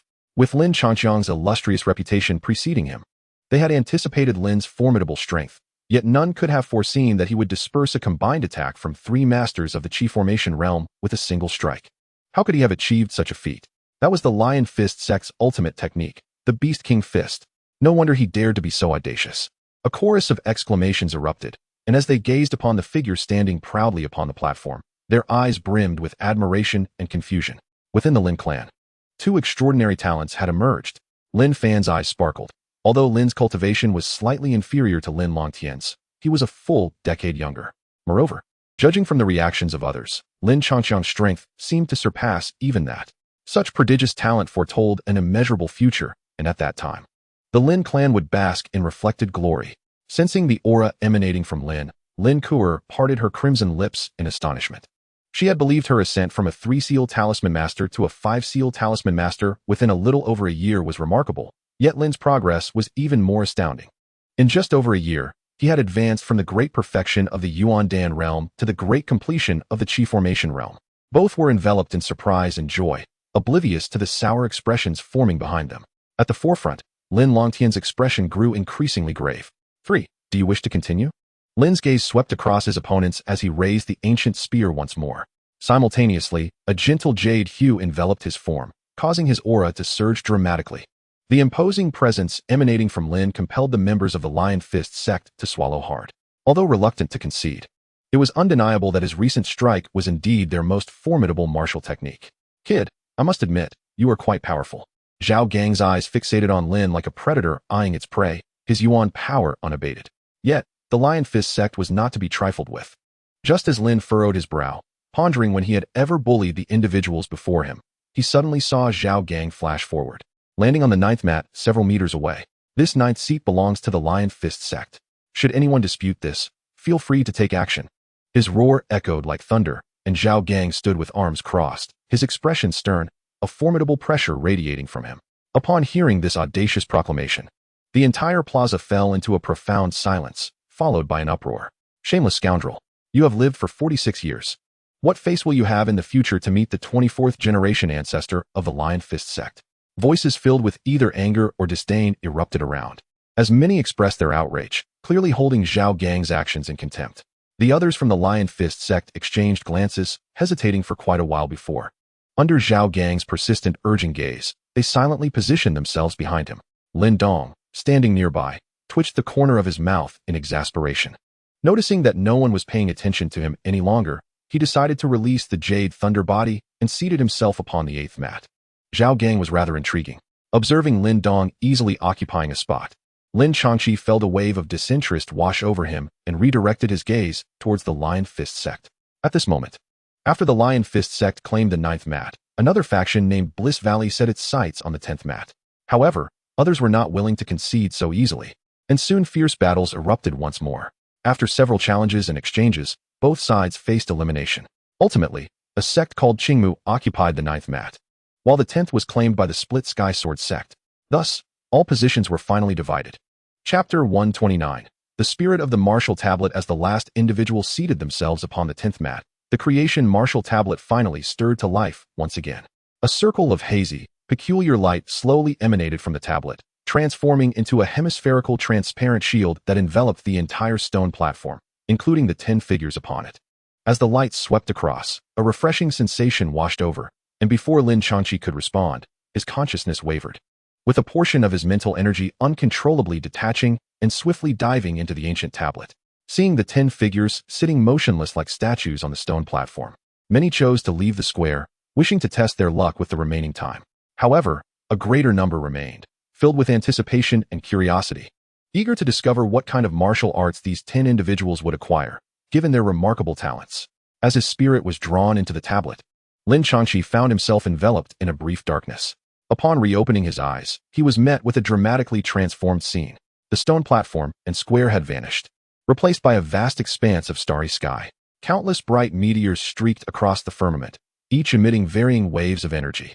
Gazing at the celestial display, Lin Changqi's eyes ignited with fervor. The system's detection revealed that the martial arts presented before him were all unmistakably classified, with the lowest grade reaching the 5th tier, surpassing even the pure origin finger once treasured by the Lin family.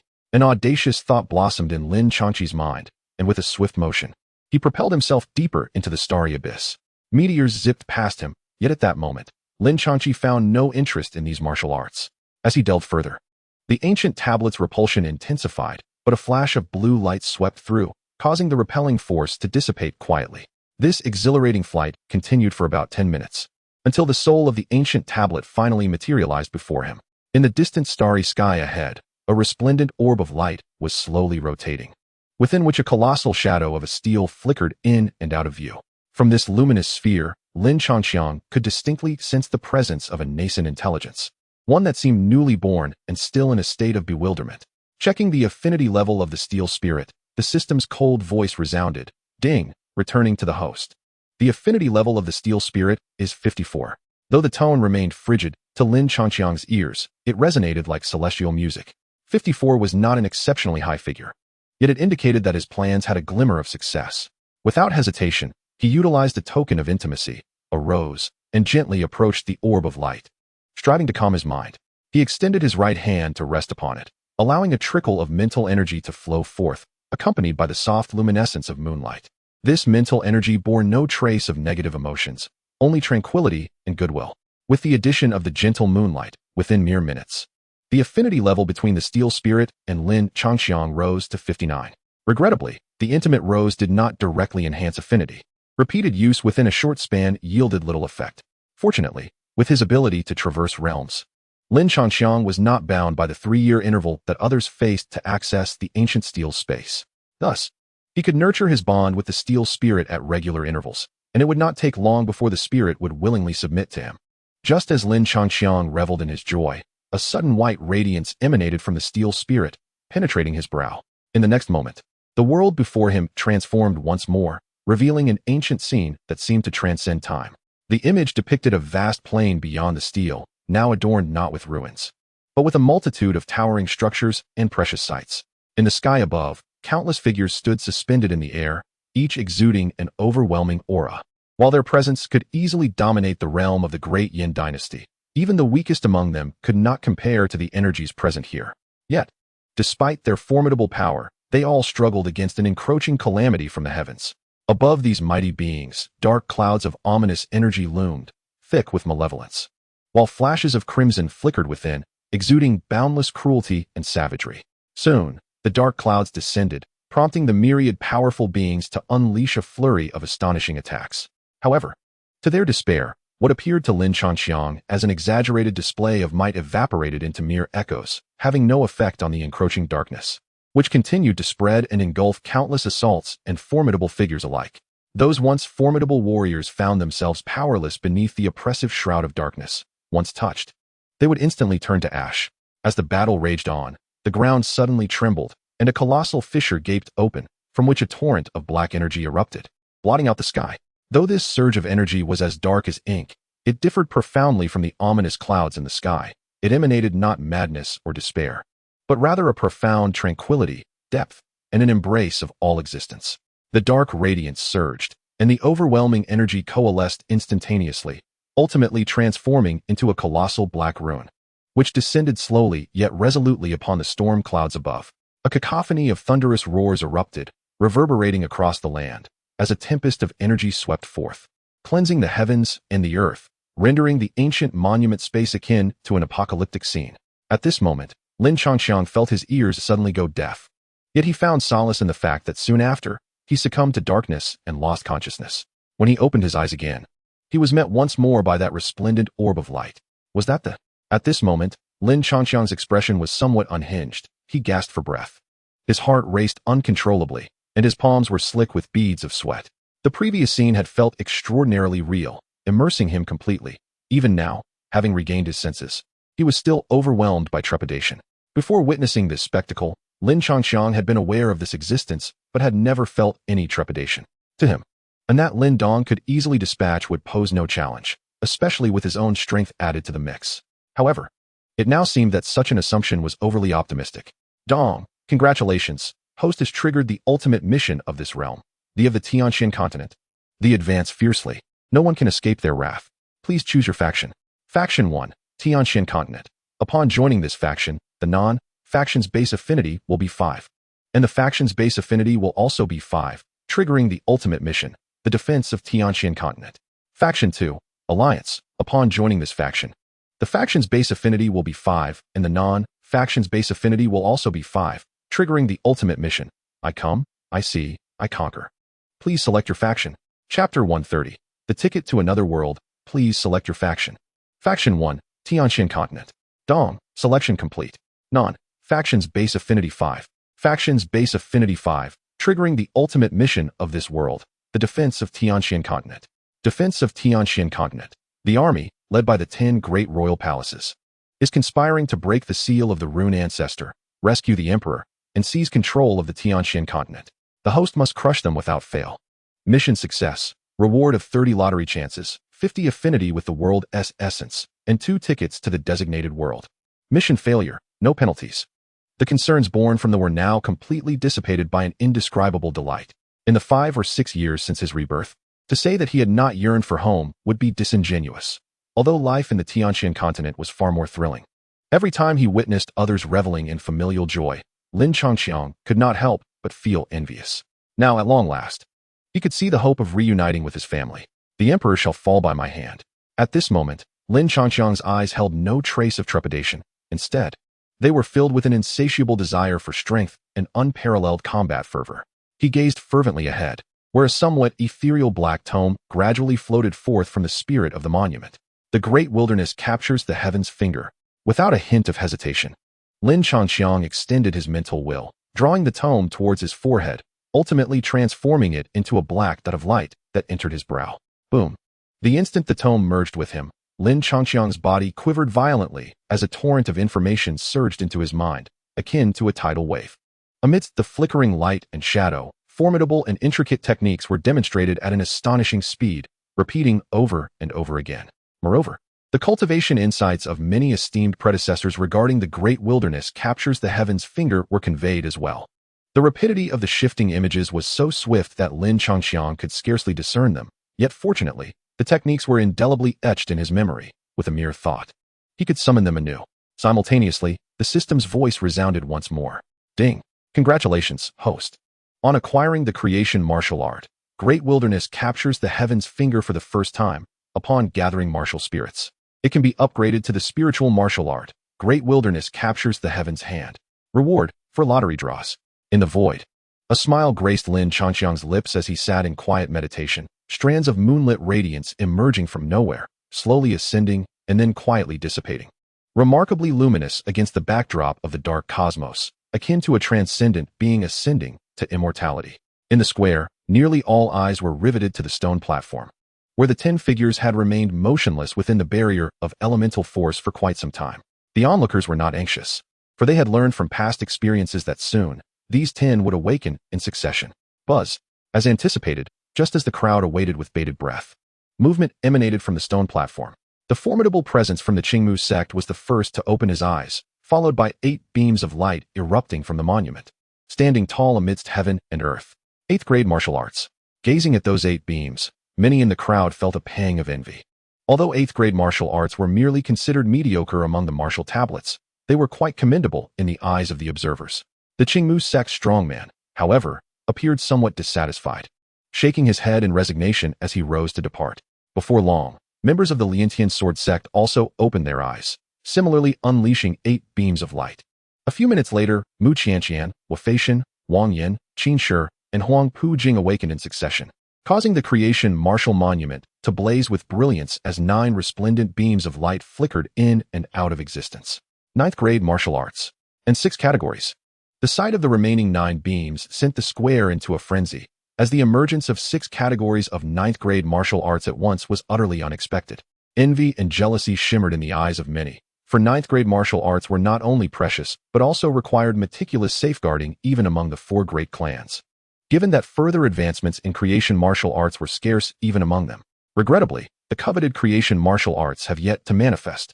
However, what is the rush? There are still 3 individuals who have yet to make their move. In my opinion, Lin Changqiang, with his astonishing talent, stands a considerable chance of acquiring the creation martial arts, while the other 2 seem somewhat lacking. As Wang Yin and the others reached their conclusions, the multitude of gazes in the square swiftly shifted towards Lin Changqiang and his companions, sparking a flurry of discussions. At present, only Lin Langtian, Lin Changqiang, and Lin Dong remained on the stone platform. Clearly, they are not of the same caliber in terms of status. Yet the martial arts derived from the steel bear no relation to one's identity. Among the Lin Clan's team, Lin Fan and others gazed intently at the platform, regardless of their allegiance to either Lin Langtian or Lin Changqiang. At this moment, they all yearned for the other to obtain superior martial arts.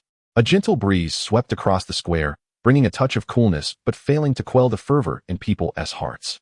Under the watchful eyes of the crowd, the stone platform finally stirred. The tall, proud figure gradually opened his eyes.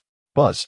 Amidst the astonished gazes, the enormous martial steel suddenly trembled violently, and torrents of primal energy surged forth from the steel, enveloping the sky. This scene was entirely distinct from that of the previous individuals. It was not merely a few beams of light, but rather a vast ethereal silhouette, resembling mountains and rivers. An extremely powerful wave emanated from this apparition. causing the very essence of this realm to ripple subtly. This spectacle far surpassed all that had come before, captivating the crowd in the square, who gazed in awe at the magnificent landscape. Lin Fan and his companions were filled with joy. The creation martial arts are invaluable, and should Lin Langtian successfully acquire them, the strength of the Lin clan would be marginally enhanced. What kind of martial arts would Lin Changxiang and Lin Dong obtain? Lin Kuo looked at the two still-seated figures with a glimmer of anticipation in her eyes. On the stone platform, Lin Langtian raised his head. Casting a glance at the vast, river-like luminous silhouette, a surge of pride swelling within him. Clearly, he was exceedingly pleased with his acquisition. As his gaze shifted from the heavens back to Lin Changxiang and Lin Dong nearby, a faint smile curved upon his lips. However, just as he prepared to rise from the platform, an unexpected brilliance erupted from the colossal martial steel, followed by a tremor that shook the ground. So intense it raised doubts about whether it might leap into the air. Sensing this disturbance, the attention of everyone in the square instantaneously redirected, fixating intently on the creation martial steel. Rumbling, accompanied by an unending cacophony, an overwhelming darkness suddenly erupted from the steel, rapidly expanding outward. A thick shadow surging in all directions. Many were gripped by panic, attempting to flee, but despairingly realized that there was no time to act. In the next moment, an overwhelming surge of black radiance swept through with astonishing swiftness, leaving all present in a state of disarray. Those who had failed to summon their elemental power were flung away, yet fortunately, this black light consisted solely of pure elemental energy, sparing anyone from injury. As the crowd regained their composure, they hastily looked up at the martial steel, witnessing the black radiance ascending with an audacious ferocity, shattering the once serene landscape in an instant. Chapter 131. Nirvana Pill. Endless darkness enveloped the space, resembling a colossal prison that bound the heavens and the earth. Simultaneously, the rich elemental energy permeating the ancient steel space rapidly converged towards the creation martial steel. Gazing at this terrifying phenomenon, fear surged within the hearts of nearly all present, and the smile on Lin Langtian's face abruptly froze. It had to be the creation martial arts. This display surpassed even Lin Langtian's in terror. Could it truly be only the creation martial arts? Who had triggered this anomaly? Was it Lin Dong or Lin Changxiang? Once assured that the black mist posed no threat, a flurry of inquisitive gazes darted toward the stone platform. However, before they could discern the source of the disturbance, a familiar tremor returned. Boom! The earth quaked. The thunderous roar deafening, as the boundless black radiance erupted once more, casting an even deeper shadow over the already dim square. Following Lin Changxiang, Lin Dong, too, harnessed the power of the ancestral stone, acquiring the Great Desolation Prison Sky Finger. The creation martial arts again? A trio of prodigies. Was the Lin family on the brink of ascendance? They were drawing upon the power of the martial steel to absorb the elemental energy of the ancient steel space. What sorcery was this? Wasn't Lin Changxiang nearly at the small completion of the creation realm? How could he have inexplicably advanced to the great completion in just a couple of days? How had he cultivated so rapidly? Listening to the surrounding discussions and feeling the overwhelming aura emanating from Lin Changxiang, the members of the Wang, Qin, and Huangpu clans all turned pale. Great completion of the creation realm, at merely 20 years of age, in the entire Great Yin dynasty. Perhaps only the leaders of the four great clans and the ancient figures of the royal family could rival him. If he were to continue his cultivation for a few more years, could he not single-handedly overturn the Great Yin dynasty? In an instant, chaos reigned among the three great clans. Yet contrary to their expectations, the Lin clan was not in a state of harmony. After a brief shock, Lin Fan and Lin Kuo stood frozen in disbelief. It had taken Lin Dong a year to ascend from the great perfection of the elemental Dan realm to the elemental creation realm, which they found astonishing yet somewhat acceptable. However, to leap from the initial stage of the forming realm to the great completion of the creation realm within a year was unheard of, not just in the Great Yin dynasty, but across the surrounding realms as well. Behind Lin Fan, several elders, once supporters of Lin Langtian, could not help but express their astonishment. Yet, soon their minds began to stir, exchanging glances laden with unspoken understanding. On the stone platform, Lin Langtian, acutely aware of the unfolding scene, felt his countenance darken like stormy waters, his fists clenched so tightly that the knuckles turned pale. Impossible. This cannot be. After nearly 30 years of arduous cultivation, I have barely made a half step into the realm of transformation, while he, a mere insect from a branch family, has outpaced me in his cultivation. Lin Langtian glared at Lin Changxiang, his gaze brimming with confusion and fury. Since his fateful tumble down the cliff in his youth, which not only spared his life, but also led him to encounter a spiritual master named Mu, his life had ascended to unprecedented heights. with the latter's guidance. He had gradually emerged as the most illustrious genius of the Lin clan, enjoying countless resources within the family and garnering the support of numerous elders, ultimately becoming the overseer of the clan's enforcement team. Among the younger generation of the Great Yin dynasty, he was undoubtedly a paragon. Even the geniuses from the other three major clans could only hope to match him. Yet now, who is this boy? And how has he quietly reached the realm of transformation? As he gazed at the serene figure seated on the stone platform, Lin Longtian's expression shifted continuously, ultimately settling into a mixture of resentment and helplessness. There was no way around it. With a complete mastery of the transformation realm, even if he and the spirit within him joined forces, they would likely be no match. Under the watchful eyes of countless individuals, two towering whirlpools of rich and pure elemental energy formed, continuously pouring into Lin Changqiang and Lin Dong like a dragon drawing in water.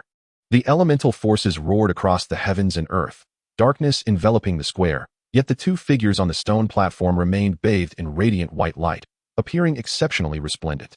This frenzied absorption continued for approximately 10 minutes, until the elemental energy within several miles had been completely siphoned away, at which point the two gradually ceased their efforts. Feeling the powerful elemental energy swirling within him, Lin Changqiang opened his eyes with lingering satisfaction, while a smile graced Lin Dong's face. Although neither had achieved a breakthrough during this absorption, both had made significant progress within their respective stages, effectively sparing themselves months of arduous cultivation. Lin Changqiang extended his hand to touch the weapon monument, transmitting a thread of grateful spiritual energy to the spirit of the monument, and Lin Dong followed suit. In response to their gratitude, the spirit of the monument swiftly reciprocated, presenting them with a series of extraordinary visions. The imagery appeared to depict a vast underground palace, wherein an overwhelming surge of elemental energy swirled. The ground was littered with countless perfectly round pure elemental pills, resembling small mountains. Furthermore, within a certain side hall, there were tens of thousands of fiery red pills, each enveloped in swirling crimson mist. The energy contained within them likely rivaling that of tens of thousands of pure elemental pills. Indeed, although Lin Changqiang found it hard to believe, the monetary system of the Tianxian continent was indeed thus. The value of one nirvana pill equals tens of thousands of pure yuan pills, which in turn equates to millions of yang yuan pills or tens of millions of yang yuan stones, leading to a mere 2 pieces of silver. It is evident that the underground palace harbors the true legacy of this ancient sect. Retracting his gaze from the nirvana pill, Lin Changqiang glanced towards a certain open space outside the hall, where a formidable and grotesque beast lay in slumber. Yet, he merely cast a fleeting glance at it before nonchalantly shifting his focus elsewhere. Compared to the guardian demon beast of the creation realm, it was the skeletal remains deep within the hall that captivated his interest. If memory served him right, that entity's strength had reached the nirvana realm. The journey to the nirvana realm entails immense peril. A single misstep could lead to immediate demise. Even if one succeeded in advancing, peace would remain elusive. The nirvana realm is divided into 9 transformations, with each rebirth posing a life and death trial. Should one falter, they could only perish in flames. However, should one successfully enter the nirvana realm, not only would their strength amplify, but their lifespan would also extend. Each successful rebirth represents a step towards perfection in evolution. The power of that skeletal remains was undeniably terrifying, boasting a formidable 5 yuan nirvana. At the deepest part of the palace, upon a stone pedestal, sat a grayish-white skeleton, enveloped in layers of dust, exuding an aura of ancient decay. However, at the moment Lin Changqiang's gaze fixed upon the bones, a creaking sound echoed forth as the entity unexpectedly raised its head, flames igniting within its eye sockets, accompanied by a piercing pain that forced both of them to retreat from the vision. You saw it too, that skeleton?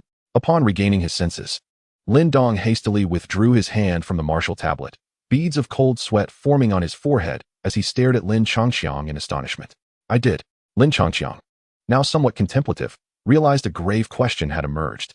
Although he had meticulously planned their next course of action, witnessing a high-level Nirvana realm powerhouse before him prompted a serious concern. It was known that the use of the leap technique required 5 seconds, while a 5 yuan Nirvana could annihilate him in an instant. How then could he procure the Nirvana pill? Chapter 132, Return to the Clan? At this moment, the square was enveloped in silence, with gazes filled with profound shock and self-doubt, fixated upon the two. However, Lin Changqiang and Lin Dong, the focal points of attention, remained unfazed, lightly leaping down to join Xiaoyan. Regardless of the thoughts swirling in the minds of the onlookers, the two felt no fear. Previously solemn and frozen on the stage, Lin Langtian regained his composure, casting a deep glance at Lin Changqiang before swiftly returning to the Lin clan. Surprisingly, as soon as he landed, Lin Fan and several other elders hurriedly approached him, surrounding him in fervent discussion. Almost immediately, Lin Longtian's expression visibly darkened. Subsequently, to the astonishment of Lin Changqiang and Lin Dong, the members of the Lin clan turned in unison, their gazes fixed intently upon the two. Congratulations. I did not expect that young Long Chong has remarkably cultivated to the pinnacle of the transformation realm at such a tender age. Such prowess places him among the top 10 in the entire Great Yin dynasty. I had previously assumed that you were merely at the completion of the shaping realm. It appears my vision was limited. Lin Fan sincerely clasped his hands in greeting to Lin Changqiang, his face adorned with an uncontainable smile. After the latter hastily assisted him to his feet, he turned his cheerful gaze towards Lin Dong. And young Lin Dong, I hear from Kuer that you are merely half a year older than Long Chong.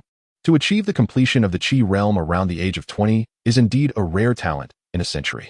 Beside them, Lin Kuter blushed slightly but quickly raised her head, curiously examining Lin Changqiang and Lin Dong. She could never quite comprehend how these two brothers had cultivated to such heights. Uncle Fan, you flatter us. We merely stumbled upon our breakthroughs, Lin Dong responded, momentarily distracted by Lin Longtian's discomfort behind Lin Fan. However, he soon became more reserved under the warm reception from Lin Fan and the others. Upon hearing Lin Dong's reflexive modesty, Lin Changqiang raised an eyebrow and chuckled as he patted Lin Dong's shoulder. Uncle Fan, do not heed Lin Dong's false modesty. While it is true that I had a stroke of luck, my cultivation relies solely on my own strength. Ha ha ha, splendid. Young people must possess the vigor of youth. Lin Fan laughed, stroking his beard. Yet, in the next moment, his tone shifted. Since both of you are members of the branch family, would you be willing to return to the clan? If you consent, I can take charge. And not only the two of you, but also your branch family can return to the clan. Lin Langtian also spoke up, his gaze fixed intently on Lin Dong and Lin Changqiang. Although he harbored some disdain for the branch families, he understood that in this world, strength reigns supreme. Offending someone whose cultivation was second only to the clan leader was not something he could afford. Upon hearing Lin Longtian's invitation for himself and Lin Dong, Lin Changqiang felt a sense of surrealism wash over him. He recalled the series of events during his time in the tomb, which led to Lin Langtian completely failing to recognize Lin Dong, harboring no animosity towards him, and being unaware that he had once incapacitated Lin Dong's father with a single strike. With a curious glance at Lin Dong, he noticed Lin Dong was also momentarily stunned, only to regain his composure after a second or two and shake his head. No, thank you. My family and I have made a pact to achieve significant accomplishments at the next clan meeting before we consider returning to the clan. Very well. In that case, I wish you both the best in achieving commendable results, Lin Fan replied with satisfaction, nodding his head in agreement.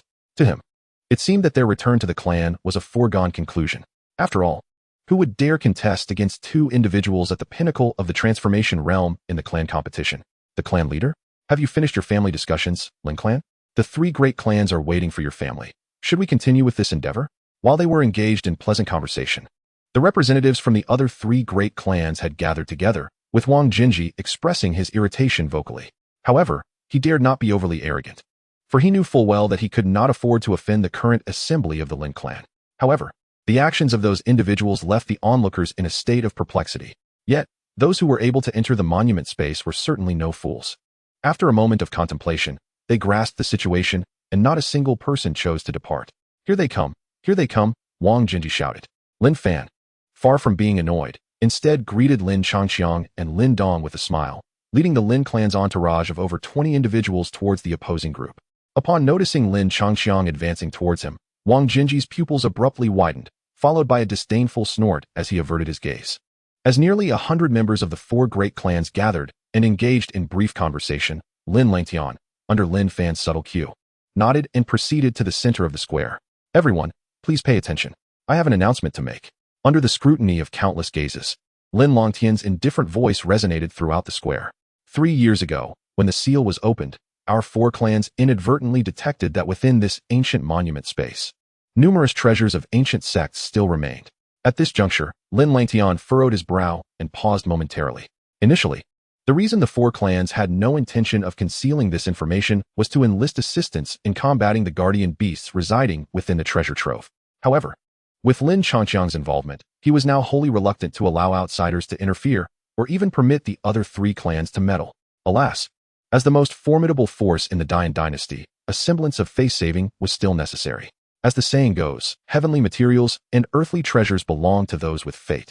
Thus, regarding the treasures of ancient sects, our four clans do not intend to hide them, nor do we plan to claim them solely for ourselves. The ownership of the treasures shall be determined solely by individual merit.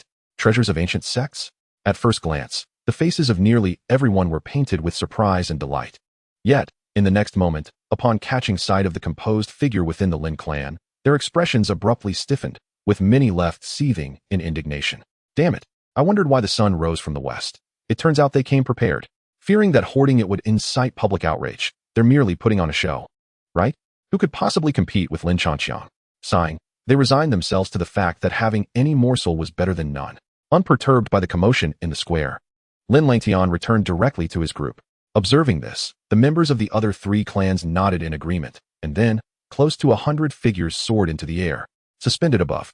As their elemental energies surged, they transformed into a series of formidable offensive maneuvers, striking the vast square below. Lin Chanxiang, maintaining a slight distance from the others, silently summoned his internal elemental energy, gazing expectantly at the scene below.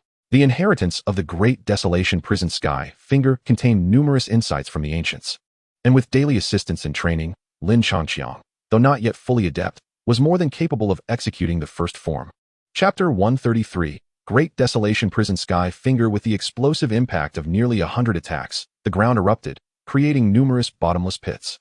Subsequently, the vast square began to collapse rapidly, prompting those nearby to hastily retreat to the safety of the surrounding structures. In an instant, the entire square was engulfed in swirling dust and debris, countless fragments plummeting downward, leaving only the creation monument and a small area nearby unscathed. However, as the square collapsed, a furious roar erupted from beneath, and simultaneously, a blood-red pillar of light, entwined with black lightning, shot skyward. The already battered square was once more rent open, as massive stones erupted forth, hurtling wildly in all directions. A colossal shadow suddenly surged upward from the depths of the earth, its blood-red wings flapping, summoning a tempest that swept through the realm. Amidst the horrified gazes of the crowd, the form of the monstrous beast gradually became discernible. It was an enormous creature, nearly 100 feet in length, its body covered in intricate scales that reflected a blinding red under the sun's rays. A grotesque and fearsome visage exuded an aura of boundless malice, its crimson eyes scanning the surroundings, releasing an unparalleled oppressive force that enveloped the entire square in an instant. In that moment, nearly everyone felt a constriction in their breath, as if a chilling breath of death pervaded their very beings, instilling a paralyzing dread that caused many to tremble uncontrollably, an endless fear spreading within their hearts. Yet, just as the onlookers were inclined to flee, and the four great clans retreated to the sidelines, a tall figure clad in white suddenly soared against the gale, effortlessly approaching the giant beast. Was this the initial stage of the creation realm? With the appearance of Lin Chanxiang, the beast, feeling its authority challenged, erupted in furious rage, its scarlet eyes filled with violence. With a thunderous roar, its massive body twisted, and its iron tail, several meters thick, swept out with a deafening crack. However, in the face of this overwhelming strike, Lin Chanxiang did not flinch or evade. To the astonishment of the crowd, he swung his fist directly toward the beast's tail, intending to confront the creature of the creation realm with sheer force.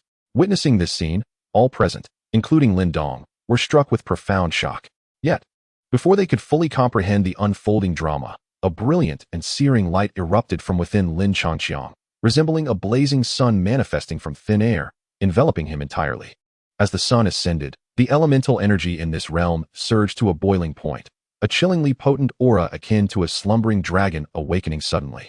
Sweeping forth from that seemingly fragile figure, a resounding crash echoed through the heavens as the sun-like figure collided with the iron tail, causing the very fabric of space to momentarily freeze. In the next instant, visible ripples cascaded outward from the point of impact. A deafening roar reverberated in their ears, prompting the crowd to turn toward the sound, only to witness the once mighty beast now being hurled backward in disarray, scales the size of human heads cascading down like rain.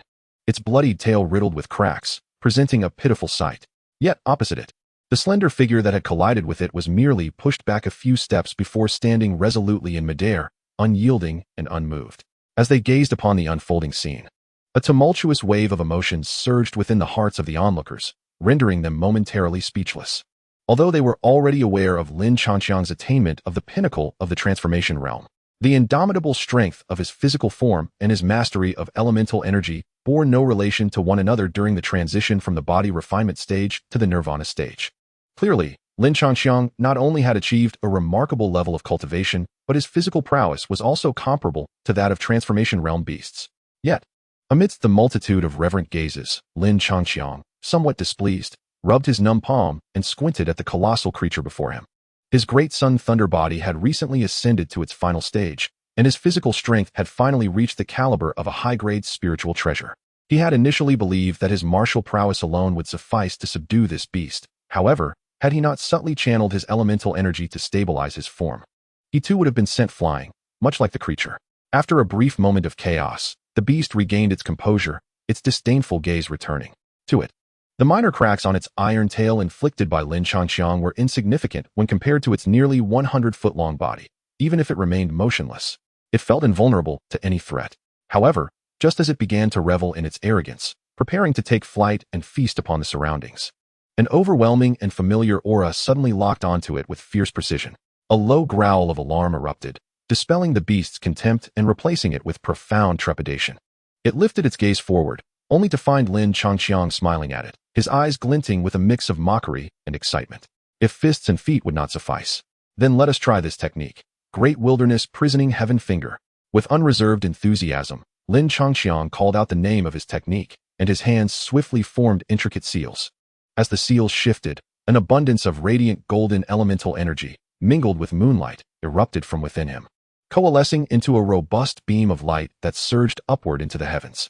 Accompanied by the infusion of great sun thunder essence, a swirling vortex of pitch blackness, spanning 100 feet in diameter, abruptly materialized at the beam's terminus, transforming the very atmosphere as gales howled violently. Simultaneously, the vast elemental energies of the world began to roil, drawn irresistibly toward the vortex, howling as they poured into it.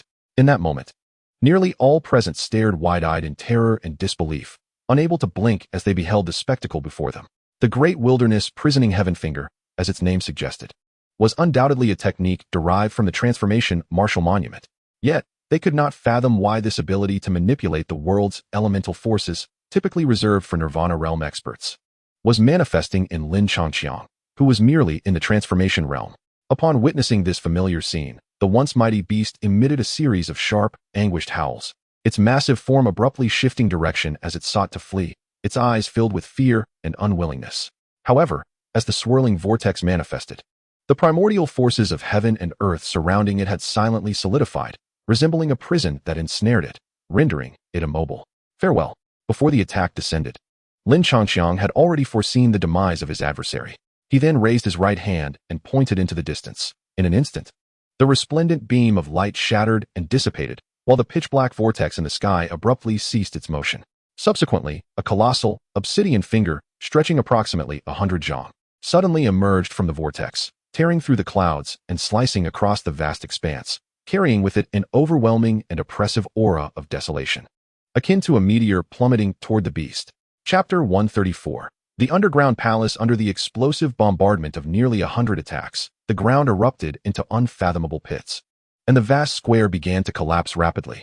The surrounding onlookers hastily retreated to the safety of the buildings beyond the square.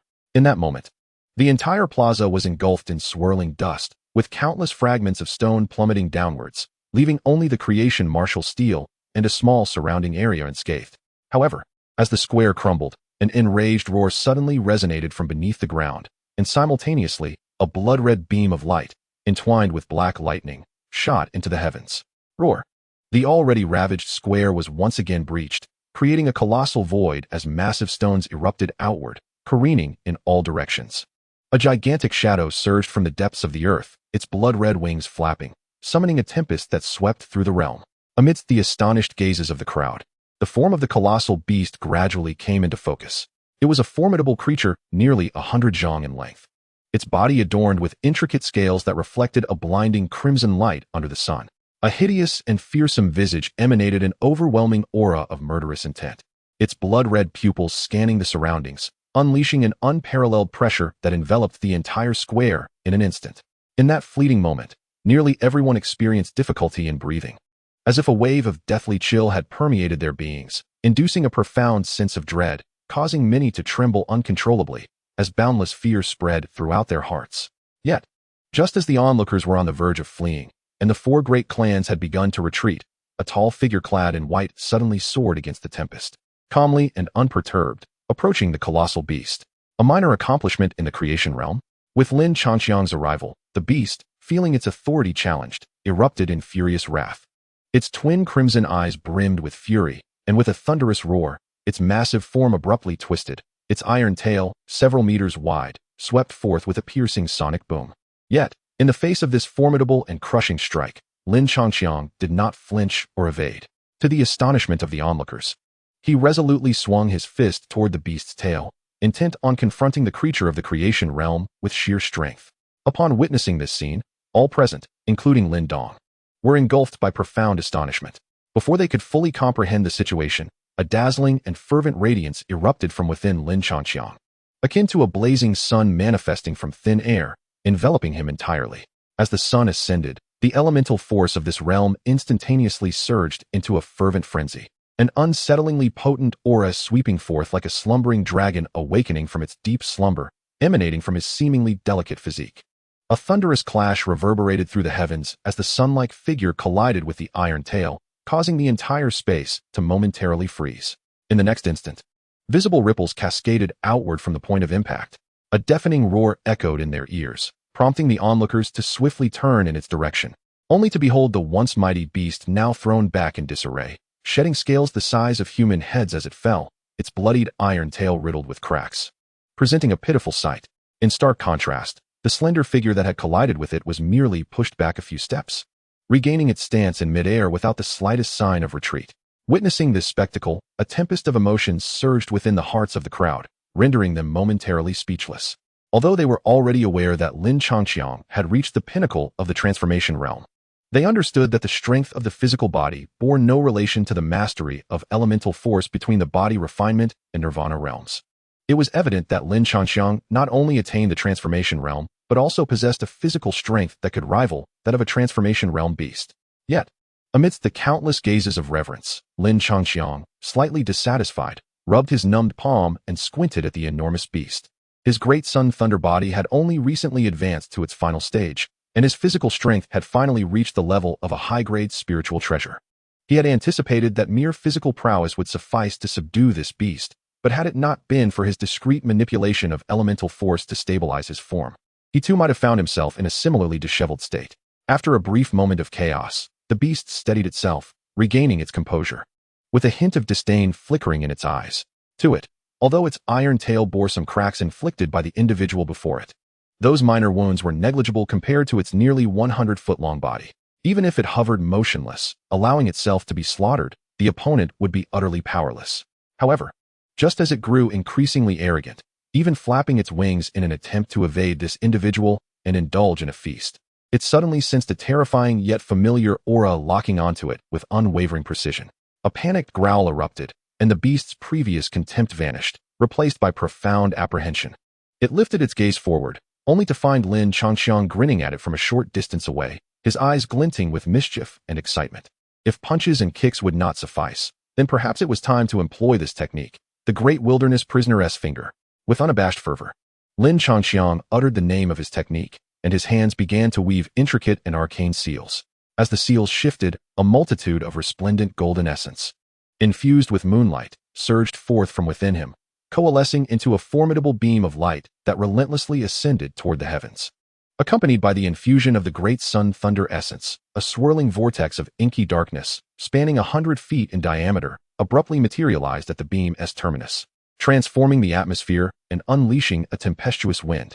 Simultaneously, the immense primordial energy of the world surged, drawn towards this vortex, howling as it poured into its depths. In that moment, nearly everyone present gazed in terror and disbelief, their eyes wide open, fixated on the unfolding spectacle. The name Great Desolate Prisoning Heaven Finger suggested that this was undoubtedly a martial art derived from Lin Changxiang's own creation on the divine weapon steel. Yet, they were baffled as to why such a command over the primordial energies of the universe, an ability typically reserved for Nirvana realm experts, was manifested by Lin Changxiang, who was merely in the realm of creation. The once dominant beast, upon witnessing this familiar scene, emitted a series of sharp, anguished howls. Its colossal form abruptly turned, attempting to flee into the distance, its eyes brimming with fear and reluctance. However, as the vortex materialized, the primordial energies surrounding it solidified, forming an invisible prison that ensnared the beast, rendering it immobile. Farewell. Though the attack had yet to descend, Lin Changqiang had already foreseen the creature's demise. He raised his right hand and pointed into the distance. The brilliant beam of light instantly dissipated, and the dark vortex in the sky came to an abrupt halt. Then, a colossal black finger, stretching 100 feet in length, suddenly emerged from the vortex, tearing through the clouds and slicing the sky. Imbued with a vast and profound aura of desolation, hurtling toward the beast like a falling star. As the gigantic finger descended, it pierced the void, accompanied by a torrent of overwhelming primordial energy bearing down upon the beast. At that moment, the anxious voice of the little weasel resonated in Lin Changqiang's ear. "Brother Gun, my dear brother Gun, please hold back a bit. We need its corpse for something useful." Realizing the gravity of the situation, Lin Changqiang recognized that if this strike landed, the beast would surely be obliterated. Yet, given the circumstances, retracting his full-powered great desolate prisoning heaven finger was no simple task. The obsidian fingers surged through the void, accompanied by a tidal wave of primordial energy, bearing down upon the creature with relentless force. The beast, overwhelmed with terror, trembled in fear, desperately attempting to shatter its prison. But the energy-formed cage remained steadfast, unyielding as a mountain. In a frantic struggle that bore no fruit, the beast's resolve shattered, and it let out a hysterical roar, unleashing torrents of robust primordial energy in a futile attempt to halt the advance of the colossal finger. Yet, upon impact, its efforts merely resulted in an explosion of crimson blossoms. Meanwhile, Lin Changqiang exerted himself to manipulate the colossal finger, attempting to divert its trajectory. The multitude of spiritual energies within the Mud Pill Palace erupted simultaneously, entwining around the gigantic digit. However, despite his spiritual force being on a par with his elemental energy, one was enhanced by the martial arts of the creation realm, while the other was merely raw might, rendering the outcome rather limited. In that moment, as he gazed upon the descending obsidian finger, Lin Changqiang and the beast had curiously found their objectives aligned. Bang! A resounding crash echoed as the massive black finger descended with ferocity, shattering the beast's enormous cranium while narrowly avoiding its body, showering the surroundings in blood. Yet, Lin Changqiang's face was alight with joy. His efforts had not been in vain. "Lindong, the beast's carcass is yours. I shall venture into the underground palace." With that, Lin Changqiang transformed into a streak of light, darting into the depths below. Observing the plummeting corpse, Lin Dong swiftly soared forward, enveloping it with his elemental energy and dragging it to a nearby clearing. The little weasel within the stone talisman was elated, swiftly transforming into a shadowy streak that penetrated the carcass, forcibly extracting a blood-red demonic spirit and retreating back into the talisman. Seeing this, Xiao Yin emitted a low growl of excitement, enlarging to his maximum size before opening his maw wide to consume the beast's flesh. With Lin Dong occupying the beast's remains, the members of the four great clans wasted no time, following Lin Changqiang's figure into the underground palace. Most onlookers hurriedly followed suit, while a few who harbored intentions toward the beast's body glanced at the swirling vortex above, which had yet to dissipate, and promptly shook their heads, forcibly extinguishing their desires. Upon entering the underground realm, a vast palace came into view, where a profound elemental energy swirled, rendering the place akin to an ethereal paradise. The ground was littered with countless round pure origin pills, piled high like mountains.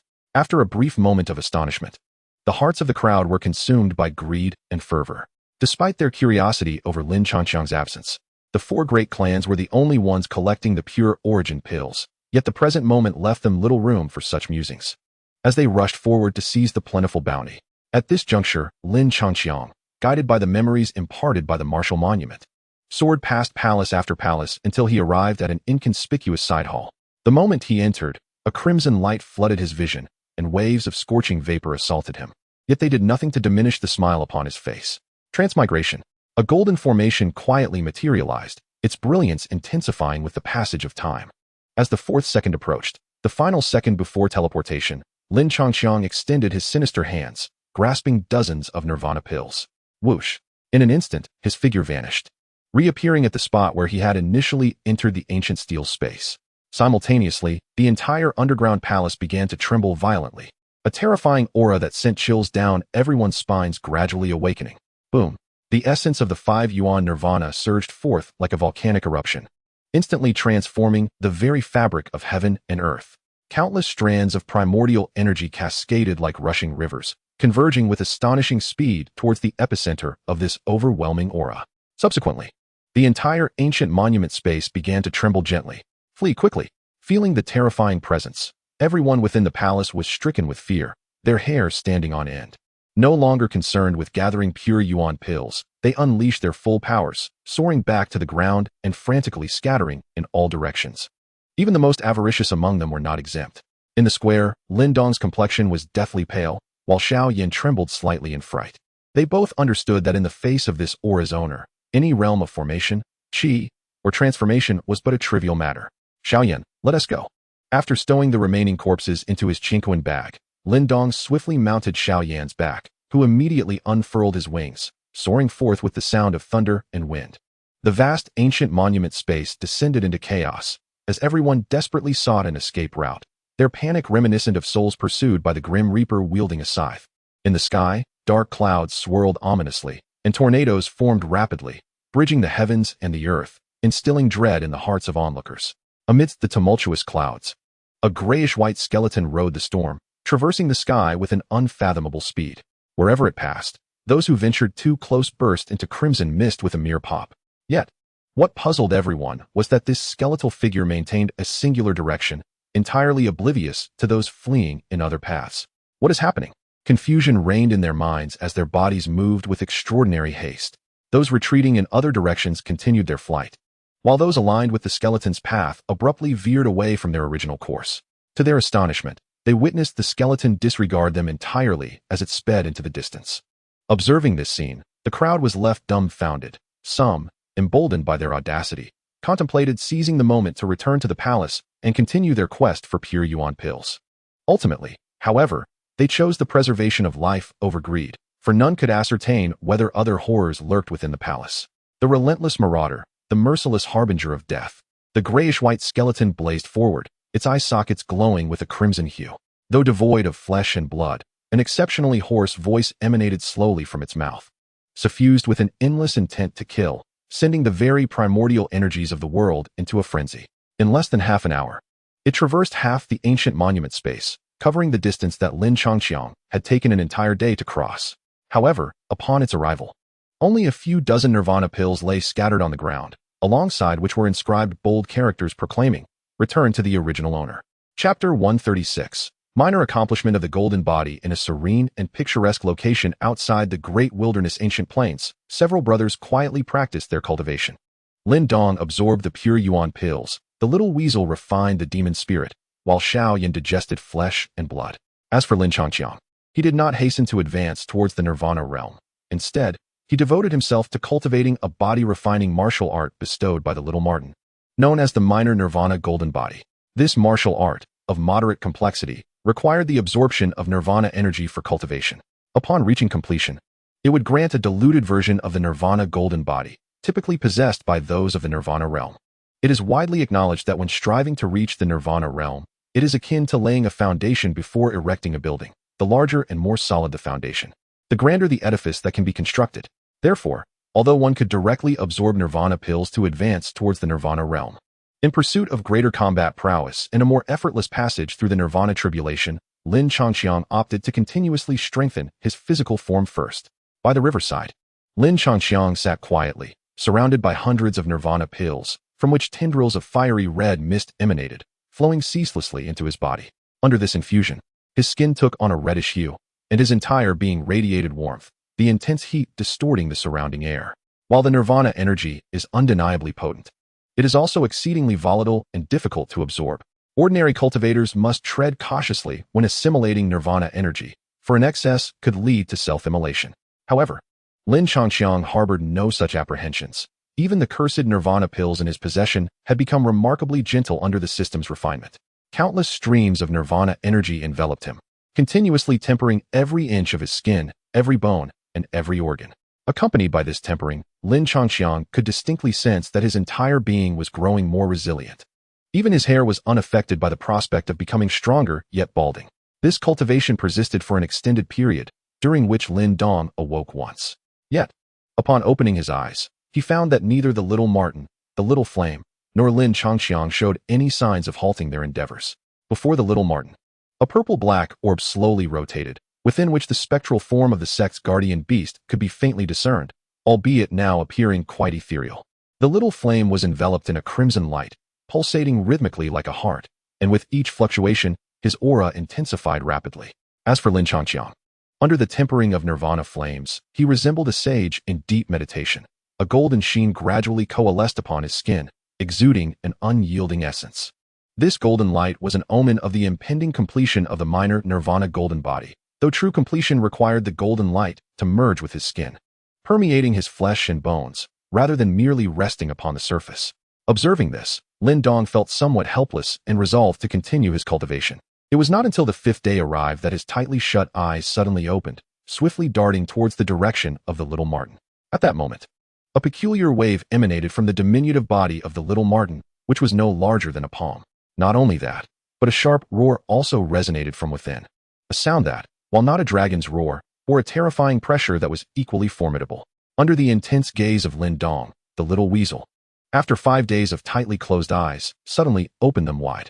Within its pupils, a mysterious purple luminescence flowed, and concurrently, a formidable aura erupted like a storm. Boom! The tranquil lake's surface erupted violently, sending splashes of water soaring into the air.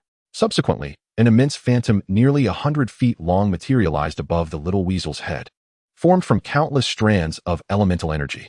This apparition took on a weasel-like shape, but appeared far more ferocious than ordinary weasels, with a pair of gigantic, unmatched purple wings unfurling behind it, exuding an overwhelming aura of menace. As this unparalleled ferocity spread, all the beasts within the mountains emitted fearful growls, as if they had encountered their greatest foe. Is this the true form of the heavenly demon weasel? Gazing at the colossal phantom, Lin Dong's eyes were filled with astonishment, while beside him, Lin Changxiang temporarily ceased his cultivation, marveling at the spectacle above. After all, this creature was one of the 4 dominators of the demon realm. Despite the little weasel's seemingly erratic demeanor, few races dared to provoke it. The massive phantom did not endure for long. Shortly after, the little weasel inhaled deeply, transforming it into a wisp of black smoke that it consumed. Satisfied, it patted its belly.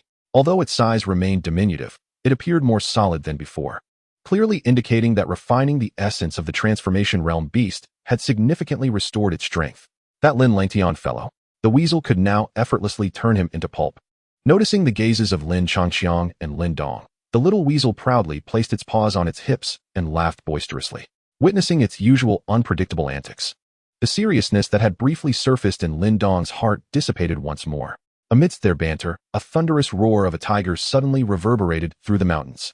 The trio swiftly redirected their attention, only to joyfully discover that the crimson glow enveloping Xiao Yan was rapidly condensing, eventually transforming into a miniature version of itself, no larger than a palm. This mini Xiao Yan appeared somewhat ethereal, but radiated boundless vitality, with its tiger eyes sparkling with uncontainable spirit. Harnessing a trace of dragon blood from the ancient guardian beast, the bloodbat dragon, Xiao Yan had successfully manifested its spirit, marking a significant elevation in its strength from this point onward. Furthermore, Xiao Yan's body underwent notable changes. Its surface became adorned with a layer of fine scales, shimmering with a faint red light. Upon these blood-red scales, peculiar patterns coalesced into a dragon form, emanating a subtle pressure. Roar! A crimson light enveloped Xiao Yan, and then it tilted its head back and roared, unleashing a beam of blood-colored light from its mouth that soared into the sky. Remarkably, it had directly learned the offensive technique of the guardian beast. Hey, this foolish tiger, just having condensed its spirit, is already so arrogant. Upon witnessing Xiao Yan's triumphant demeanor, the little weasel couldn't help but mockingly chuckle. However, scarcely had it finished speaking when Xiao Yan abruptly turned its head and swiftly diminished in size, darting toward the little weasel like a gust of wind. Foolish tiger, what are you doing? Don't come over here. Upon witnessing the flicker of joy in Xiao Yan's eyes, the little weasel, sensing something amiss, was instantly gripped by terror. He hastily turned to burrow into the stone talisman, but after this evolution, although Xiao Yan was still not a match for the weasel in terms of strength, he had completely matched the usual speed of those in the creation realm. In just a few meters, he leaped across effortlessly. In the next moment, just as the weasel was a hair's breadth away from diving back into the stone talisman, he was embraced by the now cat-sized Xiao Yan, who affectionately licked him. Chapter 137. Sun and moon shine together in a picturesque location outside the great wilderness. A few brothers were quietly cultivating. Lin Dong absorbed pure yuan pills, the little weasel refined demon spirits, and Xiao Yin digested flesh and blood. As for Lin Changqiang, he did not rush towards the nirvana realm. Instead, he practiced a body refinement martial art, the minor nirvana golden body, given to him by the weasel. This was a medium-level creation martial art that required the absorption of nirvana chi for cultivation. Upon reaching perfection, it would grant him a weakened version of the nirvana golden body, which only powerful nirvana realm experts could possess. It is well known that breaking into the nirvana realm is akin to laying a foundation before constructing a building. The larger and more solid the foundation, the greater the structure that can be built. Therefore, while it was possible to directly absorb nirvana pills to advance towards the nirvana realm, Lin Changqiang chose instead to continuously strengthen his physical body for future battles, ensuring a smoother passage through the nirvana tribulation. By the riverside, Lin Changqiang sat quietly in meditation, surrounded by hundreds of nirvana pills, as tendrils of fiery red mist emanated, continuously flowing into his body. Under such infusion, his skin took on a crimson hue, and his entire being felt slightly heated, the high temperature distorting the surrounding air. While the nirvana chi was undoubtedly powerful, it was also exceedingly violent and not easily absorbed. Ordinary experts had to be exceptionally cautious when absorbing nirvana chi, for an excess could lead to self-immolation. However, Lin Changqiang harbored no such concerns. Not only was the ordinary nirvana pill manageable, but even this batch of cursed nirvana pills had become remarkably gentle under the system's refinement. Countless waves of nirvana chi enveloped him, continuously tempering every inch of his skin, every bone, and every organ. With this tempering, Lin Changqiang could distinctly feel his entire body growing increasingly resilient. Even his hair was unaffected, eliminating any possibility of becoming stronger while losing it. This training continued for quite some time, during which Lin Dong awoke once, but upon opening his eyes, he found that the little weasel, Xiao Yin, and Lin Changqiang showed no signs of stopping.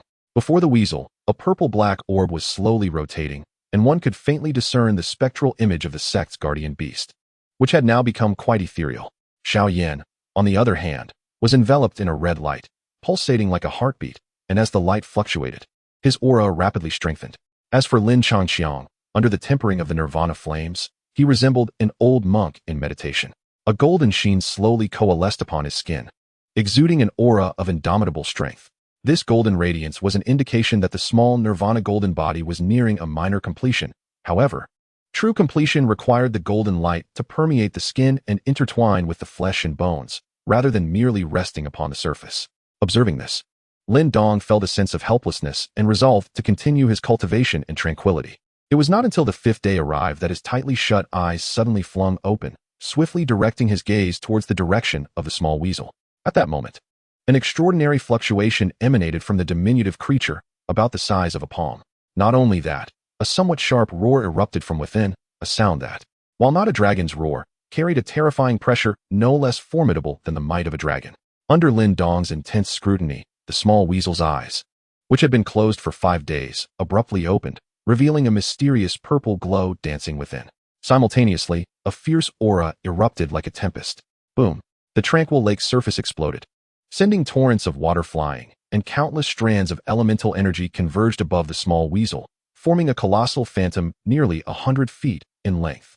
This phantom bore a resemblance to a weasel, but appeared far more ferocious, with a pair of unmatched purple wings unfurling behind it, radiating an overwhelming ferocity. As this unparalleled malevolence spread, all the beasts within the mountain range emitted fearful growls, as if encountering a natural enemy. Was this the true form of the celestial weasel? Gazing upon the gigantic phantom, Lin Dong was filled with shock, while Lin Changqiang, beside him, temporarily ceased his cultivation, watching in astonishment. After all, the small weasel was one of the 4 overlords of the monster domain. Despite its often disheveled appearance, few races dared to provoke it. The immense phantom did not persist for long. Shortly after, the small weasel inhaled deeply, transforming it into a wisp of black smoke and swallowing it whole. Satisfied, he patted his belly. Though his size remained as diminutive as ever, he appeared more solid, evidently having significantly restored his strength after refining the spirit of the transformed beast. That fellow Lin Langtian, the weasel could now easily reduce him to a mere pulp with a single slap. Noticing Lin Changqiang and Lin Dong's gazes, the small weasel proudly placed its paws on its hips and burst into raucous laughter. Witnessing the familiar unreliability of the small weasel, the seriousness that had just begun to take root in Lin Dong's heart dissipated once more. Just as the three were exchanging boastful banter, A thunderous roar of a tiger suddenly echoed through the mountains. Their attention swiftly shifted, and they were elated to discover that the red glow enveloping Xiao Yin was rapidly condensing, eventually transforming into a miniaturized version of itself, about the size of a palm. This mini Xiao Yin appeared somewhat ethereal, yet radiated boundless vitality, its tiger-like eyes sparkling with undeniable intelligence. With the aid of a trace of dragon blood from the ancient bloodbat dragon, Xiao Yin had finally succeeded in coalescing its spirit, marking a significant elevation in its strength from this point onward. Not only that, but Xiao Yan's physique also underwent considerable transformation. His body was adorned with a layer of fine scales that shimmered with a faint crimson glow. Upon these blood-red scales, peculiar patterns coalesced into the shape of a dragon, emanating a subtle aura of dominance. With a fierce roar, a blood-colored beam erupted from his mouth, soaring into the sky as the crimson radiance enveloped him. Remarkably, he had directly mastered the offensive technique of the guardian beast. Oh, this foolish tiger, so brash at such an early stage of forming his demon spirit. Upon witnessing Xiao Yin's proud demeanor, the little weasel couldn't help but chuckle sarcastically. However, scarcely had the words escaped his lips when Xiao Yin abruptly turned his head, his form rapidly shrinking as he darted toward the little weasel like a gust of wind. Foolish tiger, what are you doing? Don't come any closer. The little weasel, sensing the glimmer of excitement in Xiao Yan's eyes, instinctively felt a surge of fear and swiftly attempted to burrow into the stone talisman. Yet, despite Xiao Yan's power still being inferior to that of the little weasel, his speed had reached a level comparable to that of an ordinary transformation realm cultivator, allowing him to effortlessly bridge the short distance. In the next moment, just as the little weasel was on the verge of slipping back into the stone talisman, it was intercepted by Lin Dong and Lin Changqiang, while the now cat-sized Xiao Yin embraced it affectionately, licking it with endearment. Chapter 138, Breaking the Seal Boom. Within the forest, atop a massive boulder, a brilliant crimson vortex was slowly spinning, churning with surging yuan force as endless light and heat converged, resembling a miniature sun rising in the pitch-black night. At the center of the vortex, Lin Changqiang sat cross-legged in tranquility, his body radiating an ancient golden hue that grew more intense with the continuous refinement of the nirvana energy. Following the breakthroughs of the little weasel and Xiao Yan, the group set forth towards the headquarters of the Shadow Puppet Sect, Yingui City, based on the information Lin Dong acquired from the ancient steel space. During the day, as Xiao Yin soared above, Lin Changqiang and Lin Dong rested on the tiger's back, having absorbed the bloodline of the ancient bloodbat dragon, Xiao Yin, who had further evolved, now measured dozens of feet in length. While still somewhat lacking compared to the bloodbat dragon, he was more than sufficient for the two to recline comfortably. As night fell, the trio would seek out a nearby clearing to establish a villa, with Xiao Yin sneaking inside to rest while Lin Changqiang and Lin Dong began their respective cultivation practices. By this point, it was the third day, and Lin Changqiang's cultivation had finally entered its final stage. Suddenly, the swirling vortex became exceedingly agitated. In the next instant, with a flash of fire, the potent nirvana energy abruptly contracted, converging entirely within Lin Changqiang's body. Simultaneously, a dazzling golden light surged from him, shooting up into the heavens, visible even several miles away. However, it wasn't long before the golden light quietly dissipated, and the golden hue on Lin Changqiang's surface gradually faded, clearly indicating that this golden essence had been fully integrated into his being. As the tightly shut eyes opened at this moment, two intense beams of light shot forth, and his pupils transformed into a pure golden hue, an extraordinary sight indeed. Fortunately, after a brief moment, the golden color gradually faded, for such pupils would undoubtedly attract excessive attention. After a moment of stillness, savoring the immense power within, Lin Changqiang leaped into action. Concurrently, the massive stone beneath him, long subjected to the refining heat of the nirvana essence, could no longer withstand the torment and crumbled into powder. The formidable spiritual energy belonging to a high-ranking talisman master surged forth from the center of his mind, sweeping through the surroundings with unrestrained vigor. Before long, he encountered a beast of great transformation, a creature of significant prowess nestled within the dense forest. This beast, though not overly large at 2 or 3 dozen meters, was heavily muscled, exuding a formidable aura that rivaled the ancient dragon ape from the abandoned ravine, and was merely a shade weaker than the bloodbat dragon. At this moment, the beast sensed the audacious spiritual sweep and felt its dignity challenged. It let out a furious roar and charged towards Lin Changqiang, cloaked in an aura of boundless malice. It perceived that the owner of this spiritual force was roughly at its level, and given that the physical body of a talisman master was inherently weaker than that of a martial artist of the same realm, let alone compared to a beast, it charged forward without a hint of fear. Seeing the beast advance rather than retreat brought Lin Changxiang great delight. He remained still, his body devoid of any surge of energy. And soon the beast came rushing towards him. In comparison to the beast's massive form, Lin Changxiang appeared rather diminutive. However, he did not flinch, delivering a seemingly unremarkable punch. At that moment, an overwhelming force erupted. This punch contained no spiritual energy, yet the fully matured beast of transformation exploded into a mist of blood, leaving not even a bone behind. At last, he had succeeded. With a flick of his spiritual energy, he dispersed the blood mist. A smile of joy gracing Lin Changxiang's face. After consuming nearly 20,000 nirvana pills, he had finally cultivated his small nirvana golden body to a minor success. Although his physical strength still paled in comparison to those who had transcended the nirvana tribulation, he was unmatched beneath the first level of nirvana, capable of shattering a fully matured beast of transformation with sheer physical might. Nearby, Lin Dong, the little weasel, and Xiao Yin, having sensed the commotion, had already exited the villa. Witnessing the scene, Xiao Yin's eyes sparkled with envy, while Lin Dong was quite taken aback. Little Weasel merely scoffed, "Humph. What's there to be happy about with a minor success? During my prime, even nirvana was but a trivial matter." In response, the two exchanged knowing glances. Accustomed to the weasel's habitual boasting, if there ever came a day when the weasel did not reminisce about its prime, that would indeed be the oddity.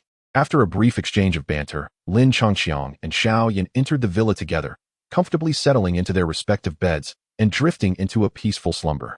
The little weasel burrowed into the stone talisman, leaving Lin Dong alone to commence his training once again amidst the lengthy night. Yinggu City is situated in the renowned Xian'an mountain range of the Great Wilderness County, a place perpetually shrouded in a chilling aura as sharp as a blade. Ordinary individuals would not dare linger here, as they would soon find themselves succumbing to the penetrating cold, suffering from frostbite to their meridians. Deep within the Xian'an mountain range lies the infamous Yinggu Gorge, a perilous abyss of unknown depths, filled with terrifying icy winds and violent gusts. These fierce winds give rise to numerous swirling vortices of cold energy. Anyone ensnared within them, even a powerful being of the creation realm, would meet certain demise, rendering it a natural forbidden zone. Yinggu City is constructed atop the main peak of the Xian'an mountain range, extending from the base to the summit, with buildings adorning the entire mountain. Countless streets weave through the city, each wide and orderly, bustling with a throng of people. It is difficult to comprehend that such a grand and expansive city could exist amidst the perils of the Xian'an mountain range, a sight that Lin Changxiang and Lin Dong beheld for the first time. At the foot of the mountain, a towering black stone wall rises to a height of 100 meters, with the words Yinggu City inscribed in ink-black characters, resembling a menacing skull, evoking a sense of dread akin to the glint of a blade. The city gates teem with a ceaseless flow of people, while formidable guardians of the Yinggu sect vigilantly inspect every passerby both inside and outside the gates. "Shall we proceed directly?" Lin Dong asked, retracting his gaze to Lin Changxiang. Following their expedition to the ancient monument, news of the latter achieving great success in the creation realm had spread throughout the Great Wilderness County. The Yinggu sect and the Ancient Sword sect had even withdrawn their bounties. However, it remains uncertain whether the Ancient Sword sect, following the demise of its leader, can retain its status as the foremost sect of the ancient desolate gorge. "Allow me to enter first, and then use a teleportation technique to bring you in," Lin Changxiang suggested. With the Yinggu sect on the verge of breaking the seal, it is prudent to avoid drawing unnecessary attention. With that, Lin Changxiang donned the mask of the pudgy panda, adopting a different appearance as he made his way toward Yinggu City. Within the ancient monument space, Lin Dong had previously learned from the lingering shadow of a black-eyed elder that the devouring ancestor talisman had fallen into the hands of the Yinggu sect. However, the talisman still bore the seal left by the elder in his lifetime. Recently, they had received word that after multiple failed attempts to break the seal, the sect leader of the Yinggu sect, Teng Jiao, intended to gather all the powerful members of the sect to forcefully shatter the seal. In light of this, many powerful individuals from the Yinggu sect, scattered throughout the Great Wilderness County, have been hastily making their way to Yinggu City. Noticing this unusual movement, several other factions within the Great Wilderness County have also dispatched personnel to investigate, making Yinggu City a veritable den of hidden talents. Of course, Lin Changxiang was not intimidated by these individuals, as there were no Nirvana realm experts throughout the entire Great Wilderness County. The mightiest among the Yinggu sect were merely 3 beings of the creation realm, easily vanquishable by him. Since it is known that the Shadow Puppet sect is about to gather many individuals to break the seal, why take unnecessary actions? Would it not be splendid to wait until they are all assembled and capture them in one fell swoop? After paying the pure yuan dan, Lin Changxiang effortlessly entered the city, casually finding an inn to settle down, and through a teleportation, he brought Lin Dong and Xiao Yin in as well. Within the Shadow Puppet City, the vastness is astonishing. Built against the mountains, it features numerous levels. The uppermost tier is accessible only to members of the Shadow Puppet sect, while most others reside in the lower parts of the city. The city hosts various factions, the majority of which fall under the Shadow Puppet sect. Yet this is one of the most renowned cities in the Great Wilderness Prefecture, so it is not devoid of other powers. Even the Martial Alliance and the Great Demon Sect have their branches here. After spending some pure yuan dan, the two acquired a wealth of useful information from the populace of the Martial Alliance. Currently, most of the top-tier experts of the Shadow Puppet sect have gathered at the mountain's peak, preparing to jointly break the seal. The time set for this endeavor is 3 days from now, coinciding with the transition of day and night. At that moment, the chilling air of Xianyin Mountain will reach its zenith, allowing the Shadow Puppet sect to harness this frigid energy to enhance the power of their formation, thereby increasing the likelihood of successfully breaking the seal. Chapter 139. The Great Formation is breached. 3 days passed in the blink of an eye, and as evening approached, Lin Changxiang and Lin Dong set out from the inn, making their way deeper into Shadow Puppet City. As they ventured further, the guards became increasingly formidable. However, under Lin Changxiang's mental probing, their distribution was laid bare. Before long, the two had penetrated through layers of defenses and infiltrated the summit of Xianyin Mountain. The summit was remarkably expansive, adorned with various structures, and at its center lay a vast plaza spanning tens of thousands of square meters. The square was forged from black rock, exuding an eerie aura, with a chilling mist seeping upwards from below. In the shadows of 2 buildings, Lin Changxiang and Lin Dong leaned against the wall, quietly observing the plaza ahead. Their breaths were drawn to a minimum, becoming calm and elongated, unless faced directly. Even those at the transformation realm would find it impossible to detect their presence. At this moment, the plaza was nearly occupied by a dense throng of experts from the Shadow Puppet sect. These figures were scattered yet arranged with remarkable precision, as if forming an immense formation. Observing the multitude within the plaza, Lin Changxiang's heart brimmed with anticipation. Through his probing, he discerned that there were dozens of individuals at the Qi creation realm among them, not to mention those at the form creation realm. The wealth of these individuals, coupled with the treasures amassed by the Shadow Puppet sect, promised him a significant fortune. Changxiang, are you certain we can defeat them? Lin Dong asked, his composure waning as he gazed at the crowded figures in the plaza.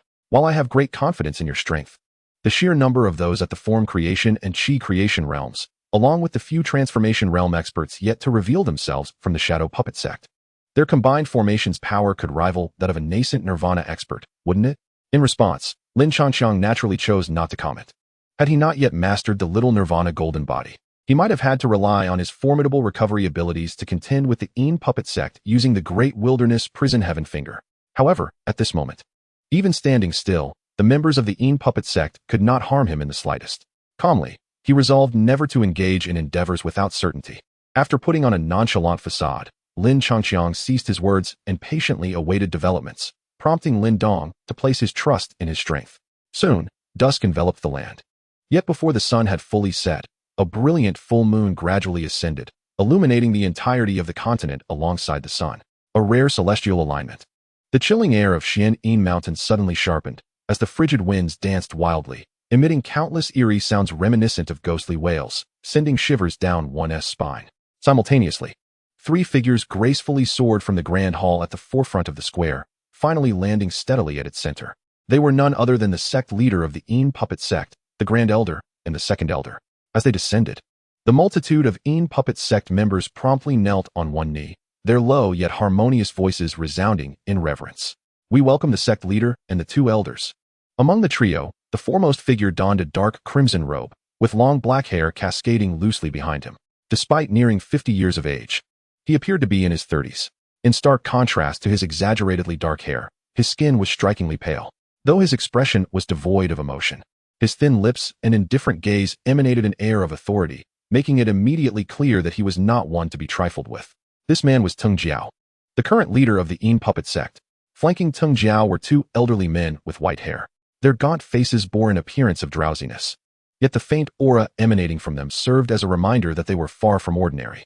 These 2 elders held the highest positions within the Een Puppet sect, aside from Teng Jiao, and were renowned top-tier experts in the Great Wilderness County, serving as Teng Jiao's trusted aides. At that moment, the Grand Elder opened his half-closed eyes, surveying the square before glancing at the surrounding structures. A glimmer of cold light suddenly flickered in his murky gaze. Sect leader, are you certain you wish to summon the full strength of the sect to break the seal? I have just conducted a brief investigation and found that many are watching us closely. As for the Great Demon Sect and the Martial Alliance, though I have not detected their presence, it is likely they are lurking nearby. Having said this, he turned his gaze back to Teng Jiao. Moreover, regarding Lin Changxiang and Lin Dong, while I am unclear how they infiltrated, reports from the inn indicate that they indeed entered the city 3 days ago and departed from the inn over an hour ago. It matters not. Our inn puppet sect is not so easily breached. The members of the Martial Alliance and the Great Demon Sect likely remain unaware that I have achieved great success in the realm of transformation. Should they dare to act, I shall certainly surprise them, Teng Jiao replied, shaking his head slowly, his demeanor revealing no concern. As for Lin Changqiang, although he had also attained the pinnacle of the creation realm, within the formidable formation laid down by 3 experts of the creation realm, dozens of practitioners of the Qi creation realm, and numerous masters of the form creation realm, even a novice rebirth warrior would need to tread carefully. What could a mere expert of the creation realm achieve? Observing this, both the Grand Elder and the Second Elder nodded slightly. The time had come. Gazing at the darkening sky, Teng Jiao finally extended his arm and slowly waved it downwards. His calm voice resonated throughout the plaza. Deploy the 9 demonic profound Yin formation. At the sound of his command, the numerous powerful figures present immediately erupted in a roar, swiftly altering their hand seals. Countless streams of primordial energy began to ascend, rapidly converging upward. Subsequently, they bit their tongues, and threads of fresh blood were instantly enveloped by the primordial energy, shooting forth like crimson strands weaving an intricate tapestry. In just a few minutes, a massive blood-red formation, spanning several hundred square meters, shimmered with a dim crimson glow above the plaza. As the formation emerged, the primordial energy of the surrounding realm surged violently, and the myriad gazes of onlookers turned solemn. Invoke the earthly fiend's chill. Boom. As Teng Jiao's voice fell, the many powerful beings of the Yin puppet sect slammed their palms onto the ground, unleashing a torrent of black, icy energy that surged forth in an overwhelming wave, ignited by the primordial energy. As the chilling aura manifested, the blood-red formation suddenly glowed with a fierce crimson light, exuding a powerful suction that devoured the icy energy pouring forth from the mountains. With the influx of this frigid essence, the formation expanded several-fold, nearly enveloping the entire Xian Yin mountain, sending forth formidable waves that even caused thunder to erupt in the heavens. Gazing at the colossal blood-red formation, countless figures both inside and outside Yin Puppet City were filled with profound astonishment. No one had anticipated that the Yin Puppet sect would make such a grand display. This scale of formation had only been employed twice in the sect's entire history, both times in the face of existential crises. What was the Yin Puppet sect attempting to achieve?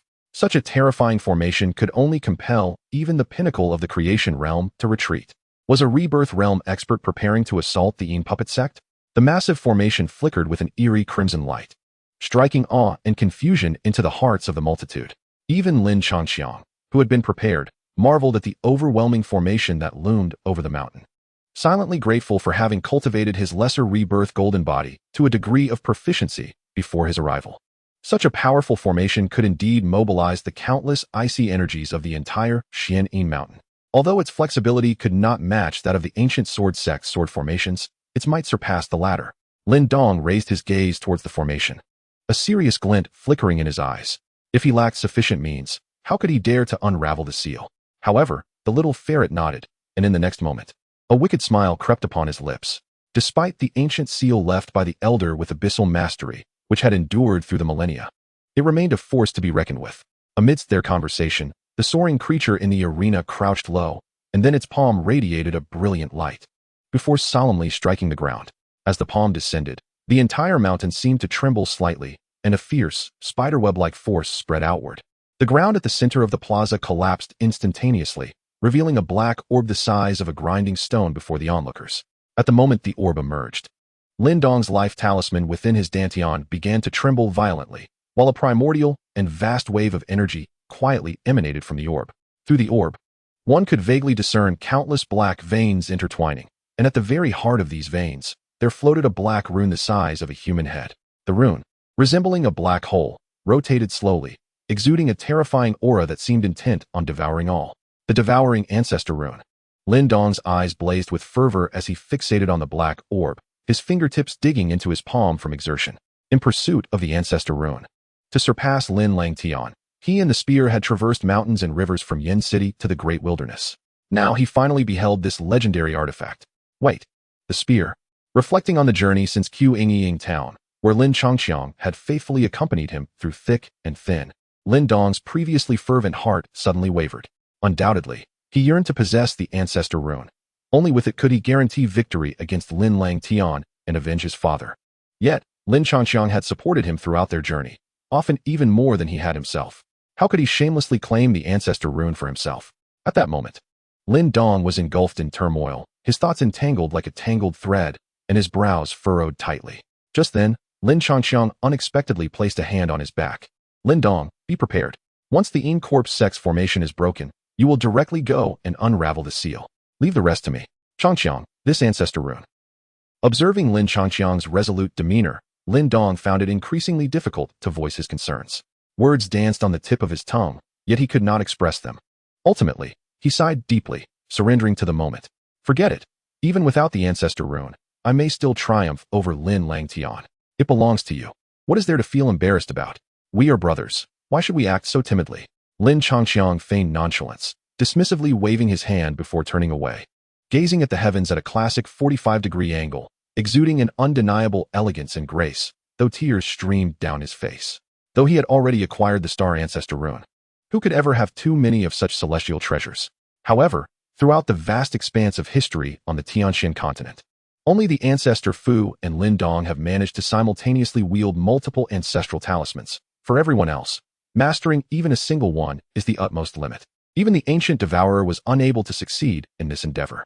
Therefore, regardless of whether Lin Dong is his brother or not, he cannot harness the devouring ancestral talisman and must reserve it for trading with others. Return to the host. The star ancestral talisman is created by the system and does not need to adhere to the rules of this realm. Thus, the host may refine another ancestral talisman. Silence enveloped the Yin puppet sect tonight. Just ensure that the next ancestral talisman found belongs to me. After a brief silence, Lin Changqiang calmly turned around and softly spoke. While Lin Dong was already deeply moved, even feeling a slight sting in his nose.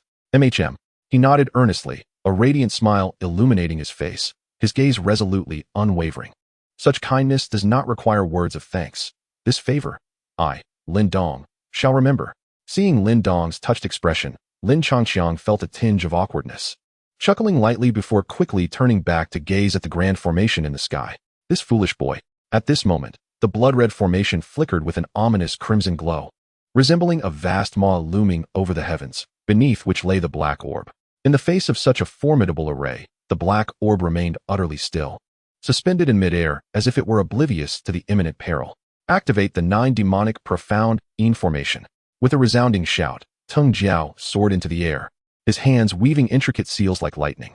Powerful streams of elemental energy surged forth from his palms, rapidly piercing into the blood formation. Simultaneously, the numerous powerful figures of the Yin puppet sect seated themselves in meditation, closing their eyes to channel their elemental energy into the grand array. Boom. As the collective effort unfolded, the already tumultuous blood formation surged violently, waves of bloodlight radiating outward like crimson clouds. Amidst the swirling bloodlight, Tung Jiao's figure, illuminated by its hue, appeared as a demon god from the depths of the abyss, his expression fierce and his seals shifting. He then pointed his right hand sharply towards the heavens, causing the elemental energy to howl through the air. The roiling bloodlight in the formation converged with the speed of lightning, ultimately coalescing into a blood-red pillar with a diameter of several dozen meters, which then erupted forth with a thunderous boom, tearing through the sky and crashing towards the black orb. Under the unwavering gaze of the onlookers, the previously motionless orb finally stirred. A faint black light began to radiate from it, enveloping the entire orb, just as the blood-red pillar descended. Crashing heavily upon the black light. Boom. The deafening sound resonated with an overwhelming surge of energy, rippling outward in circular waves. Astonishingly, the seemingly fragile black membrane remained utterly unyielding under the ferocious assault of the bloodlight, merely causing surface ripples without yielding an inch. This scene instantly left many spectators aghast, and those hidden among the surrounding factions changed countenance in shock. Yin Gui sect stands as one of the most formidable powers in the Great Wilderness County, boasting immense strength. Yet, despite the collective might of nearly all the sect's formidable warriors arrayed to break the formation, the radiant orb remained utterly unshaken. Although they remained unaware of the treasures contained within this orb, It was evident that allowing the Ingwe sect to shatter the seal and seize the artifact would undoubtedly result in a further surge in their strength. As a wave of unease swept through the Ingwe mountain, whispers echoed throughout its halls. Even with the full might of our sect, we cannot break this seal? Seeing the orb remain unscathed, Tung Jiao let out a cold laugh, then extended his hands, conjuring two colossal hands of primordial energy that struck fiercely against the Xian Yin mountain. Boom! The resounding crash reverberated deafeningly, and from within the mountain, a continuous stream of frigid air began to seep out, ultimately being absorbed entirely into the blood formation. With this influx, the great formation shuddered violently, and soon, a conflux of bloodlight and cold air coalesced, transforming into a colossal dragon that stretched 100 feet in length. Roar! Upon its emergence, the great dragon let out a thunderous roar that shook the heavens, its massive form twisting violently before transforming into a streak of black and red lightning, racing towards the orb below. In an instant, the air was filled with the crackling sounds of primordial energy detonations. Boom! In the blink of an eye, the colossal dragon descended upon the orb, ravenously tearing at it. This time, the dark membrane could no longer withstand the onslaught, erupting with violent ripples before bursting open with a resounding pop. No matter how strong the seal, it cannot withstand the power of the Ingwe sect. Witnessing the membrane's rupture, the two elders of the Ingwe sect could not contain their joy, while others looked on with wide eyes. However, before anyone could react, another anomaly emerged from the orb. The once static black veins within the orb began to writhe, swiftly darting out and entwining above it, coalescing into the semblance of an elder's figure, roughly the size of a human head. It's the senior. Upon seeing the apparition, Lin Dong's heart leapt with joy. It was unmistakably the black-eyed elder he had encountered in the ancient steel space. This meant the artifact left for him was indeed genuine. However, this was merely a remnant of his essence, lacking sentience, yet it was sufficient to trouble the Ingwe sect. Amidst the gleeful schadenfreude of the small weasel, the elder's apparition, upon appearing, extended his right index finger and gently touched the black dragon. With this gesture, an extraordinarily profound force flowed forth like a gentle stream, and such a minuscule surge of energy caused the roaring dragon to tremble violently, its form instantaneously turning ashen, as if the very vigor of its primordial essence was being stripped away, evaporating into nothingness. The power of death? With a mere flip of his hand, he wielded the control over life and death. It appeared that the black-eyed elder had at least reached the realm of death profound. Observing the small weasel's exaggerated expressions of astonishment, which left Lin Dong in a state of utter shock, Lin Changqi nearly burst into laughter, biting down on his lower lip to stifle the amusement. The little weasel, just before his demise, had reached the wheel realm, and even after igniting the ancestral markings, he could contend with the leader of the strongest sect in the Eastern Xian domain. Yet now, he feigns that the death profound realm poses a significant challenge to him. Of course, barring any unforeseen circumstances, it is highly likely that this old man with black eyes was indeed more formidable than the little weasel in his prime. After all, to seal the 9th royal palace of the alien demon clan, even with the enhancement of ancestral talismans, one must at least attain the pinnacle of the wheel realm. Chapter 141. Killing the chicken to warn the monkeys. Indeed, there are those who conspire. Yet, regrettably, no matter how powerful one was in life at this moment, they are akin to mere ants. Observing the spectral image of the elder atop the luminous orb, Tung Jiao appeared rather disdainful. He understood that if the elder were to descend in his true form, he could likely annihilate the entire Yin puppet sect with but a flick of his hand. However, this was ultimately just a remnant of time-worn Dao. With a flick of his sleeve, a Qinkuan bag soared into the air, from which 300,000 pure yuan pills surged forth, transforming into a torrent of primordial energy that ascended into the blood-red grand formation. Even though Lin Chanqiang had acquired hundreds of thousands of nirvana pills under the influence of a double gold card, he still felt a pang of heartache. Buzz! As Tung Jiao's incantation shifted and the million pure yuan pills infused their power, the grand formation was instantly engulfed in tumultuous winds. At the formation's core, a blood-red eyeball materialized, its massive orb rotating erratically, surveying its surroundings, and wherever its gaze fell, primordial energy surged restlessly. On the Xianin mountain, many who lurked in the shadows were struck with terror, prompting them to suppress their auras with even greater caution. They could distinctly perceive the horrifying fluctuations emanating from the eyeball. Should they fall under its gaze, their fate would surely be grim. 9 Nether Blood Eye, break the seal. As the blood-red eyeball coalesced, a surge of confidence welled within Tung Jiao. He stepped forward and directed a stream of primordial energy towards the luminous orb. The massive eyeball within the blood array suddenly pivoted, fixating on the orb. A colossal beam of bloodlight erupted forth, imbued with a frenzied and violent momentum, as if it sought to pierce through the heavens and the earth. In an instant, countless gazes converged, and Teng Jiao's eyes were filled with anticipation and madness. In his quest to break the seal and obtain the treasures within, he spared no effort. Success would bring great joy. Failure would result in utter ruin. The speed of the bloodlight was astonishing, and in the blink of an eye, it reached above the spectral figure. The elder finally lifted his gaze. Within his black eyes, there was no discernible emotion, tranquil as a still pond. Yet, the bloodlight reflected within his eyes lent him an air of murderous intent. Those unrecognized shall have no fate with the talismans.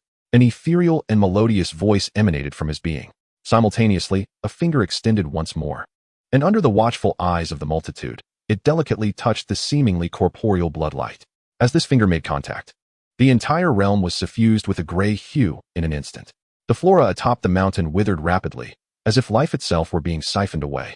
The members of the Een puppet sect in the square were horrified to discover that strands of white hair were gradually appearing above their heads, as if something was draining from their bodies. Indeed, it was their very life force. Retreat swiftly. The sudden upheaval caused the expressions of the Grand Elder and the Second Elder to change dramatically, their eyes filled with terror.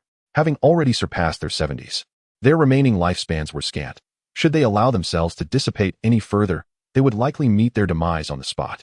A formidable surge of primal energy erupted from within them, enveloping their bodies before they swiftly retreated to the outskirts of the arena.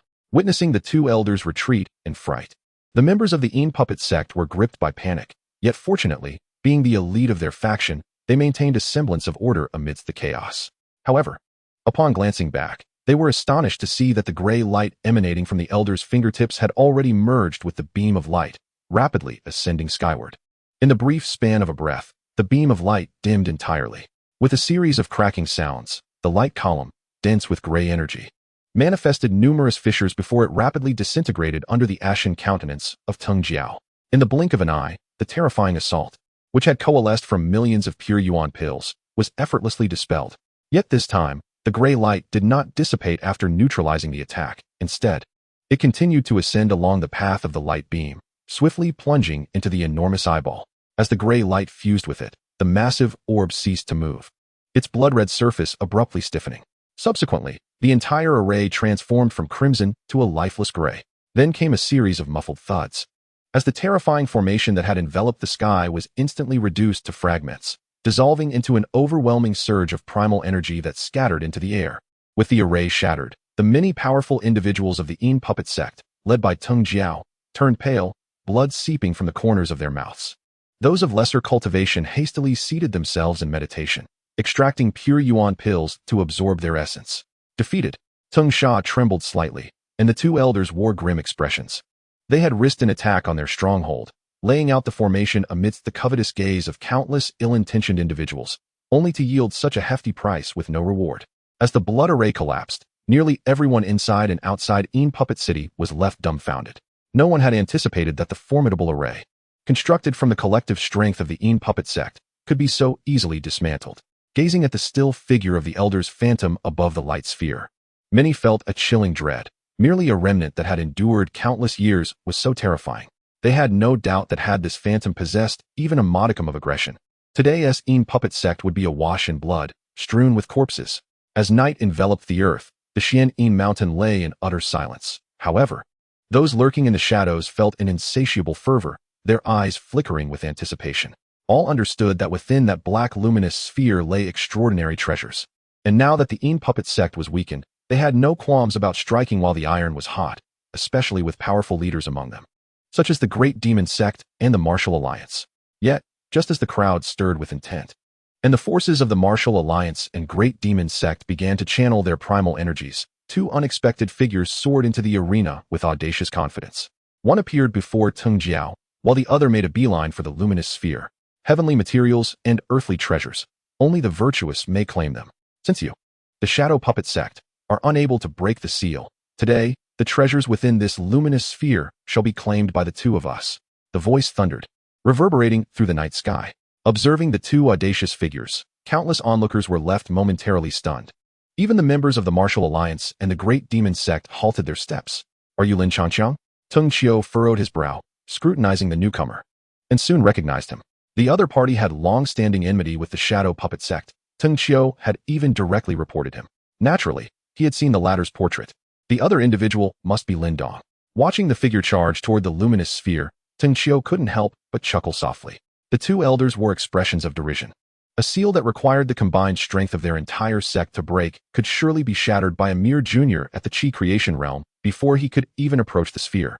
Likely to be crushed into dust by the phantom. Master Teng, you possess remarkable insight. Noticing Teng Qiu's lack of intent to obstruct, Lin Changqiang welcomed the opportunity to engage in conversation. I am, indeed, Lin Changqiang. Who would have thought that our Shadow Puppet sect, in its magnanimity, would lift the bounty on you too, only for you to repay kindness with enmity and brazenly attempt to seize our treasures? Reflecting on the deaths of his elders and protectors at the hands of this man, and recalling how his own son had begged for mercy before thousands, Teng Qiu's fury ignited, his eyes ablaze with rage. Do you truly believe that achieving the pinnacle of the creation realm grants you the liberty to act as you please? Chapter 142. Devouring the Ancestral Talisman. Star Ancestral Talisman. Indeed, there are those who meddle. Yet, it is a pity that no matter how powerful you once were, you now resemble nothing more than an ant. Observing the elder's phantom upon the luminous sphere, Teng Qiu appeared quite disdainful. He understood that should the elder's true self descend, it could obliterate the entire Shadow Puppet sect with a mere flick of the wrist. However, this was merely a remnant of a past era. With a wave of his sleeve, a Qinkuan pouch soared into the air, and then 3 million pure yuan pills surged forth, transforming into a torrent of yuan power that ascended into the blood-red grand formation. Even though Lin Changqiang had obtained hundreds of thousands of nirvana pills under the influence of a double gold card, he still felt a pang of heartache. Buzz. As Teng Qiu's incantation shifted and the million pure yuan pills infused their might, a tempest arose within the grand formation, and at its core, a blood-red eyeball materialized. In its center, a massive iris erratically changed direction, surveying its surroundings. Wherever its gaze fell, the yuan powers surged restlessly. On Xianin Mountain, many hidden figures were horrified, their expressions paling as they prudently suppressed their own auras. They could distinctly sense the terrifying fluctuations emanating from the eyeball. Should they be targeted, their fate would surely be dire. 9 Nether Blood Eye, break the seal. As the blood-red eyeball coalesced, a surge of confidence welled within Teng Qiu. He stepped forward and unleashed a stream of yuan power toward the luminous sphere. The immense eyeball in the blood formation abruptly turned, fixating its gaze upon the sphere. A colossal beam of blood-red light erupted forth, infused with a frenzied and violent momentum, as if it sought to pierce through the heavens and the earth.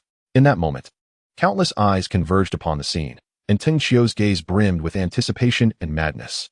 In his quest to unravel the seal and seize the treasures within, he was prepared to exhaust every means at his disposal. Success brings unbridled joy, while failure results in total loss. The crimson light surged with astonishing speed, arriving instantaneously above the phantom. The elder finally lifted his head. His black pupils revealed no hint of turmoil, remaining as tranquil as a still pond.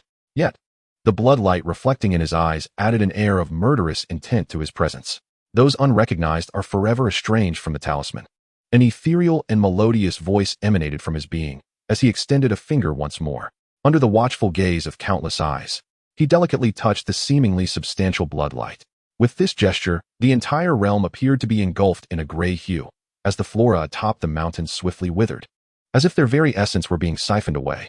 The members of the Shadow Puppet sect within the plaza were horrified to discover strands of white hair gradually emerging upon their heads, as if something vital was draining from within them. Indeed, it was their very life force. Retreat at once. The sudden turn of events caused the Grand Elder and Second Elder to change countenance, their eyes filled with dread. Having already surpassed their twilight years, their remaining lifespans were alarmingly scant. If they allowed this to continue, they might perish on the spot. A powerful surge of energy erupted from their bodies, enveloping them entirely, and they swiftly darted outside the arena.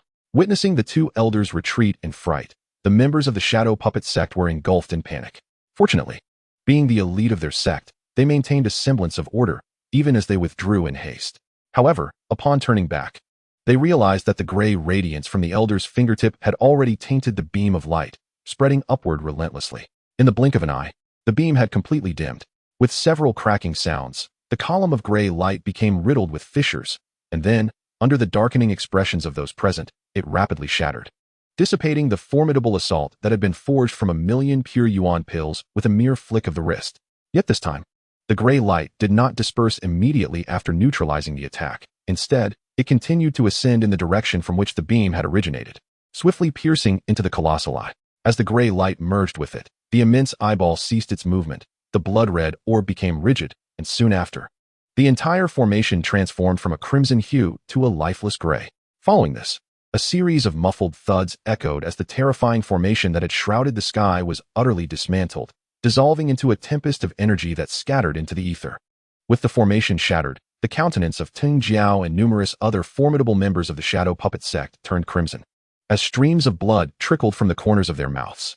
Those of lesser cultivation hastily settled into a cross-legged position, retrieving pure yuan pills to absorb. They had failed. Teng Sha's body quivered slightly, and the two elders wore grim expressions. They had risked their division being attacked, laying down this formation amidst the covetous gazes of countless ill-intentioned individuals, only to yield such a monumental cost with no reward. As the blood formation collapsed, nearly everyone inside and outside Shadow Puppet City was left in stunned disbelief. For none had anticipated that a formation assembled from the combined might of all Shadow Puppet sect's formidable members could be so effortlessly dismantled. Gazing upon the ethereal figure of the elder that once again stood silently amidst the luminous orb, a wave of trepidation washed over the multitude. This mere remnant, a shadow of countless ages, radiated an aura of terror so profound that there was no doubt, had this apparition possessed even a modicum of aggression, the Nguizong would have been awash in blood, with corpses strewn across the ground. As night enveloped the earth, the Xian'an mountain lay cloaked in an eerie stillness. Yet, those lurking in the shadows experienced an intense fervor, their eyes gleaming with anticipation. It was common knowledge that within that black luminescence lay a treasure of unparalleled rarity. The Nguizong, now weakened, was akin to a frail beast, yet the presence of formidable champions would embolden the onlookers, who would not hesitate to strike down a fallen foe, such as the Daimo men and the Wu Meng. However, just as the crowd stirred restlessly and the warriors of the Wu Meng and Daimo men summoned their energies, two unexpected figures burst into the arena with brazen audacity. One swiftly positioned himself before Teng Jiao, while the other charged directly towards the glowing orb. Only the virtuous may claim the treasures of heaven and earth. Since your Nguizong cannot unravel the seal, today, the treasures within this orb shall be claimed by us. Their voices thundered through the night sky, leaving the onlookers momentarily stunned, including the members of the Wu Meng and Daimo men, who halted in their tracks. Are you Lin Changqiang? Teng Jiao furrowed his brow, scrutinizing the newcomer, quickly recognizing him as a long-standing adversary of the Nguizong. He had even received complaints about this individual from his own sect. Thus he was familiar with Lin's likeness. The other figure must be Lin Dong. Observing the silhouette rushing towards the orb, Teng Jiao could not suppress a bemused chuckle. While the two elders wore expressions of derision, they believed that a mere junior from the Qi realm would be crushed to dust before even nearing the orb, a seal that had thwarted their entire sect. Indeed, Teng Zongzhu possesses keen eyesight, Lin Changqiang replied, taking pleasure in the conversation. I am Lin Changqiang. Huh. I never expected our Nguizong to be so magnanimous as to lift your bounties, and yet you repay kindness with enmity, brazenly coming to seize our treasures? The thought of his elders and protectors slain by this man, coupled with the memory of his son begging for mercy before the crowd, ignited a fierce rage within Teng Jiao, his eyes ablaze with fury. Do you truly believe that attaining the pinnacle of the creation realm grants you the freedom to act as you wish? You are not the sole master of the creation realm. Teng Jiao's gaze was fierce, seemingly intent on devouring Lin Changqiang whole. As his words echoed, a formidable aura erupted forth unabashedly, and a torrent of energy surged around him, akin to a miniature tempest.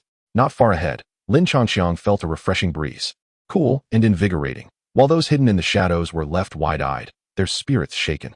Even the leaders of the Wu Meng and Daimo men, Wu Zong and Mu Lei, respectively, wore grave expressions. Although the three factions were among the foremost powers in the Great Wilderness County, in a one-on-one confrontation, both the Daimo men and Wu Meng would find themselves slightly inferior to the Nguizong. The disciples of the Daimo men specialized in physical prowess, boasting formidable defenses and commendable offense, yet the Nguizong nearly equipped each member with a talismanic puppet. Although the methods of attack employed by the puppet warriors are rather ordinary, they possess remarkable resilience. The puppet warriors are impervious to the strikes from the members of the Great Demon Sect, while conversely, the latter cannot breach the defenses of the puppet warriors. Furthermore, the disciples of the Shadow Puppet Sect are renowned for their destructive capabilities among the three major factions, often gaining advantages in confrontations.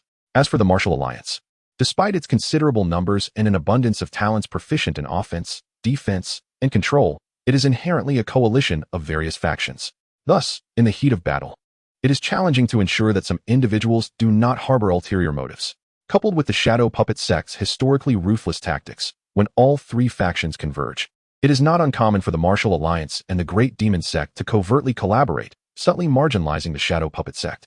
Take, for instance, this expedition to Shadow Puppet Mountain. The Great Demon Sect and the Martial Alliance have been clandestinely coordinating to share the spoils. Mu Lei and the Martial Sect's members are eager to stretch their limbs and reconnect with old acquaintances like Teng Jiao. However, they were utterly unprepared for the latter's unforeseen advancement to a perfected state of cultivation, which left their chances of victory at a mere 40%, even when combined. Upon noticing the figures lurking in the shadows, Lin Changqiang found the situation rather amusing. From the very beginning, he had intended to take on the entire Shadow Puppet Sect in a solitary challenge. Have you finished speaking? If so, then hasten to act, for your opportunity is fleeting. Such arrogance. Observing Lin Changqiang's nonchalant demeanor, Teng Jiao could hardly contain his amusement mixed with irritation. He simply could not fathom why. Despite both being at the perfected stage of cultivation, his opponent dared to be so brazen. Since you are so eager, allow me to showcase my true strength. A chilling glint appeared in Teng Jiao's eyes as he clenched his fist, channeling his immense primordial energy to manifest a towering mountain nearly 100 meters high before him, instilling fear in all who beheld it. At this sight, Lin Changqiang's eyes brightened, feeling a surge of satisfaction. Ever since he attained the minor nirvana golden body, he had yet to experience the full power of his opponent. Otherwise, he would have been tempted to eliminate Teng Jiao the moment he appeared. The impending clash between two perfected cultivators was a spectacle unseen in the great wilderness county for nearly a century, drawing the attention of all present, both overtly and covertly. Even Lin Dong, who had already approached the sphere of light, was overlooked, primarily because no one believed a mere cultivator could unravel the impenetrable seals that had eluded the entire Shadow Puppet Sect. As the mountain took form, a fierce expression crossed Teng Jiao's face. With a downward press of his palm, the mountain plummeted, unleashing a tempest of wind and a terrifying display of force. Yet, in the face of such an onslaught, Lin Changqiang's expression remained serene. He merely raised his right arm and unleashed an unremarkable punch. With the minor nirvana golden body activated to its fullest potential for the first time, Lin Changqiang's form radiated a brilliant golden light. Even his clothing appeared as if forged from pure gold. Boom! Upon impact with the mountain, an immense surge of fist power erupted, sending clear ripples spiraling outward, accompanied by a thunderous roar that resonated through the skies. Astonishingly, the massive mountain, standing 100 meters tall, instantaneously fractured into countless crevices before shattering into a cloud of primordial energy, while Lin Changqiang stood unwavering, untouched. At this moment, Yingkue Mountain was engulfed in silence, countless hearts trembling. The feelings of Wu Zong and Mu Lei were the most palpable. They pondered how challenging it would be to withstand Teng Jiao's attack. Yet, Lin Changqiang astonishingly managed to shatter the formidable strike of a perfected transformation realm practitioner with nothing but his flesh. Gazing at Lin Changqiang, who stood unscathed before him, a flicker of apprehension crossed Teng Jiao's eyes. He had not anticipated that his attack could be so effortlessly repelled. However, he quickly regained his composure. Very well. It seems you possess some skill. But how will you defend against my next move? With the sound of his declaration, the immense primordial energy surged and swelled, coalescing into towering waves behind Teng Jiao. Amidst the tumultuous waves, the sound of rushing water emerged, making it momentarily indistinguishable whether it was the manifestation of primordial energy or a tangible entity. The waves roared, and then, to everyone's astonishment, Teng Jiao's figure slowly retreated, ultimately vanishing completely into the depths of the surging tide. Simultaneously, a faint white light suddenly illuminated from his palm, and the tumultuous waves began to contract rapidly. As the waves shrank, the spark of white light grew increasingly radiant and powerful, eventually resembling a resplendent sun, radiating an extraordinarily violent energy. Great Wilderness Sea Seal. The now significantly reduced primordial wave was abruptly torn apart by an irresistible force, as the dazzling handprint, akin to a sun, shot forth with an overwhelming momentum towards Lin Changqiang, causing the very ground of the plaza to quiver in response. Impressive might, but alas, you have chosen the wrong opponent. Observing Teng Jiao's display, Lin Changqiang had no inclination to even throw a punch. Boom! In the astonished gazes of countless onlookers, the brilliant light seal collided with Lin Changqiang's golden form, unleashing a terrifying shockwave that shattered nearby trees and compelled many of the less experienced practitioners to channel their primordial energy to stabilize themselves against the fierce winds. Yet, despite such a powerful assault, Lin Changxiang merely staggered back 10 paces before once again regaining his steadiness in midair, while the resplendent light seal was obliterated, dissipating into the ether as primordial energy.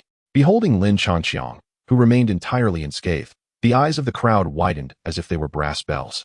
While Teng Jiao's expression darkened considerably, this was arguably his most formidable attack, yet it appeared utterly ineffective before his opponent. This is impossible. Who on earth are you? Even the leaders of the 4 great clans would not dare to confront the techniques of the transformation realm with mere flesh. Despite his astonishment, Teng Jiao remained unfazed. He believed he could set up another grand array, confident that even if Lin Changxiang's physical prowess was exceptional, it could never surpass that of a Nirvana realm master. In response to Teng Jiao's inquiry, Lin Changxiang could not help but roll his eyes. Leaving aside the fact that the leaders of the 4 great clans were all Nirvana realm practitioners, Teng Jiao's martial arts had not even reached the level of transformation quality. In truth, some top-tier 9th-grade martial arts surpassed this mere semblance. However, Lin Changxiang had no intention of explaining, for in his spiritual perception, Lin Dong had quietly unsealed the orb of light using the runes obtained from the ancient monument's space, while the others were blinded by the raging winds. Chapter 144, Celestial Talisman Master. With a surge of primal energy erupting from within, Lin Dong's figure soared from the summit of Xianin Mountain, racing towards the horizon like a bolt of lightning, stirring up fierce gusts of wind. In the place he had just vacated, the dark orb and the phantom hovering above it had long since vanished.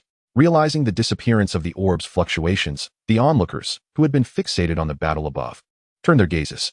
Teng Jiao, soaring in the air above Xianin Mountain, was the first to recognize that the treasure had been stolen, and his already grim countenance darkened further. In an instant, the atmosphere atop Xianin Mountain became tumultuous. They could scarcely believe that a seal, which had resisted the combined might of hundreds of the Yin puppet sect's strongest warriors, had been undone by a mere fledgling in the Qi creation stage. A glimmer of greed ignited in countless eyes.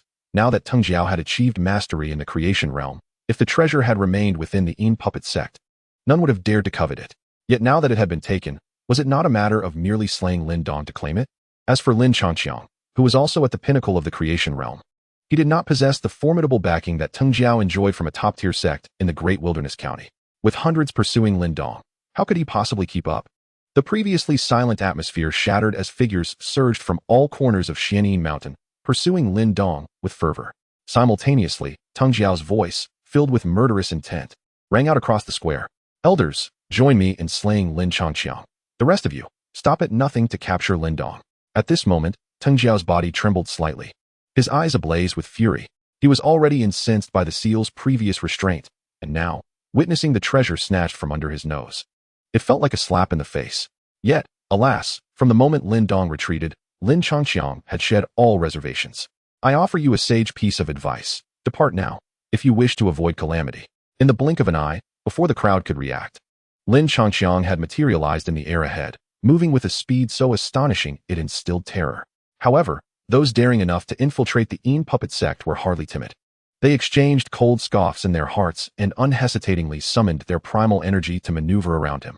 Only Teng Jiao and the 2 elders remained rooted in place, gazing at Lin Changxiang with uncertainty.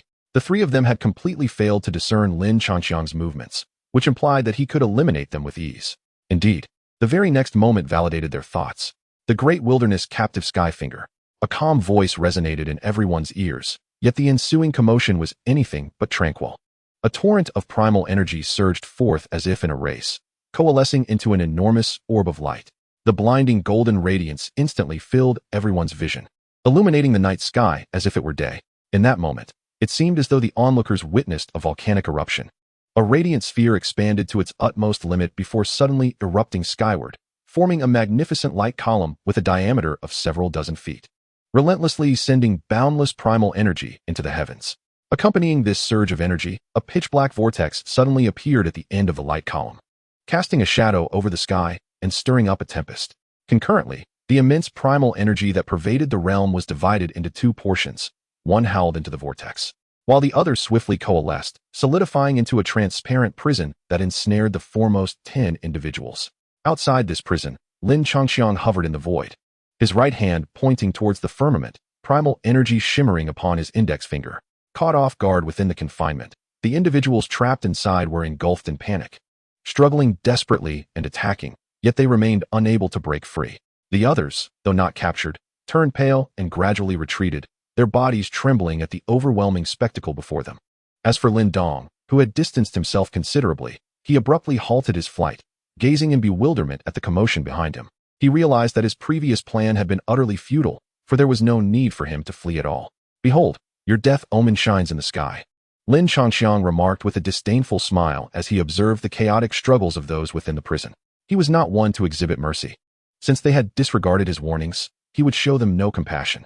With a distant gesture from his right hand, the golden light column shattered into countless brilliant specks, gradually dissipating, while the terrifying vortex above came to an abrupt standstill.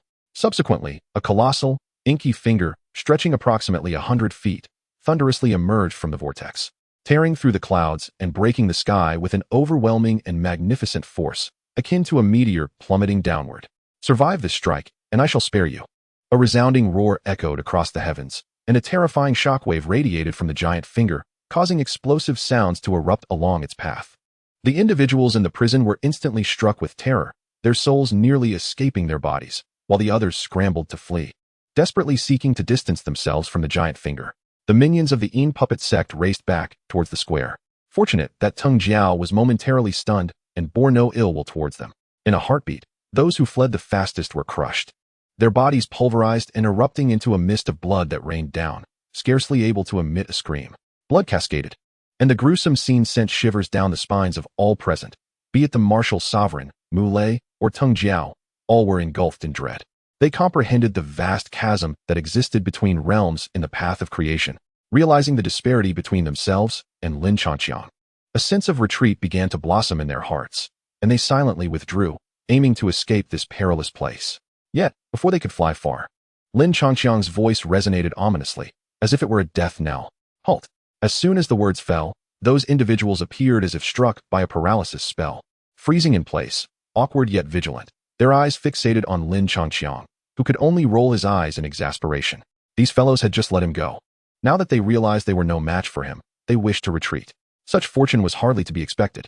The price for entry into the forming shape realm was 50,000 pure origin pills per person, 200,000 for the forming chi realm, and 500,000 for the forming transformation realm. If one could not afford it, they were to compensate with spiritual treasures or medicinal herbs. Would they contribute willingly? Or should I seize it instead? These declarations struck like thunder from a clear sky, rendering the crowd crimson with indignation, eager to unleash their grievances. Yet, recalling the immense finger from moments before and the ominous clouds lingering on the horizon, they could only take a deep breath and suppress their discontent. Subsequently, to the astonishment of the Yin puppet sect members, over 200 individuals from various factions lined up before Lin Changxiang, stiffly presenting their Qianquan bags into his hands. However, as the last person hastily surrendered their pure origin pills and fled into the distance, Lin Changxiang squinted at the plaza, causing a shiver to run through everyone present, including Teng Jiao. "If memory serves, the Yin puppet sect has attempted to strike against me several times, albeit unsuccessfully." Gazing at the multitude surrounding him, Lin Changxiang found himself in a moral quandary. To kill was impossible. There were at least 1,000 people on this mountain. Should he eradicate them all, he would likely be haunted for life. Yet, merely robbing them seemed insufficient for his satisfaction. An idea struck him as he beheld the closely huddled, wary figures of Teng Jiao and the two elders. "Listen, all members of the Yin puppet sect. Should you slay Teng Jiao and Teng Kuei, I shall spare your lives. Otherwise, there will be no mercy." Upon uttering these words, the countenance of everyone shifted dramatically. Chapter 145. The elder and Maji clothes. Those factions that had departed earlier could hardly have anticipated the monumental upheaval that would transpire within the Yin puppet sect in mere minutes. Led by the Grand Elder and the Second Elder, the sect's members ruthlessly executed Teng Jiao, Teng Kuei, and their most devoted followers. During this tumult, Teng Jiao fought valiantly. Yet against the assault of 2 fully realized forming transformation realm practitioners and 4 half-step forming transformation fighters, he ultimately met his demise. At this moment within the Xian Yin mountain, numerous figures lay amidst pools of blood, while atop the summit S Plaza. The 2 elders of the Yin puppet sect gasped for breath, their energies waning. Nonetheless, they dared not relax for an instant, for above the plaza, 2 youths stood suspended in midair. Under the scrutiny of countless gazes, Lin Changxiang felt an unexpected tedium. Ever since he reached the pinnacle of the forming transformation realm, the great wilderness prefecture had lost its challenge for him. No, it was not just the Great Wilderness Prefecture. Even throughout the entire Great Yin dynasty, Lin Changqiang found himself devoid of rivals.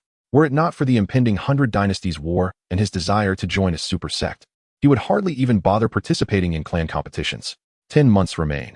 How exceedingly protracted it feels. Shaking his head to dispel the thoughts within, Lin Changqiang lost any inclination to linger. He promptly collected all the Chinquan bags belonging to Tung Kuei and the others, and, amidst the anguished gazes of the Yin puppet sect members, he emptied their treasury entirely. Moreover, the two breached the forbidden grounds of the Yin puppet sect and discovered the blood spirit puppet sealed within. In the original narrative, it was a formidable foe that required all of Lin's cunning to subdue. Yet, in Lin Changqiang's hands, it succumbed in less than 10 breaths and was swiftly captured. Of course, this was made possible by the 6 offensive artifacts he had equipped. Otherwise, his current physical prowess would hardly match that of the spirit puppet. Witnessing a puppet capable of rivaling a Yuan Nirvana realm being effortlessly subdued by Lin Changqiang in mere moments filled Lin Dong with envy. In a sudden burst of impulsiveness, he produced the devouring ancestor talisman and began to refine it, much to the astonishment of both Lin Changqiang and the little weasel. This reckless boy was incredibly daring. Refining the ancestor talisman was fraught with peril, and a single misstep could lead to utter devastation. Did he not fear for his life? The little weasel, with a grave expression, gazed at the talisman above Lin Dong's head. At that moment, the once palm-sized devouring ancestor talisman began to spin rapidly and expand, swelling into an eerie black hole with a diameter of 3 to 4 meters. A formidable gravitational force radiated from it, causing the chilling energies of Yin Puppet Mountain and the elemental forces of heaven and earth to rush forth like a tumultuous sea, leaving countless onlookers dumbfounded. This frigid energy was exceptionally fierce. Even the inhabitants of the Yin Puppet sect dared only to utilize it for formation, not to absorb it directly. Yet now, under the influence of the black hole's pull, it became docile and began to flow into the void endlessly. Fortunately, this gravitational force appeared to be selective, targeting only energy, allowing Lin Changqiang and the little weasel to stand there unperturbed. Lin Dong, meanwhile, sat cross-legged on the ground like a statue, his spirit having penetrated the talisman the moment it expanded. For an extended period, he would remain in this state, abstaining from food, drink, and sleep. Only upon successfully refining the talisman could his spirit return to his body. Otherwise, he would be consumed by it. Thankfully, at their current levels, Lin Changqiang and Lin Dong were capable of abstaining from food, relying solely on the absorption of elemental energy from their surroundings to survive. Otherwise, by the time Lin Dong completed the refinement of the devouring ancestor talisman, he might have perished. Remaining composed, Lin Changqiang reminded himself that worrying only breeds confusion. He needed to have faith in Lin Dong. He glanced at the black hole above, then nonchalantly lowered his head to retrieve the star ancestor talisman. Once the foremost figure of the Tianxin continent, the talisman ancestor possessed an unparalleled affinity for ancestor talismans and was the only being capable of mastering all talismans in this realm. Lin Dong, after a long passage of time, stood as the second. Thus, rather than fretting over Lin Dong, Lin Changqiang deemed it more prudent to dedicate time to study his own star ancestor talisman. What? Worry breeds confusion? How dare you suggest that? The little weasel, incensed by Lin Changqiang's words, spun around to retort. Yet, just as he was about to respond, he noticed something in Lin Changqiang's hand that bore a striking resemblance to the devouring ancestor talisman, leaving him wide-eyed in shock. What is this? Could it be the star ancestor talisman? How could the young leader of the heavenly demon weasel clan be unaware of such a thing? Lin Changqi blinked, wearing an expression of casual assurance. He had initially intended to inform the little weasel and Lin Dong about his departure from the ancient stone space, but in his fervor for cultivation along the journey, he had completely forgotten. It was precisely because the little weasel was the young clan leader of the celestial weasel clan that his curiosity was piqued. Among the myriad forces in the universe, there existed 8 primordial symbols: devouring, thunder, space, life and death, primordial, ice, darkness, and flame. Yet, what is this so-called stellar primordial symbol? I have never heard of it before. The little weasel's suspicion towards its origin deepened with each passing moment. He sensed that the mysterious rune before him indeed possessed a power surpassing that of a mere life symbol. It seemed to encapsulate certain cosmic principles. Yet he had never come across any mention of a stellar primordial symbol. Considering that this realm was capable of manifesting 8 primordial symbols, it was entirely reasonable to conjecture that a 9th could emerge after such a lengthy passage of time. Lin Changqi mused to himself, nodding in agreement. Reasonable? Nonsense. The little weasel had long sensed something was amiss with you. Not to mention your peculiar techniques, martial arts, and spiritual treasures. You have never claimed to be the young clan leader of the Celestial Weasel clan. How could you possibly know that? Could it be that you are a reincarnator? The little weasel's gaze turned peculiar as it fixed on Lin Changqi, its small eyes narrowing into slits, leaving Lin Changqi feeling a chill run down his spine. Upon hearing the little weasel's resolute assertion, Lin Changqi momentarily froze, his breath caught in his throat. Yet, he quickly adopted a serious demeanor, sighing dramatically. Alas, who would have thought that after hiding for so many years, I would still be discovered? A secret cannot be concealed forever. Truly, he thought. One could not underestimate the young clan leader of the Celestial Weasel clan. Ha ha ha, we are alike in this regard. With your previous cultivation at the reincarnation realm, you are indeed a rare powerhouse within our clan. Seeing the admiration etched on Lin Changqi's face, the little weasel proudly placed its hands on its hips and laughed heartily. This stellar primordial symbol must be the 9th primordial symbol that has coalesced over the ages. Tell me, what are its capabilities? How does it compare to the other 8? With the little weasel already convinced of his identity as a reincarnator, Lin Changqi nodded cheerfully, conceding to this notion. The functions of the stellar primordial symbol are still under exploration. I have currently discerned 2 applications. The first is the absorption of moonlight energy for cultivation or healing injuries, restoring both vitality and mental acuity. The second application is to augment martial techniques or mental secret arts, significantly enhancing their potency. To cultivate, heal, and enhance attacks? The little weasel stroked its chin, comparing it to the other primordial symbols. Not bad, although it cannot rival the devouring symbol in terms of cultivation, nor the life and death symbol for healing, and certainly lacks the destructive force of ice or flame symbols. It possesses a well-rounded functionality. As for destructive power, Lin Changqi murmured to himself while gazing at the primordial symbol in his hand. He never doubted the devouring symbol's ability to absorb energy to assist with cultivation. But to claim that its destructive capacity was inferior to that of flame was not necessarily true. After all, his symbol was not merely a moon primordial symbol. It was a stellar primordial symbol endowed with the powers of the moon, sun, and stars, encompassing formidable destructive techniques associated with the sun. In the months leading up to the cataclysmic battle of the 100 Dynasties, he devoted himself wholeheartedly to the study of the offensive techniques of the Celestial Ancestor Talisman. Thus, when he arrived at the ancient battlefield, he would be able to seize more resources. However, given the current strength of his physical form, even if he were to acquire all the Nirvana elixirs from the 4 great clans, it might not suffice to absorb enough Nirvana energy to transcend into the Nirvana realm. Otherwise, would it not be delightful to simply overpower others through cultivation? Chapter 146. The artificial moon. Half a year swiftly passed, and within the forbidden grounds of the Shadow Puppet sect, 2 figures sat cross-legged. Above one of them, a terrifying black hole slowly rotated, emanating an immense gravitational force that relentlessly devoured the surrounding spiritual energy. The other figure was equally extraordinary. He was enveloped in moonlight, with a full moon hovering mysteriously above his head, exuding an aura of sanctity. These 2 figures were none other than Lin Dong and Lin Changqiang. Throughout this half-year period, Lin Dong maintained a state of serene stillness, his breathing nearly imperceptible. Had it not been for Lin Changqiang periodically summoning gusts of wind, dust would have surely accumulated upon him. In contrast, Lin Changqiang had been quite industrious during this time. He first accepted Lin Fan's invitation, visiting the Lin clan to meet with the clan leaders, including Patriarch Lin Fan and Elder Lin Mu.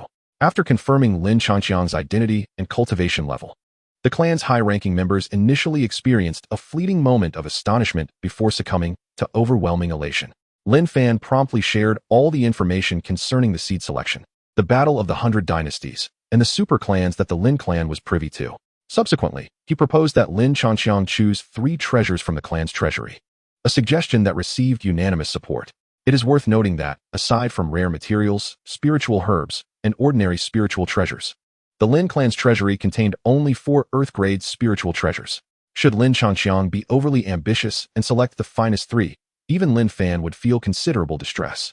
Moreover, they generously bestowed upon Lin Changqiang several tomes of creation martial arts, which he accepted wholeheartedly, adhering to the principle that knowledge and skills should never be excessive.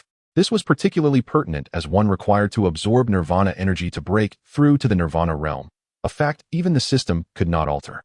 Furthermore, having reached the status of a high-level spiritual talisman master, his current mental cultivation techniques felt akin to an elderly person grinding grain. Consequently, he decided to focus all his auxiliary training on martial arts.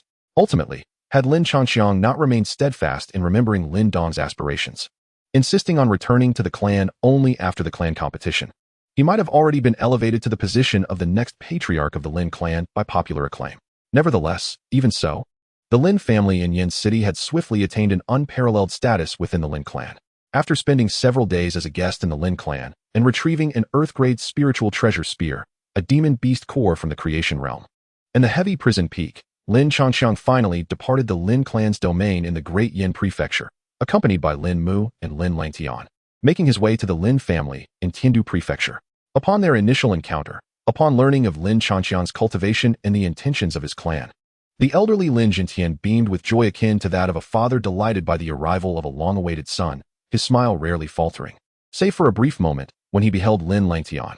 The last clan competition had witnessed Lin Xiao being incapacitated by a single strike from Lin Langtian, leading to a regression in his cultivation and the onset of chronic ailments, resulting in his reclusive existence, cloistered within his abode, shrouded in despondency. As a father, Lin Jintian naturally bore witness to his son's plight, feeling the weight of sorrow in his heart. Thus he could not muster any warmth towards Lin Langtian. However, when Lin Langtian publicly apologized to Lin Xiao, offering a substantial amount of treasures and spiritual herbs, and even inflicted injury upon himself to the point of spitting blood, Lin Jintian and Lin Xiao ultimately found it in their hearts to forgive him. Of course, the thoughts that occupied Lin Langtian's mind after being compelled by the clan leader to perform such deeds remained known solely to him. After a brief sojourn in Yin City, where he met with Master Yin, the city lord, Xiao Wanjin, and others, and spent time in the company of Qing Tan and Lin Jintian, Lin Changxiang eventually departed Yin City, returning to the once sacred grounds of the Yin Puppet sect. The inhabitants of Yin Puppet Mountain had long since vacated the premises, shedding tears as they departed, having been unable to absorb spiritual energy. Thus, while he had ostensibly spent 6 months there, in reality, Lin Changxiang devoted merely over 4 months to comprehending the ancestral star talisman. Throughout these 4 months, whether due to insufficient cultivation or other reasons, he found himself unable to harness the energy of the sun, compelling him to immerse himself in the cultivation of his physical form and the study of moonlight power, leading to a reversal of his day-night rhythm. By day, he would venture forth with either the little ferret or the small flame, teleporting to various locations to hunt, leaving the other to safeguard Lindong. Once enough game was procured, he would return to the forbidden grounds, where the small flame would consume the flesh, and the little ferret would refine the demonic spirits, allowing Lin Changxiang to retreat into the villa for much-needed rest. Only when the moon ascended would he emerge from the villa, invigorated, to cultivate the little nirvana golden body or experiment with various applications of moonlight techniques. After more than 4 months of unwavering dedication, he finally absorbed the remaining nearly 100,000 nirvana pills, successfully cultivating the little nirvana golden body to completion and discovering several methods of utilizing moonlight. One technique, known as the new moon barrier, allowed him to gather moonlight energy to create a spherical barrier. The greater the energy amassed, the larger the barrier became. Within this barrier, the vitality, mental acuity, and speed of all allies would gradually enhance, while adversaries within would be increasingly eroded by the moonlight, necessitating greater energy expenditure for their martial and mental techniques, thereby slowing their movements. The second technique, dubbed Shadow Moon Dance, enabled him to condense the absorbed moonlight energy into a semblance of a doppelganger, which could mimic his martial or mental techniques through the power of moonlight, albeit with lesser potency than the original and incapable of imitating techniques derived from the ancestral star talisman. Theoretically, there was no limit to the number of doppelgangers he could create. He could produce several each day, dispatching one here and another there. In reality, such a duplication requires a considerable amount of focus, and if the distance is too great or the number too high, it becomes easy to lose track of one's control. Therefore, at present, without compromising his own combat prowess, he can manage no more than 2 entities simultaneously. His ultimate technique, the Moonlit Frost Arrow, employs elemental energy as the bow and mental strength as the string, forming the bow's body, while moonlight condenses into arrows aimed at his foes. The arrows, once released, can maneuver at will and detonate at any moment, unleashing terrifying power and exuding an endless chill. Enemies struck by these arrows either meet immediate demise or are inevitably encased in ice. The duration of their entrapment depends solely on their own capabilities. In comparison to the previous 2 techniques, the advantages and disadvantages of this one are starkly apparent. Its merits lie in its high potential and immense power. As he continuously gathers elemental, mental, and moonlight energies, the might of this technique escalates until he can no longer contain the formidable arrows. Conversely, the drawback is that while employing this technique, he must remain stationary to accumulate energy. Any movement, however slight, causes the gathered energy to dissipate at an accelerated rate. Overall, Lin Changxiang feels a sense of satisfaction with his progress over the past 4 months. Even without any equipment, his physical strength rivals that of a formidable being who has transcended the first level of nirvana, far surpassing the blood spirit puppet. When fully equipped, with abilities like the Crescent Moon Barrier, Shadow Moon Dance, and Tree Planting Technique activated, along with his newfound capability to summon the fifth finger of the Great Wilderness Prison Sky, he can effortlessly defeat those at the 3 Yuan Nirvana level. If he resorts to clever tactics, utilizing the restorative powers of the Holy Light Guardian and the Star Ancestor Talisman, it might even be possible to exhaust a 4 Yuan Nirvana opponent to death. Chapter 147. The Taiji Skywalking Step. Damn it. Lin Dong has been inside for over half a year. Why is there not a hint of movement? Could it be that he hasn't passed the trial? The little weasel extended its claws, scratching its head in frustration, while the little flame beside it was filled with concern. The ancestral talisman is a divine artifact of heaven and earth, so the difficulty of the trial is to be expected. However, given Lin Dong's temperament, it should be over soon. Unlike the weasel and the flame, Lin Changxiang, fully aware of Lin Dong's unique physique, remained entirely composed. You think this difficulty is normal?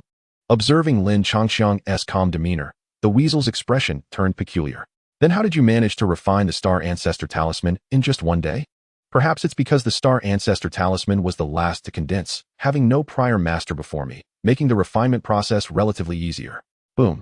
Just as the two were engrossed in their banter, a deep rumble suddenly emanated from the black hole that had remained inert for over half a year. The black hole began to rotate rapidly, exuding a surging power of devouring, much to the astonishment of the weasel and the flame. Oh no! Roar! Sensing the abrupt surge of devouring power, both the weasel and the flame's expressions shifted dramatically, prompting them to retreat hastily. Yet alas, the formidable force of consumption had transformed the surrounding space into a quagmire, rendering their efforts futile as they were inexorably drawn toward the black hole. What the hell? Why is this ancestral talisman so sinister? The young ferret and the little tiger struggled in a state of panic, yet with each frantic movement, the gravitational pull of the black hole intensified, ultimately yanking them upward and dragging them toward the abyss. No, the ferret, still have a vendetta to settle. Before he could finish his plea, the ferret's previously desperate gaze suddenly turned vacant as he realized that Lin Changxiang had not moved an inch. Wearing a smile while observing their plight with apparent amusement. Brother Gun, save me. As the ferret and tiger teetered on the brink of being consumed by the black hole, Lin Changxiang waved his hand with a radiant smile. If they were indeed in peril, he would undoubtedly intervene. Even the devouring force of the ancestral symbol was merely a trivial matter of harmonizing with nature. However, from the moment the black hole began to accelerate, he sensed his spiritual energy surging remarkably, an experience he had not encountered since ascending to the rank of an advanced spiritual talisman master. Clearly, Lin Dong had succeeded. Just as the ferret yelled in frustration and the tiger flailed helplessly, Lin Dong's spiritual entity suddenly emerged from the void. With a swift kick, he propelled the ferret away from the black hole, securing the little tiger firmly in his embrace. I apologize, dear ferret. I only have 2 hands. You won't hold it against me, will you? The unexpected turn of events left the ferret momentarily stunned, but soon he gazed at Lin Dong with joy. You're alive? Lin Dong smiled and waved his right hand, causing the black hole above to rapidly diminish, ultimately being swallowed whole, having fortuitously gained the ancestral symbol's recognition.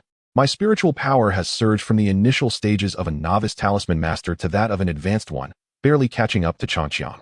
Before he could finish his triumphant declaration, Lin Dong turned to Lin Changxiang, only to be astonished to see him soaring into the air. An explosion of light and heat radiating from his being. Simultaneously, the blazing sun in the sky trembled slightly before erupting into a brilliant blaze, radiating an intensity surpassing the brightest moments of the year, more dazzling and resplendent than ever before. Countless individuals enveloped in the blinding light cried out in shock, hastily shutting their eyes, only to feel the temperature around them rise noticeably. Then, an extraordinary sound of burning resonated in the minds of all living beings on the Tianshan continent, reminiscent of the haunting melodies of the horsehead fiddle, the fervor of the Swana, and the grandeur of war drums, as if it intended to incinerate everything in existence. In an instant, whether it was the 4 dominant overlords of the demon domain, the 6 powerful factions of the chaotic Devil Sea, or the myriad of super sects in the surrounding mysterious realms, countless formidable beings were left in awe and confusion. Yet the spectacle unfolding in the sky would not pause for their bewilderment. As the sound of burning faded, the originally blinding sun gradually retracted, returning to its former state. Yet Lin Changqiang was suddenly enveloped in swirling crimson flames and countless brilliant golden rays, as if a miniature sun had enveloped him entirely. As the sun made its grand entrance, the surrounding temperature soared dramatically, unleashing robust pillars of flame that radiated outward, each strike akin to a cataclysmic force of rebirth. The impact shattered countless rocks, leaving behind gaping, bottomless pits. The small ferret, terrified, scurried into the stone talisman, while Lin Dong and Xiao Yin were equally taken aback, hastily retreating to the rear of the villa. Even Lin Changqiang found it challenging to endure the terrifying heat. Despite invoking the minor nirvana golden body, it proved futile. His garments had been incinerated in an instant, his golden form scorched to a vivid crimson. Excruciating pain surged through him like a relentless tide, contorting his visage and tightening his muscles, with sweat evaporating the moment it surfaced, just as he was about to cry out in agony. A cool and gentle moonlight finally blossomed from within him. With the emergence of this energy, his once searing body returned to normal in an instant, allowing the flames to burn without inflicting any pain, even imparting a sensation akin to soaking in a hot spring. Soon after, the flames gradually dissipated, and the searing golden light intertwined with the soothing silver radiance, quietly merging and enveloping Lin Changqiang, swiftly absorbed by every parched cell, fortifying his muscles, bones, and even organs. Simultaneously, Lin Changqiang's spirit underwent a profound transformation.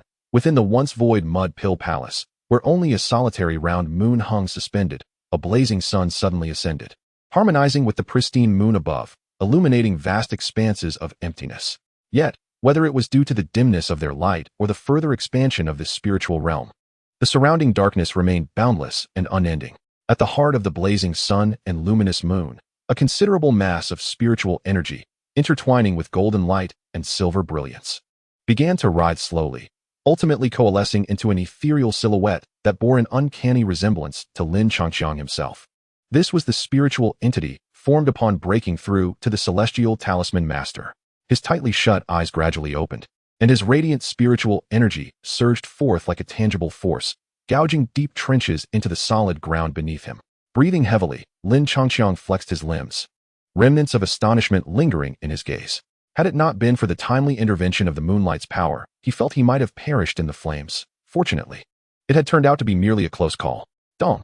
Congratulations, host, on breaking through to the celestial talisman master. Reward, 5 lottery draws. Upon reviewing his personal information, Lin Changqiang could not help but feel a surge of joy. Prior to this moment, his mastery of elemental force had consistently surpassed that of his spiritual prowess, nearly causing him to overlook that the items associated with the system's lottery draws were determined by the higher of the 2 cultivation levels. The celestial talisman master corresponded directly to the nirvana realm within the realm of elemental force. Personal information, host, Lin Changqiang, cultivation level, grand completion of creation realm, 100. Lacking nirvana chi, unable to advance, martial arts, great wilderness sea separation seal, great heavenly phoenix seal, great wilderness prison heaven finger, cultivation technique, minor nirvana golden body, mental power level, celestial rune master, no seal, 74. Secret techniques, shadow demon howl, transformation rune array, essence devouring skeleton, mental power technique, dream eater, lottery attempts, 13. Utilize all lottery attempts. Chapter 148. Donna Ding, 13 lottery attempts have been exhausted. Congratulations to the host for obtaining 4 double experience cards, 3 double gold cards, 2 affectionate roses, 2 little tiger cakes, 1 linguistic manipulation, 1 Goya flying boat, sponsored by Prince Yuqing. Linguistic manipulation, a supreme mental secret technique. The caster can expend mental power to form any number of spherical cages to ensnare enemies. During the duration of the cage, both the caster and the target are immobilized. The consumption of mental power depends on the number of cages and the intensity of the target's struggle. Goya flying boat, sponsored by Prince Yuqing in the eyes of Huan. The Goya sandboat is exceedingly shabby, lacking both grandeur and elegance, and can accommodate at most 2 individuals. As such, he invested in the development of a new type of flying boat. Compared to the original sandboat, this new vessel eliminated its negligible offensive capabilities in exchange for enhanced driving experience, passenger capacity, flight speed, and defense. The new flying boat is controlled by thought, containing an independent space of 300-30020, and boasts a more magnificent appearance. Its basic defense is equivalent to a heavenly grade spiritual treasure, and its functions have been upgraded to be adaptable for land, sea, and air. The size of the flying boat can be adjusted at will, ranging from the size of an ordinary sports car to that of a Hubrian. with speeds reaching up to 10 times the maximum flying speed of the pilot based on their elemental output. After casually putting on a set of clothing, Lin Changxiang gazed at the description of linguistic manipulation, gradually descending to the ground. Strictly speaking, this technique is somewhat redundant, as rune masters can already create cages with their mental power to ensnare or even eliminate others. Thus, this technique loses its significance when faced with those weaker than oneself. Conversely, when confronting someone significantly stronger, the immobilization effect renders it ineffective as a means of counterattack, serving only to buy time. Therefore, this technique is only truly decisive in situations of multiple versus one or multiple versus multiple, where allies can rapidly breach the opponent's defenses. However, recalling a particular technique he had developed recently, Lin Changxiang's expression became subtly intriguing. Have you really just advanced to Celestial Rune Master? As soon as Lin Changxiang landed, Lin Dong and Xiao Yin sprang out from behind the villa, surrounding him and scrutinizing him from head to toe, while the little mink clicked its tongue in amazement. Previously, he had thought he could finally catch up to Lin Changxiang in terms of mental power, but now it seemed that the gap had only widened. Lin Dong's expression bore a hint of melancholy. The exhilaration that accompanied his recent ascension to a high-level talisman master had swiftly transformed into a sense of helplessness. Although reaching the status of a heavenly talisman master should be a joyous occasion, witnessing Lin Dong's plight only served to amplify Lin Changxiang's mirth. Yet, before he could utter a teasing remark, a terrifying wave of primordial energy emanating from the distant west caused his countenance to shift dramatically. In the northwest direction, a formidable Nirvana realm expert was approaching, possessing a cultivation level of approximately 4-element Nirvana. What? 4-element Nirvana? Upon hearing this, Lin Dong's expression turned grave, and the little weasel swiftly began to sense the atmosphere. In the next moment, he could distinctly feel the unmasked powerful aura. Damn it! This is indeed a Nirvana realm presence, and it is evidently headed our way. How could such a powerful being exist in the great wilderness county? Lin Dong's expression rapidly fluctuated, and he abruptly turned to Lin Changxiang, urging, Changxiang, quickly deploy your unbeatable teleportation technique. It might still be in time. However, to his astonishment, Lin Changxiang showed no intention of fleeing. Instead, from the moment he sensed the warning, his right hand became limp, and wisps of misty moonlight energy began to rise from within him, continuously converging into the palm of his hand, soon forming a brilliant miniature moon. Simultaneously, two somewhat ethereal pale blue figures emerged from his body, resembling him in every aspect. As soon as they appeared, they swiftly darted to hide behind 2 trees in different directions. Lin Dong, you all should conceal yourselves. I have a bold idea. Quietly equipping 6 holy cups. Lin Changxiang's eyes twinkled with a long-lost sense of anticipation and excitement. Meanwhile, to the west of Lin Changxiang and his companions, an elderly figure clad in coarse garments was unleashing all his primordial energy, hastily advancing toward Yingui Mountain, a wild grin plastered across his face. This elder appeared quite ordinary, dressed in simple hemp clothing, with a head of grayish-white hair, reminiscent of a humble farmer. Yet, no one could deny that an ordinary farmer could not soar through the skies. The essence of the Devouring Ancestor Talisman. It is the aura of the Devouring Ancestor Talisman. At that moment, the elder seemed almost deranged. He was not a native of the Great Yin dynasty, but hailing from one of the super sects of the Eastern Xuanyu, the Jiutian Taiching Palace. However, with his 4-element Nirvana strength, he could not aspire to a high position within the palace. Even the elders, or the most junior outer sect stewards, were beyond his reach, relegated instead to the role of cleaning the library. Fortunately, through the privilege of his position, he had learned numerous intriguing tidbits of information, such as the identity of the previous master of the Devouring Ancestor Talisman. The elder with black eyes from the Great Wilderness sect, which was located in a lowly dynasty known as the Great Yin dynasty. Upon learning this, the hemp-clad elder, unwilling to squander his life, immediately took leave and journeyed thousands of miles to the Great Yin dynasty, convinced that his 4-element Nirvana prowess would allow him to dominate in this lesser realm. However, upon his arrival at the Great Wilderness Ancient Monument, he found that the seal had been reactivated. Fortunately, his strength was formidable, and since the seal had only just formed, he barely managed to penetrate into the space within the monument. Upon entering the ancient monument, he was unexpectedly assaulted by a skeletal figure, whose cultivation level astonishingly reached the realm of 5 yuan Nirvana. Fortunately, the skeletal entity had only retained about 70 to 80% of its original strength, allowing him to engage in a stalemate while probing for the elusive aura of the Devouring Ancestral symbol. The fierce battle raged for 2 days and nights. Yet he ultimately chose to withdraw, for he could not detect the faintest trace of the sought-after symbol.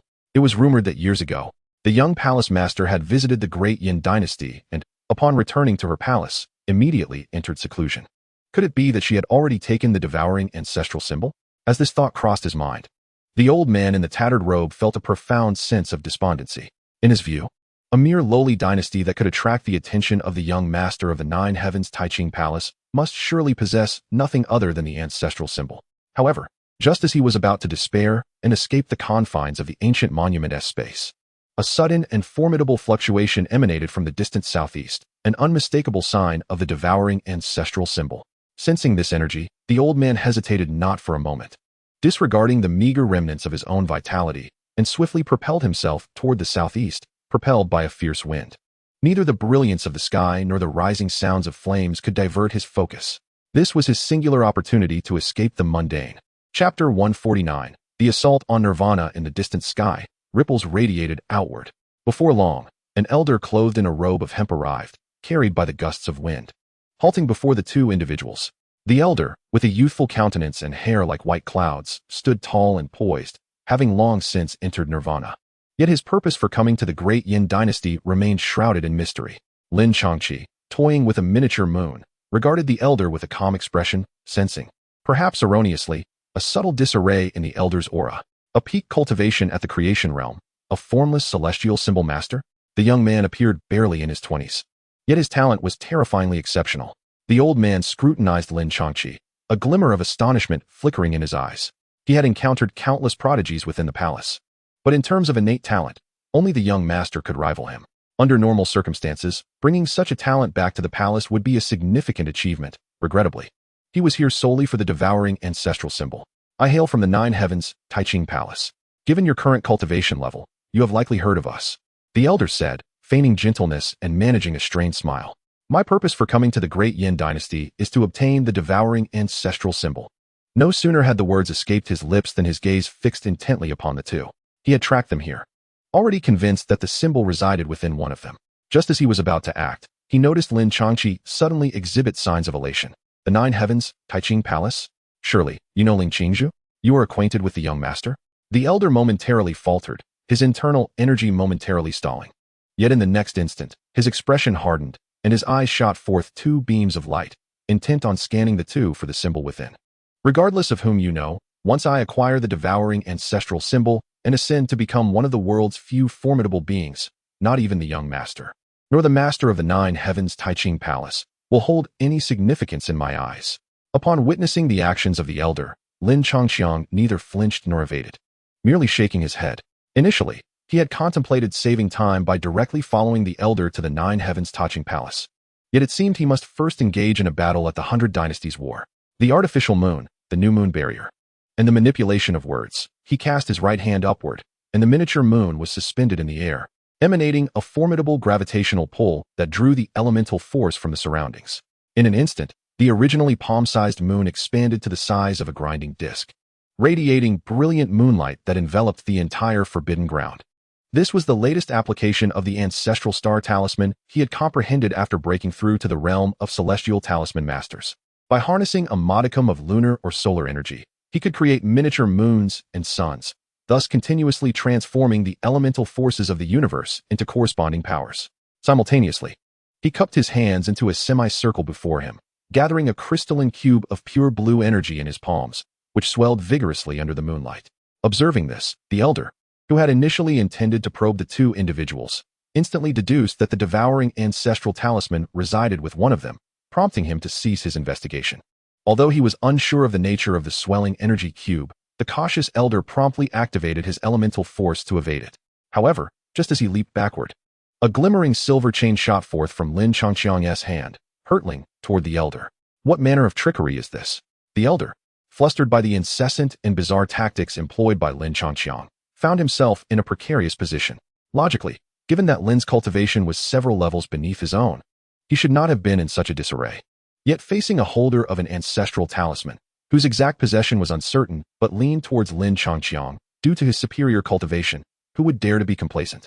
A torrent of elemental force erupted from beneath the elder, lifting him off the ground as he ascended into the air and unleashed a powerful palm strike aimed directly at Lin Changqiang, the enormous imprint of his elemental force roaring downwards. In the face of this overwhelming assault, Lin Changqiang remained unfazed, merely letting out a cold laugh. In the next moment, the chain that had been soaring past the elder suddenly veered like lightning, striking him sharply at the lower back.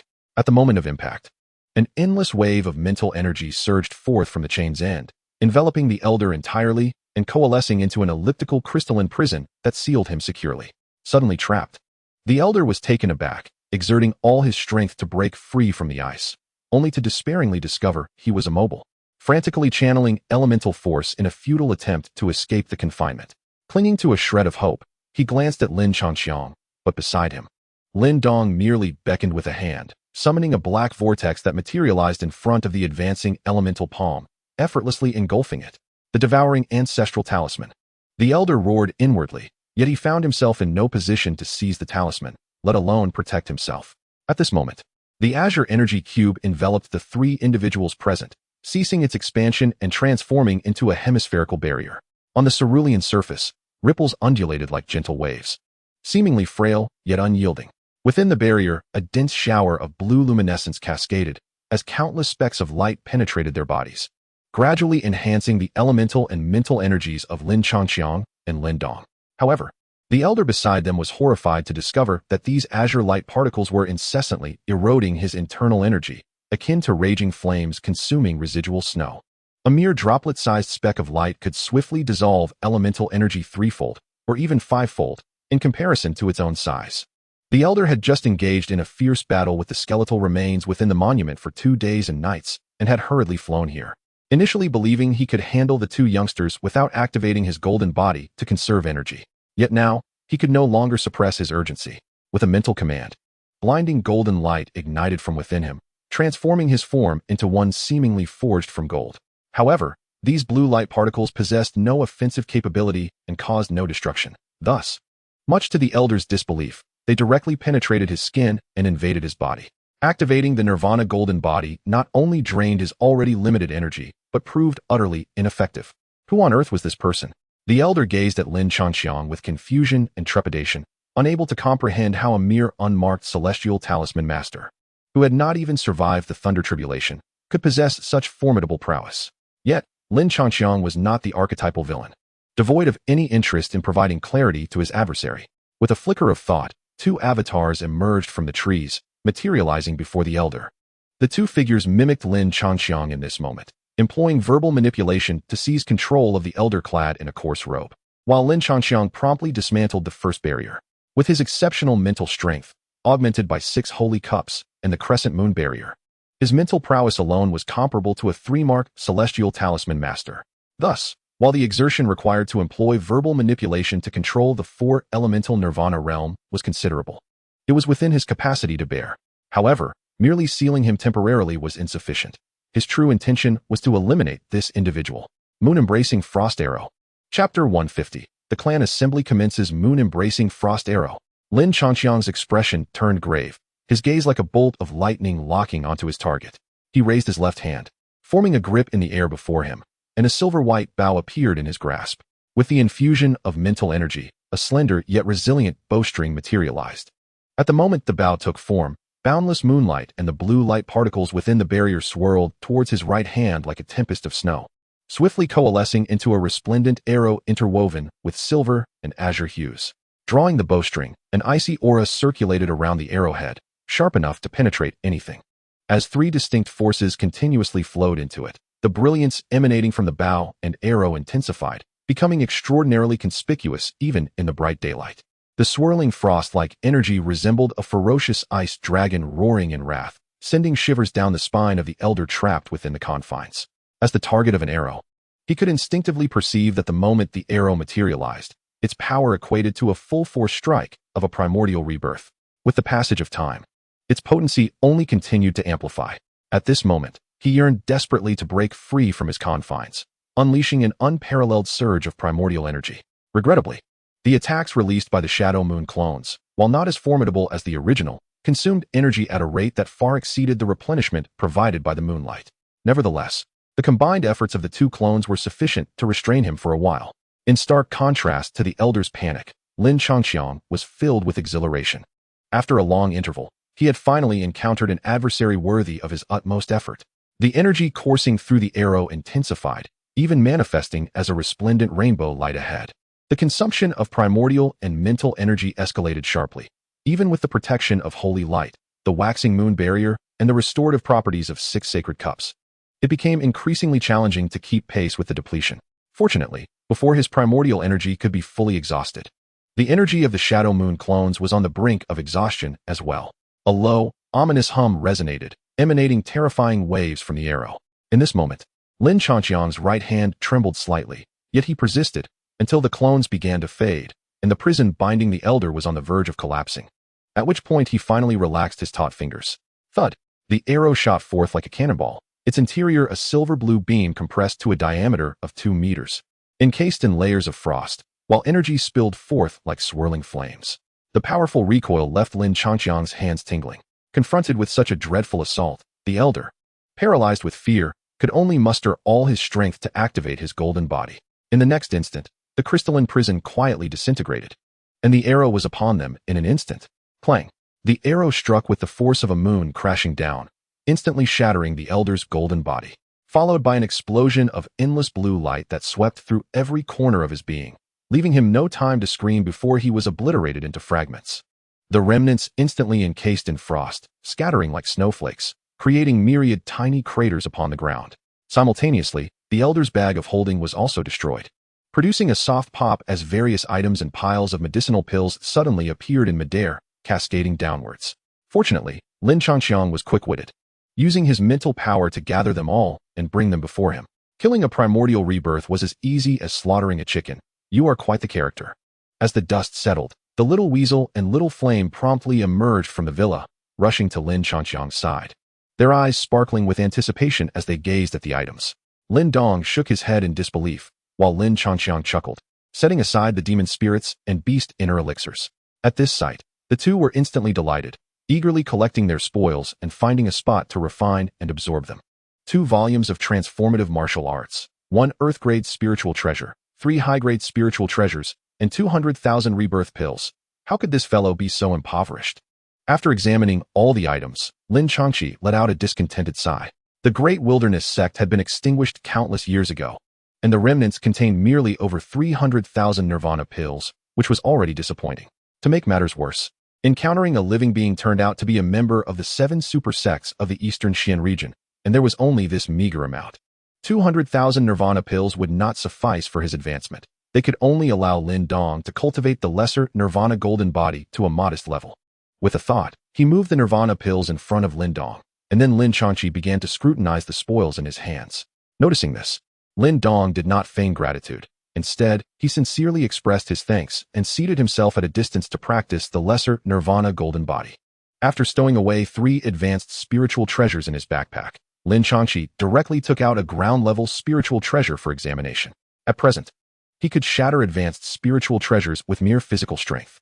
This particular ground-level spiritual treasure was a pair of gloves, known as the Ice Silkworm Silver Gloves. Not only were they extraordinarily sturdy, but they also possessed exceptional conductivity for elemental energy. The martial arts executed through them would exude a chilling aura, marking them as a premium item among ground-level spiritual treasures. Nodding in approval, Lin Changqi stored the gloves in his backpack and began reviewing the martial arts manuals. Among the 2 martial arts, one was a movement technique named the Ta Chin Yu Tian Step, which allowed the user to evade enemy attacks in battle through special footwork or to enhance their speed to close in on foes, akin to a hungry tiger pouncing or a fledgling returning to its nest. The other was a palm technique known as the Chuan Yun Piao Shui palm, which, when executed, appeared graceful and fluid, with relentless strikes that seemed delicate yet concealed a formidable inner force, making them difficult to detect.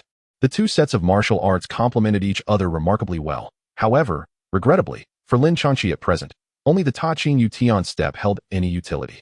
As for the Chuan Yun Piao Shui palm, it proved less effective than the Great Wilderness Prison Sky Finger against weaker opponents and against stronger foes. It paled in comparison to the Lan Yu Han Shuang arrow, rendering it somewhat redundant. Nonetheless, it did possess one advantage: the ability to defeat enemies with a certain elegance and flair, bestowing upon the user an air of mastery. Amused by this thought, Lin Changqi chuckled to himself and stowed the treasures into his backpack before sitting cross-legged. Lin Dong, the little weasel, and Xiao Yin were all striving to grow stronger. Thus, he had no reason to be idle. At the very least, he needed to acquire sufficient power to contend with the three leading masters of the Yuan Gate. He had not forgotten that the Yuan Gate had secretly colluded with the alien demons, and a confrontation between the two factions was inevitable in the future. Golden flames surged from within him, absorbing the elemental energy around him as well as the sunlight, gradually intensifying. Simultaneously, wisps of faint red energy began to coalesce quietly. Although minuscule, this energy was incredibly scorching, resembling nothing less than the aura emitted by nirvana pills. It was indeed the essence of nirvana. Having awakened the power of the sun, Lin Changqi could now extract nirvana energy from the world around him using this force. And his extraction speed was considerably swifter than that of an ordinary low-level nirvana realm practitioner. Once he advanced into nirvana and strengthened his solar power further, it was anticipated that his extraction speed would increase once more.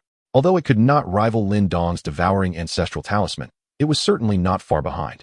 In comparison to the nirvana energy required for advancement, this meager amount of energy is but a drop in the ocean. However, it is better than nothing, as it merely serves as a byproduct of his research into the power of sunlight. In the final 4 months leading up to the clan competition, apart from occasional visits back to Flame City, Lin Changxiang and Lin Dong remained immersed in diligent training on Xianin Mountain. The biting cold winds here are akin to a bone-slicing steel blade for ordinary individuals, yet for Lin Changxiang, who possesses the Star Ancestor Talisman, and Lin Dong, who wields the Devouring Ancestor Talisman, this place is a veritable treasure trove.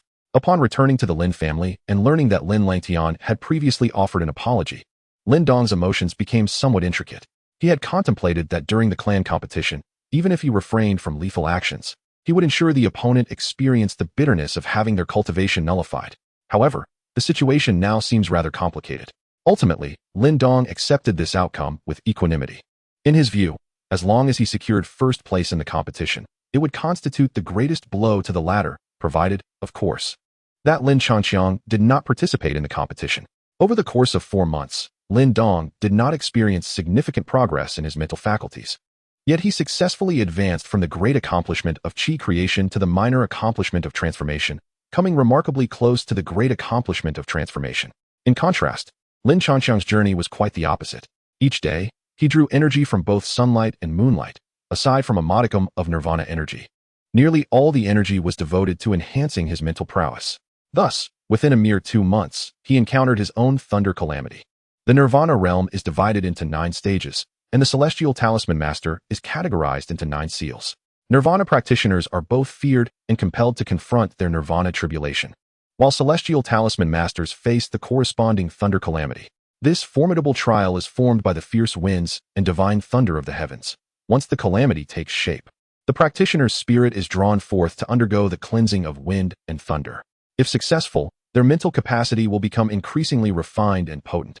If unsuccessful, their spirit will be shattered by the forces, leaving only a physical shell behind. Fortunately, the thunder calamity on the Tianxian continent, unlike certain novels where the intensity of the trial escalates with the strength of the practitioner, maintains a fixed intensity. Thus, Lin Changxiang effortlessly transcended his first thunder calamity, becoming a first seal celestial talisman master, and is now progressing toward becoming a second seal celestial talisman master. As for the application of the Star Ancestor Talisman, he has also discovered a novel usage, termed the Dormant Sun. During the day, the Star Ancestor Talisman can absorb sunlight and convert it into either elemental or mental energy for his consumption. However, he can now choose to allocate a portion of this energy to be stored within the talisman, forming a small, sun-like fireball of high temperature. When facing an enemy, he can release it, causing a violent explosion to assault his foe. The more energy allocated or the longer it is stored, the greater the fireball's power becomes. And due to its existence within the Star Ancestor Talisman, there is no upper limit to its potential. Of course, this technique is not without its drawbacks.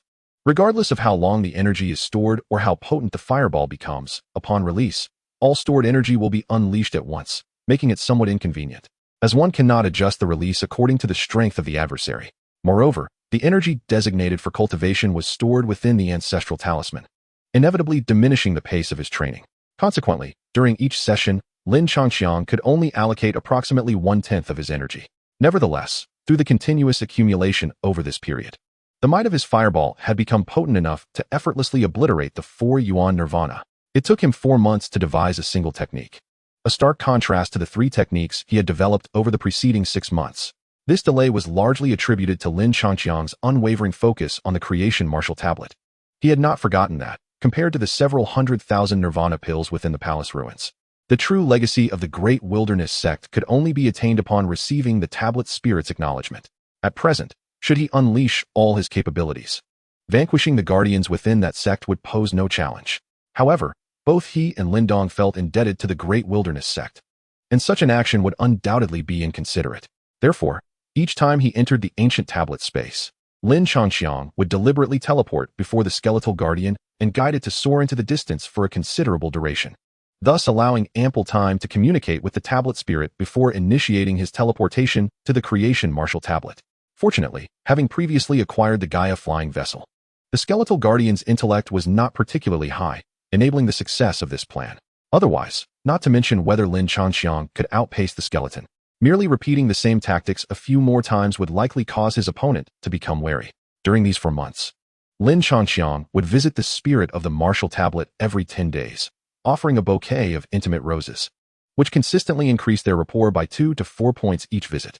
Today, he finally surpassed the threshold of 90 in their affinity. At the heart of the starry expanse within the martial tablet, a resplendent sphere of light slowly rotated. Within this sphere, a shadow of the tablet flickered intermittently. Lin Changxiang gradually retracted his right hand and opened his eyes as the sphere of light began to dissipate. Soon, the inner tablet shadow revealed its true form, which, apart from being slightly smaller, bore an uncanny resemblance to the creation martial tablet. This was indeed the spirit of the martial tablet. Upon its emergence, the tablet spirit gracefully floated before Lin Changxiang, conveying a subtle sense of joy, a noteworthy feat for a spirit that had only recently come into existence, with a nascent consciousness. Of course, this notion of being newly born was relative to other tool spirits. In comparison to human lifespans, it was certainly older than Lin Changxiang. Observing the spirit before him, Lin Changxiang could not help but exhale in relief. From this moment onward, he would no longer need to play hide-and-seek with the skeletal guardian. Extending a fragment of his mental energy, he inscribed a mark within the tablet spirit. As the imprint was etched, Lin Changxiang immediately sensed a newfound, profound connection with the spirit before him. Simultaneously, a wealth of information pertaining to the Great Wilderness sect finally unfolded before him. Countless martial arts, the names and locations of every building, as well as the delineation and purpose of every scenic spot and plot within the ancient tablet space, were all vividly transmitted into Lin Changxiang's mind. Although the Great Wilderness sect now stands as a mere relic, its once magnificent structures reduced to ruins devoid of purpose, and even the remaining spiritual treasures and elixirs have been largely pillaged during the triennial unsealing. The true treasure of the sect has eluded discovery, the hidden Dan River beneath the earth. Presently, the super sects of the Eastern Xian domain boast Dan rivers composed of vast quantities of nirvana pills for their disciples' cultivation, with each river often containing millions, tens of millions, or even billions of these pills. As an ancient sect that once possessed the reincarnation realm and even sealed the 9th royal hall of the alien demon race, the Great Wilderness sect naturally has a substantial number of Dan rivers, surpassing those of the 7 major sects in the Eastern Xian domain. Soon, Lin Changxiang meticulously organized all the information and pinpointed the locations of all 10 Dan rivers. With these 10 rivers, not only could he break through to the Nirvana realm, but even if he chose to remain here and abstain from the 100 Dynasties War, his cultivation would soar like a rocket. Of course, despite this, participation in the 100 Dynasties War was inevitable. After all, the current Great Wilderness sect was left with only elixirs. Whether it be advanced martial arts, spiritual treasures, or the life and death will pills needed to restore the little weasel's physical form, he would have to retrieve them himself. Chapter 152. A contest of dragons and tigers in the final days leading up to the clan competition. Aside from occasional visits to Yan City, Lin Changxiang and Lin Dong devoted their time to diligent cultivation in Xianin Mountain. The chilling winds here felt like bone-slicing steel knives to ordinary people. Yet for Lin Changxiang, who possessed the Star Ancestor Talisman, and Lin Dong, who wielded the Devouring Ancestor Talisman, it was instead a treasure trove. After returning to the Lin family and learning that Lin Langtian had personally visited to apologize, Lin Dong's emotions grew quite complex. He had initially contemplated that during the clan competition, even without resorting to lethal force, he would ensure his opponent tasted the bitterness of having their cultivation crippled. Yet now that seemed increasingly difficult. Ultimately, however, he accepted this outcome with composure. In his view, securing first place in the clan competition would deliver the most significant blow to his rival, provided that Lin Changxiang did not participate in the contest. Over the course of 4 months, Lin Dong experienced little improvement in his spiritual aspect. Yet he successfully advanced from the great accomplishment of chi creation to the minor accomplishment of transformation in his elemental power. And he was not far from reaching the great accomplishment of transformation. In contrast, Lin Changqiang's journey took a different path. Each day, he absorbed energy from both sunlight and moonlight. Aside from a small amount of nirvana energy, nearly all of it was dedicated to enhancing his spiritual power. Thus, in just over 2 months, he faced his own wind and thunder tribulation. The nirvana realm encompasses 9 stages, while the celestial talisman master is divided into 9 seals. Nirvana cultivators dread the tribulation like a fierce beast, yet they must inevitably face the nirvana tribulation, while celestial talisman masters confront the corresponding wind and thunder tribulation. This formidable calamity is formed by the fierce winds and divine thunder of heaven and earth. Once the tribulation materializes, the spirit of the cultivator is drawn forth to undergo the baptism of wind and thunder. Should they succeed, their spiritual power becomes even more refined and potent. If they fail, their spirit will be shattered by the storm, leaving only a lifeless shell behind. Fortunately, the trials of wind and thunder in the heavenly Xian continent, as well as the nirvana tribulation, differ from those in certain worlds where the strength of the tribulations intensifies with the power of the afflicted. Instead, they maintain a fixed intensity. Thus, he effortlessly transcended the first wind and thunder trial, becoming a first-grade talisman master. And now he is steadily progressing toward the realm of a second-grade talisman master. Regarding the application of the Star Ancestor Talisman, he has discovered a novel technique named the Dormant Sun. By day, the Star Ancestor Talisman can absorb sunlight and convert it into either elemental or mental energy for his consumption. However, he has now mastered the ability to allocate a portion of this energy during absorption, storing it within the Ancestor Talisman to form a small, sun-like fireball of immense heat. When confronting foes, he can release this fireball, instigating a violent explosion to assail his enemies. The more energy stored, the greater the fireball's power. And since it resides within the Star Ancestor Talisman, there is no upper limit to its might. Of course, this technique is not without its drawbacks. Regardless of how long the energy is stored or the intensity of the fireball, all of it will be unleashed upon release, making it less adaptable to the strength of the adversary, which poses certain inconveniences. Furthermore, storing energy meant for cultivation within the Ancestor Talisman inevitably slows down his training speed. However, all of this changed in the presence of a certain elder skill, the Guardian of Holy Light.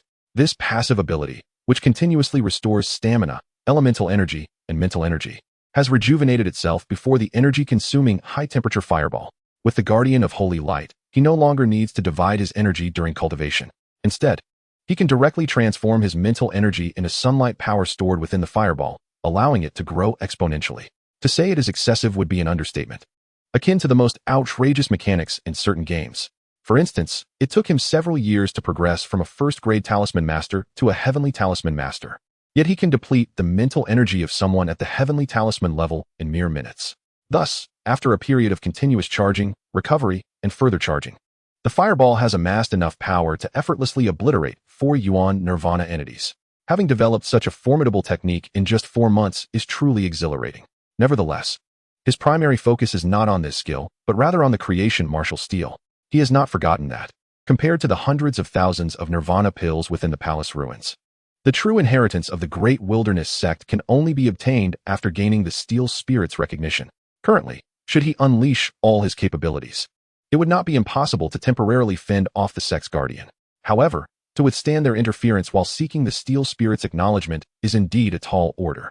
Therefore, each time he enters the ancient steel space, he deliberately teleports to stand before the skeletal guardian, luring it to soar into the distance for a considerable time, thus allowing him enough opportunity to communicate with the Steel Spirit before executing a leap to the creation martial steel.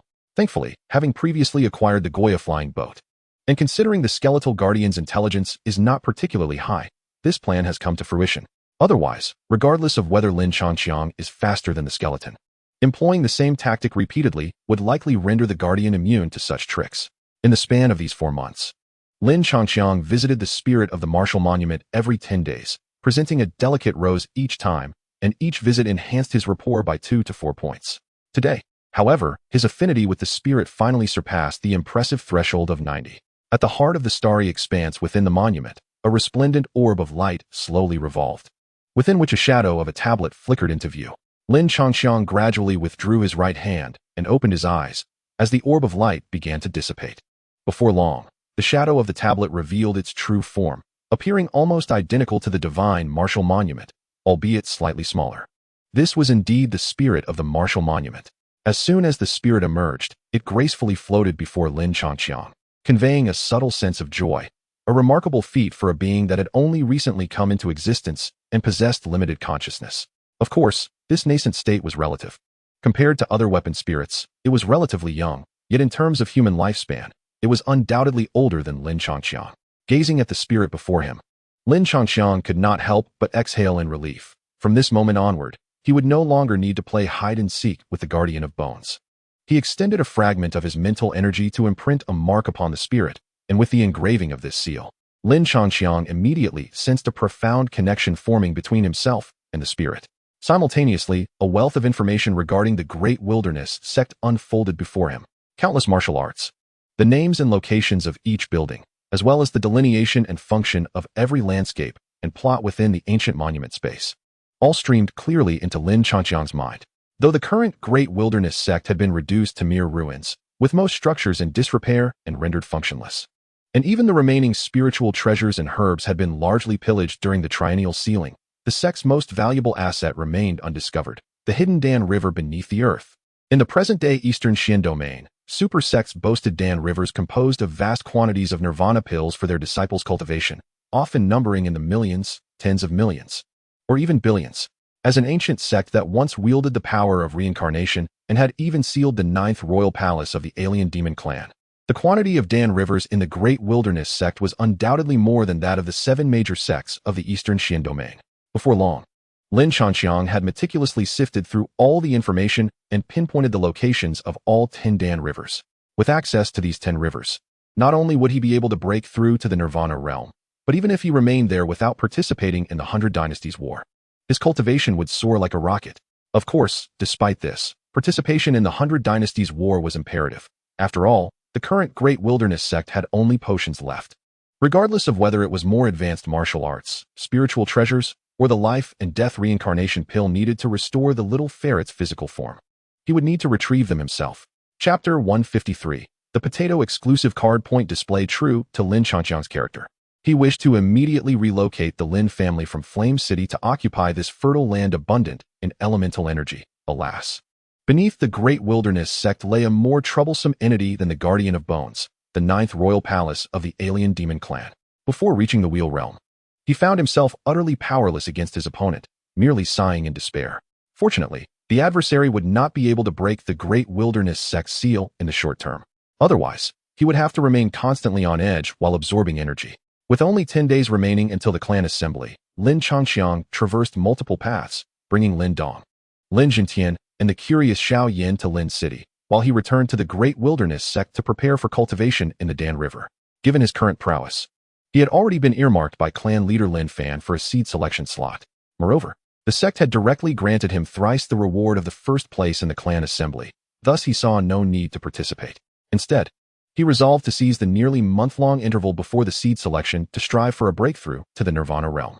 Deep within an underground space, the river flowed incessantly, the sound of splashing resonating throughout the expanse. Above the river, Lin Changqiang's face was awash with astonishment, for this vast river stretched for 1,000 miles. Its waters of vivid crimson, a manifestation of the nirvana pills that constituted the Dan River. Remarkably, there were 10 such rivers within the Great Wilderness sect.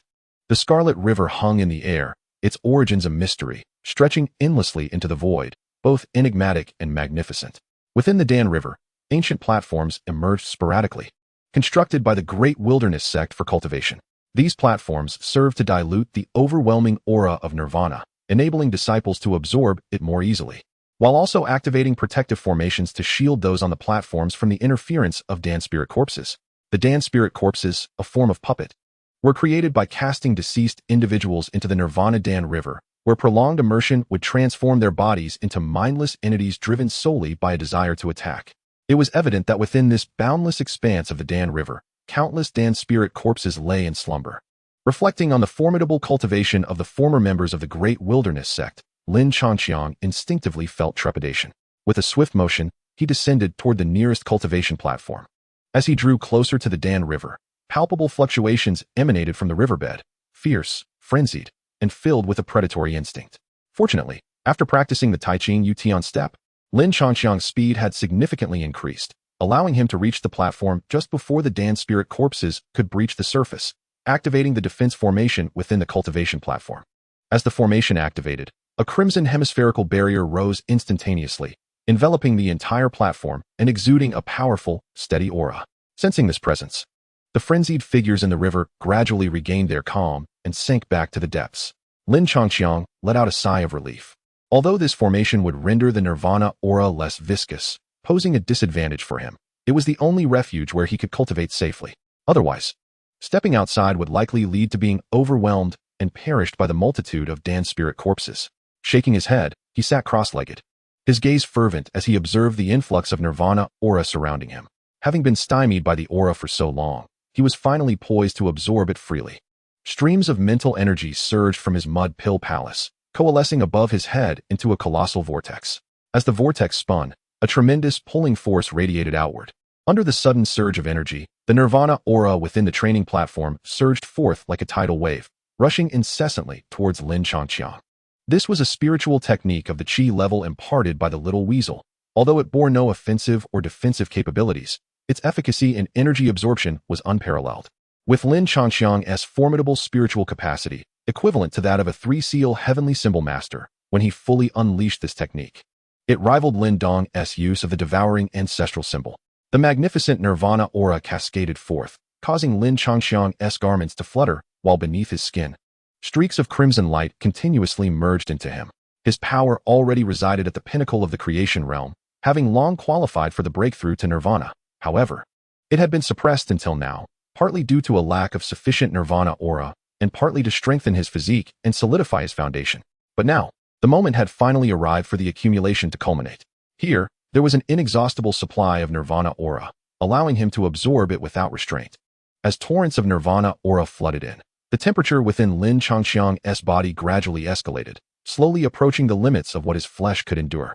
To break through to the nirvana realm required the absorption of vast quantities of nirvana pills, allowing the nirvana aura to permeate throughout the body.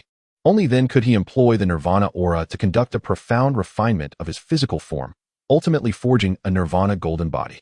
The specific amount of nirvana pills one could absorb depended entirely on the individual. Under comparable cultivation levels, the greater the absorption of nirvana aura, the stronger the resultant power. Generally speaking, those capable of absorbing 700,000 to 800,000 nirvana pills were already regarded as extraordinary talents, while those who could absorb around 1 million were considered geniuses among geniuses. Yet, the extent to which Lin Changxiang could absorb remained beyond even his own estimation. With a mere thought, golden light emanated from his body's surface, and soon his entire form appeared as if cast in gold. The lesser nirvana golden body. Lin Changxiang had perfected this lesser nirvana golden body to an extraordinary degree. Even when compared to the golden body of the one yuan nirvana, it was not inferior. In the realm of similar cultivation, finding a physique more formidable than his would be nearly impossible. Possessing such a body naturally allowed for an exponential increase in the absorption of nirvana aura, rendering the dangers of breaking into the nirvana realm entirely negligible. Everything unfolded seamlessly. Time flew by as the endless nirvana aura continuously refined his body, permeating every cell. In just a few days, Lin Changxiang had absorbed nearly 3 million nirvana pills worth of nirvana aura, bringing his body to the brink of its limits. Yet, he was evidently not content with this. Within the system, 5 defensive items and the prophecy of time, an evolved Crystal S advanced equipment, were equipped. In the Mud Pill Palace, the gentle moonlight quietly descended and enveloped his entire being. The body, once nearing its limits, instantly relaxed, greedily resuming the absorption of nirvana aura to forge his golden body. Days passed in silence, and the golden sheen upon Lin Changxiang's body grew ever more resplendent, appearing from afar as a golden war god, exuding an aura of authority without any show of anger. 3 million, 4 million, 5 million, until the pain in his body became unbearable, and he was on the verge of self-immolation. Lin Changxiang finally ceased absorbing the nirvana energy. At that moment, the essence he had absorbed was equivalent to more than 5 million nirvana pills. Were he an ordinary individual, he would have perished long ago. Suddenly, an endless golden light erupted from within him, transforming his entire being into something forged of pure gold, exuding an aura of invincibility and resistance.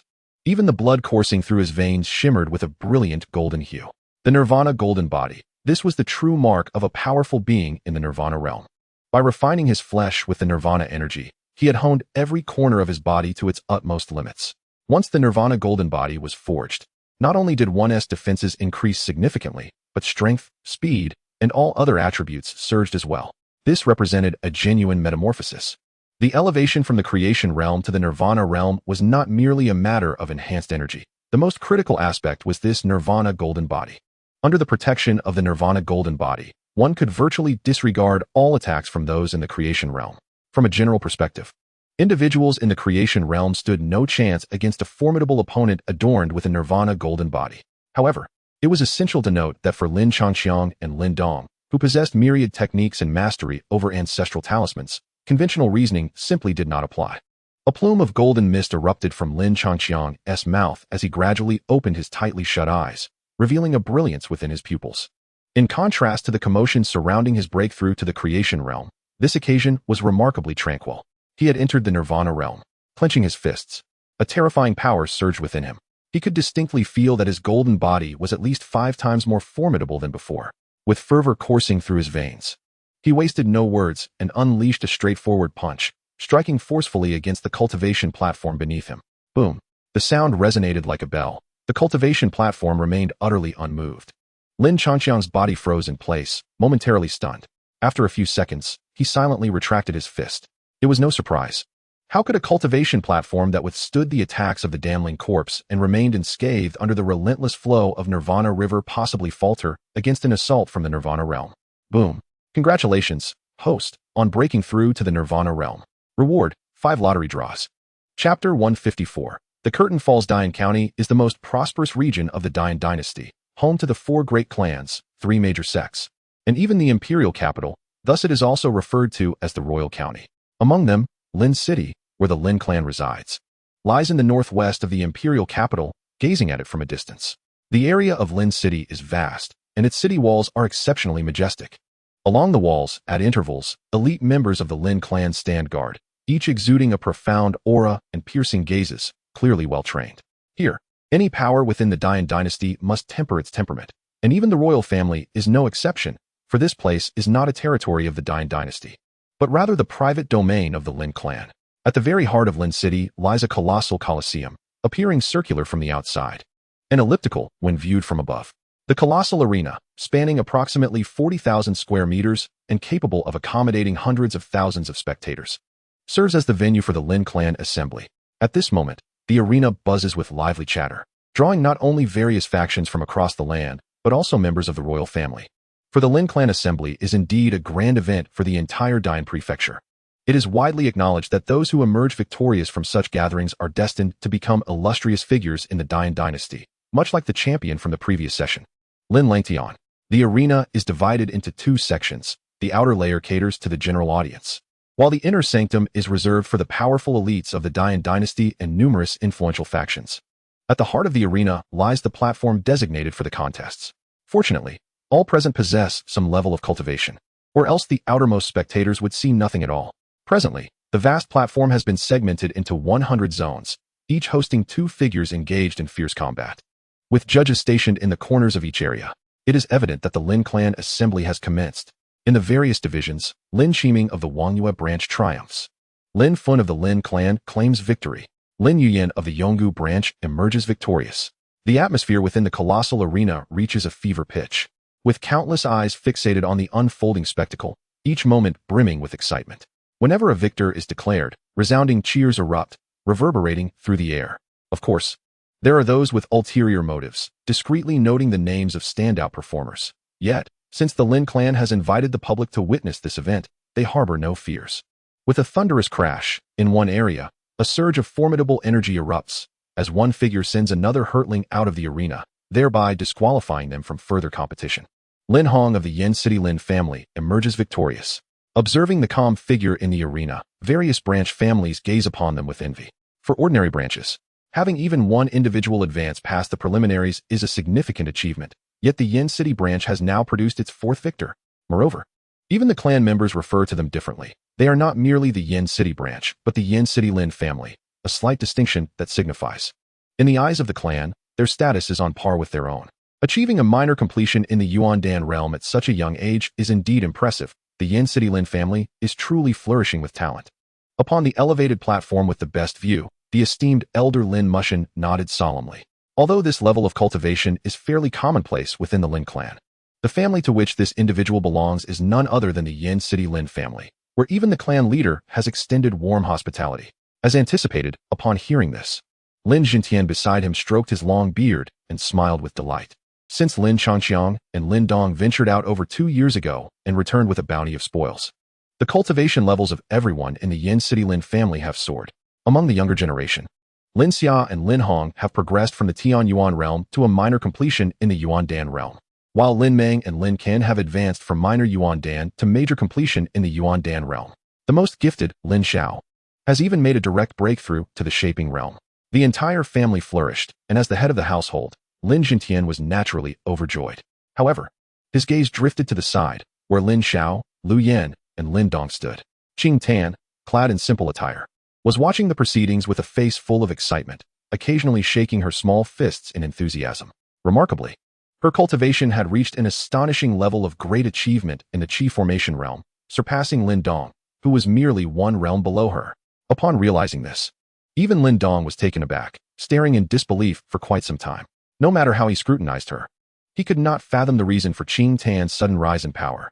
He had inquired with Lin Changqiang, but the latter always wore a peculiar expression, deflecting the question and insisting he was unaware of the matter.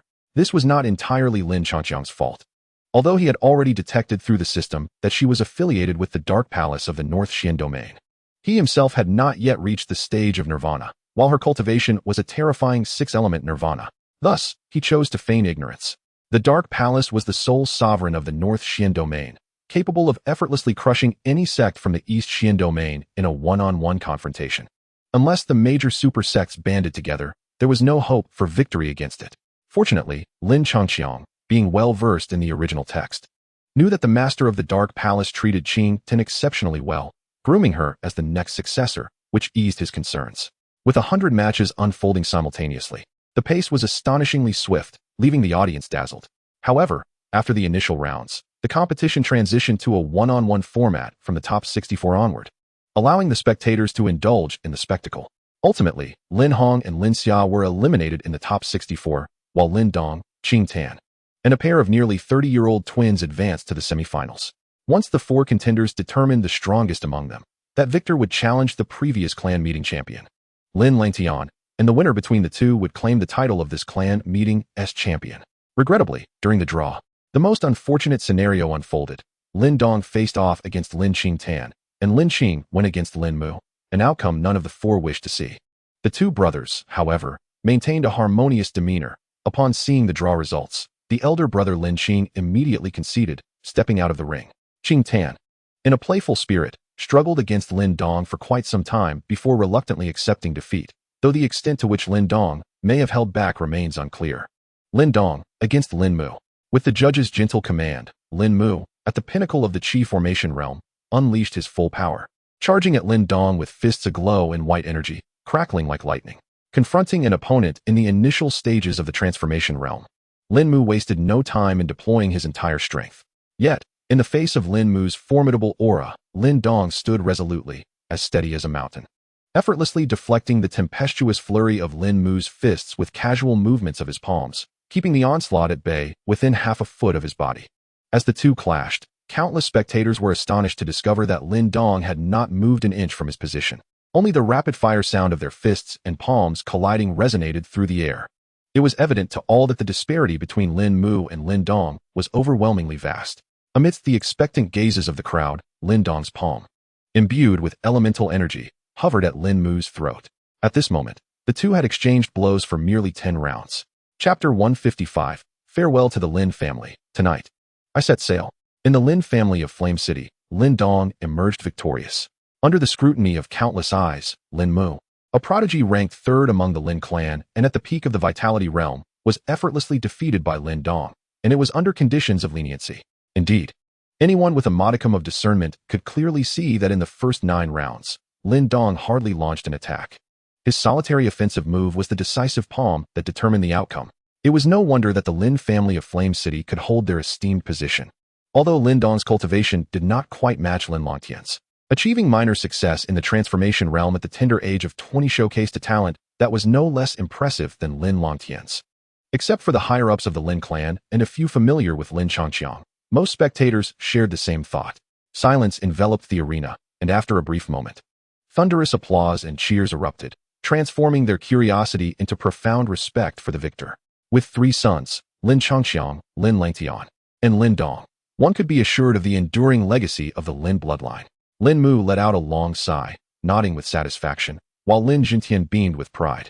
His eyes narrowed into slits. In the vast arena, Lin Dong stood tall, surrounded by countless fervent gazes, yet he remained composed, gradually lifting his head to direct his gaze towards that figure who had quietly observed the entire event from the onset. Lin Langtian, do you dare to battle? The calm voice resonated through the arena, invigorating everyone.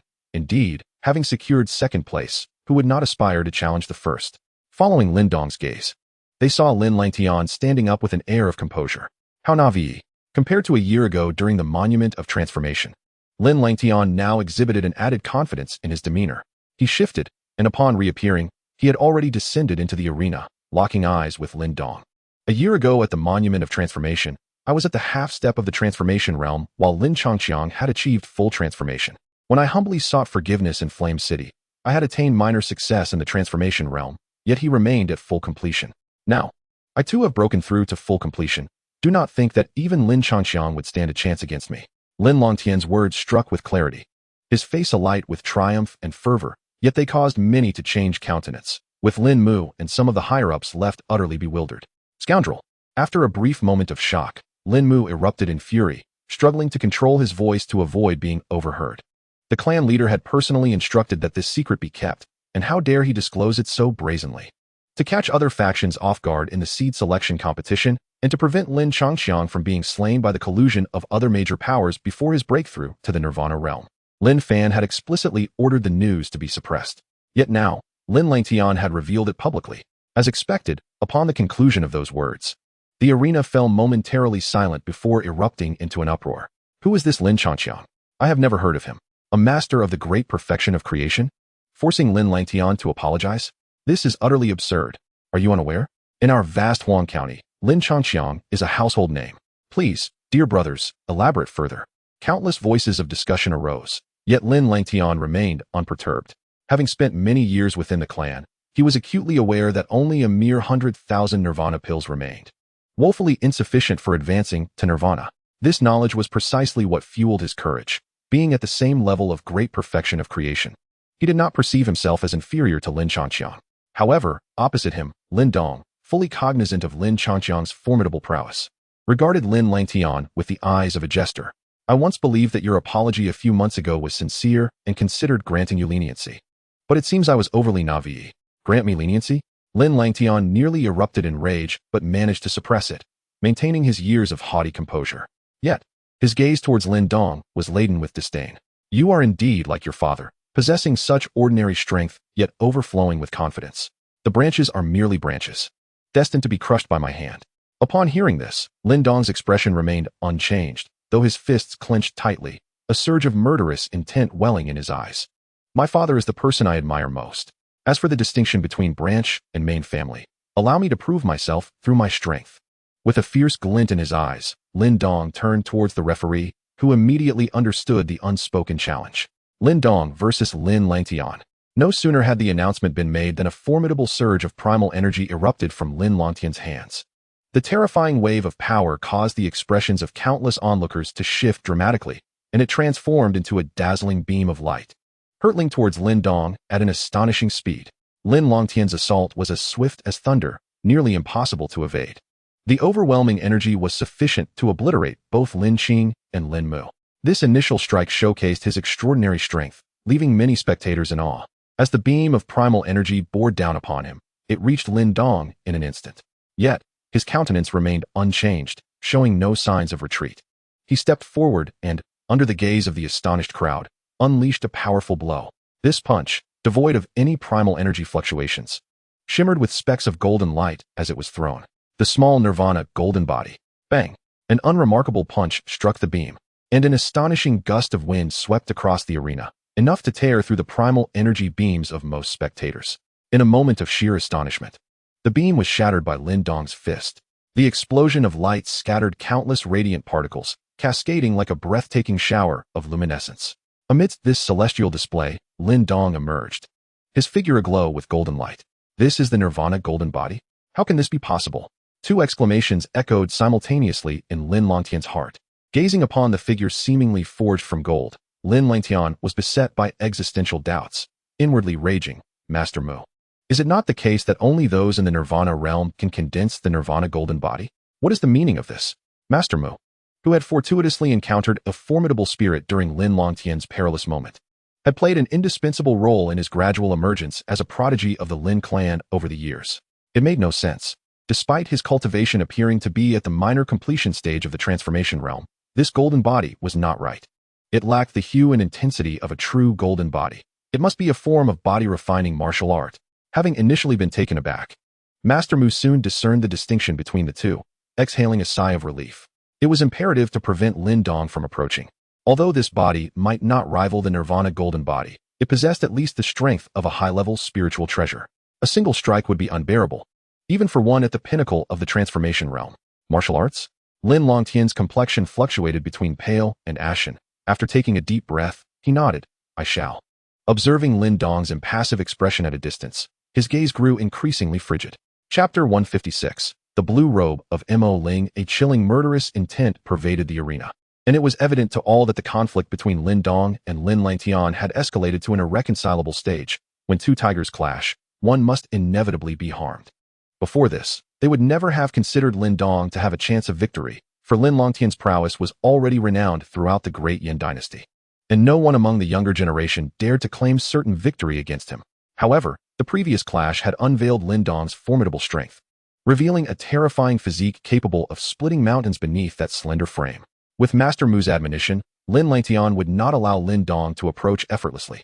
In a flash, he soared into the air, while vast amounts of primordial energy surged from within him, transforming into two enormous specters of stone tablets shrouded in black smoke. The 9-rank martial art, shattering heaven's demonic tablet palm. As the specters emerged, they were propelled toward Lin Dong with ferocity under Lin Longtian's command, akin to two mountains descending from the heavens. Yet, Lin Dong's heart remained as tranquil as water in the face of the mountainous demonic tablets. He was too indifferent to even employ martial arts, having long outgrown such ordinary techniques. With a mere thought, a torrent of immense spiritual power surged forth from his sea of consciousness, manifesting as a colossal hand that swatted at the demonic tablets as though swatting a fly. The resounding crash was deafening, and amidst countless astonished gazes, the two demonic tablets were utterly shattered, dissipating into ethereal currents of primordial energy. Advanced Spiritual Rune Master. These 5 words surged within the hearts of many, as it was indisputable that anyone capable of using spiritual power to withstand an assault from a transformation realm powerhouse must possess at least the cultivation of an advanced spiritual rune master. This revelation was truly staggering. Not only the spectators, but even the elders of the Lin clan were left wide-eyed in disbelief. The realms of elemental force and mental prowess demand countless hours of dedication and effort. Remarkably, Lin Dong, still under the age of 20, has cultivated both to such an extraordinary level. Not only is his elemental force formidable, but his mental strength has also ascended to that of a high-level spiritual talisman master. It is no wonder he dares to challenge Lin Longtian with the prowess of a minor accomplishment in transformation. Seated among the spectators, Lin Mu's hand trembled slightly around his teacup. He had previously considered Lin Changqiang the foremost talent of the clan, followed by Lin Longtian, and finally Lin Dong. Yet, it seems he had misjudged the situation. In the sky, Lin Longtian's expression darkened, but before he could ponder further, Lin Dong shot upwards like a cannonball, charging directly at him. As Lin Dong radiated a golden light, Lin Longtian's heart raced. Without a moment's hesitation, he retreated, his hands moving like lightning to conjure one peculiar hand seal after another. As the seals transformed, the elemental force of the world began to churn violently, with waves of overwhelming energy surging forth from Lin Longtian's body. This immense elemental force swiftly coalesced above him, forming a majestic silver phoenix silhouette, exuding an aura of dominance and ferocity. This was the clan's signature martial art, the Great Heavenly Phoenix Seal. In the arena, a clamor erupted, for the numerous powerful figures of the Great Flame Dynasty were well acquainted with this technique. After all, a former clan leader had once wielded it to vanquish 2 opponents of the same caliber, earning immense renown within the dynasty. I shall see if your physical form can withstand the martial arts of transformation. Lin Longtian declared from the sky, his voice thundering. The colossal silver phoenix suddenly let out a piercing cry and, with a powerful flap of its wings, lunged towards Lin Dong. Eyes locked onto Lin Dong. The audience awaited the impending clash with bated breath, but in the next instant, an unforeseen event transpired. In the face of this formidable assault, Lin Dong's figure became elusive, his speed surging as he soared through the air like a falcon, evading the strike with a deft sidestep that left the silver phoenix grasping at nothing but emptiness. Marvelous. As spectators marveled at this exquisite agility, those positioned behind Lin Dong were wide-eyed with terror. The arena, spanning approximately 40,000 square feet, appeared vast. However, once the seating was accounted for, the actual combat space was reduced to just over 10,000 square feet. The great heavenly phoenix seal, indeed, had been evaded by Lin Dong, and now it was hurtling towards them. A flurry of martial techniques erupted like fireworks, with nearly everyone instinctively bracing for impact. Fortunately, the front rows were filled with influential figures of considerable strength, and under the combined assault of dozens of attacks, they managed to shatter the illusory phoenix. The specter of danger loomed over the competition, casting a pall over the faces of many spectators, including Lin Dong, who felt a twinge of embarrassment as he had been so engrossed in experimenting with the Tai Chi Yutian step that he had momentarily forgotten the audience behind him. In stark contrast, Lin Lang Tian remained unfazed. After his initial strike failed, he took a moment to steady his breath before unleashing a surge of primordial energy. With a swift motion of his right hand, 5 streams of essence shot forth from his fingertips, intertwining with the surrounding energy. In an instant, an ancient and untamed wave swept across the arena. Under the watchful gaze of countless spectators, a colossal hand rapidly took shape, hurtling toward Lin Dong. The hand, a ghastly yellow tinged with crimson, was adorned with innumerable mysterious runes, exuding an aura of sovereign power. Many were struck with awe at the sight of the immense palm print, while those positioned behind Lin Dong were gripped by terror, acutely aware that the might of this attack rivaled that of the grand heavenly phoenix seal. Fortunately, Lin Dong chose not to evade. He stood resolutely in midair, a serene expression gracing his face as layers of golden light emanated from his body, projecting an air of unyielding authority. Simultaneously, he unleashed a formidable punch, adorned with silver glimmering gloves, and waves of energy rippled outward like undulating water. In the next moment, his fist collided with the gigantic hand, resulting in a thunderous explosion that reverberated throughout the arena. The resulting shockwaves surged forth like a tempest, threatening to tear through the fabric of space itself. The sheer force of the energy dispersal sent many garments fluttering and rendered spectators breathless, while the younger generation from various factions nearly succumbed to the onslaught, only saved by the timely intervention of their elders. When they turned their gaze back to the two combatants, their faces were etched with fear and existential doubt. Suspended in the air, Lin Lang Tian gazed in disbelief at the unfolding scene. His 8 Desolation Emperor hand disintegrated into a myriad of luminous particles under Lin Dong's assault. Yet the latter merely staggered back a few dozen meters, appearing remarkably unscathed. Could it be that even a mid-tier creation martial art could be effortlessly countered? Such a notion seemed absurd to him. His thoughts were interrupted by Mu Shi's voice resonating within his mind, reminding him that Lin Dong was adorned with an earth-level spiritual treasure of immense durability. Most of the power of his 8 Desolation Emperor hand had been mitigated by that treasure, leaving Lin Dong to endure only a fraction of the force and backlash. Regaining his composure, Lin Lang Tian exhaled in relief, then opened his mouth to unleash a beam of black light. An earth-level spiritual treasure? He possessed one as well.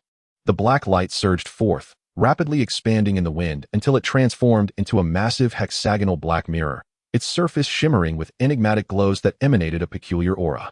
This was the Lin clan's earth-level spiritual treasure, the Wheel of Spirit. Within the vast Colosseum, a wave of murmurs erupted as eyes glinted with fervor. The Lin clan's Wheel of Spirit was renowned among them. Creation martial arts are categorized by rank, and similarly, earth-level spiritual treasures vary in potency. Even within the grand expanse of the Great Yin Dynasty, the Wheel of Spirit was held in high esteem. It possessed the ability to split an enemy's attack into 2 paths, one to be absorbed, the other to be rebounded, while also unleashing a piercing black light targeting mental fortitude, making it a formidable asset in both offense and defense. The mental acuity captured the murmurs surrounding him, and Lin Dong's gaze grew notably serious. In comparison to the Spirit Wheel Mirror, the capabilities of the heavenly silkworm silver gloves appeared somewhat mundane. However, his true trump card was not this earthly spiritual treasure, but rather the devouring ancestral talisman and the Great Wilderness Prison Heaven Finger. The Great Wilderness Prison Heaven Finger, 1 finger to imprison the universe, 2 fingers to shatter mountains and rivers, 3 fingers to annihilate living beings, 4 fingers to rupture the firmament. Chapter 157. The seed battle officially commences. As the hand seals transformed, a torrent of primal energy erupted suddenly from Lin Dong's body, rushing eagerly towards the sky. In an instant, dark clouds enveloped the heavens. A pitch-black vortex pressing down over 100-foot radius, altering the very fabric of the world as fierce winds surged. Simultaneously, the surrounding primal energy began to boil, drawn in waves towards the vortex, howling as it surged within. Lin Langtian. Today you shall witness what constitutes true transformative martial arts. Lin Dong remains unaware that the Great Wilderness Prison Heaven Finger is a spiritual martial art. With 4 consecutive finger seals executed, Lin Dong's complexion paled instantly, yet his gaze remained razor-sharp. He then swung his arm, and 3 dark, 1 golden, monumental fingers emerged sequentially from the vortex, bearing unparalleled strength as they tore through the cloud layers and sliced through the vast sky, hurtling towards Lin Langtian with tremendous force. The arena echoed with a mournful roar, as even the heavens seemed to tremble in that moment, and the primal energy surged wildly like oil in a hot pan, sending chills through the onlookers. At that moment, nearly everyone stared in shock, their eyes wide open, transfixed by the spectacle above, while some with lesser cultivation even sensed a tumultuous stirring within their own primal energy. The 3 towering black pillars descended like meteors, swift beyond description, while the golden finger descended with the weight of a divine being. The manifestation alone revealed that the ferocity of Lin Dong's martial art far surpassed Lin Langtian's Grand Phoenix Seal. As the focal point of this onslaught, Lin Langtian's expression drastically changed. He could acutely perceive that the instant the giant fingers materialized, the surrounding void had been sealed by primal energy, leaving him with no choice but to withstand the impending assault. What was merely a branch family? What was merely a lowly servant? All manner of emotions were forcibly suppressed as Lin Langtian extended his hands to press against the spirit wheel mirror, recklessly channeling his primal energy into it. The spirit wheel mirror trembled violently, then swelled dramatically, encapsulating Lin Langtian entirely. Concurrently, rings of black radiance emanated from the mirror, continuously ascending. The first 3 colossal fingers, upon being illuminated by this dark light, seemed to sink into a mire, their speed drastically diminishing. However, the distance between them was already minimal, and even with the slowed pace, the outcome remained unchanged. Boom! The colossal fingers, imbued with boundless primal energy, struck the spirit wheel mirror with a resounding crash, followed by the second and third strikes. Puff! An overwhelming force engulfed him, blood spewing forth in torrents. In that moment, Lin Langtian experienced excruciating pain, yet a chilling smile crept upon his face. The spirit wheel mirror, turning the world upside down. As his voice echoed, the 2 colossal fingers abruptly froze in place, only to be violently split into 2 massive orbs of black light. The third finger trembled and struggled fiercely, but soon followed suit, causing the black light to swell even further. Subsequently, one of the black orbs was gradually dissipated, while the other pivoted sharply, hurtling back towards Lin Dong. Alas, before it could reach its target, it had to contend with Lin Dong's 4th finger. The Great Wilderness Prison Heaven Finger consists of 5 fingers, each wielding greater power than the last. The first 3 fingers had already forced Lin Langtian to spit blood, and indeed, the 4th finger, though slightly slower, was utterly unstoppable. Upon collision, the black light was instantly shattered like a burst balloon, failing to provide any semblance of resistance. As he gazed at the rapidly enlarging finger, Lin Langtian's eyes widened in shock. He clearly had not anticipated such overwhelming force from the 4th finger. Realizing he could not evade it, he bit down on his tongue, letting forth a stream of vital blood that mingled with an abundance of elemental energy, infusing the spirit wheel mirror. Instantly, the mirror erupted with a vivid crimson glow, and with such an immense influx of elemental energy, bolstered by the blood essence, it expanded several folds before trembling violently. A massive black beam then surged forth, colliding fiercely with the golden finger under the watchful eyes of countless spectators. Boom! A ferocious tempest of elemental energy swept through the skies as the enormous black beam desperately resisted the golden finger. Yet, it was evident that the golden finger was far too formidable. Despite Lin Langtian exerting nearly all his strength, the black light continued to retreat, merely slowing the finger's advance. Is this all your Earth-level spirit treasure can muster, Lin Langtian? If so, victory is surely mine today. Though Lin Dong's complexion was ashen, his spirit soared ever higher. His eyes blazed with intensity as his voice thundered, the devouring ancestral talisman quietly at work, absorbing the surrounding elemental energy. With a fierce roar, he pressed down with his arm, causing the golden finger to erupt with blinding radiance, forcefully shattering the black beam. Sizzle! As the black light was obliterated, the brilliance of the spirit wheel mirror dimmed considerably, clearly suffering significant damage. Yet, just as the golden finger descended without a hint of hesitation, and the crowd believed Lin Langtian was on the brink of annihilation, a cruel and frenzied smile crept across his face. Do you wish to triumph over me? It shall not be that simple. At this moment, blood-red glimmers surged in Lin Langtian's eyes, indicating he had been driven to the precipice by Lin Dong. He understood that, apart from the clan leader Lin Fan, no one from the Lin clan could rescue him. Yet how likely was it that the clan leader would intervene easily? Unless a hoarse roar erupted from his mouth, Lin Langtian's hands suddenly executed an enigmatic seal, and in an instant, his body transformed into a radiant arc, rushing into the spirit wheel mirror just a moment before the colossal finger descended. This was the path of blood sacrifice. Sacrificing blood to empower a spiritual treasure could unleash extraordinary attacks under any circumstances, but it would also inflict severe wounds upon the treasure, with a significant risk of stripping it of its spiritual essence, rendering it an ordinary artifact. On top of this, should it be struck by immense external force, it could shatter entirely. As anticipated, the once dim surface of the mirror suddenly blazed with brightness, yet fine cracks swiftly erupted across it. Subsequently, the spirit wheel mirror burst forth with an intense, dark radiance, as if it sought to eclipse the sun. This terrifying fluctuation wielded a power that could easily rival Lin Dong's fourth finger. In the audience, all faces turned pale with fear, and the elders of the Lin clan could no longer contain themselves, springing to their feet. What madness had possessed Lin Dong and Lin Langtian? If these two attacks were to collide, half of Lin City would surely be obliterated. We must stop them. One elder trembled, while those around him wore expressions of bitter resignation.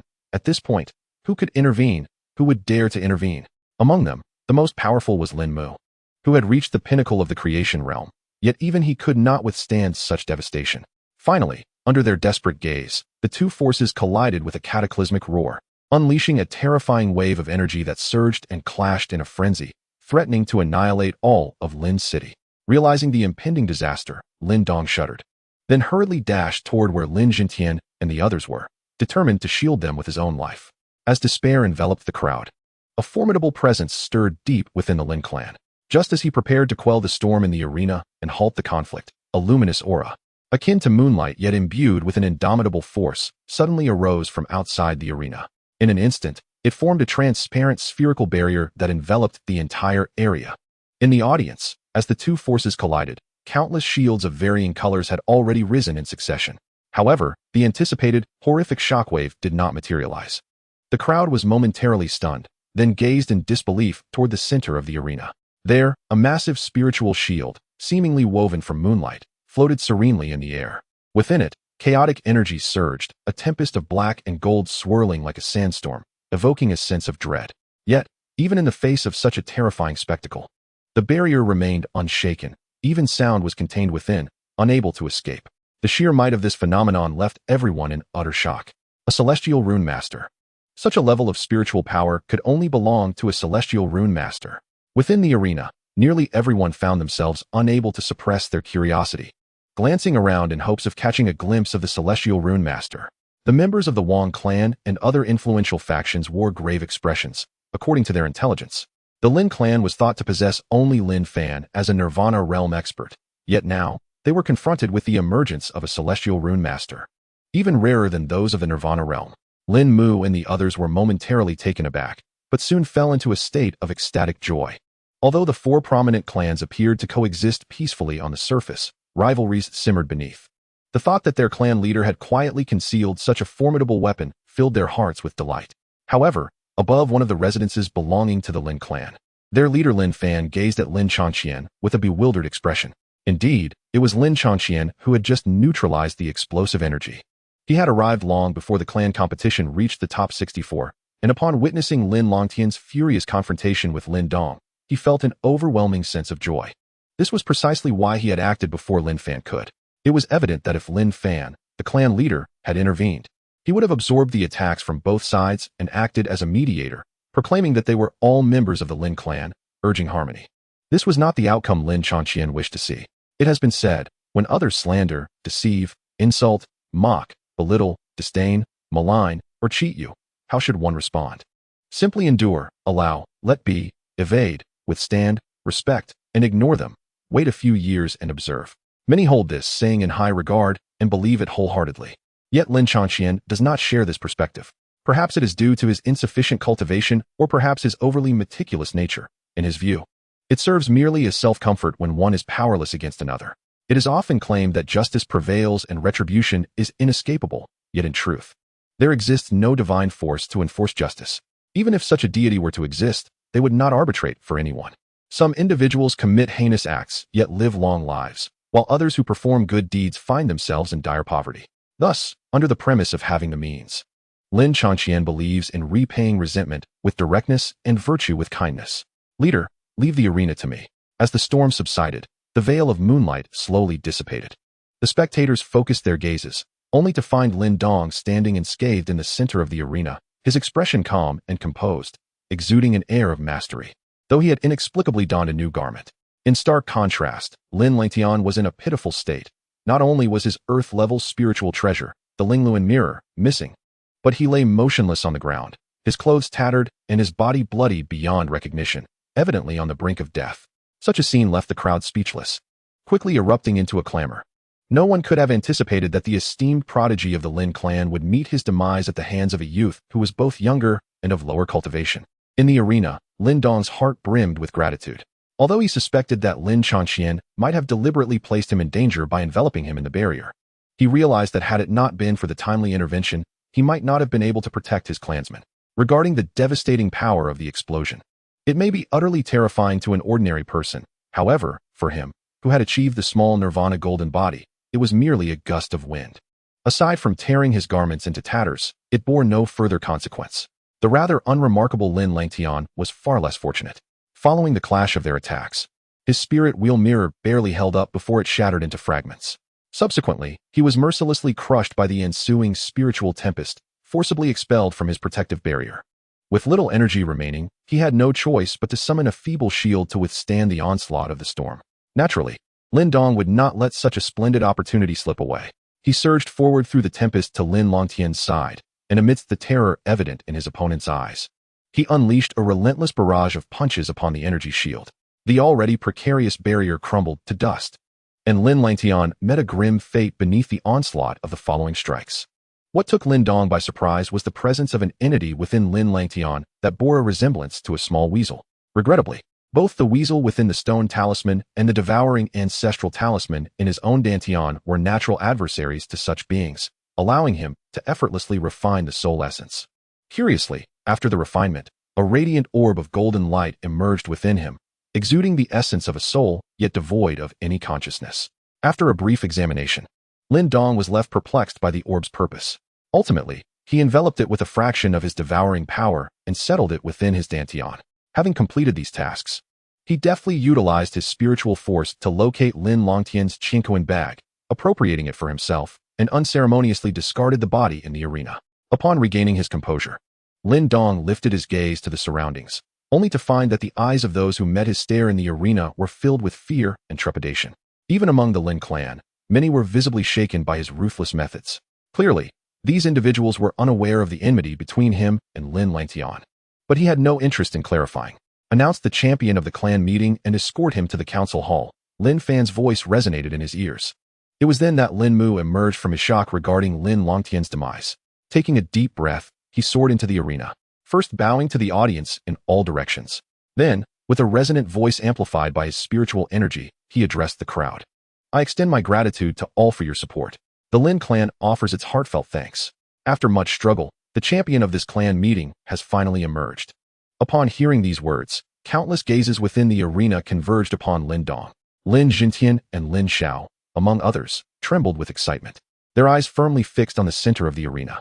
While Lin Dong and Lin Changqiang may have regarded the title of champion as merely a hollow accolade, for others, it represented a lifelong aspiration and an honor to bring glory to their ancestors. The champion is Lin Dong of Flame City. Lin Mu's voice resounded, causing a momentary silence in the arena, which was soon shattered by thunderous cheers. The jubilation from the Branch family was particularly exuberant, for this marked the first time in the long history of the Lin clan that a member from the Branch family had secured the championship. Lin Dong, congratulations. You are the first individual from the Branch family to achieve this honor since the establishment of the Lin clan.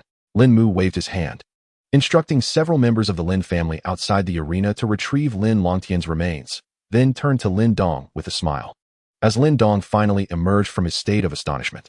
"Thank you, Elder," Lin Dong replied with a smile, revealing that he was not overly concerned about the title of champion, had it not been for fulfilling his grandfather's wish. He would have preferred to train alongside Lin Chanqi instead. "Ah, my child, do you truly believe that the title of clan champion is merely a name?" Observing Lin Dong's nonchalant demeanor, Lin Mu couldn't help but chuckle. "It seems Chanqi has informed you. According to our customs, the champion of each clan meeting is granted access to the clan's treasury, where they may select one item of their choosing." "The clan's treasury?" Lin Dong raised an eyebrow. The clan treasury is a repository for numerous treasures of the Lin family, containing countless martial arts, elixirs, and rare artifacts, among which is the spirit wheel mirror. "Oh." At these words, Lin Dong's eyes sparkled. He had long coveted the abilities of the spirit wheel mirror.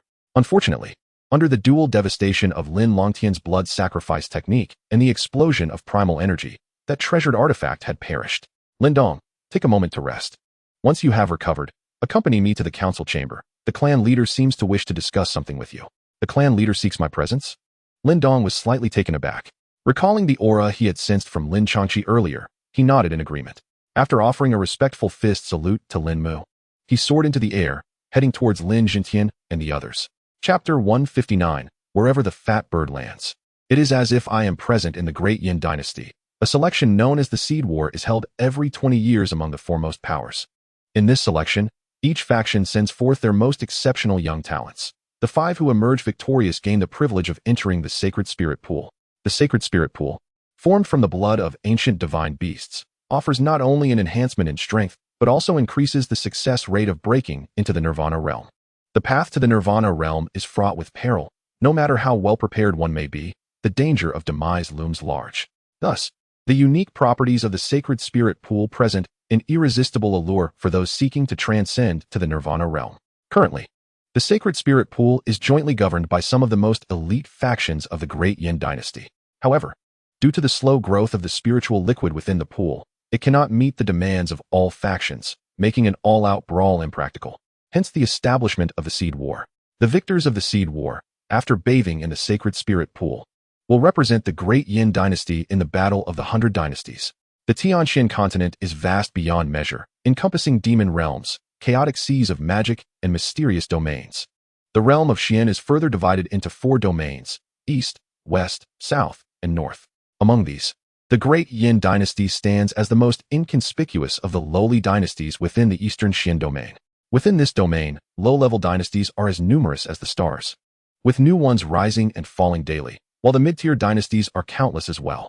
The high-level dynasties, while fewer in number, amount to several hundred, with the most powerful being the 10 super dynasties. It is said that any individual from these super dynasties possesses the strength to obliterate any low-level dynasty with ease. Yet, even such formidable dynasties do not hold dominion over the Eastern Xian domain. The true overlords are the 8 super sects: Yuan Min, Wankai sect, Jiutian Taiching Palace, Dao sect, Fu sect, Shin sect, Jian sect, and Hongwang Hall. Every 20 years, the 100 Dynasty War attracts countless dynasties to participate, where prodigies from various factions engage in fierce competition. This event serves merely as a means for these super sects to recruit disciples. Should one succeed in entering a super sect, their family would be showered with boundless rewards. The Lin clan's enduring prominence in the Great Yin Dynasty can be traced back to an ancestor who distinguished himself in the 100 Dynasty War and was subsequently accepted by a super sect.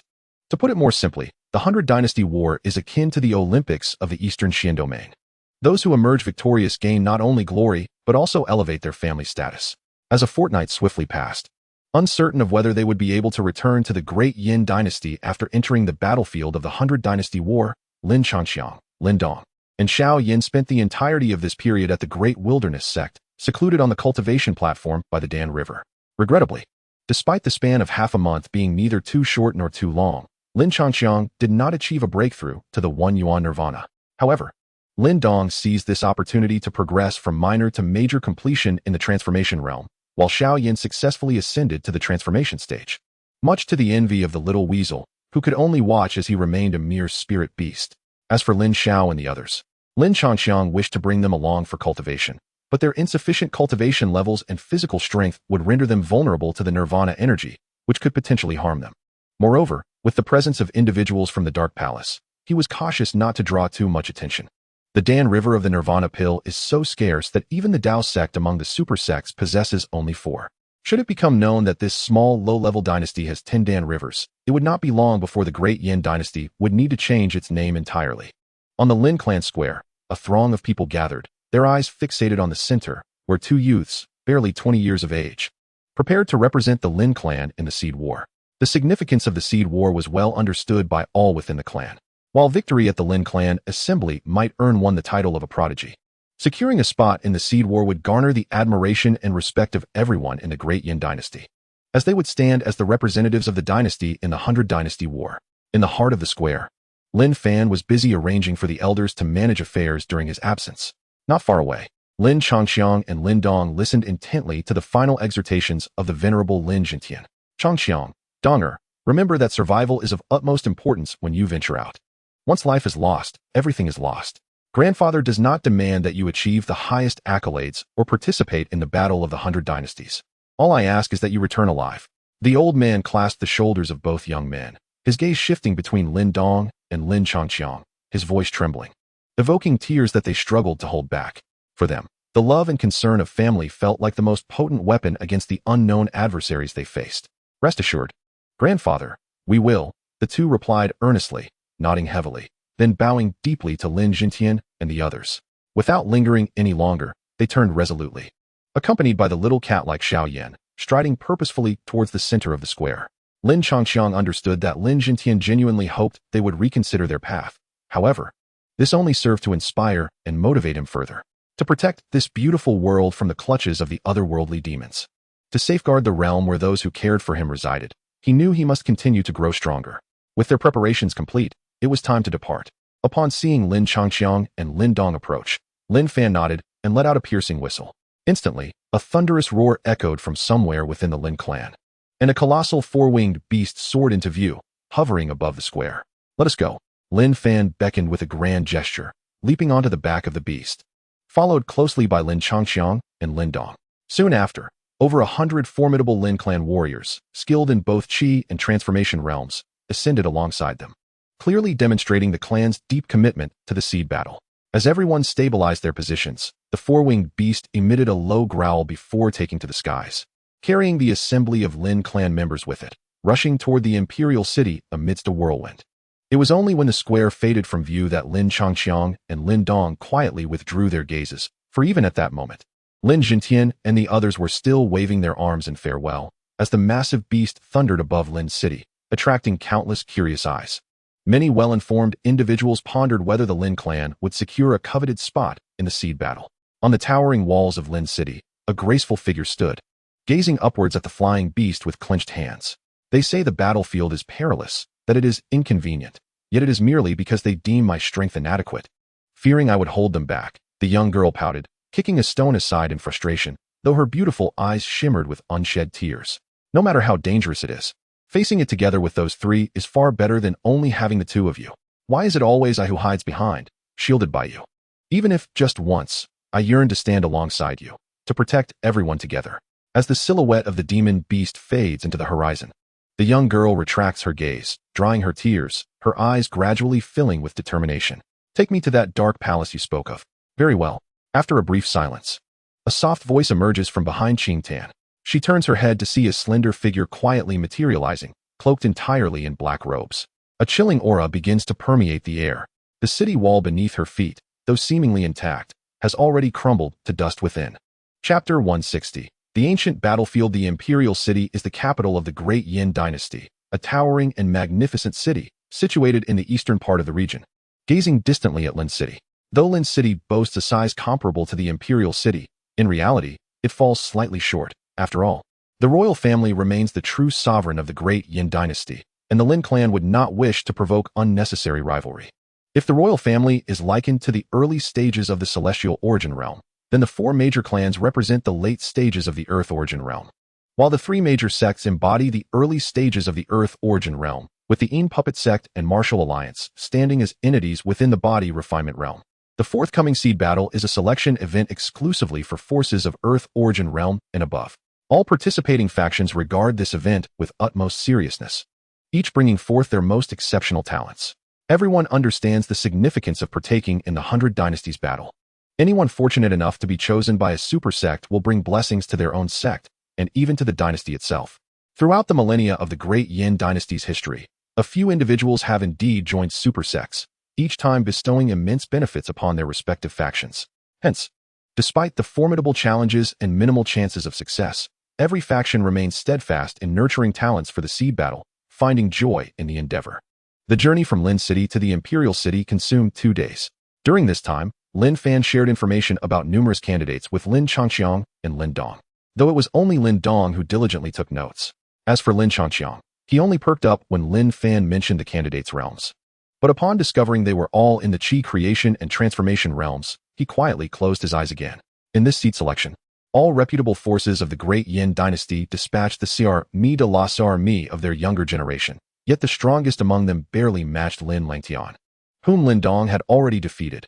If he were to lose here, there would be no need for the 100 Dynasties battle. 2 days later, the group finally reached the Imperial City. After resting for a day at the Lin clan's residence within the city, they eagerly awaited the seed battle on the 3rd day. Deep within the palace, a grand hall reopened once more. The venue for the seed selection is set within this palace. Thus, Lin Fan brought only a select few with him, Lin Changqiang, Lin Dong, and several high-ranking clansmen, leaving the rest at the residence. Indeed, it is well understood by all that these nominal guardians serve merely as a FAAD, should an unforeseen circumstance arise. It would likely fall upon those they are meant to protect to safeguard their own well-being. When Lin Changqiang and his companions arrived deep within the palace, a considerable gathering had already assembled, each individual poised in their designated positions, awaiting the commencement of the selection process. Lin Fan paid little heed to this, leading his group directly to the Lin family's designated area. Lin Changqiang lifted his gaze, surveying the vast expanse of the hall before him. The palace, grand and imposing, was encircled by dozens of identical corridors, which added an air of peculiarity to its otherwise majestic presence. The seed battle would commence with a drawing of lots to determine the corridors each participant would enter. These passages twisted and wound throughout the hall, intersecting in complexity, ultimately leading to only 5 corridors that opened into the final arena. Each contestant would endure 3 rounds of elimination, and at the conclusion of these trials, the last 5 individuals to emerge from those 5 corridors would be deemed the victors of this contest, thereby gaining the privilege to enter the sacred spirit pool and participate in the great battle of the 100 Dynasties. Lin Fan gestured toward the hall ahead, casually elucidating the proceedings. He had never anticipated that the seed battle would be conducted in such a relaxed manner. Turning his head, he regarded Lin Dong beside him. His prowess was unmistakable, having vanquished Lin Langtian, a formidable opponent, even while still in the early stages of the transformation realm. Now that he had reached the pinnacle of that realm, his strength would undoubtedly have advanced further. Lin Changqiang's cultivation was even more extraordinary. Having attained the Nirvana realm and the esteemed title of Celestial Talisman Master, his prowess eclipsed even that of the current emperor, rendering Lin Fan's position as clan leader seemingly trivial. The anticipation of soon witnessing the envious gazes of others brought a rare smile to the typically composed Lin Fan. In the ensuing moments, several factions arrived in rapid succession, their formidable presence palpable. However, due to the palace's prohibition on flight, they were compelled to approach on foot, detracting slightly from their grandeur. Before long, as the elite forces of the Great Yin Dynasty gathered, a clear and resonant chime echoed from deep within the palace. The sonorous tolling of the bell reverberated through the halls, and at once, fully armed troops surged forth, securing the area with utmost vigilance against any external disturbances. Observing such a formidable display, the previously murmuring crowd fell into an immediate silence. Even Lin Changqiang opened his previously closed eyes and turned his gaze toward the entrance. Esteemed guests, it has been 20 years, yet your grace remains unchanged. A hearty laughter resonated from the threshold as an imposing figure strode forth. Clad in a dragon robe exuding regal splendor, the man bore himself with an effortless grandeur. He was none other than Mo Jingtian, the current emperor of the Great Yin Dynasty. Your Majesty, the leaders of various factions promptly clasped their hands in respect upon encountering Mo Jingtian, fully aware that neither his status nor his strength could be compared to their own. Unlike Lin Fan, Lin Dong's gaze involuntarily shifted to the figure behind Mo Jingtian. There stood a young man clad in a light blue robe, whose visage was exceedingly handsome. Among all the individuals he had encountered in the past 20 years, only Lin Changqiang and Lin Langtian could rival his beauty. However, if Lin Changqiang embodied a bold and striking elegance, and Lin Langtian represented an extraordinary allure, The man before him possessed a grace akin to that of soft jade, with a tall and slender frame, fair skin, flowing hair, and a captivating countenance. It was hard to believe that a man could be so exquisitely beautiful. Upon scrutinizing the young man's throat to confirm his gender, Lin Dong's mind drifted back to Lin Fan's introduction, the third prince of the great Yin dynasty, Mo Ling, whose talent was unparalleled within the royal lineage and had achieved great success in the realm of creation, marking him as a formidable opponent. Yet, he remained oblivious to the peculiar glint that had suddenly appeared in Lin Changqiang's eyes. As the royal entourage passed by, Mo Ling's steps unexpectedly halted in front of Lin Changqiang and Lin Dong. "I am Mo Ling, pleased to meet you both." He offered a slight bow, a perfectly measured smile gracing his lips, exuding an air of refinement. His voice was soft and gentle, enveloping Lin Changqiang and Lin Dong in a refreshing breeze. "Lin Changqiang and Lin Dong, greetings to the third prince," they replied. Mo Ling smiled again, his gaze sweeping over the two, sending a shiver down Lin Dong's spine. Truly deserving of his reputation. After this exchange, Mo Ling did not linger, quickening his pace to catch up with Mo Jingtian, who responded with a hearty smile. "What do you think? Lin Dong is a formidable adversary. Should we encounter him, I only have a 40% chance of overcoming him." As for Lin Changqiang, Mo Ling furrowed his brow at the seemingly mundane fluctuations of his aura. "I cannot see through him." "Are you referring to his cultivation?" Mo Jingtian feigned surprise at Mo Ling, but soon allowed a smile to grace his features.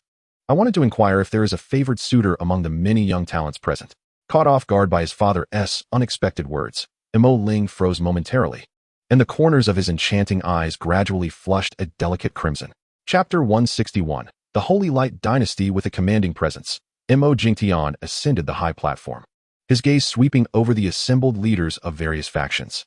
He offered a slight bow and proclaimed loudly, "The Seed War occurs once every 20 years. I trust you are all familiar with the rules. I shall not elaborate further. This palace before you serves as the selection venue. Participants, please step forward."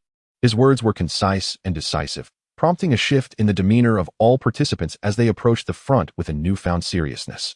Subsequently, Mo Jingtian waved his sleeve, and bamboo slips enveloped in a faint glow flew accurately into the hands of all contestants. Lin Changqiang focused, noticing that his slip bore the number 7 on the right. A few seconds later, once everyone had discerned their numbers, Mo Jingtian nodded. "The drawing is complete. The selection begins. Now, please enter your respective passageways." As soon as the words fell, figures swiftly emerged, rushing into the vast and imposing palace through the designated passageways indicated on their tokens. Lin Changqiang sighed and made his way towards the 7th passage on the right. In no time, all participants had successfully entered the grand hall. "Ladies and gentlemen, follow me to the final arena and witness this fierce contest." Mo Jingtian smiled at the crowd before turning and striding towards the opposite end of the palace, with Lin Fan and the other leaders of various factions hastily following behind. Within the passage, Lin Changqiang advanced with the grace of the Taiqing Yutian step, moving as swiftly as light itself and stirring a gentle breeze. Soon, a colossal iron door loomed before him. He raised his hand and gently pushed, exerting little effort. Yet the heavy door thunderously swung open. Beyond it lay a spacious hall, devoid of any presence, save for luminous night pearls casting their radiant glow. Lin Changqiang raised an eyebrow and slowly stepped inside, awaiting the arrival of the others. Earlier, he had hurried his journey with the hope of concluding the selection swiftly, only to realize he must now wait for the other contestants to arrive. Minutes later, 2 additional competitors finally entered the hall, and upon spotting one another, their eyes sparkled with delight. They stepped into the arena, casting sympathetic glances at Lin Changqiang. "Ah, young lad, it seems fortune has not favored you. Only the 2 of us from the mountain sect have come to participate, and you have encountered us. I suggest you concede early," one remarked. "Indeed, conceding outright would spare you from bodily harm." The 2 approaching figures bore identical emblems, clearly indicating their shared lineage. To encounter each other amidst a competition of dozens might be deemed either fortunate or unfortunate. Concede? An intriguing suggestion. As the duo drew closer, Lin Changqiang's expression remained unchanged. He stood resolute, yet an overwhelming and formidable aura began to rise, causing the very essence of the grand hall to pulse in response. Feeling this terrifying presence, the 2 competitors momentarily gasped for breath, as though a mountain had descended upon them, stifling their air, their feet rooted in place, eyes wide with shock and panic. This aura was more potent than that of their sect leader. "Shall I escort you out, or will you leave on your own?" Upon hearing this, the 2 trembled, only to be replaced by a glimmer of disbelief and relief. "We shall depart immediately. Thank you, esteemed sir, thank you." As if granted a reprieve from death, they swiftly turned and fled, closing the iron door behind them as they exited the hall, prompting a bemused smile from Lin Changqiang. He shook his head and proceeded towards the bronze door, which had already swung open as the two fled the hall. In the vast expanse on the northern side of the Grand Hall, a multitude of powerful leaders have gathered alongside Mo Jingtian, awaiting the conclusion of the contests within. The final 5 victors will emerge through 5 distinct exits at the far end of the hall. Above these exits, peculiar screens of ethereal energy shimmer. They are arranged in 3 tiers, with the first layer corresponding to the hall of the initial round of competition, thereby allowing spectators to observe the proceedings. Given the profound cultivation levels of these leaders, their pace far surpasses that of the participants. Consequently, as they arrive outside the hall, most competitors within are only just assembling, with only a handful having commenced their duels. Observing this, the leaders eagerly direct their gazes towards the first layer of screens, anxiously seeking their own disciples, their tightly clenched fists betraying their inner tension. In this scanning, many soon locate their protagonist. However, a perplexing query soon captivates everyone's attention. Why are there no disciples from our Shanhua sect? This particular screen, corresponding to their hall, appears utterly devoid of any presence. As the crowd follows his gaze, they indeed find the hall conspicuously empty, lacking even a single shadow. Moreover, as the projection array is inscribed upon the bronze doors facing the hall and 3 iron gates, they can only perceive 2 doors ajar and 1 firmly closed. Given that this hall alone stands vacant, it seems the 2 disciples from the Shanhua sect must have fortuitously encountered each other, while the one behind the closed door likely sensed impending danger and fled. After all, facing 2 opponents is no trivial task. Upon hearing this, Lei Mingchuan, the sect leader of Shanhua, suddenly brightens with understanding. Although the Shanhua sect's prowess pales in comparison to that of the imperial family and the 4 great clans, his 2 disciples, with their modest mastery in the realm of creation, combined with over a decade of collaboration, should find it manageable to contend against an opponent at the pinnacle of that realm. If that is the case, then the individual remaining in the hall must be Lin Changqiang of the Lin clan. It is said that his strength also resides at the pinnacle of the realm of creation. My apologies, clan leader Lin, he offers, his expression sincere. Yet, within Lei Mingchuan's heart, joy bubbles forth. Their intention had merely been to test the waters. Whether they succeeded or failed mattered little. To their astonishment, however, a delightful surprise awaited them. Once the seed battle concludes, regardless of whether the remaining disciple can advance to the second round, he will be able to boast of having trained a disciple from the Shanhua sect capable of outmatching the foremost talents of the 4 great clans, thereby enticing others to join. However, not far from him, Lin Fan exhibits no trace of anger. He merely casts a peculiar glance in Lei Mingchuan's direction before returning his focus to the screen. Witnessing this, Lei Mingchuan relishes the moment, his anticipation growing as he gazes towards the second layer of screens. The other leaders, having lost interest, redirect their attention back to their own disciples. Before the first layer's contests conclude, the second tier of screens abruptly illuminates, drawing the gaze of many. Under their watchful eyes, a tall, graceful figure steps through the door. The figure before them was not one of the disciples of the Mountain Sect, but rather Lin Changqiang of the Lin clan.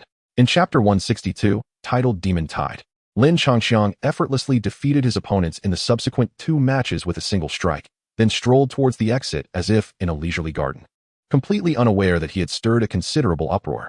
Before long, one of the 5 exits on the northern side of the hall burst open, revealing a resplendent golden door. Under the complex gazes of numerous powerful figures, Lin Changqiang emerged with poise, covering several dozen meters in just a few strides, arriving before Lin Fan. Patriarch, I have not failed my mission. It is indeed somewhat unfair for you to participate in the seed selection with your prowess. Lin Fan, sensing the surrounding gazes, initially attempted to appear indifferent, but alas, the corners of his mouth betrayed him. Compared to the complete annihilation of 2 decades prior, this time, he finally felt a sense of vindication. Congratulations, Patriarch Lin. With such a prodigy in the Lin clan, your chances of success in the 100 Dynasties War are significantly enhanced. Mo Jingtian remarked with a smile directed at Lin Fan, though astonishment filled his heart. His own strength had long reached the realm of first-order nirvana, and he had been observing Lin Changqiang for quite some time, yet he felt no fluctuations emanating from him. It seemed that the latter's strength was likely superior, far beyond that of a mere first-order celestial master. Dear young friend Changqiang, this is a spirit treasure jade pendant, a token of our first meeting. I wonder if, in the distant ancient battlefield, you might look after my somewhat inept child. Upon hearing Mo Jingtian's subtly altered self-reference, the surrounding leaders widened their eyes in disbelief, while Lin Changqiang's gaze was drawn to the exquisite jade pendant. Name, Dragon and Phoenix presenting auspiciousness. Grade, Earth-level spirit treasure. Effect 1. When worn, it grants a basic goodwill of 4 with friendly factions, 2 with neutral factions, and 2 with hostile factions. Effect 2. It can slightly enhance the wearer's luck. Effect 3. It can convert elemental energy into warmth and mental energy into coolness, ensuring warmth in winter and coolness in summer. Lin Changqiang pondered, wondering whether Mo Jingtian was aware of only the third effect. Hesitating over whether to accept, he was taken aback when Mo Jingtian, seemingly misunderstanding, directly pressed the jade pendant into his hand. Do not misconstrue. This jade pendant is merely a token of our meeting. Regardless of your acceptance, I shall not retract it. The true reward is that from now on, you may freely peruse the royal library of the great Yin dynasty. Since that is the case, I thank your majesty. Observing Mo Jingtian's earnest expression, Lin Changqiang nearly lost his composure, managing to suppress his amusement. For the allure of the library paled in comparison to that of the jade pendant. Congratulations to the host for triggering the side quest. Protect Mo Ling. During the upcoming battle of the 100 dynasties, the host must ensure Mo Ling's safety until she departs from the ancient battlefield. If the quest is successful, the rewards will include 6 lottery chances, a 20-point increase in Mo Ling's affinity, and a 20-point increase in Mo Jingtian's affinity. If the quest fails, a decrease of 30 points in Mo Jingtian's affinity will occur. Seeing Lin Changqiang agree to his request, Mo Jingtian was filled with joy. Those familiar with their own matters knew that his daughter Mo Ling's talent was indeed unparalleled within the great Yin dynasty, yet when compared to the prodigies of advanced dynasties, she appeared rather ordinary. Coupled with her breathtaking beauty, he could not help but worry. Even though Mo Ling typically donned male attire, one could never guarantee that powerful female cultivators would not be tempted by her allure, especially in the Tianxian continent, where those with an affinity for the same sex were not uncommon. As Lin Changqiang and Mo Jingtian engaged in light-hearted conversation, the expressions of the surrounding leaders of various factions were filled with emotion. Subsequently, they all gathered around Lin Fan to express their congratulations, which brought him immense joy. Before long, the remaining 4 grand doors slowly opened, and Lin Dong, Mo Ling, the Mankind King's sect, S. Man Shan, and Du Yun from the Tian Luo sect emerged in succession, eliciting a mix of joy and sorrow among the onlookers. Thus, the seed selection competition came to a conclusive end, and the 5 contenders for the battle of the 100 dynasties were finally determined. Ladies and gentlemen, the seed selection has concluded, with the victors being Lin Changqiang, Lin Dong, Du Yun, Man Shan, and Mo Ling tomorrow. We shall jointly open the sacred spirit pool for you to absorb its energies. This is the final assistance we can provide.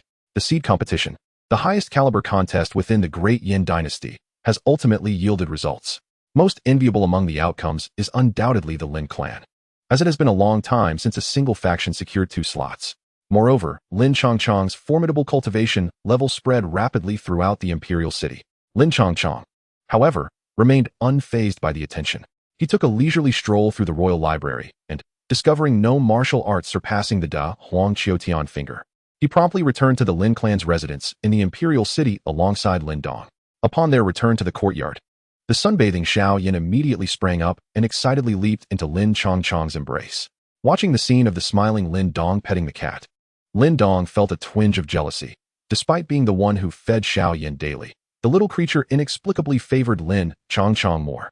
When you visit the sacred spirit pool tomorrow, you may bring this foolish tiger along.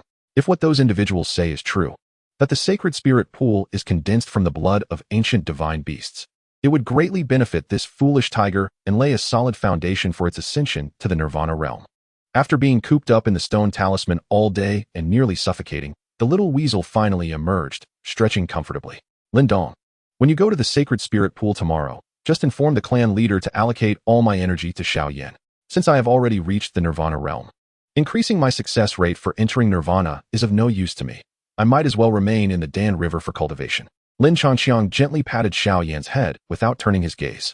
With only a few days remaining until the Battle of Baijiao, he contemplated the possibility of breaking through to the Yuan Nirvana stage. Additionally, he had accumulated several lottery draws, making it the perfect time for a grand gamble. Yes, that should pose no problem. Nodding thoughtfully, Lin Dong observed the adorably playful Xiao Yan and was suddenly reminded of another matter. It was said that when demon beasts ascended to the Nirvana realm, they could transform into human forms. He wondered what Xiao Yan's human form would resemble. Upon hearing this, Lin Changqiang's hand, previously caressing the cat, froze momentarily as he recalled the imposing figure of a black, muscular man.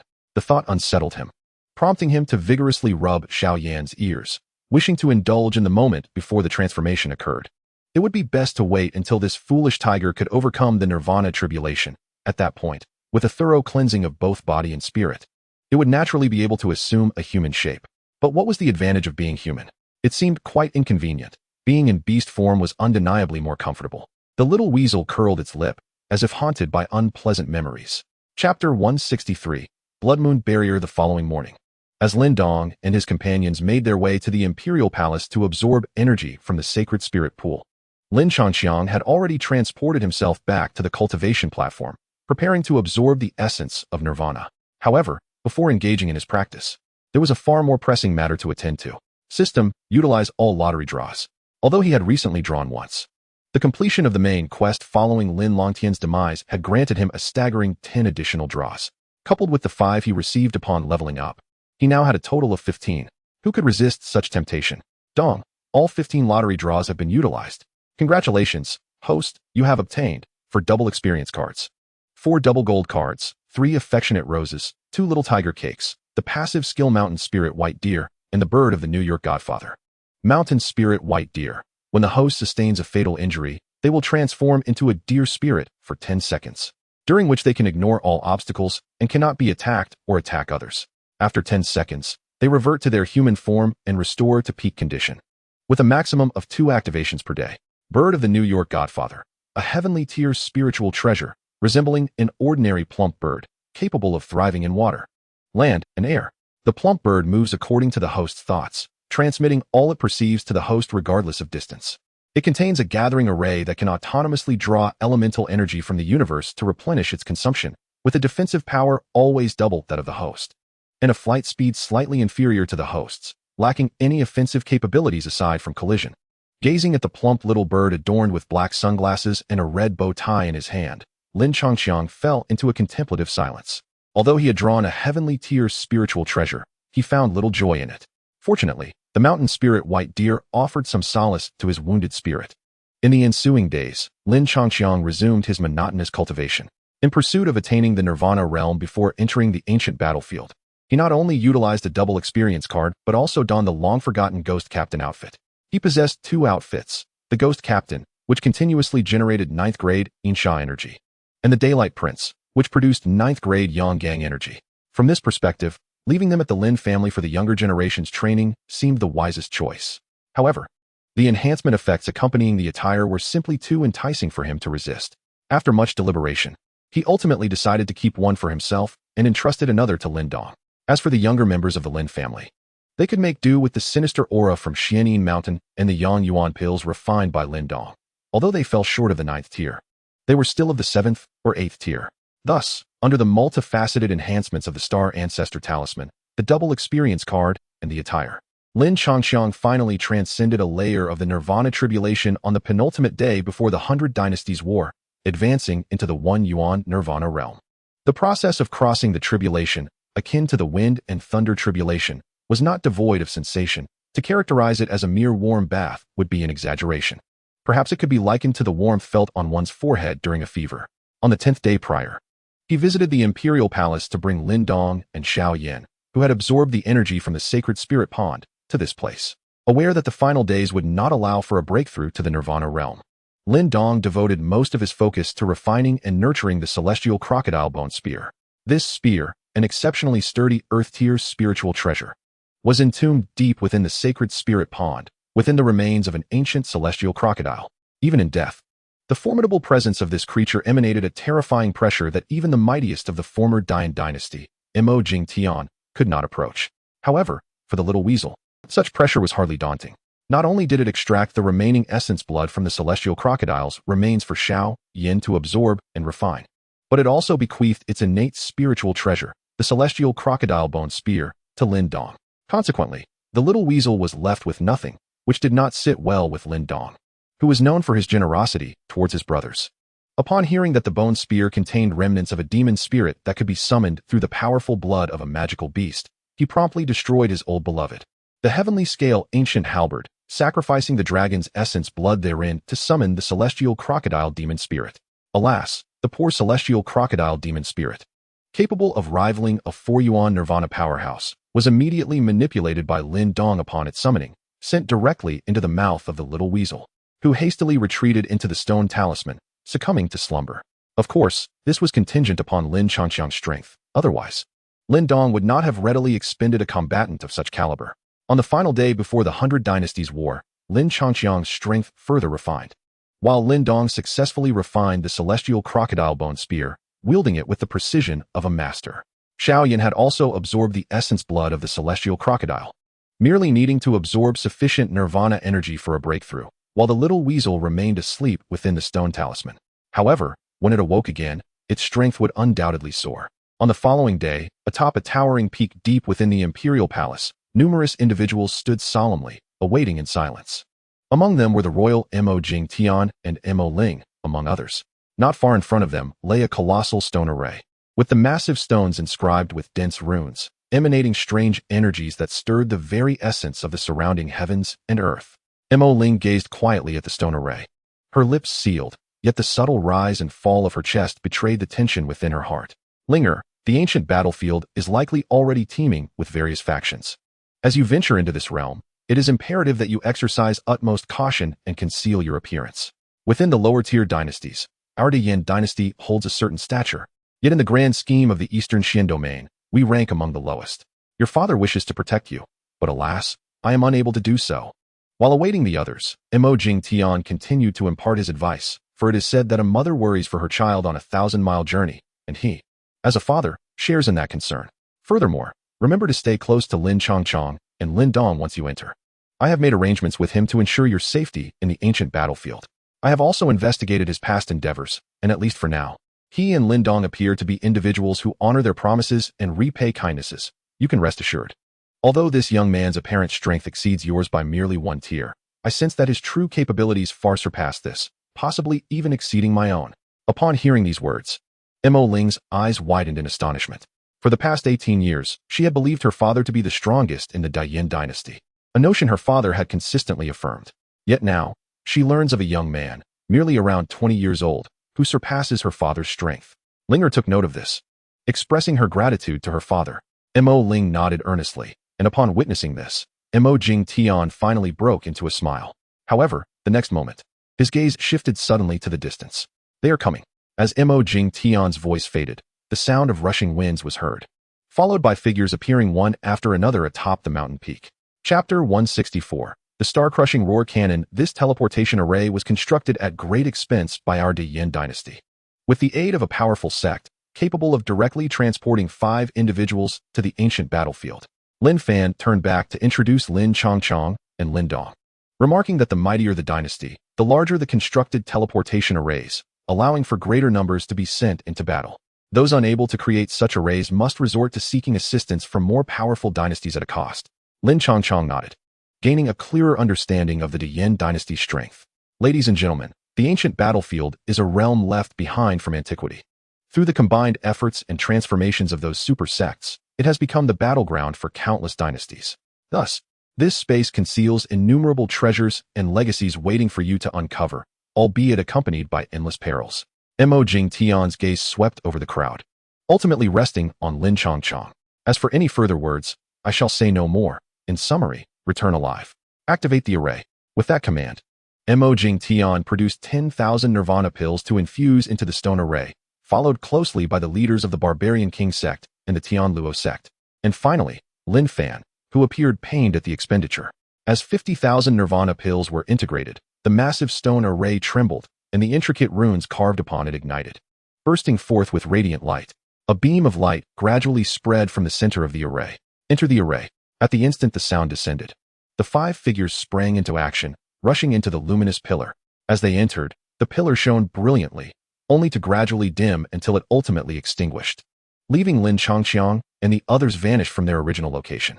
It is said that countless years ago, this ancient space witnessed a cataclysmic battle, where each participant was immensely powerful, rivaling the super sects of the current Eastern Xian domain, if not surpassing them. The clash was so earth-shattering that it shattered mountains and rivers alike. The present-day ancient battlefield pales in comparison, yet its expanse dwarfs that of the great Yin dynasty by an immeasurable margin. Indeed, it is only within such vast and boundless realms that geniuses from all corners of the world can unleash their potential and engage in unrestricted combat. In a desolate stone forest within the ancient battlefield, 5 silhouettes abruptly materialized. The moment they touched the ground, Lin Changxiang attempted to initiate a teleportation back to the Great Yin Dynasty, but to no avail. After numerous unsuccessful attempts, he could only shake his head at Lin Dong, whose eyes, once filled with inquiry and hope, quickly transformed into resignation. This limitation of teleportation lies in its reliance on distance. While it allows him to bypass numerous seals and barriers, the energy required for long-distance transmission is disproportionately greater than that of conventional teleportation arrays. However, Lin Changxiang is known for his dual preparations. Anticipating this possibility, he had already retrieved several million Nirvana pills from the Nirvana Pill River beneath the Great Wilderness Sect. Although the river was teeming with pill spirits, Lin Changxiang managed to devise a solution after multiple attempts. These pill spirits, after all, are mere puppets with exceedingly low intelligence. While they instinctively attack the living and respond to elemental and spiritual forces, they remain oblivious to inanimate objects. Meanwhile, the small plump bird extracted from the system could be controlled merely by thought, without the need to employ elemental or spiritual power. Under the diligent efforts of the small bird, these millions of Nirvana pills were transported out one pouch at a time. It must be said that this treasure, initially deemed of little use, has indeed brought Lin Changxiang a monumental surprise. As the two exchanged glances, Mo Ling, Man Shan, and Du Yun stood nearby, brimming with excitement. They merely sensed the atmosphere and discovered that the vitality of this space was remarkably abundant, thrice that of the Great Yin Dynasty. Is this the aura of Nirvana? Mo Ling twirled her palm, gathering a sphere of vitality, within which a faint red energy flickered. Though subtle, this energy radiated intense heat, embodying the essence of Nirvana. In the outside world, only those at the Nirvana realm can draw from the heavens and earth. Even Lin Changxiang, at the creation realm, had to harness solar power to extract Nirvana energy. Yet here in this ancient battlefield, even a mere practitioner at the creation realm could effortlessly draw it forth. Ladies and gentlemen, we have arrived at the teleportation point of the Great Yin Dynasty on the ancient battlefield. Based on the maps I have studied, if we proceed northward for a while, we will reach a gathering point. After a brief moment of excitement, Mo Ling turned to Lin Changxiang and the others, stating that I believe you are all aware that the nights in this ancient battlefield are exceedingly perilous. Therefore, we must hasten to our destination. Lin Changxiang nodded slightly. Both he and Lin Dong had heard from Lin Fan that the darkness of the ancient battlefield differs significantly from that of the Great Yin Dynasty, for reasons unknown. As night falls, the once robust spiritual energy of the heavens and earth is suppressed by some peculiar force, consequently limiting the abilities of those in the Nirvana realm and celestial symbol masters to manipulate this energy, drastically reducing their strength. Moreover, the beasts of the ancient battlefield become frenzied with the onset of night, growing even more formidable. This interplay of strengths leads many powerful cultivators in the Nirvana realm to avoid traveling alone at night, should they encounter a horde of beasts. They risk being utterly exhausted and devoured. Hence, numerous gathering points have been established throughout the ancient battlefield, some large, some small, essentially serving as sanctuaries where various factions unite to fend off the beast's assaults. Follow me. Seeing everyone nodding in agreement, Mo Ling ceased her discourse and took the lead northward, with Lin Changxiang and the others closely trailing behind. As a member of the royal family of the Great Yin Dynasty, Mo Ling possessed more knowledge, and her guidance was naturally welcomed. Across the vast wilderness, 5 figures moved with the swiftness of light towards the gathering point. Along the way, they encountered individuals from other dynasties. However, all was peaceful. Some merely glanced at the group before nonchalantly continuing on their paths, while others displayed a glimmer of greed. Though this avarice was ultimately overshadowed by their fear of the night, there were even instances where, upon first sighting Lin Changxiang and his companions, the other parties retreated hastily, like startled birds.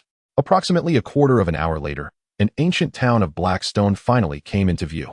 Externally, the town appeared unremarkable. It was neither as grand as the imperial city nor as fortified as Lin City. Yet, no one would be foolish enough to doubt its fortitude, given its endurance on the ancient battlefield for so long.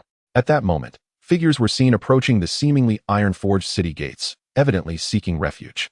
However, what astonished the other 4 was the sight of approximately 20 individuals blocking the entrance, behind whom a flag billowed in the wind, emblazoned with a radiant sun. Oh, the Nirvana pills are truly delightful, Lin Changxiang remarked with a gleam in his eye as he stepped forward. Chapter 165, Sun City Esteemed Guests. This gathering point has been claimed by my Holy Light Dynasty. Should you wish to enter the city, each individual must pay a daily fee of 10 Nirvana pills. As Lin Changxiang and his companions arrived at Blackstone Town, Numerous participants from other dynasties had also gathered here, yet they found themselves obstructed at the entrance. What a farce. Aside from the heavily fortified cities governed by super sects, aren't all other gathering points communal? What right does your Holy Light dynasty have to demand nirvana pills? Present were the most exceptional talents of their respective dynasties, many of whom were notably proud and arrogant. Such an act, tantamount to extortion, naturally provoked widespread discontent. Upon hearing this, the burly man at the gate rolled his eyes, and the 20 or so individuals behind him could not help but smirk with derision. I have heard such words dozens of times, yet the man flicked his hand, causing several hard objects to crash to the ground. As the crowd focused their attention, they were met with the gruesome sight of 3 bloodied heads. You can either obediently pay the nirvana pills or scram from here, or do you all wish to die? As soon as he finished speaking, the burly man snorted coldly, unleashing his inner force, and the 20 or so individuals behind him similarly radiated a formidable aura, causing many faces to pale. These 20 individuals were all at the pinnacle of the transformation realm. Those who had initially been indignant found themselves frozen in place, unable to advance or retreat. Just then, a blinding beam of white light shot forth from the crowd, and before anyone could react, it struck the burly man's forehead directly. With a soft hiss, his head vanished without a trace. As the white light receded and the headless body crumpled to the ground, the onlookers awoke from their stupor. What just happened?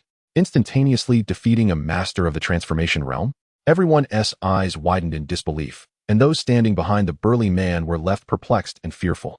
Following the trajectory of the white light, they beheld a man clad in a long robe of white adorned with black patterns, his head crowned with a green cap and a beautiful jade pendant hanging at his waist, who appeared to be casually toying with an object in his hand, observing the crowd with a playful demeanor.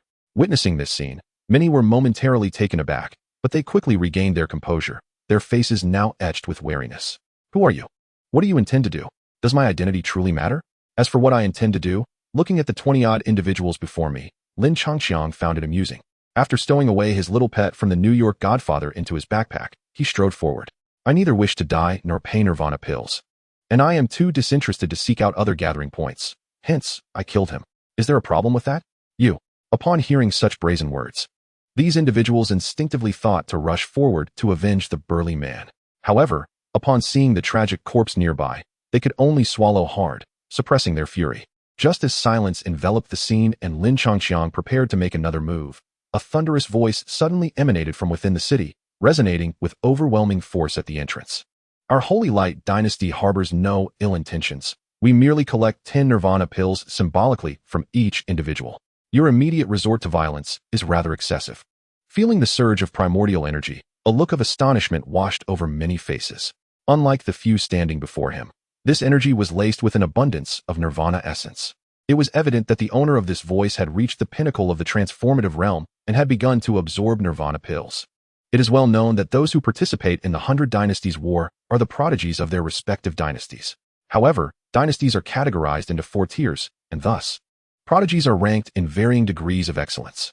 Individuals like Mo Ling and Lin Dong, who had just achieved the initial stages of the transformative realm, were already considered the Cr Mi de la Cr Mi in lower-tier dynasties, yet here in the Holy Light dynasty, they were merely deemed fit to stand at the gates and collect nirvana pills. Before long, 8 figures pierced through the air, landing at the town's entrance.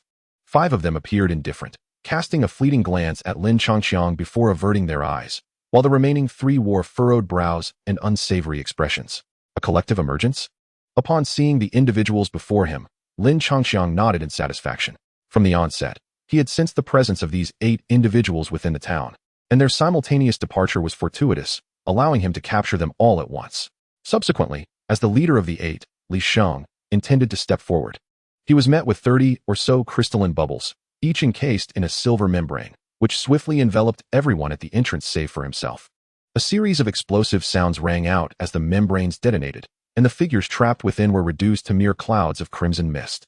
Blood rained down, staining the ground and splattering Li Sheng's garments, while several spatial bags fell into the sanguine puddles, rendering the scene particularly eerie. This unexpected turn of events seized everyone's attention, instilling fear into the hearts of those from other dynasties, while even Mo Ling and her companions gasped for breath, their hearts racing wildly. As Li Sheng felt the warm, viscous texture upon him, a chill ran down his spine. The displeasure etched on his face contorted into sheer terror, and he emitted incoherent murmurs as he trembled, glancing around to find all his comrades had perished. When he saw the assailant advancing towards him, he finally broke down, collapsing to his knees without a second thought. "Please, don't kill me. Don't kill me," Li Sheng cried out, frantically bowing his head, his incessant mutterings sending shivers through all who witnessed. "Your Holy Light dynasty is indeed formidable, managing to dispatch over 30 individuals to seize control of a town. If you wish to remain, you must pay a price. Refuse, and death awaits." Lin Changqiang slowly crouched down, his gaze fixed calmly on Li Sheng, yet his murderous intent was unmistakable. Upon hearing this, Li Sheng hastily lifted his head, vehemently denying the accusation. "It isn't me. There are only 8 among these 30 who belong to our Holy Light dynasty. The remaining 20 are reinforcements from other mid-tier dynasties. The rules regarding the collection of nirvana pills weren't established by us. They were set by our senior brother, Jinmu. He insisted on this approach, and we had no choice. To survive, I will do anything." Jinmu is in Yang City, seemingly contending for something known as the Ancient Key. "If you wish to eliminate him, I am at your service." "Oh, a rather intriguing proposition." Lin Changqiang appeared to be swayed by the words, raising an eyebrow and rising to his feet. However, in the very next moment, as Li Sheng felt a glimmer of joy within, a flash of white light engulfed his head. "The Ancient Key? You need not mention it. I shall seek it out myself." With a wave of his hand, he gathered all the Qingkuan bags into his possession, then turned to survey his surroundings. He noticed that those wishing to enter the city wore expressions of dread. Many who had rushed from the town to witness the spectacle immediately retreated upon meeting his gaze. "Why this fear of me? As if I were some heartless demon," Lin Changqiang sighed wearily. He then harnessed his primordial energy, projecting his voice across the entire town. The gathering point was originally a communal space. Alas, the Holy Light dynasty's insatiable greed has turned it into a den of despair. With the Holy Light dynasty now eradicated, the gathering point has regained its freedom. You may leave if you wish, stay if you desire, and no longer need to pay any residency fees. The so-called residency fees were a concoction of the Holy Light dynasty, treating the inhabitants as mere tools for refining nirvana pills. This despicable behavior filled Lin Changqiang with profound disgust, and although he had the capacity to engage in such practices, he found it beneath him. Within and beyond the city walls, individuals from various dynasties were initially taken aback by his proclamation, but soon their eyes sparkled with surprise and excitement. Those oppressed by the Holy Light dynasty primarily hailed from lesser dynasties, many of which were even weaker than the Great Yin dynasty. They dared not leave the gathering point freely, for with their limited strength, encountering a horde of beasts under the cover of night would surely spell disaster. Thus, they remained confined here. The daily demand of 10 pills from Li Sheng and his cohorts was a substantial burden for them, significantly hindering their cultivation speed. Yet, due to the might of Li Sheng and his companions, they refrained from opposing it. Now, with Lin Changqiang abolishing such fees, it was undoubtedly a momentous occasion for them. Figures began to ascend the city walls, whispers of joy spreading quietly among them. The once fearful gazes shifted subtly, evolving from trepidation to reverence, not solely for strength, but for something deeper. Chapter 166. The Trading Post. An auction. The town boasted 8 towering spires, the tallest of which stood at its center. After vanquishing Li Sheng and his companions, Lin Changqiang and Lin Dong claimed this tower as their own, while Mo Ling, Man Shan, and Du Yun each chose a separate spire to inhabit. Naturally, no objections arose from the others. Inside the tower, 30 or so Qingkuan bags were stacked to one side, as Lin Changqiang and Lin Dong gleefully counted their spoils, while Xiaoyan lay nearby, soundly asleep. Over 30,000 nirvana pills, more than 20 earth-grade spiritual treasures, 7 sets of low-tier creation martial arts, and 3 sets of medium-tier ones. Was the bounty of these intermediate dynasties truly so generous? After tallying their gains, Lin Dong's eyes reflected a tinge of envy. The Great Yin dynasty, positioned among the forefront of lesser dynasties, could only offer earth-grade spiritual treasures at best. Nirvana pills were a distant dream, reserved for aiding the elder members of their clan in breaking through to the nirvana realm. Yet, it seemed every individual from these intermediate dynasties possessed such riches. Beside him, Lin Changqiang was in a good mood, although he had extracted a considerable amount of nirvana pills from the Great Wilderness sect. This item was not only useful for cultivation but could also serve as currency, so naturally, he would never complain about having too few. However, it was unfortunate that, for him at present, intermediate transformation martial arts and earthly spiritual treasures had become somewhat insufficient. Except for those with special functions, he would have to venture to large gathering points to exchange them for nirvana pills. As per their usual arrangement, the nirvana pills would be divided equally, while he would claim the exquisite white jade elephant. Lin Dong, take a look and see if there's anything you desire. Choose what you wish, and afterward, let Mo Ling and the others select theirs. The remaining items can be kept for sale. Lin Dong nodded, selecting a fine piece of spiritual armor before soaring toward the other towers with the remaining treasures. Lin Changxiang scrutinized the item in his hands. It was a sculpted figurine of white jade, delicately crafted and no larger than a palm, inscribed with a multitude of tiny characters resembling ants. The intermediate transformation martial art was known as Holy Elephant Crashes the Heavens. This was quite an ordinary martial art, with power comparable to other typical intermediate transformations. For Lin Changxiang, its only notable feature was its brilliance and striking appearance. Of course, mere aesthetics could not capture his attention. What intrigued him was the spiritual mark within the white elephant. After briefly sensing the intensity of this mark, Lin Changxiang silently directed a small portion of his spiritual energy toward the interior of the elephant. The moment they made contact, a resonant hum erupted, and a counter-rebound force surged forth as if attempting to repel his spiritual energy entirely.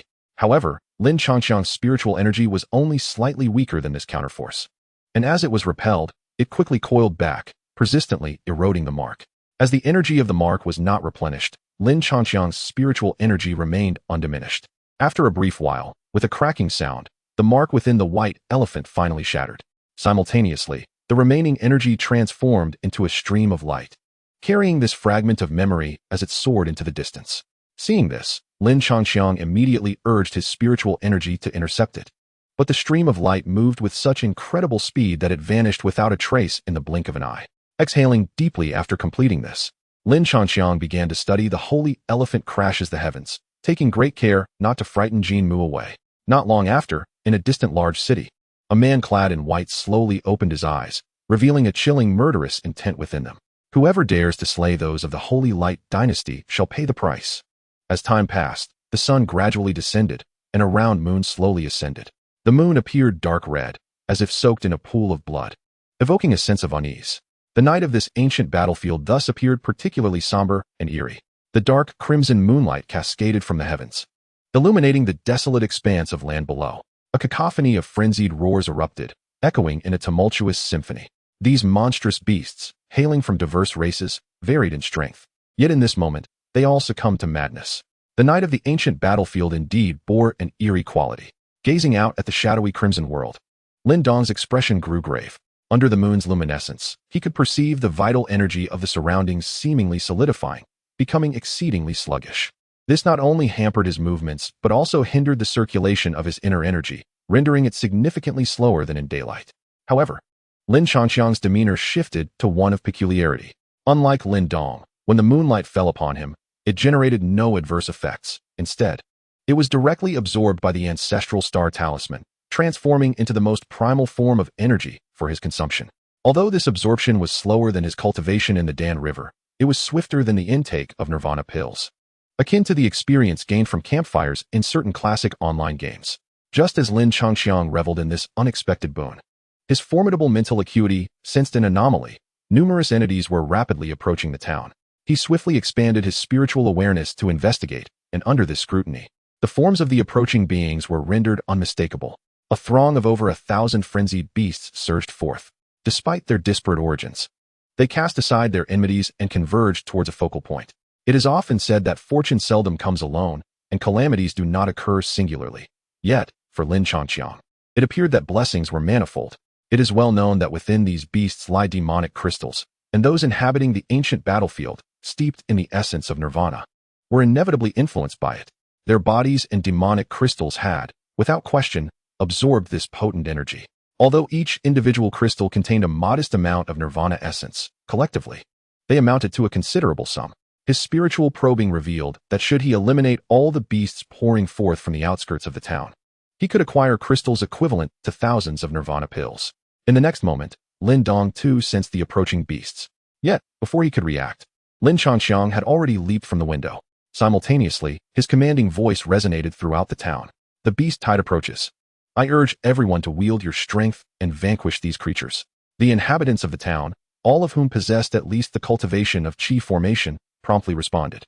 No sooner had his voice echoed than figures surged from their dwellings, and soon, hundreds ascended the town walls.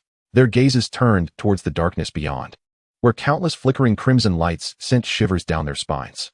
Before long, the forms of the beasts became increasingly discernible, and the ground beneath them began to tremble with subtle vibrations. Observing the densely packed horde of monstrous creatures outside, many felt a sense of trepidation. Despite the fact that these beasts possessed relatively low cultivation, some merely at the shaping stage, and the strongest not exceeding the great creation stage. Even falling short of Li Shang, the sheer number and the frenzied roars they emitted were indeed unnerving. As they turned their gaze toward the heart of the city, they beheld a man clad in white, standing serenely atop the central tower. His elegant figure, even upon the commonplace city walls, resembled a refined ink-wash painting. Chapter 167. The twilight of the Holy Light Dynasty. The earth trembled, and ferocious roars echoed across the land, reverberating through the night sky, causing the entire city to quiver slightly. Above, the blood moon hung ominously, its crimson light cascading down, heightening the perilous aura surrounding the horde of demonic beasts. Yet, in the face of this menacing and boundless army, not a soul atop the city walls felt fear. Instead, they awaited the beast's approach with eager anticipation, knowing that as long as the man behind them stood firm, the city would never fall. Seemingly attuned to their thoughts, Lin Changqiang, standing atop the tower, stepped forward, soaring into the air. In the blink of an eye, he had flown beyond the city's confines, yet his momentum did not wane. He continued to advance until he was merely a few hundred meters from the horde of beasts, where he finally halted. Witnessing this, many felt a chill run down their spines. After an afternoon of whispers, the inhabitants of the city were well aware of Lin Changqiang's formidable prowess. However, he now faced thousands of frenzied, demonic beasts. Did he truly intend to confront them alone as he had with the Holy Light Dynasty? In the darkness of this ancient battlefield, the tide of demonic beasts was a presence that many would avoid at all costs. In a realm where the natural energies of heaven and earth were inaccessible, even Lin Changqiang, who had attained the Nirvana realm, would be at risk of being overwhelmed. Not only them, but even Mo Ling, Du Yun, and Man Shan stared wide-eyed, then turned their intense gazes toward Lin Dong, who, under their scrutiny, could only purse his lips and nod helplessly. Were it not for his steadfast character, he might have already been demoralized by Lin Changqiang's intimidating presence. "My goodness!" exclaimed Man Shan, astonished by the affirmation, his broad shoulders instinctively slumping. Du Yun, on the other hand, unconsciously tightened his grip on the sword at his waist, his fingers blanching as he faced the geniuses from the higher dynasties. He could still convince himself of their profound heritage, but confronting Lin Changqiang, who hailed from a lower dynasty, left no room for self-deception. "Isn't this a bit exaggerated?" Mo Ling gasped, covering her mouth, her eyes wide with wonder. Only now did she realize that her father had not only failed to overestimate his opponent, but had even underestimated him. A single jade pendant exchange for the promise of passage through the 100 Dynasties War was indeed an astute bargain. Under the unwavering gaze of hundreds, each with their own thoughts, Lin Changqiang summoned the moonlit barrier. However, this time, the energy coalescing in his palm was not the usual crystalline blue cube, but a spherical mass of blood-red energy. This blood-like sphere, illuminated by the blood moon, absorbed energy and swelled in the wind, quickly growing to a size surpassing that of the entire city, leaving the onlookers utterly astounded. It is important to note that although this city is merely a small gathering point, it spans over 10,000 square meters. Not only were the onlookers astonished, but even Lin Changqiang himself was taken aback. The last time he summoned the crescent moon barrier, it covered only about 1,000 square meters. And the moonlight energy it gathered provided merely a temporary amplification effect. While he had deliberately controlled certain aspects, this time, not only had the barrier's area surged to over 10,000 square meters, but the blood moon energy it amassed could also be directly converted into pure energy for his absorption, just as it had when he was within the tower. Although, due to the requirements of the Nirvana realm to absorb Nirvana Chi, this energy could not currently be utilized to enhance his Yuan power. It could indeed be employed for the cultivation of his spiritual force. One cannot deny that the blood moon on this ancient battlefield has indeed bestowed upon him a remarkable surprise. The terrifying and enigmatic crimson energy sphere finally ceased its expansion, transforming into a hemispherical barrier. At that moment, the grotesque beasts, their faces twisted in rage, surged towards the front of the barrier. Faced with this ominous barrier, had they retained their rationality, they would surely have refrained from entering. Alas, they had completely lost their wits. Roaring, the beasts, with their eyes aflame and crimson, charged into the barrier with astonishing speed, their enormous jaws filled with menacing white fangs wide open, howling and bellowing as they rushed towards Lin Changqiang, intent on tearing him to shreds. They had detected the scent of humanity. However, from the moment they set their sights on this gathering point, their doom was already sealed. Upon the blood-red barrier, energy flowed like liquid, rendering the entire barrier reminiscent of a dreadful blood pool. Within the barrier, the torrential rain of crimson light points danced vigorously. incessantly swirling and penetrating into the bodies of all targets within. As countless crimson energies converged, both Lin Changxiang's yuan power and spiritual force gradually intensified. Although the rate of enhancement was not as rapid as during his first invocation, it was, nevertheless, a permanent augmentation. In stark contrast, the movements of the beasts suddenly became sluggish, their steps increasingly heavy, as even the yuan power within them was relentlessly extinguished. The battle between the blood-red energy and their internal yuan power scorched their meridians, inflicting upon them immense agony. It was evident that the blood moon energy had brought about a fusion and evolution to the crescent moon barrier. Perhaps due to the origin of the barrier's energy from the blood moon, the pain did not awaken the beasts. Instead, it plunged them into deeper madness. They continued to struggle and cry out in pain, relentlessly advancing towards Lin Changxiang, exhibiting a determination that surpassed even that of the death warriors cultivated by certain factions. Witnessing this scene, Lin Changxiang felt a deep sense of reflection. Thus, he resolved to grant the beasts a swift end, allowing their demon crystals to become a part of him, never to be separated. With a deft flick of his wrist, the spirit-enhancing cushion, acquired from an auction and scarcely utilized since, materialized in his palm. Subsequently, a surge of formidable mental and elemental energies cascaded into it as he focused his mind. Utilizing the cushion necessitated a simultaneous infusion of both mental and elemental powers, while maintaining a delicate equilibrium between the two. For Lin Changxiang, however, this was but a trifling task. As the two forces melded, a gray energy emanated from the cushion, exuding an eerie aura. This was the power of divine essence. Upon its initial manifestation, a cruel smile crept across Lin Changxiang's face. He clasped his hands together, causing the crimson energies within the barrier to momentarily stagnate before being drawn en masse into the spirit-enhancing cushion, where they fused with his burgeoning mental strength, amplifying the gray energy further. Meanwhile, his gaze remained calm as he surveyed the monstrous army, as if he had already envisioned their impending demise. Go! Lin Changxiang commanded with a snap of his fingers. In the next instant, the onlookers atop the city walls were struck with astonishment as a colossal beam of gray light erupted from the cushion in his hand, surging forth to crush the horde of 1,000 beasts. Chapter 168. Time the earth trembled beneath them, as ferocious and frenzied roars echoed across the land, reverberating through the night sky, causing the entire city to tremble slightly. The blood moon hung high above, its crimson light casting an ominous glow upon the beastly army. Yet, in the face of this overwhelming, murderous force, not a single soul atop the city walls felt fear. Rather, they awaited the approach of the beasts with eager anticipation. For they knew that as long as the man behind them stood strong, the city would never fall. Seemingly sensing the thoughts of the crowd, Lin Changxiang, standing atop the highest tower, took a step forward, leaping into the air. In the blink of an eye, he soared beyond the city limits, his momentum unceasing until he halted mere hundreds of meters from the monstrous army. Observing this, many felt a surge of trepidation. After an afternoon of murmurs, all within the city were acutely aware of Lin Changxiang's might. However, he faced a frenzied horde of thousands.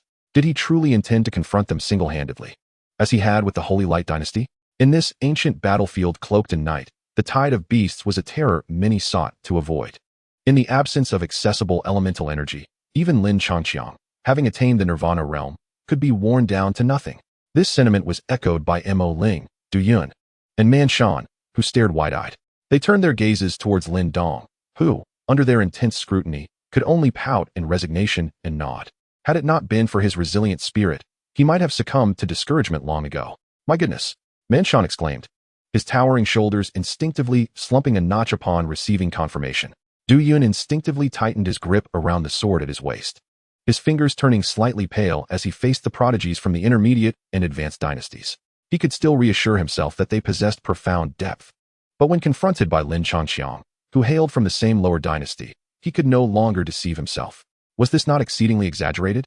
Mo Ling could not help but cover her mouth, her eyes wide with astonishment. It was only now that she realized her father had not only failed to overestimate the opponent, but had, in fact, underestimated him. Exchanging a jade pendant for a promise to navigate through the 100 Dynasty War was indeed an incredible bargain. Under the intense gaze of hundreds of individuals, each with their own thoughts, Lin Changxiang focused his mind, and the Shuayu barrier was summoned forth. However, this time, what coalesced in the palm of his hand was not the previous crystalline blue energy cube, but a spherical mass of crimson energy. This blood-like energy orb, illuminated by the blood moon, continuously absorbed energy and swelled with the wind, soon towering over the entire city in the astonished eyes of the crowd. It should be noted that although this city was merely a small gathering point, it spanned over 10,000 square meters. Not only the onlookers, but even Lin Changqiang himself was taken aback. The last time he had summoned the Shuayu barrier, it had barely reached 1,000 square meters, and the moonlight energy gathered within had only provided a temporary enhancement. While he had purposefully controlled that aspect, this time, the barrier's area had surged to over 10,000 square meters, and the blood moon energy coalescing within was capable of transforming into pure energy for him to absorb, just as it had when he was in the tower. Although the energy could not currently be utilized to enhance his elemental force due to the need to absorb the Nirvana aura at the Nirvana realm, it could certainly be harnessed for cultivating mental strength. One must admit, the blood moon of this ancient battlefield had indeed gifted him a considerable surprise. The terrifying and eerie crimson energy sphere finally ceased its expansion and fully opened, transforming into a hemispherical barrier. At that moment, the grotesque beasts, their appearances twisted in rage, charged towards the front of the barrier. Faced with this ominous barrier, had their wits been intact, they would undoubtedly have refrained from entering. Alas, they had completely lost their reason. Roaring, the beasts with crimson eyes surged forward with astonishing speed, one after another, crashing into the barrier. Their jaws wide with menacing white fangs, howling and bellowing as they charged frantically towards Lin Changqiang. They had sensed the scent of humanity. They yearned to rend him to pieces. However, from the moment they had set their sights on this gathering point, their doom had been sealed. On the blood-red barrier, energy flowed like liquid, giving the entire barrier the appearance of a terrifying pool of blood. Within the barrier, a torrential downpour of blood-colored light points danced vigorously, incessantly darting towards their targets within the barrier. As countless streams of crimson energy flowed in, both Lin Changqiang's elemental force and mental strength gradually heightened. Though the rate of enhancement was not as swift as during his initial summoning, it was a permanent augmentation. In stark contrast, the movements of the demonic beasts suddenly became sluggish, their steps growing increasingly heavy, as the vital energy within them was relentlessly extinguished. The battle between the blood-red energy and their internal essence caused their meridians to be scorched, inflicting upon them unimaginable torment. It was evident that the energy of the blood moon had brought about a fusion and evolution within the crescent moon barrier. Perhaps due to the origin of the barrier's energy from the blood moon, the pain did not awaken the beasts. Instead, it plunged them deeper into madness. They continued to struggle and cry out, steadfastly advancing toward Lin Changqiang, exhibiting a determination that surpassed even the most devoted of the forces bred by certain factions. Witnessing this scene, Lin Changqiang was deeply moved and resolved to grant the beasts a swift end, allowing their essence crystals to become a part of him, inseparable for eternity.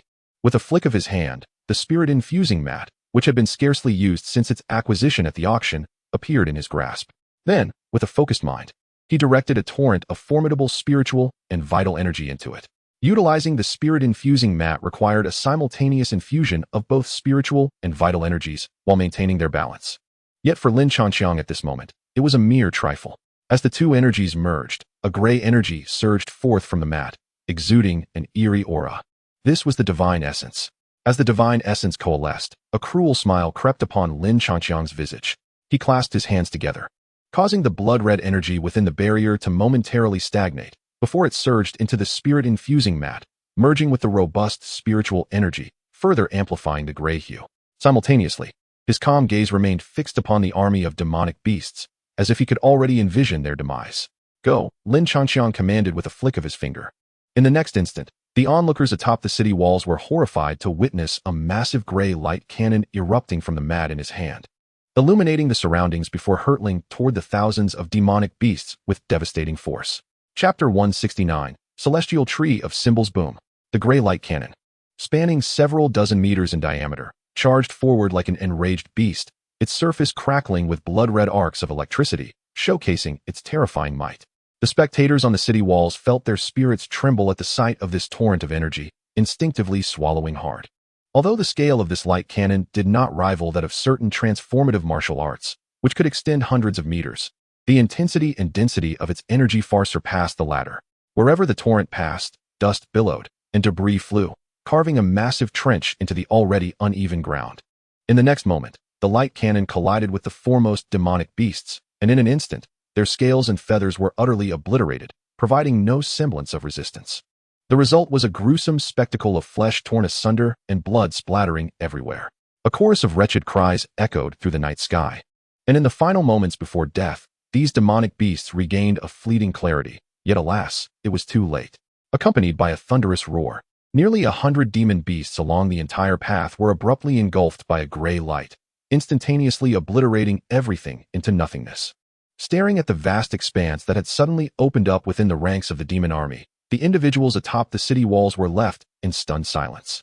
Even Lin Dong found his breath quickening, acutely aware that this strike, even with all his might, would be insurmountable. Only by joining forces with the little weasel did he perceive a glimmer of hope. Meanwhile, Lin Changxiang, situated within the barrier, was momentarily taken aback. His previously composed gaze now fraught with confusion, for the demon crystals within those beasts had also been reduced to dust. Good heavens, those were living nirvana pills. Initially intent on maneuvering the light cannon, Lin Changxiang hastily withdrew, severing the energy output, his heart aching at the sight of the now barren area ahead. The burden of overwhelming power could indeed become a troublesome affair. With a darkened expression, he stowed away the spirit-infusing mat into his backpack and promptly accessed his equipment tab. The Time Prophecy, Sage's Protection, Revival Armor, Destiny Blade, Blood Lock, Glorious Moon, Golden Body, Fiery Dominator, Blood Shield, and Swift Step Boots, Speed Enhancement, constituted his standard gear. Since attaining the status of Celestial Rune Master, he had unlocked all but the most expensive items. With a mere thought, he swiftly cleared 5 pieces of equipment and replaced them with 5 Wrath of the Learned. Leaving the Sage's Protection locked in a corner, this life-saving gear he would never part with easily. At this moment, the demon army was drawing ever nearer. The previously vacant area now teeming with beasts, their putrid stench wafting directly into Lin Changxiang's nostrils, causing him to scrunch his nose in distaste. On the city walls, many were taken aback to see Lin Changxiang abruptly halt his assault, and several, including Mo Ling, were filled with anxiety. Fearing he had been drained of energy by the recent blast, Lin Dong, however, remained unfazed, oblivious to their concerns. He reasoned that even if Lin Changxiang were devoid of energy and mental strength, how could these transformation realm beasts possibly threaten his nirvana golden body? Indeed, just as the demon army surged towards Lin Changxiang, and Mo Ling and others grew increasingly tense, 1,000 thin membranes suddenly rose within the barrier, glowing a dark red, resembling hollow red agates, sealing all the demon beasts within. This was the very technique Lin Changxiang had employed earlier to annihilate 30 transformation realm creatures in an instant. However, this time, he did not crush the inner entities immediately as per his usual approach. Instead, he scanned the demon beasts' bodies with his mental energy, locating the demon crystals before meticulously manipulating the mental membranes to constrict inward, carefully avoiding all the crystals. Furrowing his brow slightly, beads of sweat trickled down his forehead. To simultaneously control and eliminate over 1,000 demon beasts while preserving their crystals was an immense undertaking. Even with a mental prowess rivaling that of a 4-seal Celestial Rune Master, it remained a strenuous task. Fortunately, it was merely somewhat challenging. Soon, the myriad spiritual membranes gradually compressed and shrank. Beneath these membranes, streams of viscous liquid of various hues cascaded down like waterfalls, splattering against the earth, as if adorning the ground with a warm garment woven from flesh and blood. The previously tense Mo Ling felt a wave of nausea wash over her. She hurriedly covered her mouth, nearly succumbing to the urge to retch. The others felt a chill crawl down their spines, their legs trembling uncontrollably. Even Lin Dong, who had prepared himself, appeared momentarily entranced. Once all the membranes dissipated, the thousands of demonic beasts had vanished without a trace, leaving behind an array of uniquely shaped demon crystals, gently swaying in the air. In that moment, Lin Changxiang's face broke into a greedy smile. As if possessed by Master Tong, without a word, he gathered all the demon crystals and stuffed them into his backpack with fervor.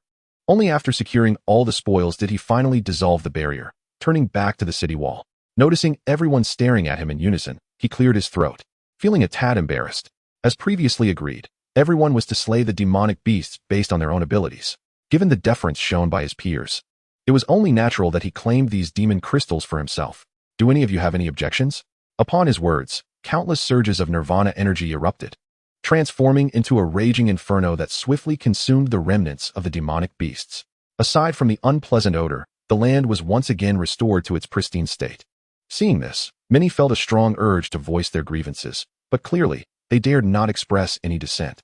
Satisfied, Lin Changxiang nodded approvingly and then, without a word, gathered his energy and flew back to the tall tower within the city, though the slight upward curve of his lips revealed his inner delight. Upon entering the tower, Lin Changxiang placed 5 demon crystals beside Xiao Yan, who had been soundly asleep. The moment he caught a whiff, Xiao Yan's eyes fluttered open. instinctively opening his mouth to gulp down one of the crystals, then the second, then the third, until at last, those bright, gleaming eyes were fully awake. Take your time. No need to rush. There's plenty more, Lin Changqiang said, affectionately ruffling Xiao Yan's head before laying out all the little tiger cakes he had drawn earlier.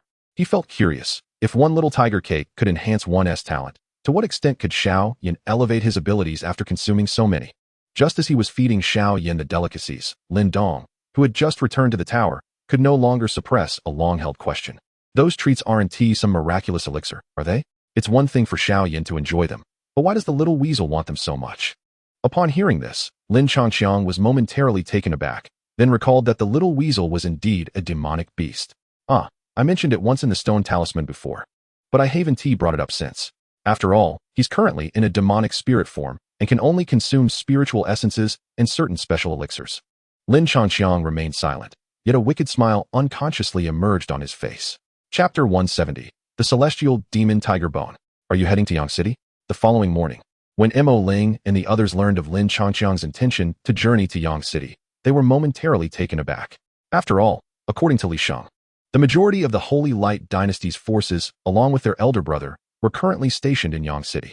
However, they quickly regained their composure. Indeed, for an average person, the wisest course of action would be to steer clear of Yang City to avoid conflict with the Holy Light Dynasty. Yet, after witnessing the gruesome scene from the previous night, no one believed that the Holy Light Dynasty could stand against Lin Changqiang. Indeed, Lin Changqiang nodded. While he could not recall many details from the original narrative, he would certainly not forget the pivotal matter of the Little Weasel's revival. Within the ancient battlefield lay countless treasures and legacies. The ancient key spoken of by Li Sheng was the key to unlocking one such treasure. Collecting 4 ancient keys would grant access to the hidden vault where the crucial medium for the Little Weasel's resurrection, the life and death wheel pill, resided. I had promised Mo Ling's father to ensure her safety in this ancient battlefield. As for the two of you, feel free to decide your path. If you wish to depart, I shall not hinder you. If you choose to stay, I will not refuse, as we all hail from the great Yin dynasty. To Lin Changqiang, Mo Ling and her companions were akin to mere trinkets. Whether he carried 1 or 3 made little difference. Having an extra could prove useful at times, assisting him with trivial matters. Is that even a question? Man Shan exclaimed, his eyes widening, leaning back slightly. What I excel at is finding a strong ally. As the saying goes, a wise bird chooses the right tree to perch upon. Though I am but a mere warrior, I am well aware of the importance of recognizing talent. I cannot refuse such an offer. Upon hearing this, Lin Dong, Mo Ling, and Du Yun exchanged incredulous glances at Man Shan. They had always thought him to be a simple-hearted man, but now they realized he had quite the audacity, calling someone 7 or 8 years his junior brother. Lin Changqiang found this amusing, then turned his gaze towards Du Yun, causing the latter to tremble slightly. I feel the same. After a moment of internal conflict, Du Yun took a deep breath and nodded vigorously. Although he longed to utter grandiose words about carving out his own space on the battlefield, his strength did not permit such bravado. After a bout of laughter, Lin Changqiang produced the Goya flying boat, carrying the group as they soared towards Yang City. The flying vessel made its first appearance, prompting fresh astonishment from Mo Ling and the others. Fortunately, Lin Changqiang had only enlarged it to several dozen meters in length, rather than its maximum size. Otherwise, they feared they might be left speechless by the sight of this iron behemoth. The journey to Yang City was lengthy. Even with Lin Changqiang controlling the speed of the vessel to 3 times its normal pace, it took an entire day to finally arrive. Along the way, they encountered 3 individuals coming from Yang City, claiming to be from the Holy Light Dynasty, seeking vengeance for Li Sheng and the others. For these unfortunate souls, few would show any courtesy. Without even lifting a finger, Lin Dong, alongside Mo Ling and the others, delivered a thorough beating, subsequently employing the devouring ancestral talisman to completely absorb the trio's essence and spirit from their memories. It was revealed that the city of Yang had gathered numerous formidable forces from various dynasties, all vying for the ancient key. Due to the overwhelming number of individuals and the limited time for reconnaissance, the members of the Holy Light Dynasty were uncertain of the exact count of dynasties involved. However, it was confirmed that at least 4 intermediate dynasties were known: the Fengyu Dynasty, the Tiantai Dynasty, the Highland Dynasty, and the Holy Light Dynasty. Each of these dynasties possessed significant strength. While they were not the pinnacle of intermediate power, they certainly ranked among the foremost, yet none boasted a true Nirvana realm expert. Even the so-called senior brother, Jin Mu, was merely in the process of absorbing Nirvana pills, albeit at a notably greater rate than others, suggesting that he might soon break through to the Nirvana realm. As for whether there were any genuine Nirvana realm experts in Yang City, they were unaware.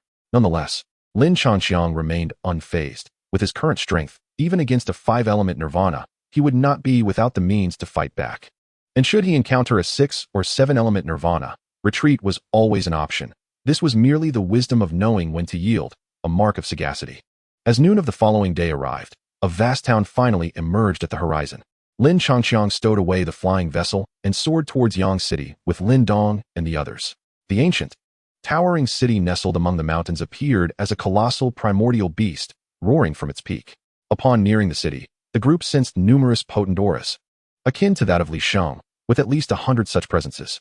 Indeed, Yang City was a haven for the formidable. Mo Ling and the others recognized the myriad auras, their faces reflecting a mix of awe and contemplation. Within this city, it was likely that even the weakest had attained the minor success of the creation realm. To be fair, this was undeniable. Lin Changxiang nodded in agreement, eliciting for exasperated glances in return. Even the once enthusiastic Man Shan appeared momentarily speechless. Noticing their gazes, Lin Changxiang merely smiled and proceeded towards the city gates. Let us find a place to settle in the city first, and then gather information on the ancient key. At the city gates, a steady stream of people entered and exited, the din of voices creating an unbearable clamor. Unlike the previous gathering point, Yang City did not present a similar scenario. After all, this city was teeming with hidden talents, and compelling them to pay residency fees would prove futile, even for true Nirvana realm experts. Thus, after a brief wait, the group successfully entered Yang City. Within the city, no single ruler prevailed. Each dynasty operated independently, carving the city into fragmented territories, with each dynasty occupying its own domain while refraining from encroachment upon others. A group of individuals casually sought a place to rest in the city, marking their presence with the emblem of the Great Yin dynasty. Under Lin Dong's guidance, they made their way toward the heart of the city. According to the insights gleaned from the minds of the 3 representatives of the Holy Light dynasty, this location served as the trading hub of Yang City. In this ancient battlefield, rules were generally absent. However, wherever humanity gathers, conventions will inevitably emerge. Even the most crude law of the jungle can be viewed as a form of regulation. The trading venue in Yang City adhered to such a principle. The security here was naturally inferior to that of external auction houses, lacking both auctioneers and private booths. To auction any item, one had to personally step onto the stage and present it. Therefore, without sufficient strength, it was wise to proceed with caution. For many unfortunate souls had met their demise after revealing their treasures. Chapter 171. The mighty earth-shattering tiger. The trading house of Yang City was the most bustling locale within the city, drawing nearly 1,000 individuals, far surpassing the populace of a small gathering point. As Lin Changxiang and his companions entered the trading hall, the auction had already been in progress for some time. After casually finding a vacant seat, Lin Changxiang cast a brief glance around before focusing his attention on the auction stage, hoping to utilize his probing abilities to uncover hidden treasures. Lin Dong and Mo Ling, meanwhile, directed their gaze towards the elevated seating area of the trading hall, where 3 formidable presences could be faintly sensed, each accompanied by numerous respectful attendants. Half-step Nirvana. Noticing the 3 powerful auras, Lin Dong felt a twinge of surprise. Although he was aware of the hidden talents in Yang City, he was not expecting to encounter 3 half-step Nirvana experts upon his arrival.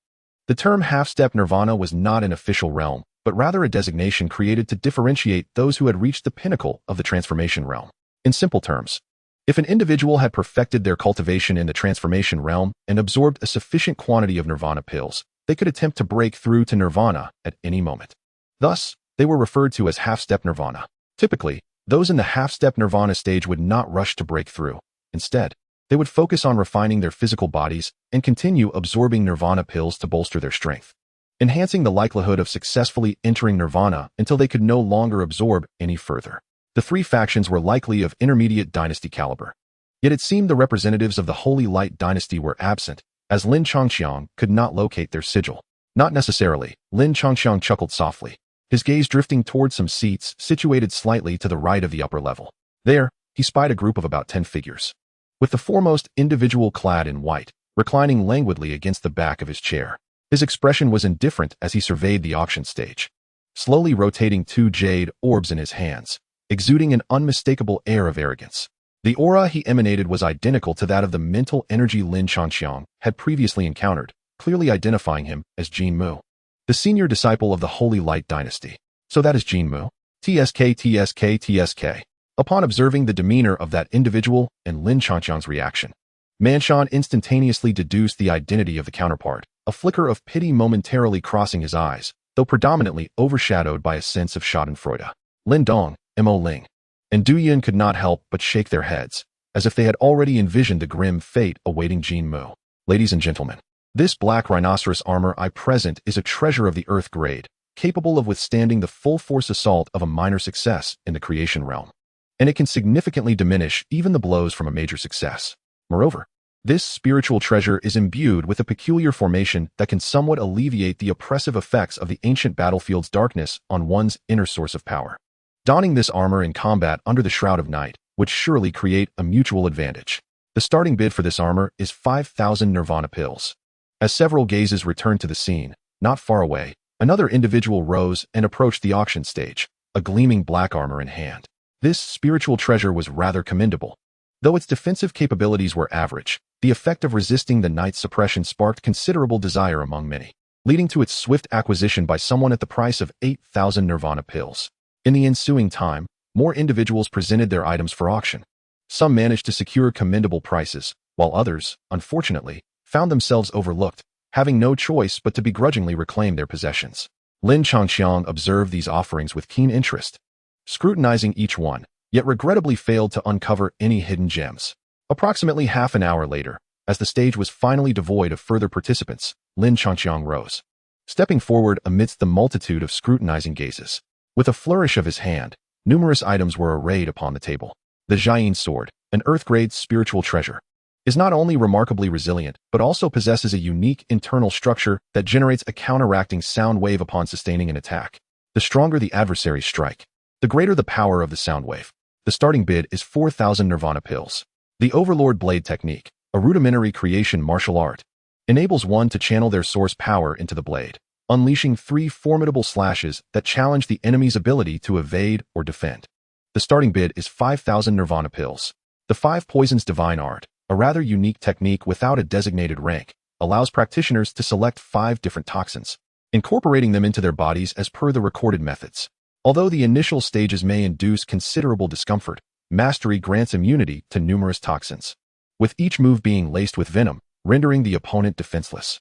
Naturally, the quantity of toxins one can withstand and the potency of the venom correlates with the strength of the selected substances. The starting bid is 8,000 Nirvana pills. The Great Sun Thunder Body, a premier technique, allows one to refine their physique using the power of lightning. Upon achieving mastery, one's body can rival that of high-grade spiritual treasures. Most importantly, its effects can be compounded with other body-refining martial arts, including the Nirvana Golden Body. The starting bid is 12,000 Nirvana pills. One by one, spiritual treasures and martial techniques were presented, some belonging to the Een Puppet sect, others to the Great Wilderness sect, and still more to the Holy Light dynasty.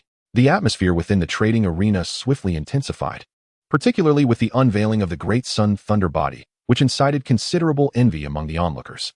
For those who dwell in the realms of creation and nirvana, the paramount focus lies in the cultivation of physical martial arts. After all, with each enhancement of the corporeal form, the likelihood of successfully transcending to nirvana or navigating the tribulations thereof increases correspondingly. Moreover, the techniques for physical refinement are exceedingly rare, making such augmentations a serendipitous find.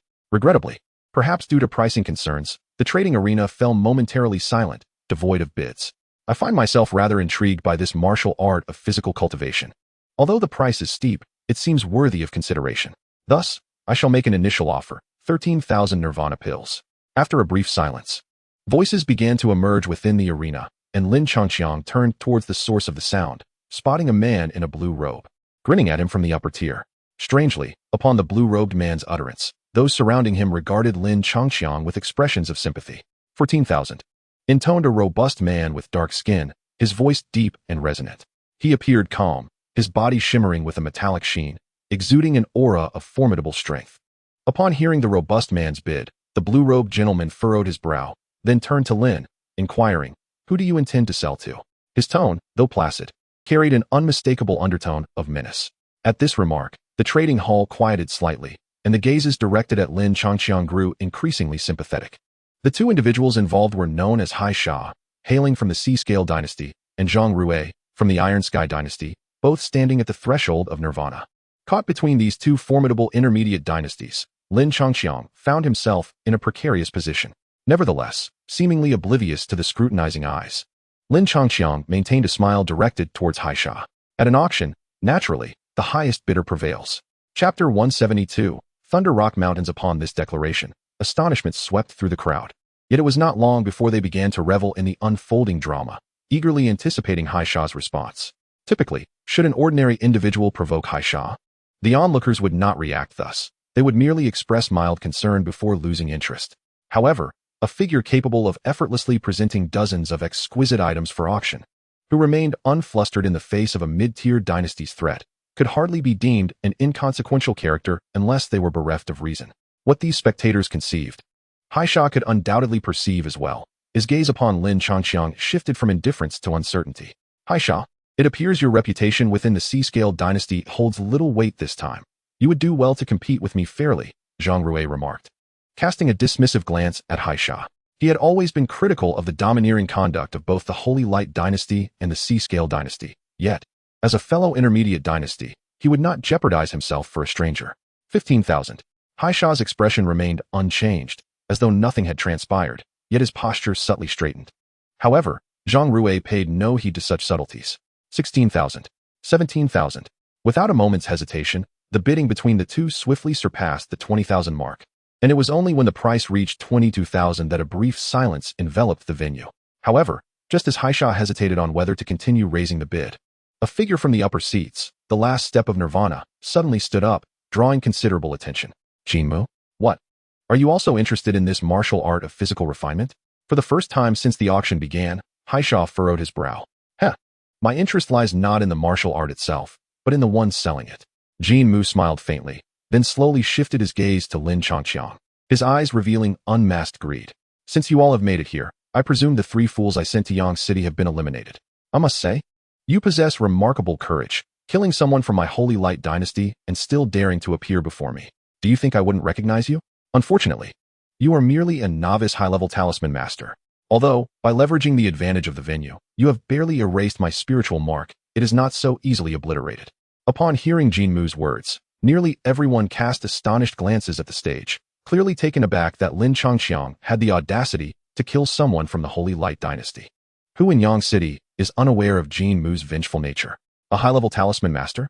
Unlike others, upon learning of Lin Changqiang's cultivation level, Haisha clenched his fists in frustration, regretting his earlier hesitation to act immediately. Jinmu, you speak without evidence. Before Zhang Rui could finish his words, Jinmu snorted coldly, a cruel smile creeping across his face. The Holy Light drum auctioned earlier belonged to my junior brother Li Sheng. At this revelation, Zhang Rui couldn't help but frown, then cast an inquiring glance toward the auction stage, only to find Lin Changqiang wearing a look of sudden realization. It's hopeless, he silently closed his eyes, regulating his breath. How interesting, how very interesting. This lad truly possesses audacity beyond measure. Haisha was momentarily taken aback, then chuckled lightly, clasping his hands in greeting. In that case, let this matter be resolved by Brother Jin. Once concluded, I am willing to purchase that Great Sun Thunder body for 20,000 Nirvana pills. Very well. Jinmu smiled confidently. Are you two done? Observing these two calmly discussing how to deal with him, even though Lin Changqiang's intent was to provoke Jinmu into action, he could no longer contain himself and shot a glare at him. Let us speak plainly. Those worthless fools are indeed my victims. Do you dare contest that? Worthless? Ha! To be slain by a novice high-level talisman master. They are indeed worthless. Yet Jinmu, smiling at first, suddenly narrowed his eyes, declaring, even if they are worthless, it is not for you to concern yourself with. Before the words had fully left his lips, the smile on Jinmu's face vanished entirely. With a flick of his sleeve, he propelled himself forward like a cannonball. And in an instant, a tempest of primal force swept through the venue. Witnessing this scene, those near the auction stage were taken aback and hurriedly vacated their spots, creating a wide area in front of Lin Changqiang. Young man, I never anticipated that apart from being a high-level talisman master, I have also stepped into the realm of half-nirvana. Life for a life, debts must be repaid. Having slain 8 of my Holy Light dynasty, I shall make you wish for death. The setting sun descends upon the river.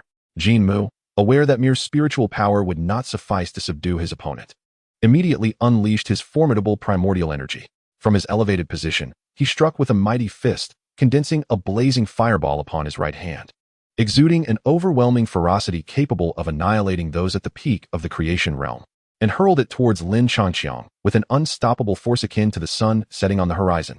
The sun of condensed primordial energy struck Lin Changqiang's body with astonishing speed, causing the surrounding stone platform and chairs to erupt into a fine powder, dispersing along with the surging heat wave.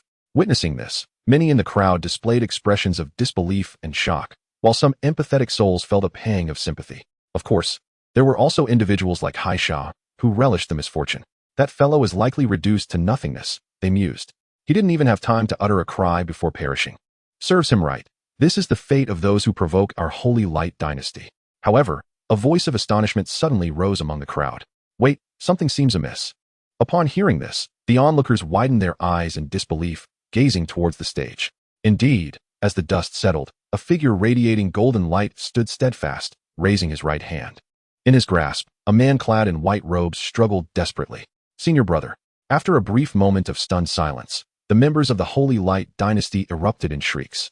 For the figure being choked was none other than their esteemed senior brother, Jin Mu. Observing this scene, others in the trading hall were left dumbfounded, unable to trust their own eyes. Given the circumstances, Jin Mu's devastating punch, capable of obliterating those at the pinnacle of the creation realm, had not only failed to inflict any harm on Lin Changqiang, but had also been effortlessly subdued in an instant. This dramatic turn of events left many questioning their very existence, and Haisha's breath quickened with palpable dread, his heart racing as he felt fortunate for having hesitated to strike earlier. To be honest, your ability to endure until now has truly taken me by surprise. I had thought you would unleash your wrath during the auction for the Holy Light Drum, Lin Changqiang remarked, his tone calm and gentle, reminiscent of a father tenderly caring for a son facing execution. Now, tell me, how do you wish to die? Faced with this devilish whisper, Jin Mu's eyes widened in horror as he clawed desperately at Lin Changqiang's right hand, his legs flailing like a rabbit evading a hawk.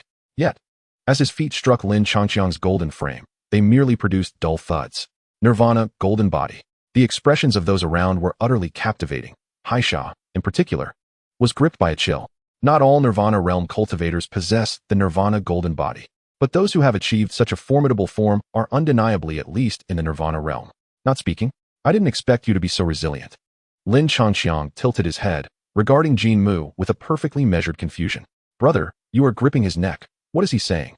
The audience below was fervently critiquing in their hearts, yet none dared to voice a warning. The only individual who hesitated to stand up was swiftly pulled back by his companion. Very well, I shall graciously grant you a swift end. In the next instant, a blinding golden light erupted, accompanied by a thunderous explosion that deafened the crowd. Instinctively, they attempted to evade, only to realize belatedly that there was no ensuing chaos. Upon closer inspection, they beheld a 2-meter-tall oval bubble that had materialized abruptly on stage, within which golden, white, and red hues churned restlessly. He had managed to confine the explosion-s range within that bubble. What formidable elemental power this is! Before the spectators could fully comprehend the situation, the raging elemental force quietly subsided, leaving the bubble utterly vacant and devoid of any presence. In the exchange hall, silence descended in an instant, with nearly everyone trembling inwardly. Clearly, they had not anticipated such an occurrence. A few individuals could not help but subtly shift their positions. However, where do you intend to go, everyone? Lin Changqiang lifted his gaze, calmly surveying the upper tier of the exchange, prompting others to follow suit. There, a dozen figures were retreating stealthily. Suddenly locking eyes with Lin Changqiang, those figures froze in place, beads of cold sweat forming on their foreheads, their complexions paling dramatically. The leader swallowed hard and opened his mouth, seemingly about to speak, but in the next moment, his eyes widened in shock, reflecting a blazing red light within his pupils. Chapter 173, Thunder Rock Valley. As the saying goes, in an auction, the highest bidder prevails. Upon hearing this, nearly everyone was taken aback, but soon, they merely contemplated for a moment before casting gleeful glances at the arena, anticipating Hai Sha's response. Were it an ordinary person challenging Hai Sha, they would not have reacted so, perhaps merely expressing their thoughts before losing interest.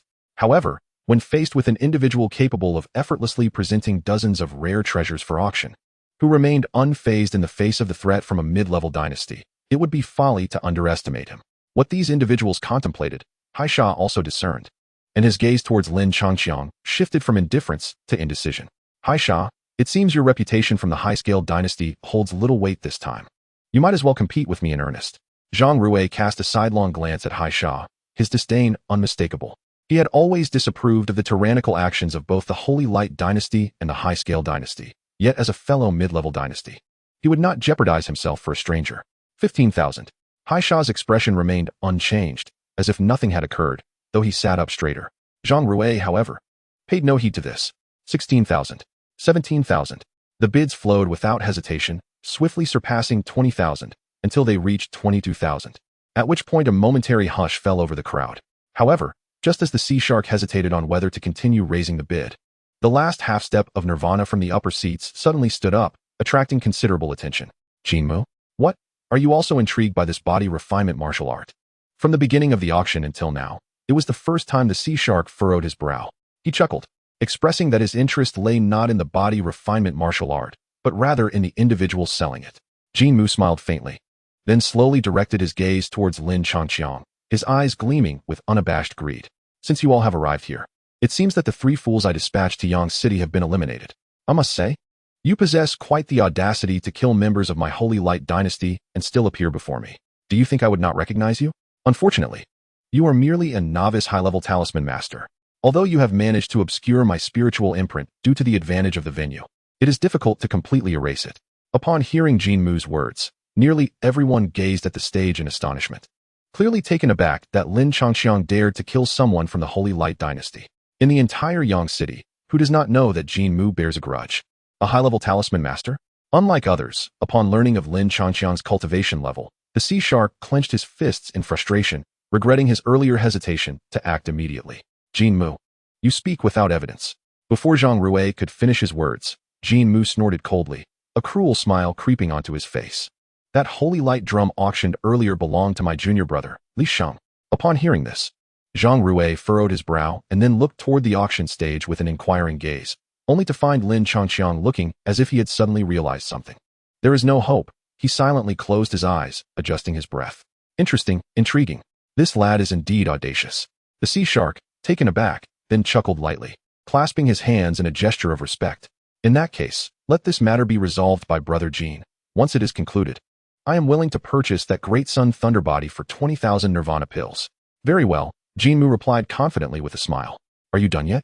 Observing the two calmly discussing how to deal with him, even though Lin Changqiang's intention was to provoke Jinmu into acting first, he could no longer maintain his composure and shot him an exasperated glare. Let us speak plainly. Those worthless fools are indeed the ones I killed. Do you have a problem with that? Worthless? Ha! To be slain by a novice high-level talisman master, they are indeed worthless. However, Jinmu's smile abruptly vanished, and his gaze turned fierce. Even if they are worthless, it is not for you to concern yourself with. Before his words could fade, the smile on Jinmu's face had completely evaporated. With a flick of his sleeve, his body shot forth like a cannonball, instantly unleashing a storm of elemental force that swept across the venue. Witnessing this scene, those near the auction stage were taken aback, swiftly retreating to create a substantial area of space before Lin Changqiang. You, lad, did not expect that besides being a high-level talisman master, I am also a half-step into Nirvana. Killing requires retribution. For the 8 members of my Holy Light dynasty you have slain, I will make you wish for death. The setting sun descends upon the river. Jinmu understood that relying solely on spiritual power would not suffice to subdue his opponent. Thus, he immediately unleashed his more formidable Yuan force. From his elevated position, he thrust his fist forward, and a blazing fireball, fueled by his surging Yuan force, coalesced above his right hand, emanating an intimidating aura capable of annihilating even a perfected transformation realm warrior. The fiery orb descended upon Lin Dong with unstoppable ferocity, akin to the sun setting on the horizon. The Yuan force, like a sun, struck Lin's spear-wielding form with astonishing velocity, resulting in a cataclysmic explosion that reduced the surrounding stone platforms and chairs to mere dust, scattering amidst the torrent of scorching waves. Witnessing this, many spectators wore expressions of disbelief and shock, while others, more empathetic, felt a pang of sorrow. Of course, there were those like Haisha, who reveled in the misfortune of others. Surely, there will be nothing left of him, one remarked, while another added. He didn't even have time to scream before meeting his end. Serves him right. This is the fate that befalls those who provoke our Holy Light dynasty. However, a voice of astonishment suddenly pierced the crowd. Wait, something seems amiss. The onlookers widened their eyes in disbelief and turned their gaze back to the stage, where, amidst the dissipating smoke, a figure radiating golden light stood defiantly, raising his right hand. Clutched within his grasp was a struggling figure clad in white robes. Senior brother. After a brief silence, the members of the Holy Light dynasty erupted in cries, for the figure being choked was none other than their esteemed senior brother, Jin Mu. The rest of the onlookers in the trading hall were left dumbfounded, unable to comprehend the scene before them. Despite Jin Mu's devastating punch, which should have easily obliterated Lin Dong, it had not inflicted even a scratch, and in an instant, he was subdued by his opponent. This dramatic turn of events left many questioning their perceptions, while Haisha's breath quickened with fear, his heart racing in trepidation, grateful that he had hesitated to strike earlier. To be honest, your ability to endure until now has truly surprised me. I anticipated you would lash out in anger during the auction for the Holy Light Drum. Lin Dong remarked, his tone calm and gentle, reminiscent of a father's concern for a son facing execution. Now, tell me, how do you wish to die?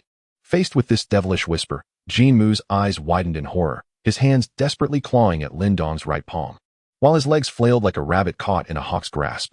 Yet, when his kicks landed upon Lin Dong's golden form, they merely produced dull thuds. Nirvana, golden body. The expressions of those around shifted dramatically, and Haisha felt a chill run down his spine.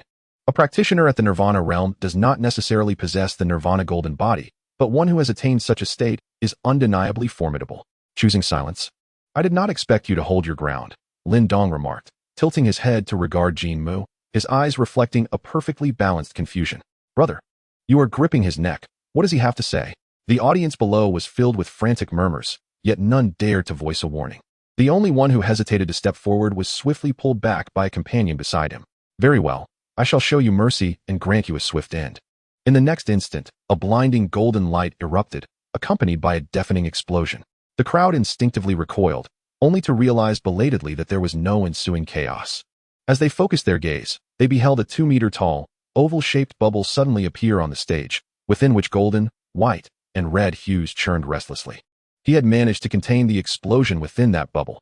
What an extraordinary display of elemental power. Before the crowd could fully comprehend the magnitude of the moment, the violent elemental energy gradually subsided. Yet within the bubble, the figure of Jin Mu had vanished, leaving behind only a solitary Chinquan bag suspended in the air. In the trading hall, silence fell like a shroud, as nearly everyone felt their spirits tremble with astonishment. Clearly, none had anticipated such an event, and a few even began to stealthily withdraw. Gentlemen, where do you think you are going? Lin Changxiang raised his head, his gaze calmly directed toward the upper levels of the trading hall, prompting others to follow suit. There, a dozen figures were quietly retreating. Upon locking eyes with Lin Changxiang, those figures froze in place, cold sweat beading on their foreheads, their complexions paling drastically. The leader swallowed hard, parting his lips as if to speak. But in the next moment, his eyes widened in terror, reflecting a searing red glow within his pupils. Chapter 174, Self-Detonation in the Blink of an Eye. The forces of the Holy Light dynasty lay in ruins, with several headless corpses sprawled across the seats, blood flowing freely, a sight both terrifying and grotesque. As Chinquan bags rose from the bodies and slowly floated toward the auction stage, many were filled with desire. However, none dared to act, merely watching with longing as those bags drifted into Lin Changxiang's hands. In stark contrast to these individuals, the overwhelming sentiment among the crowd was one of shock, fear, and trepidation. No one understood how such a formidable presence had suddenly emerged in Yang City. What manner of character did he possess? Could he be more malevolent than Jin Mu and Haisha? Of course, the one most anxious was Haisha himself, who trembled, his complexion ashen as he withdrew his outstretched left leg. This was the second time that day he felt grateful for being slower to react than others. As expected, once Lin Changxiang had collected all the Chinquan bags from the Holy Light dynasty, he turned his gaze toward Haisha. Though no words were exchanged, Haisha felt as if he were a child caught misbehaving by his parents. Truly, you are a divine being. Sensing the faint aura of murderous intent, Haisha wasted no time in retrieving several Chinquan bags from his person.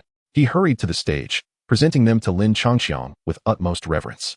Since the Holy Light dynasty entered Yang City, we have suffered under Jin Mu for far too long, lamenting our lack of strength to eliminate the scourge.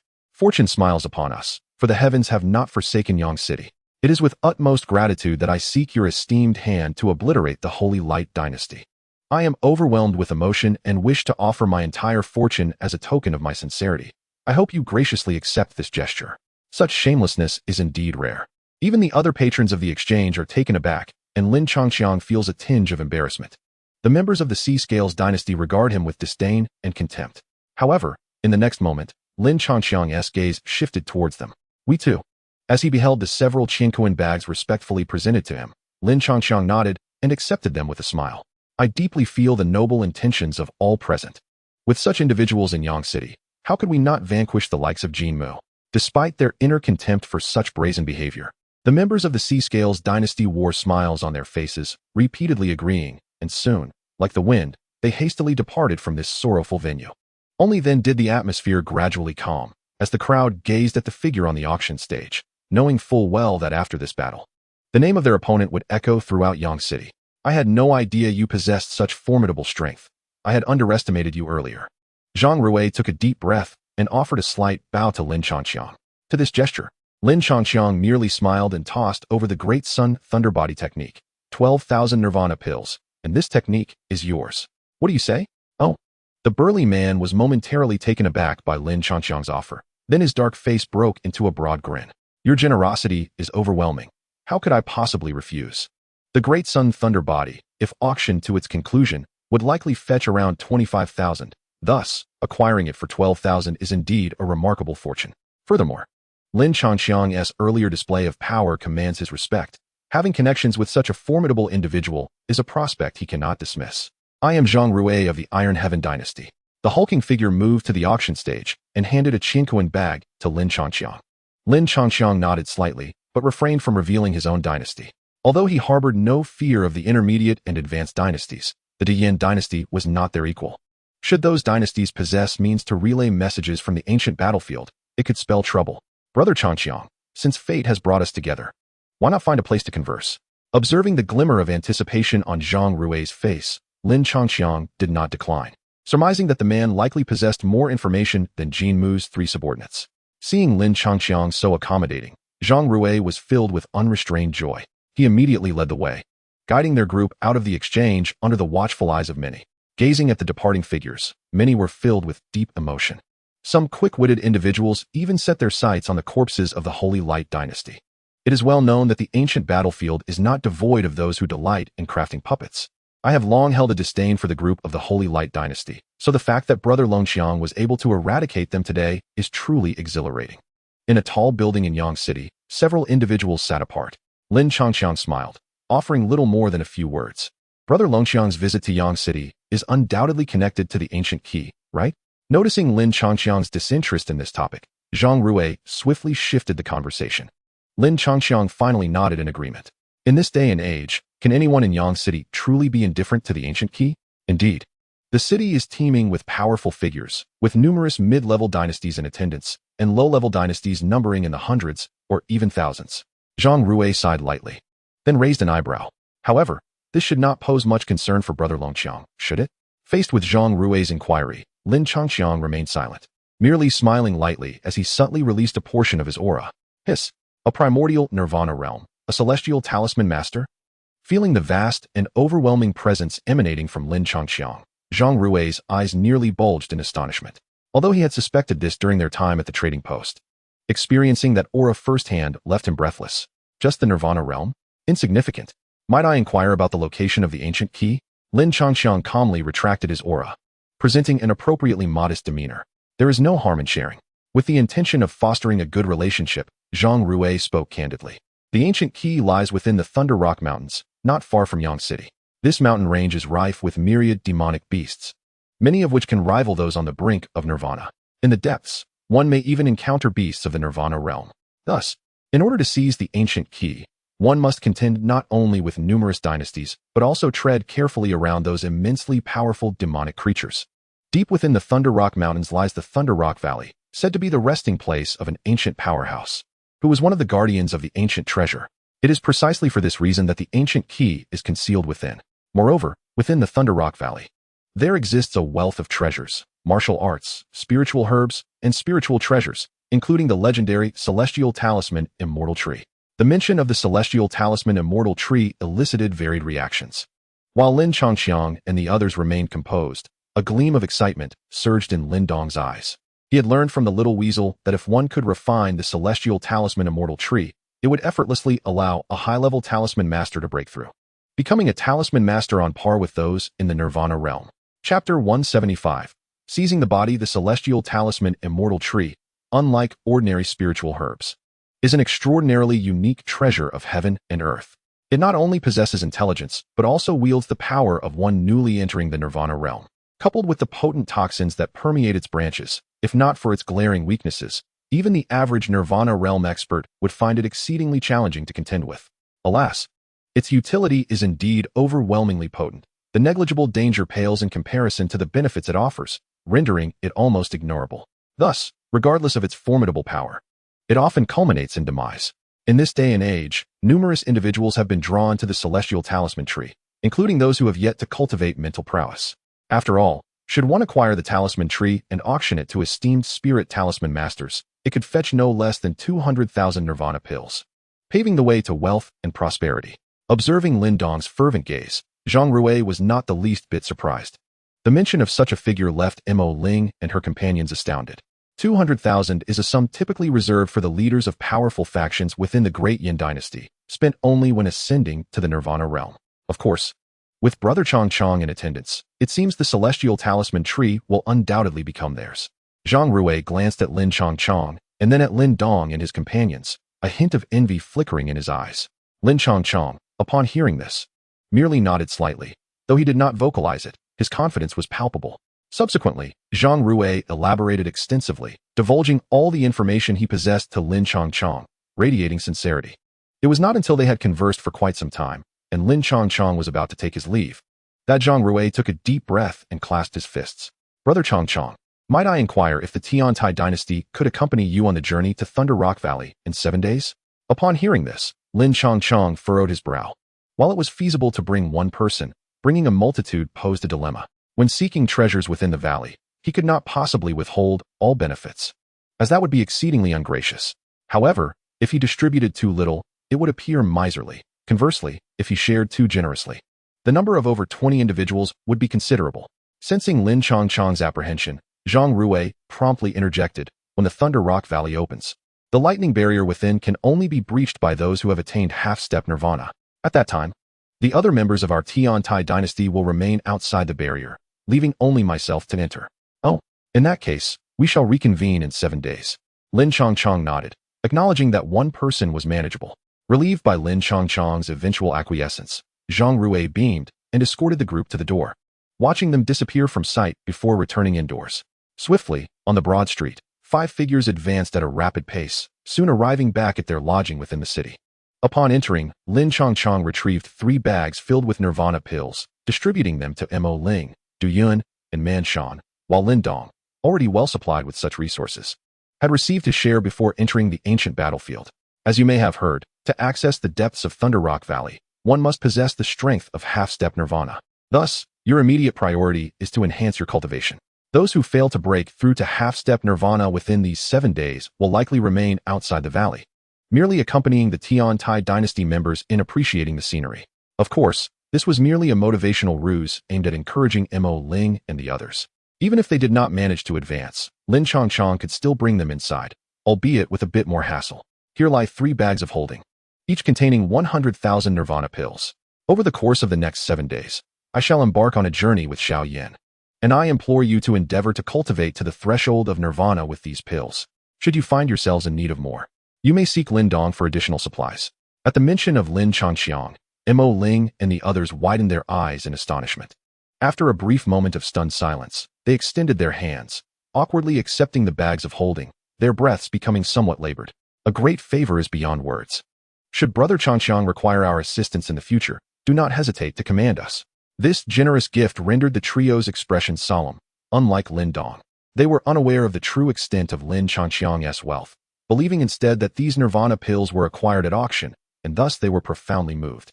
There is no need for such formality. We all hail from the same dynasty and must look out for one another, Lin Chongqiang replied with a smile, his demeanor unperturbed. He then crouched down to ruffle Xiao Yin's fur. The recently awakened tiger cub was still somewhat dazed but quickly raised its head in comfort. The 3, witnessing this, exchanged no further words, performing a respectful fist salute before retreating to their respective chambers, eager to begin. You intend to take Xiao Yin to seek the mighty split earth tiger? Lin Dong ventured as the trio exited the room. Indeed, Lin Chongqiang replied, gazing at the small creature before him with a hint of helplessness. Despite having fed Xiao Yin a substantial amount of tiger cakes, no significant changes had manifested in the cub, save for its growth. Though Xiao Yin possessed a mutated constitution and had consumed the bloodlines of numerous beasts, being fundamentally a tiger beast, those bloodlines merely reinforced its physique without enhancing its inherent lineage. If Xiao Yin were to absorb nirvana pills now and break through to nirvana, it would likely not attain the wisdom of the little weasel, only gaining a slight increase in intelligence.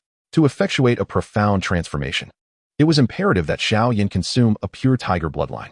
Regrettably, the three most formidable tiger beasts, the Dark Abyss Tiger, the Earthquake Thunder Tiger, and the Celestial Demon Tiger, resided in the beast domain.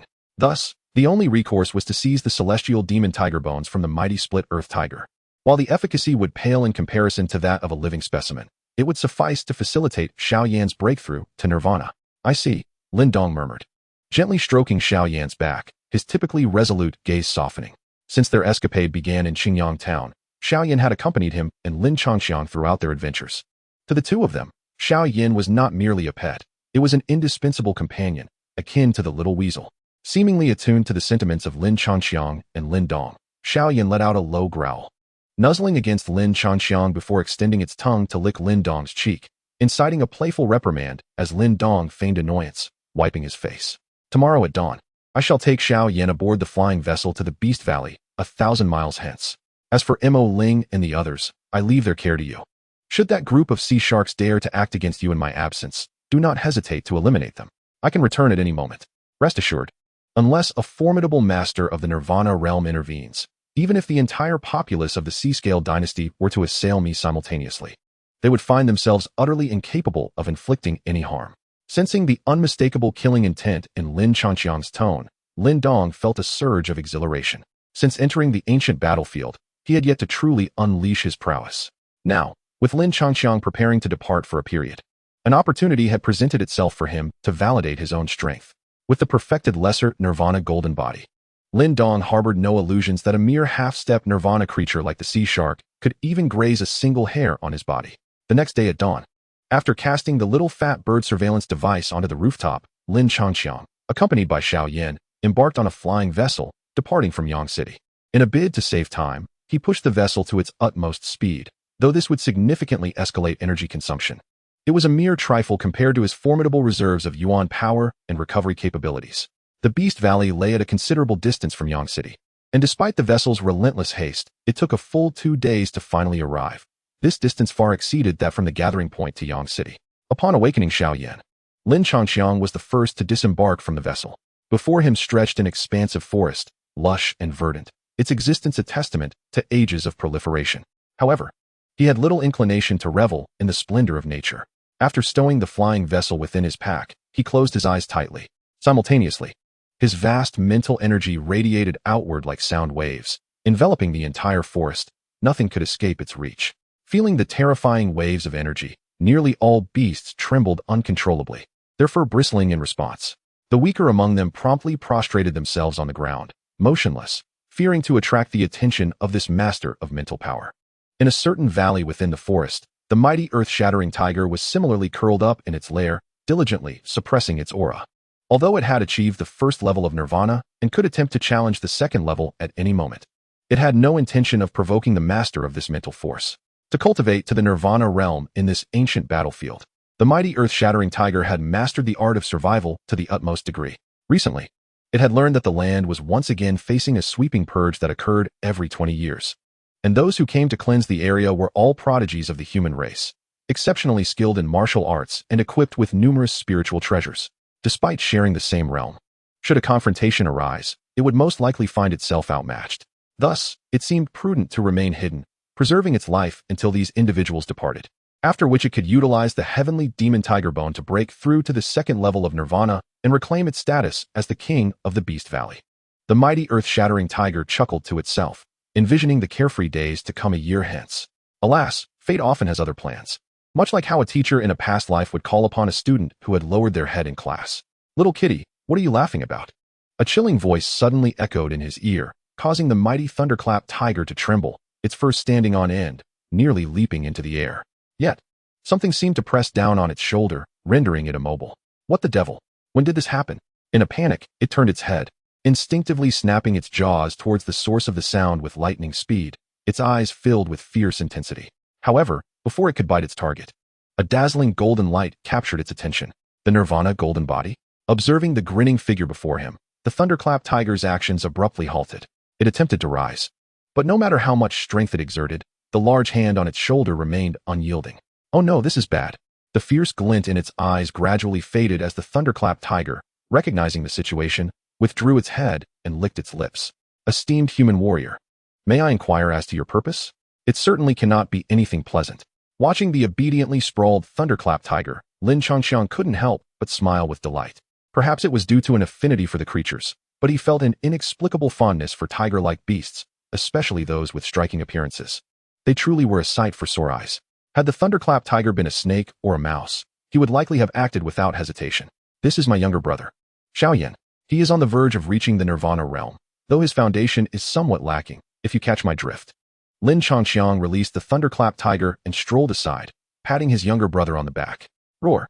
Upon noticing the thunderclap tiger's gaze, Xiaoyan proudly raised his head and let out a roar, then began to circle the formidable creature, inspecting it while occasionally approaching to sniff, much to the latter's chagrin. How about 100,000 Nirvana pills in exchange for your celestial demon tiger bone? 100,000. The thunderclap tiger's eyes widened in shock, ready to retort.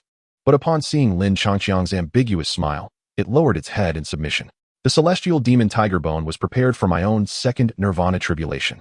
Asking for 100,000 Nirvana pills is rather excessive. 200,000. Lin Changxiang raised the stakes without hesitation.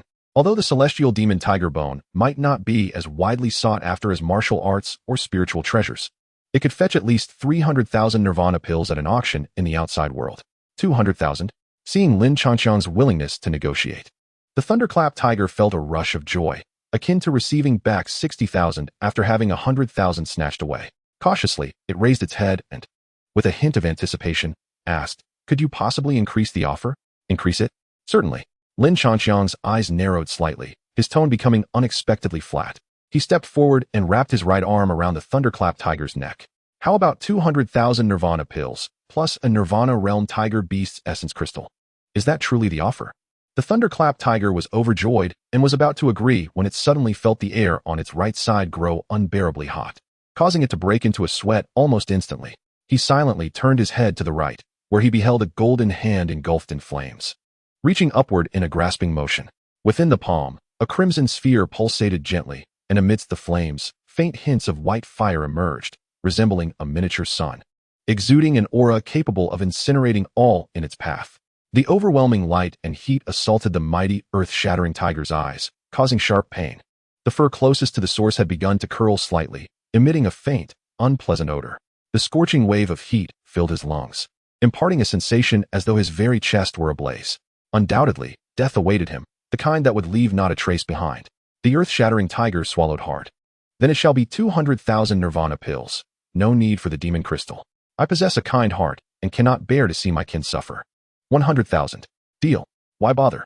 Lin Changxi rolled his eyes, retracting the miniature sun into the celestial star talisman. He could not afford to squander such a lethal move on a mere yuan Nirvana. He would venture to acquire the heavenly demon tiger's bones himself. Of course, if one is unwilling to part with them, they might as well attempt to flee with the bones in tow. "Rest assured, my lord, I shall retrieve the bones for you at once." The earth-shattering tiger, now resolute, wasted no time. As soon as Lin Changxi's words left his lips, he hastily turned and dashed into the depths of the cave. Observing this, Lin Changxi sent forth a strand of mental energy to follow, then bent down to stroke Xiaoyan's head, who, filled with joy, nuzzled against him. Both understood that the moment for Xiaoyan's transformation was near.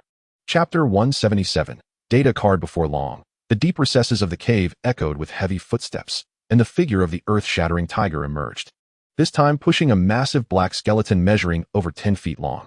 Without waiting for the tiger to approach, Lin Changxi eagerly used his mental energy to lift the tiger bones, bringing them before him. The skeleton was entirely jet black, gleaming with the luster of fine iron. Even in its skeletal form, it radiated an aura of extreme ferocity. Feeling this menacing presence, Xiaoyan instinctively took 2 steps back. But upon catching sight of Lin Changxi from the corner of his eye, he quickly halted and charged forward, growling at the skeleton.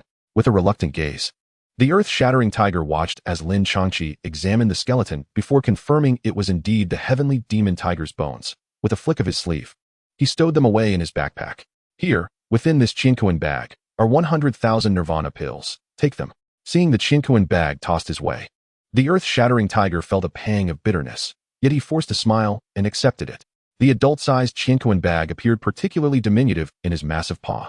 Having acquired the heavenly demon tiger's bones, Lin Changqi felt quite pleased, although he suddenly realized he had no idea how to refine bones for Xiaoyan, and would have to wait for the little weasel to awaken before making further plans.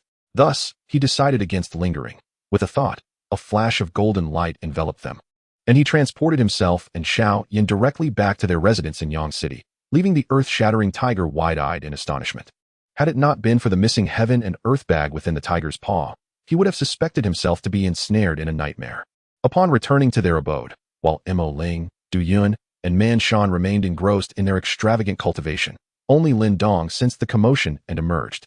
Upon discovering that Xiaoyan still stood at the pinnacle of the transformation realm, he couldn't help but momentarily be taken aback. Could it be that the heavenly demon tiger bones eluded us? Lin Changqiang's expression bore a hint of awkwardness as he cleared his throat and gestured towards Lin Dong's right palm. I did acquire them. Yet I only understand that Xiaoyan's bloodline enhancement necessitates the heavenly demon tiger bones. The precise method, however, awaits the arrival of an expert in this field. Little Weasel? Lin Dong's brow furrowed as he recalled the slumbering creature nestled within his stone talisman. How long has it been asleep? At least 10 days, I presume. To be fair, considering it is a spirit comparable to the 4 Yuan Nirvana, a longer slumber is quite understandable.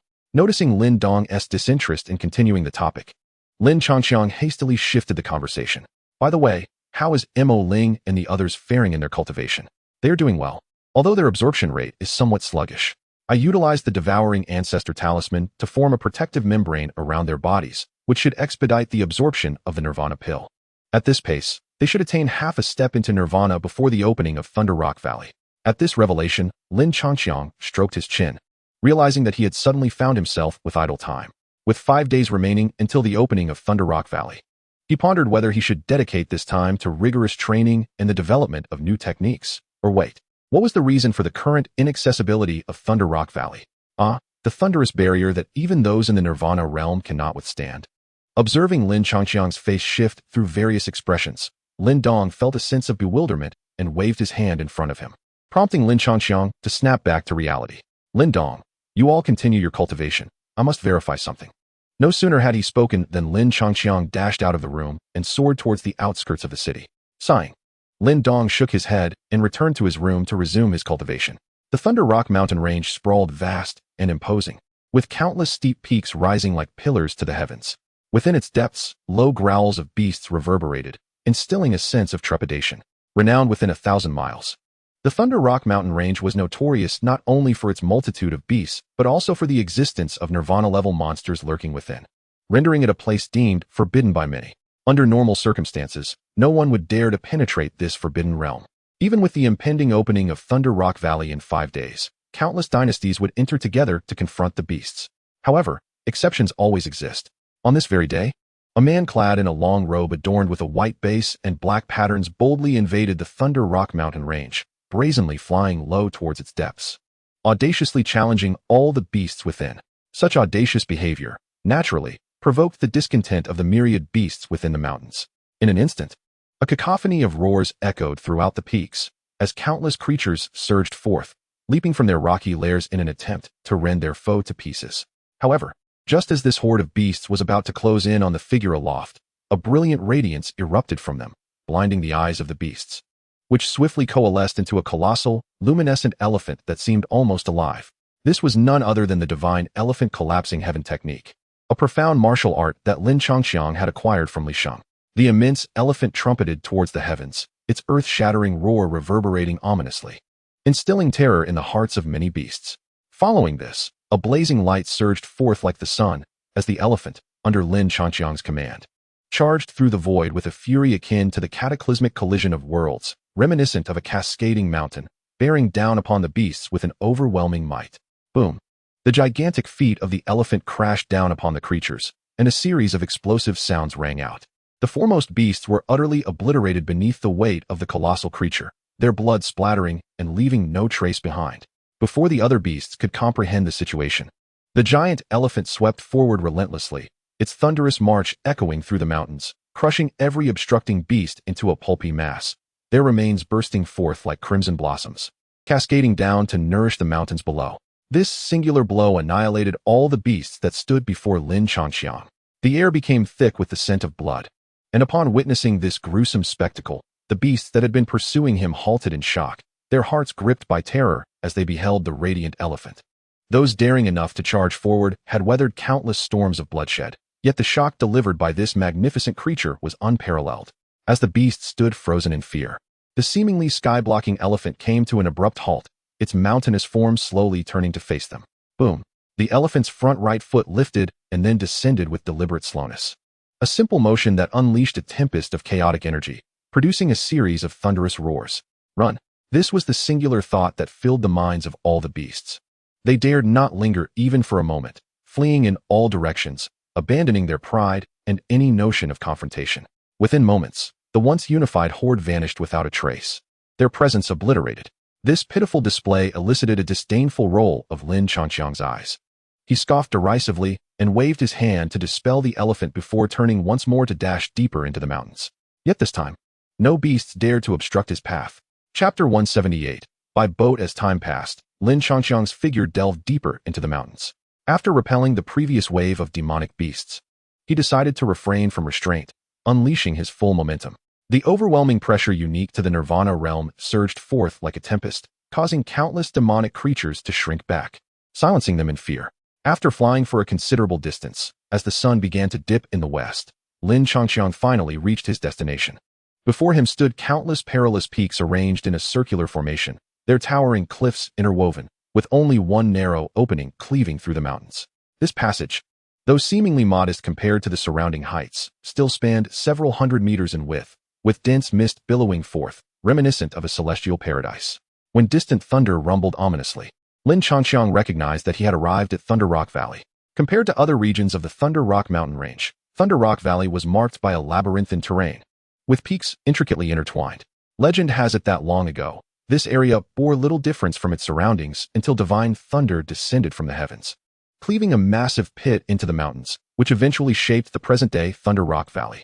As a result, Thunder Rock Valley now brimmed with the essence of lightning, and the various demonic beasts within had undergone mutations. They not only moved like the wind, but also responded with remarkable swiftness. Some could even unleash bolts of lightning, making them far more formidable than their counterparts outside, which explained why thousands from Yang City intended to venture here together. However, for Lin Changqiang, this posed little challenge. With no unnecessary gestures, he released his aura without reservation, sending the demonic beasts scurrying in alarm. In an instant, the valley erupted in a cacophony of cries from various creatures, creating a chaotic scene. Fortunately, it was the treasures within Thunder Rock Valley that captivated Lin Changqiang's attention more than the demonic crystals, sparing these creatures from dire straits. Before long, he soared into the depths of the valley, where the lightning barrier described by Zhang Rue finally materialized before him. The barrier, shaped like a hemisphere, was adorned with bolts of lightning in various forms and hues, with countless arcs flickering wildly, bursting forth with thunderous sounds. Even though Lin Changqiang's physique was more resilient than most demonic beasts, he felt a tingling sensation on his skin upon approaching it. Clearly, at that moment, the strength of this lightning barrier was insurmountable for anyone in Yang City, save for him and Lin Dong. Once I have looted the treasures within, I shall return to cherish you, Lin Changqiang mused, gazing at the myriad silver serpents of lightning that danced before him, a flicker of desire flashing in his eyes. Although his cultivation technique had transitioned from the Great Sun Thunder Body to the small Nirvana Golden Body, the yearning to absorb lightning remained fervent. He extended his index finger, lightly touching the barrier, and several thick arcs of electricity coiled around him like venomous serpents. Yet, these terrifying arcs, capable of annihilating those at the half-step Nirvana level, only bestowed upon him a warm, tingling sensation and a faint but pure energy. A soft sigh escaped Lin Changqiang's lips, a tremor coursing through his body as he reveled in the euphoric embrace of the tempestuous sea of lightning. After a prolonged struggle, he reluctantly withdrew his index finger and transitioned through a series of hand seals. In the span of 5 fleeting seconds, a flash of golden light surged forth, propelling Lin Changqiang through the myriad bolts of electricity until he landed with a soft thud beyond the barrier. Although he had anticipated this moment, the actual passage through the barrier filled him with unexpected joy. Before his gaze lay a vast stone palace, sprawling in size. The exterior bore numerous scars of decay, while the interior was overrun with weeds, a testament to the passage of time since the demise of the Guardian of the Key. However, Lin Changqiang paid little heed to such details. With a casual glance, he pushed open the grand doors and stepped inside the stone hall. Beyond the entrance was an expansive chamber adorned with walls that branched into numerous passageways leading into the depths. Upon entering the hall, he refrained from recklessly dashing about. Instead, he closed his eyes, transforming his mental energy into agile tendrils that sought exploration along each corridor. Before long, one of these tendrils trembled with excitement, prompting Lin Changqiang to abruptly open his eyes and hasten towards the source of the commotion. As he traversed this path, his mental energy surged with vitality, even bubbling with an unmistakable fervor. Undoubtedly, the legendary Tianfu celestial tree awaited him within this very passage. After a few minutes of rapid movement, he finally came to a halt, revealing a spacious stone chamber before him. The room thrummed with astonishing energy fluctuations, and a rich aroma of medicinal herbs wafted through the air, unmistakably indicating that this was a sanctuary for cultivating spiritual herbs. Upon entering the chamber, Lin Changqiang's gaze darted rapidly around, ultimately fixing upon the far end of the room after surveying the myriad of herbs. There stood a robust, ancient tree radiating a soft green luminescence, accompanied by a dozen or so slender saplings that, upon closer inspection, appeared to belong to the same entity.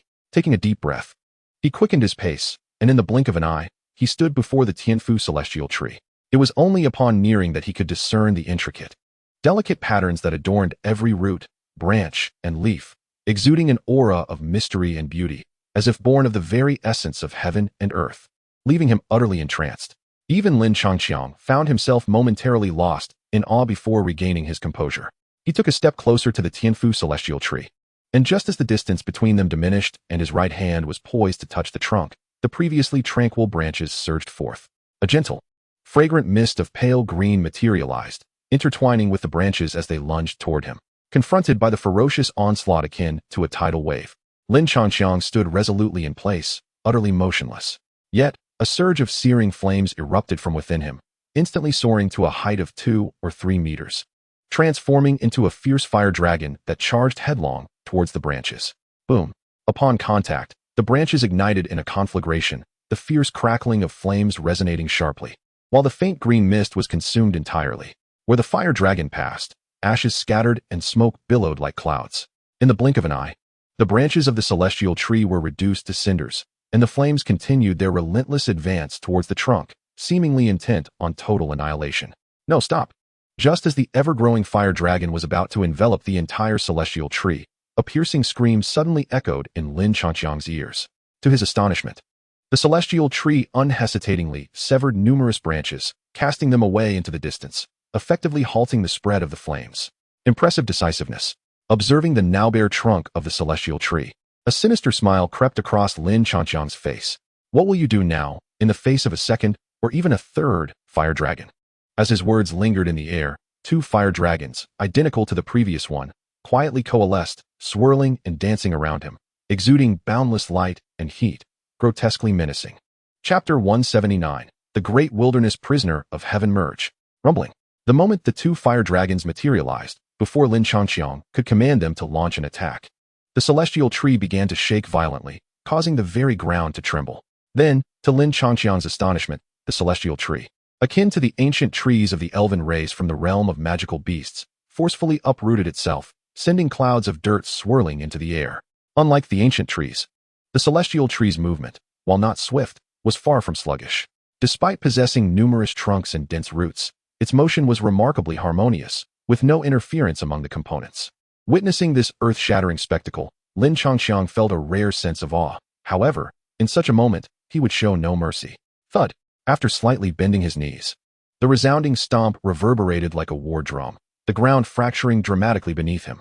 In an instant, Lin Changqiang's figure vanished from sight, reappearing directly behind the celestial tree. Sensing the imminent danger, the celestial tree erupted with intense energy, akin to a cornered beast in desperate cries. As countless glowing green branches surged forth like a frenzied swarm of serpents, attempting to buy time for its escape. Yet, such tactics could hardly impede Lin Changqiang's advance. Radiating golden light, as if encased in a suit of armor, he appeared resilient and formidable. Faced with the deluge of branches, Lin Changqiang's expression remained serene as he clenched his fists, his powerful heart unleashing an inexhaustible force. Then, with a single, unadorned punch, he struck forth. Yet, only the celestial tree, confronted with the onslaught, could comprehend that this punch was inscribed with the mark of death before the impact could be felt. The formidable wind pressure shattered countless branches, and the not-so-intelligent consciousness frantically warned, "You cannot withstand this. Surrender for the sake of survival. It is no shame."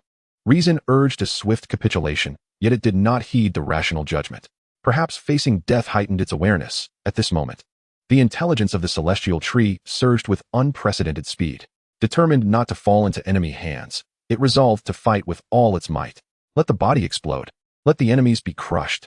Agonizing pain radiated throughout, accompanied by continuous thunderous roars as dozens of tree trunks, swaths of canopies, and most of the roots instantaneously broke away, charging towards the golden demon. Only a single trunk remained, racing from the ground toward the outside world. Forge ahead, leaving no regrets. Simultaneously, an exhilarated voice echoed in Lin Changqiang's ear. "Unknown powerhouse, try this." On the brink of death, the celestial tree chose the most straightforward and brutal method of attack, self-detonation. A small mushroom cloud blossomed at low altitude, the terrifying sound resonating deafeningly, and the unleashed energy wreaked havoc upon countless surrounding spiritual herbs. Yet, amidst the swirling heat and debris, Lin Changqiang's gaze brimmed with delight. It had been a long time since he felt such excitement. In terms of fighting spirit for survival, no being I have encountered rivals your intensity. In this regard, I, Lin Changqiang, would deem you the strongest. Let me grant you a swift end. The tattered figure slowly emerged from the flames, and in the next moment, he had already crossed 100 meters, arriving behind the celestial tree. Unhesitatingly wrapping his arms around the trunk, gripped tightly and bereft of hope for survival, the celestial tree's heart swelled with profound despair. Yet, before it could react, those arms tightened suddenly, suffer, wail, and then perish. Tree in embrace, smash, bang. The green glowing trunk fractured into 3 sections, splintering wood and toxic mist scattering in all directions. The anguished cries abruptly ceasing. As the dust settled, only a flickering rune remained, quietly hovering in the air, the very core that housed the celestial tree's entire energy. Gazing at the peculiar rune within arm's reach, Lin Changqiang's face broke into a joyful smile. He extended his hand to secure it in his backpack before tearing away the tattered cloth, casually donning a fresh set of garments to conceal his robust, yet handsome physique. Although the unexpected explosion had not harmed him in the slightest, it had left his clothing unprotected, and fortunately, there were no others around. Otherwise, he would have found himself in quite a predicament. With the main force from Liang City arriving in 4 days, Lin Changqiang was not in the same haste as during his previous expedition to the tomb. He languidly stretched his limbs and twisted his neck, before leisurely meandering through the stone chamber, meticulously selecting the more exquisite spiritual herbs, leaving behind only the inferior ones that no longer piqued his interest, reserved for those fortunate enough to find them. How remarkably generous of me. Observing the transformation of the once dense spiritual herb patch into a sparse collection, Lin Changqiang nodded in satisfaction and exited the stone chamber. Navigating through the labyrinthine passages, excitement radiated from him as he scavenged one room after another. Spiritual treasures, martial arts, elixirs, and nirvana pills were abundant. In the span of merely 3 days, his wealth swelled exponentially, and the joy derived from such simplicity, though mundane and monotonous, was unparalleled in efficiency, indeed, swifter than any highway robbery. However, even the most exhilarating endeavors can become tiresome after 3 consecutive days. By the 3rd day, as Lin Changqiang stepped out of the final chamber, his visage was gaunt, his gaze vacant, and his shoulders drooped wearily. After 3 relentless days of ceaseless searching, although his current cultivation level allowed him to forego sustenance and sleep without succumbing to fatigue, his spirit still felt wearied. Finally, it was over. Lin Changqiang sighed deeply, a blend of exhaustion and relief washing over him. He extended his trembling right hand to seal the stone door, silently turning away, and trudged towards the main hall with a sense of lethargy. Regardless of his fatigue, the ancient key could not be overlooked. If the little weasel were to discover it, restful nights would be a distant memory. Positioned at the end of the passageway, Lin Changqiang merely turned a corner to arrive at the main hall. This hall, comparable in size to the initial grand chamber, housed a formidable stone statue at its deepest point, from which a radiant key of pure white light floated. Flanking the walls stood a dozen lifelike statues, each distinct in form, yet identical in countenance. Upon entering the main hall, Lin Changqiang's brow arched slightly. His mental acuity perceived a subtle fluctuation within these statues. Name: Thunder Rock's 16 Generals. Grade: Celestial Grade Spiritual Treasure. Effect: centered around the main general statue. It can control 15 subordinate statues, each possessing the strength equivalent to the nascent stage of Nirvana. Celestial-grade spiritual treasure. Chapter 180. Great Wilderness Prison Sky Palm Boom.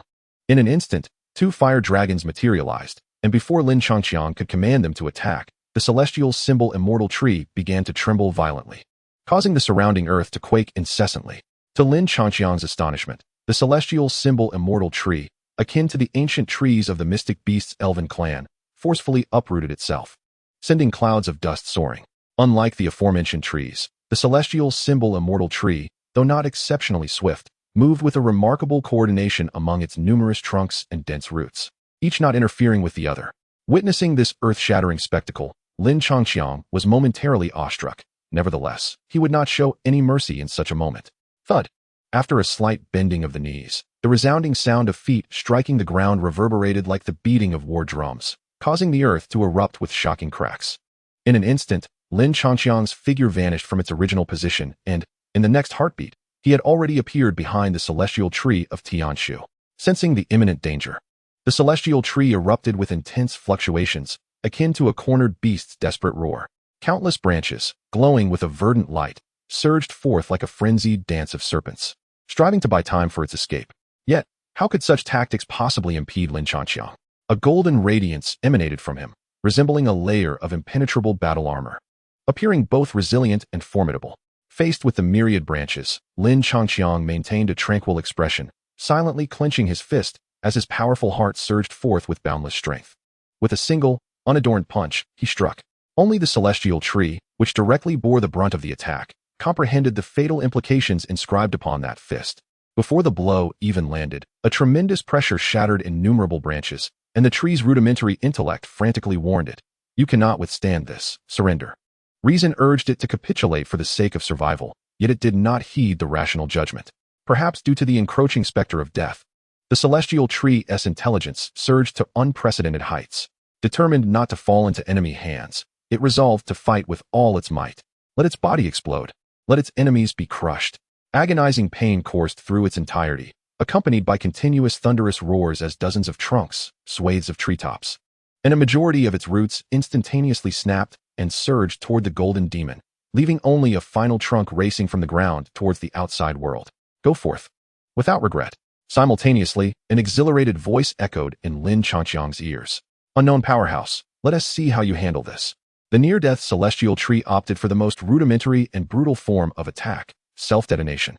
A small mushroom cloud blossomed in the low sky, the terrifying roar deafening, and the energy that surged forth wreaked havoc upon the surrounding spiritual herbs. Yet amidst the swirling debris and scalding waves, Lin Changqiang's eyes sparkled with delight. It had been a long time since he felt such exhilaration. In terms of fighting spirit during survival, I have never encountered any existence as fervent as you. In this regard, I, Lin Changqiang, would gladly deem you the strongest. Then let me grant you a swift end. The tattered figure slowly emerged from the flames. But in the next moment, he had traversed 100 meters, arriving behind the celestial tree without hesitation, extending his arms to embrace the trunk above and below. With its body ensnared, the celestial tree, bereft of hope for survival, was finally engulfed by profound despair. Yet before it could react, Lin Changqiang's arms tightened suddenly. Suffer, wail, and then perish, embracing the tree in a deadly embrace. Bang! The verdant trunk, suffused with a green luminescence, suddenly fractured into 3 segments, scattering wood shavings and toxic mists. As a mournful wail erupted, only to come to an abrupt halt. Once the dust settled, a solitary, flickering rune remained, silently hovering in the air, serving as the nucleus that housed the entirety of the celestial tree's energy. Gazing at the bizarre rune within arm's reach, Lin Changqiang's face illuminated with a pleased smile. He reached out, stowing it in his backpack before tearing away the tattered strips of cloth, casually donning a fresh set of garments to cloak his robust, yet aesthetically pleasing physique. The unanticipated explosion, although not inflicting a scratch upon him, had prevented him from safeguarding his attire in time. Fortunately, there were no other witnesses around. Otherwise, he would have appeared quite disheveled. The main force from Daong City would arrive in 4 days. Thus Lin Changqiang did not feel the need to rush as he had during his previous expedition to the tomb. He languidly stretched, twisting his neck before meandering leisurely through the stone chamber, meticulously selecting the higher quality spiritual herbs while leaving behind the inferior ones for those who might chance upon them. How generous of me. Observing the transformation of the densely packed herb field into a sparse landscape, Lin Changqiang nodded in satisfaction as he exited the stone chamber.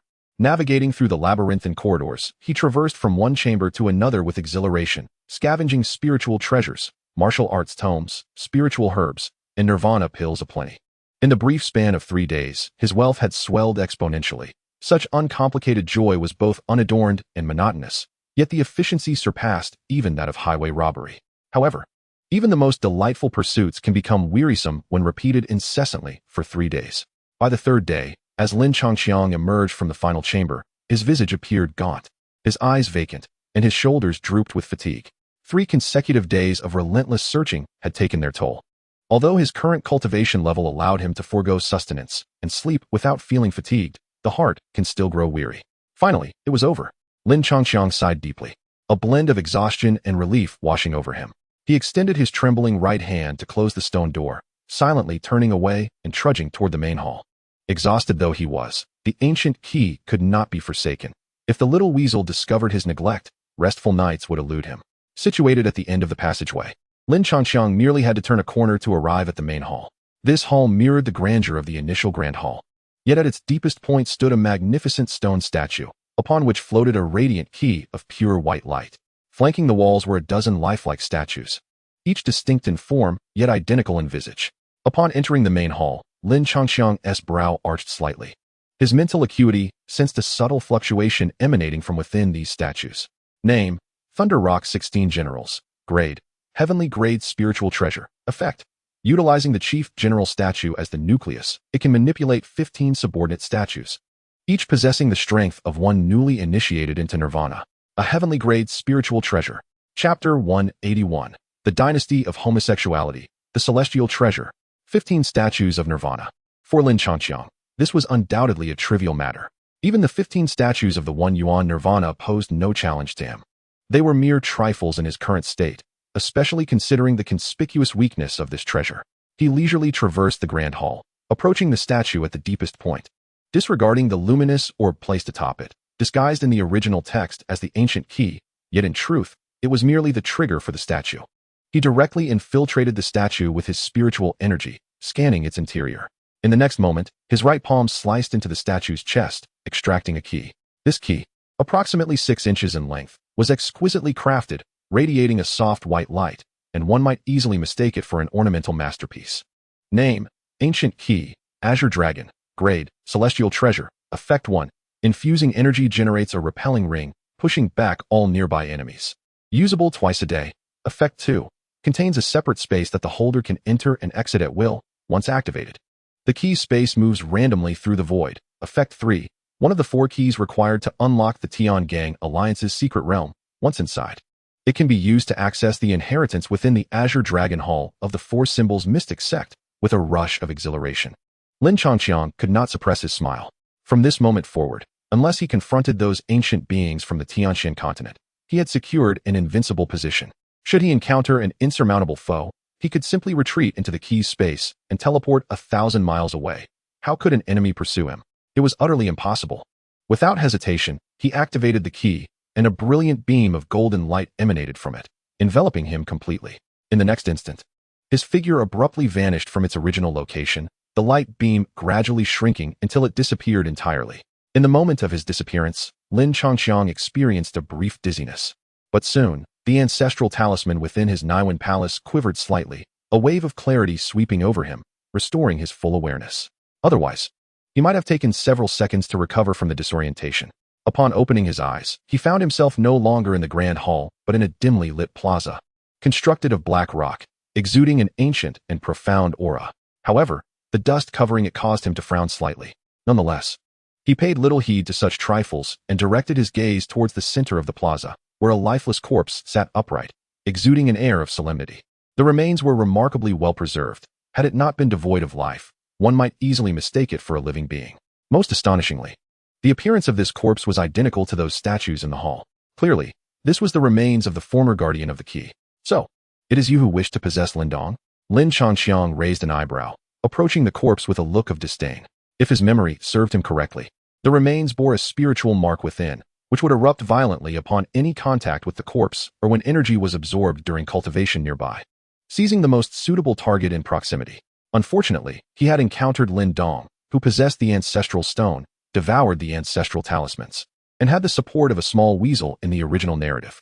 Ultimately, he met a tranquil demise, serving as the final piece of the puzzle for Lin Dong's ascension to the realm of celestial talismans. Reflecting on this, Lin Changqiang couldn't help but chuckle, shaking his head as he extended his right hand before the remains, infusing them with a considerable amount of energy. As this energy flowed in, a fleeting gray light flickered momentarily.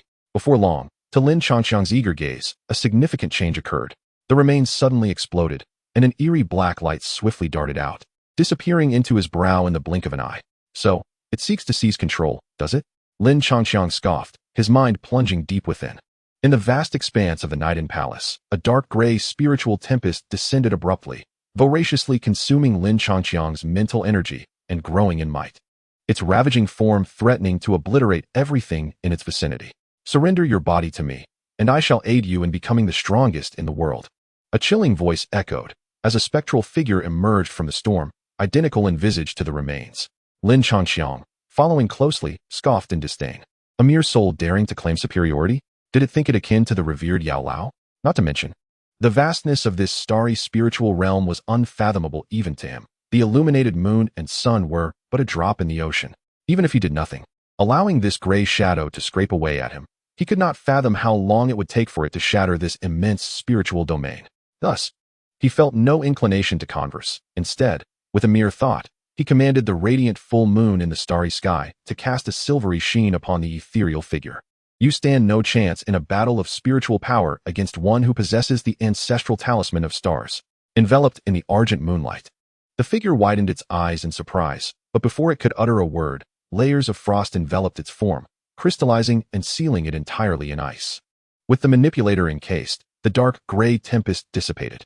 Lin Changqiang leisurely approached the frozen figure, playfully tapping its ashen visage through the ice, his face alight with joy. Elder, might I inquire how you intend to assist me in becoming the world's strongest? Under Lin Changqiang's watchful gaze, though the gray shadow remained immobile, its eyes clearly reflected panic and fear.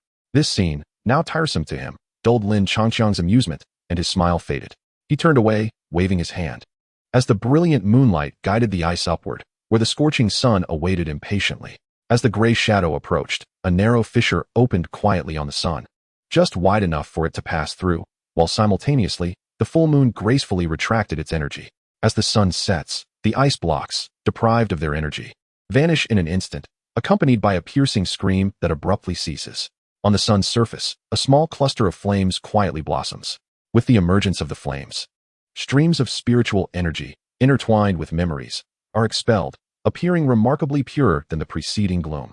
In response, Lin Changqiang, without hesitation, absorbs it entirely, experiencing a significant surge in his spiritual power.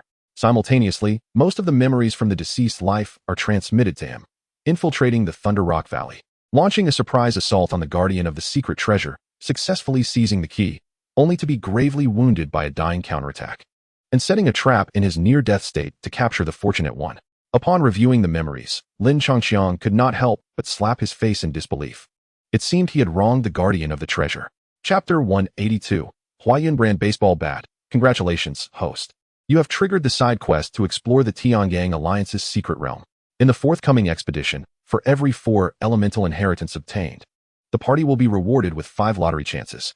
An additional reward of the outfit Raylene Ji will be granted upon complete acquisition, with no penalties for failure. Congratulations. Host, you have triggered the side quest Advance Together. As the elder brother among the companions, it is unacceptable for only oneself to break through. Please attempt to complete the following tasks. Within 20 days, assist Lin Dong in breaking through to the Celestial Talisman Master or Nirvana Realm.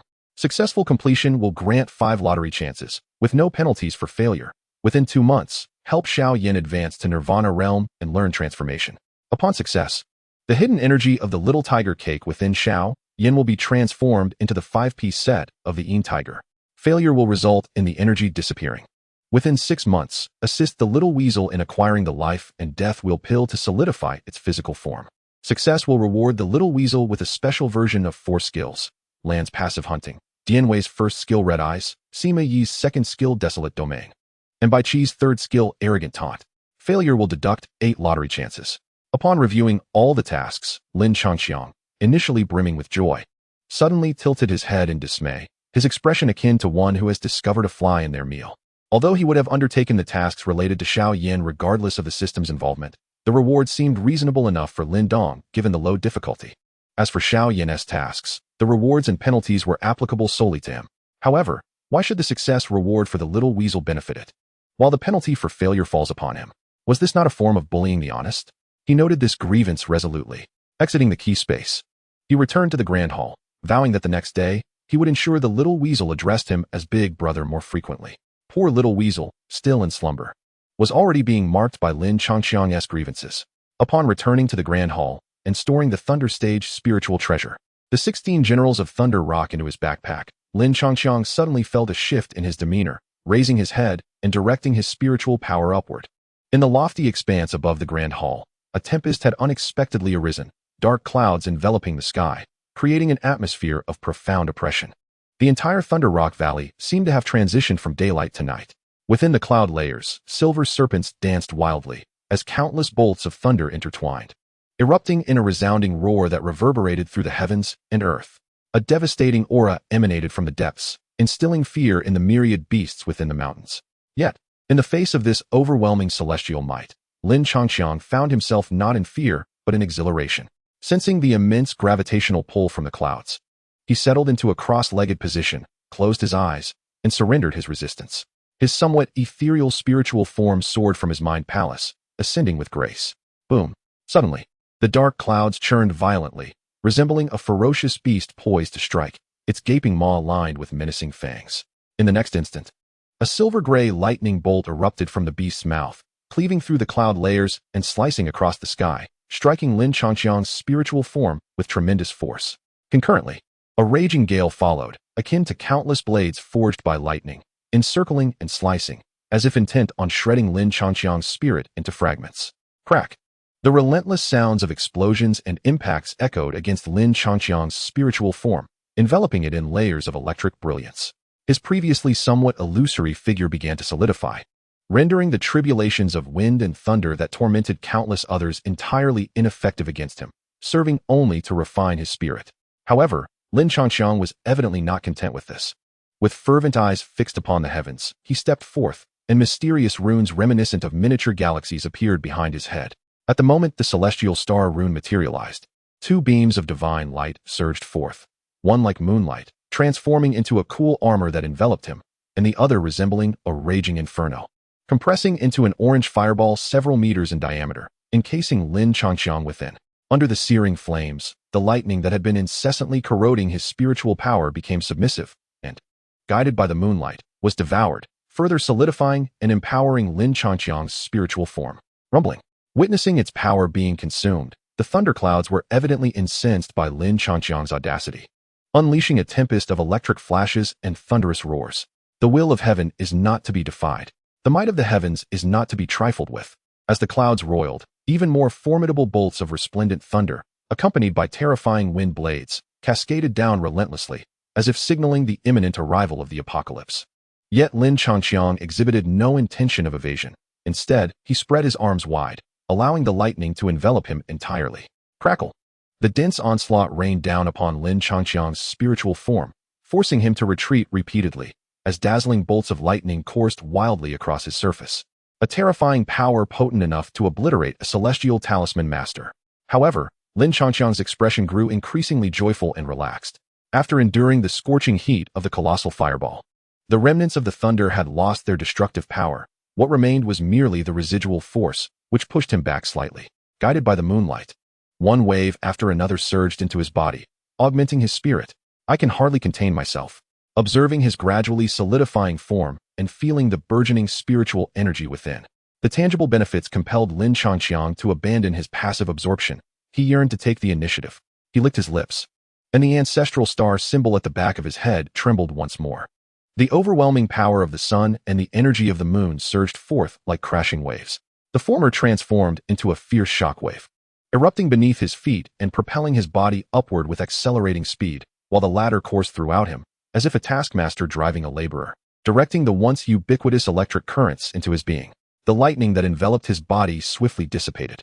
Under this refinement, Lin Changqiang's spirit body was rapidly consolidating, emanating increasingly potent spiritual fluctuations, which simultaneously enhanced the power of both the sun and moon. This truly formed a virtuous cycle. Amid this repetitive loop, the tribulation of thunder persisted for a considerable time. As evening gradually approached, the lightning and fierce winds in the sky slowly subsided, and Lin Changxiang's thunderstorm tribulation was finally successfully transcended. With a lingering sense of satisfaction, he opened his eyes, reluctantly absorbing the residual energy in the air, and then sighed softly as he dove back into his corporeal form. It is often said that transitioning from frugality to luxury is easy, but from luxury to frugality is challenging.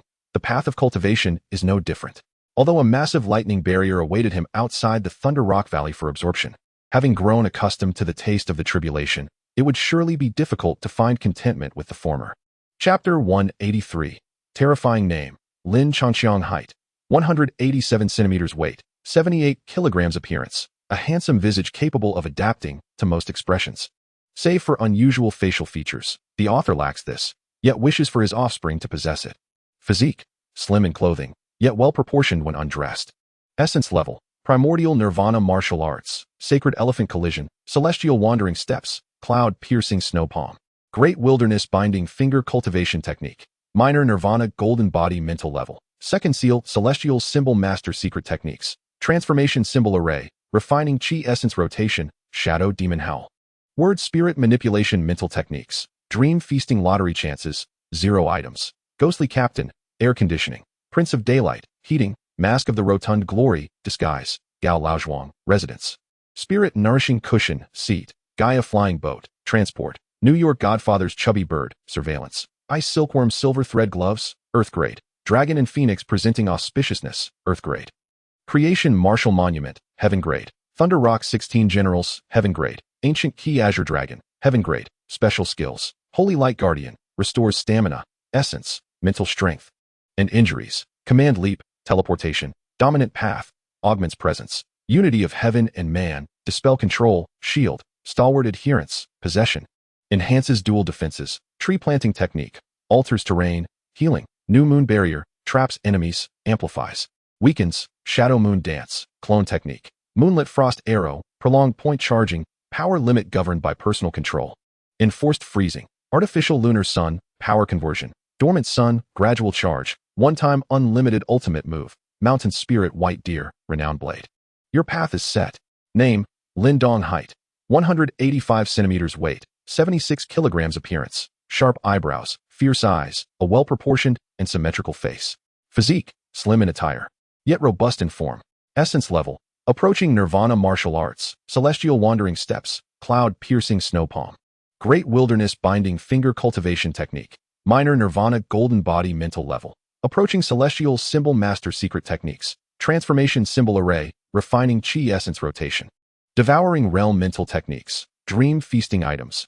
Ancestor stone, second divine artifact of the universe. Heavenly crocodile bone spear, earth grade.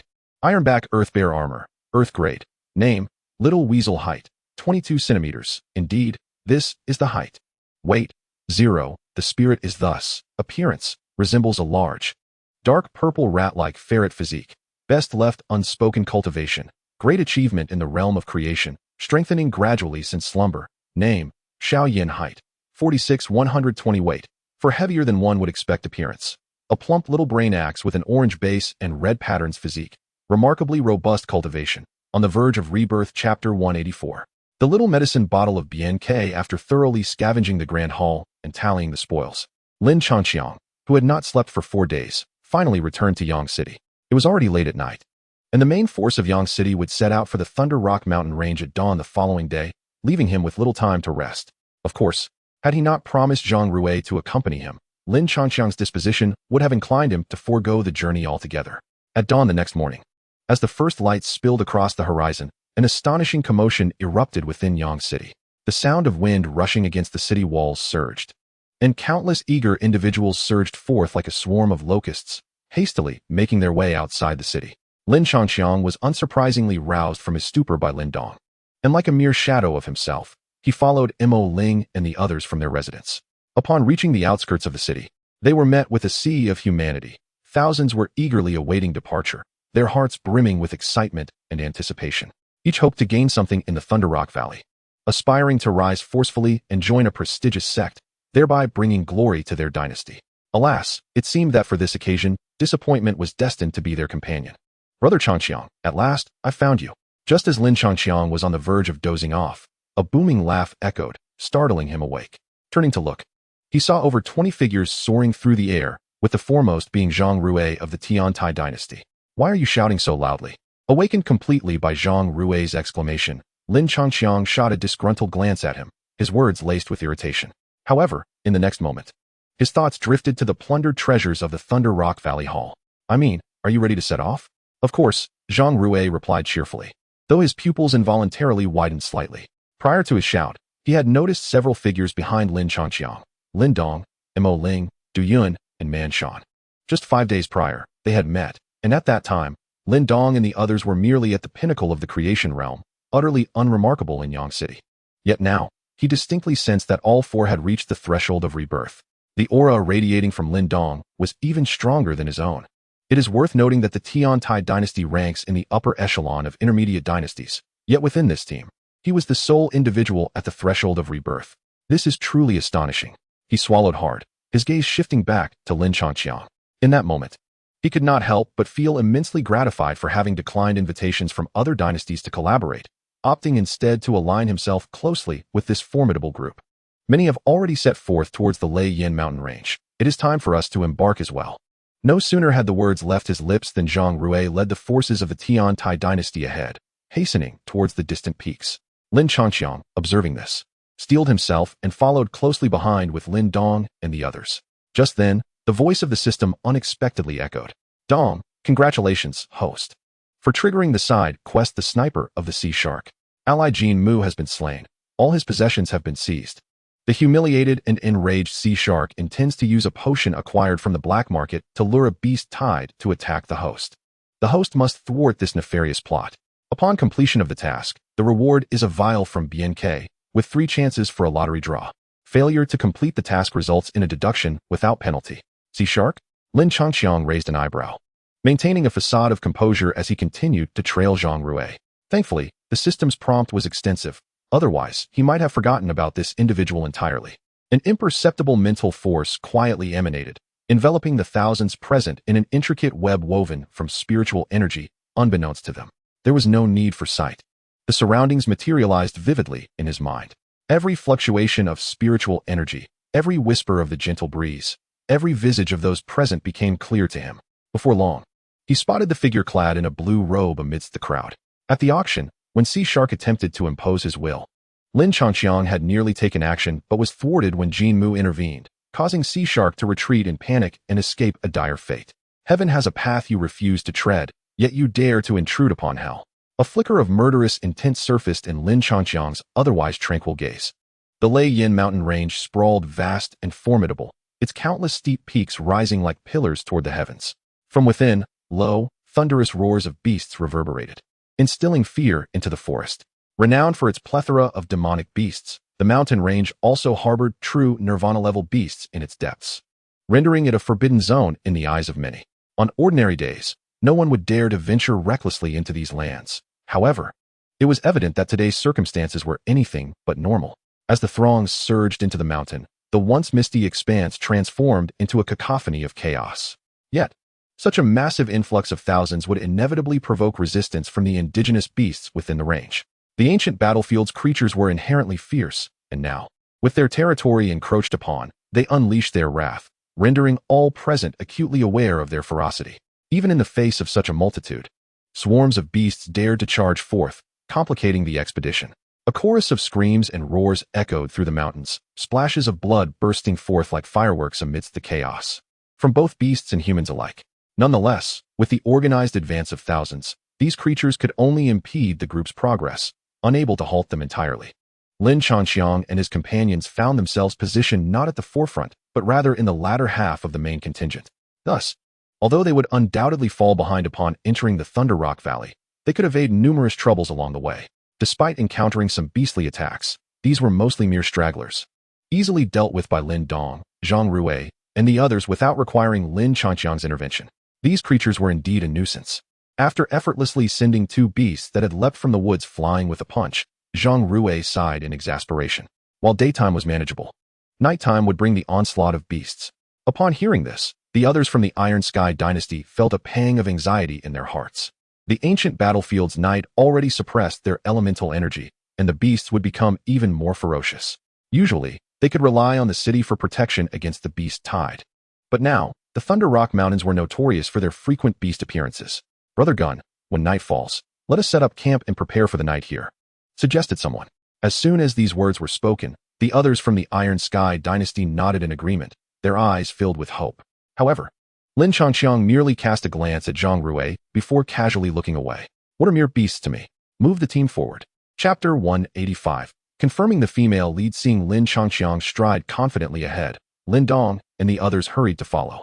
The members of the Iron Sky dynasty exchanged glances, quickly coming to a consensus before trailing behind Zhang Rui.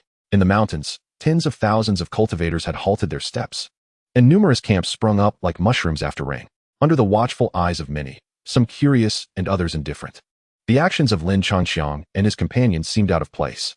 A seemingly inconspicuous white powder, enveloped by a wisp of spiritual energy, quietly flew from afar, settling on the last member of the Iron Sky dynasty, unnoticed by anyone. As the group delved deeper, the vast multitude of cultivators from Yang City soon faded from view, and the sky grew increasingly dim. Distant roars of beasts echoed, rendering the dense forest particularly eerie. "Something significant is approaching." Zhang Rui inhaled deeply, casting a sharp gaze around him. Just moments ago, he had sensed a slight deceleration in the tumultuous flow of his elemental energy. The others from the Iron Sky dynasty felt a wave of anxiety wash over them, gripping their weapons tightly as they remained vigilant against potential attacks. The least experienced among them anxiously directed his gaze at Lin Changqiang. "Why must we travel at night? Isn't it safer to stay in a camp of over 10,000 people? If we encounter a beast tide, are you certain we can?" Before he could finish, Zhang Rui forcefully interrupted the man's protest. Nevertheless, dissatisfaction had already begun to take root in the hearts of the Iron Sky dynasty members. They silently observed Zhang Rui, who was even more flustered than they were. "What are you barking about? What are you barking about? If the beast tide arrives, we might not necessarily perish. But if we anger this fellow, our fates would be sealed." After extending a silent greeting to Zhong Ye's immediate family, Zhang Rui swallowed hard and cautiously glanced at Lin Changqiang. "Brother Chang, please don't misunderstand. This lad is new and unaware of your prowess. I will certainly teach him a lesson upon my return." This was a deception. Were it not for the knowledge that Lin Changqiang was in the Nirvana realm, they would not have rejected invitations from other dynasties to follow the latter. However, no one anticipated such a foolish choice from their adversaries. In the darkness of the ancient battlefield, even one in the Nirvana realm might struggle against the relentless tide of beasts. Yet, rest assured, observing the anxious figures around him, Lin Changqiang silently turned his gaze forward, avoiding their eyes. Deep down, he felt a twinge of guilt.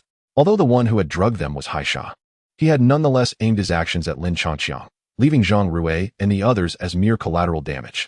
While he was confident in dealing with the impending beast onslaught, he was indeed risking the lives of the Tiantai dynasty's people for his own desires.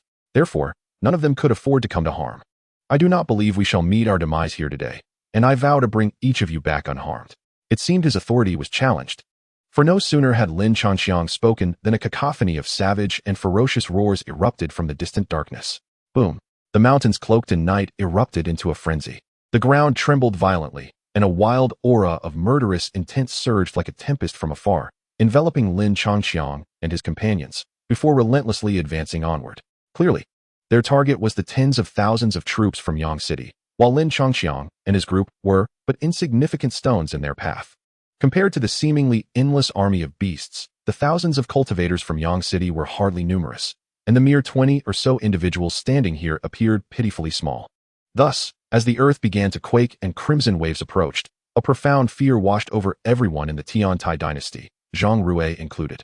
Lin Dong, Mo Ling, and the others wore serious expressions as they retrieved their spiritual treasures. This was their first encounter with a beast tide in the wild, and the overwhelming aura suggested that this tide far surpassed the previous gathering. The four swiftly prepared for battle, and with no hope of escape. The members of the Tiantai dynasty gritted their teeth, brandishing their weapons, their legs trembling as they faced the oncoming tide of beasts. Just as they were about to channel their inner energy, a cold voice suddenly rang out beside them. "Great Wilderness Prisoner-S Finger." Following the sound, the crowd turned to see Lin Changqiang had ascended into the air, his robes billowing in the wind, his hands weaving intricate seals. "5 fingers, Heaven and Earth Prison." Countless blazing golden energies erupted from within him, coalescing into 5 magnificent pillars of light that tore through the clouds, illuminating the night sky, and continuously converging upwards. As the flow of primordial energy surged forth, dark clouds swiftly enveloped the sky, and a furious wind howled. At the terminus of the radiant beam, 5 colossal black whirlpools, each several hundred zhang in diameter, ominously emerged, evoking a sense of apocalyptic dread that rendered even the tumultuous torrents below seemingly trivial. A powerful suction erupted abruptly, as the vast primordial force combined with the crimson energy of the blood moon, being drawn in waves and howling into the 5 whirlpools. Subsequently, 5 fingers, more condensed and robust than ever before, abruptly extended from the whirlpools, exuding an unfathomable might that instilled profound trepidation. Yet, even in the face of such overwhelming power, Lin Changxiang remained unsatisfied. A peculiar smile suddenly graced his lips, and his eyes, fixed upon the surging beast tide, shimmered with palpable excitement. Before his right hand, thrust forward with fervor, great wilderness prison sky finger, converge.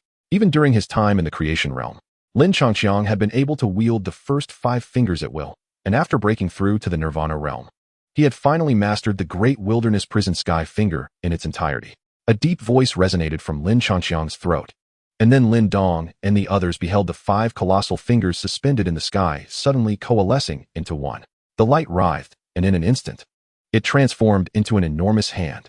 This hand was of an ancient yellow hue, bearing the scars and grooves of time, resembling the hand of a laborer.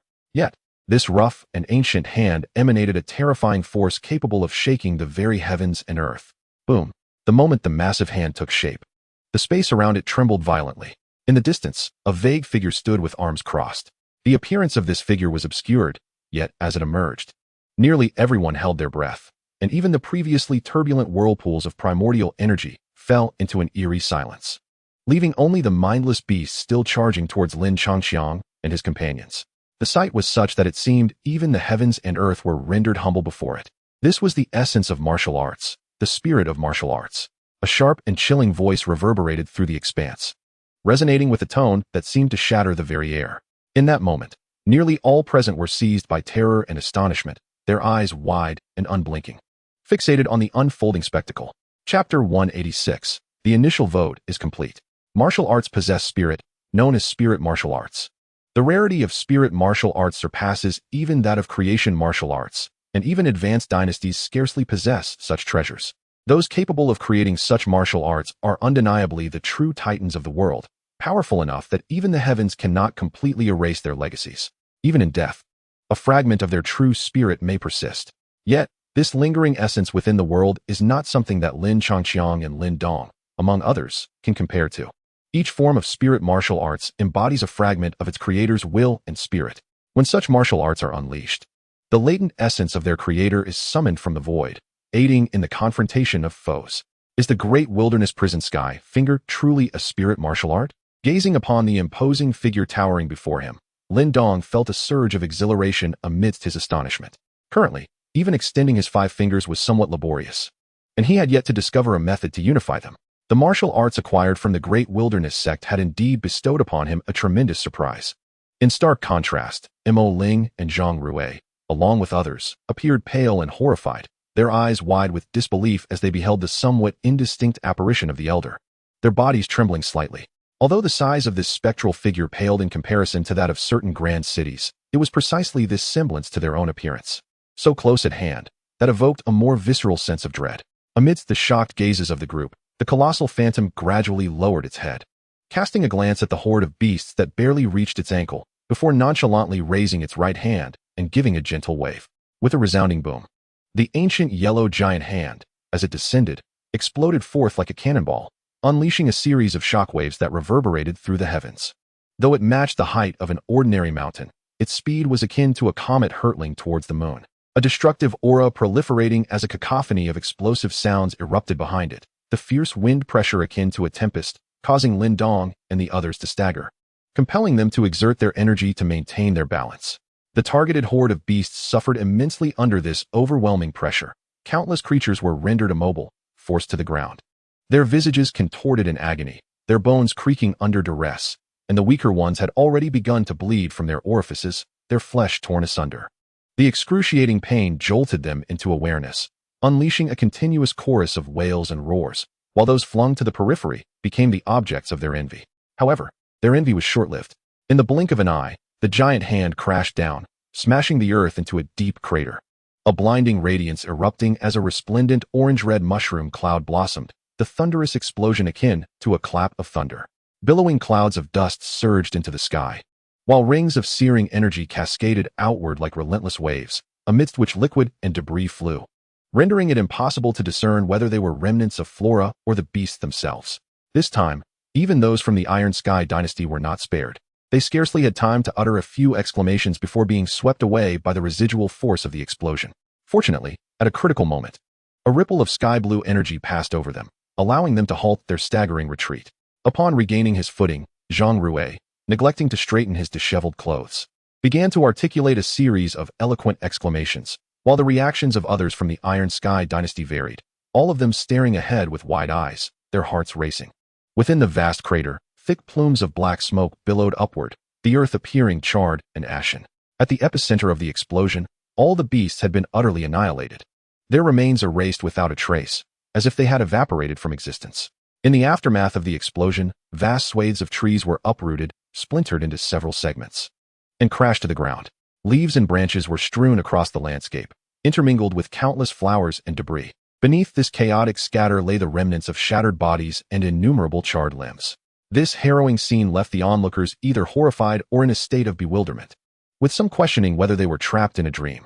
They witnessed, to their astonishment, the terrifying beast army, more dreadful than natural disasters, being vanquished in a mere instant by Lin Changqiang's singular, devastating strike. Following a brief silence, shrill cries echoed from afar. The crowd turned to see that the weaker beasts, those with the least prowess and positioned at the rear of the horde, had surprisingly escaped the carnage. They had ceased their frenzy, awakening from the Blood Moon's influence. This awakening might have been triggered by pain, the overwhelming impact of the scene before them, or perhaps the chaotic disturbance of the elemental forces in the air. Yet, undeniably, they were the fortunate ones amidst the misfortune. Lin Changqiang regarded the pitiful creatures scattering in disarray with an indifferent glance before shifting his focus back to the ground. At that moment, his heart raced with excitement, as he felt a surge of exhilaration. Apart from the initial gathering point where he had unleashed the mutated lunar barrier through the Blood Moon's energy, this was the most powerful and far-reaching attack he had ever executed. Lin Dong, Mo Ling, and the others finally regained their composure. Their eyes filled with awe and admiration as they gazed at Lin Changqiang. The members of the Tiantai dynasty, who had previously expressed dissatisfaction, now found themselves in a state of alarm, instinctively retreating a step while warily scrutinizing Lin Changqiang. Under the moonlight, his seemingly slender figure loomed before them like a colossal beast from ancient times. As Lin Changqiang observed the caution displayed by those before him, he opened his mouth to speak, but ultimately swallowed his words, suppressing his initial intentions. At this juncture, he felt a complex mix of emotions, akin to encountering an old friend after years apart. He resolved not to conceal the truth any longer. With a sigh to steady his emotions, he turned to Zhang Rui. Most of the treasures from the Thunder Rock Valley have already been collected by me. What remains is merely leftover scraps. Even if you were to enter, you would find little of value. Zhang Rui and the others widened their eyes in surprise, yet Lin Changqiang remained unfazed. He had no belief that they would disseminate this information, and even if they did, he felt no fear. Thus, you now have two choices. The first option is that I can escort you to the outskirts of Thunder Rock Valley, allowing you to seize the remaining treasures before others can. The second option is for me to grant you 5 Earth-grade spiritual treasures and 5 volumes of transformative martial arts, after which I will lead you far from Yang City to evade any conflict. Both choices possess their own merits and drawbacks. You may deliberate and inform me of your decision in due course. In the vacant expanse, the expressions of the 20 or so individuals from the Iron Dynasty were palpably ensnared in a dilemma. Chapter 187. Deception, followed by deception. Martial arts possess a spirit, referred to as spiritual martial arts. The rarity of spiritual martial arts surpasses even that of transformative martial arts, making it a treasure seldom possessed by even advanced dynasties. Those capable of creating such martial arts are indeed formidable figures in the realm. Their strength is such that even the heavens and earth cannot utterly obliterate them. Even after death, a fragment of their true essence endures. Yet, this lingering fragment of spiritual awareness is far beyond the comprehension of Lin Changqiang, Lin Dong, and their companions. Each form of spiritual martial arts encapsulates a trace of the creator's will and essence. When these arts are manifested, the latent spiritual essence of the creator is summoned, rallying to aid in combat. The Great Desolation Prison Skyfinger. Could it be spiritual martial arts? As Lin Dong gazed upon the imposing figure towering before him, he felt a surge of excitement intermingle with astonishment. At this moment, even extending his 5 fingers proved somewhat laborious, and he had yet to discover the means to unify them. The martial arts acquired from the Great Desolation sect had indeed bestowed upon him a most delightful surprise. Meanwhile, Mo Ling and Zhang Rui, along with others, appeared pale, their expressions marked by sheer terror as they beheld the somewhat indistinct figure of the elder, their bodies trembling slightly. Although the size of this ethereal form was unremarkable compared to certain large cities, its proximity and resemblance to their own appearances rendered it all the more terrifying. Amidst their astonished gazes, the towering, colossal figure gradually lowered its head, casting a glance at the army of beasts that barely reached its ankle. Then, it nonchalantly withdrew its gaze, raising its right hand to lightly wave. Boom! As the phantom's palm descended, the ancient yellow giant hand before it erupted with the force of a cannonball, unleashing multiple rings of light that reverberated through the heavens with a thunderous roar. Despite being of the same height as an ordinary mountain, its speed resembled that of a comet striking the moon. An aura of destruction unfurling as a series of shock waves erupted behind it. The intense pressure of the winds blew Lin Dong and the others askew, compelling them to desperately channel their inner strength to maintain their footing. For the army of beasts targeted by this assault, the situation was dire. Under the immense pressure of this overwhelming force, countless beasts within the vicinity were rendered immobile, forced to the ground. Their faces contorted in agony as their bones creaked under the strain. Those of lesser cultivation had already begun to bleed from their 7 orifices, their flesh torn and raw. The excruciating pain jolted them into a state of awareness, resulting in a cacophony of anguished cries and roars. Ironically, those who had been flung to the periphery now became the objects of envy among their peers. However, their envy would soon dissipate. In the blink of an eye, the giant hand came crashing down, striking the solid earth and creating a deep pit. A dazzling light erupted as if the sun had risen, and an orange-red mushroom cloud burst forth, accompanied by a thunderous explosion that echoed like rolling thunder. The billowing smoke ascended skyward, as layers of searing energy surged forth like relentless waves, scattering droplets and debris that rendered it impossible to discern whether they were remnants of flora or the remains of beasts. This time, even the denizens of the Iron Sky dynasty were not spared. They could only manage a few startled exclamations before being hurled away by the residual force of the explosion. Fortunately, at a critical moment, a ripple of azure waves swept past, halting their backward retreat. As soon as he regained his footing, Zhang Rui, neglecting to adjust his attire, eloquently voiced a stream of beautiful phrases. The reactions of the others from the Iron Sky dynasty varied, each one wide-eyed and breathless, their hearts racing with trepidation. Within the vast chasm, thick plumes of black smoke ascended, while the soil lay charred and darkened. At the epicenter of the explosion, all beasts had been reduced to ashes, leaving not even a trace of blood, as though they had evaporated from existence. In the explosion's periphery, entire groves of trees were uprooted, splintered into fragments that crashed to the ground, their leaves mingling with countless petals and clods of earth. Beneath the foliage lay the mangled bodies and innumerable charred limbs. This harrowing scene left the onlookers either horrified or bewildered, with some questioning whether they were ensnared in a dream. To them, the terrifying army of beasts, more dreadful than natural disasters, had been decimated by Lin Changqiang's single strike, accounting for 9 out of 10 in a mere instant. Following a brief silence, a few sharp, piercing cries echoed from the distance. The crowd turned to the source, witnessing those weak beasts, originally lagging at the rear of the army, unexpectedly spared from calamity. They had ceased their frenzy, awakening from the influence of the blood moon. This awakening might have stemmed from pain, the overwhelming stimuli of the scene before them, or perhaps due to the disruption of the world's elemental forces caused by the chaotic energy. Undoubtedly, they had become the fortunate few amidst misfortune. Glancing down upon the pitiful creatures that fled in disarray, Lin Changqiang merely cast a disinterested glance before his gaze returned to the ground. At this moment, his heart raced with exhilaration. Apart from the initially summoned mutated crescent moon barrier, this was the most formidable and far-reaching attack he had ever unleashed. Lin Dong, Mo Ling, and the others finally regained their composure, their eyes filled with admiration and astonishment directed at Lin Changqiang. The previously dissatisfied members of the Iron Sky dynasty now found themselves gripped by trepidation, instinctively stepping back in alarm, their eyes warily fixed upon Lin Changqiang. Under the moonlight, his seemingly frail form appeared to them as a colossal beast from ancient times. Observing the cautious demeanor of those before him, Lin Changqiang opened his mouth, only to swallow back the words he had intended to utter. At that moment, he felt a complex mixture of emotions akin to that of a grown man encountering an old acquaintance from his youth. Now, he would not conceal the truth from them. He let out a soft sigh within his heart, calming his emotions as he turned his gaze toward Zhang Rui. Most of the treasures within the Thunder Rock Valley had already been claimed by me. What remains is merely scraps and remnants. Even if you were to enter, you would find little of true value. Zhang Rui and his companion's eyes gradually widened, yet Lin Changxiang remained unfazed. He did not believe they would disseminate this information, or rather, they lacked the courage to do so. Thus, you now have two options. The first is that I can transport you to the outskirts of the Thunder Rock Valley immediately, allowing Zhang Rui to seize the remaining treasures before others do. The second option is for me to directly provide you with 5 Earth-grade spiritual treasures and 5 volumes of transformative martial arts, after which I will escort you away from Yang City, evading any conflict. Both options possess their own merits and drawbacks.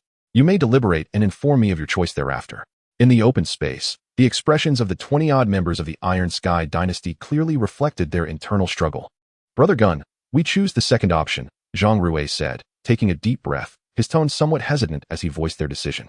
Among the 20 or so members of the Iron Sky dynasty, only a handful favored the first option, but they were swiftly persuaded after a brief discussion.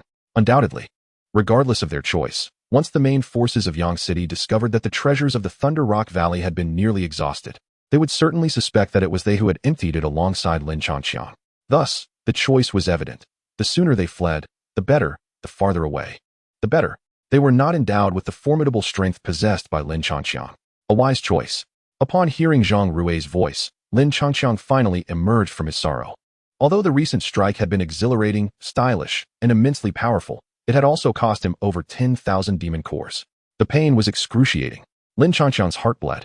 Yet he wore an elegant and affable smile, sending chills down the spines of Zhang Rui and his companions. Follow me. As soon as the words left his lips, a towering steel warship materialized silently, hovering in the air, casting a massive shadow that seemed to blot out the sun. As Lin Changxiang approached, the enormous hatch swung open with a thunderous sound, a cascade of lights illuminating the interior, and the flying vessel shuddered slightly, emitting a fierce hum. Due to the need to accommodate an additional 20 individuals, Lin Changxiang had significantly enlarged the vessel, leaving the members of the Iron Sky dynasty in astonishment. Their faces marked with disbelief, while Zhang Rui's lips twitched, unsure of what to say. Once everyone had boarded, the hatch closed once more, enveloping them within the vessel's confines.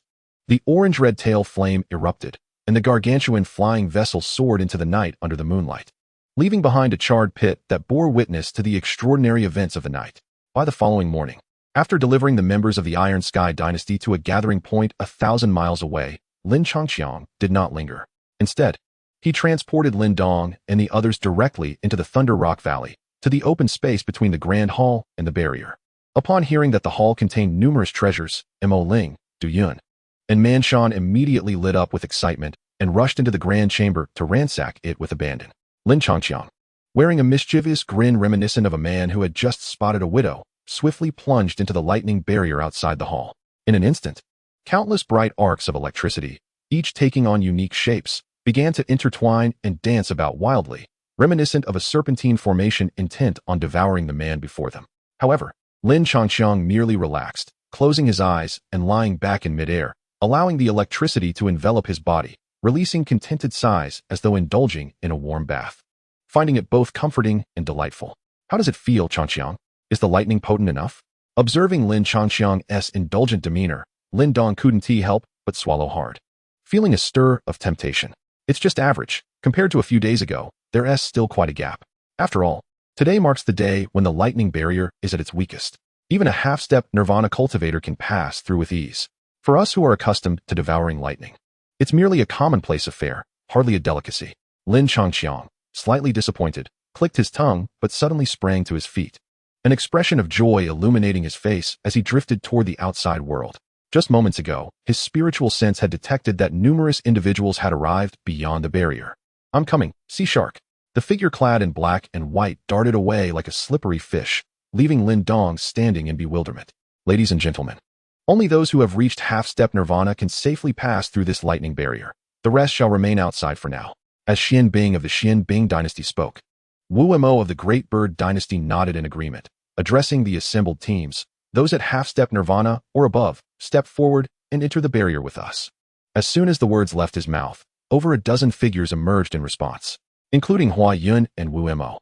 The two dynasties boasted 4 Nirvana realm cultivators and 13 half-step Nirvana cultivators, significantly outnumbering the Tiantai dynasty, a mid-tier dynasty, by several folds. I'm coming, Sea Shark. As the 17 members of the two dynasties eagerly approached the barrier, a loud shout suddenly echoed from a distance. In the blink of an eye, amidst the astonished gazes, a handsome yet slightly unruly face abruptly emerged from the lightning barrier. Upon seeing nearly 100 figures outside the barrier, the excitement on Lin Changqiang's face abruptly froze, leaving him rooted in place. What is going on? Why are there only so few people left? Are the beasts of Lei Yin Valley truly this ferocious? Speaking of beasts, a sudden thought struck him as he recalled the white powder scattered by Sea Shark earlier.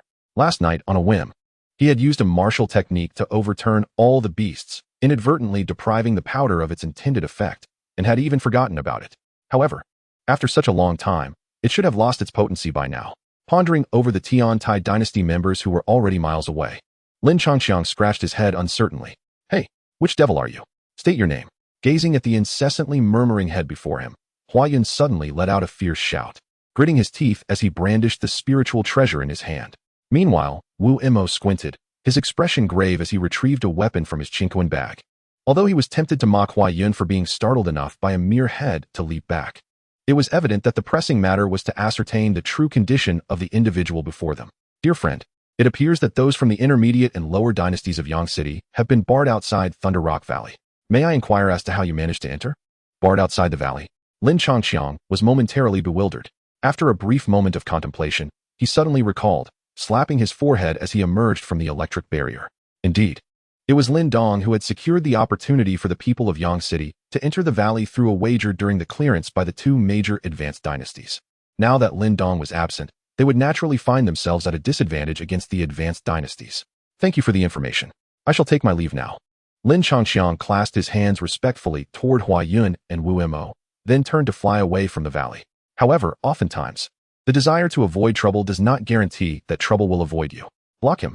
A stern command echoed from behind, and in the next instant, nearly 100 figures from the Xianbing dynasty and the Great Bird dynasty swiftly surrounded Lin Changqiang.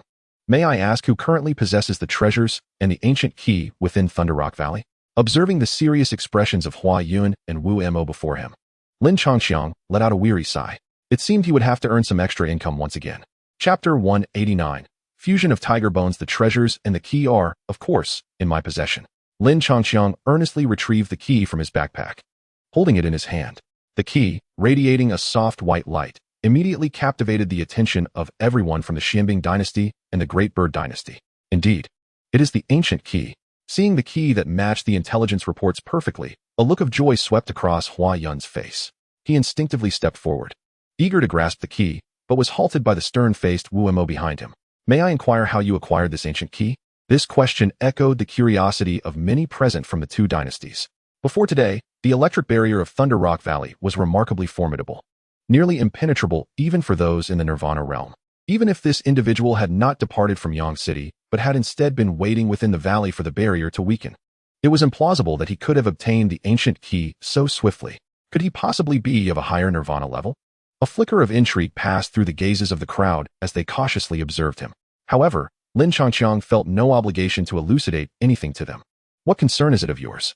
He cast a sidelong glance at Wu Mo, then casually withdrew the key, showing no favor to those who coveted his possession. If they wished to act, they could come at him. If not, they should promptly step aside and not waste his time. As the echoes of the voice faded, a profound aura belonging to the primordial nirvana erupted instantaneously, invigorating the vast energies of the universe as if thunder had struck nearby, causing many to retreat in alarm. However, the ever-cautious Wu Mo breathed a sigh of relief at this moment. Primordial nirvana? Is this your audacious foundation? Wu Mo scoffed lightly, raising an eyebrow. Beside him, Hua Yun brushed aside Wu Mo's arm, revealing a sunlit, carefree smile. Prepare to take action. Prepare to take action. In the ranks, a dozen individuals responded eagerly, brimming with anticipation. Although the primordial nirvana presented certain challenges, their group boasted 4 nirvana experts, 13 half-step nirvana practitioners, and numerous creation realm members, far from mere playthings. Young man, consider yourself fortunate to encounter us. Hand over the ancient key, and I shall intercede on behalf of the little bird, allowing you to depart unscathed. Despite the unexpected calmness of the person before him, Hua Yun grinned mischievously, swirling his sword playfully. If you were to encounter the Demon Rock Dynasty, you might find yourself unable to flee with both your life and your possessions. Ignoring Wu Mo's darkening expression, he waved his hand, leading a dozen individuals toward Lin Changxiang, his own energy quietly surging. Let me go? Lin Changxiang glanced at Hua Yun, his expression peculiar. Very well, in light of this, I shall be somewhat merciful. Upon hearing this, the members of the Xianbing dynasty and the Great Bird dynasty raised their eyebrows in disbelief, gazing at Lin Changxiang as if he were a fool. Yet, before they could burst into laughter, a golden-hued energy palm imprint suddenly materialized before them, swiftly striking out. As the opposing side launched their counterattack, the two great dynasties retaliated immediately, unleashing a symphony of martial arts that resonated mightily. However, Hua Yun, positioned at the forefront of the group, had no time to evade. He barely raised his sword in defense when the colossal palm descended upon him. Unexpectedly, he felt no pain, nor was he sent flying. Instead, he found himself firmly grasped within the palm, his upper body exposed. Hua Yun's expression faltered, an instinctive sense of foreboding washing over him. He hastily activated his nirvana golden body to its utmost limit, radiating a brilliant light. In the next moment, a cacophony of collisions, explosions, and anguished cries erupted. As Lin Changxiang wielded Hua Yun as a weapon, seamlessly deflecting all attacks with relentless precision. Stop, stop! Hua Yun strained every muscle, his face turning crimson. Finally, seizing an opportunity to shout, "No more?" At his words, the Xianbing dynasty members immediately ceased their actions, warily fixing their gaze upon Lin Changxiang. Wu Mo and the others, seeing this, hastily unleashed their final attack before awkwardly standing down. With a series of dull thuds, Lin Changxiang accurately shattered all incoming assaults with Hua Yun before casually tossing him to the ground. Pooh! Cough, cough, cough. A mouthful of fresh blood spewed forth as Hua Yun collapsed limply to the ground, groaning feebly. The golden light that once enveloped him had long since dissipated, and the long sword in his hand was nowhere to be found, having been blasted away. His clothing lay tattered, revealing patches of his fair skin. Wu Mo, you scoundrel! Hua Yun shakily raised a hand, pointing accusingly at Wu Mo. He had clearly seen that the last strike from his opponent was not aimed at Lin Changxiang, but rather intended for him. However, before he could finish his statement, Wu Mo interrupted him with righteous indignation. To injure my friend in such a manner, you have gone too far. Witnessing Wu Mo's fervent display of outrage, Hua Yun rolled his eyes in exasperation and fainted. Wu Mo, unable to contain himself, let out a chuckle. For a moment, the atmosphere grew awkward as the members of the Xianbing dynasty and the Great Bird dynasty exchanged glances, uncertain of how to proceed. Even Lin Changxiang found himself at a loss for words in the presence of these two clowns. Surrender all your treasures, and I shall allow you to leave. What? Upon hearing this somewhat familiar, arrogant proclamation, Wu Mo and the others widened their eyes in disbelief before bursting into laughter. The air outside the barrier suddenly filled with a jovial spirit. Allow us to leave? Wu Mo laughed heartily, tossing Hua Yun to the people of the Xianbing dynasty for treatment before turning back to approach Lin Changxiang. Have you perhaps misunderstood something? He suddenly closed his eyes, and when he opened them again, they were filled with a chilling intensity. I must admit, your strength is formidable. However, escaping from our encirclement will not be an easy task. With a cold shout, a torrent of black mist erupted from Wu Mo's body, swiftly coalescing overhead into a massive black raven. Caw, caw, caw. The raven emitted an exceptionally piercing cry upon its emergence, and simultaneously, everyone present felt their innate energy turn sluggish. It is the advanced transformation martial art of the Great Bird dynasty, the Morning Crow. This is the return of the Xian bird. Wu Mo's hand trembled, nearly causing him to fail in unleashing the martial art. He glared furiously at the member of the Xianbing dynasty, feeling an undeniable discord between himself and them. The Morning Crow, is it? A commendable martial art indeed.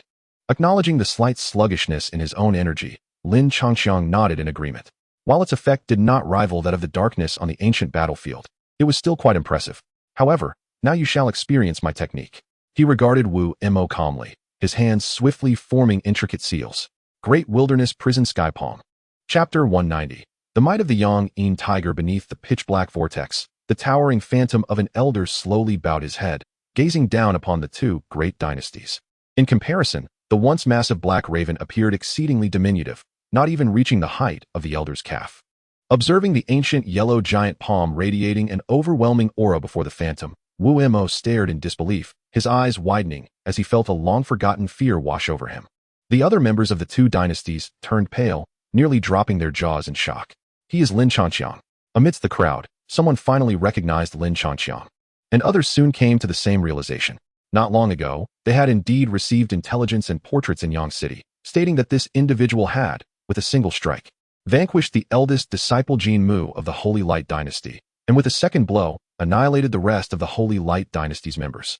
At that time, nearly everyone concluded that Lin Changqiang must possess the Nirvana realm, and unanimously regarded him as the strongest individual in all of Yang City. In contrast, the people of the Xianbing Dynasty and the Great Bird Dynasty merely chuckled, dismissing this information from their minds. With 4 Nirvana realm experts and 13 half-step Nirvana warriors among them, how could they possibly regard a single Nirvana realm cultivator with any seriousness? Yet now, this very Nirvana realm cultivator had placed them in a perilous predicament. Advancing would surely lead to death. Dispersing in retreat might offer a glimmer of hope. Even with nearly 100 individuals from both dynasties combined, they could never triumph over a singular entity endowed with the Nirvana golden body and the profound martial arts of the primary Nirvana. They could not fathom how they had encountered such a formidable foe, akin to a pampered scion leisurely strolling, only to find a stunning beauty, intending to dominate. Only to discover she was the lady of the city lord. Make your choice. Perhaps this will be the last choice of your lives. A cold voice echoed through the heavens and the earth. They lifted their gazes to see Lin Changqiang, his expression indifferent, raising his right palm as if poised to bring that enormous, ochre hand crashing down at any moment. To exchange all you possess for your life, shall you surrender it? Or shall I take it? Upon hearing Lin Changqiang's words, Wu Mo and the others, who had been prepared for escape or death, were momentarily stunned. Yet, in less than a second, they swiftly made their decision. Surrender. We will surrender now. The energy circulating beneath their feet dissipated quietly as they cast forth their spatial bags. And although they were being robbed, their faces betrayed a look of relief at having survived. Lin Changqiang, of course, was not surprised. After all, those who would choose wealth over life are ultimately few. A tremendous wave of spiritual force surged forth from his dantian, enveloping the dozens of individuals from both dynasties below. As they felt this terrifying energy, nearly everyone trembled uncontrollably, and those few still harboring some trepidation turned pale with fear, hastily retrieving all their possessions, no longer daring to conceal anything. A celestial talisman master. At the forefront of the crowd, Wu Mo's heart raced. In his perception, this spiritual force, both in its refinement and intensity, was even more exaggerated than that of a third seal celestial talisman master he knew. How could such a powerful individual not be listed on the Nirvana ranking? What were those fellows doing? In that moment, Wu Mo finally found an outlet for his frustration, his expression shifting from bitterness to fury, then to deep regret. Of course, Lin Changqiang paid no mind to such sentiments. Once he ensured that all the individuals from both dynasties had surrendered their possessions, a subtle curve appeared at the corner of his lips. Subsequently, he disregarded everyone around him and, under the careful scrutiny of nearly 100 gazes, soared towards the outskirts of Thunder Rock Valley. Indeed, the allure of the system's rewards proved far more enticing to him, and it seemed that several diminutive mice, having fallen behind the Xianbing Dynasty and the Great Bird Dynasty, were frightened into a hasty retreat as he unleashed his spiritual martial arts. At this moment, several hundred yards away from Thunder Rock Valley, tens of thousands of soldiers from Yang City hesitated as they gazed into the valley. Just moments ago, they had witnessed with clarity the sky above Thunder Rock Valley suddenly shrouded in dark clouds, fierce winds raging, while a brilliant beam of light shot skyward. At the pinnacle of this light, a dark vortex swelled ominously, soon enveloping the skies of Thunder Rock Valley. Following this, a massive, earth-toned hand and an imposing ethereal figure coalesced, exuding an overwhelming pressure. Clearly, someone was performing spiritual martial arts. Could it be those two individuals from the advanced dynasties?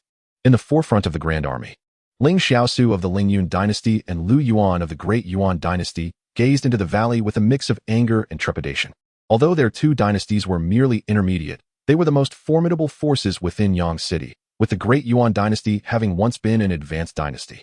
During their prolonged stay in Yang City, and on the journey to Thunder Rock Valley, they had basked in their own triumphs, with all cultivators subtly rallying behind them. The two had even fantasized about seizing the ancient key, joining a super sect, and ascending to the pinnacle of life. However, all of this was abruptly shattered today.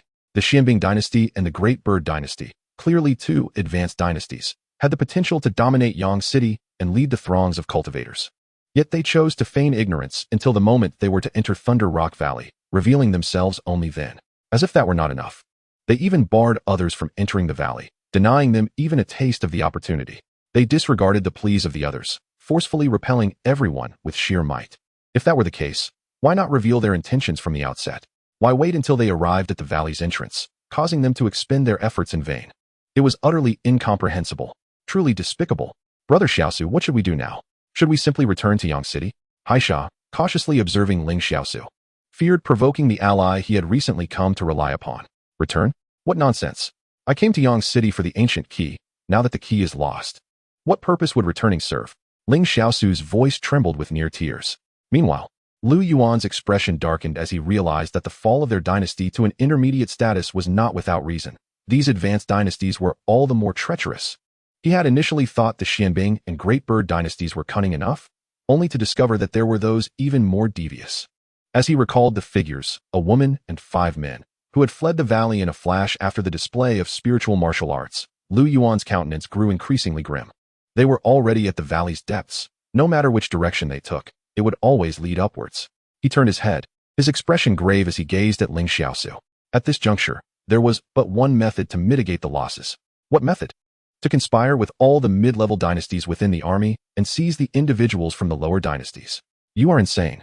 Observing the ferocious countenance of Lu Yuan, Ling Xiaosu inexplicably felt a chill run down his spine. Chapter 191. The Four-Wheel Brothers beneath the inky vortex. The towering specter of an elder slowly bowed his head, surveying the 2 great dynasties. In stark contrast, the once mighty Black Crow appeared remarkably insignificant, barely reaching the height of the elder's calf. As he beheld the ancient Yellow Titan's massive palm, which emanated an overwhelming aura, Wu Mo widened his eyes in disbelief, experiencing a long-forgotten sensation of fear. The others from the 2 dynasties turned pale, nearly dropping their jaws in shock. He is Lin Changqiang. Finally, someone in the crowd recognized Lin Changqiang, and others soon followed suit, their understanding dawning upon them. Not long ago, they had indeed received intelligence and images of this individual in Yang City, stating that he had single-handedly defeated the Grand Master Jin Mu of the Holy Light Dynasty in one blow, and in a second strike, annihilated the rest of the Holy Light Dynasty's members. At that time, nearly everyone concluded that Lin Changqiang must be at the Nirvana realm, tacitly acknowledging him as the most formidable individual in all of Yang City. In response, the members of the Xianbing dynasty and the Great Bird dynasty merely chuckled, dismissing the information as irrelevant. With 4 individuals at the Nirvana realm and 13 at the cusp of Nirvana, how could they possibly regard a single Nirvana realm warrior as a threat? Yet now, this very warrior had them trapped in a dilemma. Advancing would mean certain death, while scattering to escape might offer a flicker of hope. Even though the 2 dynasties combined boasted nearly 100 members, they could not possibly defeat a single entity possessing the Nirvana golden body and the art of spiritual martial arts. They were at a loss, unable to fathom how they had encountered such a powerful foe. It was akin to a debauched young master out for a stroll, intending to bully a fair maiden, only to discover she was the lady of the city lord.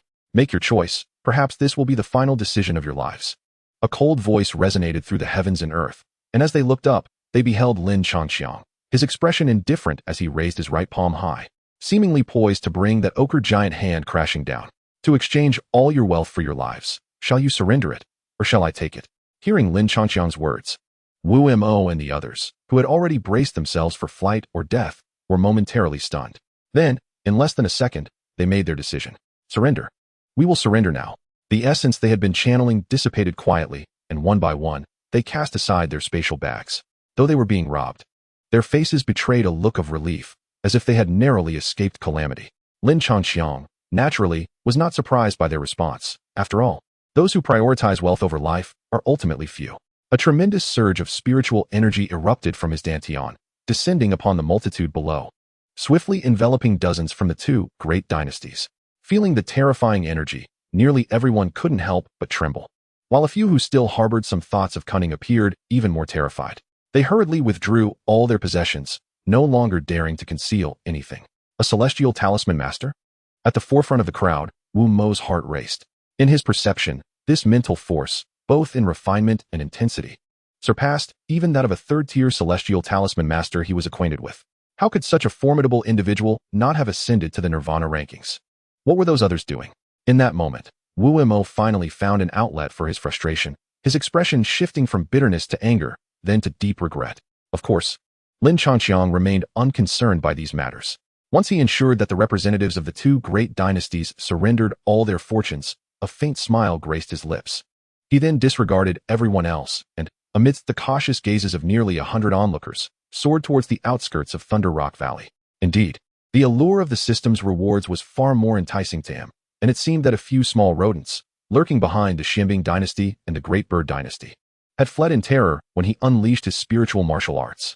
At that moment, over 100 zhang away from Thunder Rock Valley, the tens of thousands of troops from Yang City hesitated as they gazed into the valley. Just moments ago, they had witnessed dark clouds suddenly enveloping the sky above Thunder Rock Valley, fierce winds swirling, and a brilliant beam of light soaring into the heavens.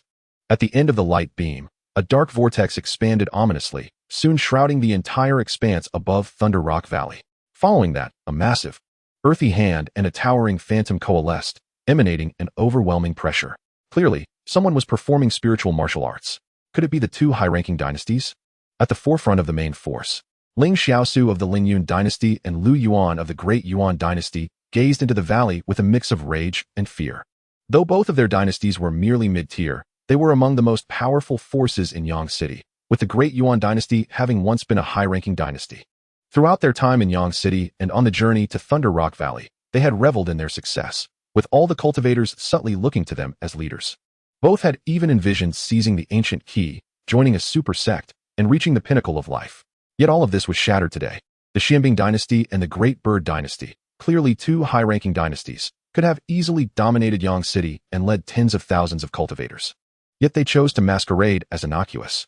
Only when they were about to enter Thunder Rock Valley did they finally reveal themselves, emerging from the shadows. As if that weren't enough, they had the audacity to prevent others from entering the valley, offering not even a drop of the bounty. They disregarded the pleas of the two dynasties, forcibly repelling everyone with overwhelming force. If that were the case, why not reveal themselves from the very beginning and declare that others were not permitted to enter? Why wait until they arrived at the outskirts of Thunder Rock Valley, only to waste their efforts? It was utterly incomprehensible, an egregious affront. Xiaosu, what should we do now? Should we return to Yang City directly? Beside him, Haisha cautiously observed Ling Xiaosu, fearful of incurring the wrath of the powerful ally he had recently embraced. Return? Return to what? I came to Yang City solely for that ancient key, and now that the key is lost, what purpose does my return serve? Ling Xiaosu's voice trembled as he spoke, nearly on the verge of tears. Meanwhile, Lu Yuan's expression darkened. He realized that the decline of his dynasty to a mid-tier status was not without reason. These advanced dynasties were all exceedingly cunning. He had initially thought that the Xianbing dynasty and the Denyao dynasty were already quite devious, only to discover that there were those even more treacherous. Recalling the moment when a woman and 5 men had fled from Leiyan Valley, Lu Yuan's countenance grew increasingly grim, having already descended to the valley's depths. Every path now led upward. He turned to face Ling Xiaosu, his expression grave. At this juncture, there was but one way to mitigate the losses. What method? Collaborate with all the mid-tier dynasties to seize the individuals from the lower-tier dynasties. Are you mad? Upon witnessing Lu Yuan's fierce demeanor, Ling Xiaosu felt an unshakable chill. Chapter 192. The Ancient Land, What is Happening? When Lin Changxiang arrived at the outskirts of Leiyan Valley and beheld the vast forces of Yang City, he was genuinely taken aback. There were no fewer than 10,000 people here, among them formidable half-step Nirvana warriors. If they united, driven by a common purpose, driving back the Xianbing dynasty and the Denyao dynasty would be a trivial matter. However, this was merely on paper, should a battle ensue. No one would want their own dynasty to take the lead, leading to a scenario where one would hinder the other, ultimately resulting in their downfall. Yet, he could never have anticipated that, in such a short time, the numerous mid-tier dynasties within Yang City had completely encircled all the practitioners from the lower-tier dynasties. What a joyous occasion. A delightful event indeed. A smile of peculiar delight graced Lin Changxiang's face as he, without a second thought, soared forward, trailing a brilliant golden aura. Haisha, do you have any final words? After a brief moment of reprieve, he landed gracefully on the ground amidst the wary gazes of the Yang City crowd, in a manner that would surely earn him a 0 from any guardian of the earth. Upon spotting Lin Changxiang, the forces of Yang City recognized him immediately. The earlier specter of the elder in the valley surfacing in their minds, an ominous realization washing over them. In that moment, regardless of whether they hailed from mid-tier or lower-tier dynasties, their eyes brimmed with suspicion.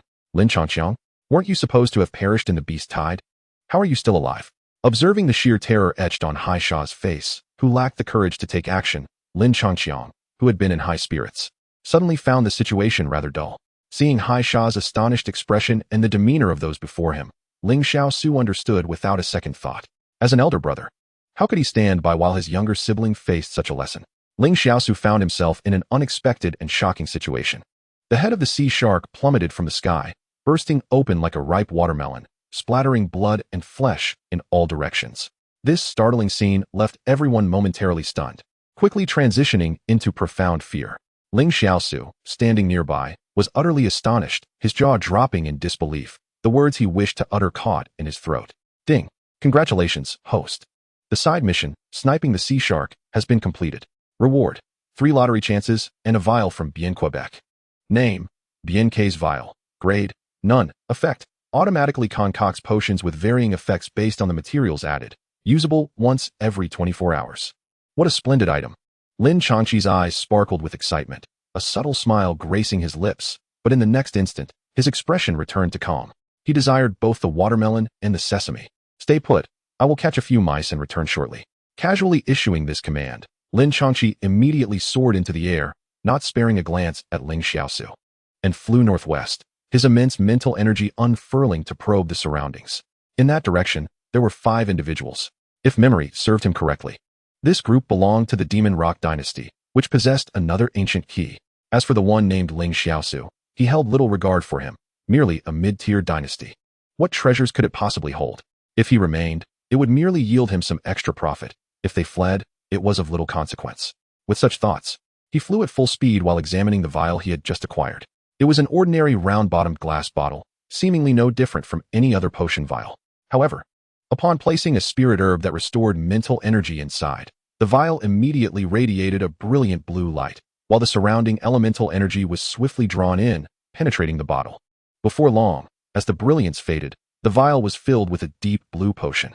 Even from a distance, Lin Changqi was greeted by a refreshing fragrance that invigorated his spirit. Name: Mental Potion. Grade: 4th grade Spirit Herb. Effect: can restore expended mental energy or be directly refined for absorption. Also has a certain efficacy in treating mental injuries. A herb that was rather ordinary, even in Qingyang town, had unexpectedly ascended 2 grades to become a 4th grade Spirit Herb. Without hesitation, he refined the herb, and a faint yet pure mental energy immediately manifested within his sea of consciousness, ultimately merging with his spirit to enhance it further. The refreshing sensation, akin to peppermint candy, struck his soul, leaving him exhilarated. Ding! Congratulations, host. Lin Dong has broken through to the Nirvana realm. The side mission, progressing in unison, has been completed. Reward: 5 lottery chances. A series of delightful surprises left him feeling euphoric. At that moment, Lin Changqi felt as if he had transcended his previous limitations, officially becoming a fortunate being. What a bizarre stroke of fortune today. Could it be a sign of my lifespan being drawn? He swallowed hard. Yet his gaze grew ever more resolute. After all, once he entered the Nirvana realm, his lifespan would continuously increase. He was still far from the realms of life profound and celestial talismans, so why not take a chance? System: utilize all available lottery draws. Bang! 8 lottery draws have been exhausted. Congratulations, host, you have obtained 2 double experience cards, 1 double gold card, 2 affectionate roses, 1 little tiger cake. D. Rinja S. Skill 6 Command Pursuit, and the Upper Terrace Sword Post. 6 Command Pursuit, through physical contact. A token formed from condensed primordial and mental energy can be implanted within another's body.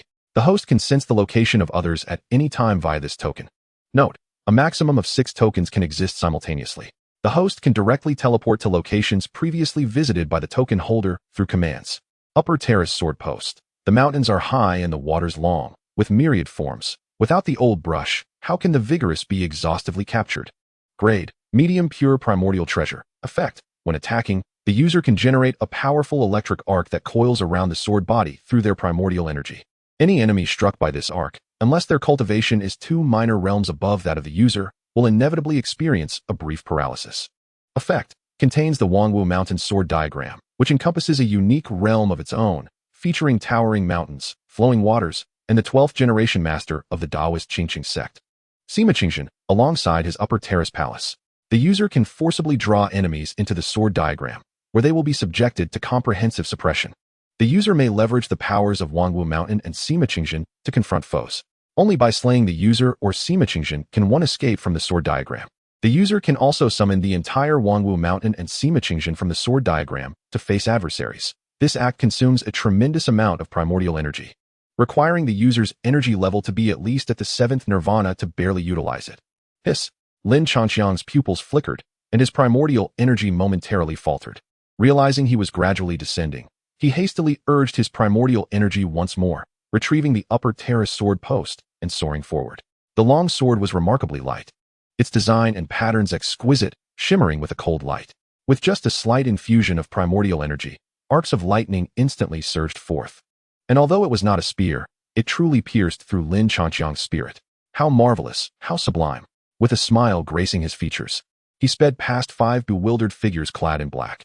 Chapter 193. The Golden Hall. What is happening? Upon reaching the outskirts of Thunder Rock Valley and witnessing the large army of Yang City, Lin Changxiang was genuinely taken aback. There were over 10,000 people here, among whom were formidable beings on the brink of nirvana, if they united and shared a common purpose. Driving back the Xianbing dynasty and the Great Bird dynasty would be effortless. Certainly, this is merely a display of superficial strength. In the event of an actual confrontation, no one would wish to place their dynasty at the forefront. Thus, you impede my progress while I push you into the flames, and ultimately, we are defeated one by one. Yet, he could hardly anticipate that, in such a brief moment. The numerous intermediate dynasties within the Sun City had encircled all the practitioners from the lower dynasties at the center. What a joyous occasion. A smile of peculiar delight spread across Lin Changxiang's face, and without a moment's hesitation, he soared forward, trailing a brilliant golden aura. Sea Shark, do you have any last words to utter? After a brief pause, he descended lightly onto the ground amidst the wary gazes of the Sun City inhabitants, adopting a stance that would surely earn him a 0 from any great earthly guardian. When Lin Changxiang located the forces of Sun City, they too had noticed his presence. With memories of the Elder's phantom in the valley fresh in their minds, a dreadful suspicion surged within them. In that instant, whether they hailed from intermediate or lower dynasties, their eyes brimmed with caution. Lin Changxiang, aren't you supposed to have perished in the beast tide? How are you still alive? Observing the terror-stricken Sea Shark, who lacked even the courage to strike back, Lin Changxiang felt an immediate disinterest. Seeing Sea Shark's astonishment and the demeanor of those around him, Ling Xiaosu quickly grasped the situation. As an elder brother, how could he stand by while his younger sibling faced such humiliation? I am Ling Xiaosu. Suddenly, and without any forewarning, Sea Shark's head plummeted from the sky like a ripe watermelon, bursting open with a resounding crack, flesh and bone scattering in all directions. This scene left everyone momentarily stunned, before transforming their expressions into profound fear. Ling Xiaosu, standing nearby, was equally taken aback, his words caught in his throat. Congratulations, host.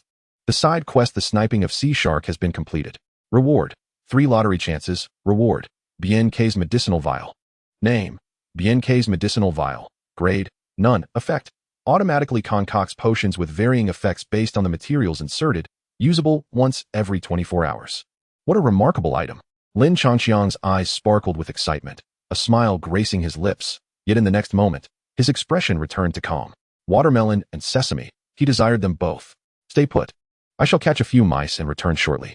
With that casual command, Lin Changxiang took to the skies, not even glancing at Ling Xiaosu as he flew northwestward, his vast mental energy extending forth to probe his surroundings. In that direction, he sensed 5 individuals, if memory served, the dynasty they belonged to, the Demon Rock dynasty, possessed another ancient key. As for Ling Xiaosu, he held little regard. After all, what could an intermediate dynasty possibly offer? If they chose to flee, it would merely provide him with an additional opportunity for gain, which was better than nothing. If they did not escape, then he would reap the rewards regardless.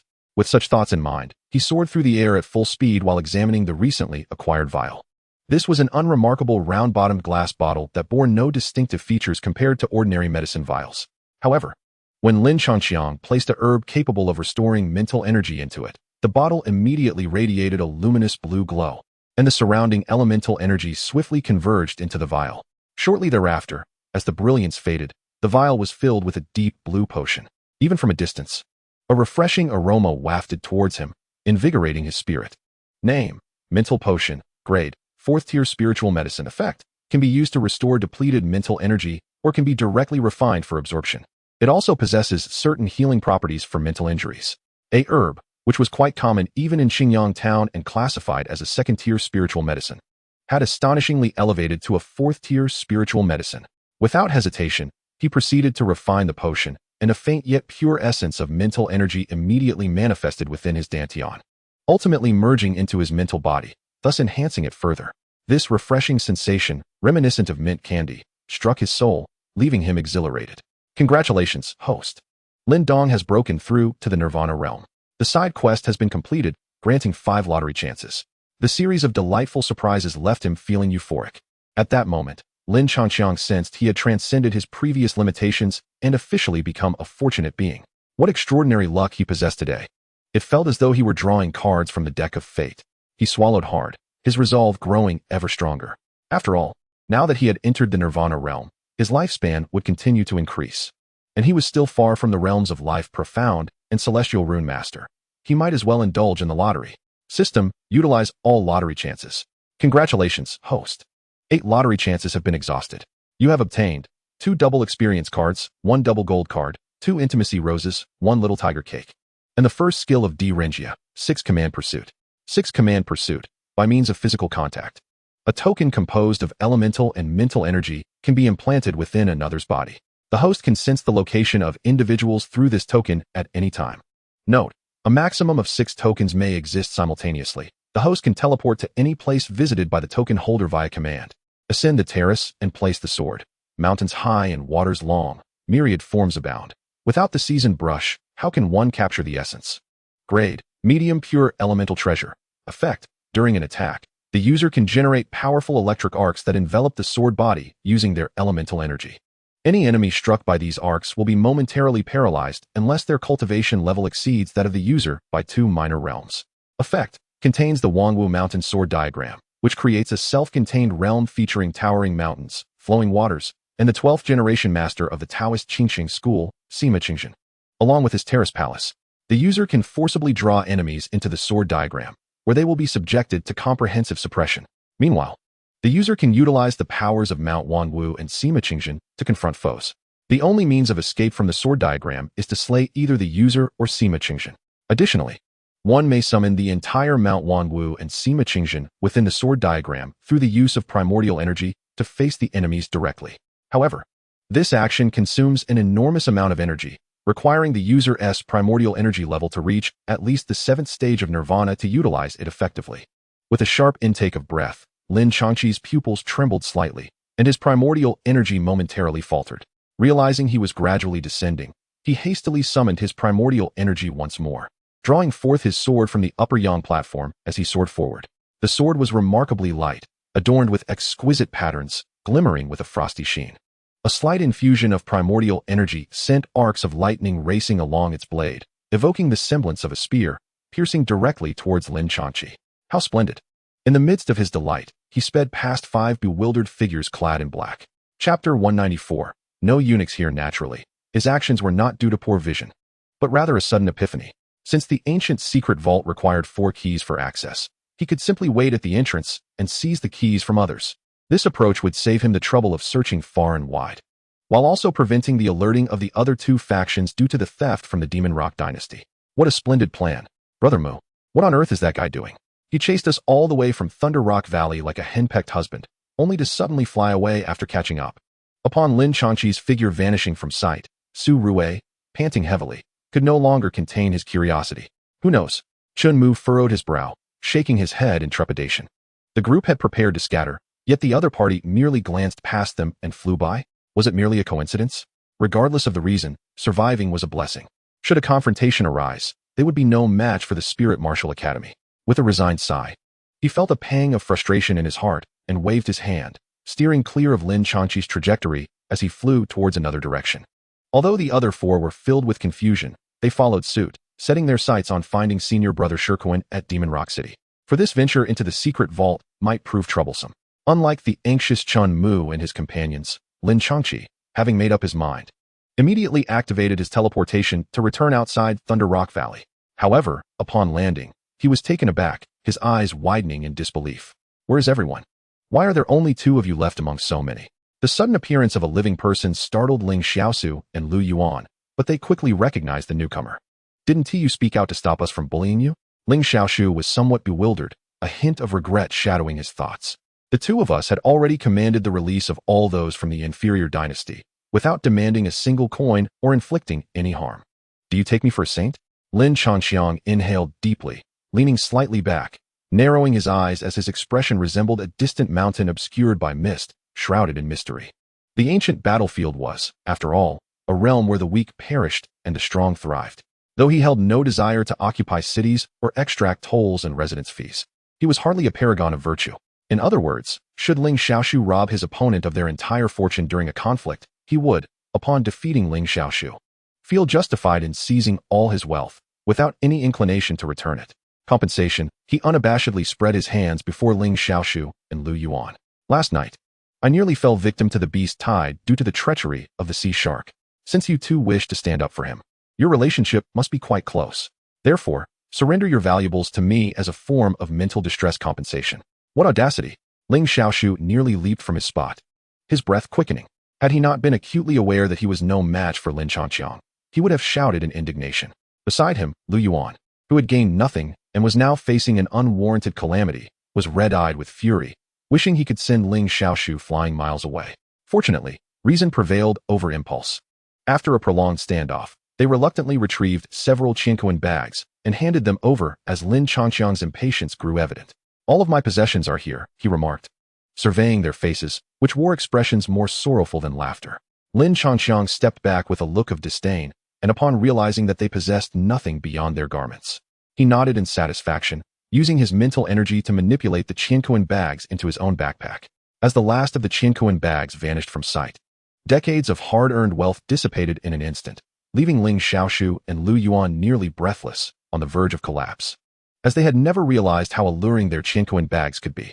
Yet, their despair did not linger. It merely transferred to Lin Changqiang's countenance, which bore a triumphant smile. Take care. No need to see me off, Lin Changqiang chuckled lightly, waving his hand as he soared into the valley, leaving Ling Xiaoshu and Lu Yuan in mutual silence, their eyes brimming with tears. Within Laiyan Valley, half of Lindong's body was ensconced within a barrier. Behind him loomed a massive black vortex, a powerful force of absorption akin to a whale devouring its prey, drawing in the surrounding bolts of lightning and continuously funneling them into his body. Before him lay countless nirvana pills, their searing energy coalescing into a fiery sea. Are you aiming to break through to the first stage of nirvana? Lindong opened his eyes, peering through layers of energy to the side, where a tall man approached leisurely, as if strolling through a garden. Did he not feel the searing sting of the electric arcs? Indeed, for my current physical form, traversing the first stage of the nirvana tribulation should pose little difficulty. Lindong nodded, his gaze towards Lin Changqi, revealing an undeniable fervor. Changqi, I am finally poised to catch up to you. Are you certain you wish to confront the tribulation directly? Surprisingly, this time, Lin Changqi did not display his usual disdain. Instead, his expression turned grave, his brows furrowing. The once exhilarated Lindong found himself sobering in response. The Phoenix 9 transformations. The eternal life of nirvana. Each rebirth in the nirvana realm is fraught with peril, yet bestows incredible gains. Each successful rebirth signifies a step towards perfection, enhancing strength, speed, endurance, and lifespan dramatically. Most crucially, the degree of enhancement is intimately tied to one's original prowess, even proportionate to it. Do you think I remain at the first stage of nirvana merely by chance?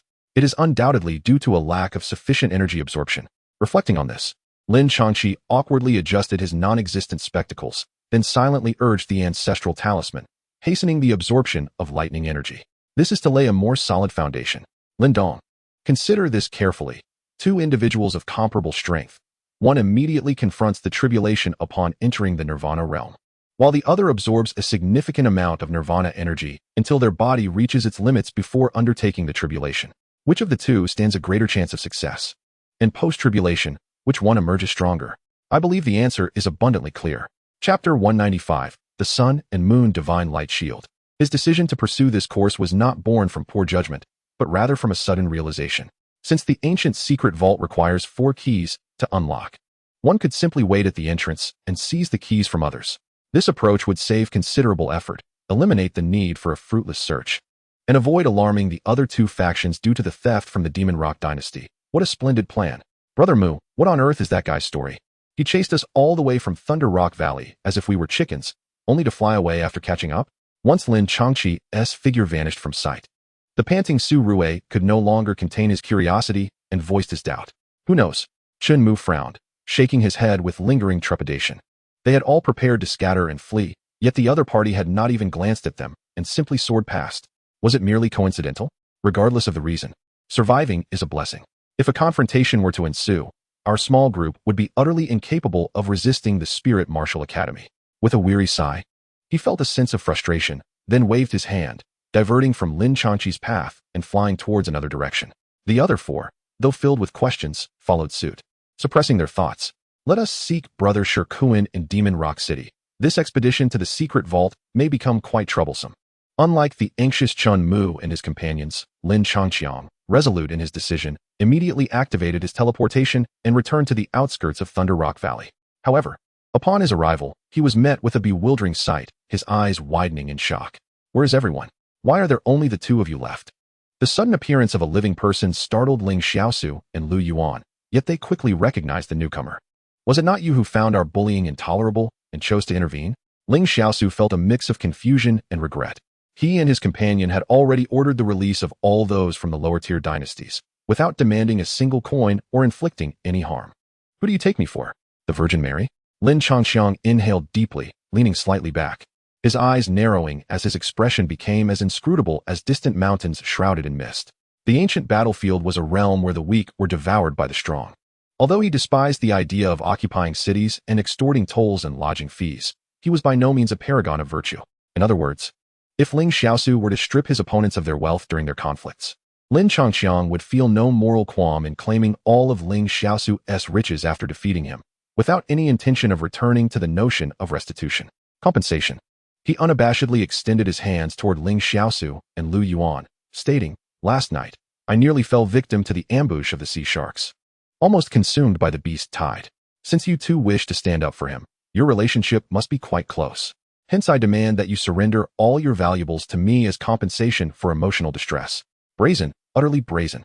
Ling Xiaosu nearly leapt from his spot, his breathing quickening. If he were not acutely aware that he was no match for Lin Changqiang, he would have lashed out in anger. Beside him, Lu Yuan, who had gained nothing and was now facing an unwarranted calamity, felt his eyes burn with rage, wishing to kick Ling Xiaosu away for good. Fortunately, reason prevailed over impulse, and the two of them hesitated for quite some time. It was only when Lin Changqiang furrowed his brow in impatience that they reluctantly produced several Qinquan bags and handed them over. "Here they are, all my possessions." Upon witnessing the grim expressions on their faces, which were more sorrowful than tears, Lin Changqiang took a step back in disdain. Once he ascertained that they possessed nothing of value aside from their garments, he nodded in satisfaction and manipulated the Qinquan bags into his backpack with his mental energy.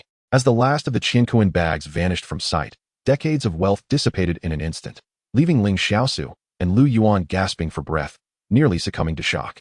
They had never realized how alluring their Qinquan bags could be. Of course, their joy had not vanished. It merely shifted to the countenance of Lin Changqiang. "Take care. No need to see me off," he said with a carefree smile, waving his hand as he soared into the valley, leaving Ling Xiaosu and Lu Yuan in silent despair, tears flowing freely. Within the depths of Lei Yin Valley, Lin Dong found himself partially enveloped by a barrier. Behind him loomed a colossal black vortex, drawing in torrents of energy with a voracious force akin to a whale consuming its prey, devouring the myriad bolts of lightning surrounding him, which subsequently poured into his being. Before him lay a staggering multitude of nirvana pills, their searing energy coalescing into a crimson ocean. "Are you truly intent on confronting the first nirvana tribulation?" Lin Dong opened his eyes, his gaze piercing through layers of energy to behold a towering figure approaching leisurely, as if strolling through a garden. Did he not feel the sting of the electric arcs? For my current physique, traversing the first nirvana tribulation should pose no challenge. Lin Dong nodded, his eyes gleaming with an undeniable fervor as he looked at Lin Changqiang. "At long last, I am about to catch up to you. Are you certain you wish to face the tribulation head-on?" Surprisingly, this time, Lin Changqiang did not exhibit the usual disdain, but rather wore a solemn expression, his brow furrowed. The previously exuberant Lin Dong found himself sobered by this shift. The Phoenix's 9 turns. The eternal nirvana. Each instance of nirvana in the realm is fraught with peril, yet promises astonishing rewards.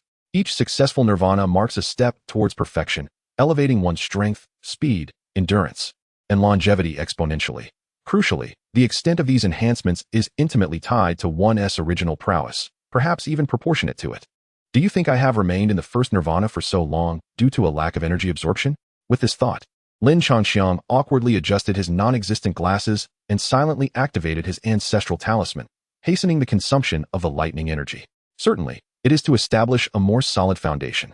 Lin Dong, consider this carefully. Between two individuals of equivalent strength, one who immediately confronts the tribulation upon entering the nirvana realm, and another who absorbs a substantial amount of nirvana essence until their body reaches its limit before facing the tribulation.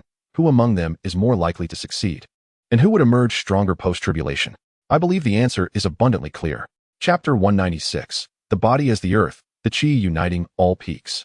In the grand hall that had once sent the five-man team you dispatched fleeing in terror with its display of spiritual martial arts, a voice of derision echoed. Fearing our discovery, they dispatched mere pawns to sneak past us, yet they fled in panic without even catching a glimpse of the key. As he spoke, his eyes brimmed with scorn, truly a case of overestimating themselves. Many faces in the crowd bore expressions of mockery, some even chuckling audibly, undeterred by Shirkuan's gaze, which only emboldened their audacity. Before Shirkuan could respond, Xian behind him interjected with a stern countenance. You speak grandly, but if you were to face Lin Chanxiang alone, I fear you would be the first to flee. Thus, we did not secretly send anyone. This remark elicited a chorus of laughter from the crowd, while Xian and his companions from the Demon Rock dynasty turned crimson, veins bulging on their foreheads. Enough. Shirkuan's expression remained impassive as he interrupted the merriment. Even he, with his profound composure and unwavering resolve, could not suppress a smile at this moment. Let us refrain from idle chatter. Even if we fail to obtain the Azure Dragon Key, the Demon Rock dynasty still possesses the White Tiger Key. You all should contemplate how to deal with Lin Chanxiang, and consider to whom the Azure Dragon Key rightfully belongs. The spirit martial arts are not the celestial martial arts. Even if one cannot defeat him alone, with so many in the nirvana realm among us, capturing him should be a mere formality. If that is the case, why not give it a try? A clear voice resonated from outside the hall, echoing within. The crowd turned in unison toward the sound, witnessing the grand entrance of 6 figures. At the forefront stood a tall man clad in a pristine white robe, adorned only with silver-embroidered black trim at the collar and cuffs. The bright sunlight obscured his features, revealing only his cold jawline. He was Lin Chanxiang. The previously boisterous hall fell into a long-awaited silence, countless gazes converging upon the 6 individuals, each mind racing with various thoughts. However, this silence was evidently fleeting. Lin Chanxiang, behind Shirkuan, Chen Mu, Su Rue, and 3 others suddenly darkened in expression, while Xian and his companions wore equally grim faces, clearly attributing their embarrassment, to varying degrees, to Lin Chanxiang. Forgive me, are you Lin Chanxiang? He feigned confusion for a moment. Then his expression shifted to one of realization. Oh, it is the 5 vanguards of the Demon Rock dynasty. What is it? Still coveting the Azure Dragon Key in my possession? As soon as the words left his lips, he opened his right hand, revealing a beautifully crafted, luminous white key before the astonished crowd. This is too much. Xian's eyes widened in disbelief. Yet he hesitated to charge forward, fortunate that a familiar arm timely shielded him. Brother Lin has misunderstood. The fact that our Demon Rock dynasty possesses the Vermilion Bird Key is already a stroke of luck. How could we possibly aspire to the Azure Dragon Key? As for the many talented individuals present, well, that remains uncertain. Shirkuan inclined slightly, displaying the necessary deference, while Xian coldly snorted, retreating behind Shirkuan. The tactic of sowing discord, though simple and transparent, proved exceedingly effective at this moment, for at least his second statement was indeed truthful. On one side stood a single Nirvana plus spirit martial arts expert. On the other, nearly 100 individuals, with at least 3 in the Nirvana realm. Not to mention dozens of ordinary Nirvana practitioners. The choice of adversary was glaringly apparent. Thank you for the reminder, Brother Shi. However, Lin Chanxiang slightly raised his head, revealing the signature smile of Master Duan Shui Lu. Do not take it the wrong way. I am not targeting you. I am referring to those present who wish to seize the Azure Dragon Key. They are all fools. With a resounding boom, a single stone stirred 1,000 ripples, as torrents of elemental energy erupted like a mountain spring, instantly igniting the entire hall into a fervor. The audacity of this young man is truly astonishing. Does he really believe that mastering a mere martial art would render him invincible? A figure rose sharply, furrowing his brow. The aura emanating from him was only slightly inferior to that of Shirkuan. Among those present, who was not a prodigy from a prestigious dynasty, and who among them lacked knowledge of advanced martial arts. The power of the spiritual martial arts is indeed formidable, yet it merely allows one to contend against 10 foes. Not 100. Externally resplendent, yet internally flawed. A mere 6 individuals, perhaps of a lower dynasty, dare to flaunt their prowess here? As voices of agreement echoed, many stood up with disdainful sneers, fixating their gaze on Lin Chanxiang. Though they were oblivious to the meaning of Lu Sei, it was evident that it was not a compliment. Do not panic. Let the Chuxia dynasty take the lead in testing this young man's mettle. before others could react. 70 or 80 figures surged forth from the crowd, the foremost among them wearing a joyful expression, his eyes gleaming with fervor. Known for his decisive actions, he could not afford to lag behind in such a competitive moment. Boom! Under the astonished and furious gazes of the onlookers, the multitude of figures surged forth, their combined spirit energy coalescing into a vast ocean that swept towards Lin Changqiang. In the face of this sudden and fierce assault, Lin Changqiang's expression remained unchanged. He simply raised his hand and gently waved it. A barrier, as delicate as a cicada's wing, suddenly rose to shield the 6 individuals before him. The barrier was entirely golden, adorned with rippling moonlit hues, exuding both softness and resilience, brilliance and strength. Swish! A few soft sounds reverberated within the hall, followed by the astonished realization that the surging waves of spirit energy, upon colliding with the barrier, dissipated into nothingness. The gossamer barrier remained unscathed, merely trembling slightly before resuming its original form. Had it not been for the sudden appearance of wave patterns on the barrier, one might have believed that nothing had transpired. Incredible! Am I hallucinating? How is this even possible?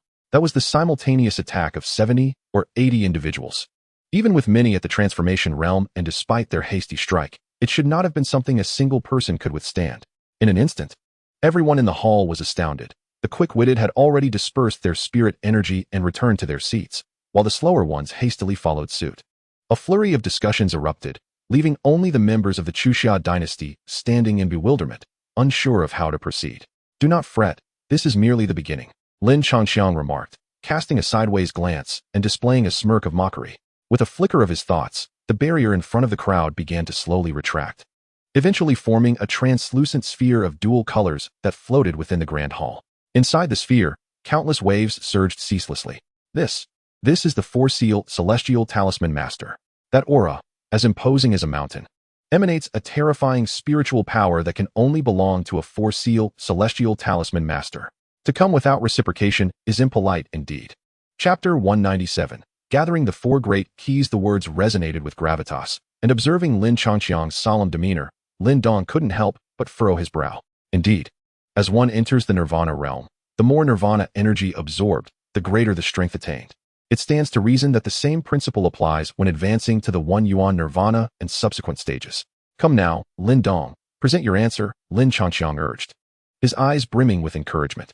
Will you strive to surpass me through continuous tribulations, or will you dedicate yourself to cultivation, solidifying your foundations?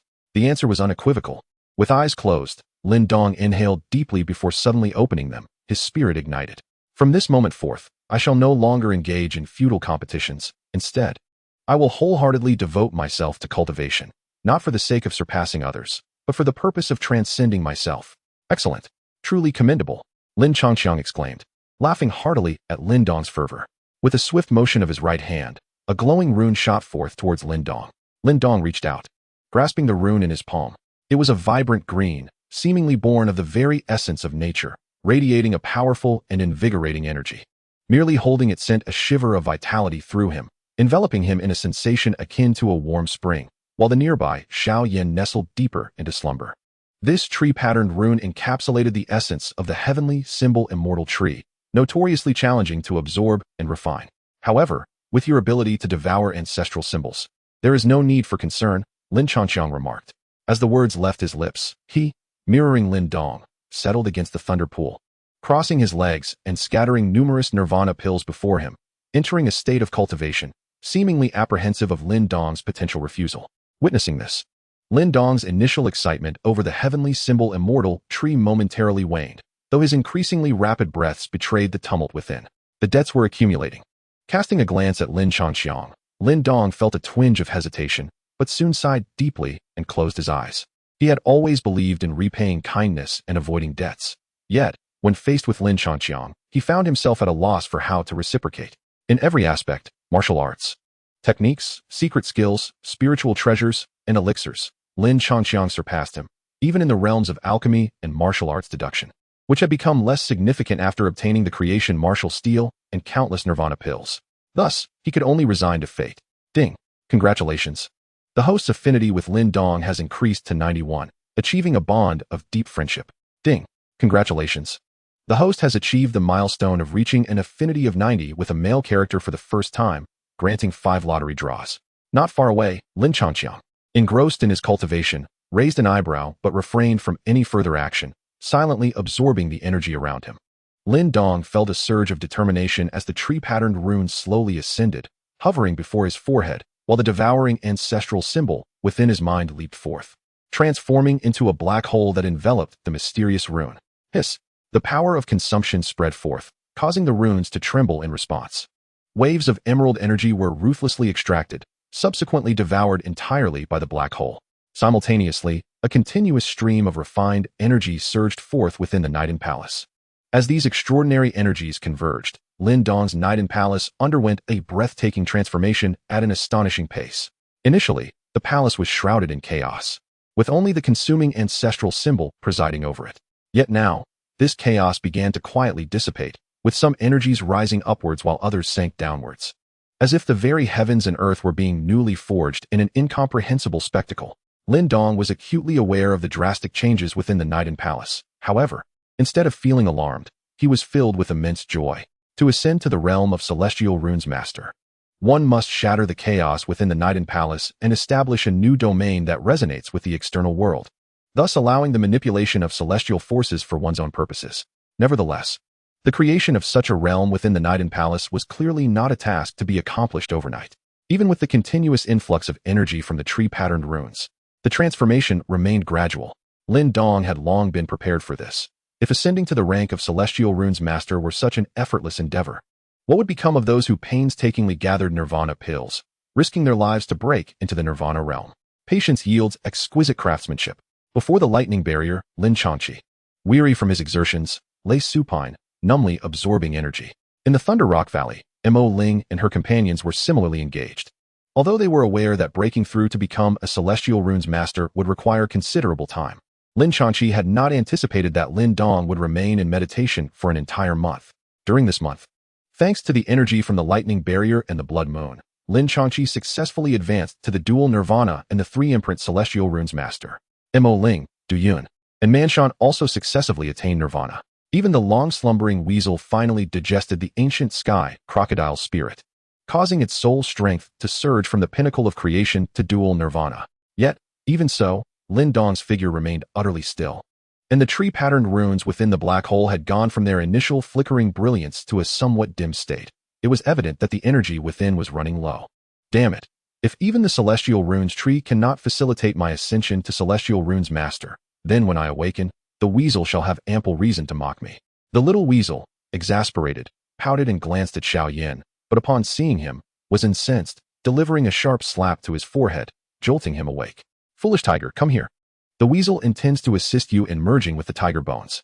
While the rest of us are diligently cultivating, you spend your days sleeping. Aren't you ashamed? Ow! Xiao Yan, roused from his slumber, initially bristled with irritation, but upon hearing the weasel's offer to help him merge with the tiger bones, he blinked rapidly and eagerly bounded over. Let it be known, your bloodline is rather mediocre, far inferior to the earth-shattering tiger. Thus merging with the celestial demon tiger bones will undoubtedly carry significant risks. As these words were uttered, both Lin Changqiang and Xiao Yan could not help but swallow hard. While Lin Dong, engrossed in his training, remained utterly unresponsive. You possess an exceedingly rare mutated physique, one that is benign in nature. However, due to the mediocrity of your bloodline, your potential remains limited. Thus, should you truly aspire to grow stronger, you must risk death to merge with the heavenly demon tiger's bones. Otherwise, it would be wiser for Changqiang to escort you back to the great Yin dynasty, where you could indulge in a life of leisure and enjoyment, free from the burden of trailing behind us like a mere appendage. Xiao Jiao spoke in a nonchalant tone, her expression indifferent. Yet as she continued, she averted her gaze, unable to meet Xiao Yan's eyes.